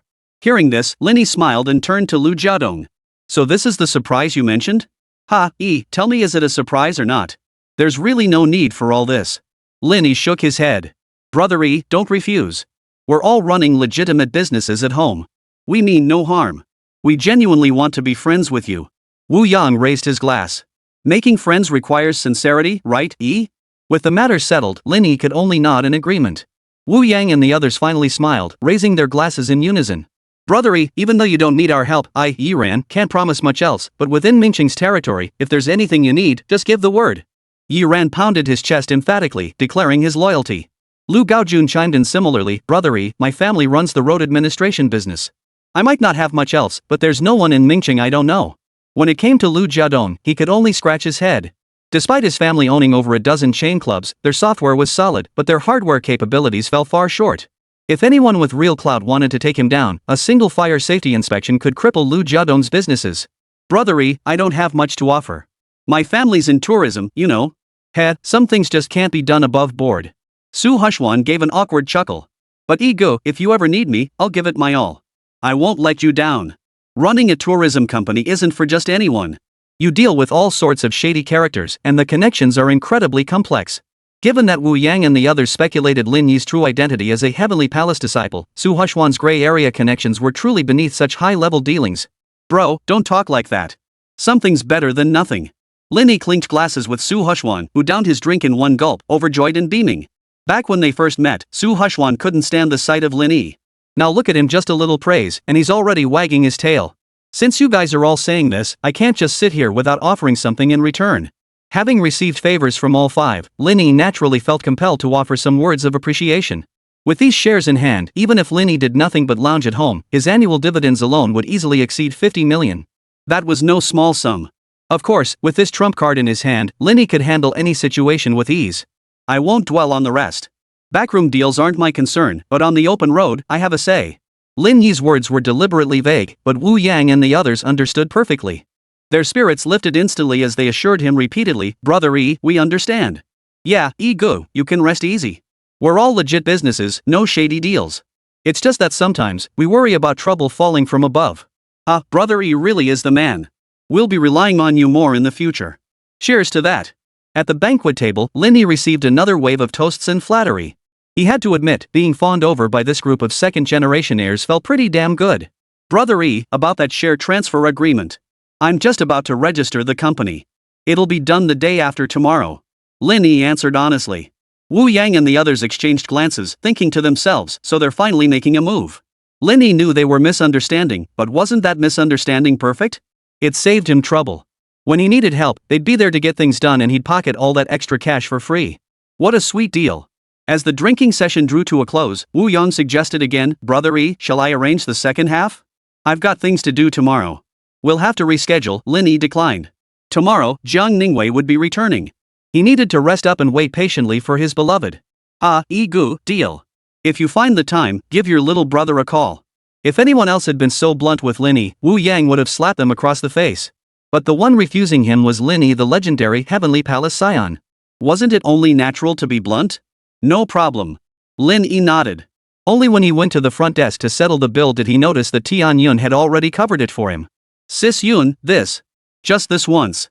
Don't let it scare you away next time. Ha, then I'll definitely patronize Sister Yun's business more often. Escorted courteously to the door, Lin Yi couldn't help but feel a surge of emotion. This was the allure of status and face. It wasn't about taking advantage, but the sheer thrill of having everything within easy reach. In Mingchang, I can walk with my head held high. As he settled into the car, Lin Yi watched the scenery rush past the window, his heart swelling with boundless ambition. With Mingchang on the verge of breaking through, how far could it be from rivaling Beijing, Shanghai, Guangzhou, and Shenzhen? Chapter 107, Honey, Please Kiss Me. Back at the Grand Mansion. Bella had already prepared a hangover cure for Lin Yi. Tao Jingxian and Qin Miaomiao had selected a room on the first floor and were busy decorating it. You two carry on. I'm going to rest. Good night, Mr. Lin, Mr. Lin. The three women, varying in age and appearance, yet all stunningly beautiful, uttered their goodnights in unison, causing Lin Yi's footsteps to feel light as he ascended the stairs. But now was not the time for the hunt. They were not the prey. Zhao Liwei, who was about to return, was. After showering and returning to his bedroom, Lin Yi didn't call or text Zhao Liwei. He collapsed onto the bed and fell asleep instantly. The next morning, Lin Yi sensed something amiss. Groggily pushing aside the covers, he saw Tao Jingxian standing before him in a business skirt suit, her bottom sticking out. He thought only Li Yuan would wake him up this way, never imagined Tao Jingxian would too. She lifted her head and swallowed hard. Mr. Lin, you asked me to remind you. We have to pick someone up at the high-speed rail station today. Glaring at Tao Jingxian, Lin Yi snapped irritably, is this how you do things, huh? Mr. Lin, this is what a personal assistant should do. Tao Jingxian released her grip and smiled as she got out of bed. Mr. Lin, I'll head downstairs now. Damn it. Infuriated first thing in the morning, Lin Yi couldn't help but curse under his breath, flipping off Tao Jingxuan's graceful retreating figure. After washing up and getting dressed, he descended the stairs to find Bella dressed in a butler's blazer, hands crossed over her waist, offering a slight bow. Good morning, Mr. Lin. Straightening up, she gestured toward the breakfast table. Everything is prepared according to your usual preferences. Is there anything else you require? Thank you, Lin Yi replied, maintaining his usual politeness. In short, one must treat those around them well, especially those responsible for one's daily needs, and go above and beyond in doing so. If such relationships were mishandled, ultimately, Lin Yi himself would suffer the consequences. Even with the Career Development Guide system's permanent tool helping him monitor loyalty fluctuations, he still needed to stay vigilant where it mattered. Mr. Lin, you're too kind. This is simply my duty. Bella said helplessly. Sit down and join me for dinner, Lin Yi said, settling into his chair. This isn't a hotel, no need for all that formality. Mr. Lin, thank you again for your kindness, Bella remained steadfastly professional. But without rules, there can be no order. I appreciate your generosity, but this is a matter of my duty as a butler. Please don't mind me. What else could she do? Lin Yi glanced at Tao Jingxian and Qin Miaomiao. Tao Jingxian waved her hands repeatedly and pointed toward the side hall. Mr. Lin, we'll eat over there. So I'm left all alone? Lin Yi sighed helplessly. A whole table of breakfast food would be rather dull to eat alone. Put. Qin Miaomiao stifled a giggle, covering her mouth, and slipped away with her best friend. Many would kill for such treatment, yet Lin Yi found himself unaccustomed to it. After breakfast served by Bella, Lin Yi drove straight to the high-speed rail station. On the G2034 bullet train. Dear passengers, please note the train will soon pass through Dao's Hanming South Station. Passengers disembarking are kindly reminded to collect their belongings. The announcement echoed through the train. In one carriage, a group of young people who had been dozing off stretched lazily. Finally back. Over 10 days on a business trip. Though the case was tricky, I learned so much. I don't want to talk about the case right now. All I want is to slurp down a bowl of noodles. Seriously, who eats noodles without chili? Exactly. As the girls chattered away, a heavily made-up girl nudged the guy beside her. Hey, your eyes are practically popping out of your head. Still staring? The girl teasing the guy was Mingfang, the one who couldn't stand Zhao Ningwei. The boy was Gu Ming. He had pursued Zhao Ningwei relentlessly, but to no avail. His love had turned to hatred, and his hatred only deepened his love, leaving him tormented. Mingfang, meanwhile, harbored feelings for her senior classmate Gu Ming. Combined with Zhao Ningwei's commanding presence, striking looks, enviable figure, and popularity with men, all these factors only intensified Mingfang's jealousy and resentment toward her. It was quite normal. Truthfully, the feud between Mingfang and Zhao Ningwei had been brewing for quite some time. Even her feelings for Gu Ming back then were just about wanting to outdo Zhao Ningwei. Stealing a man was just another way to prove her own worth, wasn't it? And unlike Qi Yameng, Zhao Ningwei didn't have a flawless, powerful family background, exceptional social skills, or impeccable manners. Zhao Ningwei only knew how to keep a cold face, pushing people away, playing by herself, never fitting in. Just 2 weeks ago, every classmate except Qi Yameng had joined in shunning Zhao Ningwei. Even that sycophant Gu Ming seemed ready to give up on her. But everything changed suddenly. Mingfang glanced once more at Zhang Ningwei sitting by the window, her profile as exquisite as a poster photo, and the flames of jealousy burned fiercely in her eyes. But there was nothing she could do. Zhang Ningwei seemed to have truly transformed into a rich, beautiful woman. The latest LV handbag, Gucci sneakers, a Balenciaga shortcoat. These were things she had always wanted but could never have. She deserved to die. Why does she have everything? Why is she better than me in every way? As Mingfang gritted her teeth in fury, Gu Ming awkwardly covered for himself. I wasn't looking at her. I was just checking if the luggage was still there. Yeah, right, Mingfang sneered. That day when you brought her bubble tea, you couldn't even get through the door, yet you stubbornly refused to leave. If I hadn't saved you then, what were you going to do? Die of embarrassment? Faced with Mingfang's words, Gu Ming couldn't hide it anymore. His face flushed red as he admitted the truth. I just couldn't stand it. I ran all the way to buy that milk tea, and she didn't appreciate my kindness. Ha, a kind heart? More like a thief's heart. Mingfang was frustrated beyond belief. She'd dropped hints left and right, but he just ignored them, didn't he? You gave up before, didn't you? What now? Found out her family's actually loaded and got greedy again? Gu Ming shook his head. Don't be so shallow. I'm just genuinely upset. We're all fellow disciples. Can't she even manage basic social courtesy? She just keeps giving me the cold shoulder day after day. And you're upset about that? Mingfang scoffed. She looks down on you and all of us. Let's go. Don't wait. Get out of the car. Glancing at Gu Ming, who had fallen silent and was now trailing behind her without acknowledging Zhang Ningwei, Mingfang felt a twinge of satisfaction. She hoped Zhang Ningwei would keep this up, even fueling the fire to make everyone around her resent and ostracize Zhang Ningwei just like she did. Sure enough. After Mingfang coaxed Gu Ming away, not a single person in the carriage was willing to walk alongside Zhang Ningwei. She was left to carry all her luggage by herself. Though Qi Yumon was Zhang Ningwei's rival, she couldn't bear to watch and turned back to offer help. Senior, let me help you. Zhang Ningwei glanced at Qi Yumon, hesitated, then shook her head. I'm fine on my own. Qi Yumon didn't press the issue, but asked again, Senior sister, would you like a ride back in my car? Zhang Ningwei shook her head again. A sudden thought crossed Qi Yuming's mind, darkening her expression. She stepped out of the carriage alongside Zhang Ningwei. At the station exit, Qi Yumon waved goodbye to the others. See you all later. With that, she grabbed her advisor's arm and slipped into a Maybach parked by the roadside. The other girls, either hailing taxis or being picked up by friends, chattered and laughed as they departed one after another. Zhang Ningwei stood rooted to the spot, dazed and at a loss. She glanced at her phone. The last message in her chat history was from the night before last. She had told Lin Yi her return time, but he had only replied with a curt "oh," offering no indication whether he would pick her up. Moreover, she had sent him several messages during the train ride, but they all went unanswered. For some reason, Zhang Ningwei felt a sudden wave of panic and helplessness wash over her. Was Lin Yi not coming? Had Lin Yi abandoned her? Where should she go to find him? The hotel from last time? A barrage of questions swirled in her mind, leaving Zhang Ningwei dazed and completely forgetting the hundreds of thousands of yuan Lin Yi had transferred to her WeChat balance. With that money, she could go anywhere, even leave Lin Yi behind and start anew. But she had forgotten. She just stood there alone, her face cold and expressionless. Ding dong. Suddenly, her phone buzzed. Zhang Ningwei felt her world light up instantly. A message from Lin Yi. B2A Zone 31. Waiting for you. Attached to the message was a photo of the underground parking garage. Zhang Ningwei frantically looked around, trying to find her way over there. Just then, Mingfang and Gu Ming approached. Mingfang said, "Oh, Miss Jiang, you don't know how to hail a cab? Or maybe you're not used to cheap taxis? Why are you just standing here?" Gu Ming tugged at Mingfang's sleeve. "Junior sister Jiang, wanna tag along with us?" Mingfang gritted her teeth in frustration, pinching Gu Ming hard under her breath. Ignoring Mingfang, Zhang Ningwei asked Gu Ming, "Do you know the way to the parking lot? Mingfang and I are heading to the parking lot. I'll take you there." Zhang Ningwei relaxed slightly, her cold expression softening a bit as she gave a slight nod. "Thank you." She thanked me? Gu Ming's heart was bursting with joy. He even thought he caught a glimpse of Zhang Ningwei smiling. Instantly, Gu Ming's spirit soared. He walked with a spring in his step, feeling certain that today was the day he would win the beauty's heart. Leaving Mingfang behind, Gu Ming tried to strike up a conversation with Zhang Ningwei, but she gave him no chance to speak. Zhang Ningwei walked quickly and urgently, showing no intention of speaking. What was she rushing for? Gu Ming had no choice but to follow. Beep. Zhang Ningwei glanced up at the sound of the horn but quickly looked away. It wasn't Lin Yi. Gu Ming, however, perked up. Pointing at the BMW 5 Series that had honked earlier, he said, "Junior sister, my friend is here. Want to join us?" "No, thank you."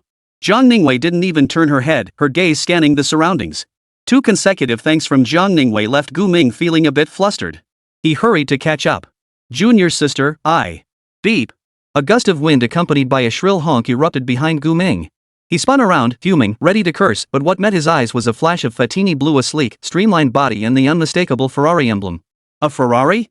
The curse on Gu Ming's lips froze mid-exhalation. The next moment, the door swung open, revealing a familiar face that instantly flooded Gu Ming's memory. It was him? Clang. The next second, the suitcase hit the ground as Zhao Ningwei transformed into a fragrant breeze and dashed forward. But before she reached Lin Yi, Zhao Ningwei abruptly stopped, gazing intently at him from a few steps away. Her eyes held joy, fear, confusion, and lingering attachment. Her gaze was too complex. Lin Yi approached slowly, his voice soft. Did you forget what I told you to say when you saw me? Zhao Ningwei's cheeks flushed crimson, overcome with embarrassment. Not only was Lin Yi present, but others were watching nearby. But after a brief struggle, Zhao Ningwei fluttered her lashes, opened her arms, and stepped forward to wrap them around Lin Yi's neck. Tilting her head back, her voice trembled softly, "Husband, please, kiss me." Boom! Gu Ming felt like the sky had fallen. Was this really the same aloof, ascetic senior? Begging for a kiss? Chapter 108, This Woman's Gold Coin Treasure Trove. Lin Yi merely brushed Zhao Ningwei's crimson lips lightly before declaring it done. He certainly didn't have a fetish for letting strangers witness his intimate moments with the woman he loved. Not even a kiss. At that moment, Gu Ming staggered a few steps, his mind buzzing. Ming Feng caught him just in time, helping him steady himself. Gu Ming seriously doubted he'd heard and seen correctly. Husband, please? Those words coming from Zhao Ningwei's mouth? She's gone mad, truly mad. Zhao Ningwei was the epitome of an ascetic goddess. Ignoring Gu Ming, who looked like a defeated dog, Lin Yi wrapped one arm around Zhao Ningwei's waist and slowly walked over to pull up the suitcase. Reputation plus 10. As he passed by Gu Ming, a sudden system notification rang in Lin Yi's mind. He couldn't help but glance sideways at Gu Ming. What was going on? Why did his reputation suddenly increase? Winning the beauty's heart and shattering the suitor's devotion actually boosted his reputation points? But whatever. Lin Yi wasn't about to turn down unexpected reputation points. Let's go. I'll take you home. Lin Yi whispered softly, his breath tickling Zhao Ningwei's ear. Zhao Ningwei's body trembled slightly at his words, yet her expression remained unchanged as she nodded. Zhao Ningwei's soul is satisfied. Congratulations, host, on receiving a reward of 250,000 yuan. Lin Yi couldn't help but glance at her. Another unexpected delight? But upon reflection, Lin Yi had nearly pieced together the situation. His sudden arrival to pick her up, coupled with mentioning going home during their conversation, had deeply resonated with Zhao Ningwei, who desperately needed someone to lean on. After stowing the suitcase in the trunk, Zhao Ningwei settled into the passenger seat without a word. Beep. Sitting in the driver's seat, Lin Yi couldn't help but honk the horn. Gu Ming snapped back to attention at the beep. He glanced at Zhao Ningwei in the Ferrari's passenger seat, then at the driver's seat where Lin Yi sat, his calm expression tinged with arrogance. Gritting his teeth, Gu Ming stepped aside to clear the way. So what if you drive a Ferrari? He muttered resentfully. How could Zhao Ningwei be so shallow? Besides not owning a Ferrari and not being as handsome as him, what else am I lacking? Do you even know how much this car costs? The friend who came to pick up Gu Ming, the one driving the BMW 5 Series, lit a cigarette and said in a low voice. Gu Ming, you might not realize it, but that car just went viral in Mingqing's car scene. The Ferrari A12C, only 999 units produced worldwide. Mingqing has exactly one. Do you know what that means? Gu Ming, untouched by the harsh realities of society, understood the implication but didn't feel inferior to Lin Yi. So what? I'll be able to afford one someday. Gu Ming's friend shook his head and smiled, choosing not to respond. Just then, the Ferrari passing by Gu Ming's spot pulled over. Lin Yi rolled down his window and gave Gu Ming a dismissive nod. Gu Ming thought Lin Yi was mocking him, and his fists clenched in rage. Weiwei just said you brought her here and helped carry her luggage. Lin Yi patted Zhao Ningwei's fair, shapely thigh and gestured toward the glove compartment in the passenger seat.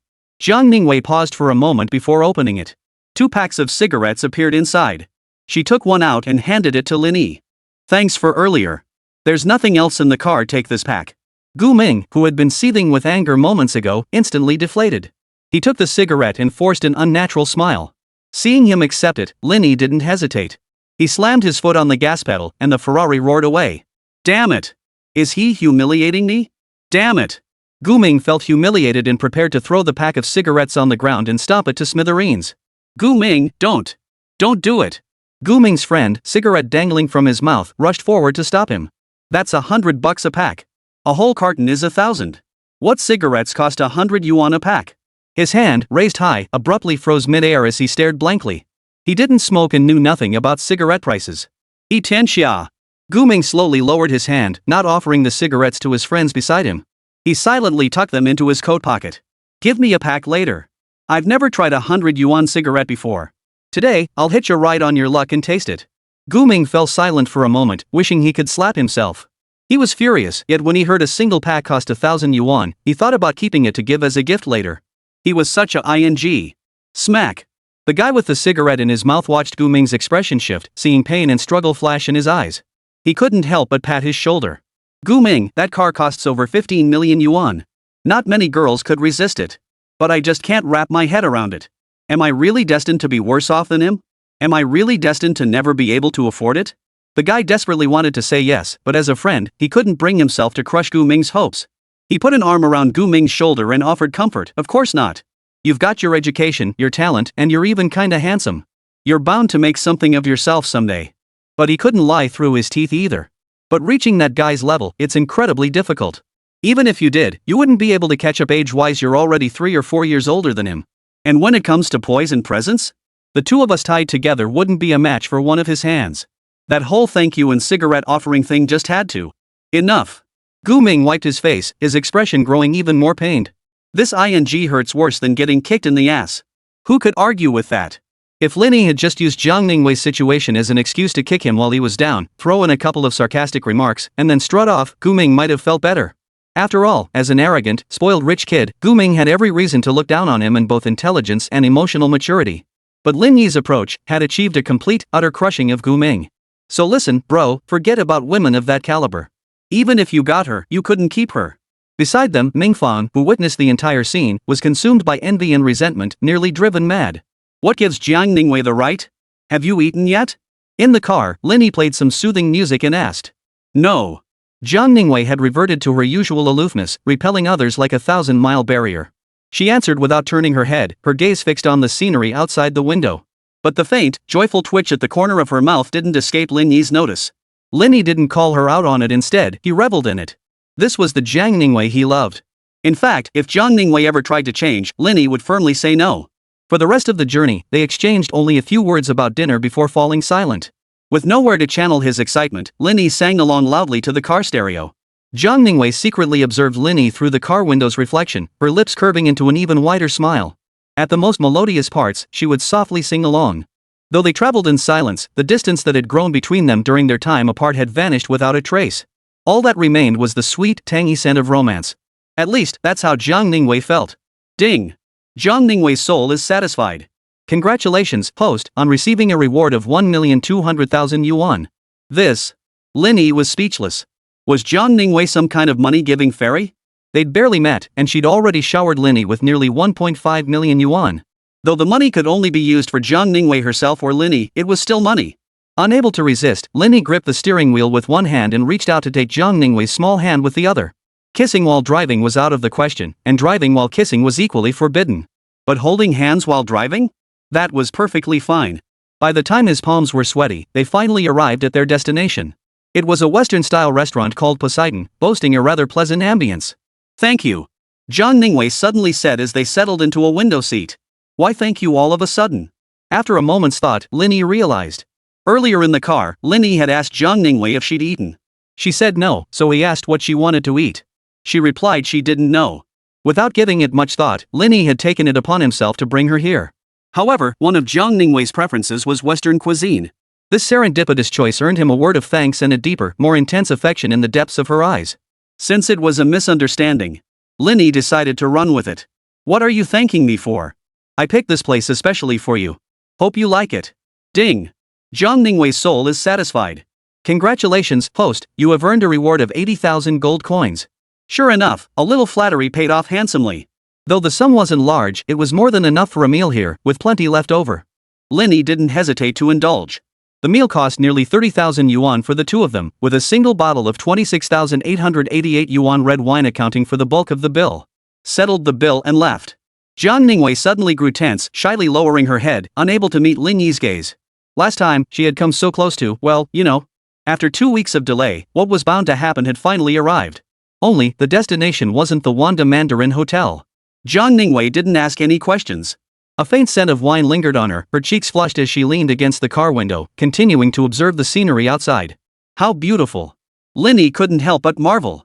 And this beauty was about to be plucked by him. Chapter 109, Master, what are you waiting for? Tao Jingxian was highly competent at her job.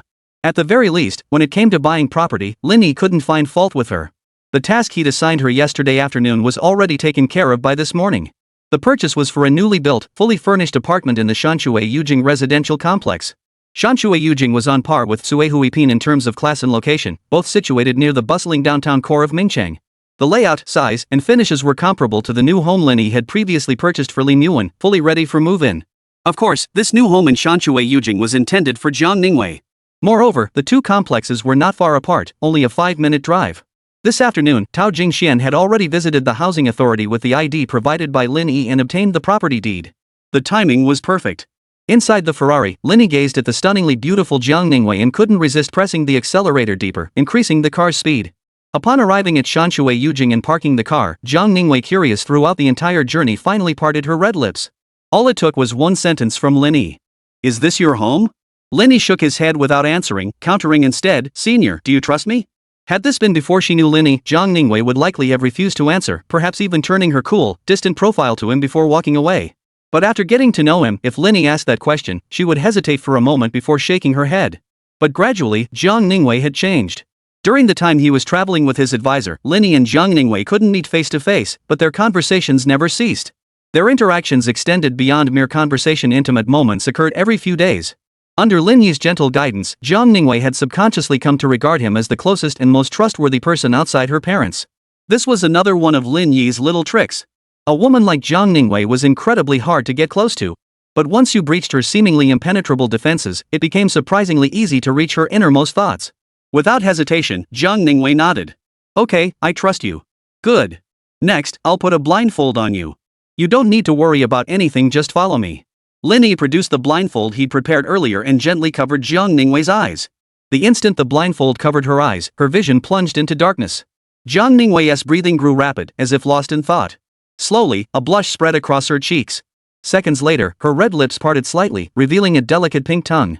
Lin Yi, who had just unbuckled his seatbelt, saw this and his eyes widened abruptly. Zhao Liwei was... Clearly, she had misunderstood Lin Yi's intentions. Lin Yi felt a pang of helplessness. Was this truly how she saw him? Wrong. But what could he do?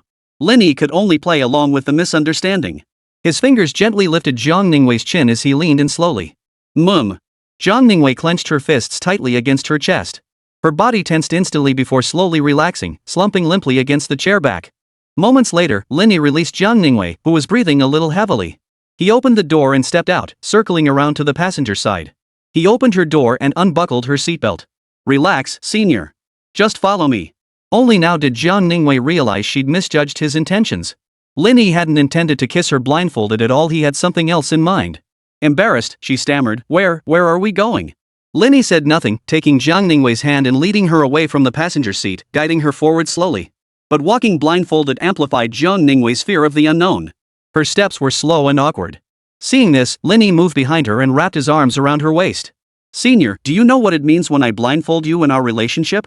Though Zhao Liwei had her suspicions, she still shook her head. Through her time with Lin Yi, she had deeply understood the meaning behind his words and the actions he guided her to take. She wasn't stupid. She might be socially awkward, but she was also a highly educated legal professional.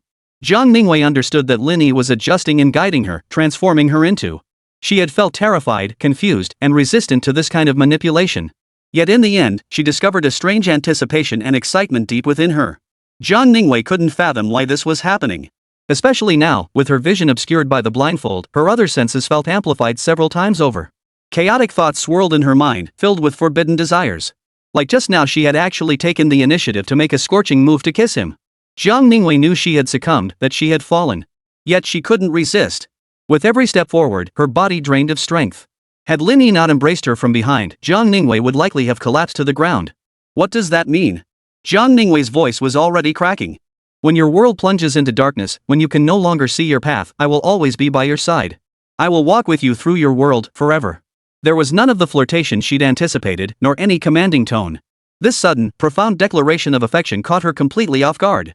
Her body trembled involuntarily as she murmured, In my world, you've always been there?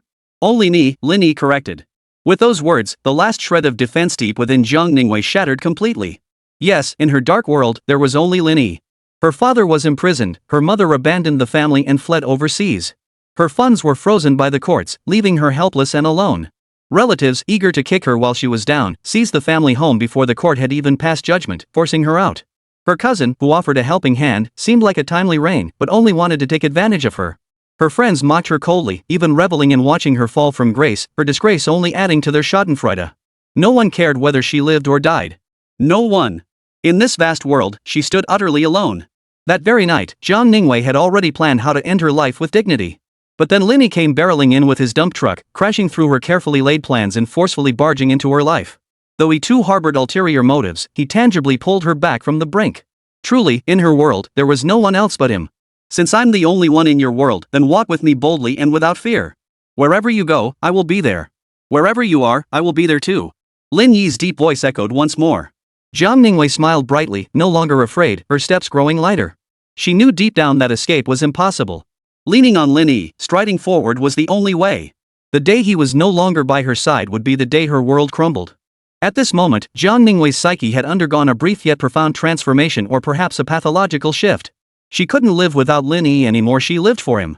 All of this was deliberately orchestrated by Lin Yi. He sought not only her body, but her entire soul. Attacking the heart of the matter was the ultimate strategy.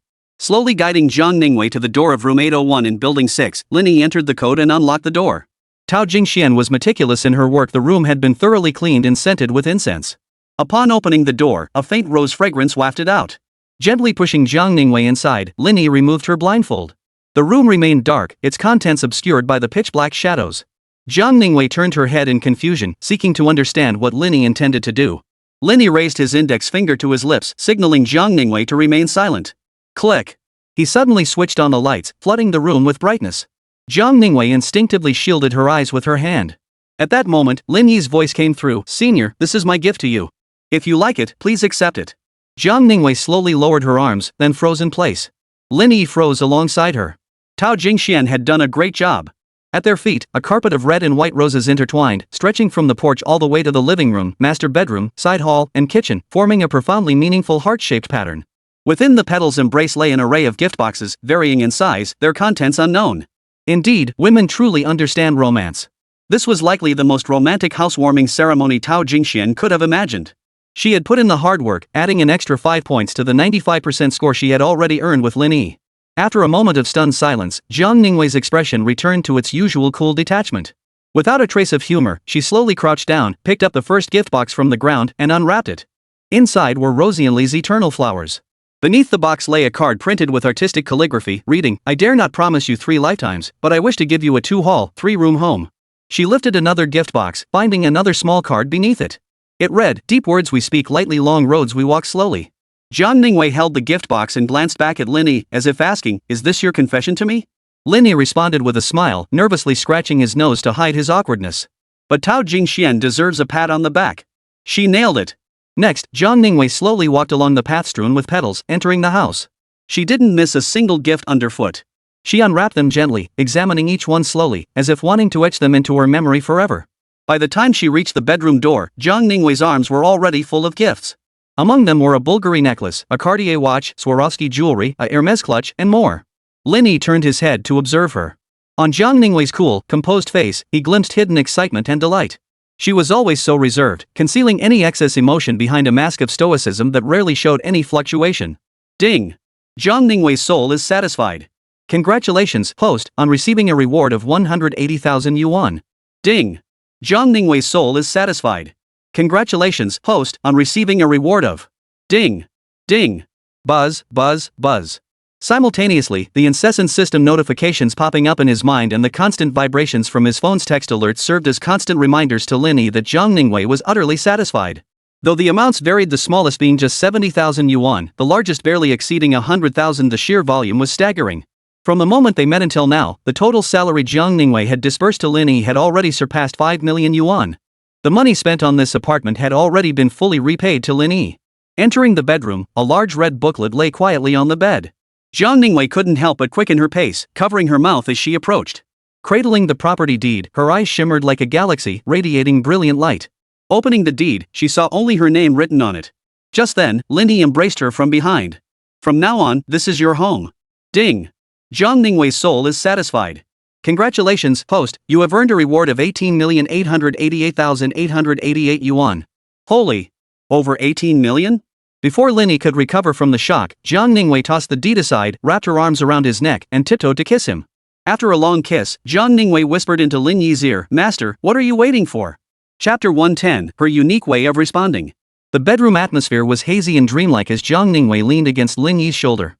Neither spoke, simply feeling each other's heartbeats in silence, not yet getting down to business. Lin Yi still had things to clarify.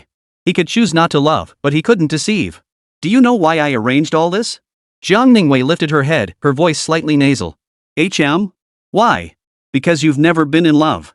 Even if I'm not a good person, I want to make up for it as much as I can. Zhao Ningwei shook her head gently, her voice firm. No, you are a good person. Better than anyone I've ever met. Her words trailing off, she nestled against Lin Yi's shoulder like a kitten, radiating both affection and contentment. Lin Yi turned his head, cupping her chin to meet her gaze. How should I put this? I'm well aware that my desire for you dominates most of my feelings. Just as you said, I am keeping you. Even so, the first time we were together, I wanted to give you as many wonderful experiences as possible. To put it plainly, well, it felt like love, but in reality, it wasn't love. Hearing this, Zhao Ningwei pressed her lips together, saying nothing. In her heart, she silently replied. Lin Yi, even if you won't admit it, to me this is love, a love that cuts deep into my soul. Seeing Zhao Ningwei's silence, Lin Yi released her, lit a cigarette, took a drag, and slowly exhaled. Looking up at the blue smoke drifting in the halo of the pendant light, he mused aloud, truthfully, I'm quite confused myself. I can't tell if love truly exists between people. Zhao Ningwei remained silent, instead letting Lin Yi wrap one arm around her. She rested her head against his chest, gazing up at his jawline while listening to his heartbeat and his continuing musings. If you say it exists, it ultimately turns into familial affection. And that initial mutual attraction? It all stems from the urge to reproduce. And that urge, it shifts so easily onto someone else. Like Lin Yi toward Wan Xiaoxiao, and Wan Xiaoxiao toward Lin Yi. Was it love at first sight for them? Not exactly. They just clicked, and with some external encouragement, they ended up together in a whirlwind. Zhao Ningwei shook her head in disagreement. But there is genuine emotion between men and women. No matter what form it takes, you can't deny the feelings that arise. Lin Yi froze, looking down at her in his arms. You're so perceptive? Zhao Ningwei felt a flicker of embarrassment, averting her gaze from Lin Yi's eyes and burying her face deeper into his chest. Gazing at her pale neck, Lin Yi held his cigarette between his teeth while freeing one hand. He slid it down the collar, undoing each button one by one. As her short coat slowly fell to the floor, revealing the chiffon blouse beneath, her full curves seemed poised to spill out. Seeing them, Lin Yi's gaze gradually shifted, losing the depth and emotion it had held moments before. He was, after all, a man. Senior, there's no need to be afraid. Leave the rest to me. Lin Yi murmured softly as he began to unbutton the chiffon top. Zhao Ningwei suddenly coughed twice, as if choked by smoke, raising her hand to stop Lin Yi. Finish your cigarette first. Also, I'd like to take a shower. Can we wait a bit? Zhao Ningwei wasn't very good at lying, her words came out stammering, and her face flushed with a faint blush. Lin Yi smiled and nodded. The cigarette he'd lit earlier, driven by his deep melancholy, had inadvertently become the indirect cause of delaying the inevitable. The direct cause was Zhao Ningwei herself, of course. Lin Yi saw unease in her eyes as she cautiously tested whether he was truly upset. Ha, it's my fault. Lin Yi chuckled, turning to leave. Zhao Ningwei grabbed his arm. My luggage is still in the car. You can go get it while smoking. Lin Yi nodded. Right, I almost forgot. I'll go downstairs and get it. After Lin Yi left, Zhao Ningwei bit her lower lip lightly. She looked down at the clothes she was wearing, then glanced at the eye mask Lin Yi had left behind on the porch floor. Her gaze gradually grew unfocused. Outside the door, Lin Yi waited for the elevator with a cigarette in his mouth, suddenly realizing that Zhao Ningwei was trying to get rid of him. Shy. Ha ha. He chuckled softly, stubbed out his cigarette on the trash can, and stepped into the elevator. By the time Lin Yi brought his luggage upstairs, he could hear the sound of running water from the bedroom bathroom. Feeling a bit restless, he moved to the other bathroom to brush his teeth and take a shower. When Lin Yi emerged, Zhao Ningwei still wasn't ready. With nothing else to do, Lin Yi paced into the living room, sat on the sofa, and replied to Tao Jingshuan's message boasting about her achievements. A moment later, Zhao Ningwei's message suddenly popped up on the WeChat chat interface. I'm ready now. Can you wait 10 minutes before coming in? Lin Yi was puzzled, wondering what kind of mischief Zhao Ningwei was up to. But since he'd already waited this long, another 10 minutes didn't matter. When the time was right, Lin Yi got up and walked toward the master bedroom. He knocked on the door but received no response from Zhao Ningwei. What the heck? Senior? Lin Yi called softly, but Zhao Ningwei still didn't answer. Frowning, he gently turned the doorknob. Thankfully, it wasn't locked and swung open with a push. But why was the bedroom light off? Lin Yi thought he understood and couldn't help but shake his head and chuckle. Zhao Liwei was being overly shy. Earlier, when she was swept up in emotion and called him master, she hadn't seemed shy at all. Did I turn on the light? Lin Yi asked softly. Zhao Liwei's voice sounded like it was dripping with honey, sweet and rich, yet muffled. Click. Lin Yi fumbled for the switch and turned on the light. Under the light, Lin Yi saw the clothes on the floor, torn to shreds. His gaze shifted upward to Zhao Liwei on the bed. Lin Yi froze in shock. How could he describe Zhao Liwei now? Even if Lin Yi strained every nerve cell in his brain, he couldn't have imagined Zhao Liwei capable of this. Her short coat had been torn into strips of fabric, as had her chiffon blouse. Even the red satin ribbon from the gift box had been tied into sections and braided into a red cord. These, along with the shredded coat and chiffon strips, were bound to Zhao Liwei's body in a haphazard yet strangely artistic manner. She resembled nothing less than a gift adorned with a bow. What made Lin Yi's blood boil even more was the bold message she had written in lipstick across her chest in vertical lines. Master, please accept your gift. At that moment, Lin Yi finally understood why Zhao Liwei had sent him away. Zhao Liwei intended to respond in her own way to the words Lin Yi had spoken upon entering, and to all the surprises she had received since his arrival. He couldn't hold back any longer. Lin Yi strode forward, breathing heavily like an ox, slowly approaching the large bed. He slowly extended his arm. Chapter 111, Rewards and a New Reversal Mission. Don't take it off. Zhao Liwei felt a palm radiating intense heat slowly drawing near in the darkness. She instinctively shrank back, her voice trembling. Though she offered herself as a gift in this manner to repay everything Lin Yi had given her, she was acutely aware that most men, including Lin Yi, preferred this kind of arrangement. Yet she still felt mortified, her heart pounding with shame and anxiety. Only by wearing the blindfold could she deceive herself, preventing her from fleeing due to overwhelming shyness, leaving a faint trace of regret in this otherwise near-perfect atmosphere.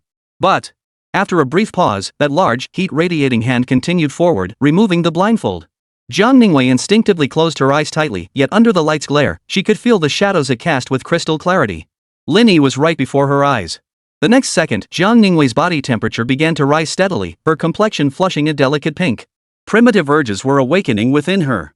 She slowly opened her eyes, meeting Lin Yi's gaze with a seductive, half-closed stare, murmuring his name over and over. Lin Yi, Lin Yi. Her voice, a tangled mix of desire, shyness, and nervousness, dissolved into continuous murmurs that lingered incessantly in Lin Yi's ears. He moved. Like a wolf starved for 3 days encountering a lone sheep, he lunged forward to seize his prey. Lin Yi had been right to conserve his strength yesterday, yet it was also a mistake. Zhao Liwei might not be able to handle it, and Lin Yi himself couldn't contain the wildness within. This was destined to be a brutal battle. The next day, Lin Yi lingered in bed, a rare occurrence. It wasn't until past 10 o'clock that he slowly opened his eyes.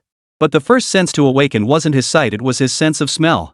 It felt as though he wasn't lying on a plush bed, but rather in the library where they had first met. The scent of pine from the secluded valleys of snow-capped mountains grew increasingly potent. It was Zhao Liwei's natural scent. Lin Yi took a deep breath, and his eyes, already open, finally focused. Zhao Liwei lay curled up in his arms, resting quietly on her side. Her snow-white neck bore the weight of Lin Yi's arm. At that moment, she resembled a swan curled into a ball, radiating a tranquility that stirred compassion. After studying her intently for a long while, Lin Yi, seeing her motionless, instinctively checked her breath. Only then did he breathe a sigh of relief. She was still alive. This wasn't Lin Yi's fault. When Zhao Liwei lay on her side like that, she was truly too still, and her body temperature was low. Holding her in his arms felt like cradling a piece of soft jade at 35 degrees Celsius, cool, smooth, and incredibly soothing. Ding! Stamp collecting, reversal mission, real-time update complete. Collectible target, Zhao Liwei. Special status. Stamp collection score, 99 points, Heavenly Beauty. Stamp progress, completed. Stamp collection count, 4. Stamp collection reward, a scumbag deserves a big G, congratulations, host, you have obtained 1 Mercedes-AMG G63. Host, please visit the Star Flag Mercedes-Benz dealership with your ID card within 24 hours to claim the vehicle. Seeing the reward, Lin Yi's expression fell. He was indeed a scumbag after all, the system-verified stamp collection count alone had reached 4. But to be fair, this reward was pretty decent. Supercars could be incredibly inconvenient at times. Lin Yi had already been planning to buy another vehicle with more space that could go anywhere. And now, the system had just handed one over. Combined with the reward money Zhao Liwei had previously dropped, this car alone was worth nearly 30 million. Releasing Zhao Liwei, Lin Yi dressed, got out of bed, and went to the living room to pour himself a glass of water. He glanced at his mobile banking app while he was at it. Balance, 49.7 million yuan. Almost half his target goal. Sitting on the sofa, Lin Yi lit a cigarette with a satisfied smile. A mansion worth over 100 million, a supercar costing over 15 million, cash deposits of 50 million, a harem of high-quality beauties too numerous to count, and 5 second-generation underlings. In less than 3 short months, Lin Yi's status had undergone a triple leap. Yet, at this very moment, his ambition swelled boundlessly. If 3 months could bring this, what about 3 years? 30 years? Ding! Host has triggered a new comeback mission. The world is your stage. As you approach middle age, you increasingly feel that the stage this world offers you is shrinking. Play it safe? Continue your current life? Stay in your comfort zone, stagnate, and become complacent? Or, charge forward, leap out of your comfort zone, and conquer the world? At this moment, the host surely has the answer. Note, this comeback mission is phased. The current objective is become the undisputed king of Mingcheng. For this phase, the system will evaluate factors including your personal influence within Mingcheng, the strength of your network, and your total assets to generate a percentage-based score. Achieving scores of 70, 80, or 90 will grant the host a reward. Host's current composite score, 63 points. After reviewing the system prompt in his mind, Lin Yi felt his blood boil. Become the king of Mingcheng? Hell yeah! And not just the king of Mingcheng. Lin Yi aimed to become the king of Beijing, Shanghai, Guangzhou, and Shenzhen, even breaking out of China to dominate abroad. Just as Lin Yi's heart surged with excitement, contemplating how to boost his score, a sound came from the direction of the bedroom. Lin Yi glanced up and locked eyes with Zhao Ningwei, who was wearing a nightgown. Strangely, Zhao Ningwei didn't speak. She just stood there, looked deeply at Lin Yi, then turned and went back into the room. Huh? Lin Yi froze for a moment before realizing what had happened. He gave a helpless chuckle and followed her inside. Were you afraid I'd run away? Zhao Ningwei, already lying back on the bed, turned sideways toward him and nodded lightly in acknowledgement. MHM. Lin Yi felt like teasing her. The deed only has your name on it. Even if I did run away, you wouldn't lose anything, right? Clearly, this joke had gone too far. Zhao Ningwei's body tensed, the light in her eyes dimming. Her hands unconsciously clenched the sheets, wringing them tightly. Seeing this, Lin Yi quickly climbed into bed and embraced her, immediately apologizing and comforting her. I'm sorry. I was just joking. I didn't mean anything else. Did you forget what I told you yesterday? I'm the only one in your world. Since I'm the only one in your world, how could I possibly leave? At that, Zhao Ningwei finally relaxed, exhaling softly as she nestled closer into Lin Yi's embrace, drowsiness returning. She was utterly exhausted. And with her injuries and bleeding, she desperately needed rest and recuperation. Lin Yi gently patted her back. Sleep for a bit. I'll order takeout. I'll wake you when it arrives. Completely at ease, certain Lin Yi wouldn't take advantage of her and abandon her afterward, Zhao Ningwei wasn't as clingy now and agreed readily. After Lin Yi left the bedroom, Zhao Ningwei gazed at the spot where he had lain, a smile curling her lips. Her slender, pale fingers danced lightly across the bedsheet, tracing the still visible imprint as if Lin Yi were still there. After a moment, she closed her eyes and murmured softly, her lisping voice as cheerful as a lark. My master. Chapter 112, the new task entrusted to Zhao Ningwei. Half an hour later, the takeout arrived. Lin Yi invited Zhao Ningwei to eat. She freshened up briefly, pulling her hair into a bun. Her bare, makeup-free face made her features appear even more cool and distant. This looked perfect. Lin Yi turned his head to gaze at her, unable to get enough. Promise me you'll stay just like this. Don't ever change. Zhao Ningwei tilted her head slightly, her cool expression barely shifting. She didn't quite grasp what Lin Yi meant. Never mind. Let's eat. Lin Yi chuckled, realizing he'd overthought it. Even though he and Zhao Ningwei had shared intimate moments in every way, she hadn't become more talkative. She remained the same quiet, aloof, and distant figure, like a piece of ice keeping others at arm's length. This proved that Zhao Ningwei's personality was simply that she wouldn't change into someone else just because she knew Lin Yi inside out. Senior. After finishing their meal, Lin Yi called out to Zhao Ningwei as she was about to clear the table.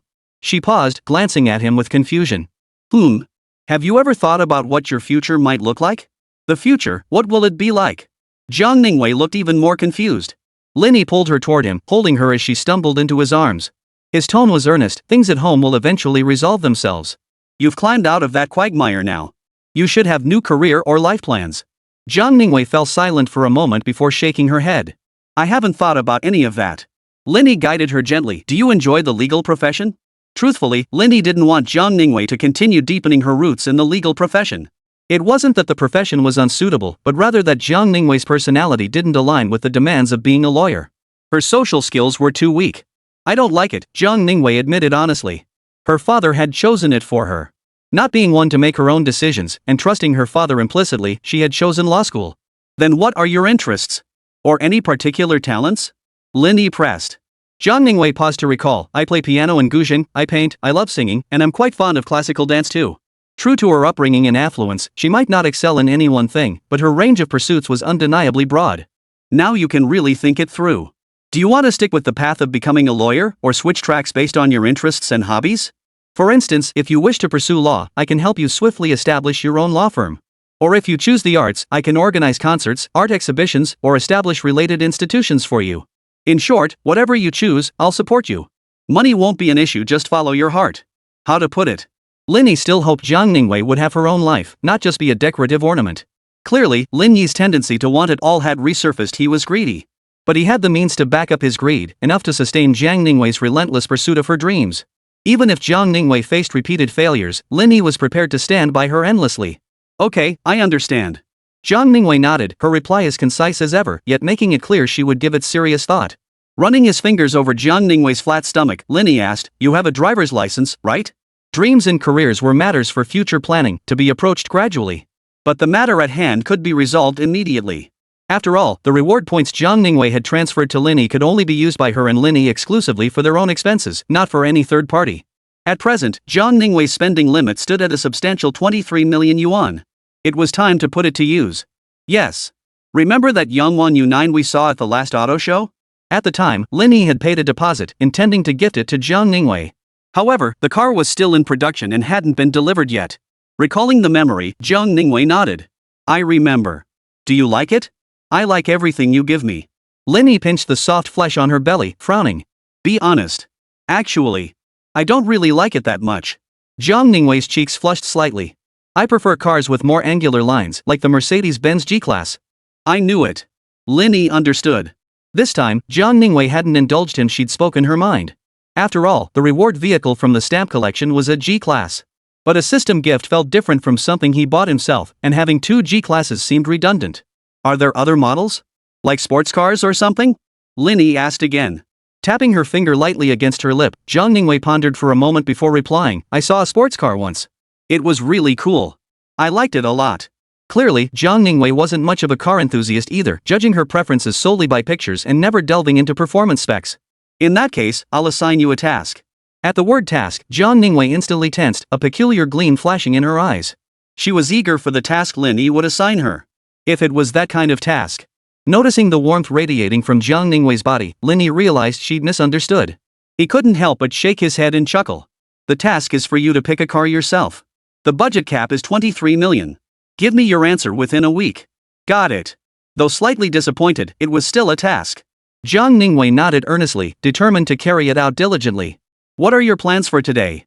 After discussing spending, Lin Yi inquired about Zhang Ningwei's plans for the day. I'm going to the library. My thesis isn't finished yet. Want to postpone it for a day? Lin Yi asked. Zhang Ningwei shook her head, her face flushing. I can manage. Really? Zhang Ningwei fell silent, shyly staring into Lin Yi's eyes. Then let me help you review it. Lin Yi scooped Zhang Ningwei into his arms and carried her straight to the bedroom. She cooperated readily, wrapping her arms around his neck and softly murmuring, Master. Once you've tasted the sweetness, you crave more, and it wasn't just Lin Yi who felt this way. Zhang Ningwei did too. Ding. Zhang Ningwei's soul has been satisfied. Congratulations, host, you have earned a reward of 2,988 yuan. A similar system notification had popped up during the latter part of last night. But the reward back then was a measly 1,200 yuan. Now it's increased, not bad. It's just. Lin Yi felt like he was living off someone else's money. Every time he pleased a wealthy woman, he'd receive a monetary reward. After staying up until 1 p.m., Lin Yi kissed Zhang Ningwei goodbye. I've got some things to take care of. Stay home and be good. I want to go to the library. Zhang Ningwei pulled Lin Yi back. You checked. I can go. With no other choice, Lin Yi nodded and drove Zhang Ningwei to the library. As they parted, Zhang Ningwei kissed Lin Yi on the cheek amidst the stunned stares of those around them. The sound of hearts shattering echoed through the air. Simultaneously, a barrage of notifications echoed in Lin Yi's mind. Reputation +1. Reputation +1. Reputation +1. This wave earned Lin Yi a total of 53 reputation points. Not only did his reputation grow, but Lin Yi's vanity was also greatly satisfied. He climbed into the car, floored the accelerator, and the Ferrari A12C roared away, speeding toward the grand mansion of Spring's Eye. Tao Jingxian had been clamoring for a reward since last night, and Lin Yi really did need to properly reward her. Like, a few 100 million. Chapter 113, Work Report. Back at the Springs I Grand Mansion. Bella thoughtfully brewed Lin Yi a cup of tea, inquired about his dinner preferences, then went to attend to other tasks. Domestic matters required no concern from Lin Yi. Bella, supported by the Springs Eye property management team, handled everything with impeccable organization. This was life. Mr. Lin, how was the haul? Tao Jingxian sidled over, her smile carrying a hint of sleaziness. Lin Yi shot her a disapproving glare. You're asking for a beating, aren't you? Why pry? I'm just curious. Enough with the curiosity. Where's Miao Miao? She's busy with the company registration. Results should come in today at the earliest, tomorrow at the latest. Lin Yi nodded and beckoned to Tao Jingxian. How's your work coming along? Tao Jingxian immediately straightened up, approached Lin Yi, and reported her progress in a clear voice. Mr. Lin, the study you requested is all set up. The bookshelves are stocked with titles on business management, economics and finance, psychology, sociology, and more. And the gym you requested. Tao Jingxian detailed each item meticulously, leaving no stone unturned. Impressed by Tao Jingxuan's competence and efficiency, Lin Yi smiled and stood up. Let's go. First, we'll check out the study. Tao Jingxian quickly followed suit, closing the door behind her as they entered the study. Hearing the sound, Lin Yi couldn't help but glance back, feigning ignorance as he asked, "Why did you close the door?" "To discuss work details in detail, of course." Tao Jingxian emphasized certain words deliberately, her expression playful. Lin Yi spread his hands helplessly. Xian, you really? Is something wrong, Mr. Lin? Tao Jingxian cut him off, her gaze drifting downward involuntarily. Tired? Crack. Lin Yi gave Tao Jingxian a sharp flick on the head. What are you staring at? Is that what I was talking about? Then it's fine. The reward I wanted was just this. Jingxian, you should know what I mean. I do. Tao Jingxian nodded, her tone bluntly honest. But after seeing a man like you, my standards have risen so high that I can't see anyone else but you. With her words spoken so plainly, if Lin Yi still didn't get the hint, it would easily break her heart. He sat down in the executive chair. Tao Jingxian followed close behind, untied her hair tie, smoothed her bangs, and gathered them into a ponytail at the nape of her neck. So you came prepared. Lin Yi couldn't help but remark. Tao Jingxian chuckled, crouching down to slip into the desk storage compartment beneath the surface. Mr. Lin, I just wanted to report on my work, nothing else. Is this how you report work? Of course. Take this desk, for instance. How do you like it? Look. Tao Jingxian crouched in the desk cavity, taking 2 sideways steps. It can easily fit 2 people. Ha? What are you trying to say? It's convenient for Miao Miao and me to report to you together. Tao Jingxian turned around, crouching with her back to Lin Yi as she probed deeper into the desk cavity. Mr. Lin, see? This desk isn't just spacious horizontally, it's got plenty of vertical space too. You can stretch your legs out completely. Not only could one stretch their legs, but half a person could comfortably stretch out inside. Lin Yi smiled helplessly. Xian, you really put a lot of thought into this. His gaze drifted downward, landing precisely on Tao Jingxuan's pert behind, accentuated by her skirt suit. Her waist-to-hip ratio was perfectly curved, making it hard not to feel tempted. Smack. Lin Yi slapped her bottom and teased, "You're always coming up with useless ideas." Do I look like that kind of person? Tao Jingxian turned her head, flashing a seductive smile. How is it useless? Just tell me if there's enough space on the desk. Lin Yi was speechless and could only nod. The desk space? Not only could it comfortably fit both Tao Jingxian and Qin Miao Miao, but it could easily accommodate one more person. But this was a study, a place for learning. How could it possibly? Click. The sudden sound of a belt unbuckling interrupted Lin Yi's thoughts. He couldn't help but pull out a cigarette, light it, and take a quiet drag. Actually, occasionally learning something else in the study wasn't so bad. Halfway through the cigarette, Lin Yi sensed something was off. Tao Jingxian had suddenly stopped working. Glancing down, he only saw her turning her back to him. Pulling his gaze away, Lin Yi slid his chair forward slightly, finding a more suitable position for work, letting Tao Jingxian continue her report. Knock knock knock. Just then, a knock sounded at the door. Lin Yi's expression suddenly stiffened, while Tao Jingxian, still reporting, became even more earnest. Mr. Lin, are you in there? Qin Miao Miao's voice came from outside the study door. The company matters have been taken care of. There are some documents that require your signature. So soon? Lin Yi was slightly surprised. He said in a deep voice, "Come in." Tap tap tap. The crisp sound of high heels tapping against the floor echoed through the study. Lin Yi was genuinely taken aback. After just 1 day apart, Qin Miao Miao seemed different again. She had swapped her usual flats for professional heels, and her conservative business suit had become slightly more alluring. Noticing Lin Yi's gaze, Qin Miao Miao shyly swept her bangs aside, her expression flustered. This was the best business outfit she could find. After all, working for Lin Yi, dressing too shabbily would reflect poorly on him. However, Lin Yi couldn't closely observe Qin Miao Miao's subtle facial expressions at that moment. He was distracted, dealing with Tao Jingxian. Hearing Qin Miaomiao had come to report on work, Tao Jingxian redoubled her efforts, determined to prove her competence. Mr. Lin, are you tired? Seeing Lin Yi remain silent with an odd expression, Qin Miaomiao couldn't help but ask. Mr. Lin, please rest well. No need to wait. Give me the documents. Lin Yi raised his hand to interrupt her. Where do I sign? Lin Yi knew little about company registration, but with Qin Miaomiao's assistance, it saved him a lot of mental effort. With her help, all he needed to do was sign. Would you like me to make an introduction? Lin Yi handed over the documents and inquired. Rest assured, Mr. Lin. Everything is proceeding smoothly. It will all be finalized tomorrow. Just as Lin Yi opened his mouth to speak, he abruptly fell silent, his expression tightening. Qin Miaomiao sensed something was off. Her ears twitched as she glanced at the desk, her cheeks flushing crimson. Mr. Lin, the documents are signed. I still have to run an errand. I'll be off now. Tap tap tap. Before Lin Yi could respond, Qin Miaomiao clutched the file folder and bolted out of the office like a refugee. Look at the mess you've made.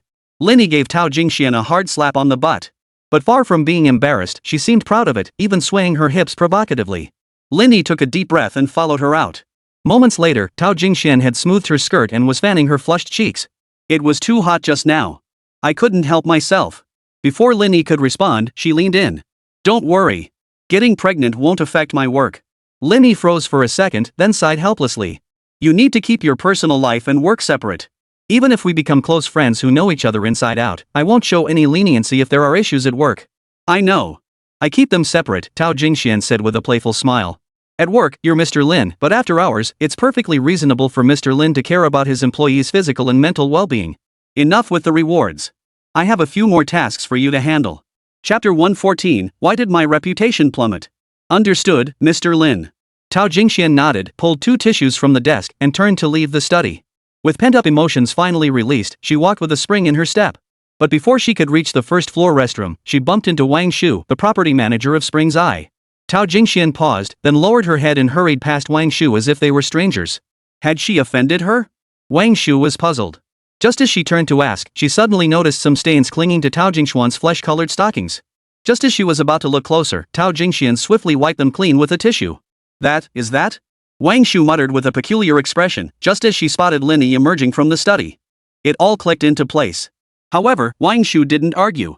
In fact, she felt a hint of envy.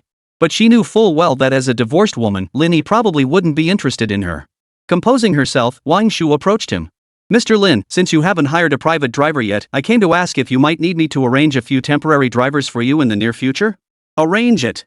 Understood, Mr. Lin. Wang Shu gave a slight bow.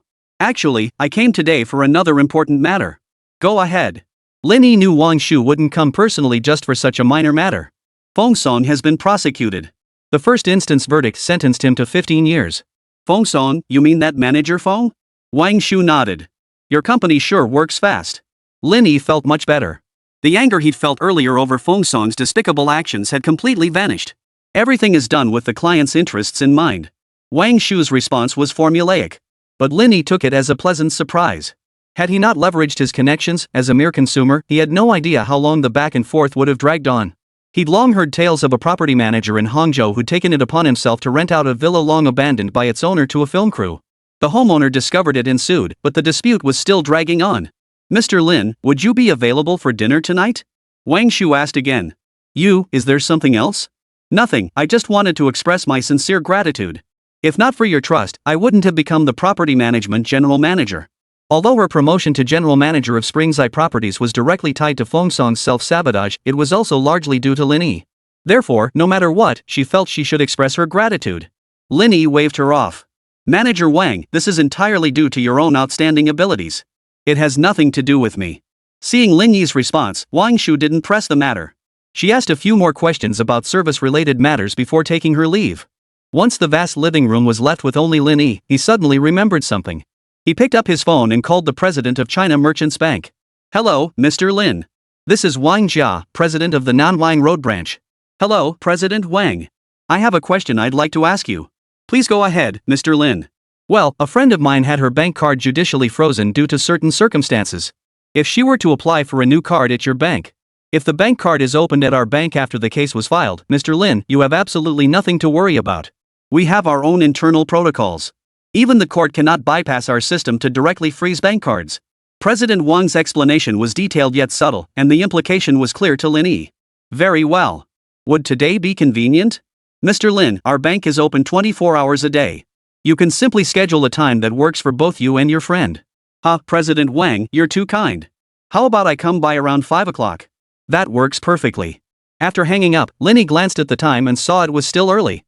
He headed to the terrace pool. He hadn't had his fill of the novelty yet. After all, swimming at a height of over 400 meters while overlooking the entire city of Mingcheng had him hooked. At 4 in the afternoon, Qin Miaomio returned. Seeing Lin Yi emerge freshly showered, she suddenly flushed bright red, as if remembering something. How come I'm just now realizing you blush so easily? And no, it's nothing. Mr. Lin just didn't know before, Qin Miaomio explained softly. She couldn't very well tell Lin Yi that she'd recalled that night's events or the things she'd overheard in the study. Qin Miaomio quickly changed the subject. Mr. Lin, the procedures are complete. Please arrange the next steps. 3 main tasks. Lin Yi held up 3 fingers. First, the employee contracts. Find a lawyer to handle that and draft several versions. The specific terms were discussed earlier. Handle it as you see fit. Second, I have several holdings that need to be transferred under the company's name for easier management. Third, how's the car selection going? Have you made your choice yet? The first 2 tasks were work-related matters, and Qin Miaomio would handle them diligently. But the third matter. Even now, she still found the idea of a dedicated personal vehicle costing under 500,000 yuan to be a hassle. Mr. Lin, I looked into it, but I just don't think it's necessary. I can ride my electric scooter or use other company vehicles. There's no need for a dedicated car. Lin Yi chuckled. Well, this is the first time I've seen someone complain about their benefits being too generous and insist on saving the company money. Qin Miaomio flushed bright red again. Steeling herself, she stammered, Mr. Lin. I'd like the Audi A6L. Now we're talking. Since it's an employee benefit, go ahead and be bold. But... Qin Miaomio blinked her big, watery eyes, hesitating. After a moment, she gathered her courage. Mr. Lin, I'm free tonight. The words fell from her lips, and Qin Miaomio stared at her toes, wishing she could sink into a hole in the ground. Lin Yi couldn't help but chuckle, his mind flashing back to Qin Miaomio's wild performance that night. But he had other commitments today. Another time, then. After leaving the mansion, Lin Yi drove to the library to pick up Zhang Ningwei. Did you miss me? No, I was busy writing my thesis. Zhang Ningwei answered honestly. Well, that's not my fault then. Lin Yi smirked mischievously. I'm going to punish you. That familiar sensation returned. Zhang Ningwei's breathing faltered slightly. Suppressing her inner turmoil, she remained expressionless and silent. You'll have to wait for me tonight, but first, I'll take you to the bank to open an account. Zhang Ningwei glanced at Lin Yi, her nerves tightening further. The punishment tonight, would it be what she feared? As these thoughts swirled, they reached their destination. Lin Yi brought the Ferrari to a stop. Stepping out at the entrance of China Merchants Bank, he caught sight of a figure darting away. Reputation 1. Reputation 1. Lin Yi was baffled. Why was his reputation suddenly dropping? What the hell is going on? Chapter 115, You're riding horses on the grasslands? I'm riding too. Thanks to Lin Yi, Zhang Ningwei got to tag along. When applying for the new bank card, she used the VIP lane, skipping the queue for a super-fast process. Moreover, Zhang Ningwei's new card was none other than Lin Yi's retired golden sunflower card. President Wang had pulled considerable strings to make this happen. Back in the car, Lin Yi requested Zhang Ningwei's bank account number and transferred 5 million yuan to her through private banking. Upon receiving the transfer notification, Zhang Ningwei's eyes flickered slightly, but she remained silent. She was never one for words. Had it been Ling Yuan, she would likely be jumping for joy right now, perhaps even offering Lin Yi some forbidden favors right in the car. Glancing at Zhang Ningwei sitting quietly in the passenger seat, Lin Yi felt deeply satisfied. This was what she wanted, wasn't it? Consider this pocket money. Let me know if you need more. This is enough. Zhang Ningwei murmured softly. Alright, let's head home. She glanced at Lin Yi, a faint smile playing on her lips. It was clear she was in a good mood. The word home held a fatal attraction for her, far surpassing 5 million yuan in appeal. Zhang Ningwei's soul is satisfied. Congratulations, host, you have earned a reward of 5 million yuan. I just transferred her 5 million yuan, and now 5 million is being returned? Lin Yi froze, feeling utterly helpless. When it came to other women, Lin Yi's money seemed to dwindle no matter how much he spent. But with Zhang Ningwei, the more he spent to make her happy, the more it seemed to multiply. The ride back to the residential complex was quiet. Lin Yi couldn't help but ponder the sudden drop in his reputation points. According to the system's description of reputation points, they were primarily divided into 3 categories: assets, connections, and positive social influence. Lin Yi was certain his business holdings and connections hadn't suffered the slightest damage. Then, there's only one possibility left: I've acquired negative social influence. Gripping the steering wheel, Lin Yi recalled the figure that had hurriedly disappeared around the corner near the entrance of China Merchants Bank. It was precisely after encountering that person that his reputation points began to drop. It's most likely because of that person, but who could it be? Whom could it be? Shi Wei? A suspicion took root in Lin Yi's mind, and the more he thought about it, the more plausible it seemed. Besides Shi Wei and that guy in South Korea, Lin Yi couldn't think of anyone else he'd seriously offended. He had always conducted himself with kindness toward others, employing the same social approach regardless of whether they were influential figures or ordinary people. He might inspire envy or jealousy, but never outright hatred. But Shi Wei and that South Korean bastard? They were a different story. Shi Wei ambushed me outside the bank? No, he was waiting for Qin Miao Miao. He's not planning something nasty again, is he? Lin Yi was a bit afraid Shi Wei might be planning something nasty, so he gently pressed the accelerator to pick up speed, rushing back to the Shanshui Yujing residential complex as fast as he could. Honey, I'll just go get a glass of water. Back home, Zhang Ningwei grew tense. All the way there, she'd been guessing how Lin Yi would punish her once they arrived. The more she thought about it, the more her body fell off. Not only was she parched, but she couldn't wear pantyhose anymore. Lin Yi nodded, then sat down on the sofa without waiting for her response and sent a WeChat message to Qin Miao Miao. I ran into Shi Wei at the entrance when I went to the Bank of Communications. Within a few seconds, Qin Miao Miao replied. Mr. Lin, I can handle this matter. What I mean is, could he have other motives for seeking you out? He asked me to get back together. Reading Qin Miao Miao's reply, Lin Yi's mind buzzed.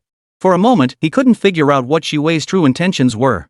That night on the phone, Qin Miao Miao had been shouting without restraint the noise. And now Shi Wei was actually begging to get back together? Damn it, I seriously underestimated how low this asshole could sink. Lin Yi cursed inwardly, feeling his worries had been entirely unnecessary. Did scum like Shi Wei even have the guts or courage? No way. Did you agree? Lin Yi typed to Qin Miao Miao. I'm not the same fool who got played by him before. I know exactly what he's thinking. After sending the message, Qin Miao Miao paused, typed a line, then deleted it, rewriting it. After 2 rounds of revisions, she settled on the original version. Shi Wei just saw how hot I was that night and wants to sleep with me a few more times by pretending to want to get back together. Reading Qin Miao Miao's message, Lin Yi couldn't help but inwardly exclaim, holy.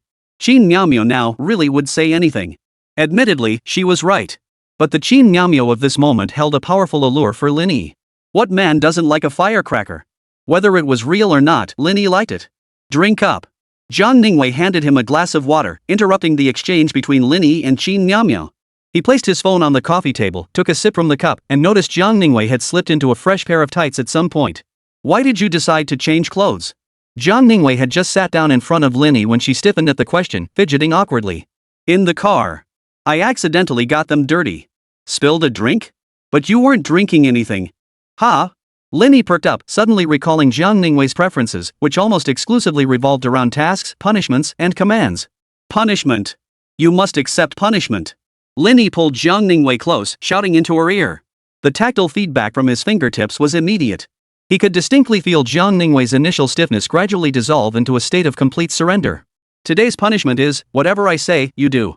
Understood, master. A night of unrestrained passion resulted in Zhang Ningwei once again dragging her feet out of bed. As a woman, Zhang Ningwei possessed remarkable physical stamina, further enhanced by her special abilities. Under normal circumstances, it should have been Lin Yi who slept in. After all, lust is like a steel blade scraping bone. Even if the bone shatters, the blade might only get a slight nub or burr. But after enhancing his free attribute points, Lin Yi possessed titanium alloy bones. Zhang Ningwei wasn't his match. Slowly withdrawing his hand, he avoided disturbing Zhang Ningwei, who lay motionless, curled up in deep sleep. Lin Yi carefully slipped out of bed. After gathering the scraps of cloth scattered across the living room and tossing them into the trash along with a crude leash, Lin Yi headed to the bathroom for a shower. Just as he was about to order takeout, Lin Yi noticed his long-dormant friend group chat had suddenly become active, buzzing since 6 in the morning. These animals? Lin Yi muttered under his breath as he opened the chat. Including Lin Yi himself, there were 6 members in the group. They included his 3 roommates Zhang Yifeng, Tian Wei, and Wang Chang, a high school classmate, and a friend he'd gradually gotten to know through Zhang Yifeng. Lin Yi had been the one to clamor for creating this group, though Zhang Yifeng was the administrator. At first, the group was fairly lively, but as they grew closer, it gradually fell silent. After all, guys can't spend every waking moment glued to their phones, sharing daily trivialities and aimlessly chatting with friends. During their school days, the group mostly exchanged memes, shared suggestive images, and exchanged extremely brief messages like "Where are you?" "Let's hang out," or "Okay." After graduation, however, the group fell completely silent. Today's sudden activity started when Wang Chang blurted out, "Training's over. Heading back to Mingqing tomorrow. Wanna grab a drink?" Wang Chang was an aviation school student who went for training in the first half of his senior year. He should be returning now, having completed his studies, to start working at China Eastern Airlines Mingcheng branch. Tian Wei, sign me up. I'm in Mingcheng. Feng Chang, too bad, I'm traveling with my wife. We're horseback riding on the grasslands now and won't be back until the end of the month. Zhang Yifeng, damn it. Go to hell, you show-off jerk. Stupid asshole. Scrolling through the group chat history, Lin Yi couldn't help but chuckle. By the end, it was all meme images mocking Feng Chang. Who asked him to flaunt his love life like that? But Lin Yi had nothing to criticize last night, he'd been horseback riding too. He immediately tagged Wang Chang and asked, what time are you arriving tomorrow? Need a ride? Did you buy a car? Clearly, Wang Chang understood the subtext in Lin Yi's message. Yeah, and I bought a house while I was at it. Lin Yi finally laid his cards on the table. Wang Chang, holy. Tian Wei, holy. Feng Chang, holy, how long has it been since we last saw each other, and you've been holding back something this big? Zhang Yifeng, ha, guess your intel's outdated, brother. Yi's driving a Ferrari now. The group chat exploded in an instant. Chapter 116, New Ride, New Beginnings. The chat group was flooded with question marks. Later, they transformed into memes like blown away, in awe, and big shot. Reading the messages, Lin Yi's lips curved upward, his mood soaring. They say you fear your brothers not doing well, but you also fear them driving Land Rovers. But when the one driving the Land Rover is yourself, then there's no problem. After soaking it in for a moment, Lin Yi interrupted them. Alright. Is Wang Chang flying in? What time? I'll pick you up. My flight lands at 3:30 p.m. Hey, besides the Ferrari, do you have any other cars? I might invite a couple more classmates to join us. Wang Chang's thinking was straightforward, if your best buddy has a car, why not use it? Besides, if everyone was driving Ferraris and living in mansions, it made no sense to have only one sports car. I have other cars. Bring them all. Lin Yi happened to be heading to the dealership today to pick up his Mercedes-Benz G-Class, which had plenty of room. Wang Chang, this is just us hanging out. Maybe skip bringing classmates you don't know well? Gu Feipeng, who hadn't said much up until now, chimed in.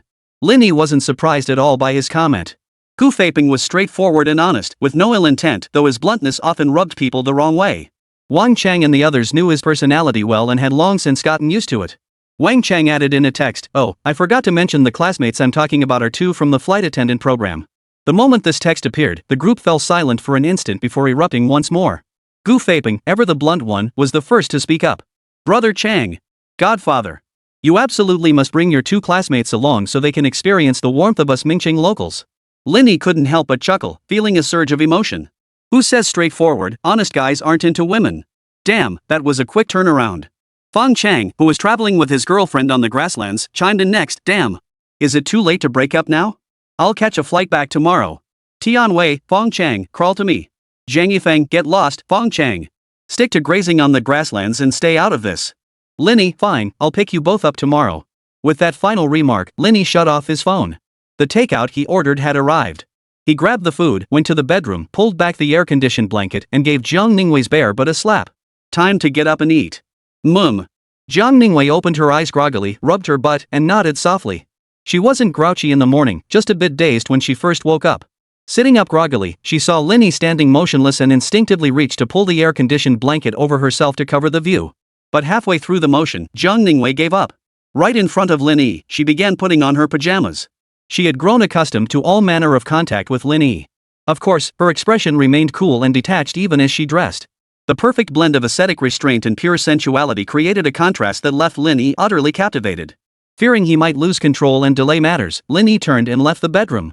Zhang Ningwei finished her routine fairly quickly. Within 10 minutes, she was seated at the table eating with Lin Yi. Any plans for today? Lin Yi asked casually over breakfast. Nothing planned today. Come with me to pick up a car. Sure. After this brief exchange, they fell silent for the rest of the meal.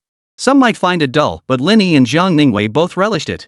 Zhang Ningwei cherished these warm breakfast moments, while Lin Yi adored her cool demeanor and austere features. It was mutual attraction. When they went to pick up the car, nothing unexpected happened. If anything, the female salesperson was too honest. She didn't ask for WeChat or slip him a note. Standing beside Lin Yi, Zhang Ningwei, a stunning beauty scoring 99 out of 100, was like a block of ice.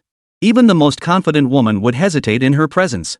Driving the Mercedes-Benz G-Class away from the dealership, Lin Yi could clearly see the longing in Zhang Ningwei's eyes for the vehicle. After a moment, she said, the car I had my eye on is the same brand as this one. She pointed at the three-pointed star emblem. It's the same style, but it's a sports car. Zhang Ningwei's thinking was straightforward. As long as it looked good and could match the Mercedes-Benz G-Class Lin Yi drove, that was good enough. Sometimes, they could even take turns driving. Lin Yi perked up. He parked in the spot and asked, "Come on, let me see it. If they have it here, we'll order it right away." Zhao Liwei nodded and pulled up a photo from her album to show Lin Yi. The photo showed a Mercedes-Benz G-Class and a Mercedes sports car parked side by side. The G-Class boasted rugged lines, resembling a steel-hard man, while the sports car flowed with elegant curves, clearly embodying a graceful woman. Parked side by side, they truly seemed made for each other. Zhao Liwei had fallen for it at first sight. Driving them separately on a trip with Lin Yi would be incredibly romantic. But, Lin Yi, I've searched through so many car apps, but something just doesn't feel right. Zhao Liwei frowned. None of the Mercedes-AMG GTs they sell have a rear spoiler. Lin Yi froze for a moment before bursting into laughter, reaching out to pinch Zhao Liwei's cheeks playfully. "Sis, are you even looking at the same car? Not only is there no spoiler, but the number of doors is off too, right?" The car in the photo wasn't the standard Mercedes-AMG GT sports car displayed on the app, it was the Mercedes-AMG GT Black Series, an extreme upgrade based on the base model. But Lin Yi didn't mention any of this. Zhao Liwei wouldn't understand anyway. Besides, Zhao Liwei had paid for this car herself. After the purchase, Lin Yi got interested and started swapping the big G with her to drive. "It shouldn't be over here. Never mind, let's go ask." He helped Zhao Liwei out of the car, and the two returned to the dealership. "Mr. Lin, Ms. Zhang, welcome to Star Chase Mercedes-Benz dealership." The female salesperson approached them. "May I ask if you'd like to view another vehicle, or if you have any questions regarding the previous model?" Viewing cars. Lin Yi scanned the showroom. "Do you have the AMG GT Black Series?" The saleswoman paused, looking startled. "Mr. Lin, are you certain you want the AMG GT Black Series?" "Of course." The saleswoman composed herself. "Mr. Lin, this model isn't available domestically, but our Star Flag Mercedes-Benz 4S dealership has its own overseas channels. If you truly require it, we can arrange an overseas purchase. However, factoring in tariffs and other fees, the final cost would exceed 12 million yuan. Lin Yi wasn't surprised. He nodded and agreed immediately. The saleswoman glanced at Lin Yi, then at Zhao Liwei, whose face was as cold as ice, and felt a sharp pang of bitterness. Ordering a luxury car with a final price exceeding 12 million yuan, they hadn't discussed it, let alone haggled over the price. It was as casual as buying vegetables at the market. How incredibly fortunate she must be. Comparisons kill, the saleswoman thought, refusing to dwell on it further lest she lose sleep tonight. Yet, as Zhao Liwei signed the purchase contract and Lin Yi swiped his card without hesitation, the saleswoman's gaze lingered on Zhao Liwei's face, her heart twisting with envy. It felt like their roles had been swapped. Ding dong. A text notification chimed. Lin Yi glanced at his phone, private banking balance, 37 million. He didn't feel much pain over it, silently tucking his phone away as he led Zhao Liwei out. "You take the Ferrari back. I need to handle some company matters." Started a company? Zhao Liwei felt a twinge of curiosity but didn't press further. She nodded, got into Lin Yi's Ferrari, and drove back to the Shanshui Yujing residential complex. Soon, Lin Yi arrived at the grand mansion, where Qin Miao Miao, Tao Jingxian, and housekeeper Bella were waiting for him. It was time to sign the contract. Not only were they excited, but Lin Yi felt the same way. His very own company was officially setting sail today. And it wasn't just the company setting sail, along with it came the Career Development Guide, a system item that could be called a god-tier cultivation tool. Glancing at Qin Miao Miao, Lin Yi couldn't help but wonder, should he exert some influence and spice things up for her? Chapter 117, Team Formation, 3 Rewards. The company was named Yilin Financial Trading LLC. This down-to-earth company name was conceived by Qin Miao Miao and finalized with Lin Yi's signature. Though plain, it was straightforward enough. Anyone in Lin Yi's network would instantly associate the name Yilin with him. This avoided a lot of trouble and offered many conveniences. Why not leverage your status? That would be foolish. Review the contracts. If there are no issues, sign them. As soon as Lin Yi finished speaking, Qin Miao Miao and the others took the contracts without even glancing at them and signed immediately. Ding! Underdog Quest: A Hero Needs 3 Helpers completed in real time. Host has successfully formed a team dedicated to your service, with roles spanning management, assistant, and butler. Team member list: Li Nuan Management, Qin Miao Miao Assistant, Tao Jingxian Assistant, Bella Housekeeper. Team overall rating, 61 points, barely passing. Team optimization recommendations: add a driver, bodyguard, lawyer, private physician, etc. Team formation rewards: life skills extractor, knowledge duplicator, professional recruitment manual. Such generous rewards? Lin Yi suppressed his excitement and patiently continued reading. Life skill extractor, Bella's career rating reward. Can be used only once. When activated, designate one person to extract any desired life skill from them. Note: the designated recipient must meet the minimum requirement of mutual acquaintance. Note: extracted life skills automatically decrease by 1 tier. For example, extracting an advanced singing skill grants the host an intermediate singing skill. After reading the item description for the life skill extractor, Lin Yi's heart stirred slightly. He glanced at Bella without betraying his emotions. The system item she had dropped for him appeared to have certain limitations. After extracting a life skill, it would automatically downgrade by one level. Yet if used effectively, the gains and enhancements Lin Yi could achieve would be almost instantaneous. Whether for handling unexpected situations or personal growth, it proved exceptionally useful. So who dropped that second item? He continued reading. Knowledge Duplicator, Qin Miao Miao's rating reward. Can only be used once. Upon activation, designate one person to replicate any knowledge you desire. Note, the target must meet the minimum requirement of mutual acquaintance. Note, even when the minimum acquaintance condition is met, there is a 10% chance of failure. The more familiar you are with each other, the lower the failure rate. When meeting the condition of being best friends, success is guaranteed. What a great thing! Compared to the life skill extractor, this knowledge duplicator has more usage restrictions, but who would ever complain about having more knowledge? Others might be different, but Lin Yi craved knowledge. Without those psychology insights, he'd have struggled to win over Zhang Ningwei. It just goes to show there's no such thing as useless knowledge. The more you master, the stronger you become. Now then, third item, don't let me down. Lin Yi turned his gaze to the final item. Career Recruitment Manual, a limited-use item awarded as a reward for completing the Underdog mission. Upon activation, users can set recruitment criteria, and the system will automatically filter candidates. Note, usage limited to 10 times. Automatically destroyed upon completing team formation or exhausting uses. Note, this is an intermediate-level item. The customized talent selected by the system possesses intermediate-level professional skills. Turns out the best stuff comes last. The Career Recruitment Handbook is absolutely unbeatable. Simply add your hiring criteria and the system will find the most suitable candidates with intermediate-level professional skills from the vast pool of applicants. This time-saving and effortless talent selection method is what Lin Yi calls foolproof custom recruitment. As everyone knows, custom editions always outperform limited editions or mass-produced versions. I'm in a great mood today. No one gets a 30,000 yuan bonus at month end. Lin Yi promptly shared his joy with Qin Miao Miao and the others. Thank you, Mr. Lin. Bella was the first to express her gratitude. Qin Miao Miao hesitated.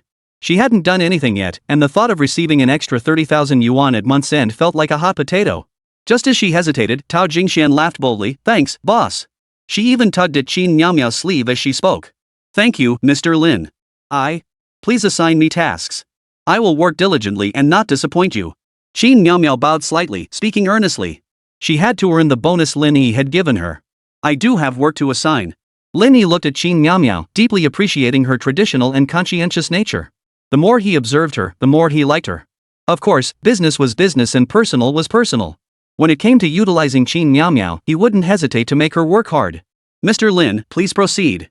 Qin Miao Miao pulled out her notebook and pen, immediately shifting into work mode. The bold and lively Tao Jingxian, influenced by Qin Miao Miao, also put away her playful demeanor. As I mentioned before, the purpose of establishing this company is twofold. First, to consolidate my businesses for unified management. Second, to handle payroll, social security contributions, and such for all of you.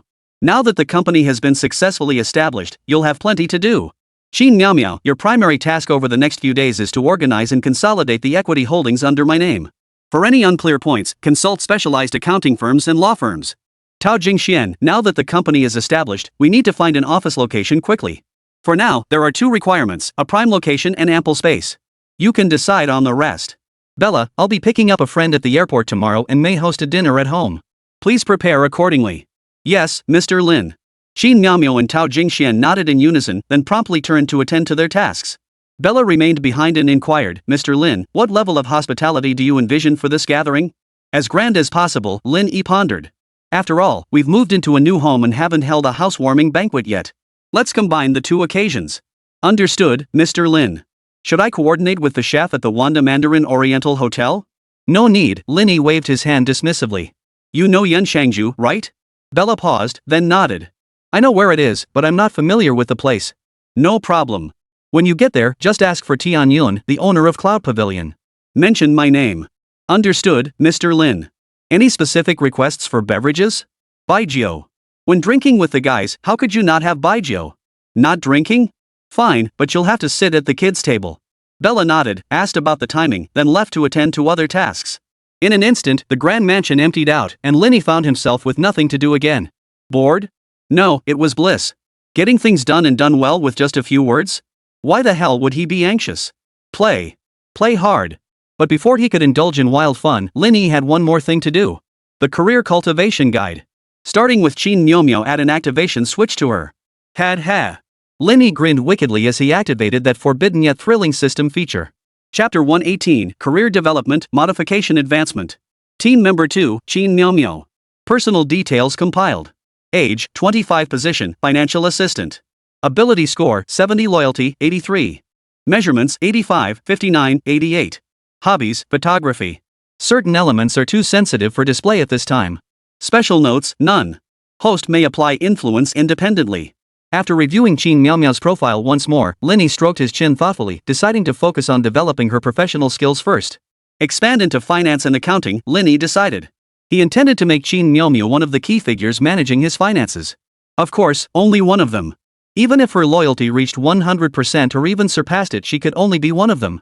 This wasn't a matter of trust, but rather whether Qin Miao could handle the workload alone.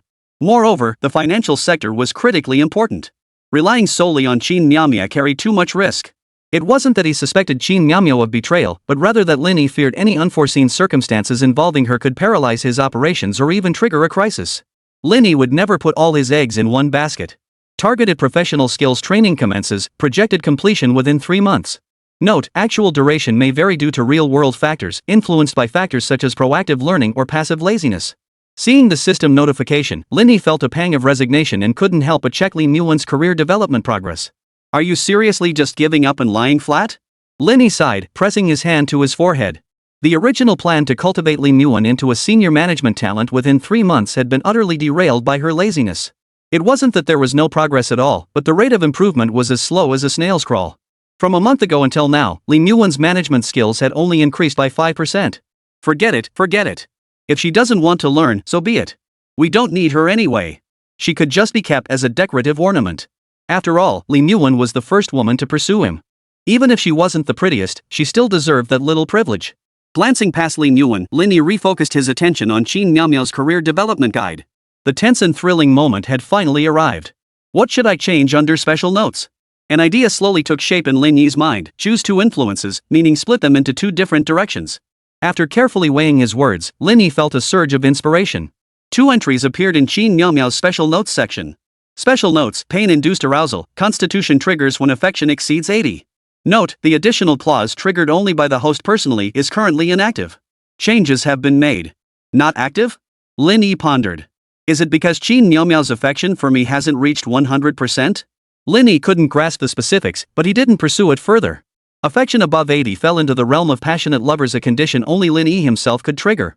Things that were close enough didn't need to be perfect. I've used up 3 of my 5 total influence opportunities in one go. That's a bit extravagant. The most cost-effective approach would be to invest all 5 opportunities into career development. After exhausting them, Lin Yi could cultivate a world-class financial talent. But why consider cost-effectiveness? Happiness matters most. After applying influence through the career development guide, Lin Yi finally glanced at the system notification he'd been ignoring. Underdog Quest: The Resolute Stand of a Successful Middle-Aged Man completed in real time.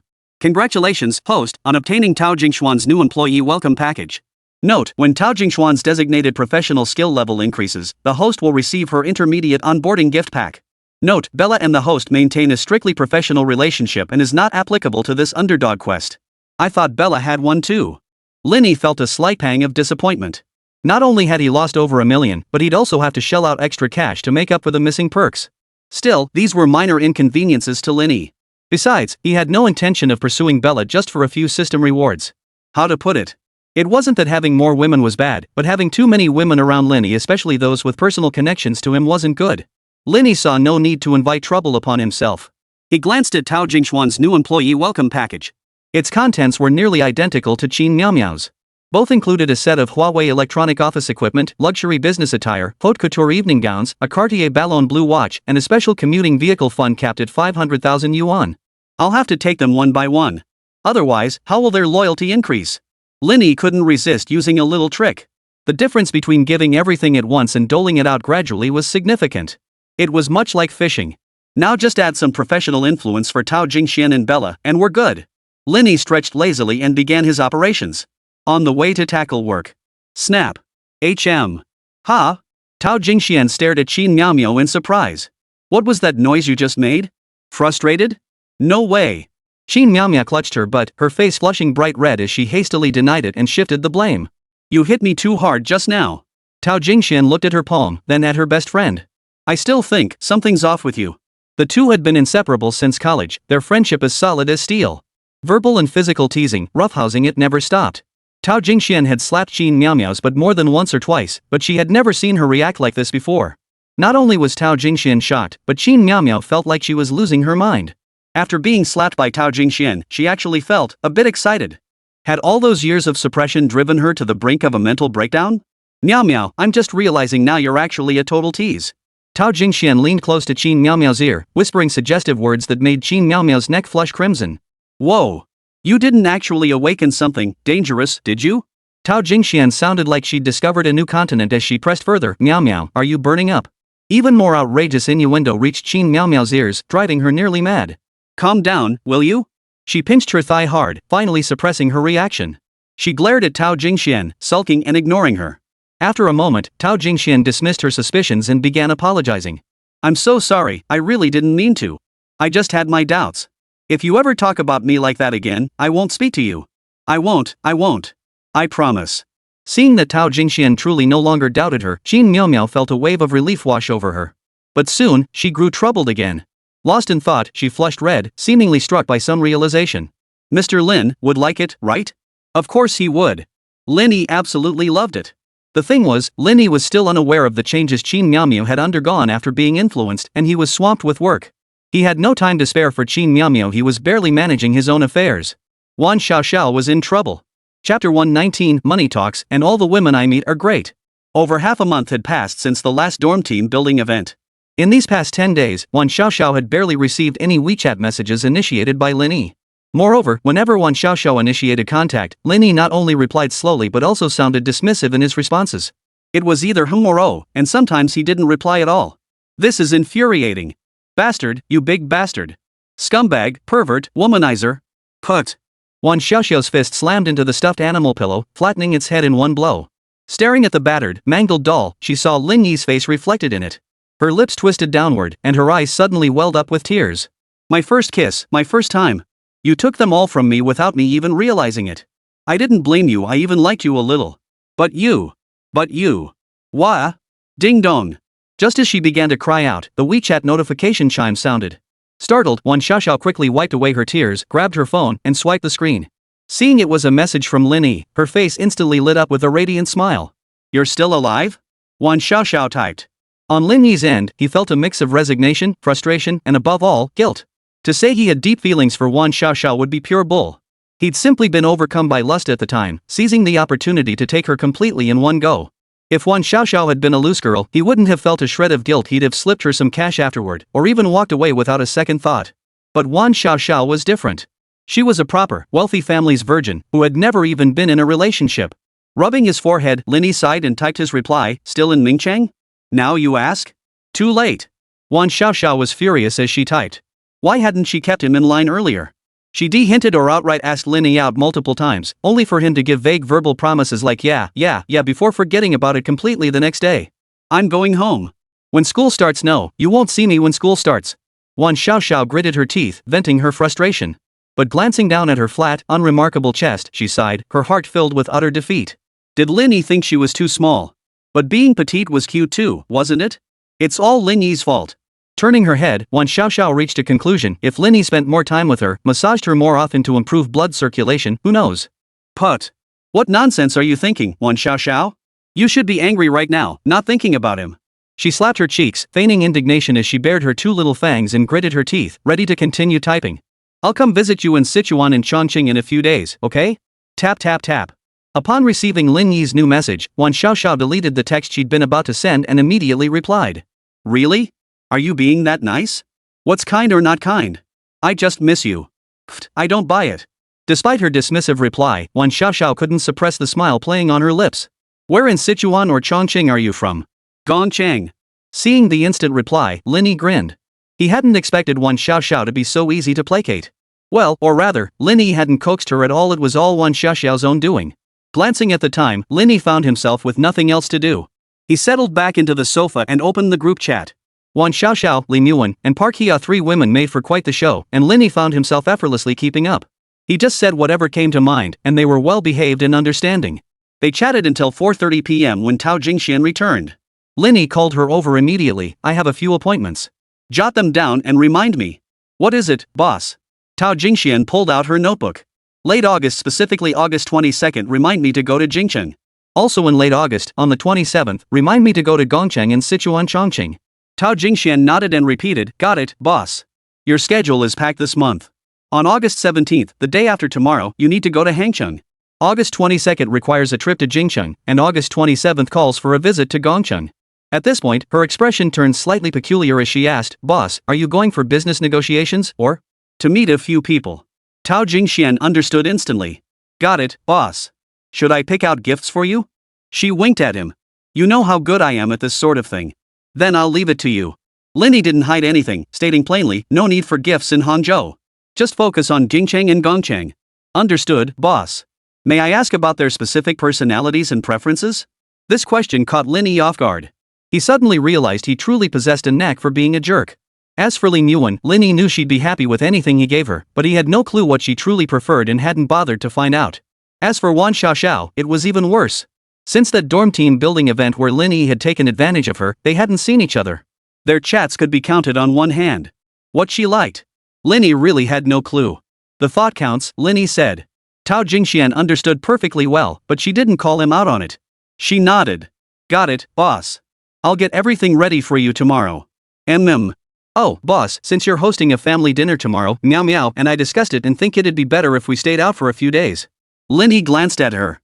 There's no need. Boss, this is a notification, not a discussion. Smack. Lin Yi slapped Tao Jingxian's butt, feigning ferocity, you've got no respect for elders.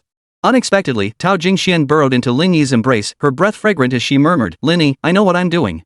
I won't cause you any trouble. Sigh. Lin Yi sighed inwardly. Now that he had money, it felt like every woman he met was a good woman. It was a world of difference compared to when he was broke. Back then, he had to suck up to them just to get a date, let alone anything more intimate. Now, however, no matter how well he treated Tao Jingxian and Qin Miao Miao, they both knew their place. Ah, money really is wonderful. Lin Yi couldn't help but revel in his own thoughts until Tao Jingxian mentioned today's amusing incident, completely capturing his attention. No way? I can't quite put my finger on it either, but Miao Miao really seems different. She just slapped her butt and said something racy, and then Tao Jingxian detailed Qin Miao Miao's reaction at the time. I think she just has this kind of preference. But it's been so many years for it to surface now feels way too fake. Her voice trailing off, she gazed at Lin Yi with a hint of mischief in her eyes. Tell me, is it because you're so, well, good at that thing that my Miao Miao turned out like this? Lin Yi hesitated to answer, inwardly marveling at how instantly effective the professional development guide had been. But there was a problem. How come the special conditions he'd set could also be triggered by Tao Jingxian, another woman? This was borderline criminal. What are you thinking about? Your eyes look increasingly strange, Tao Jingxian observed Lin Yi, unable to resist speaking up. What else could he be thinking? Of course, it was about hitting two birds with one stone, killing two birds with one stone. After all, both Tao Jingxian and Lin Yi could trigger Qin Miao Miao's special conditions. It was definitely a case of 1 + 12. Ahem, we'll talk about it later. Lin Yi covered his tracks, releasing Tao Jingxian. You go ahead with your work. I need to step out for a bit. Watching Lin Yi's retreating figure, Tao Jingxian covered her mouth and giggled. You smelly man, like I don't know what you're thinking. They were both adults. Matters between men and women didn't need spelling out to be understood. Greed will be the death of you. With one last seductive glance at Lin Yi, Tao Jingxian entered her maid's quarters on the first floor. Though called a maid's room, it was practically identical to the master bedroom of a standard 2-bedroom apartment, if not even more spacious. Living here offered no discomfort whatsoever. In any case, after moving in, Tao Jingxian couldn't bring herself to look at any other place outside. Who knows how many girls will be throwing themselves at Lin Yi at tomorrow's family dinner? Women understood women best. Tao Jingxian knew full well that few could resist the allure of a handsome, wealthy man with luxury cars and mansions. Chapter 120, Dude, you really drive a G-Class? He spent another night at Zhao Ningwei's place. Unsurprisingly, when Lin Yi woke up, the sun was already high in the sky. A 99-point beauty was perfect in every way except she made it impossible to control oneself. Lin Yi's stamina held up fine, but Zhao Ningwei suffered a bit 3 straight days without a moment's rest. When he was about to leave in the afternoon, Lin Yi had intended to leave the Ferrari for her to drive, but she refused. Uncertain of Zhao Ningwei's true thoughts, Lin Yi called Wang Shu instead. The property management arranged a driver for him. I'll accompany you to see your advisor tomorrow. After a hug and a lingering kiss, Lin Yi pushed open the door and left. Zhang Ningwei wanted to see him out, but stopped at the doorway instead. She stood there blankly for several minutes before finally turning her face cold and beginning to tidy up the house. Though the apartment was fully renovated, Zhao Liwei wasn't entirely satisfied with certain layouts and details. She'd need to add her own touches. Cut to Lin Yi arriving at Mingcheng International Airport just in time. After parking in the underground garage, he didn't wait in the car. Instead, he walked to the entrance connecting the parking lot to the terminal, snapped a photo, and sent it to Wang Chang. Almost there. Wang Chang replied instantly. Just as he finished a cigarette, he heard a familiar shout, Lin Yi.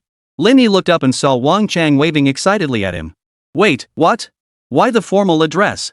You used to call me by my nickname. Guys, you know, close friends always have nicknames. Take Wang Chang, for instance, that brooding type. In private, or even in less formal settings, Lin Yi and the others would call him brother-son.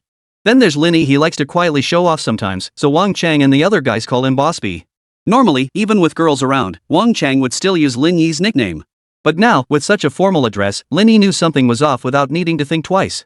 His gaze shifted to the two girls trailing behind Wang Chang. Both stood around 5 feet 7 inches tall with slender figures. Being flight attendant majors, their figures and poise were above average. Walking down the street, these qualities alone would turn heads. Their looks were also quite appealing. The girl on the left wore her hair in a ponytail, her skin fair.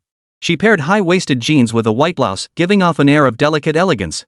The girl on the right wore heavier makeup, accentuating her striking features, though not quite as refined as Zhao Ningwei's. Her outfit, however, was undeniably sexy. A Chanel-style skirt suit paired with stockings accentuated her slim waist, long legs, and pert derriere, making her quite the stunner. After a quick glance, Lin Yi knew Wang Chang preferred the demure, delicate type. After all, Lin Yi knew Wang Chang's preferences all too well. It wasn't just Wang Chang either, most boys his age preferred the innocent type. Girls with a sexy, voluptuous appeal? That kind of charm only truly resonates once you've reached a certain age. But Lin Yi wasn't your typical guy his age. As long as she was pretty, he liked all types of girls. Whoa! Wang Chang sucked in a breath, walked over to Lin Yi, and eyed him up and down. It had only been 3 months since they last met, yet Lin Yi had changed so drastically? It wasn't just his attire, his bearing, his aura, everything had undergone a complete transformation. Had a nobleman stepped out of a painting? It wasn't just Wang Chang, the two girls were equally stunned.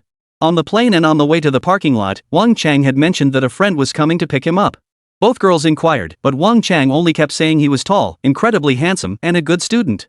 While the girls didn't outright disagree with Wang Chang's description, they only believed half of it. On the way, the girl with the ponytail, the one Wang Chang had his eye on, Zhang Ying joked with a smile. If he's really as handsome as you say, introduce him to Nan Nan. She's been wanting to date for ages. My dad said if I ever dated someone from another province, he'd break my legs. Xie Anan laughed and shook her head. True. Our food cultures are different, and you can't handle spicy food. Marrying into that would be torture. Zhang Ying smoothly changed the subject. As a friend, she knew Xie Anan's standards for a partner well. Her standards were pretty high. In Xie Anan's eyes, Mingcheng was just a small town, and she'd never seriously consider local guys. Moreover, the only 3 points Wang Chang kept emphasizing about Lin Yi were height, looks, and academic excellence. Clearly, these 3 points were Lin Yi's strengths, while anything not mentioned became his weaknesses. Based on this logic, whether it was the demure Zhang Ying or the sexy Xie Anan, they had automatically reached a conclusion about Lin Yi. He had potential for the future, but lacked tangible strengths in the present. His average looks suggested he might be nothing more than a bookish nerd. But now, upon seeing Lin Yi in person, their preconceived notions were completely overturned. Xie Anan, in particular, lit up. She was highly attuned to fashion, and Lin Yi's outfit screamed style and price tag easily over 50,000 yuan. Wang Chang, on the other hand, kept staring at Lin Yi's shoes. Air Jordans. His dream. Noticing Wang Chang's persistent stare, Lin Yi couldn't help but ask, "Want me to introduce you?" Wang Chang snapped out of it, covering his embarrassment as he hurriedly introduced them. "This is my good buddy, Lin Yi. This is Zhang Ying, from Chongqing. And this is Xie Anan, from Guangzhou, Guangdong Province." "Hello, everyone," Lin Yi said politely, smiling and waving. "Hi, Lin Yi," Zhang Ying greeted him with a smile. "I didn't believe it at first, but now I'm genuinely impressed." As she finished speaking, she shot Wang Chang a disapproving look, silently scolding him for not having described her better. In contrast to Zhang Ying, Xie Anan, dressed in a bold, sexy outfit, was more reserved. She gave a slight smile and offered a brief greeting to Lin Yi. "Let's go. The car is up ahead." After the introductions, Lin Yi and Wang Chang led the way. Quietly, Lin Yi asked, "Brother Ri, what's going on between you and Zhang Ying?" "Holy B bro, you notice that?" Wang Chang was startled at first, then admitted frankly, "It's kind of up in the air. Call me Dad, and I'll be your wingman." "Dad." Wang Chang didn't hesitate, shouting it out immediately. But he wasn't one to take a loss without getting something in return. "If you crash, you're buying me 2, no, 3 meals. I'll pick the place." After all, they were both big shots wearing AJ gear. 3 meals? Piece of cake. Ha, watch your godfather perform. Lin Yi was supremely confident. Wang Chang, however, held little hope. His cry of dad served two purposes: first, to extract a few meals from the AJ big shot, and second, to prevent Lin Yi from causing trouble. Lin Yi was 2 levels more handsome than him, making it hard for Wang Chang not to worry. When Lin Yi stopped walking, Wang Chang instinctively glanced left and right, his gaze drifting between 2 cars. One was a Toyota Corolla, the other a Mercedes-Benz G-Class, both brand new, sporting temporary license plates. Immediately, Wang Chang said, "Bro, what were you thinking? Why did you pick a sky blue Toyota Corolla? It's ugly and won't hide dirt well. For the same price, or even spending a bit more, you could get a better car than this." When it came to cars, men rarely agreed. Lin Yi knew Wang Chang had misunderstood. Patting his shoulder, he reached into his pocket. "Brother Ri, hold on tight." "What?" "Beep." Just as Wang Chang was scratching his head in confusion, the headlights of the nearby Mercedes-Benz G-Class flashed, and its folded side mirrors slowly unfolded. "Holy! This is the new car you bought?" He wanted to curse again and demand more details, but remembering the 2 girls present, Wang Chang forced himself to swallow his words. But even as he stayed silent, Wang Chang's facial control completely broke down. His features twisted slightly as he stared at Lin Yi, his expression a solid question mark. "Dude, you really drive a G-Wagon?" Chapter 121, Watch Me Shut Her Up. Men fear their brothers' suffering, but they also fear their brothers driving Land Rovers. This was a universal male psychology, and Wang Chang was no exception. But even though it stung inside, it didn't affect his bond with Lin Yi. After all, while names can be mispronounced, nicknames are never given in vain. Bro truly lived up to his moniker. While Wang Chang was at a loss for words, the 2 girls reacted quite normally. The only change was that they stopped chatting and laughing, their eyes fixed on the rugged lines of the big G. "Hop in," Lin Yi called out casually, helping Wang Chang stow his luggage before opening the door and gesturing for him to take the passenger seat. The 2 girls didn't have much luggage and settled into the back seat. Inside the car, Wang Chang glanced at the luxurious interior and finally couldn't resist asking, "Bro, is this G63 the top of the line model?" "Yep. Must be over 3 million, right?" "More than that. Close to 3.5 million. Listening to Lin Yi and Wang Chang's conversation, the 2 girls who weren't particularly knowledgeable about cars finally showed a visible change in their expressions. They might not understand cars, but once the price was quantified, they had a clear concept in their minds. Xia Anna spoke up first, exclaiming, "Over 3 million is really expensive. Even in Guangzhou, not many people can afford a luxury car of this caliber." Zhang Ying beside her remained silent, her gaze fixed intently on Wang Chang. "You have such an amazing friend? Why didn't you mention it sooner?" She'd assumed Lin Yi was just a good-looking, slightly awkward nerd, but it turned out he was a high IQ, rich, and handsome guy. Wang Chang paused before asking, "Bro, did you strike it rich with your startup?" Though he and Lin Yi were close, they hadn't seen each other much since their junior year. It wasn't unusual for them to go half a year without contact. Just like now, this was their first meeting in 6 months. If Zhang Ying hadn't been there, Lin Yi would have definitely boasted, "You little bastard, your old man's a billionaire now, I can take you anywhere." But Wang Chang was pursuing Zhang Ying, and Lin Yi had agreed to be his wingman. He had to save face now. So Lin Yi casually remarked, "Just got lucky with some investment money." Though modest, his words caught the attention of the 2 girls in the back row, and their estimation of Lin Yi skyrocketed. Young, handsome, well-dressed, driving a Mercedes-Benz G-Class, and a bona fide first-generation entrepreneur? That was impressive. "Lin Yi, if you can afford a car worth millions, you must have made at least tens of millions. What industry do you invest in?" Xia Annan, who had initially seemed reserved, took the initiative to speak to Lin Yi again. As she spoke, she even leaned forward slightly, her perfume wafting steadily toward his nose. Through the rearview mirror, Lin Yi could clearly see a hint of pale skin and a subtle curve beneath her collarbone. Cryptocurrency trading. Lin Yi didn't really understand investing, but as long as he didn't elaborate, the facts were right there. Even if he made it up, he wouldn't be caught out. "Lin Yi, I always knew you were sharp. Now it seems you've truly made it," Wang Chang remarked with genuine emotion. Lin Yi knew Wang Chang was genuinely happy for him, but was this really the time to talk about that? "No wonder you couldn't land Zhang Ying, you can't even seize your chances when they come." Before Xia Annan could speak up and steer the conversation further, Lin Yi changed the subject. "This isn't really making it big. I just got lucky and made some money. It's nothing compared to what you've achieved. You're going to be a captain someday, high salary, plenty of vacation time, high social standing. It's a proper profession with both prestige and substance." Hearing Lin Yi mention this, Wang Chang started pouring out his frustrations. "It's not as easy as you make it sound. After finishing my training, I joined the company as a 3rd officer.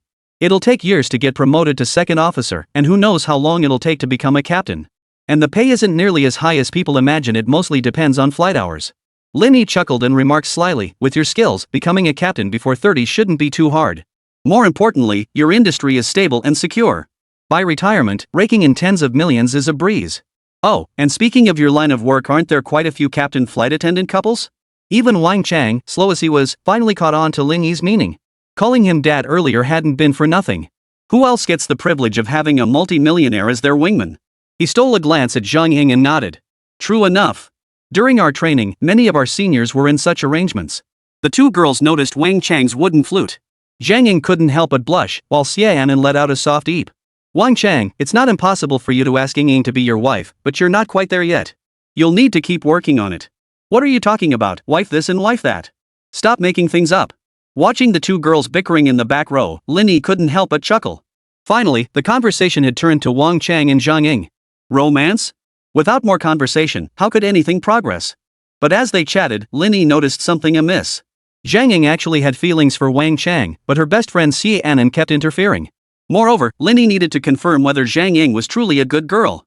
So, using the excuse of low fuel, he exited the airport highway and headed to a gas station. The two girls didn't suspect a thing. They couldn't read the fuel gauge or easily confuse the various indicators on the dashboard. But Wang Chang moved. The car came to a stop at the gas station. Without Lin Yi needing to tell him, Wang Chang followed him out. Bro, what's up?" he asked. Brother Ri, I can tell you and Zhang Ying have feelings for each other, but something's missing. Care to talk about it? Wang Chang paused, but didn't hide anything. There's a bit of a material issue, and also her best friend Xiaonan's involvement. Your career prospects aren't clear enough? $1 million annual salary is practically guaranteed. How much does she make a month? And she still thinks you're lacking in material wealth? Wang Chang sighed helplessly. It's not that I haven't met expectations yet. Besides, at my training center, I'm not the only captain. Without other advantages, the competition is fierce. And her best friend has a big influence on her. After all, she's from a big city like Guangzhou, and her family has some money.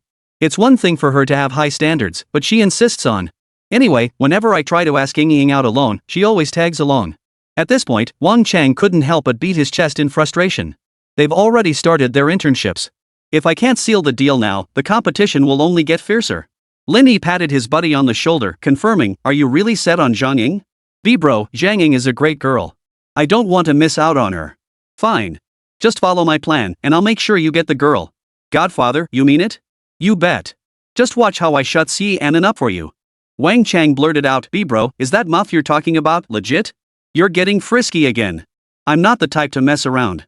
When you're being casual, you're not human. Damn it. Just watch my performance. When the time comes, all you need to do is cheer me on. Wang Chang didn't know what Lin Yi had planned, but trusting his good buddy, he kept quiet and followed Lin Yi's lead completely.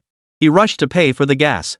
Once in the car, Lin Yi said, "Forget the trendy restaurant you guys were talking about. It's packed, you'll have to wait in line, and the skyline view isn't even that great. Why don't you just let me handle the arrangements? I've got a better spot in mind." Wang Chang nodded immediately. "You're the local expert since you bought a place in Mingcheng. I'm all ears." Xiaonan smiled and agreed, "Sounds good." With the two girls on board, Lin Yi wasted no time finalizing the family dinner plans. He immediately grabbed his phone and sent a voice message to the group chat. Plan change. Follow my lead this time. Destination, Springs Eye Futa. Give us a shout when you arrive, someone will pick you up. Springs Eye? Holy. Chapter 122, Shocked Beyond Belief. As a landmark of Mingcheng, Springs Eye may not be renowned nationwide. But anyone familiar with Mingcheng has at least some knowledge of it. Especially Zhang Ying and Xiaonan, who had already interned there. Due to their professions, their understanding of Springs Eye ran deeper. Zhang Ying immediately asked curiously, "Lin Yi, are you talking about Springs Eye, the tallest building in Mingcheng?" "Yep," Lin Yi replied succinctly. "Wow, really?" Xiaonan looked thrilled, grabbing Zhang Ying's hand. "Ying Ying, remember that WeChat Moments post I showed you the other day?" "Moments? You mean?" "The luxury apartment senior Lulu showed off that day." Zhang Ying suddenly understood. "Ah, I remember now. That luxury apartment she posted about is in Springs Eye." "Exactly. I chatted with her that day. A 300+ square meter luxury apartment, and that's the smallest unit in the Spring Eye secondary tower? It's insane." At this point, Xiaonan sounded a bit wistful. "In our city, the best apartments are the ones Marriott developed in Zhujiang New Town, but the size, it's nothing compared to Springs Eye." Zhang Ying pressed, "Did Senior Lulu rent it or buy it? Let me check." Xiaonan pulled out her phone and scrolled through her messages. "Got it. Senior Lulu said her fiancé wanted to buy it, but they couldn't secure a spot in the lottery. In the end, they had to rent it over 60,000 yuan a month. She then checked the property listing and whispered, I just looked it up, the full price is over 15 million yuan. With that kind of money, who knows if her fiancé genuinely missed out on the quota or if he's just using that as an excuse not to buy. Zhang Ying was visibly startled by the price. For that amount in any of China's 4 major first-tier cities, you could buy a decent apartment in a prime location. With that kind of money, why buy an apartment? Wang Chang chimed in, true. Apartments only have a 40-year property right, and their commercial use no school district eligibility either. Xia Anan immediately countered, the wealthy don't consider that. They prioritize comfort. And if they're spending this much on an apartment, why would they worry about their kids' schooling? Wang Chang and Zhang Ying both fell silent. Their differing wealth levels meant they approached the issue from entirely different angles. Though they understood, they still felt it was wasteful and unnecessary. After a moment of silence, Zhang Ying quietly reassured Wang Chang, anyway, I don't think it's necessary. How the wealthy think is their business. For us ordinary folks, it's more practical to focus on reality. Wang Chang's face lit up at her words, his smile as hard to contain as an AK-47. Lin Yi watched the scene unfold, feeling both pleased for Wang Chang and unable to resist shaking his head. Man, Zhang Ying has you completely wrapped around her finger. Still, Zhang Ying knew how to handle Wang Chang's feelings, which was already pretty good. In this day and age, how many women aren't materialistic?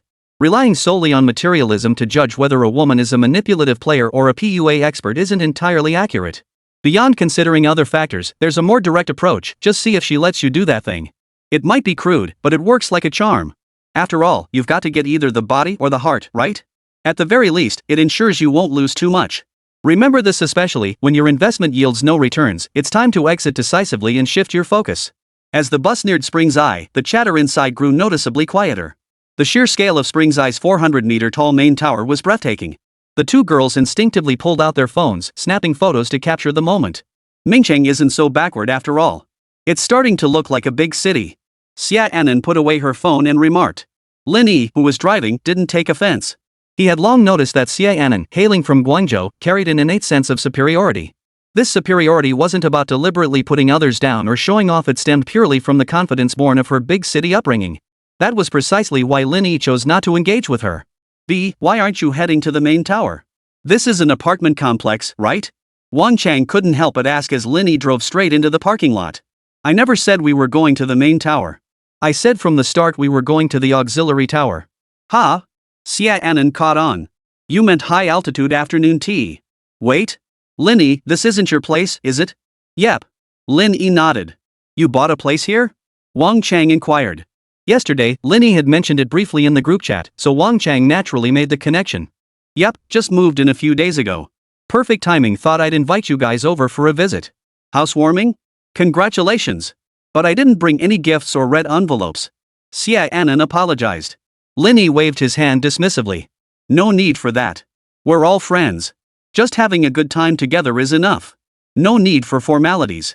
That won't do, Xia Anan replied with a bright smile. I'll owe you this time, but I'll make it up to you next time we meet. With that, Lin Yi could only nod. Fine, I'll make it up to you next time we meet. Having achieved her goal, Xia Anan gave Lin Yi a light pat on the shoulder. Just remember to give me your WeChat later. Lin Yi didn't react much, seemingly accustomed to girls finding creative ways to ask for his contact info. Wang Chang, however, couldn't help but glance sideways, inwardly impressed.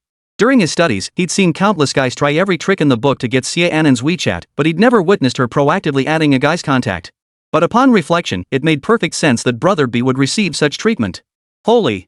That Ferrari is so damn hot. The moment they pulled into the parking lot, Wang Chang exclaimed, drawing the attention of the two girls in the car, who peered out the window. The Ferrari A12C in Fatini blue was simply too eye-catching. Zhang Ying couldn't help but remark, the color is gorgeous. How much must this thing cost? I'm not sure what model this is, Xia Anna shook her head solemnly. But it must be incredibly expensive. As the two chatted, Lin Yi turned the steering wheel, preparing to enter the garage. Ha! Xia Anan gasped in surprise as a series of images flashed through her mind. When they first entered the parking lot, she'd noticed the spacious reception area with receptionists in skirt suits. As the car pulled in, the valet attendant at the service desk immediately came over to greet them. Then there were the decorative paintings adorning the garage walls. All signs pointed to this being a private garage. Nan, what's wrong? Zhang Ying couldn't help but ask. Xia Anna didn't answer her best friend's question, instead looking at Lin Yi, this garage, it's not yours, is it? Yeah, it came with the apartment when I bought it. Pulling over, he tossed the keys to the property attendant, opening the gate and smiled back at the trio. Everyone, hop out. Before their feet even touched the ground, the on-duty property staff chorused in unison, Welcome home, Mr. Lin. Wang Chang nearly stumbled. This kind of treatment? He instinctively asked, "Bro, how many square meters is the place you bought here?" "Over 2,000 square meters." "What? How many?" Wang Chang lost his composure. It wasn't just him, the two girls couldn't hide their shock at the surreal answer of over 2,000 square meters. Even though they'd long recognized Lin Yi's formidable wealth, a 2,000 plus square meter unit was clearly the pinnacle of luxury in this area. If 300 square meters cost 15 million, how much would the flagship unit of over 2,000 square meters cost? Gulp. Xia Anan swallowed hard. "You bought the crown jewel here?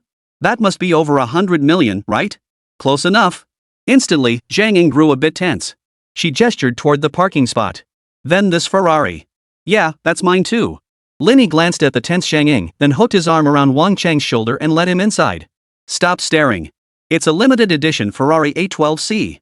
Take it out anytime you want to drive it. Keep it as long as you like." Wang Chang was still a bit dazed, unsure what to say. Zhang Ying watched Lin Yi and Wang Chang walking arm in arm, pursed her lips, and quickened her pace to catch up. Xiaonan, who had fallen behind, composed herself, flashed a bright smile, and jogged a few steps to catch up beside Lin Yi. Soon, Lin Yi led the three of them into the private elevator, heading straight for the 70th floor. When the elevator doors opened, the three, who had just calmed down, found themselves at a loss again. A private garden on the 70th floor? And such an enormous private sky garden at that? For the first time in their lives, they gained a tangible sense of what a billion-dollar mansion truly meant beyond mere numbers. Chapter 123, Watching you show off makes me so uncomfortable. Even Xiaonan, raised in a modestly affluent family in the big city, lost his innate arrogance upon seeing Lin Yi's grand mansion. Wang Chang and Zhang Ying felt like they were in a dream, as if they had stepped into a heavenly palace. 2,300 square meters of indoor and outdoor space sounded vast, but its actual scale was hard to grasp. But experiencing it firsthand revealed the truth behind that old internet meme about biking to the bathroom. It wasn't just an empty joke. "Make yourselves at home. I'll go make arrangements." Lin Yi patted Wang Chang on the shoulder. "Damn, Chang, these are your friends. I'll leave them in your hands." Wang Chang was filled with questions, but he knew now wasn't the time to ask. He nodded in agreement. "All right, go ahead. Lin Yi, can I look around?" Xia Anan pressed. "Sure, you can look anywhere." Once Lin Yi left, Xia Anan excitedly tugged at Zhang Ying. "Come on, let's go inside. I've never seen such an extravagant duplex apartment before." "Wang Chang?" Zhang Ying still sought his opinion. "Let's go together. I'm curious too." During the tour, they felt like country bumpkins visiting the Grand View Garden. Wang Chang and Zhang Ying were both utterly bewildered. The decor and furniture seemed luxurious and sophisticated, but they couldn't quite put their finger on exactly what made it so impressive. Xia Anan, the most worldly of the three, remained silent, busy snapping photos everywhere with her phone. Zhang Ying couldn't hold back. Nan, stop just taking pictures. Tell us something." I only know a little bit. I can't recognize a lot of the stuff here, and they don't have specific logos." Xia Anan's sense of superiority vanished as she helplessly realized she was just as clueless as the rest. "Anyway, all this furniture is custom-made, no doubt about it. Take the living room sofa, for example. Even if I don't know the exact brand, the craftsmanship, materials, and design scream high-end custom work. As for the price, I'd guess at least 5 or 60,000 yuan, maybe even more. A sofa set a BMW 530 Li." Wang Chang silently listened, mentally calculating the equation in his head, comparing it in his familiar way. "Look over here, I recognize these spotlights. They're probably around 7 or 8,000 each." Xia Anan finally found something she could name and began describing it. Wang Chang glanced up. There was a row of these spotlights in the hallway. Silently trailing behind the two women, he ascended from the first floor to the second. The selection here was even more extensive than on the first floor. It could be said this apartment fulfilled every fantasy the three of them had, even things they'd never dared imagine or couldn't even conceive of existed. Take Xiaonan, for instance. She'd set her sights on the custom walk-in closet in Lin Yi's master bedroom, valued at over 1.8 million yuan. If she could have it, who knows how happy she'd be. Then there was Zhang Ying, who adored the swimming pool and sauna room. As for Wang Chang, he stood frozen in the gaming room, unable to take a step. Bro only plays League of Legends. Is it really necessary to have 5 top-of-the-line 4090 gaming PCs lined up like that? It doesn't even affect our team losses. But it's just too damn flashy. He looked up Lin Yi's Ferrari 812 Superfast and found its on-the-road price was over 15 million yuan. Compared to this limited edition supercar, Lin Yi's Mercedes-Benz G-Class seemed utterly insignificant. "Your life is my dream, bro." "Wang Chang, does Lin Yi have a girlfriend?" Just as Wang Chang was lost in his thoughts, Xia Anan suddenly asked. She was actually acting coy? Wang Chang glanced at Xia Anan, finding it rather amusing. "So this is how it is for you now?" "Still," he answered normally, "he used to have one, but they broke up." "After that? I haven't heard anything." Wang Chang knew about the situation between Lin Yi and Fan Ningning, having even comforted Lin Yi back then. So what's his attitude toward relationships? That's hard to say. He changed quite a bit after the breakup. Oh, I see. I think Lin Yi should start a new relationship soon to get over the past heartbreak. Xia Annan's eyes sparkled. This place is so huge. Without a lady of the house, it must feel spooky at night. Hearing her bestie say this, Zhang Ying couldn't help but roll her eyes. You want to be the lady of the house here? Didn't you say you'd never marry out? What, aren't you afraid of getting your legs broken? Oh, love isn't something you can just decide on. It's full of surprises. If it happens, what can I do? TSK. I remember perfectly well how last night you told me love is something not even dogs would discuss. Zhang Ying. You get to date Wang Chang, but I can't? That day, if it weren't for me, would you have, Xia Annan? Flustered, Zhang Ying covered Xia Annan's mouth and playfully ran out of the room, leaving Wang Chang standing alone. After a moment of silly amusement, it suddenly dawned on him. Ever since arriving at Lin Yi's house, Xia Annan's attitude toward him had changed noticeably. She was actually teasing him about dating Zhang Ying? She hadn't said anything like that on the way here. But that didn't make sense. Wang Chang scratched his head. B-bro hasn't done anything yet, so how come Xia Annan's mouth got shut? Meanwhile, Lin Yi had finished his call with Bella and inquired about the family dinner arrangements. The three had just finished their tour. Lin Yi gave a nod. Let's head to the second floor terrace. It's a better spot for afternoon tea. Upon reaching the terrace, Wang Shu arrived with the property management staff, bringing an array of fruits, beverages, and alcoholic drinks. Glancing at his WeChat messages, Lin Yi instructed, a few friends of mine are on their way. Could you please go meet them? Certainly, Mr. Lin. I'll go immediately. Just as Wang Shu was about to leave, Wang Chang suddenly stood up, ready to show off. I'll go with you. You might not know them. Lin Yi was about to say it wasn't necessary, but he quickly caught on to Wang Chang's desire to show off. He said nothing and let him go. Lin Yi, please approve my request. Xie Annan held up her phone, feigning displeasure. Been swamped lately, probably missed it. Let's just add each other again. Lin Yi smiled and finally added Xie Annan on WeChat. She didn't show any more displeasure, instead beaming as she tugged at Lin Yi, asking him to take a photo. Sure, I'll take the photo, but I can't guarantee the quality. It's fine, just for keepsakes. It's not like we're doing a professional shoot. Lin Yi couldn't refuse and ended up taking quite a few photos of the two girls. His skills were what they were, nothing special, but not bad either. Yet Xia Annan praised him as if he were a professional photographer. This left Lin Yi feeling self-doubt. Was his photography really that good? A little while later, Wang Chang returned with Tianwei and Zhang Yifeng, accompanied by Zhang Yifeng's girlfriend, Dong Ying. Upon arriving at the Grand Mansion, each of the four wore a different expression. Wang Chang wore a sly, mischievous grin, his eyes twinkling with a hint of schadenfreude. Tianwei looked a bit downcast, while Zhang Yifeng appeared both shocked and somehow unsurprised. His girlfriend, Dong Ying, maintained a steady smile throughout.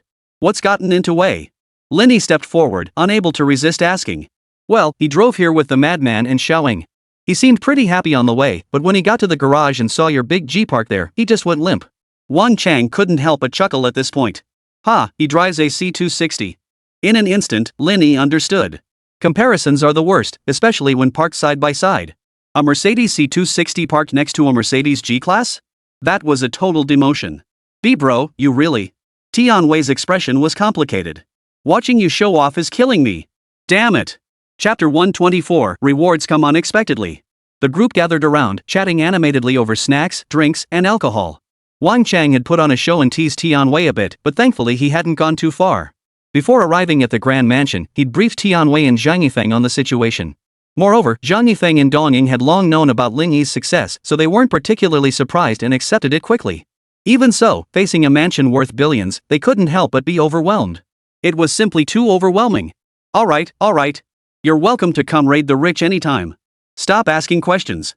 Lin Yi waved his hands repeatedly, cutting off their barrage of questions. Just remember this, whether I'm rich or not, I'll always be your good dad. Damn it. Get lost. I'm your dad. The three boys protested, while the three girls giggled behind covered mouths. But the commotion lightened the mood, and the conversation grew increasingly harmonious. After chatting for a while longer, Lin Yi suggested, how about we grab Chinese food? Definitely Chinese food. Tianwei decided to redeem himself. How can you drink baijiu with Western food? As soon as he finished, Zhang Yifeng and Wang Chang exchanged glances and nodded with smiles. Definitely Chinese food. The guys settled on the dinner style, and since it was Lin Yi the host who suggested it, the three girls didn't argue. On the contrary, Xia Annan was particularly enthusiastic and supportive. After settling on the plan, Lin Yi made a phone call. Moments later, Bella led a group onto the terrace. Leading the group was Tian Yun, owner of Clouds Above Restaurant. She wore a French-style yellow floral dress with nude-colored heels, her long hair softly curled, radiating charm. Behind her followed two chefs in uniform, and trailing further behind was a long line of staff carrying various ingredients and tools. Seeing Tian Yun arrive personally, Lin Yi rose to greet her. "Sis Yun, why did you come yourself?" Tian Yun smiled, pursing her lips, and gave Lin Yi a wink. "Mr. Lin is so hard to schedule. Now that I finally have the chance, of course I had to come personally." That was the truth. After their drinks at Cloud Residence last time, Tian Yun had sent Lin Yi several messages, but he hadn't had time to reply, so they'd been left unanswered. "Been a bit busy lately. Hee, so I had to come find you myself." Lin Yi scratched his nose and gestured toward the group behind him. "Sis Yun, bringing a few chefs would have been fine. With such a big entourage, what about Yanchangju? Not many guests today. If Mr. Lin feels indebted, just come support my business at Yanchangju more often in the future." Tian Yun spoke with effortless ease, her smile equally natural, yet that undeniable charm radiating from her was impossible to conceal. Lin Yi felt a pang of admiration. Women who could hold their own in the world were never ordinary. "No problem." After the pleasantries, Lin Yi introduced Tian Yun to his friends. Facing the alluring Tian Yun, Wang Chang, Tian Wei, and Zhang Yifeng felt somewhat stiff. But what truly astonished the trio was the chef Tian Yun had brought along. They were all chefs who had once held positions at the Magic City Grand Hotel, yet Lin Yi had summoned them to his home to cook for him. This treatment, and the sheer influence Lin Yi wielded, became strikingly apparent in that moment. Despite being mentally prepared, they were still stunned. After chatting with Lin Yi for a while, Tian Yun rose to her feet. She shot a meaningful glance at Xiaonan, whose face bore a look of displeasure, before heading into the kitchen to get busy. After Tian Yun left, Wang Chang, Tian Wei, and Zhang Yifeng all breathed a sigh of relief. It wasn't fear, but rather Tian Yun's alluring yet refined, elegant yet unpretentious mature charm that proved irresistibly captivating to men. Compared to Tian Yun, the three inexperienced girls were utterly overshadowed in every aspect except their youth. Wang Chang and the others finally understood the appeal of an older woman, but they dared not look too long, struggling to restrain themselves. With Tian Yun gone, they could finally breathe easy, right? Sure enough, Zhang Yifeng was already grimacing in pain. His girlfriend Dong Ying had dealt him a rather vicious blow behind his back. Zhang Ying, however, remained relatively unfazed. Though Wang Chang had glanced a few extra times, his gaze had been reasonably restrained, so she felt no pangs of jealousy. Xiaonan, however, was practically glued to Lin Yi's side.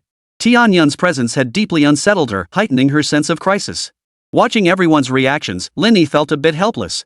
Money truly could nurture people, nurture them in every way.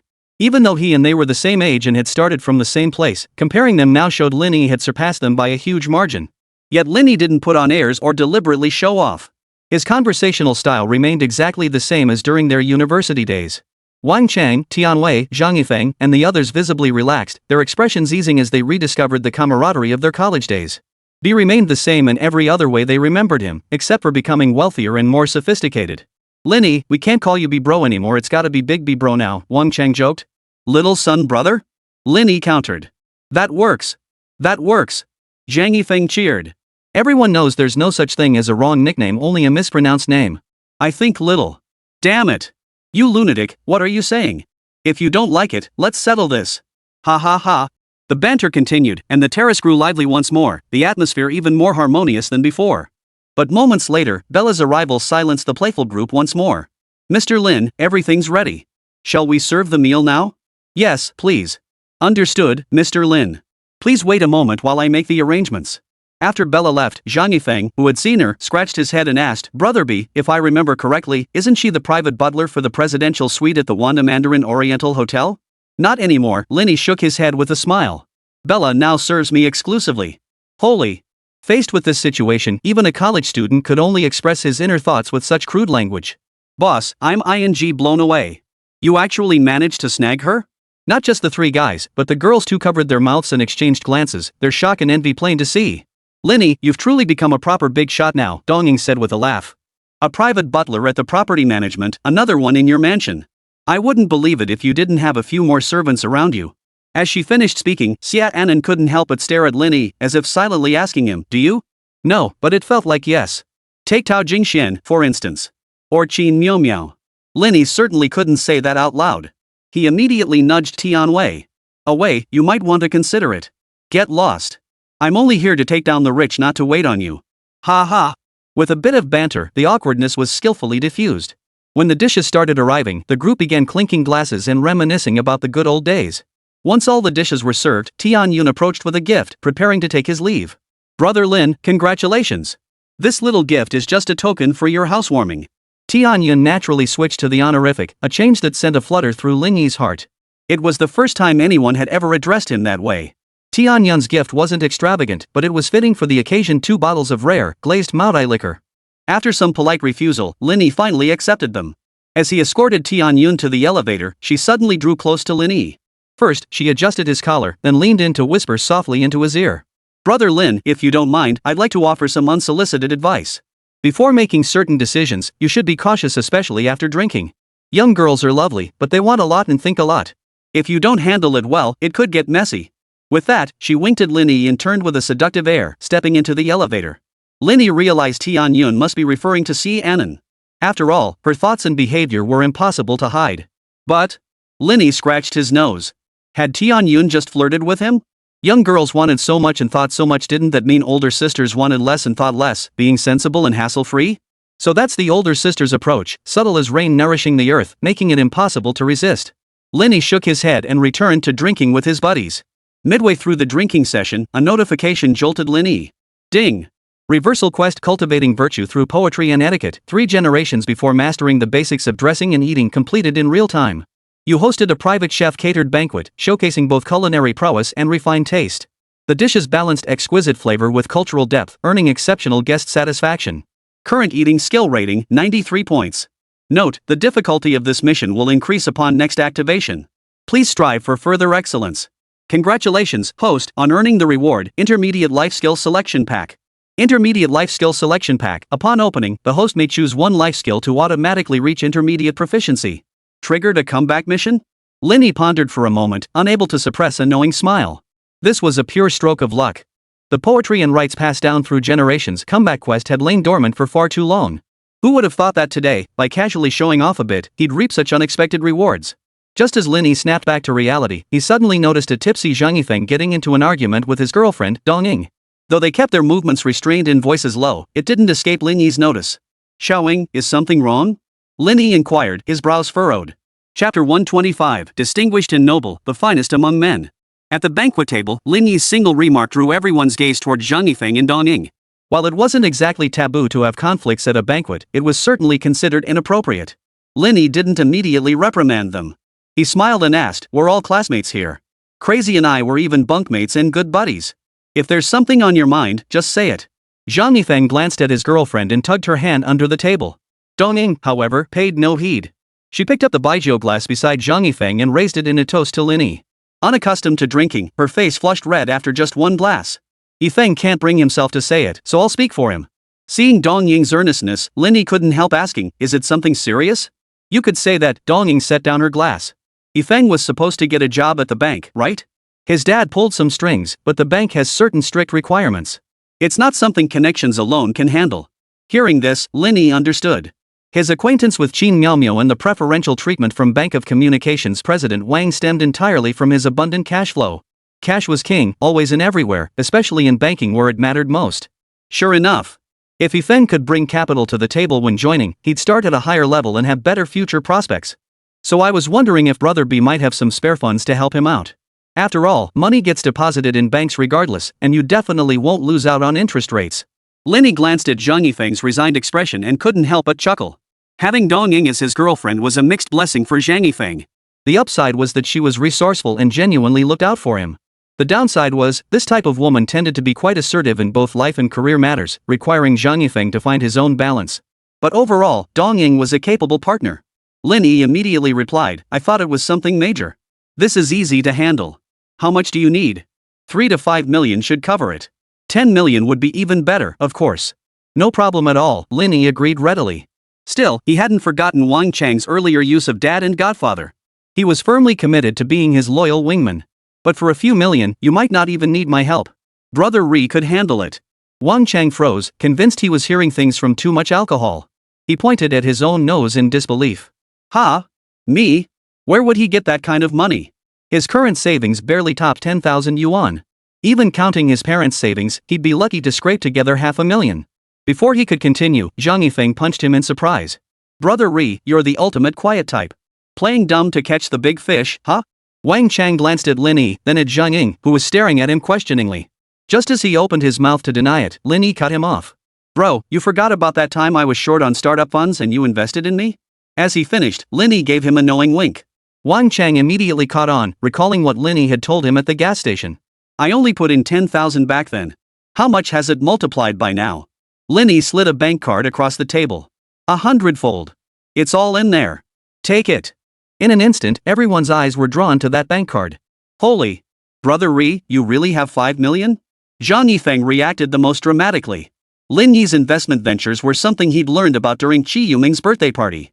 Lin Yi had mentioned it then, but Zhang Yifeng, caught up in youthful enthusiasm and pride, hadn't rushed to ask for details. Even just moments ago, Zhang Yifeng hadn't dared to bring up the matter of investing capital to secure his job. If not for Dong Ying, he would have kept it hidden. But upon hearing the investment had multiplied 100-fold, he felt a pang of regret. Wow, Wang Chang, you're a millionaire now. You and Ying Ying can buy a house together. Xie Anan raised her glass with a smile, offering congratulations. No one questioned the story's authenticity after all, it came straight from Lin Yi himself. Besides, even if someone had the money, no one would be that generous. As the saying goes, a bowl of rice creates gratitude, but a bushel breeds resentment. Give too much, and even the strongest bonds can sour. With Lin Yi's emotional intelligence, he couldn't possibly be unaware of this. Bro, this. Wang Chang's expression was complicated, unsure how to respond. Zhang Ying, however, seemed to grasp something, her expression thoughtful. Too surprised? Lin Yi urged. Take it already, or I might just keep it for myself. Lin Yi certainly understood the adage about a bowl of rice creating gratitude while a bushel breeds resentment. But his actions weren't solely about supporting Wang Chang as his wingman. His actions were never that straightforward. Besides, back in college, when Lin Yi was foolishly chasing Fan Ningning and broke as a joke, it was Wang Chang who kept him afloat. Now that he'd made it big, giving a few million to his best buddy wasn't too much to ask. That was Lin Yi's primary consideration. The next layer was using this opportunity to send a signal to Zhang Ying that although Wang Chang was broke now, he had a good buddy, and better days were ahead. The third layer was Lin Yi testing Zhang Ying, wanting to see how she would handle it. The final layer. Lin Yi shot Wang Chang a meaningful glance before raising his glass, kicking off another round of drinking competition. Old friends reuniting, how could they not get drunk? Once they'd drunk their fill, the group headed to the karaoke room to keep the party going. Now, the advantage of a spacious home was fully realized. Li Yi's place was a one-stop lifestyle hub encompassing home living, entertainment, leisure, and relaxation. After singing, someone suggested heading to the garden. With a beer in hand, they sat cross-legged on the grass, chatting freely. With the alcohol hitting him hard, Lin Yi didn't hold back. He immediately activated the reward he'd just received. Host has activated the Intermediate Life Skills pack. Please select the intermediate life skill you wish to acquire. Given the scene, if he didn't strum a tune, wouldn't his nickname brother be beef or not? Congratulations, host, on redeeming the intermediate music skill. You have now mastered all music branches covered by this skill. Amidst the haze of alcohol, a clear stream of knowledge surged into his mind. Though it didn't sober him up, the knowledge of the intermediate music domain was instilled and absorbed by Lin Yi. And it wasn't just his mind that learned, his body responded too, forming muscle memory that matched his newfound ability. With this skill in hand, Lin Yi was ready to show off his newfound talents. He summoned Bella, instructing her to fetch a guitar. Seated at the center of the circle formed by the crowd, Lin Yi strummed and sang a song. Still unsatisfied afterward, Lin Yi invited everyone indoors for a piano performance. But what happened next remained hazy to Lin Yi. He only recalled a milky white haze, the world spinning wildly, and the lingering scent of a refreshing fragrance. When consciousness returned the next morning, Lin Yi glanced around the empty bedroom and breathed a sigh of relief. He wasn't opposed to something happening with Xie Anan, nor did he fear the aftermath. He just didn't want to end up in bed with her while blacked out. That would be utterly devoid of any experience. Mr. Lin, are you ready? Bella, ever the dutiful assistant, knocked on the door the moment he woke. After receiving permission, she entered carrying a cup of honey water. What happened after I drank too much? Lin Yi asked, moistening his throat with the water. Mr. Lin, your friends are fine. Afterwards, I arranged for the property management staff to safely escort them home. You and Miss Xie were the most intoxicated, but Miss Zhang took her home. She didn't stay overnight. Lin Yi exclaimed in surprise, I remember them staggering around too. Bella stifled a laugh and replied seriously, they walked in a straight line. Damn it. I've been completely open with you guys, and this little bastard tries to play tricks on me at the dinner table? As for Xie Anan, she definitely wasn't drunk. Go handle your business. I'll call you if I need anything. Mr. Lin, this bank card was given to me by Mr. Wang before he left, to pass on to you. Handing over the card, Bella turned and left the bedroom. After she left, Lin Yi toyed with the bank card in his hand and couldn't help but smile. He pulled out his phone and dialed Wang Chang. Bro, done? Damn it. You two teamed up to trick me, didn't you? Ha. Wang Chang chuckled incessantly. They couldn't just let Lin Yi show off without getting some payback, right? Lin Yi shook his head and asked, "What about you and Zhang Ying?" It's done. Wang Chang was wildly excited. The details were wonderful, but he brushed them off with a single sentence. What about the bank card? Bro, after you passed out drunk yesterday, Ying and I talked a lot. She knows that money isn't mine, but she said she's come to terms with it. She said we can take our time with the house, and she'll talk things through with her parents. In the end, she even encouraged me and wanted to thank you, but you were blacked out, so she's making up for it now. Everything unfolded as expected, yet it still surpassed Lin Yi's expectations. Zhang Ying was a smart woman who knew her priorities, the kind who could stand by a brother for life. And Wang Chang was also a brother worth cherishing. After chatting a bit longer, Lin Yi hung up. But the next second, an alert sounded in his mind. Ding! Host has autonomously triggered the comeback mission Youthful Friendship. Chapter 126, what a perfect name. Now in middle age, you finally started living like a proper human being. Yet those youthful days, those fiery bonds of friendship, they're gone forever. Childhood friends are witnesses to each other's youth. Core reward mechanism friendship. The system will conduct a comprehensive evaluation based on the above mechanism. Upon meeting the conditions, it will grant the host corresponding rewards. Rewards include but are not limited to money, assets, items, free attribute points, skills, etc. Upon system review, the host has provided life-altering assistance to 2 friends. Congratulations on receiving the comeback fund reward, 10 million. Ding dong. A text notification chimed. Lin Yi picked up his phone and glanced at it. Private bank deposit balance, 47 million. So much reversal capital? Lin Yi stroked his chin. It was just a small favor. Surely it couldn't have such a profound impact? Initially puzzled, he suddenly understood after careful thought. The point wasn't how much help Lin Yi had provided, but who Lin Yi was. Many capable individuals never achieve class mobility in their lifetimes. Is it because they lack ability? No. It's because they lack the ticket to cross the threshold. Lin Yi was the one holding that ticket. Gaining his friendship marked the beginning of a lifelong influence. To repay your kindness on the Golden Terrace, I'd wield the Jade Dragon sword for you till death. Lin Yi murmured softly. Ha! Without even trying, I'd become someone who can profoundly alter others' destinies.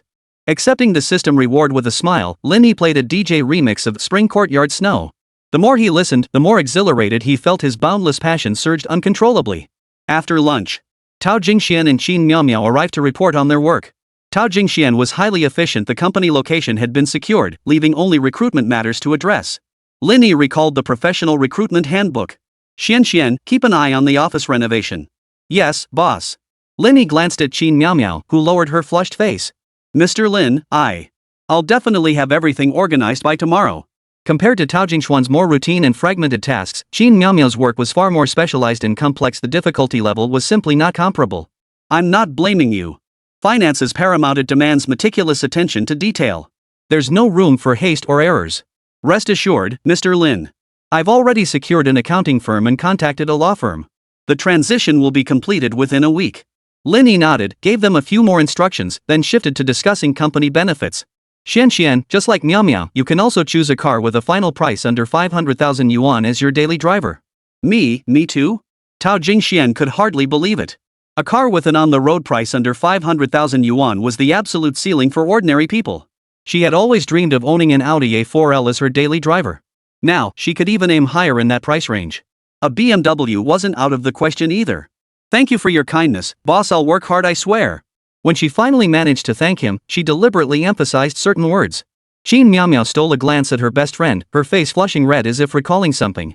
Here we go again. Lin Yi shot her a glare. Alright, get moving on the company renovation plans. And pick out a car while you're at it. Yes, boss. Tao Jingxian was now brimming with energy, her high heels clicking tap tap tap as she walked away. The living room was left with only Lin Yi and Qin Miaomiao. Instantly, Qin Miaomiao's heart began to race wildly. Too shy to meet Lin Yi's gaze, she stammered. Are you that afraid of me? No, it's just that. I feel like my work efficiency is low, and I feel guilty about my current salary. Is that so? Lin Yi smiled. How do you plan to make up for it? Qin Miaomiao looked up abruptly, her expression earnest. Mr. Lin, I've been studying hard lately and have gained a lot. I'm confident I can handle any work you assign me. She was right. Today, Qin Miaomiao had rediscovered the state she was in back in college, perhaps even stronger. Studying her major felt like divine inspiration, and her progress was rapid. Had she possessed this drive during her undergraduate years, she likely could have completed her bachelor's, master's, and PhD consecutively without difficulty. Been burning the midnight oil lately? Yes, but not too late. I've been going to bed before midnight. Really? Smack! Lin Yi suddenly slapped Qin Miao Miao's butt. Think again. Did you really go to bed before midnight? What time? Qin Miao Miao pressed her legs together tightly, her big, watery eyes fixed on Lin Yi as a strange emotion surged within her. Biting her lower lip, Qin Miao Miao trembled as she replied, I lied. I didn't sleep until 3 in the morning. Smack! Seizing the chance, Lin Yi delivered another hard slap to Qin Miao Miao's butt. Didn't you say you went to bed before midnight? Why are you lying? Mr. Lin, please stop hitting me. I'm sorry. I was afraid you'd worry. I promise I'll never lie again. Smack! And that's your excuse for lying? Lin Yi delivered a third slap. Qin Miao Miao stumbled, falling into Lin Yi's arms. Her eyes narrowed seductively as she whimpered, no. Seeing her pained expression, Lin Yi was utterly certain the influence he'd exerted through the professional development guide had taken full effect. Mr. Lin, I was wrong. Please, hit me twice more. Just as Lin Yi was about to stop, Qin Miao Miao suddenly grabbed his arm, her breath uneven as she made her plea. Lin Yi froze for a moment, then felt his anger flare. Such a request must be granted. Besides, he had imposed 2 influences on Qin Miao Miao. You! Lin Yi muttered under his breath.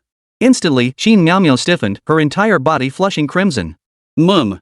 The next second, a sigh-like moan escaped her throat. Qin Miao Miao went limp, her body twitching slightly without her control. I am. Mr. Lin. Hit me. Hit me, please. Smack. Lin Yi's palm landed, sending a shiver through Qin Miao Miao as she mumbled incoherently. As Lin Yi's slaps grew more frequent, Qin Miao Miao's mouth spewed out more and more words. Listening closely, one could easily discern they were all curses. They weren't directed at Lin Yi, but at herself. Lin Yi had known about this little flaw of hers since that night long ago. Moreover, the professional development guide had explicitly stated that the only issue was Qin Miao Miao lacked an activation option. It wasn't until after she officially joined the company that Lin Yi applied 2 influences through the career development guide, allowing her to finally let loose completely. Was this her true form? Lin Yi didn't know, nor did he care to know. At this moment, he simply wanted to savor the Qin Miao Miao that belonged solely to him. Qin Miao Miao lived up to her name. The character Miao held a special meaning. Chapter 127, What a Coincidence! Qin Miao Miao followed Lin Yi with a flushed face, not once lifting her head until they entered the private elevator. Was that really her just now? She felt the dull ache in her buttocks. If nothing went wrong, they should be red and swollen by now. The professional skirt she wore stung fiercely with every step. Yet amidst the pain, there was a peculiar tingling sensation from the ointment, reaching deep into her core. She stole a glance at Lin Yi before quickly lowering her head again. Was that really her just now? Her mouth spewed filth, her desires burning out of control. It felt like a slave, utterly corrupted and debased, completely consumed by the pursuit of desire. What are you thinking about? Lin Yi asked deliberately. And nothing. Ha! Lin Yi raised his hand, making Qin Miao Miao shudder in fear and immediately plead for mercy. Mr. Lin, I'm sorry. I was thinking about what happened between us just now. How did it feel? Lin Yi asked with a wicked grin. After a moment of silence, Qin Miao Miao blinked her watery eyes and said, it was thrilling. I've always been Daddy's little pet. Ding! Real-time update of the Professional Cultivation Guide completed. Team Member 2, Qin Miao Miao. Loyalty increased by 10 points, current loyalty 93. A sudden 10-point jump? Indeed, there are only 2 paths to a woman's heart. Now, Lin Yi had achieved full success with Qin Miao Miao. With 93 loyalty, Lin Yi could confidently entrust all financial matters to Qin Miao Miao. Wrapping his arms around her slender waist and letting her rest her head on his chest, he murmured, stay with me from now on. Yes, Mr. Lin. You still call me Mr. Lin in private? Daddy. I'll follow you for the rest of my life, until you don't want me anymore. How could I ever abandon you? Lin Yi tickled Qin Miao Miao's nose. Today, I'll take you shopping. I don't want to. Qin Miao Miao shook her head in refusal. She didn't want to become Lin Yi's mistress. She feared that blurring the lines between work and personal life would cost her the job where she found her self-worth, turning her into a useless ornament. This was something she could never accept. Glancing at Qin Miao Miao, Lin Yi guessed her thoughts. He felt a touch of helplessness, but more than that, he was relieved. Though Qin Miao Miao's personality had changed, the transformation was confined to the bedroom. She remained the same ambitious, hard-working girl. You have to accept it. This is a company benefit, not a personal gift from me. Qin Miao Miao flushed with embarrassment.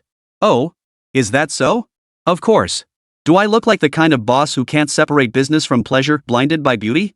Yes and no, she murmured softly. Smack. Before exiting the elevator, Lin Yi slapped Qin Miao Miao again. As the elevator doors opened, Qin Miao Miao had no time to process it before hurrying after Lin Yi to the garage. Give her the keys. The valet attendant handed the keys to the Mercedes-Benz G-Class to Qin Miao Miao. Once seated in the car, Lin Yi directed Qin Miao Miao, head to the main tower. Never mind, just go to Plaza 66 instead. Okay.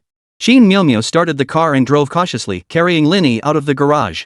During the drive, Lin Yi closed his eyes to rest, but in reality, he was using the professional recruitment manual. Please select the profession you wish to recruit. Driver. Please select the gender of the driver you wish to hire. After a moment's thought, Lin Yi silently declared, female. A beauty. Please select the age of the beautiful female driver you wish to hire. Around 21. Please select the measurements for the 21-year-old female driver you wish to hire. Measurements? Lin Yi froze for a moment.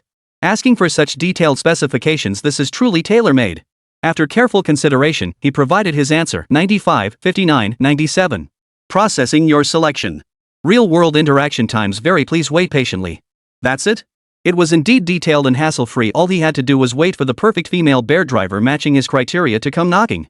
The only drawback was that the professional recruitment manual could only execute one recruitment task at a time. It was single-threaded and couldn't handle multiple instances. With the driver recruitment settled, Lin Yi snapped out of his feigned sleep and glanced at Shin Myo, who was driving intently. While driving, Shin Myo noticed Lin Yi staring at her legs. Feeling a flutter of shyness, she slowly opened them, her cheeks flushing. Lin Yi's mind was filled with question marks. Just drive properly. And listen, no high heels while driving from now on. Follow the traffic rules. Ha? Oh.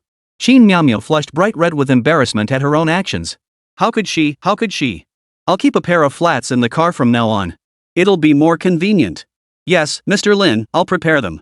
Also, stock up on a few pairs of stockings. I love watching you wear them. Shin Myo bit her lower lip and asked, what colors and styles does Daddy prefer? So obedient? Lin Yi asked, surprised. Pick out several pairs. The more everyday styles, the better. And stockings for other occasions? The more, the better. What man doesn't love stockings? Especially when paired with professional attire, it's an absolute turn-on.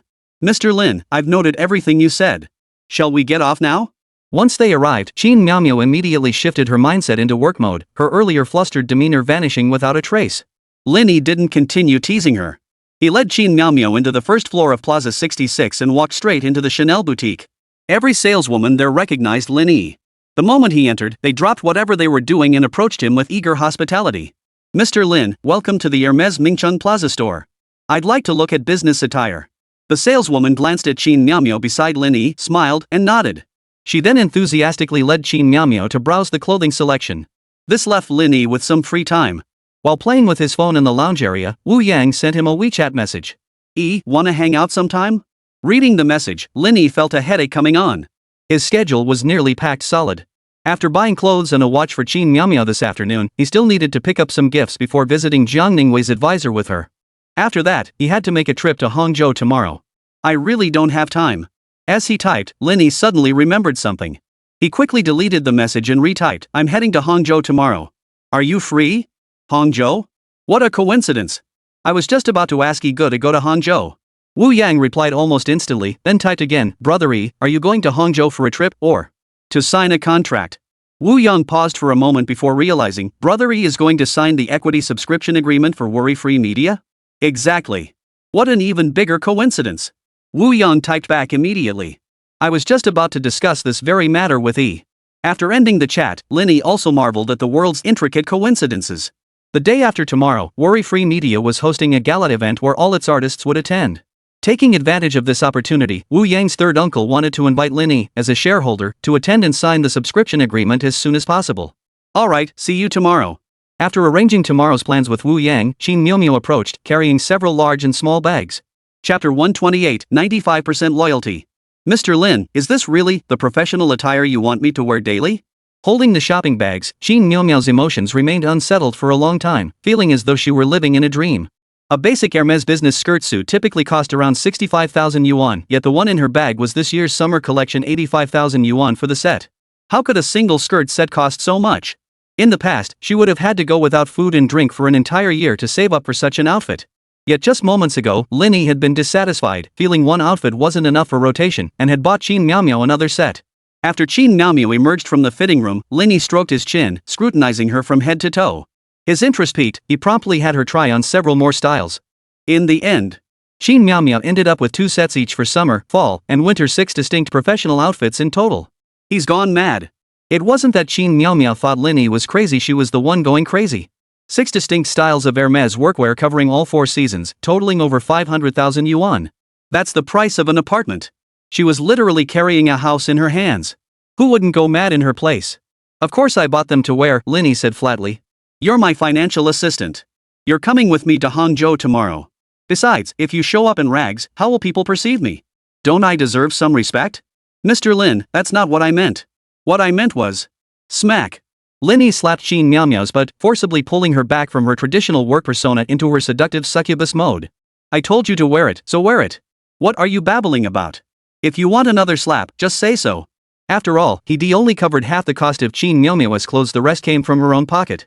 After all, the newbie starter pack was exclusively hers. The special funds it contained could only be spent on her. It was essentially Qin Miao Miao funding Lin Yi's enjoyment alongside her own. Lin Yi's extra contribution was essentially paying for his own hobby. He enjoyed tearing things to liven things up. Want daddy to spank you? Qin Miao Miao murmured softly, her face flushed. Stop being naughty. If you want to be naughty, wait until we get home and do it with Xian Xian. Lin Yi interjected. Ha? Her gasp was followed by a wave of intense shame that made her lower her head in silence. Daddy's so naughty. But what if I like it? By the time Qin Miao Miao, her thoughts in turmoil, recovered and looked up again, Lin Yi had already led her to the entrance of the Cartier boutique. The female sales associate here naturally recognized Lin Yi and even had his WeChat. But after sending numerous messages that went unanswered, she gradually gave up. Mr. Lin, welcome to Cartier. I'm Xiao Rou, delighted to assist you. Lin Yi nodded, pulling the timid Qin Miao Miao straight toward the ladies' watch counter. Mr. Lin. Don't speak. Lin Yi tapped the display glass.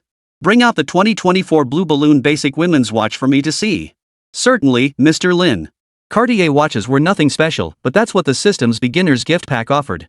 Taking Qin Miao Miao's wrist, Lin Yi fastened it for her himself, examining it carefully from every angle.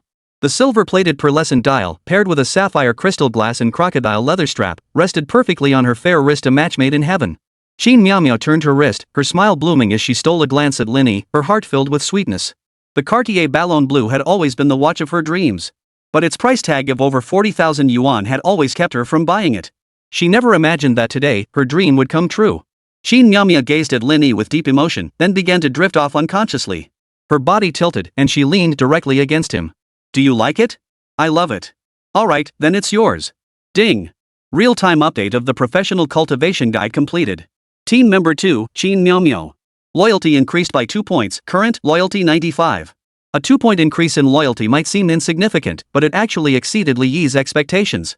The closer the value approaches its limit, the harder it is to increase. So, Li Yi had a sneaky idea. The items in the professional newbie gift pack couldn't be given to Qin Miao Miao all at once. They had to be distributed in stages and batches little by little. Loyalty reaching 100 would be within reach. When swiping the card to pay, Lin Yi deliberately added an extra yuan. Qin Miao Miao noticed but didn't question it. Her mind was completely consumed by Lin Yi. She'd agree to anything he asked on impulse. After Lin Yi left Hanglong Plaza with Qin Miao Miao, he drove her back to the Grand Mansion, switched to his Ferrari, and headed to the Shanshui Yujing residential complex to pick up Zhang Ningwei. On the way to her advisor's residence, Lin Yi inquired, Senior, tell me about your advisor, Professor Li. Socializing isn't just about gift giving, you need to understand the person's preferences and tailor your approach accordingly. Huh? What do you mean? Zhang Ningwei looked utterly bewildered, unsure how to respond. Lin Yi looked at her with utter resignation. Well, that was a waste of a question. Zhang Ningwei was a social klutz. What could he do? Lin Yi pulled out his phone, not bothering to hide it from her, and dialed Qi Yumeng directly. After 3 rings, Qi Yumeng answered, her cheerful voice ringing out. Oomph, Lin Yi, finally remembered to call me? Sorry, I've been swamped lately. No worries, I was just teasing. So, what's up with this call? Like? Qi Yumeng didn't finish her sentence, but the implication was clear. If Lin Yi asked her out, she'd agree without hesitation. Lin Yi understood perfectly well, but he steeled himself and said, of course I have something. I wanted to ask you about Professor Li. Professor Li? Qi Yumeng asked in surprise. Why are you suddenly asking about him? Sister Jiang and I have something we need to discuss with Professor Li. Just as she suspected. Her suspicions confirmed, Qi Yumeng felt a lump in her throat. After a brief silence, she asked, Senior Sister Jiang. Her voice was soft.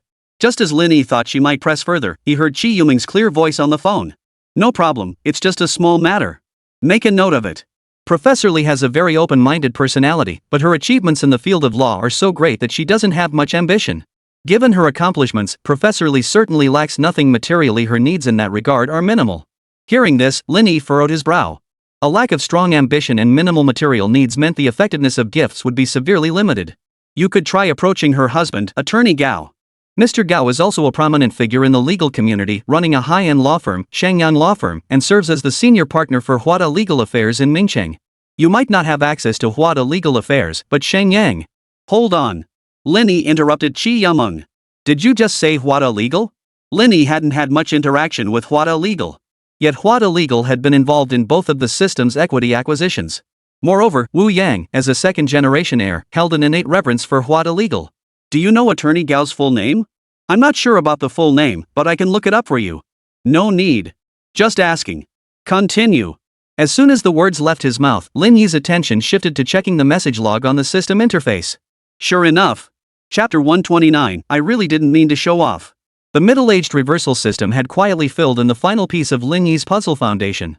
In this society, if you want to thrive, ability matters, but it doesn't really matter. What truly matters is the original stake and connections. So-called original shares are essentially the dragon's favor.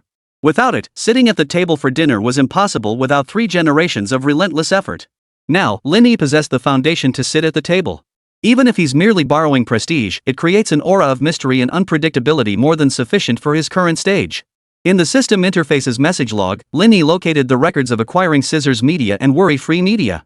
Lin Yue Investment and Huada Legal Services were prominently listed. Under the contract's attorney of record section, the name Gaoshan appeared, affiliated with Mingcheng senior partner law firm Shangyang Law Firm under Huada Legal Services. Combined with Qi Yuming's earlier remarks, it was highly likely that this Gaoshan was Professor Li's husband.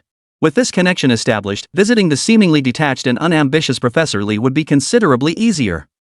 This is a bit awkward, Li said. Don't say it's trouble. If you really feel awkward, just ask me out for a meal. Qi Yameng said with a smile. No problem. You said it. I recorded that earlier. If you keep me waiting too long, watch out, I'll come knocking with proof in hand. Qi Yameng whined her threat, but it sounded more like playful teasing. Hey, don't hang up yet, I'm not done talking. Professor Li and Attorney Gao have a son and a daughter. Their daughter is in college and loves singing. She has tens of thousands of followers on Douyin. Their son is still in high school, but he's lively and playful, you should get along well with him. Due to their careers, Professor Li and Attorney Gao are very busy and don't have much time to spend with their kids, so naturally they spoil them rotten. And let's face it, no matter how detached someone might be, they still have to raise their kids. You could approach it from that angle. Qi Yameng provided such detailed information that it was practically enough for Lin Yi to copy the answers. Got it, thanks. I'll grab you for dinner sometime. After hanging up, Lin Yi glanced at Zhang Ningwei in the passenger seat. Her red lips parted slightly, her expression dazed. Finding her adorable like this, Lin Yi couldn't resist pinching her cheek. Jealous? No, I just think Qi Yameng is amazing.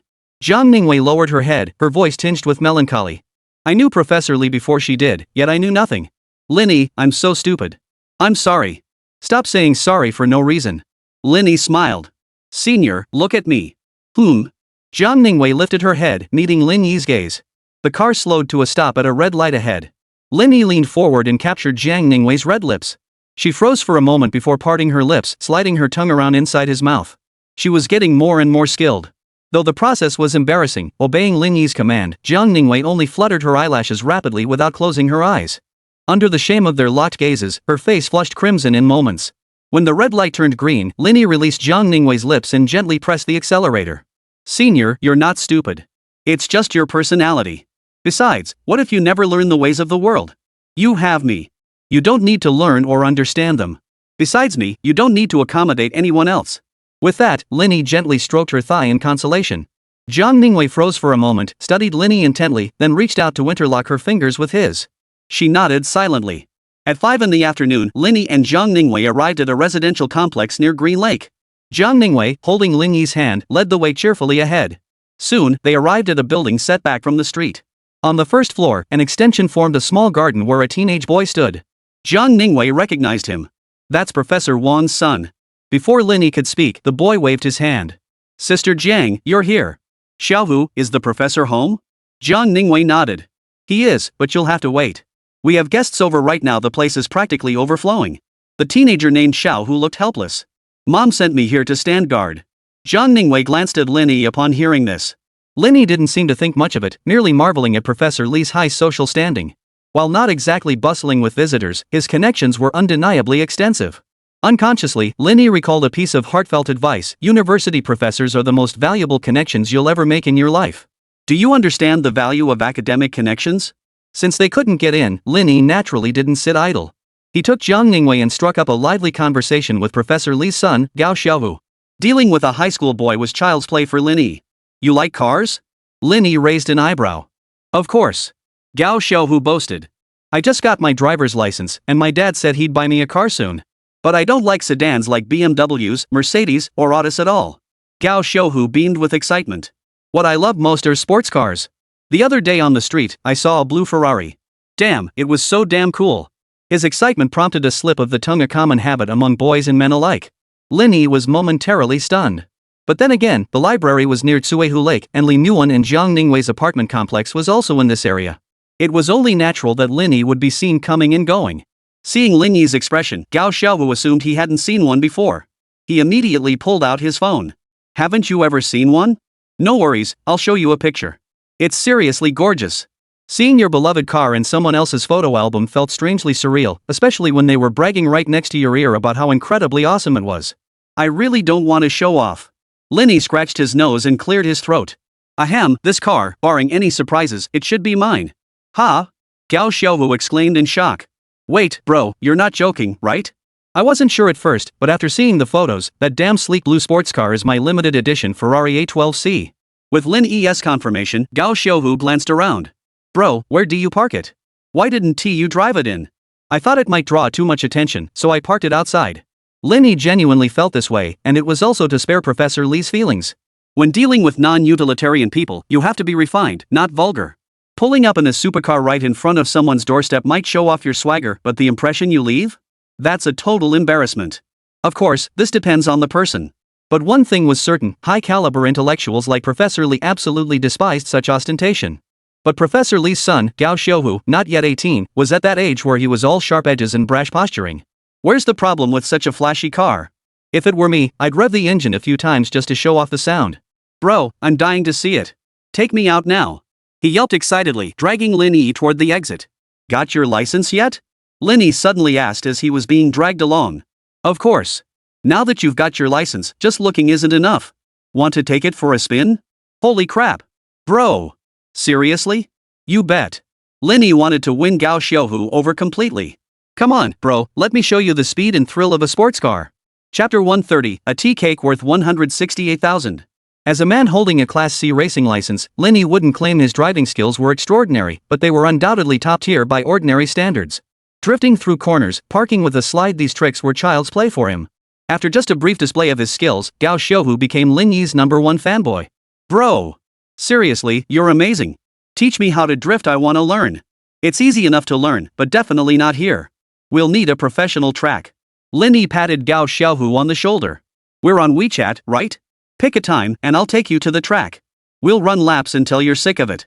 Bro, we've got a deal, you better not back out. No way I'd go back on my word. Come on, let's head into the complex first. Drive in, then.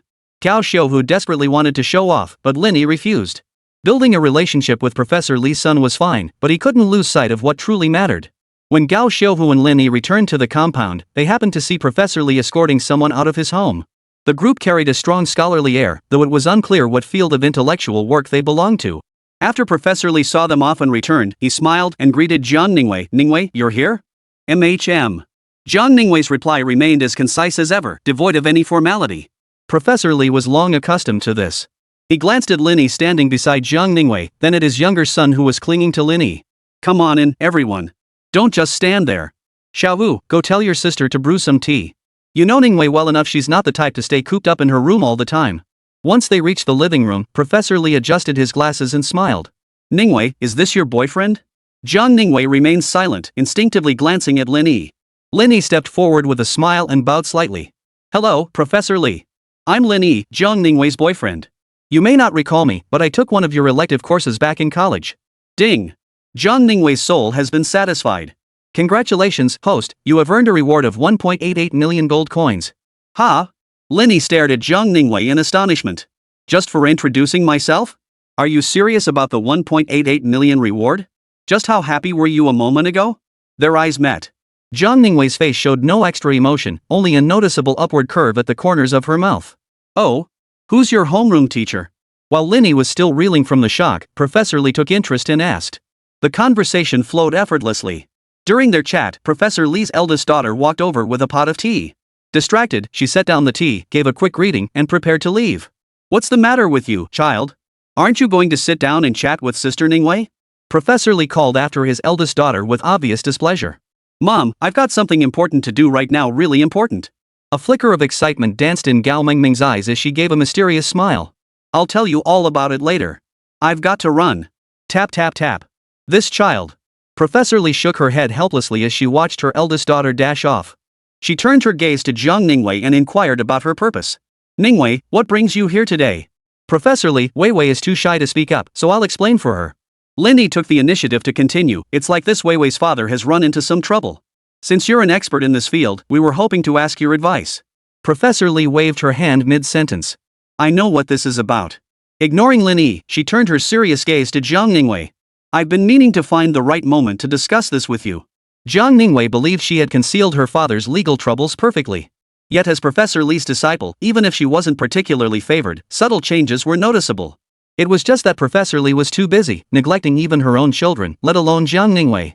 When she first sensed something was amiss and wanted to talk to Zhang Ningwei happened to meet Lin Yi, and things improved. Professor Li put it off again. Today, with Zhang Ningwei coming to her doorstep, she seized the opportunity to broach the subject delicately. Ningwei, your father's situation, it's complicated. I can ask around to see what I can find out. If you need help, I'll assist, but don't get your hopes up too high, understand? Zhang Ningwei's eyes, which had been filled with hope moments ago, dimmed. When Zhang Ningwei had suggested visiting Professor Li that day, Lin Yi's initial thought was to simply throw money at hiring a shady lawyer.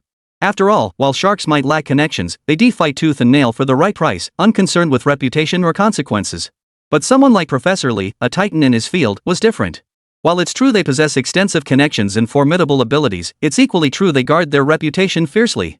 After all, the evidence in Zhang Ningwei's father's case was irrefutable. While there were some points of contention, they were few and far between, making a reversal virtually impossible. Moreover, cases like this carry significant negative repercussions.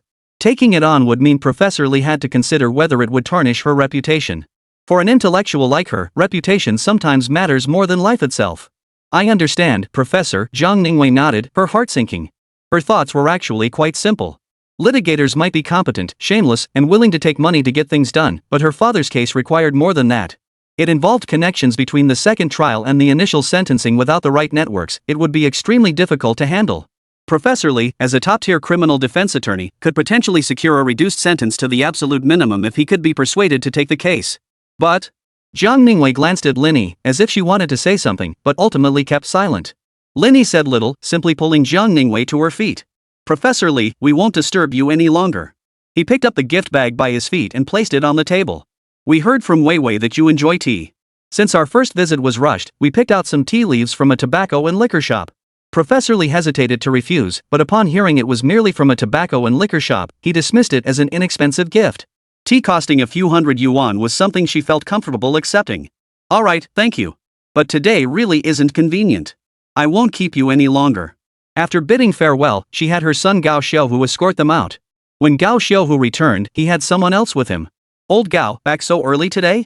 Not much going on at the station, so I got off early. Hearing Gao Zhen return, Gao Mengmeng, who had been cooped up inside, came running out. Dad, you're back.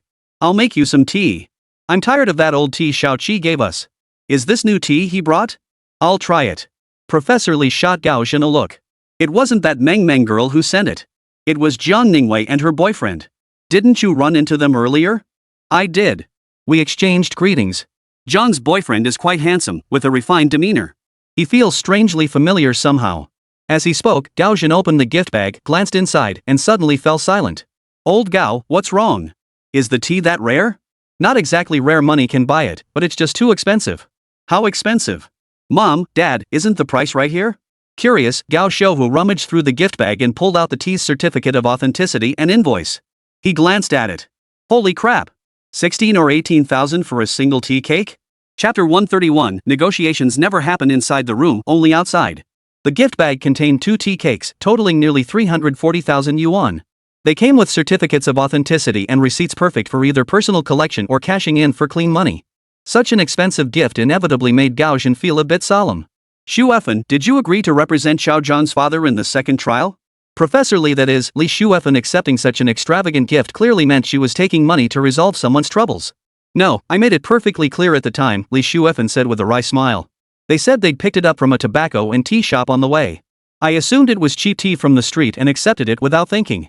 I never imagined. Mom, Dad, there's something else inside. Gao Xiaohu pulled another item from the gift bag. Gao Zhen and Li Shuefen, their expressions tense, immediately leaned in. It was a local merchant's check, the name already filled in, but the amount section left blank. A blank check? Something you only see in movies and TV dramas and now it's happening in real life? Gao Zhen and Li Shuefen exchanged glances, their hearts filled with an inexplicable mix of emotions. Li Shuefen took the gift bag from her son's hands, rummaged through it again, and pulled out a business card bearing Lin Yi's name. The front bore only Lin Yi's name and phone number, while the back contained a single sentence. Professor Li, I apologize for expressing my sincerity in this manner. Regardless of your final decision, please bear no burden of conscience. Should you reconsider after careful thought, this check is intended to cover your legal fees. Li Shuefen fell silent. Clearly, if she agreed to help Zhang Ningwei, she could charge whatever legal fees she desired. Of course, while the check was blank and could be filled in with any number of digits, no one would be foolish enough to write in a few hundred billion. Li Shuefen certainly wouldn't either. But if she wanted to, writing a few million or even 10 million wouldn't be a problem at all, given Lin Yi's generous spending habits. Holy! Brother Lin is so awesome. No wonder he can afford a limited edition Ferrari. Gao Xiaohu erupted in profanity and shrieks again, but neither Li Shuefen nor Gao Zhen had time to mind their son's foul language. Lin Yi? Lin Yi? Is it him? Gao Zhen repeated the name twice, taking the business card from Li Shuefen's hand. His expression grew even more solemn than when he'd received the tea earlier. Lin Yi? Before Li Shuefen could speak, her eldest daughter Gao Mengmeng gasped, snatching the card from Gao Zhen's hand to scrutinize the phone number. It really is him. It really is Mr. Lin. Li Shuefen frowned and asked, Mengmeng, what Mr. Lin? What's going on? Mom, didn't I say I had good news to share with you? It's about Mr. Lin. Something to do with him? Tell me all about it. Well, about half an hour ago, I got a call from a talent agent at Worry Free Media offering me an A-list artist contract. Gao Mengmeng grew more excited as she spoke. Mom, Dad, if I accept this contract, your daughter is going to be famous. Like, super famous. Does this have anything to do with Lin Yi? Of course. Gao Mengmeng nodded emphatically. The agent said it was personally ordered by Mr. Lin, the major shareholder of Worry Free Media. And you know what? That agent even asked me what exactly my relationship with Mr. Lin is. Li Shuefen finally lost her composure. Zhang Ningwei's boyfriend was no ordinary guy. Not only was he wealthy and influential, but he was also extremely well connected and knew exactly how to handle himself. How could this be a child raised in an ordinary family? Whoa! Now that you mention it, it all fits. It really is him. Gao Zhen suddenly sucked in a sharp breath. Old Gao, what's wrong now? Li Shuefen was even more unsettled. Lin Yi had not only affected her daughter Gao Mengmeng, but could also influence her husband? Shuefen, although we agreed not to interfere in each other's work, this matter. I still feel compelled to speak up. If possible, you should take this case. Just moments ago, he'd been the one afraid she'd take this case, and now he was the one urging her to take it. This. Li Shuefen looked at Gao Zhen. Old Gao, what exactly is the deal with Ningwei's boyfriend, Lin Yi? Gao Zhen paused, then pulled Li Shuefen down to sit beside him. Shuefen, you should be aware of the influence of Huada legal affairs and the forces behind it. As a heavyweight in the legal profession, Li Shuefen certainly knew about Huada legal. In fact, anyone in the legal profession had heard of them to some extent. Those who hadn't, well, that just meant they weren't exactly a big deal in the legal world. My Shangyang law firm, to put it nicely, has a strategic partnership with Huada Legal. To put it bluntly, we're just an ordinary outsourcing firm. Lin Yi.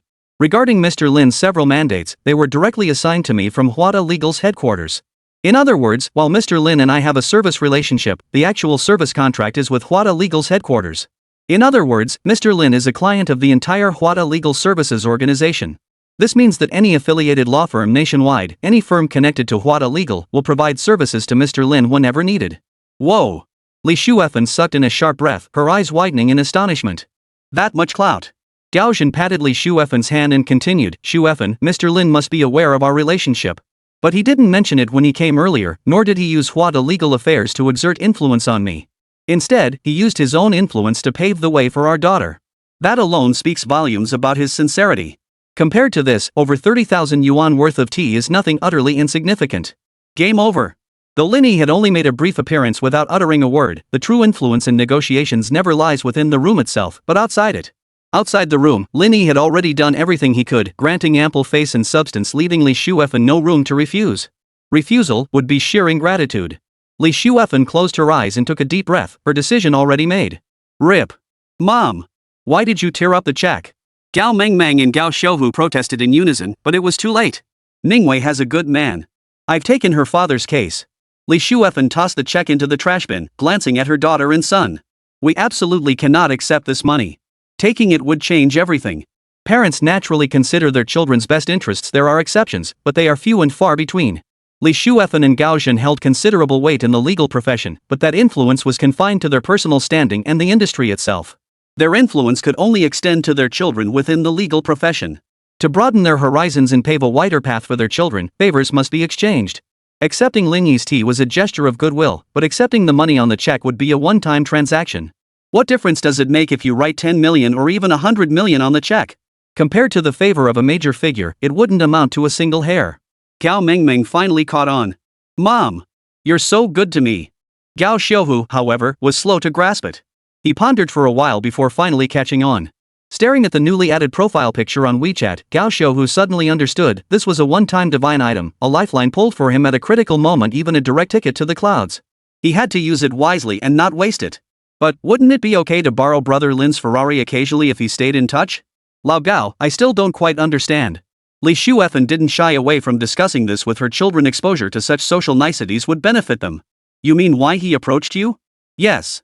She nodded. A young prodigy with such immense influence wanting to help solve Ningwei's father's case. He didn't have to choose me specifically. It just shows you've got a good student, Gao Zhen chuckled. Little Jiang has become quite something. Who would have thought I'd be writing on Ningwei's coattails? Li Shuefen sighed wistfully. Who could have predicted that the student she hadn't particularly favored would now become such a valuable ally?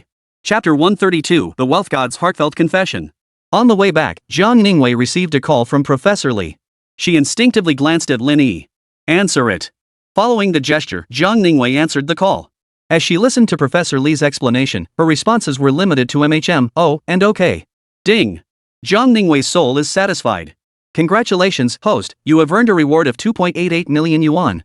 As the system notification sounded, Zhang Ningwei hung up the call. Her expression of surprise gradually faded, and she leaned her head against Lin Yi's shoulder. Lin Yi let her rest against him, clearly feeling the tremors of her body and the silent sobs. Cry. Lin Yi gave her a gentle pat but offered no words of comfort. Emotions pent up for so long needed an outlet. After a moment, Zhang Ningwei called softly, Lin Yi. The formality of her address told Lin Yi she had something important to say. When you have time in a few days, could you accompany me to see my father? Lin Yi paused, understanding what Zhang Ningwei was implying. Though it was a prison visit, a rather peculiar way to meet parents, it was still meeting them, wasn't it? Sure. Seeing Lin Yi agree, Zhang Ningwei broke into a smile. She even leaned in and kissed his cheek, saying with utmost sincerity and solemnity, Lin Yi, I will love every single thing about you, everything. Ding. Zhang Ningwei's soul is satisfied. Congratulations, host, you have obtained the reward item, Basic Fixed Asset Designated Exchange Voucher. After her heartfelt declaration, Zhang Ningwei unleashed another wave of rewards upon Lin Yi. Basic Fixed Asset Designated Exchange Voucher. Upon use, the host may designate any fixed assets they have seen or understood, with a total value not exceeding 100 million yuan, to become property under their name. Reading the item description, Lin Yi inwardly exclaimed, holy. 2 phone calls and gifts worth over 300,000 yuan not only earned him Zhang Ningwei's heartfelt confession and 100% ownership, but also netted him 4.76 million yuan in cash deposits and 100 million yuan worth of fixed assets. Combined with the rewards Zhang Ningwei had previously unlocked, the total exceeded 130 million yuan. What kind of ultimate treasure trove was this? Simply by winning over Zhang Ningwei, Lin Yi could effortlessly achieve financial freedom. Is this the Zhang Ningwei deemed dead by the midlife reversal system, existing in a special form? She's not human, she's a god of wealth. Glancing sideways at Zhang Ningwei, Lin Yi resolved to pay proper homage to the goddess of wealth tonight to see if he could secure even more. The next morning, Lin Yi took stock of his earnings, his expression odd. Last night he'd gone through 3 rounds, the first netted him 2,000 yuan, the second 2,800, and the third 3,500. All hard-earned cash. Ring ring. The ringtone interrupted Lin Yi's thoughts. He stepped onto the balcony and answered the video call from Li Yuan. Brother, Slurp, you're in such great shape. The moment she answered, Li Yuan made no attempt to hide her desire for Lin Yi's body. Calm down. Morning urges are strong, and distant water won't quench a nearby fire. Lin Yi didn't hold back either. Zhao Liwei had gone to Professor Li's place early that morning and wouldn't have a moment to spare for the next few days.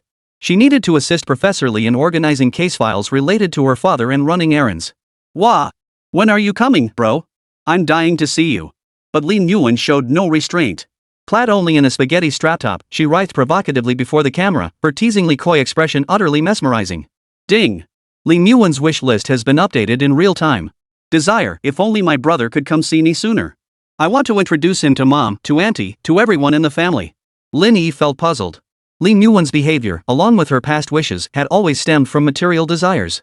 But now, why was she suddenly pursuing spiritual fulfillment like Fan Ningning? Moreover, this wasn't even a wish. Lin Yi had already arranged a meeting time with Lin Yi. Didn't we already make plans? With how busy you are, I was afraid you might forget. And I really want to see you sooner. Lin Yi pouted, using the most cloying tone to express her most cloying longing. By the end of the conversation, she even started tugging at her shorts, wanting Lin Yi to see just how much she missed him. Lin Yi's passion flared instantly. Fearing he'd have nowhere to vent it, he hastily ended the call. He hadn't forgotten his plan to fly to Hangzhou with Wu Yang today. Perfect timing. Weiwei dropped a fixed asset exchange voucher yesterday. Let's see if I can cash it in during this Hangzhou trip. Technically, this voucher could be used in Mingqing too, but he had to admit that Mingqing's environment simply couldn't compare to Hangzhou. Using it in Hangzhou or other first-tier cities would maximize its benefits. With over 3 hours before their meeting, Lin Yi left the Shanshui Yujing residential complex and headed toward the Springs Eye apartment building. He still had some matters to attend to. As his circle of acquaintances grew, he found himself needing to dedicate over an hour daily, sometimes even longer, to managing messages. Lin Yi couldn't help but wonder if he should delegate the task of reading and replying to messages to Tao Jingxian or Qin Miaomiao. Reputation 10. The moment he returned to Springs Eye, Lin Yi received another system notification about his reputation points decreasing. After parking, he glanced around. The lot contained only property management staff, each wearing a polite smile and maintaining respectful demeanor. While he couldn't rule out the possibility of fake friendliness, Lin Yi was certain it wasn't them. Is it that Wei again? Anger welled up inside Lin Yi. He had been through the rain before, so he exercised restraint. He wouldn't easily take what belonged to others. Lin Yi had played the role of Chow Chow twice, and both times had their reasons. If one insisted on analyzing it, only Park Hia had been forcibly taken by Lin Yi. Qin Miaomiao didn't even count. Though Lin Yi had initially coveted Qin Miaomiao, their interactions were strictly professional. Personal conversations were brief and superficial, never crossing boundaries. The only thing he'd gone too far with was that night Qin Miaomiao broke up with him, he'd let her livestream her call to Wei. You bastard. Daring to ruin my plans? I'll make you pay for this. Lin Yi was beyond annoyed, unable to hold back his expletives. The importance of reputation points needed no explanation. The powerful limited edition items they could be exchanged for made Lin Yi's mouth water.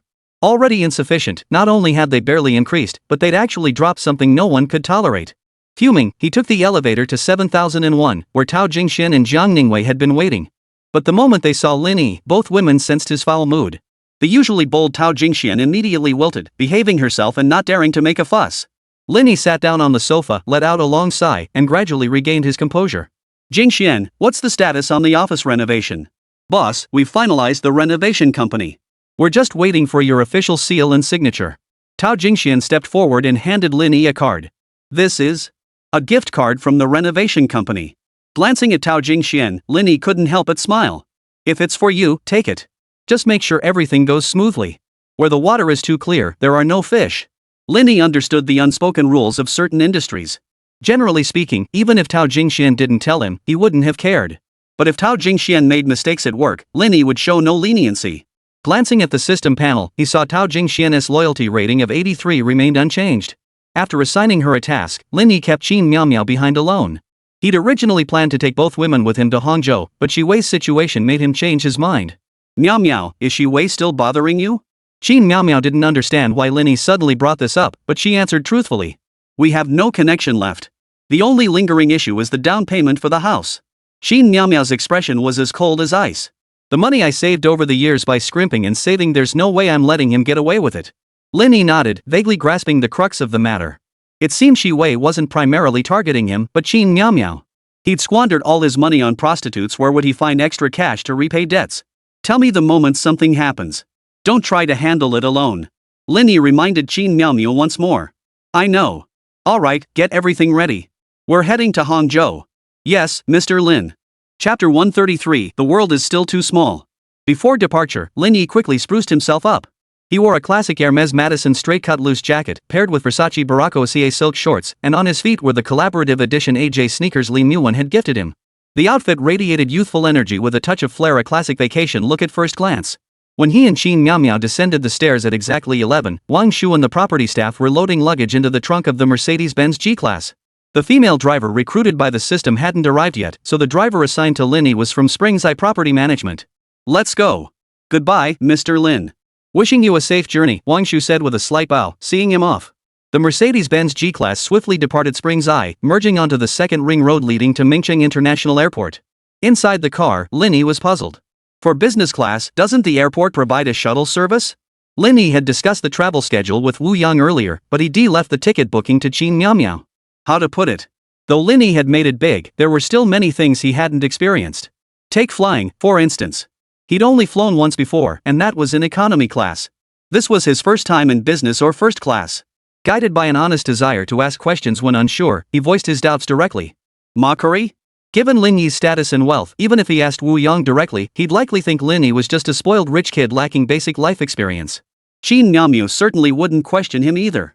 She'd only feel her work had been inadequate, causing Mr. Lin discomfort. She cautiously explained, "Mr. Lin, business class arrangements vary by situation. For short-haul flights, few airlines provide airport transfers. For long-haul and international routes, most airlines do offer them." Lin Yi nodded and asked, "Why didn't you book first class?" "Mr. Lin, first class is essentially a type of business class. It mainly depends on the aircraft model." Qin Miao clearly knew her stuff, explaining it in great detail. Small and medium-sized aircraft generally don't have first class, only economy and business class. The Airbus A320 we're flying on is a medium-sized aircraft, so it doesn't have first class, only business class. Lin Yi nodded and didn't press further. Half an hour later, the Mercedes-Benz G-Class arrived at Mincheng International Airport. The driver and another young man accompanying them carried their luggage, escorting Lin Yi and Qin Miao to the dedicated business class check-in counter before heading back. Lin Yi found himself overwhelmed by unfamiliar details. For instance, when checking his luggage, he noticed an Eastern Airlines staff member affixing a yellow tag to his suitcase. Again, he asked when he didn't understand. Qin Miao sighed inwardly. She couldn't believe this was Lin Yi's first time flying.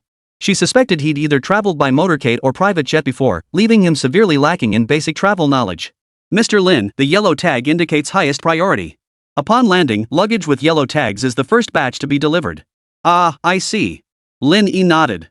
Glancing at the time, he saw there was still a while before departure. Following the staff's guidance, he and Qin Miao made their way to the exclusive VIP lounge. It looked just average, seemingly high-end decor, but actually quite ordinary. After glancing around twice, Lin Yi lost interest in exploring further. Leaning back on the sofa, Lin Yi sent a quick message to Wu Yang on WeChat. "Brother E, about me going ahead to Hangzhou to arrange the airport pickup." Wu Yang said. "No need for that. Brother E, just trust my arrangements." "Alright then." After a brief exchange, Lin Yi learned that Wu Yang's flight was over an hour earlier than his own. By a little past 1 in the afternoon, the duty staff came to remind them that boarding had begun for Lin Yi's flight. Unlike the large shuttle buses carrying economy class passengers, Lin Yi and Qin Miao boarded a smaller shuttle that departed ahead of the others. After they boarded, the large shuttle hadn't arrived yet. Priority boarding was key. "Good afternoon, Mr. Lin and Ms. Qin." The flight attendants greeting them at the cabin door smiled warmly and offered their welcome the moment they saw the pair. Lin Yi was somewhat surprised. How did they know who he was? This level of VIP treatment shouldn't be standard for business class. At the very least, flight attendants wouldn't know business class passengers' names until after they were seated. This kind of advanced recognition and thorough preparation for special treatment was reserved for extremely important clients. Once inside the cabin, Qin Miao whispered, "Mr. Lin, I'm riding your coattails. When I booked the tickets, I discovered your default status is quite high. You're an Eastern Airlines VIP." "VIP? How come I didn't know about this?" "Mr. Lin, it's related to your private banking account," Qin Miao added. "This was likely arranged for you by President Wang." Lin Yi suddenly understood.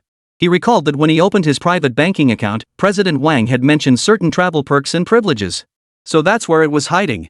Just as he was adjusting to the business class environment, a flight attendant brought slippers.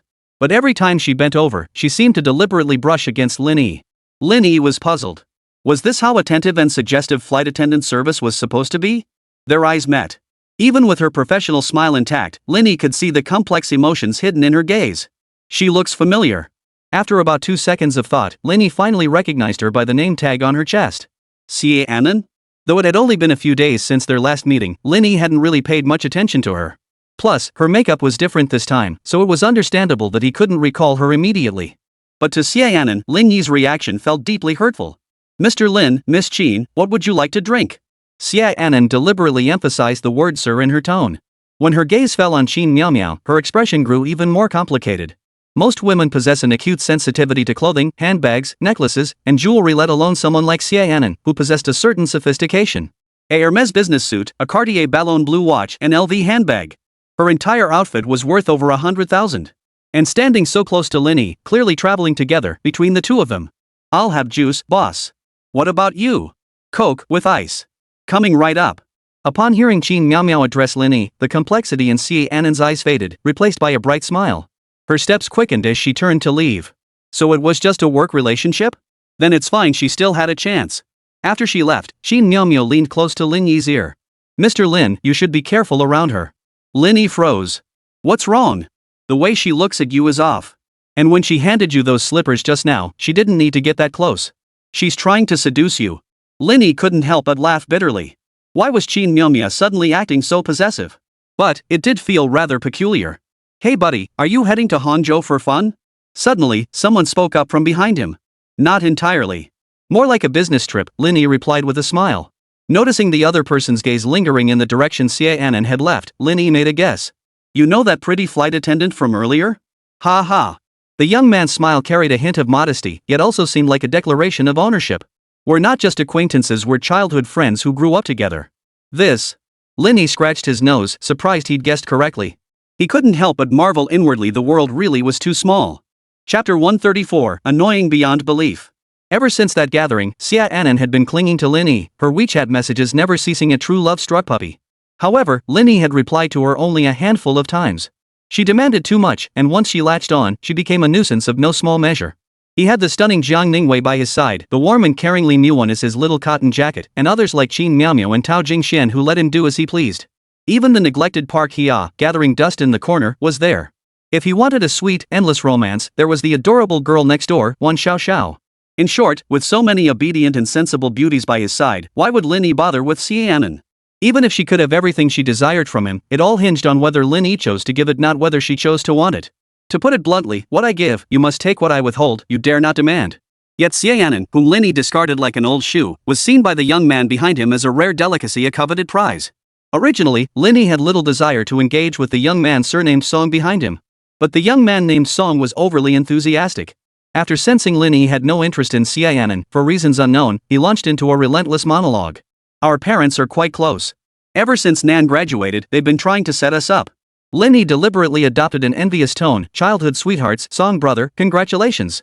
"Ha, we're not quite there yet, but it won't be long." The young man named Song was delighted. Having a beautiful childhood sweetheart was both a compliment and something to boast about. Nan comes from a good family. She's traditional and reserved, wanting to focus on her career first. So, we'll have to wait another 2 years.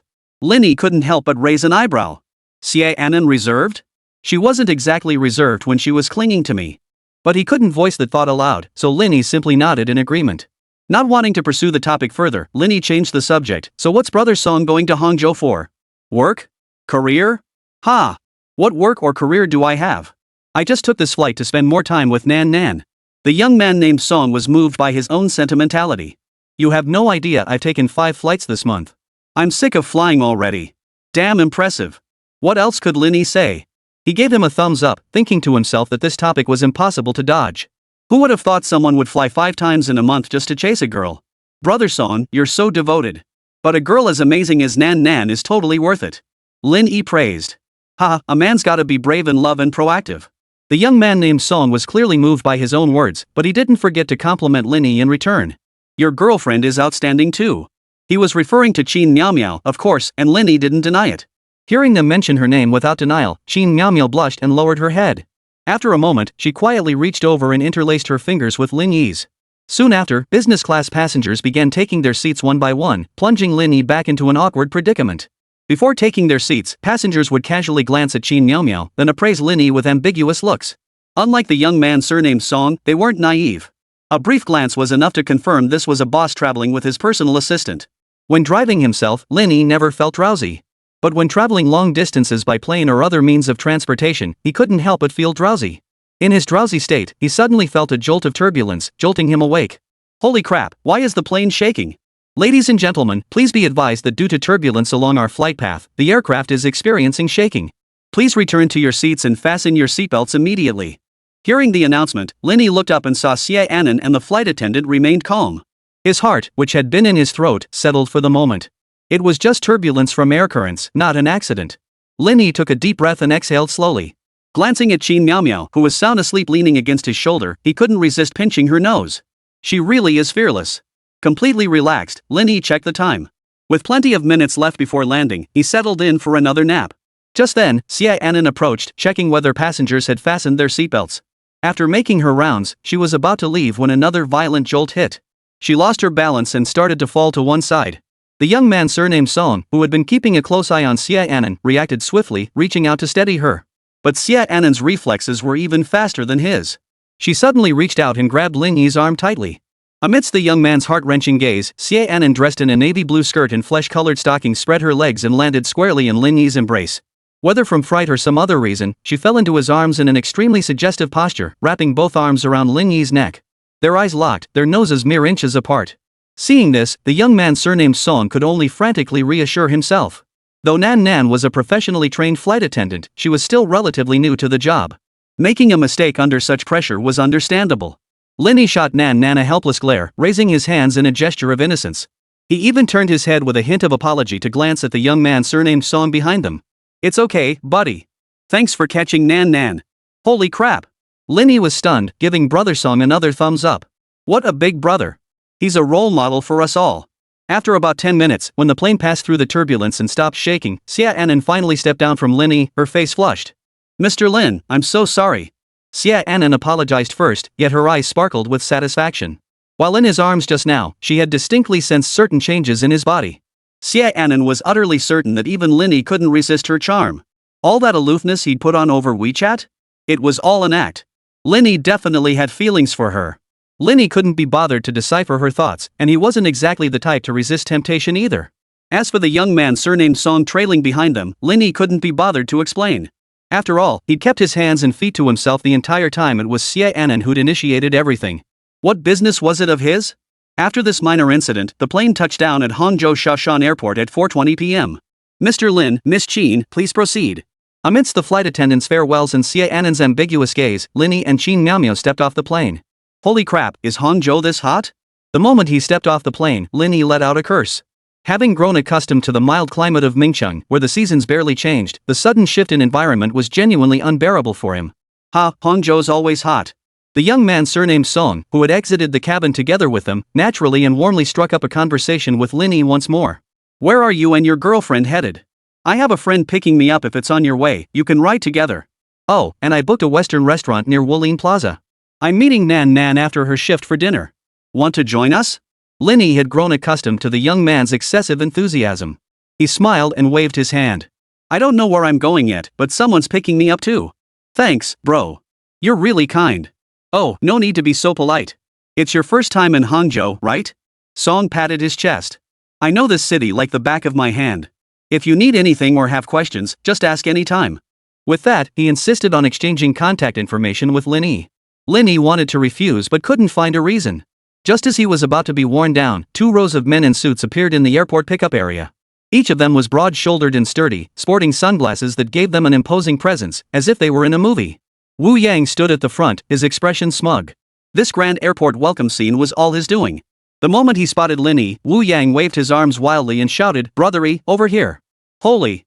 The young man surnamed Song stared in disbelief, while Lin Yi felt utterly mortified. Wu Yang, you bastard! Are you trying to embarrass me to death so you can inherit my 15% stake in worry-free media? Chapter 135, Your Emperor has returned. Welcome to Hangzhou, Mr. Lin. Good afternoon, Mr. Lin. 2 rows of 7 people each, 14 in total, bowed in unison and shouted their welcome, drawing the attention of nearly everyone in the airport. Damn it! Lin Yi couldn't take it anymore. He strode over and slammed his fist into Wu Yang's chest. Trying to embarrass me, huh? Brothery, what are you saying? It's your first time in Hangzhou, don't we have to give you the most thoughtful welcome? Lin Yi's mouth twitched. He really wasn't used to such high-profile displays. Especially when he saw someone nearby pulling out their phone to record a video, he wished he could vanish from public view right then and there. Reputation +1. Reputation plus 10. Reputation 1. At that very moment, the system's notification sounds rang out frequently, with reputation points fluctuating up and down. The gains came from those who bought into the spectacle, envious of Lin Yi's grand display. The decreased reputation points, of course, stemmed from the exact opposite situation. Lin Yi isn't a banknote, he can't possibly be liked by everyone. And even if he were a cash cow, plenty would still turn their noses up at him. They preferred the greener pastures of Daolu. Bro, you're actually this awesome? The young man surnamed Song finally grasped the concept of social distance, toning down his chattiness and enthusiasm. Lin Yi waved his hand. Brother Song, gotta go. Hit me up sometime. But we haven't exchanged phone numbers yet. By the end of the sentence, the young man named Song trailed off, his voice fading. Did he really have the nerve to pester Lin Yi for his number? Leaving a polite farewell, Lin Yi strode swiftly out of the arrivals hall, surrounded by a group of men in suits. Arriving at the underground parking garage, he spotted a row of black Mercedes-Benz vehicles parked in adjacent spots. Leading the line was a Mercedes-Benz S500L, followed by 9 Mercedes-Benz E300S. While not exactly cheap, the display was perfectly calculated for impact. Lin Yi and Wu Yang settled into the backseat of the S500L, while Qin Miaomia was assigned to the second vehicle in line. Bro Yang, this really wasn't necessary. Once inside the cool cabin of the S500L, Lin Yi couldn't resist giving Wu Yang a playful punch. Wu Yang sighed helplessly. Brother Yi, my third uncle arranged all this. I couldn't refuse. There was nothing I could do. Lin Yi had felt awkward at first, but soon found himself thoroughly enjoying the experience. By now, he was feeling much better. Mind telling me about it? Lin Yi asked. Well, there's nothing I can't tell you. Wu Yang began recounting the story of his third uncle. My third uncle, well, back when he was young, it was right when those Hong Kong gangster movies were all the rage. He got pretty heavily influenced by them. Lin Yi nodded, feeling deeply moved. This uniquely unconventional airport greeting did carry a certain rough and tumble flavor. As Wu Yang recounted the story, Lin Yi gained a clearer picture of his second uncle, Zhang Ruji's, character and life journey. How to put it? When a family and business grow large, discord inevitably arises. It's been that way since ancient times. The Zhang group was founded on the mining fortunes amassed by the patriarch in northeast China. Zhang Ruji's generation comprised 6 siblings who, while expanding the family's influence, also grew the business nationwide. However, due to internal family conflicts, the third son, Zhang Rujie, felt somewhat exiled. But a camel that's been beaten to death is still bigger than a horse. Later, with his sister's support, he rode the wave of the internet boom and turned Wuyo Media into a thriving enterprise. The second sister who pulled Zhang Rujie out of the fire was none other than Wu Yang's mother. Of course, things have improved significantly over the years. When business isn't discussed, the entire extended family on my maternal grandfather's side gets along quite well. Lin Yi nodded, and the topic ended there. He gazed out the window, where the cityscape still managed to leave him slightly awestruck. Lin Yi had to admit that Hangzhou was several times more prosperous than Ningcheng. Even though both cities appeared on the same list of China's top-tier metropolises, the gap between them was far too vast to be bridged by mere inclusion on the same ranking.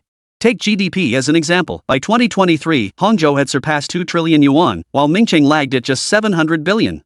Gazing at the bustling cityscape about to swallow him whole, Lin Yi felt no melancholy, only excitement and anticipation. Hangzhou, here I come. On the way, Lin Yi first called Zhang Ningwei to let her know he'd arrived safely. She knew he was flying to Hangzhou today. The reply was still a simple but the tone had shifted slightly. She resumed her routine updates.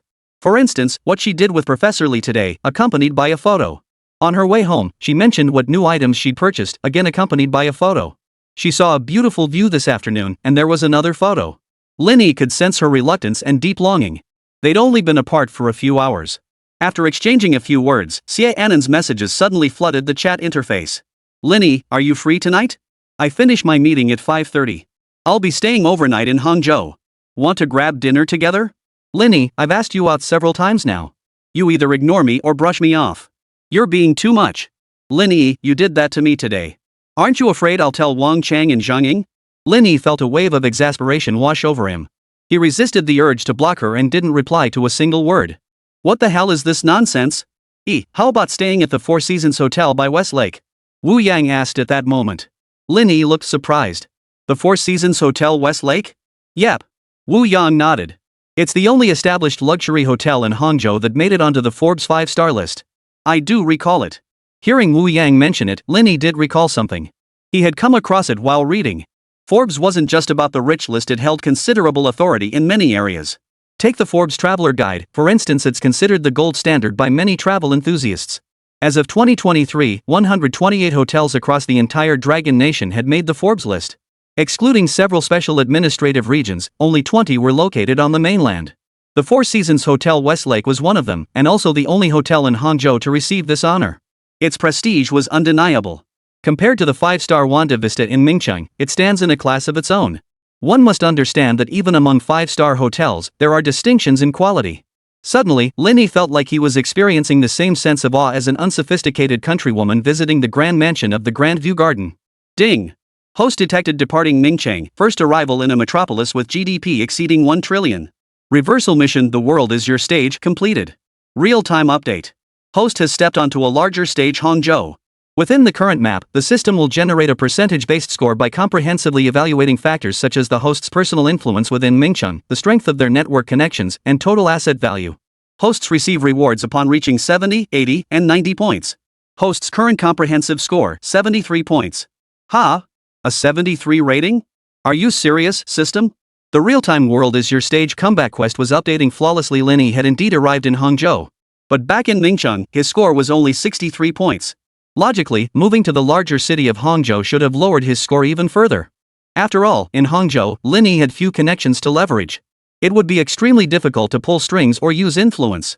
The only connections he could possibly leverage were Wu Yang and Zhang Rujie, whom he hadn't even met yet. But now, before Lin Yi could fully process this, the system stirred again. Hangzhou network of connections organized as follows. Song Yuntao, deputy director of the organization department in Hangzhou, wields considerable influence within the city. Wu Yang, renowned political business broker, wields considerable covert influence in Hangzhou. Qi Yunlun, member of the party leadership group and deputy chief prosecutor of the imperial capital's procuratorate, wields immense political influence in Hangzhou. Zhang Rujie, chairman of the Hangzhou Media Association, wields immense influence over public opinion in Hangzhou. Holy!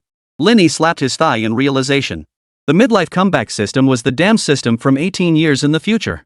The 20-somethings they were now would become major players stirring up the winds of change 18 years later. Damn it, the connections they'd build 18 years from now could still cut through the thorns of the present. At the very least, the system rewards were coming. Hangzhou, your emperor has returned. Lin Yi stood radiant with ambition, his heart brimming with boundless passion, leaving Wu Yan utterly dumbfounded. Indeed, Brother Yi's connections reached to the heavens. Chapter 136, Those Who Will Go to Hell. The spirited Lin Yi suddenly remembered something. Song Yuntao? Deputy Minister of the Organization Department? Lin Yi couldn't recall anyone with that surname. Could it be him? He suddenly recalled the young man surnamed Song from the plane. Who would have thought a hopeless romantic could climb so high in the future? Don't be fooled by the title. Deputy Director of the Organization Department might not sound like a high-ranking position, but it's already the ceiling most ordinary people will never reach in their lifetimes. It was even possible that some civil servants spent their entire careers aspiring to such a position, yet it remained an unattainable dream. He and Xie Anan were childhood friends. He should be a Yangcheng native too, so how? Lin Yi was baffled, but what exactly unfolded in the future 18 years hence? Who could possibly say? In short, savoring the present and securing the system's current rewards was paramount. Immediately, Lin Yi glanced at the system interface. Underdog Quest: The World is Your Stage, Branch Instance Hangzhou. Reward settlement complete. Current evaluation, 73 points. Congratulations, host, on obtaining the first stage reward, Fortune Bestowed. Fortune Bestowed, regional permanent item. When active within Hangzhou City, the host gains fortune enhancement. Manifest says, significant events and individuals become visible to the naked eye, marked with distinct indicators within the area. Ding! Another notification chime sounded. Reputation Store has completed real-time updates, adding Hangzhou exclusive regional reputation items. Hosts may purchase this regional item from the Reputation Store. It is exclusively usable within the corresponding city, enhancing the host's convenience. Lin Yi was overjoyed, but his delight was fleeting. The most thrilling aspect was that Hangzhou had been mapped by the system even instanced, making Lin Yi feel like a premium player with access to all sorts of tilted resources. For instance, he could see important people and events like having X-ray vision. He could use this information to gain advantages or anticipate dangers. Information asymmetry has always been one of the key factors widening the gap between people. The frustrating part, however, was the reputation shop. It did introduce quite a few useful items. For instance, feng shui compasses, face reading guides, wealth manuals, and more. These reputation items are immensely useful, but the greater their utility, the higher their price. These newly added regional items typically start at 100,000 reputation points. Reputation, 512.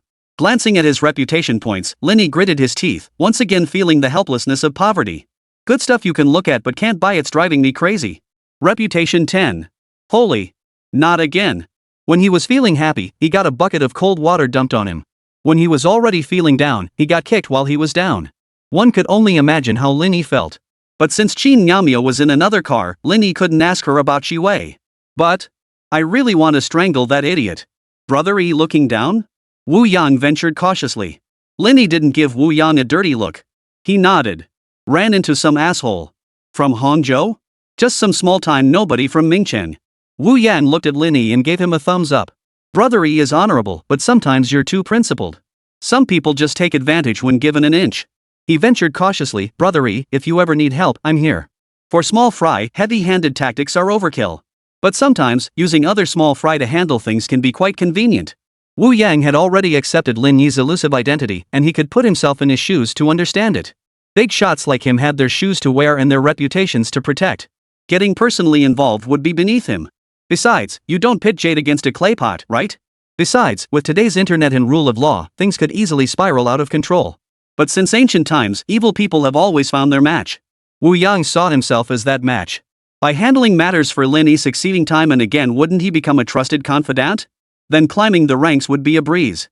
We'll see when the time comes, Lin Yi replied without refusal, intending to consult Qin Miao later. In the backseat of the Mercedes E300 tailing the S500L, Qin Miao bit her lip lightly, her hands clenched so tightly around her phone that her knuckles turned white. The browser window, still open, displayed a web page flashing ads for live dealer games, local chat meetups, and other questionable content. The browser kept popping up warnings, this page may pose browsing risks. Close now? Scrolling down revealed row after row of free videos. In the online exposure section, a pinned video featured a cover image with both a man and a woman pixelated. Only the woman's figure was discernible. She wore a professional skirt suit and had an exceptionally good figure. Bastard! Shi Wei, you bastard! Qin Miao tapped on it, but no video played, only a 10-minute audio clip. After putting on her headphones and listening, Qin Miao's face drained of color. It felt like the sky was falling. Indeed, reckless behavior brings its own punishment. That night, she'd felt a rush of satisfaction when she called Shi Wei to get revenge, but she'd been recorded, and the recording had ended up on this kind of website. Ding dong! Her WeChat profile picture flashed. Miao, wanna reconsider? Creak. Seeing Shi Wei's message, Qin Miao clenched her teeth so hard they nearly shattered. Panting, she typed, what the hell do you want? Let's get back together. We'll go back to our hometown to get married, then decorate our wedding home together. I don't despise you. You. I'm the one who can't stand you, you make me sick. Wah? Qin Miao couldn't hold back the tears welling up in her eyes. She covered her face and sobbed softly. Soon, they arrived at their destination. Before getting off the car, Qin Miao had already composed herself. She knew she'd cause trouble for Lin Yi, so she didn't plan to tell him about this matter. She decided to bear it alone. She felt she had no face left to live in this world. Feeling unwell? Lin Yi noticed Qin Miao's unusual demeanor and couldn't help asking. A little. It's just so hot over here. Qin Miao's expression was flawless, and Lin Yi didn't think much of it. He was practically roasting. Jiangnan was beautiful everywhere, green waters and lush mountains, but it was just too hot. Wu Yang led the way, and the group of 14 burly men in black departed on their own. The trio arrived at a small pier by West Lake. This was one of the signature services offered by Hangzhou's West Lake Four Seasons Hotel. Guests could take a boat provided by the hotel to cross West Lake, dock at the hotel's private pier, and then check in. Sitting on the boat, Lin Yi couldn't help but be captivated by the surrounding scenery. Unconsciously, the lyrics "The Waters of West Lake," my tears echoed in his ears. Upon reaching the hotel's private dock, a well-dressed woman in her 30s, possessing both grace and poise, was already waiting with 2 attendants. Mr. Lin, hello. I am your personal butler for this trip with your family and friends. You may call me Xiaoan or Annie. Xiaoan it is. Lin Yi smiled as he shook hands with the woman. Annie's smile was lovely and gentle. After instructing the attendants to carry the luggage, she led the way. Mr. Lin, would you like me to give you a brief introduction to our hotel? Thank you, that would be most helpful. Lin Yi nodded immediately. Our Westlake Four Seasons Hotel opened in 2010. Listening to Xiaoan's introduction, Lin Yi gained deeper insight into the area. He couldn't help but feel a pang of regret. The Wanda Cultural Hotel truly couldn't compare to this place. Designed in the style of Jiangnan Gardens, it spans 37,000 square meters with over 55% green space, encapsulating the finest scenery of the entire Jiangnan region. This 5-star hotel, where breathtaking scenery and rich culture blend seamlessly with luxury and indulgence, was truly a place one could never tire of. And the presidential suite here was unlike any at the Wanda Cultural Hotel. Ambassador's 3-bedroom residence? Lin Yi exclaimed in surprise. Just the name alone sounded incredibly impressive. Private butler Xiaoan nodded, making no mention of payment, and led Lin Yi and his companions inside. Soon, they arrived at the ambassador three-bedroom residence. This was an exceptionally standard Jiangnan garden-style mansion, boasting 6 courtyards front and back. The main villa spanned 3 floors with a total area of 920 square meters. Such a layout and scale could only be achieved in a courtyard-style hotel suite. Compared to it, the presidential suites of other 5-star hotels were utterly dwarfed. Naturally, the price reflected this grandeur. The standard public rate was 90,000 yuan, and even with the money, securing a reservation was far from guaranteed. According to Wu Yang, the Westlake Four Seasons Hotel has only 3 ambassador 3-bedroom mansions. One is permanently occupied by a powerful figure, leaving fierce competition for the remaining 2. If not for Zhang Rujie leveraging some connections, securing one would have been impossible. Brother Yang, thank my third uncle for me, Lin Yi said with another smile. Given our relationship, saying that is practically insulting me and my uncle. Wu Yang waved his hand dismissively. Once the check-in formalities were completed, he took his leave at the appropriate moment. At that moment, Lin Yi once again noticed something off about Qin Miao. In such a unique and luxurious place, Lin Yi couldn't help but marvel, wanting to explore everywhere. Yet Qin Miao seemed calmly flustered, lost in thought. Come here. Lin Yi's face hardened as he pulled Qin Miao toward the sofa. Without another word, he had her bend over his lap and delivered 3 sharp slaps to her bottom. Surprisingly, Qin Miao endured it, though her eyes reddened. She sniffled, please stop. If this keeps up, I'll go to hell. Chapter 137, False Alarm, A Road of No Return. Lin Yi's hand ached from the slaps, but Qin Miao remained silent, her face flushed. With no other choice, Lin Yi had to let her off. Boss, I'm fine, really. Please stop tormenting me. Qin Miao's voice trembled with tears. I just feel, being too promiscuous will bring retribution. Promiscuous? Karma? Lin Yi released Qin Miao. Where exactly was I being promiscuous? Answer me, were you single when we were together? Qin Miao adjusted her pants and murmured with her head down, yes.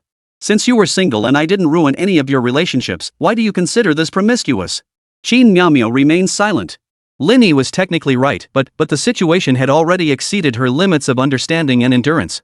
Even without explicit footage, even with pixelation, it was still posted online.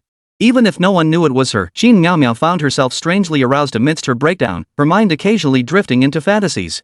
She wanted Lin Yi to film her. There are so many voices in my head, like tentacles from the depths of desire, dragging me down. Qin Miao glanced up at Lin Yi, then quickly lowered her eyes. I want for you to film me. I also want. At that point, she trailed off, stammering and silent. Lin Yi remained surprisingly composed. He had long been aware of Qin Miao's particular interests.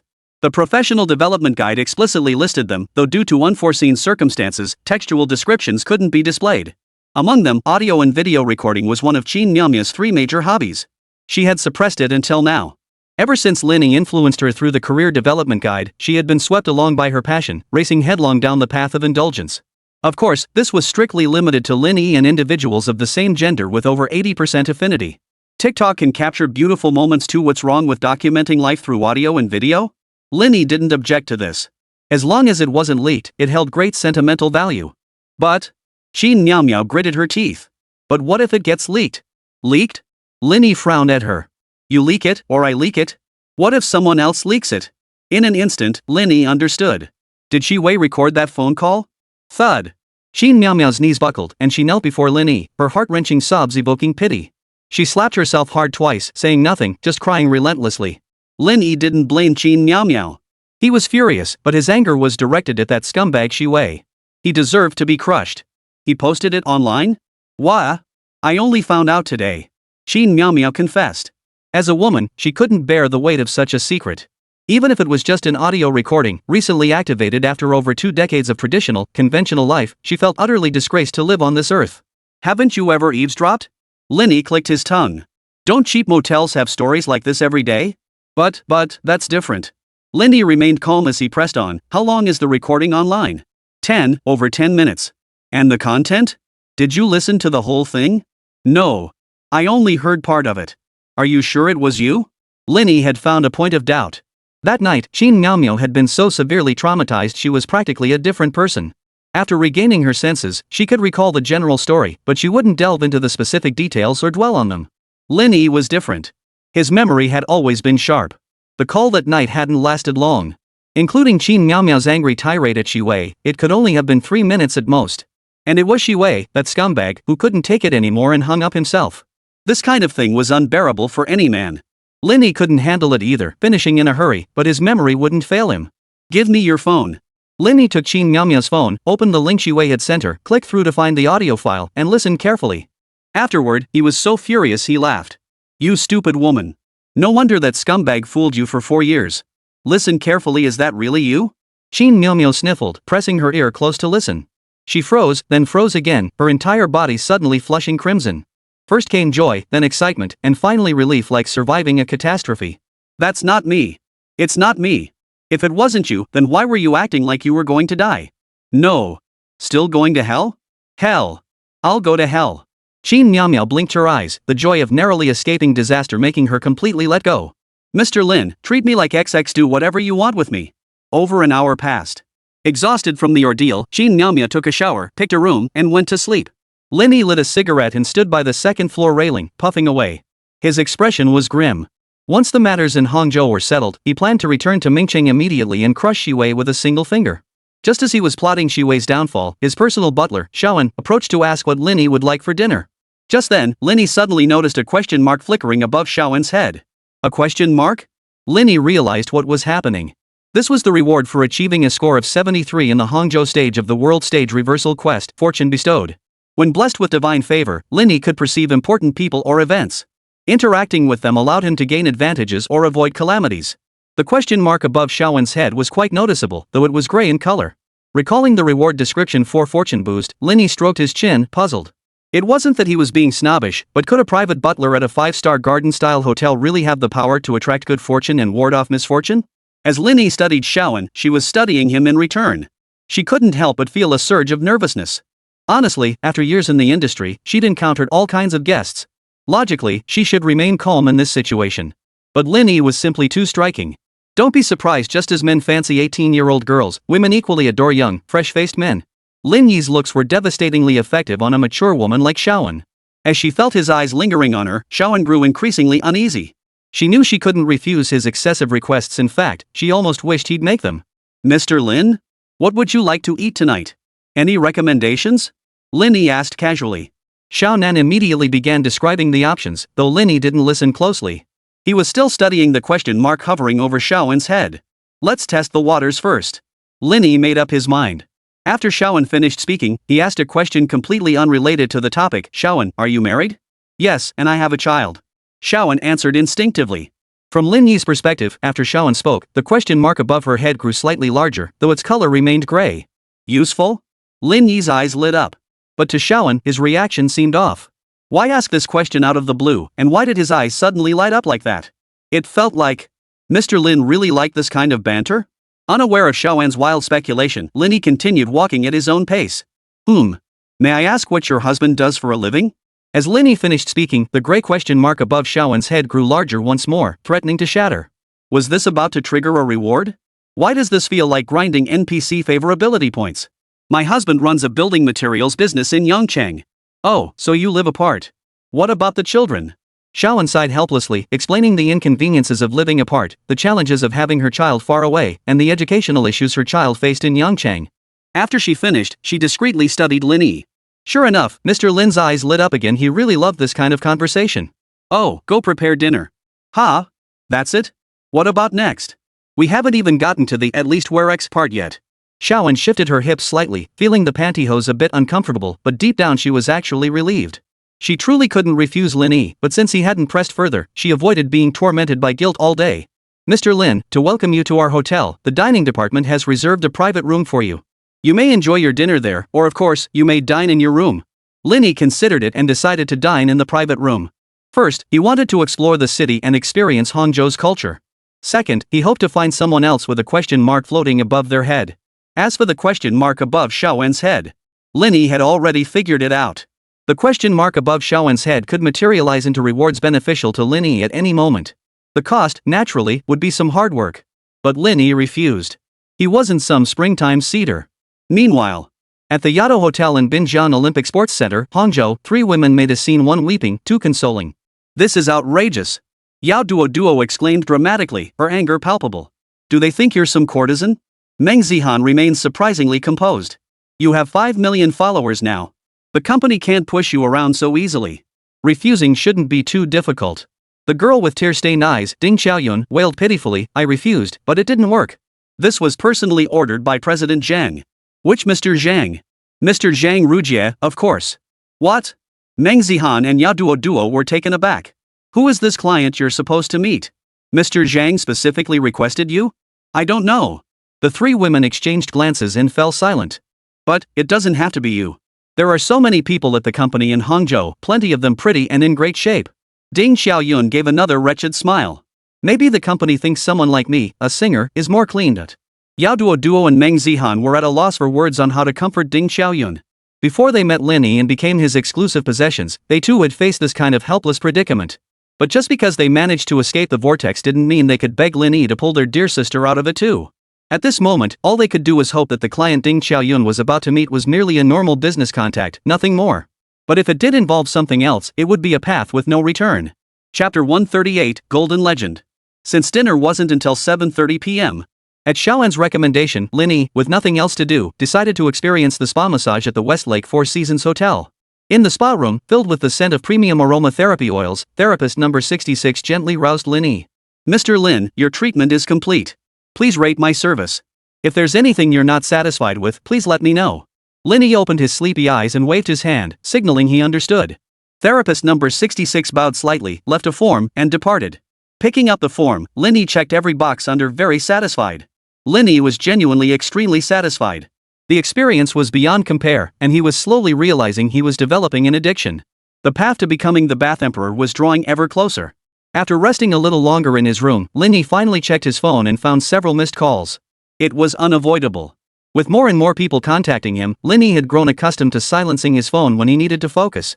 Glancing at the missed calls, one was from Xiaonan, another from Wang Chang, and the third from Zhang Rujie. He knew exactly why Xiaonan and Wang Chang had called without even thinking about it. He had no desire to call them back to ask. Just as he was about to call Zhang Rujie back, the phone rang again. Haha, Lin Yi, right? Busy? The moment he answered, a hearty voice greeted him from the other end. Lin Yi chuckled as he explained, "Third uncle, I was just getting a massage." Oh, enjoying the spa at the Four Seasons? Their massages are top-notch. Zhang Rujie laughed heartily again. Ha, Lin, you're one of the shareholders too. No need for formalities. Just call me third brother. Lin Yi froze for a moment. If he called Zhang Rujie third brother, wouldn't that make Wu Yang his nephew? That simply wouldn't do. Alright, third brother. Lin Yi agreed immediately. Brother, I'm truly sorry. I have a crucial business engagement today concerning tomorrow's worry-free night event. I really can't get away. Although I sent Yang Yang to pick you up, he's too young, and I'm afraid he might have neglected you, so the welcome dinner has been postponed. Zhang Rujie added another apologetic explanation. Lin Yi showed no sign of blame, continuing with a smile, understandable. Meeting at the company tomorrow works just as well. Brother Lin, though I'm unavailable and don't trust Yang Yang to handle things properly, we can't neglect etiquette. Zhang Rujie's tone held a hint of mystery. Brother, I've arranged for someone else to accompany you for dinner. I hope it offers you a unique experience. Lin Yi began to grasp the implication but still inquired, what exactly do you mean, third brother? Ha ha. A hero deserves a lady of equal caliber. Zhang Rujie roared with laughter. I even asked Yang Yang about your preferences. Rest assured, you'll be delighted. It really was like that. Lin Yi sighed slightly, third brother, we don't need to go through all this, do we? Not at all. Youth is wasted on the young. Besides, as a shareholder of the company, you should get to know our artists better. Zhang Rujie glanced at his watch. Don't refuse, little brother. She should be arriving any minute now. Just wait in the private room. Seeing resistance was futile, Lin Yi asked, third brother, may I ask who it is? If it was Meng Zihan or Yaduo Duo, Lin Yi would seize the chance to have a serious talk with Zhang Rujie. Until he grew tired of them, these two women were his exclusive territory off limits to anyone else. But Meng Zihan and Yaduo Duo hadn't called him, so it was highly unlikely it was either of them. Zhang Rujie chose to play coy instead, just relax, little brother. This artist rarely attends PR events, and her niche isn't that edgy. You young folks like things pure, I get that. Ha ha. Of course, if you're not satisfied, just have her leave immediately. Hanging up the phone, Lin Yi couldn't help but shake his head. It wasn't that he felt guilty, but rather that he hadn't expected Zhang Rujie, a man in his 50s, to have such a modern approach to business. But then he remembered that Zhang Rujie ran Worry Free Media, the industry's top MCN company, and it all made sense. At 7:20 p.m., a Mercedes-Benz limousine pulled up slowly at the entrance of the Four Seasons Hotel. The door opened, and amid the admiring glances of passers-by, Ding Xiaoyan, meticulously dressed and wearing a mask, gracefully stepped out. Upon entering the hotel, she informed the attendant of the private room she was heading to, and was promptly escorted there. At the door, the attendant knocked politely. "Mr. Lin, your guest has arrived. Come in." Ding Xiaoyun, sensitive to voices, recognized Lin Yi's youthful tone and felt a wave of relief wash over her. At that moment, the attendant slowly opened the private room door. Ding Xiaoyun looked up and froze for a moment.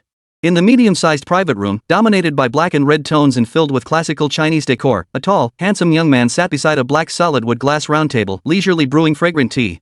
That aura, that profile, that outfit. And he was so young, barely 22 at most. In that stunned moment, Ding Xiaoyun found herself thinking that if she couldn't resist, she wouldn't be doing too badly. At that moment, Lin Yi also glanced over. He looked familiar. She seemed to have seen him while idly scrolling through Douyin. She wore a white spaghetti strap dress with openwork panels on the sides, revealing about a fifth of her bear-like figure and dog-like features. Not a trace of undergarments was visible against her fair ribs. Such attire truly maximized her figure's advantages, slender branches bearing fruit that stirred the imagination. Beneath her bun, her features weren't stunningly beautiful, more like the kind of clean-cut, soft-lined, unassuming face that grew on you, like a girl next door. Age-wise, though, she was a bit older than she appeared, likely approaching 30, judging by her demeanor. Lin Yi suddenly remembered who she was. "Hello, I'm Ding Xiaoyun. Mr. Zhang sent me over." Lin Yi rose to greet her. "Hello, Lin Yi. Please have a seat."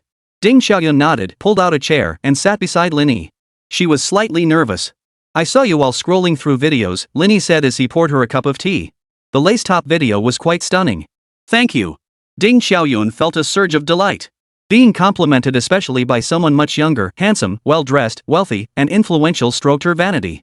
"Young Master Lin is so young and handsome, it really took me by surprise. I don't like being called young master or anything like that. Just call me by my name or something else." "Mr. Lin? That works too." Lin Yi nodded, smiling at Ding Xiaoyun. "Beyond your expectations?" Her cheeks flushed. See if there's anything else you'd like to order?" "Mr. Lin, this is plenty. We can't finish a table full like this." "All right then. Would you like some liquor?" Lin Yi asked again. "Sure, but I can't handle baijiu. Anything else is fine." "Red wine it is." Lin Yi snapped his fingers, and Xiaowen, the private butler who had been waiting, glided over. "Mr. Lin, what are your instructions? Any recommendations for red wine?" Xiaowen considered for a moment before replying. "Mr. Lin, while Lafite may be somewhat overhyped, its taste is still quite good by comparison. In terms of quality, the 1999, 2003, and 2008 vintages are all excellent. If you're interested, we still have 2 bottles of the 1982 Lafite in our hotel's inventory." "The 1982 Lafite?" Lin Yi pondered for a moment, then suddenly smiled. People have a natural curiosity for the unusual. Movies and TV shows constantly mention the 82 Lafite, and in real life, there are jokes about 82 Sprite or 82 Coke. Lin Yi genuinely wanted to order some. "Bring the 82 vintage. All of it." Xiaowen showed no surprise. "Certainly, Mr. Lin. Please wait a moment." Ding Xiaoyun flinched, her red lips parting slightly as she scrutinized Lin Yi once more. She knew nothing about wine, but she'd certainly heard of the legendary 1982 Lafite. 1 bottle was worth 6 figures. 1 bottle? Or 2? Though her monthly income reached 6 figures, she couldn't possibly splurge an entire month's salary on a single bottle of wine. "Mr. Lin, if I may ask, what is your relationship with Mr. Zhang?" Ding Xiaoyun took the initiative to inquire. "I'm friends with his nephew. We have some business dealings. After getting acquainted, I've also collaborated with Mr. Zhang." Lin Yi omitted his status as a major shareholder of worry-free media. Primarily, he didn't want to add psychological pressure to Ding Xiaoyun. Secondly, there was an exclamation mark above her head. And the color of that exclamation mark was Golden Legend. Chapter 139, Since you're here, let's do this together. Previously, Xiaowen's icon was a gray question mark. Now, Ding Xiaoyun's icon was an exclamation mark, colored gold. Clearly, Ding Xiaoyun held some higher tier, more rewarding, and more worthwhile hidden potential. Thus, with ulterior motives in mind, Lin Yi went all out. His witty and humorous banter quickly put Ding Xiaoyun at ease. Of course, credit couldn't be given solely to Lin Yi's words. His looks and the wealth he projected were also powerful icebreakers. "Xiaowen, bring Xiaoyun a bottle of juice," Lin Yi instructed his personal butler gallantly, noticing the faint blush on Ding Xiaoyun's cheeks. "Thanks, but I'm fine." "Let's keep going," Ding Xiaoyun chuckled sheepishly, looking a bit like a penny pincher. "We've opened 2 bottles of wine, can't let it go to waste." She raised her glass with a smile. Lin Yi's tactic of feigning retreat seemed to be working. Still, Lin Yi understood deep down that this was merely mutual pursuit. Suddenly, he felt a bit deflated. "Why can't you resist a little? Don't be so eager, okay? It makes me feel like I've achieved nothing." Yet the golden exclamation mark above Ding Xiaoyun's head grew visibly larger with every cheerful exchange between them. The reward was about to overflow and explode. A flaw doesn't obscure the gem. Let's do this. We've eaten our fill. Want to move somewhere else to hang out? Lin Yi suggested as they finished the 2 bottles of red wine. He hadn't expected Ding Xiaoyun to hold her liquor so well. Throughout the drinking session, she matched every glass he poured, determined to keep pace. She gave him a sweet smile. Sure. Where'd you like to go, Mr. Lin? It's my first time in Hangzhou. I'd like to check out a nightclub. Any recommendations? Lin Yi genuinely wanted to go. After all, Hangzhou was a big city. Coming here once, he naturally wanted to fully experience the city's vibrant nightlife. A bar? Ding Xiaoyun seemed intrigued, but ultimately shook her head. Those places feel a bit chaotic. I rarely go and don't know them well. I've been to the quiet bars near the university district once or twice, but they felt pretty average. Lin Yi froze for a moment. Was Ding Xiaoyun still that goody two-shoes type? Was that really true?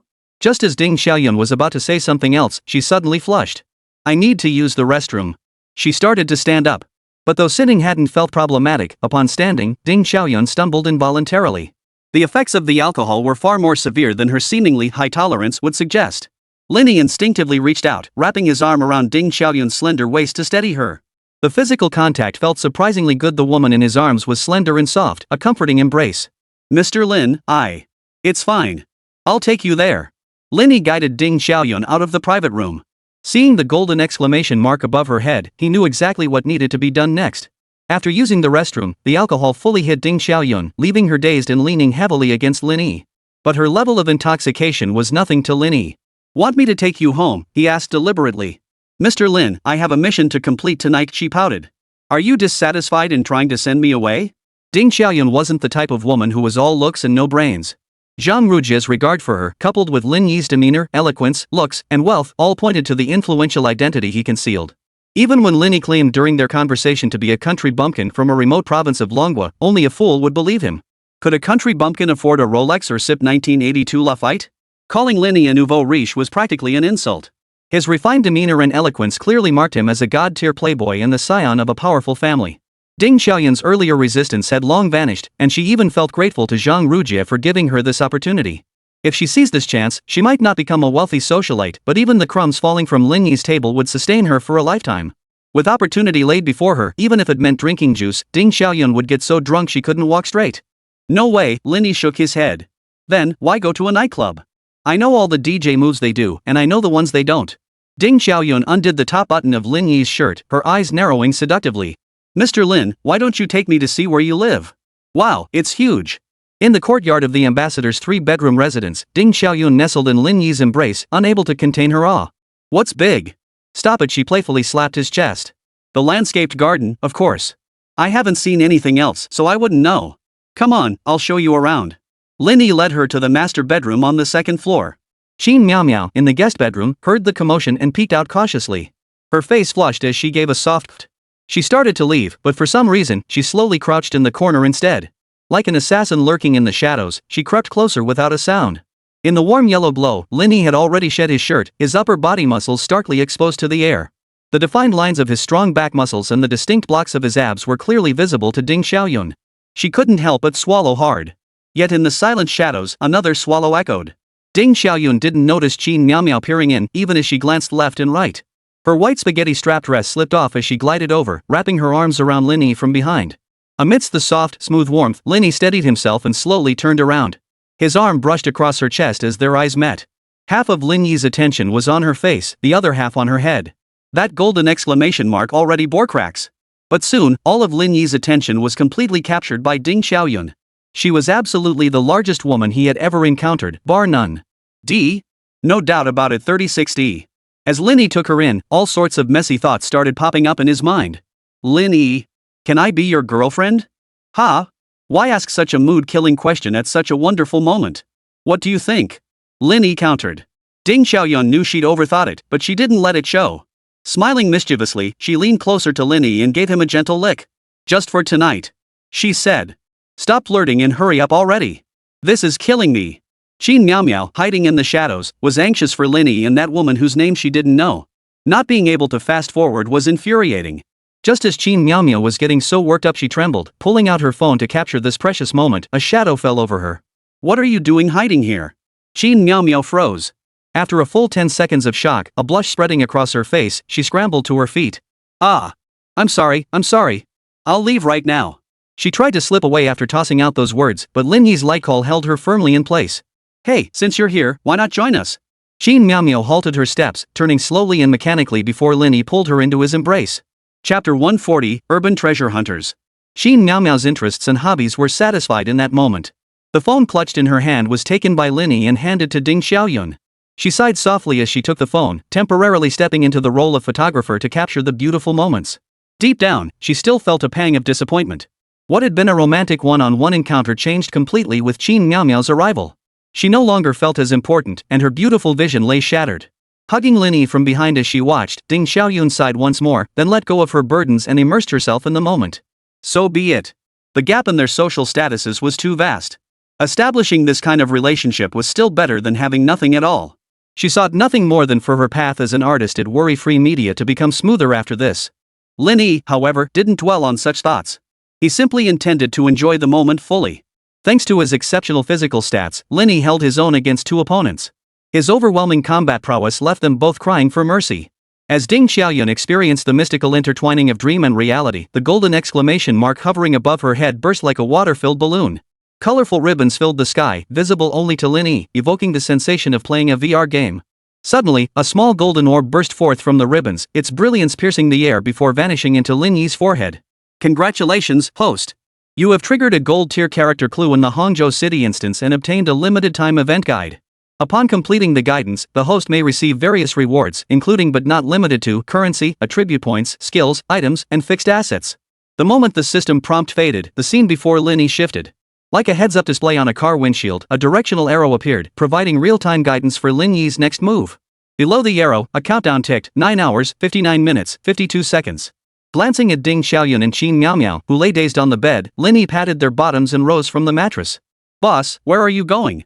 Qin Miao, her eyes still unfocused, showed no sign of changing her address. She remained deliberately ambiguous about their relationship.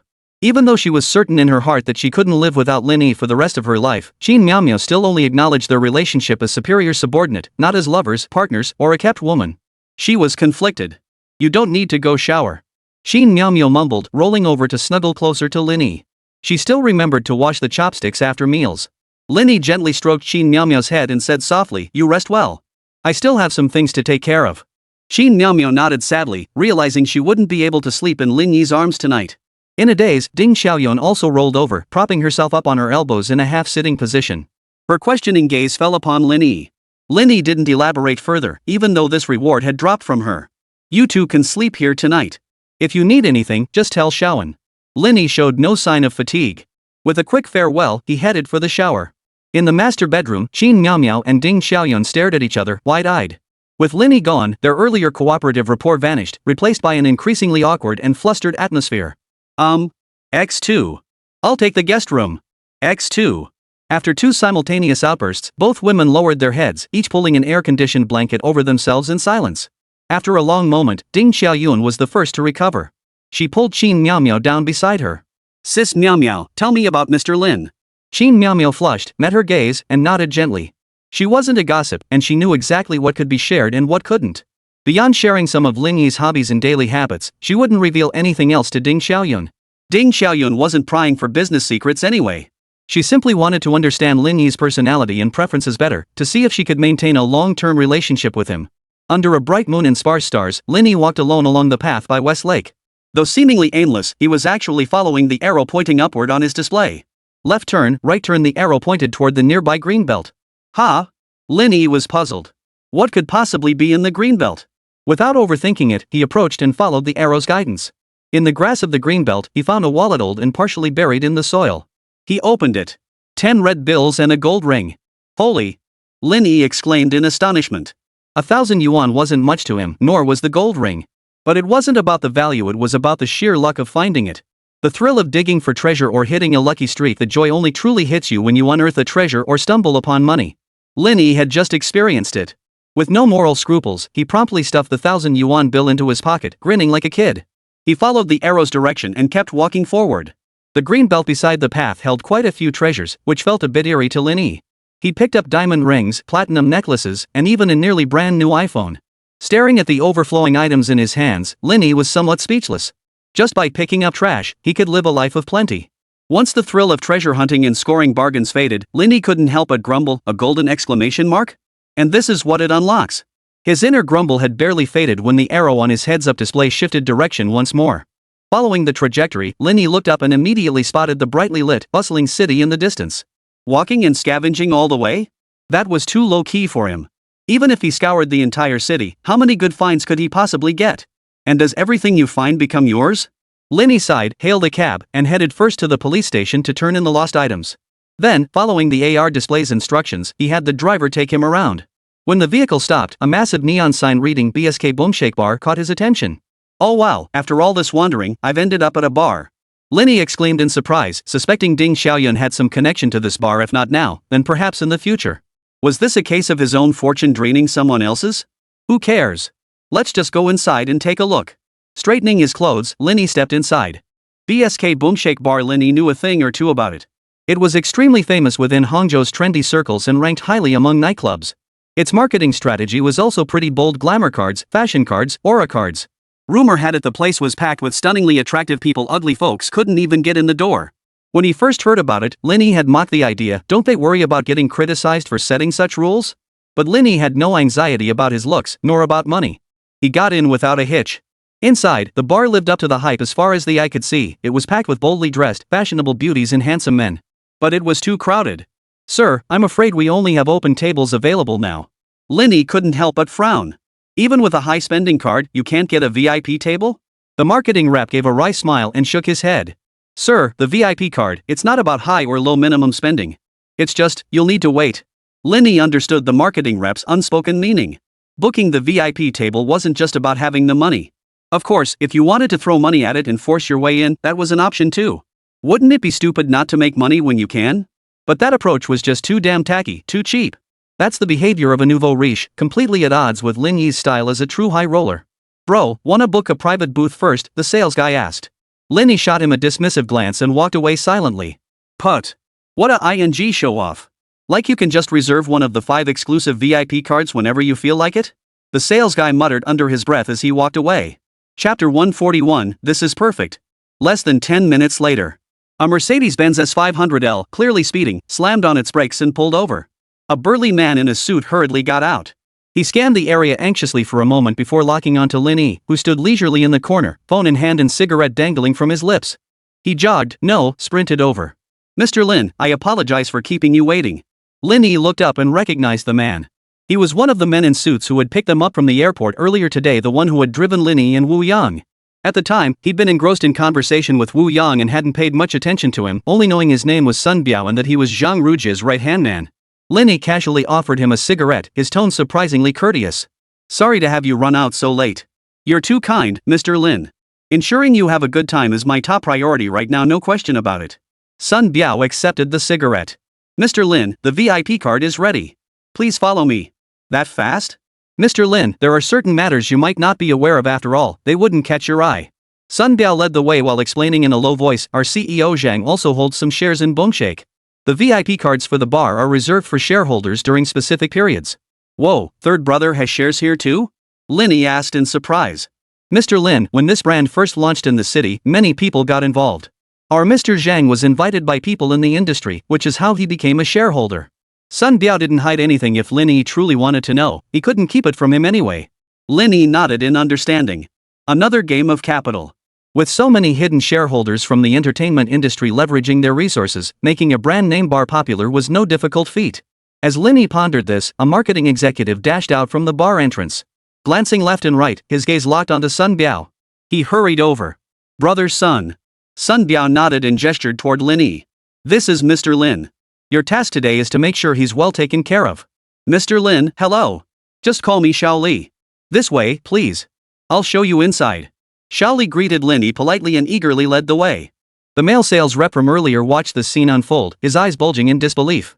The top salesperson personally greeting a guest? And that burly guy in black, why did he look so familiar? Oh no! It's Vice President's son. Beads of sweat formed on his forehead as he lowered his head and hurried away from this trouble spot, muttering to himself, don't see me, don't see me, don't see me. Lin Yi caught the fleeing shadow out of the corner of his eye, smiled, and paid it no mind. Just a minor player. Not worth his time. However, just because Lord Lin Yi was magnanimous didn't mean Sun Biao would let the minor figure in Lin Yi's eyes off the hook. Shall Li find out who just attended to Mr. Lin? As they went through the perfunctory security check, Sun Biao leaned close to little Li and whispered. Got it, brother Sun, Shao Li nodded. I'll handle it properly. You can rest assured. Lin Yi witnessed their whispered exchange, though he couldn't make out the specifics. The deafening music and waves of screams made it far too noisy. What surprised Lin Yi, however, was that the DJ here played mostly Chinese songs instead of the foreign dance tracks popular in most bars. That was a nice touch. Lin Yi really enjoyed the atmosphere here. Mr. Lin, this way please. Shao Li led the way ahead, while Sun Biao and several security guards who had followed from behind escorted Lin Yi in the middle, providing protection and clearing a path. Protection wasn't really needed, their main purpose was to clear a path. The lively crowd of handsome men and beautiful women was forcibly pushed aside by a group of burly men, creating a 2-meter radius of empty space around them.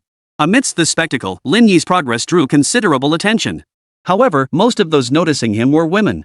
Lin Yi's looks and aura were simply too striking. Unlike the flashy, effeminate types often seen in bars, Lin Yi had a rugged physique and exuded strong masculine energy. Combined with his undeniable status, his appeal to the opposite sex naturally doubled. Many girls taking photos for social media instinctively included Lin Yi in their shots. Mr. Lin, should we ask them to delete those? Sun Biao whispered in his ear. No need. Lin Yi waved him off. As long as it wasn't excessive, he didn't mind being the center of attention. Free reputation points were always welcome. Reputation +2. Reputation +2. Reputation points. Notice, host is currently in Hangzhou City instance. Reputation gain rate increased. An unexpected delight. Lin Yi beamed with delight as he pushed through the crowd to the back of the DJ booth. Here, 5 booths were arranged in a circular layout. In terms of privacy, viewing angles, and spaciousness, these were the prime spots in the entire bar. These were the bar's premier booths, officially known as VIP booths. Mr. Lin, only booths V03 and V06 remain available. Which one would you prefer? Little Li asked promptly. Lin Yi glanced over. 2 of the 5 booths were already occupied, while the remaining 3 empty seats had reserved signs placed on their tables. It was a clear message to the wealthy regulars who came here for entertainment: having money alone won't get you a reservation, you need connections too. V06, please. Understood, Mr. Lin. Please follow me. Shao Li led Lin Yi to their seats. Sun Biao, who had been walking beside Lin Yi, instead circled around and positioned himself behind Lin Yi, temporarily acting as his bodyguard. Marketing rep Shao Li couldn't help but gasp at the sight. Using Sun, the deputy general manager of Wuyo Media, as a bodyguard? What kind of status and influence must one have to warrant that? Immediately, Shao Li's demeanor grew even more deferential. Mr. Lin, what would you like to drink? Start with a bottle of purple gold black ace and a case of whatever beer you have, Lin Yi said casually after flipping through the wine list. Having already consumed a bottle of red wine during dinner, he still felt a bit lightheaded and didn't order much more. After a moment's thought, Lin Yi added, is this order low enough to meet the minimum charge? At Boomshake Bar, the Black Ace Gold Edition retailed at 8,888 yuan, while the 5 upgraded variants commanded significantly higher prices. The Violet Ace of Spades he just ordered was priced at 18,880, ranking 3rd among the available Ace of Spades champagnes. But since he was on the royal card, this amount might not meet the minimum requirement, so he asked just in case. Mr. Lin, this is more than sufficient, Shao Li hastened to explain. The minimum spend is merely a publicly stated threshold. Even if it were met, they wouldn't be allowed in here. In places of opulence and excess, class distinctions reign supreme. Lin Yi sighed with appreciation, then settled into his privileged treatment with a clear conscience. Mr. Lin, would you like me to arrange for a few ladies to keep you company? As Shao Li directed the waitstaff to pour wine, he leaned in to ask Lin Yi. What kind of girls? Lin Yi asked curiously. There are a few decent girls in the bar's entertainment crew, and I also have contacts for some high-quality ladies. Shao Li pulled out his phone and expertly opened a saved album on WeChat. Mr. Lin, here are the photos.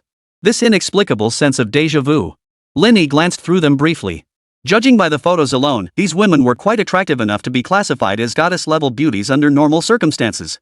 But as his aesthetic standards kept rising, these so-called goddesses failed to spark even a shred of interest in him. Forget it.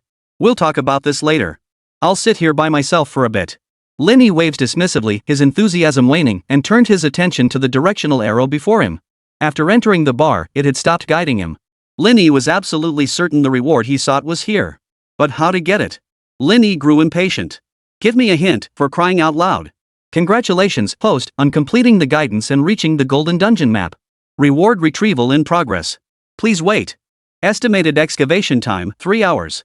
Please wait patiently. The system's prompt startled Lin Yi. He didn't need to do anything? Just sit here for 3 hours and get the Golden Dungeon reward? That's fantastic. He loved this kind of reward, nothing required, just falling from the sky. Lin Yi leaned back on the large sofa, slowly swirling his wine glass with an expression of pure contentment. Lin Yi? HM? Who called me? Lin Yi turned his head at the sound, locking eyes with a pair of beautiful eyes. Chapter 142, The Vice President as Bodyguard? Xie Annan never imagined she'd run into Lin Yi here. Lin Yi also hadn't expected to run into Xie Annan here. He couldn't help but marvel once more at how small the world was, or marvel at the sheer power of a 200% chance of encountering a beauty like Jade. However, Lin Yi had no desire to deal with Xie Annan, that persistent nuisance. If she wanted a full package deal, dating and marriage, that was perfectly fine. Lin Yi was all for it. In fact, just for that reason alone, Xie Annan could be labeled a good girl. But why was she constantly clinging to him? Doesn't she know her own place? Does she really think she's qualified to discuss feelings with me, let alone marriage? What a coincidence. Lin Yi greeted her indifferently, his expression dismissive.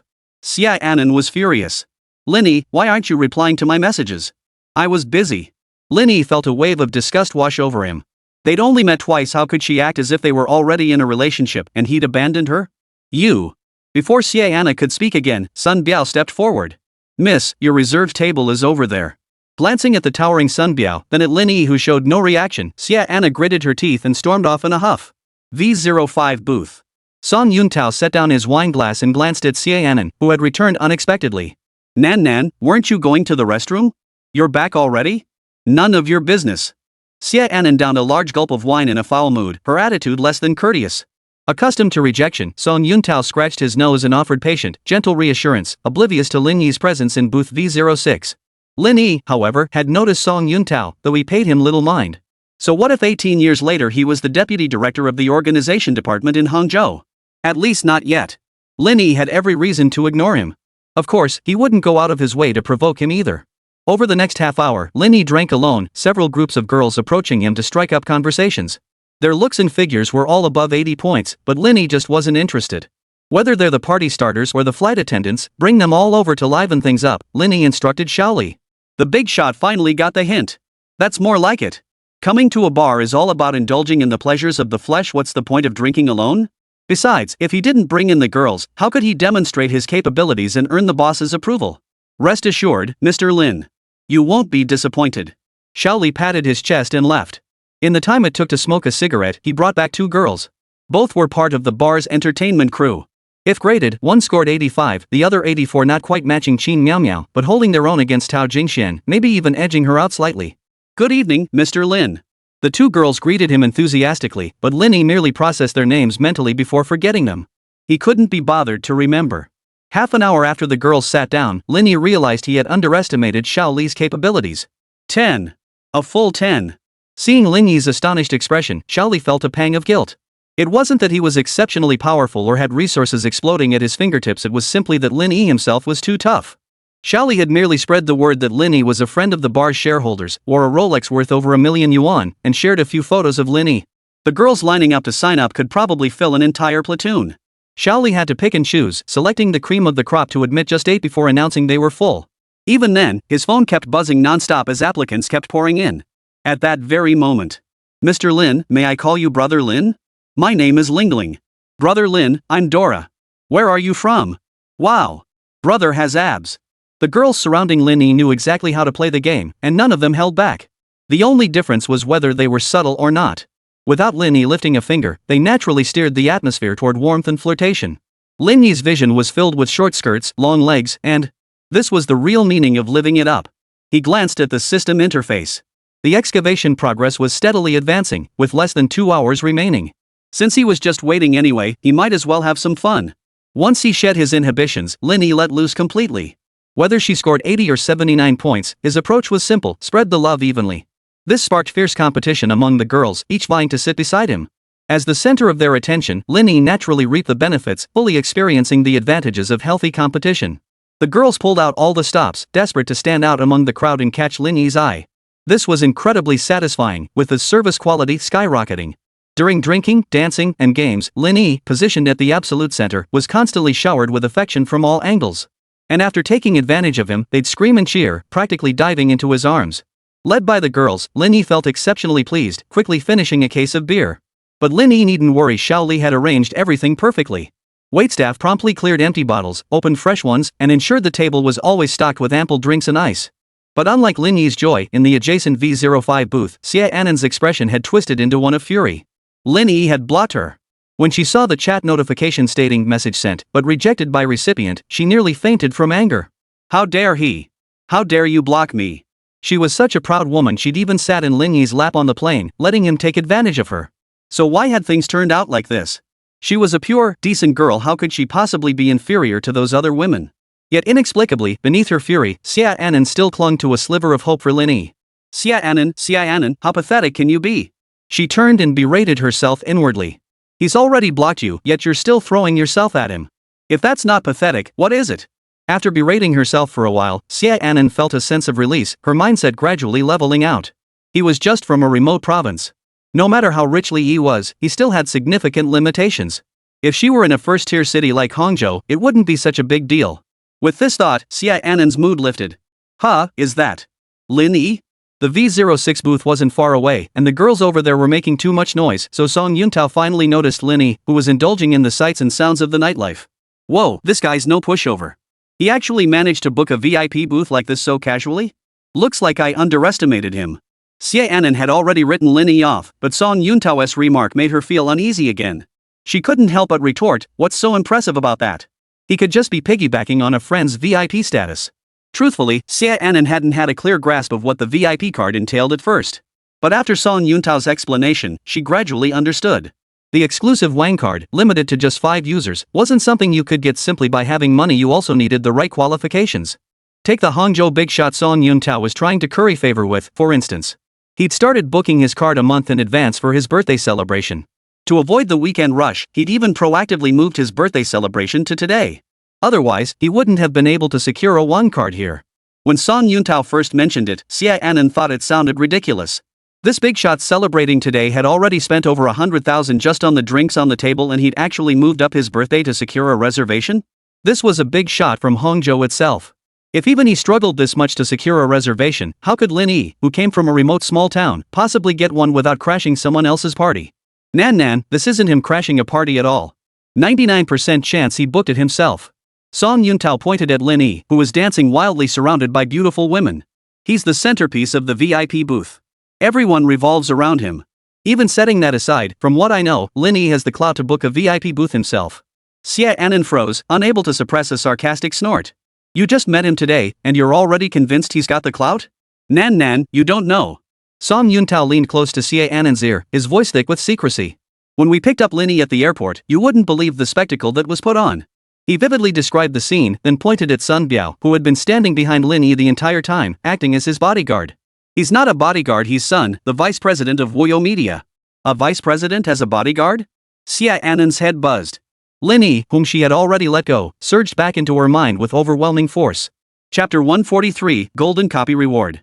Xia Annan, her emotions fluctuating wildly, swayed her hips as her eyes kept darting toward Lin Yi's V06 booth. There he was, surrounded by beautiful women, having the time of his life. Seeing this, Xia Annan was furious all over again. Why did Lin Yi look down on her? Achoo! Lin Yi scratched his nose in confusion. This sneeze felt strangely out of place. But he didn't dwell on it. He withdrew his hand from the thigh of a girl beside him and gently pushed away another girl who was leaning in for a kiss, signaling them to stop messing around.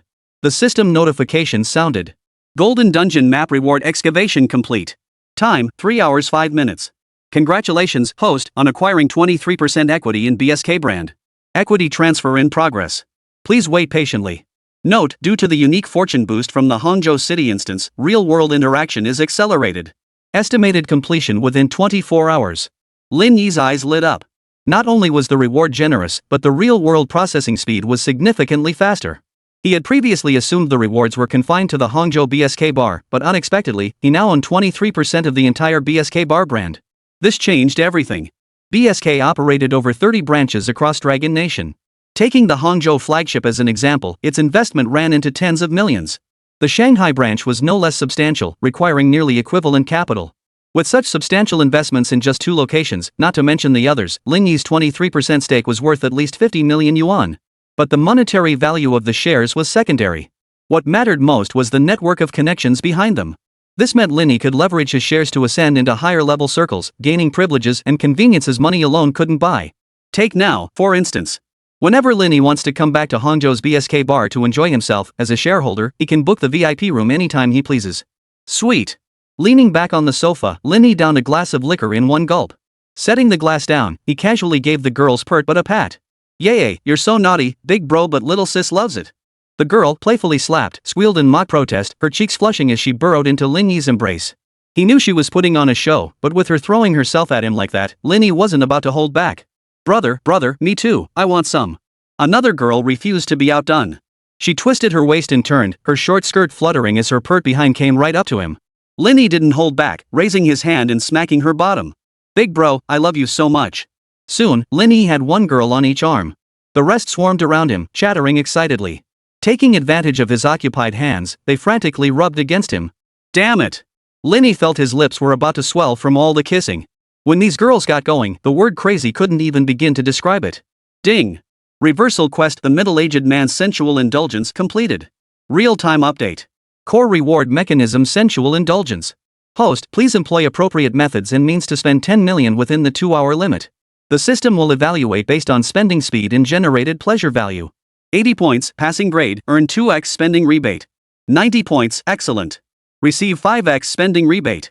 100 points, perfect. Receive 5x spending rebate plus an additional comeback reward. Another round of cashback spending? One crisis barely subsided before another arose. Before Lin Yi could recover from the excitement of acquiring a 23% stake in BSK, the system delivered another jolting wake-up call. It's just spending money, as if anyone doesn't know how to do that. Spending 10 million within 2 hours? A piece of cake for Lin Yi. Another, this entire bill is on Mr. Lin? Lame. So lame. Once was enough. This time, Lin Yi planned to do something different. He beckoned to Zhao Liwei, who was waiting nearby. Mr. Lin, what can I do for you? Lin Yi pointed at the singer on the DJ stage and whispered something in his ear. Mr. Lin means, you want to replace the singer? Zhao Liwei couldn't help but double-check. He'd been working in nightclub marketing for quite some time and had encountered many absurd requests from customers, but asking to replace a singer was truly a first. If anyone else had made this request, Zhao Liwei would have muttered what a nutcase and walked away. Is that not possible? Lin Yi clicked his tongue. The singer on stage is absolutely terrible. It's seriously ruining my mood. This sensual and decadent comeback mission was significantly tougher than the last one. Lin Yi needed to maintain a minimum pleasure score of 80 to earn double the base consumption rebate. Naturally, Lin Yi's first priority was managing his own emotions. In short, he disliked the male singer performing on stage. Listening to him ruined his mood. If it's too difficult, maybe we could bring in a more skilled DJ instead. Mr. Lin, regarding changing the singer or DJ. I'll do my best to coordinate that for you. Could you hold on for a moment? Lin Yi nodded. No rush. If any additional costs arise during the switch, just charge them to my account. Zhao Liwei acknowledged the request and hurried to find Sun Biao to relay Lin Yi's demands. He was just a marketer. How could he handle such matters? He could only act as a messenger, a bridge between Lin Yi and Sun Biao. Change the singer or DJ? Sun Biao froze for a moment. He glanced at the rapper giving it his all on stage and felt a slight headache coming on. The guy was somewhat well known, with plenty of fans cheering and filming him at the edge of the stage. Kicking him off now. But Sun Biao couldn't ignore Lin Yi's request, so he summoned the manager on duty. The manager was also in a bind. He's only been on stage for 10 minutes. Theoretically, he still has. I don't care how much time he has left. Replace him. Sun Biao cut the manager off. Today's fee will be paid as agreed, plus an extra 5,000 for the early exit. Mr. Sun, coordinating this won't be difficult, but the singers and DJs scheduled to perform afterward have already been finalized. The manager hesitated. I don't know what Mr. Lin's preferences are. I'm worried he might still be dissatisfied. Leave that to me. I'll handle the contacts. For now, just get a singer who isn't a rapper to fill in. After instructing the manager, Sun Biao approached booth V06. Mr. Lin, what kind of singer do you prefer? Someone fairly well known, Lin Yi replied indifferently. Sun Biao understood, nodded, and turned to leave the bar. He stepped outside to make a call. Oh? Little Lin wants a well-known singer to perform on stage? Zhang Rujie raised an eyebrow. Biao, try to arrange it for him. But forget about female singers, it's too late now. Where am I supposed to find one? Just find a well-known internet celebrity DJ. Got it, boss. How about by Xiaojiang? Yeah, her. Young people should really like her. After hanging up, Zhang Rujie looked slightly displeased. Lin Yi was indeed his guest, and he certainly had influence, but as a guest, he should act like one. Requests should stay within the host's capabilities. A female celebrity performing live? Which famous actress would make a public appearance at such an event? Even if he could secure one, it would only be appropriate in a private setting. This Lin Yi is getting a bit out of line, Zhang Ruji mused, his doubts growing. According to Yang Yang, his background is quite deep. There's no reason. Before he could finish his muttering, his phone rang again. It was his partner, Yang Pingping. Hey, Pingping, still awake this late? I was just about to sleep when a call and a piece of news startled me awake. Zhang Ruji froze. What kind of news? I remember you mentioning last time that someone named Lin Yi took a 15% stake in Wuyo Media? Yeah, what about it? Then it's confirmed. I just heard he acquired some shares in BSK. He should have around 10% now. How much? Zhang Ruji gasped. 10%, and it's still climbing. Where did he get the access? And who's helping him make these acquisitions? Zhang Ruji pressed. How should I know? Yang Pingping sighed helplessly. This kind of stealthy maneuver where no one catches wind of it before it happens reminds me of what happened to you last time. That's why. I came to ask around. Zhang Ruji took a deep breath. I still haven't figured it out either, and the more I look into it, the more unsettled I feel. Care to elaborate? I could tell you, but you have to do me a favor first, Zhang Ruji countered. Don't worry, it won't be too difficult for you. Yang Pingping considered for a moment. Tell me what it is first. Help me find a famous female celebrity currently residing in Hangzhou. Ha? Old Zhang, you've got time for this? Yang Pingping was taken aback. Who do you think you're looking down on? Zhang Ruji snapped. It's not for me, it's for Lin Yi. He's staying with you? Yang Pingping immediately caught on. I knew it. If it weren't for him, you probably wouldn't have even asked me for this favor. Just tell me if it's possible or not. I'll have someone look into it for you, but let me be clear, these aren't internet celebrities. They can keep you company, but there are certain things to be mindful of. I know all that. I'll be careful. Zhang Ruji wiped the sweat from his forehead, relieved that Lin Yi hadn't overheard his earlier complaints. I'll make the arrangements first. I'll call you back later. Old Zhang, you. Zhang Ruji hung up and immediately called Sun Biao. Biao, how's the arrangement coming along? Mr. Zhang, I've made contact. Sun Biao glanced at his watch. She'll be here in 20 minutes. All right. Keep Mr. Lin calm. Tell him I'm coordinating things for him. Besides the internet famous DJ, a female celebrity will be there to entertain him shortly. Ha? What ha? If Mr. Lin gets dissatisfied, you won't be the only one in trouble, I'll be in it too. Hearing the dial tone on the phone, Sun Biao froze in place. Just moments ago, he'd referred to Lin Yi as Little Lin. Why the sudden switch to Mr. Lin? What had just happened to Mr. Zhang? Why had his attitude done a complete 180? Snapping out of it, Sun Biao took off running toward the BSK bar.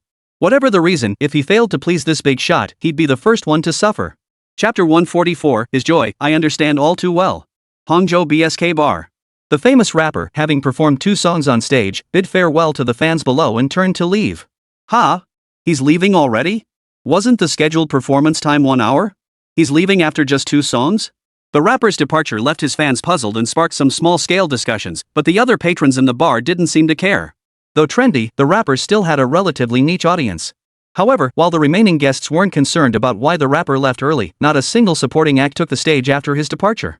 This was prime time. Such a situation was simply unacceptable. After about 20 minutes, just as the crowd grew impatient and prepared to confront the bar manager, the lights at the DJ booth suddenly dimmed. Then, a deep male voice announced, "Ladies and gentlemen, next up is our first dance segment of the night. Bringing you an audio-visual feast is DJ by Xiao Jiang." The moment "by Xiao Jiang" was uttered, the bar fell into a momentary silence before erupting into deafening screams. Many rose to their feet in disbelief, craning their necks toward the DJ booth. "By Xiao Jiang came to Hangzhou's BSK? That can't be. I've been following her updates. She doesn't have any commercial events scheduled for today. If it really is by Xiao Jiang, we're in for a huge treat tonight." Amidst the buzz of conversation, a spotlight illuminated the DJ booth. A girl in a pink and white cocktail dress, with a killer figure and a face that could stop traffic, appeared before the crowd. Holy crap! It really is by Xiao Jiang. We hit the jackpot. We hit the jackpot. To actually see Bai Xiaojiang perform live. As Bai Xiaojiang took the stage, crowds surged toward the dance floor below the DJ booth, desperate to get closer. Watching the scene unfold, the venue manager couldn't help but shake his head and sigh. If she'd been booked for a weekend show with proper hype beforehand, the night's revenue would have easily doubled.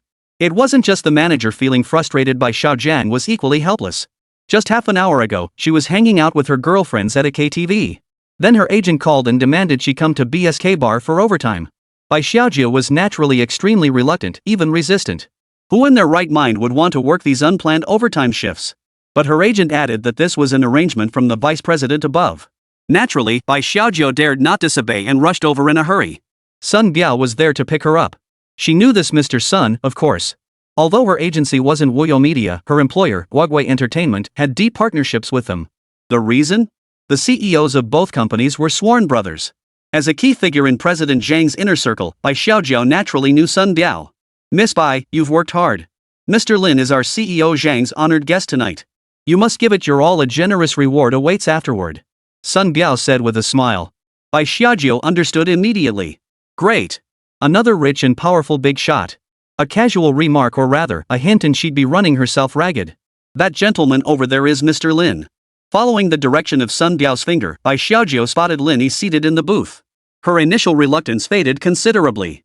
A wealthy, influential, and young, handsome benefactor was a rare find. The thought flashed through her mind. Bai Xiaojing composed herself briefly and launched into her performance. Hey, I'm DJ Bai Xiaojing. How's it going, everyone at Hangzhou BSK? That simple greeting alone sent the crowd into a frenzy once more, cheers and screams filling the air. At booth V06, Lin Yi temporarily shooed away the girl beside him. Lin Yi hadn't paid much attention to Bai Xiaojing, the internet-famous DJ. But judging by the crowd's reaction, she clearly held significant influence in the nightclub scene, likely one of the industry's top internet celebrities. Well, let's see what she's got. Leaning back with a cigarette in his mouth, Lin Yi relaxed and began to enjoy Bai Xiaojing's performance. Thanks to the prime location of the VIP booth, Bai Xiaojing performed just a few meters away, sparing Lin Yi the hassle of squeezing into the crowded dance floor. Moreover, the angle allowed Lin Yi a clear view of her entire figure. Her slender arms, tiny waist, pert buttocks, and long legs swayed and twisted with a striking visual impact. Ding! Bai Xiaojing's performance has lifted your spirits. Your current joy level is 72 points. Lin Yi was puzzled. He was clearly having a great time, so why was his joy level only at 72 points? Has my pleasure threshold become this high? Bai Xiaojing at the DJ booth noticed Lin Yi's expression. Though she couldn't see clearly, she could tell he wasn't satisfied. She recalled what Sun Biao had said earlier. If he's not satisfied. Bai Xiaojing suddenly stepped around the DJ booth and walked to the front of the stage. Amidst the screams of countless spectators, she began to dance. Lin Yi froze in his booth. Holy, is she really dancing that provocatively? She didn't attempt any particularly difficult moves, but her soul-stirring, bone-melting expression was absolutely spot on. Throughout the dance, she wore a red lace blindfold over her eyes. The outfit, the gaze, the movements, the expression, it was pushing the limits, yet perfectly executed. The gentlemen below the stage were nearly going wild. As the song ended, Bai Xiaojing's dance came to a halt, and the bar's atmosphere reached its absolute peak. As Bai Xiaojing made her way back to the DJ booth, she deliberately glanced in Lin Yi's direction. Their eyes met, and she deliberately licked her red lips, her expression growing even more alluring. Lin Yi, however, remained composed. Out of courtesy, he raised his glass and returned her smile. As Bai Xiaojing returned to the DJ booth and launched into a new dance track, a commotion erupted near the entrance of BSK Bar. The scene was no less grand than when Lin Yi had first arrived. Inside VIP booth V05. Song Yuntao was here to curry favor with the big shot, the one who even moved up his birthday celebration to secure the Dingwang VIP booth. He exclaimed excitedly, "What a great day! Bai Xiaojing actually came here." Song Yuntao chuckled. Brother Wang sure knows how to pick dates. I'm riding your coattails here, otherwise, I'd never get to meet a big-name influencer like Bai Xiaojing. When it came to romance, Song Yuntao was a total suck-up, but in other areas like navigating relationships he was quite skilled. Hey, it was just a coincidence. Brother Wang Xiao waved dismissively with a smile, leaning closer to Song Yuntao. See that guy at the V06 booth? That should be him. Lin Yi? Song Yuntao startled. At the same time, Xia Anan, sitting beside him, perked up at the mention of Lin Yi. Wang Xiao raised an eyebrow. Little Song, you know him? Not exactly. Just ran into him on the flight today. We chatted and exchanged contact info. Instantly, Wang Xiao's gaze towards Song Yuntao shifted. Song, ever since I met you, I knew your luck was extraordinary. He patted Song Yuntao on the shoulder. Seeing him sitting alone like that, what do you say we set up a blind date? Sounds good. Song Yuntao agreed immediately. I'll go over and offer him a toast right now. I'll go too. Xia Anan immediately stood up. Alright, let's go together.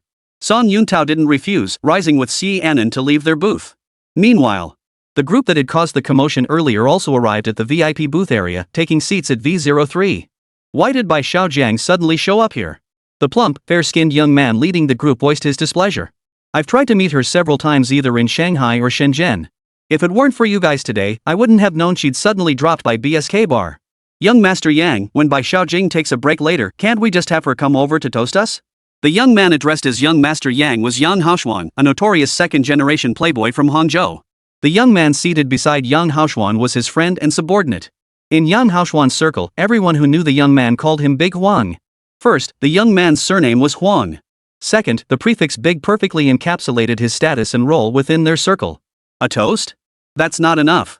I need her to put on a private show for me. Yang Haoxuan remained unsatisfied, his lecherous gaze fixed on by Xiao Zhang on stage.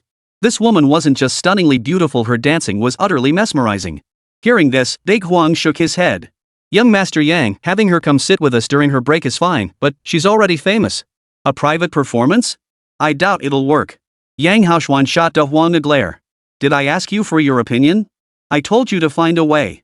De Huang suddenly fell silent, not daring to say another word. After a moment, realizing his outburst was unwise, Yang Haoxuan poured De Huang a glass of wine. De Huang, I lost my temper just now. Come, have a drink. As they clinked glasses, ready to drink, a sudden shriek erupted from the V06 booth.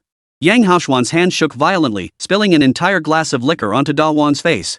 Ying said she wouldn't perform solo. Look over there. Da Huang's reaction was predictable. He could only wipe the wine from his face and turn toward booth V06. His eyes nearly popped out of his head at the sight. There stood by Xiao Zhang, dancing provocatively on the glass table of booth V06, facing the sofa. Yang Haoxuan was also transfixed, though the angle only allowed him to see by Xie Zhang's back, not her face, the one that could melt hearts and bones. Damn it, who the hell is that guy in booth V06? Yang Haoxuan muttered enviously, his mind already painting vivid pictures of just how blissful Lin Yi must be feeling right now. Chapter 145, You two, stop right there. Don't go. Lin Yi was indeed quite happy. Ding.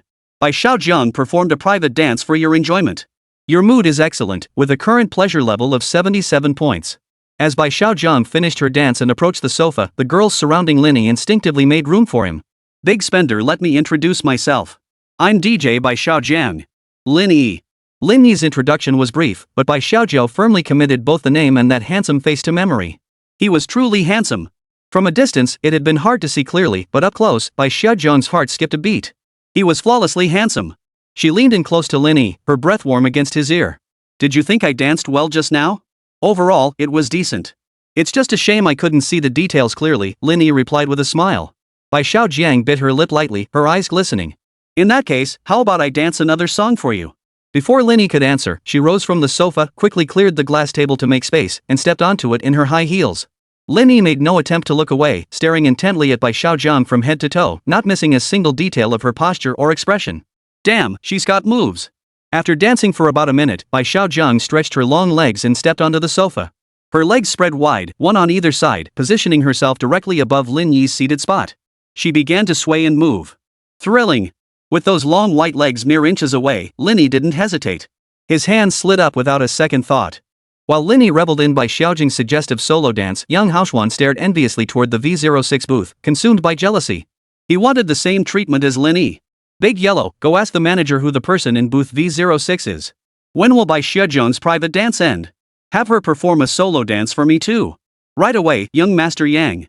I'll go ask immediately. Big Yellow rose and left the booth with his female companion. At the same moment, Song Yuntao, who had been preparing to toast and invite Lin Yi to mingle, now found himself in a dilemma. First, he hadn't anticipated Bai Xiaojiang performing a private dance for Lin Yi during her break. Second, while Bai Xiaojiang danced, more security guards had surrounded booth V06, blocking his access. After some thought, he decided to take Xie Anan back to booth V05 first. Nan, it's too crowded. Let's head back first and come back later. Xie Anan gritted her teeth and nodded reluctantly. No. I need to confront Lin Yi and get some answers. She was furious. How could Lin Yi possibly like that woman? Wasn't she 10,000 times better than her? If Lin Yi liked it, she'd dance too and she'd be better than that woman. And she'd only dance for Lin Yi alone, unlike that who danced for a crowd. Get answers from Lin Yi? Even Song Yuntao, usually slow to catch on, sensed something was off. What exactly do you want to ask him? None of your business. With that, she stormed forward, pushing through the crowd. Song Yuntao couldn't hold her back, so he steeled himself and followed Xie Anan through the crowd to the perimeter of booth V06. Marketing rep Li stopped them. Hold on, you two. I'm Lin Yi's friend. Let me in. Xie Anan demanded fiercely. Xiao Li was momentarily intimidated. He knew the big shot's surname was Lin today, but not his first name. And this pretty girl before him, she didn't look like she was making it up. Hold on a moment, I'll go check with Mr. Lin. Zhao Li pushed past the line of bodyguards blocking the entrance and approached Lin Yi. My friend? Who? Lin Yi froze for a moment. In Hangzhou, besides Wu Yang, who else could he possibly have as a friend? Mr. Lin, she says her name is Xia Anan. There's also a gentleman who claims to be Song Yuntao. They say they met you on the plane. Zhao Li relayed the information he had gathered to Lin Yi in full detail. They? Lin Yi couldn't help but grit his teeth. Song Yuntao was fine aside from being a bit of a suck-up, he had a decent personality. But Xia Anan, that clingy nuisance, why was she sticking around again? Ding. Host, please note your pleasure level is decreasing. Current pleasure level, 75. Damn it. Lin Yi was beyond annoyed. He pushed Bai Xiaojing off his lap. Let them come over. Bai Xiaojing was equally confused. They were in the middle of a steamy dance, why had it been abruptly halted? Lin Yi. How could you do this? The moment Xia Anan burst in, she wore a stern, accusatory expression as she confronted Lin Yi. Seriously, I'm speechless. Girl, are you out of your mind? Lin Yi couldn't be bothered to respond to her. He turned to Song Yuntao instead. Brother Song, it's good to see you again. Lin Yi, it really is you. Song Yuntao smiled as he stepped forward. I knew you weren't ordinary back on the plane. Looks like I underestimated you after all. He filled his wine glass, about to make a toast, when Xia Anan suddenly lost her mind. She shoved Bai Xiaojiang aside and tried to squeeze closer to Lin Yi. Are you out of your mind? Lin Yi finally exploded. I'm not crazy. Xia Anan clung to Lin Yi. Lin Yi, I really like you. Be my boyfriend. Boom. Song Yuntao froze, staring at Xia Anan in disbelief. Was this still the reserved, traditional girl he remembered? Bai Xiaojiang was also stunned. What kind of turn of events was this? Lin Yi, however, was so exasperated he laughed. He threw up his hands at Song Yuntao. This isn't my fault. Nan, what nonsense are you spouting? Song Yuntao's face burned with embarrassment. The woman he pursued so relentlessly was now confessing her feelings to another man? A confession was bad enough, but the guy wasn't even accepting her. What could Song Yuntao do now? Forgetting to offer toasts, he grabbed Xia Anan's arm and prepared to leave. Lin Yi, I'm sorry for the trouble. I'll take her now. I'm not leaving. Seeing Xia Anan still trying to throw a tantrum, Lin Yi gave Zhao Li a subtle signal. Two burly men immediately joined in, helping Song Yuntao carry Xia Anan out. Phew. Lin Yi exhaled, but the joy he'd barely managed to muster thanks to Bai Xiaojiang was steadily fading. It had already dropped below 70. Truth be told, once joy was interrupted, it was incredibly hard to reignite it. Noticing the frown on Lin Yi's face, Bai Xiaojiang sweetly asked, Lin Good, did you catch all the details of the dance just now? It was okay. Then you didn't really see it. Shall I dance another round for you? Bai Xiaojiang set down her wine glass and stood up, ready to dance. Lin Yi waved her off. You're tired too. How about playing dice with me for a bit? Sure thing. V03 booth, Big Yellow returned with his female companion. Young Master Yang, I checked with the manager. Bai Xiaojiang suddenly showed up at BSK bar because of Sun Biao, the boss. Him? That's easy to handle. Yang Haoxuan's eyes lit up. Go fetch Sun Biao over. Tell him I need to speak with him. Others feared Sun Biao, but Yang Haoxuan certainly didn't. If Yang Haoxuan wasn't afraid, his right-hand man De Huang certainly wasn't either. I'll go right away. De Huang hadn't even settled into his seat before he sprang up to find Sun Biao. Meanwhile, at the V05 booth, Xia Anan and Song Yuntao had already reached an impasse, but with outsiders present, neither could openly argue. Wang Xiao noticed the tension and pulled Song Yuntao aside. Hey Song, what's up? Did you and Nan have a falling out? No, Nan just isn't feeling well today.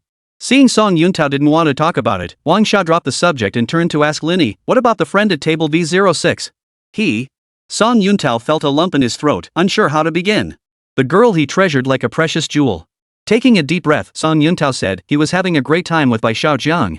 I just went over to toast him. I didn't mention the mixer because I didn't want him to misunderstand. Wang Xiao clicked his tongue, feeling a pang of regret. His desire to meet Lin Yi was also connected to Bai Xiaojiang. No worries. You did the right thing. Let's go over together later and get to know this young brother. Though he called him younger brother, Wang Xiao was merely trying to make himself look good in front of Song Yuntao. He knew his own worth. Connecting with Lin Yi would be a stretch for him. Young Master Yang, what brings you here today? Sun Biao approached booth V03, beaming as he sat across from Yang Haoxuan and poured him a glass of liquor. They clinked glasses and downed their drinks in one gulp. Yang Haoxuan smacked his lips, reaching for his glass while pointing at Sun Biao. Brother Biao, that's not fair. You invited Bai Xiaojiang to BSK bar without even telling me. Yang Haoxuan's family held significant shares in both Worry Free Media and BSK. However, Bai Xiaojiang was neither a signed influencer under Worry Free Media nor closely associated with BSK. In fact, since Bai Xiaojiang rose to fame, many well-known bars in China have actively sought to cultivate good relations with her, respecting her personal preferences. After all, no one wants to turn down money, and in the internet age, public opinion carries real weight. Don't forget that smear case involving that so-called June nearly sank a thriving MCN company. Therefore, no matter how much Yang Haoxuan covets Bai Xiaojiang, he must pursue her through legitimate means. Try to bully her? He might want to, but Bai Xiaojing's agency was Guogui Entertainment. Yang Haoxuan's family held no shares there. He couldn't even reach out to influence things. Through family connections? Yang Haoxuan wasn't that crazy. If his parents found out about his shady dealings with women, they'd break his legs. This happened suddenly, and I didn't think it through. I'll drink to that. After downing his drink, Sun Biao brought up Zhang Rujie. Getting Miss Bai on board wasn't really down to me. It was mainly because Guogui Entertainment did us a favor for our boss, Mr. Zhang, letting Miss Bai squeeze in an extra shift. Don't try to pressure me with Uncle Zhang. Yang Haoxuan slammed his hand on the table. Don't you think I know Uncle Zhang's character? Would he really use his connections for some junior? Sun Biao glanced at Yang Haoxuan, thinking to himself, who says Mr. Lin is a junior? He's on the same level as Mr. Zhang, isn't he? Hierarchy here isn't about age or seniority, it's about power. But Sun Biao couldn't state it so bluntly. He could only hint vaguely. Young Master Yang, Mr. Zhang certainly wouldn't abuse his connections for a junior, but today's arrangement was indeed orchestrated by Mr. Zhang. Damn it, you're still trying to fool me. Yang Haoxuan refused to believe it. Sun Biao, I'll bet my life this was entirely your own scheme. Just tell me, how much did that kid pay you? I'll double it. Yang Haoxuan slammed his fist on the table, pointing toward the V06 booth. Go get Bai Xiaojiang over here to dance for me. Otherwise, come tomorrow, I'll go straight to Uncle Zhang and spill the beans about how you've been lining your own pockets. Damn it, how did the Yang family produce such a brain-dead moron? Sun Biao was both furious and flustered, trying to come up with a plan, when Yang Haoxuan suddenly lost his temper again.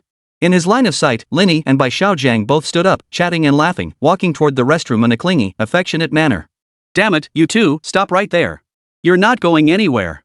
Chapter 146, Activating the Phone Memo Prop. Lin Yi faintly heard someone calling his name from behind, but the music was too loud.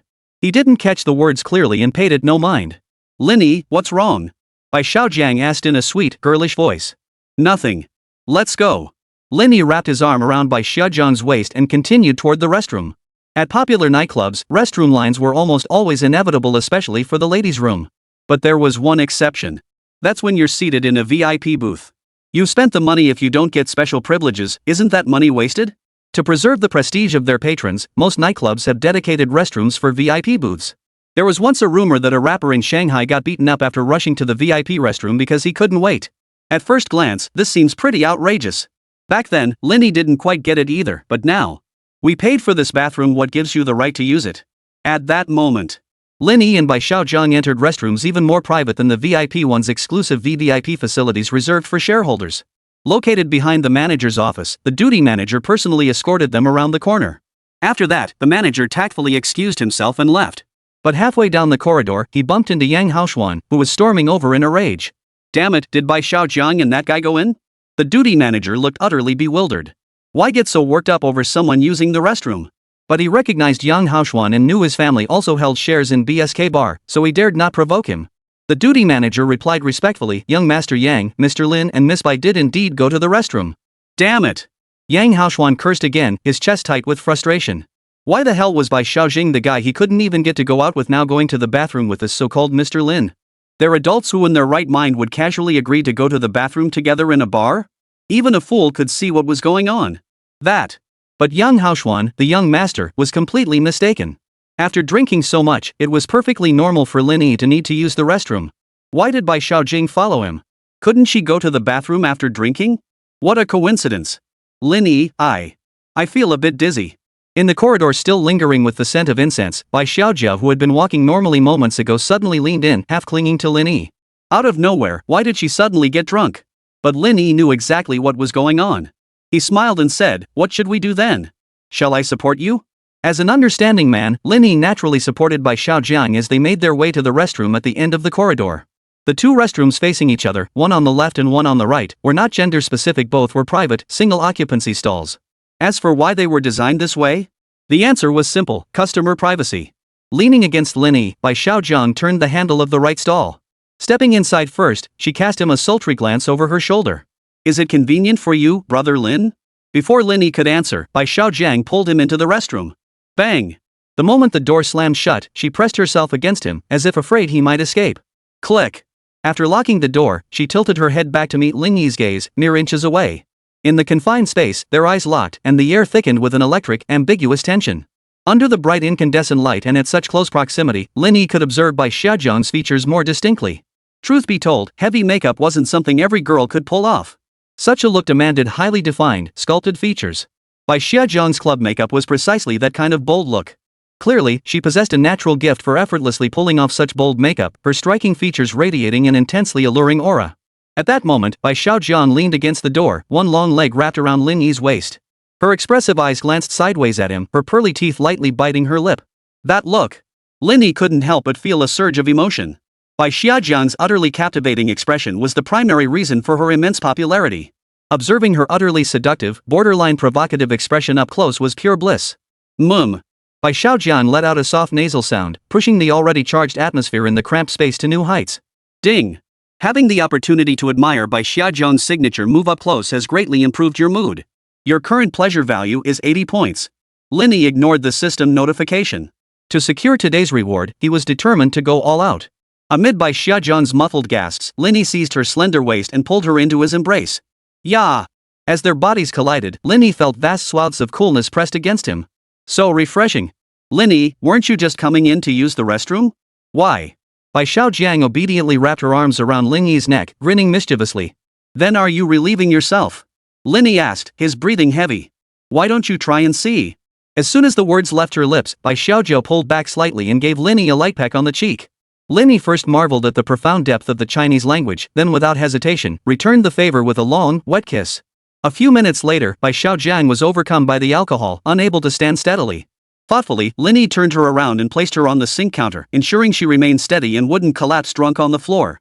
Only then did Lin Yi notice a striking red tattoo on Bai Xiaozhang's lower back, blending seamlessly with her waistline to create a visually intense effect. Lin Yi couldn't help but marvel at it, slowly studying it with the gaze and movements of someone appreciating a work of art. Before the mirror, Bai Xiaozhang stared at her reflection and gasped in surprise. Sun Biao, let go of me. Yang Haoxuan shoved Sun Biao, who was chasing after him, but the strength his small frame could muster was limited. Sun Biao stood rooted to the spot, unmoving. Young Master Yang, you've had too much to drink, he said in a deep voice. I barely sat down. I haven't even had a chance to drink yet, and you're telling me I'm drunk? Yang Haoxuan's eyes were bloodshot. Sun Biao, I'll ask you one more time, are you going to move or not? The woman he'd lusted after for so long was now being led into the bathroom by another man, and he'd witnessed it with his own eyes. It felt worse than death. Stop it. He had to stop it. If he couldn't have her, no one else would either. Young Master Yang, you can't afford to cross Mr. Lin, Sun Biao warned. I can't handle him? In Hangzhou, there's no one Yang Haoxuan can't handle. He stomped his feet, pointing an accusing finger at Sun Biao and bellowed, you bastard, just you wait. With that, Yang Haoxuan began calling for backup. Sun Biao felt helpless and followed suit, dialing Zhang Rujie. Mr. Zhang, trouble's brewing. Yang Haoxuan and Mr. Lin are at each other's throats. How did it start? It's about Bai Xiaozhang. A woman? Zhang Rujie was genuinely exasperated. He couldn't stand men getting into fights over women. Did Mr. Lin start it, or? It was Yang Haoxuan. Sun Biao recounted the scene truthfully. Oomph, spoiled brat. Zhang Rujie sneered with utter disdain, his thoughts racing. Let Lin Yi handle this himself. It'll be a good test to see what he's made of. Zhang Rujie was a seasoned veteran. He rarely believed hearsay or insufficient evidence without thoroughly testing its validity. Lin Yi was a prime example. Previously, he hadn't found the opportunity, but now that it presented itself, he had to test the waters. Biao, if Mr. Lin inquires, tell him I'm busy arranging matters for a female celebrity and am temporarily unavailable. Sun Biao nodded. Got it. After hanging up, Sun Biao continued his standoff with Yang Haoxuan. At that moment, Yang Haoxuan looked triumphant, smugly pounding Sun Biao's chest. Sun Biao, see? I was right. You're the one lining your own pockets this time. Give me back Uncle Zhang's VIP guest. How could I not know about Uncle Zhang's VIP guest? Even if I didn't know, with all this commotion, Uncle Zhang never once called me to say a word.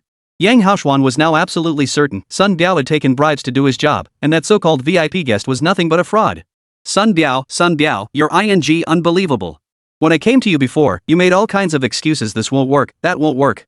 Turns out you just thought my offer was too low, huh? Sun Biao felt utterly helpless. How did this mess land on his plate? He could only mutter, young Master Yang, I still advise you to be cautious about this. Mr. Lin. Get him out of here. Yang Haoshuan waved his hand. The bar bouncer looked left and right, unsure whether to obey. Are you all deaf? Get him out of here. Lin Yi had heard the commotion outside long ago. But now that the arrow was on the string, he had no choice but to draw it back. He steeled himself, determined to get this over with quickly. As the shouting grew louder, however, Lin Yi pieced together fragments of the argument. The two sides involved in the dispute were Sun Biao on one side and a spoiled rich kid surnamed Jian on the other. The root of the conflict seemed to be himself? Lin Yi glanced at Bai Xiaojiang's alluring reflection in the mirror and suddenly understood. Hear people arguing outside? Bai Xiaojiao only responded with mora, acknowledging the sound but clearly focused inward, not outward. Smack! Smack! Smack! Lin Yi slapped her several times. How many second-generation young family members in Hangzhou do you know? Just one. Bai Xiaojiang pouted. Lin Gu, I may be a nightclub influencer, but I'm not out here selling myself. I'm really. Lin Yi knew Bai Xiaojiao had misunderstood and cut her off immediately. That's not what I asked. Name names. Yang Haoshuan. He's been pestering me, trying to sleep with me, but I'm not interested. I've been dodging him. Do you know his phone number? Ha? Why do you need his number, brother Lin? Give me your phone. Oh, okay. Bai Xiaojiao turned her back and handed the phone to Lin Yi. As he took the phone, Lin Yi seized her wrist. With one hand, he scrolled through her contacts while the other hand drew back like a full moon. Ding. Host, do you wish to spend 5 million cash deposits to activate the phone memo feature and retrieve Yang Haoshuan's contact information? Yes. Chapter 147, Uncle Lin, I'm sorry, I was wrong. Sometimes, endurance isn't always a good thing. Over 10 minutes had passed since they entered the restroom. Bai Xiaojiang felt like she was falling apart, yet Lin Yi remained as tense as a bowstring. The arguing in the hallway had ceased for a while. It wasn't that Yang Haoshuan had calmed down, but rather he was seething with suppressed rage. The BSK bar security guards, constrained by Sun Biao's status, dared not intervene. Even more so, constrained by Yang Haoshuan's status, they couldn't intervene either. Including the duty manager, they chose to stay neutral, playing both sides. The stalemate was finally broken when Yang Haoshuan called in his gang of cronies. Young Master Yang, who's upset you? Young Master Yang, is it him? Young Master Yang, just give the word. Name your target, and we'll take care of him. Amidst the clamor, the corridor filled with people all on Yang Haoshuan's side. With his reinforcements now present, Yang Haoshuan erupted again, pointing his finger right at Sun Biao's nose. Drag him out of here. At his command, the men didn't hesitate. They swarmed forward, shoving and pushing Sun Biao out. With Sun Biao out of the way, Yang Haoshuan could finally confront Bai Xiaojiang and settle accounts with that so-called distinguished guest, Mr. Lin. Rolling up his sleeves, he stormed toward the restroom. Hearing movement on the right, he cursed under his breath, damn it, and kicked the door open. Damn it, open the door. I said open the door. In the cramped space, Lin Yiming called off the attack, shielding Bai Xiaojiang behind him. Get yourself together. Oh, okay. Bai Xiaojiang wasn't wearing much, so tidying up or whatever was easy. Just pull up the skirt and safety pants, and you're done. Only her slightly smudged makeup and messy hair proved trickier to fix. Lin Yi couldn't wait for Bai Xiaojiang to fix her makeup and hair. The door rattling violently and the curses outside were making him furious. Yang Haoshuan, I know what color underwear you wear, and you still think you're hot? Get on your knees. He pulled out his phone and dialed Yang Pingping, who was far away in Shanghai. Yang Pingping was Yang Haoshuan's aunt and one of BSK's original shareholders. She was the perfect person to contact. This information came from the phone memo provided to Lin Yi. To obtain this information, Lin Yi first spent 5 million yuan compiling a list of individuals connected to Yang Haoshuan. After selecting Yang Pingping, he spent another 15 million yuan to untangle the intricate web of relationships surrounding her. It could be said that the aunt and nephew had no secrets left from Lin Yi. Beep beep beep. After several rings of busy tone, the call connected. A languid, aristocratic woman's voice came through the earpiece. Hello? Who is this? Yang Pingping, right? This is Lin Yi. Barring any surprises, I'll be BSK's second largest shareholder tomorrow. Ah. Haha, Mr. Lin. So late. Let's cut to the chase, Lin Yi interrupted. Yang Haoshuan is your nephew, right? He's been acting out a bit. I'm going to teach him a lesson. You don't mind, do you? This. Yang Pingping froze for a moment. How did Xianxian get into a conflict with Lin Yi? Mr. Lin, is there some kind of misunderstanding here? She asked. Misunderstanding? What misunderstanding? Lin Yi held the phone up to the bathroom door and waited 2 seconds. Do you still think this is a misunderstanding? Mr. Lin, please wait a moment. I'll call Xianxian right now. Yang Pingping immediately offered. But Lin Yi wasn't about to let things drop so easily. Moreover, through Yang Haoshuan's network, Lin Yi discovered that he and Zhang Rujia had deep connections. This was getting interesting. Yang Haoshuan was Zhang Rujia's junior, and Sun Biao was Zhang Rujia's confidant. A matter that could have been settled with a single phone call had escalated to this point. Lin Yi instantly grasped the meaning. Zhang Rujie was using Yang Haoxuan as a pawn to test him. If he wanted to test him, then he'd scare the hell out of him first. I'm not calling to negotiate, but to inform you, Lin Yi said coldly. Mr. Lin, this is rather unreasonable of you. Yang Pingping's tone had sharpened by 3 degrees. It's better to resolve grievances than to hold grudges, wouldn't you agree? Yang Haoxuan was, after all, her own nephew. Even if he had made mistakes, she couldn't tolerate outsiders lecturing him in front of her. Even if Lin Yi had connections reaching to the heavens and could quietly acquire part of BSK's shares, it hadn't truly affected the Yang family, had it? Besides, rumors tended to exaggerate. Yang Pingping genuinely didn't believe Lin Yi possessed the power to shake the very foundations of the Yang family. After all, up to this point, not a single major figure backing Lin Yi had made an appearance. Only Lin Yue Investment and Huada Legal had been deployed. Her Yang family could easily afford either of those firms. Indeed, it's better to resolve grudges than to hold on to them. Yang Pingping, just one question, is Wang Wenwu your family's main support? Boom! Yang Pingping's mind buzzed and her body swayed uncontrollably. How could he know? The Yang family had only connected with this big shot in the past half-month. They believed their secrecy was airtight, that no outsider could know. Moreover, judging by Lin Yi's tone, the conflict between him and Xian had only lasted a mere 10 minutes or so. In such a short time, not only had he thoroughly investigated the Yang family, but he'd also uncovered this big shot, Wang Wenwu? This. In an instant, cold sweat broke out on Yang Pingping's forehead, and she stammered, Mr. Lin, you think this is a secret? Ha! In my eyes, it's not even gossip. Lin Yi cut her off before she could finish, hanging up the phone immediately. He raised his foot and kicked with all his might. Crack! Ah! Amid by Xiaojiang's startled cry, the door hinges snapped. The entire door flew backward, carrying Yang Haoxuan outside with it slamming from the right bathroom into the left one. Pulling by Xiaojiao out, her clothes slightly disheveled, Lin Yi glanced at Yang Haoxuan, who had pushed aside the door panel pinning him down and scrambled to his feet. Damn it! What the hell were you yelling about? Damn it, you're asking for it. Yang Haoxuan charged forward with clenched fists, but Lin Yi easily parried the attack. His long leg shot up, kicking Yang Haoxuan squarely in the chest and sending him flying another 2 or 3 meters. Last time, Lin Yi had nearly been bested. Though he hadn't yet hired bodyguards, he'd invested all his newly acquired free attribute points into physical prowess. Physical attributes: Strength 89, Speed 74, Stamina 66, Agility 73, Flexibility 60. Even without any fighting technique, his superior strength and speed made crushing Yang Haoxuan, who also fought without any technique, a breeze. Young Master Yang! Young Master Yang! The men Yang Haoxuan had summoned, seeing their boss humiliated twice, immediately swarmed around him. Half glared viciously at Lin Yi while the other half checked on Yang Haoxuan's condition. Beat him! Beat him to death! Clutching his chest, Yang Haoxuan pointed at Lin Yi, shouting in fury, so what if you can fight? You're just one man. Lin Yi was indeed alone, while at least 8 men closed in on him. In a chaotic brawl, Lin Yi could win, but victory would be anything but graceful. In this day and age, who still gets into a physical fight? Yang Haoxuan, you probably want to say that to survive in this world, you need money and power, right? Lin Yi sneered coldly, shielding by Xiaojiang as he took 2 steps back. Yang Haoxuan, you think you're so tough? Your little bit of power isn't worth in my eyes. Anyone can talk big. Charge! Take him down! Ring ring! Just then, Yang Haoxuan's phone rang. He hesitated to answer, but upon glancing at the caller ID, he immediately waved his hand, signaling his men to hold their fire. The 8 men who had once again surrounded Lin Yi could only pause their attack for now. Bai Xiaojiang was slightly startled. Clutching Lin Yi's sturdy waist tightly with both hands, he looked up at him pitifully. Brother Lin, you have to protect me. Don't worry, you'll be fine. They're the ones who should be worried. While Lin Yi was comforting Bai Xiaojiang, Yang Haoxuan was reeling from his aunt's scolding. Make me apologize to him? His voice rose sharply, drawing frequent sideways glances from the underlings surrounding him. Over the phone, Yang Pingping's voice crackled with fury. Now! Immediately! Apologize to Mr. Lin this instant. Yang Haoxuan couldn't comprehend it. Who exactly is he? He's someone neither you nor the entire Yang family can afford to cross. Yang Pingping didn't elaborate. I've already informed your father about this. Don't escalate the conflict any further.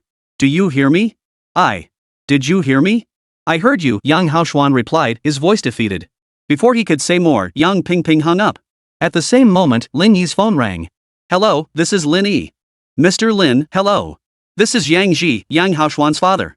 I'm calling to apologize on behalf of my son. No need for apologies, Lin Yi shook his head. If apologies were enough, why did your son bother calling so many people over? Rest assured, Mr. Lin. I will give you a satisfactory resolution to this matter. Yang Ji took a deep breath. Mr. Lin, please put this on speakerphone. Lin Yi readily complied and activated the speakerphone. Yang Haoxuan, get down on your knees. What? Yang Haoxuan froze. Dad, no, you want me to. Kneel. Yang Ji roared. Dad, I can't do that. My friends are all here. I don't have. I mean, how can you ask me to do this? Yang Haoxuan stammered incoherently. With so many people watching, didn't he care about his reputation? What if he knelt? How would his friends and underlings see him? How could he ever hold his head up in this circle again? You ing bastard. You start trouble but can't handle the fallout? Who the hell do you think you are, calling people over to gang up on Mr. Lin? You ing. Yang Ji unleashed a torrent of curses, leaving Yang Haoxuan completely dazed. But even if I still can't. Lin Yi felt it was time to intervene.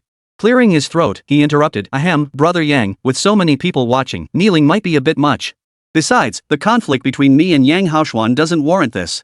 This wasn't out of Lin Yi's compassionate nature, it was obvious this was a feigned injury ploy. Besides, while kneeling might feel satisfying in the moment, the ensuing trouble would be endless. Lin Yi decided to take the opportunity to step back gracefully. On the other end of the line, Yang Ji breathed a sigh of relief.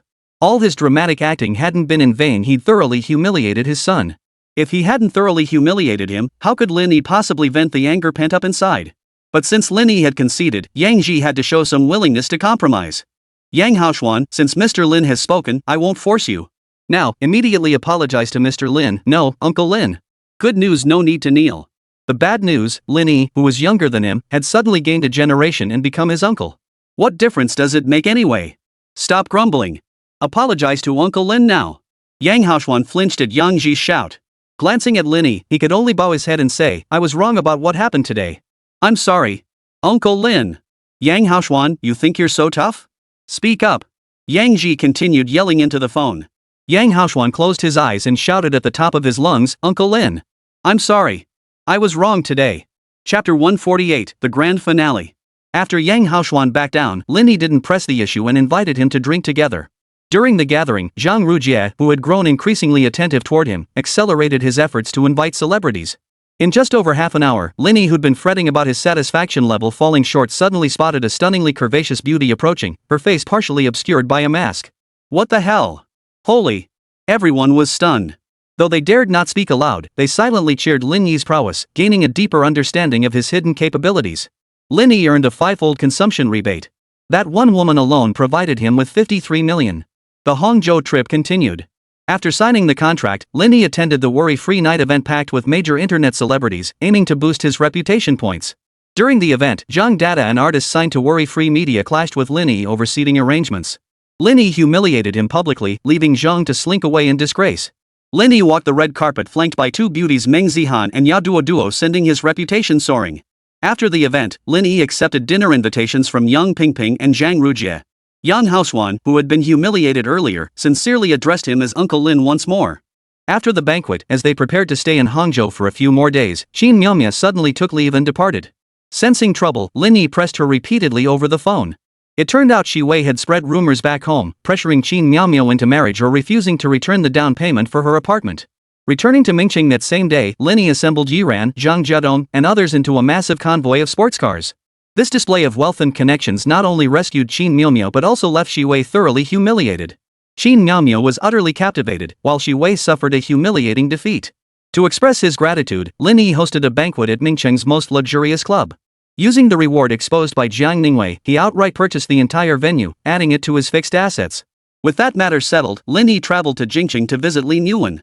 Her aunt opposed their relationship, but was stunned by Lin Yi's extravagant display of wealth. Ultimately, she tacitly accepted the unconventional arrangement between Lin Yuan and Lin Yi. After bidding farewell to Lin Yuan, Lin Yi sought out Wan Xiaoxiao. Through a series of sweet interactions, he not only transformed her ordinary figure but also dealt a blow to her numerous admirers. Returning to Mingcheng, with his newly hired beautiful driver in place, Lin Yi began recruiting new talent. The next day, Jiang Ningwei's father's appeal trial was about to begin. Lin Yi accompanied her to visit her father, thereby gaining complete control over Jiang Ningwei and receiving a generous reward. With this matter settled, Jiang Ningwei found herself at a loose end. Lin Yi encouraged her to pursue her dreams, and she promptly headed to the capital to further her studies in music. This concludes the core storyline of the Mingqing chapter, laying the groundwork for the upcoming Hangzhou chapter. The Hangzhou city storyline will fully commence next, interwoven with Lin Yi's trip to South Korea. There, he teams up with Park Hyo to take down the ruthless South Korean male baseball tycoon. Following this will be the Shanghai and Beijing storylines. Since Zhang Ningwei is in Beijing and Qi Yumeng is there, two clashes will ensue as Lin Yi formally enters the Celestial Dragon Circle. The final chapter will see him conquering the international stage, becoming a patriotic financial tycoon surrounded by beautiful women, living an extraordinary life. But I'm sorry to say the author won't be able to present these to readers. Due to the book's poor test results, the editor has demanded its discontinuation. The author can only announce that this book is being self-cancelled. But the author has written a new book, a high-stakes martial arts tale set in the modern city, the genre the author excels at. Pretentiousness, pure satisfaction. Humiliation, thrilling. Battles? Thrilling. Female characters? Thrilling. Readers of this book know the author has a knack for crafting female characters. This new work, also set in an urban high martial arts world like this one, should be a great read for fans. So, the new book is Weekly God Tier Passive Refresh, starting with a beating for the genius campus beauty. It features characters you'll recognize. The reserved Zhang Ningwei. The adorably clueless one Xiao Xiao. Lin Yi, who loves to please. And more. Add it to your bookshelf and dive in. By the way, the new book updates daily with over 10,000 words. For any questions, join our QQ group 1034257565.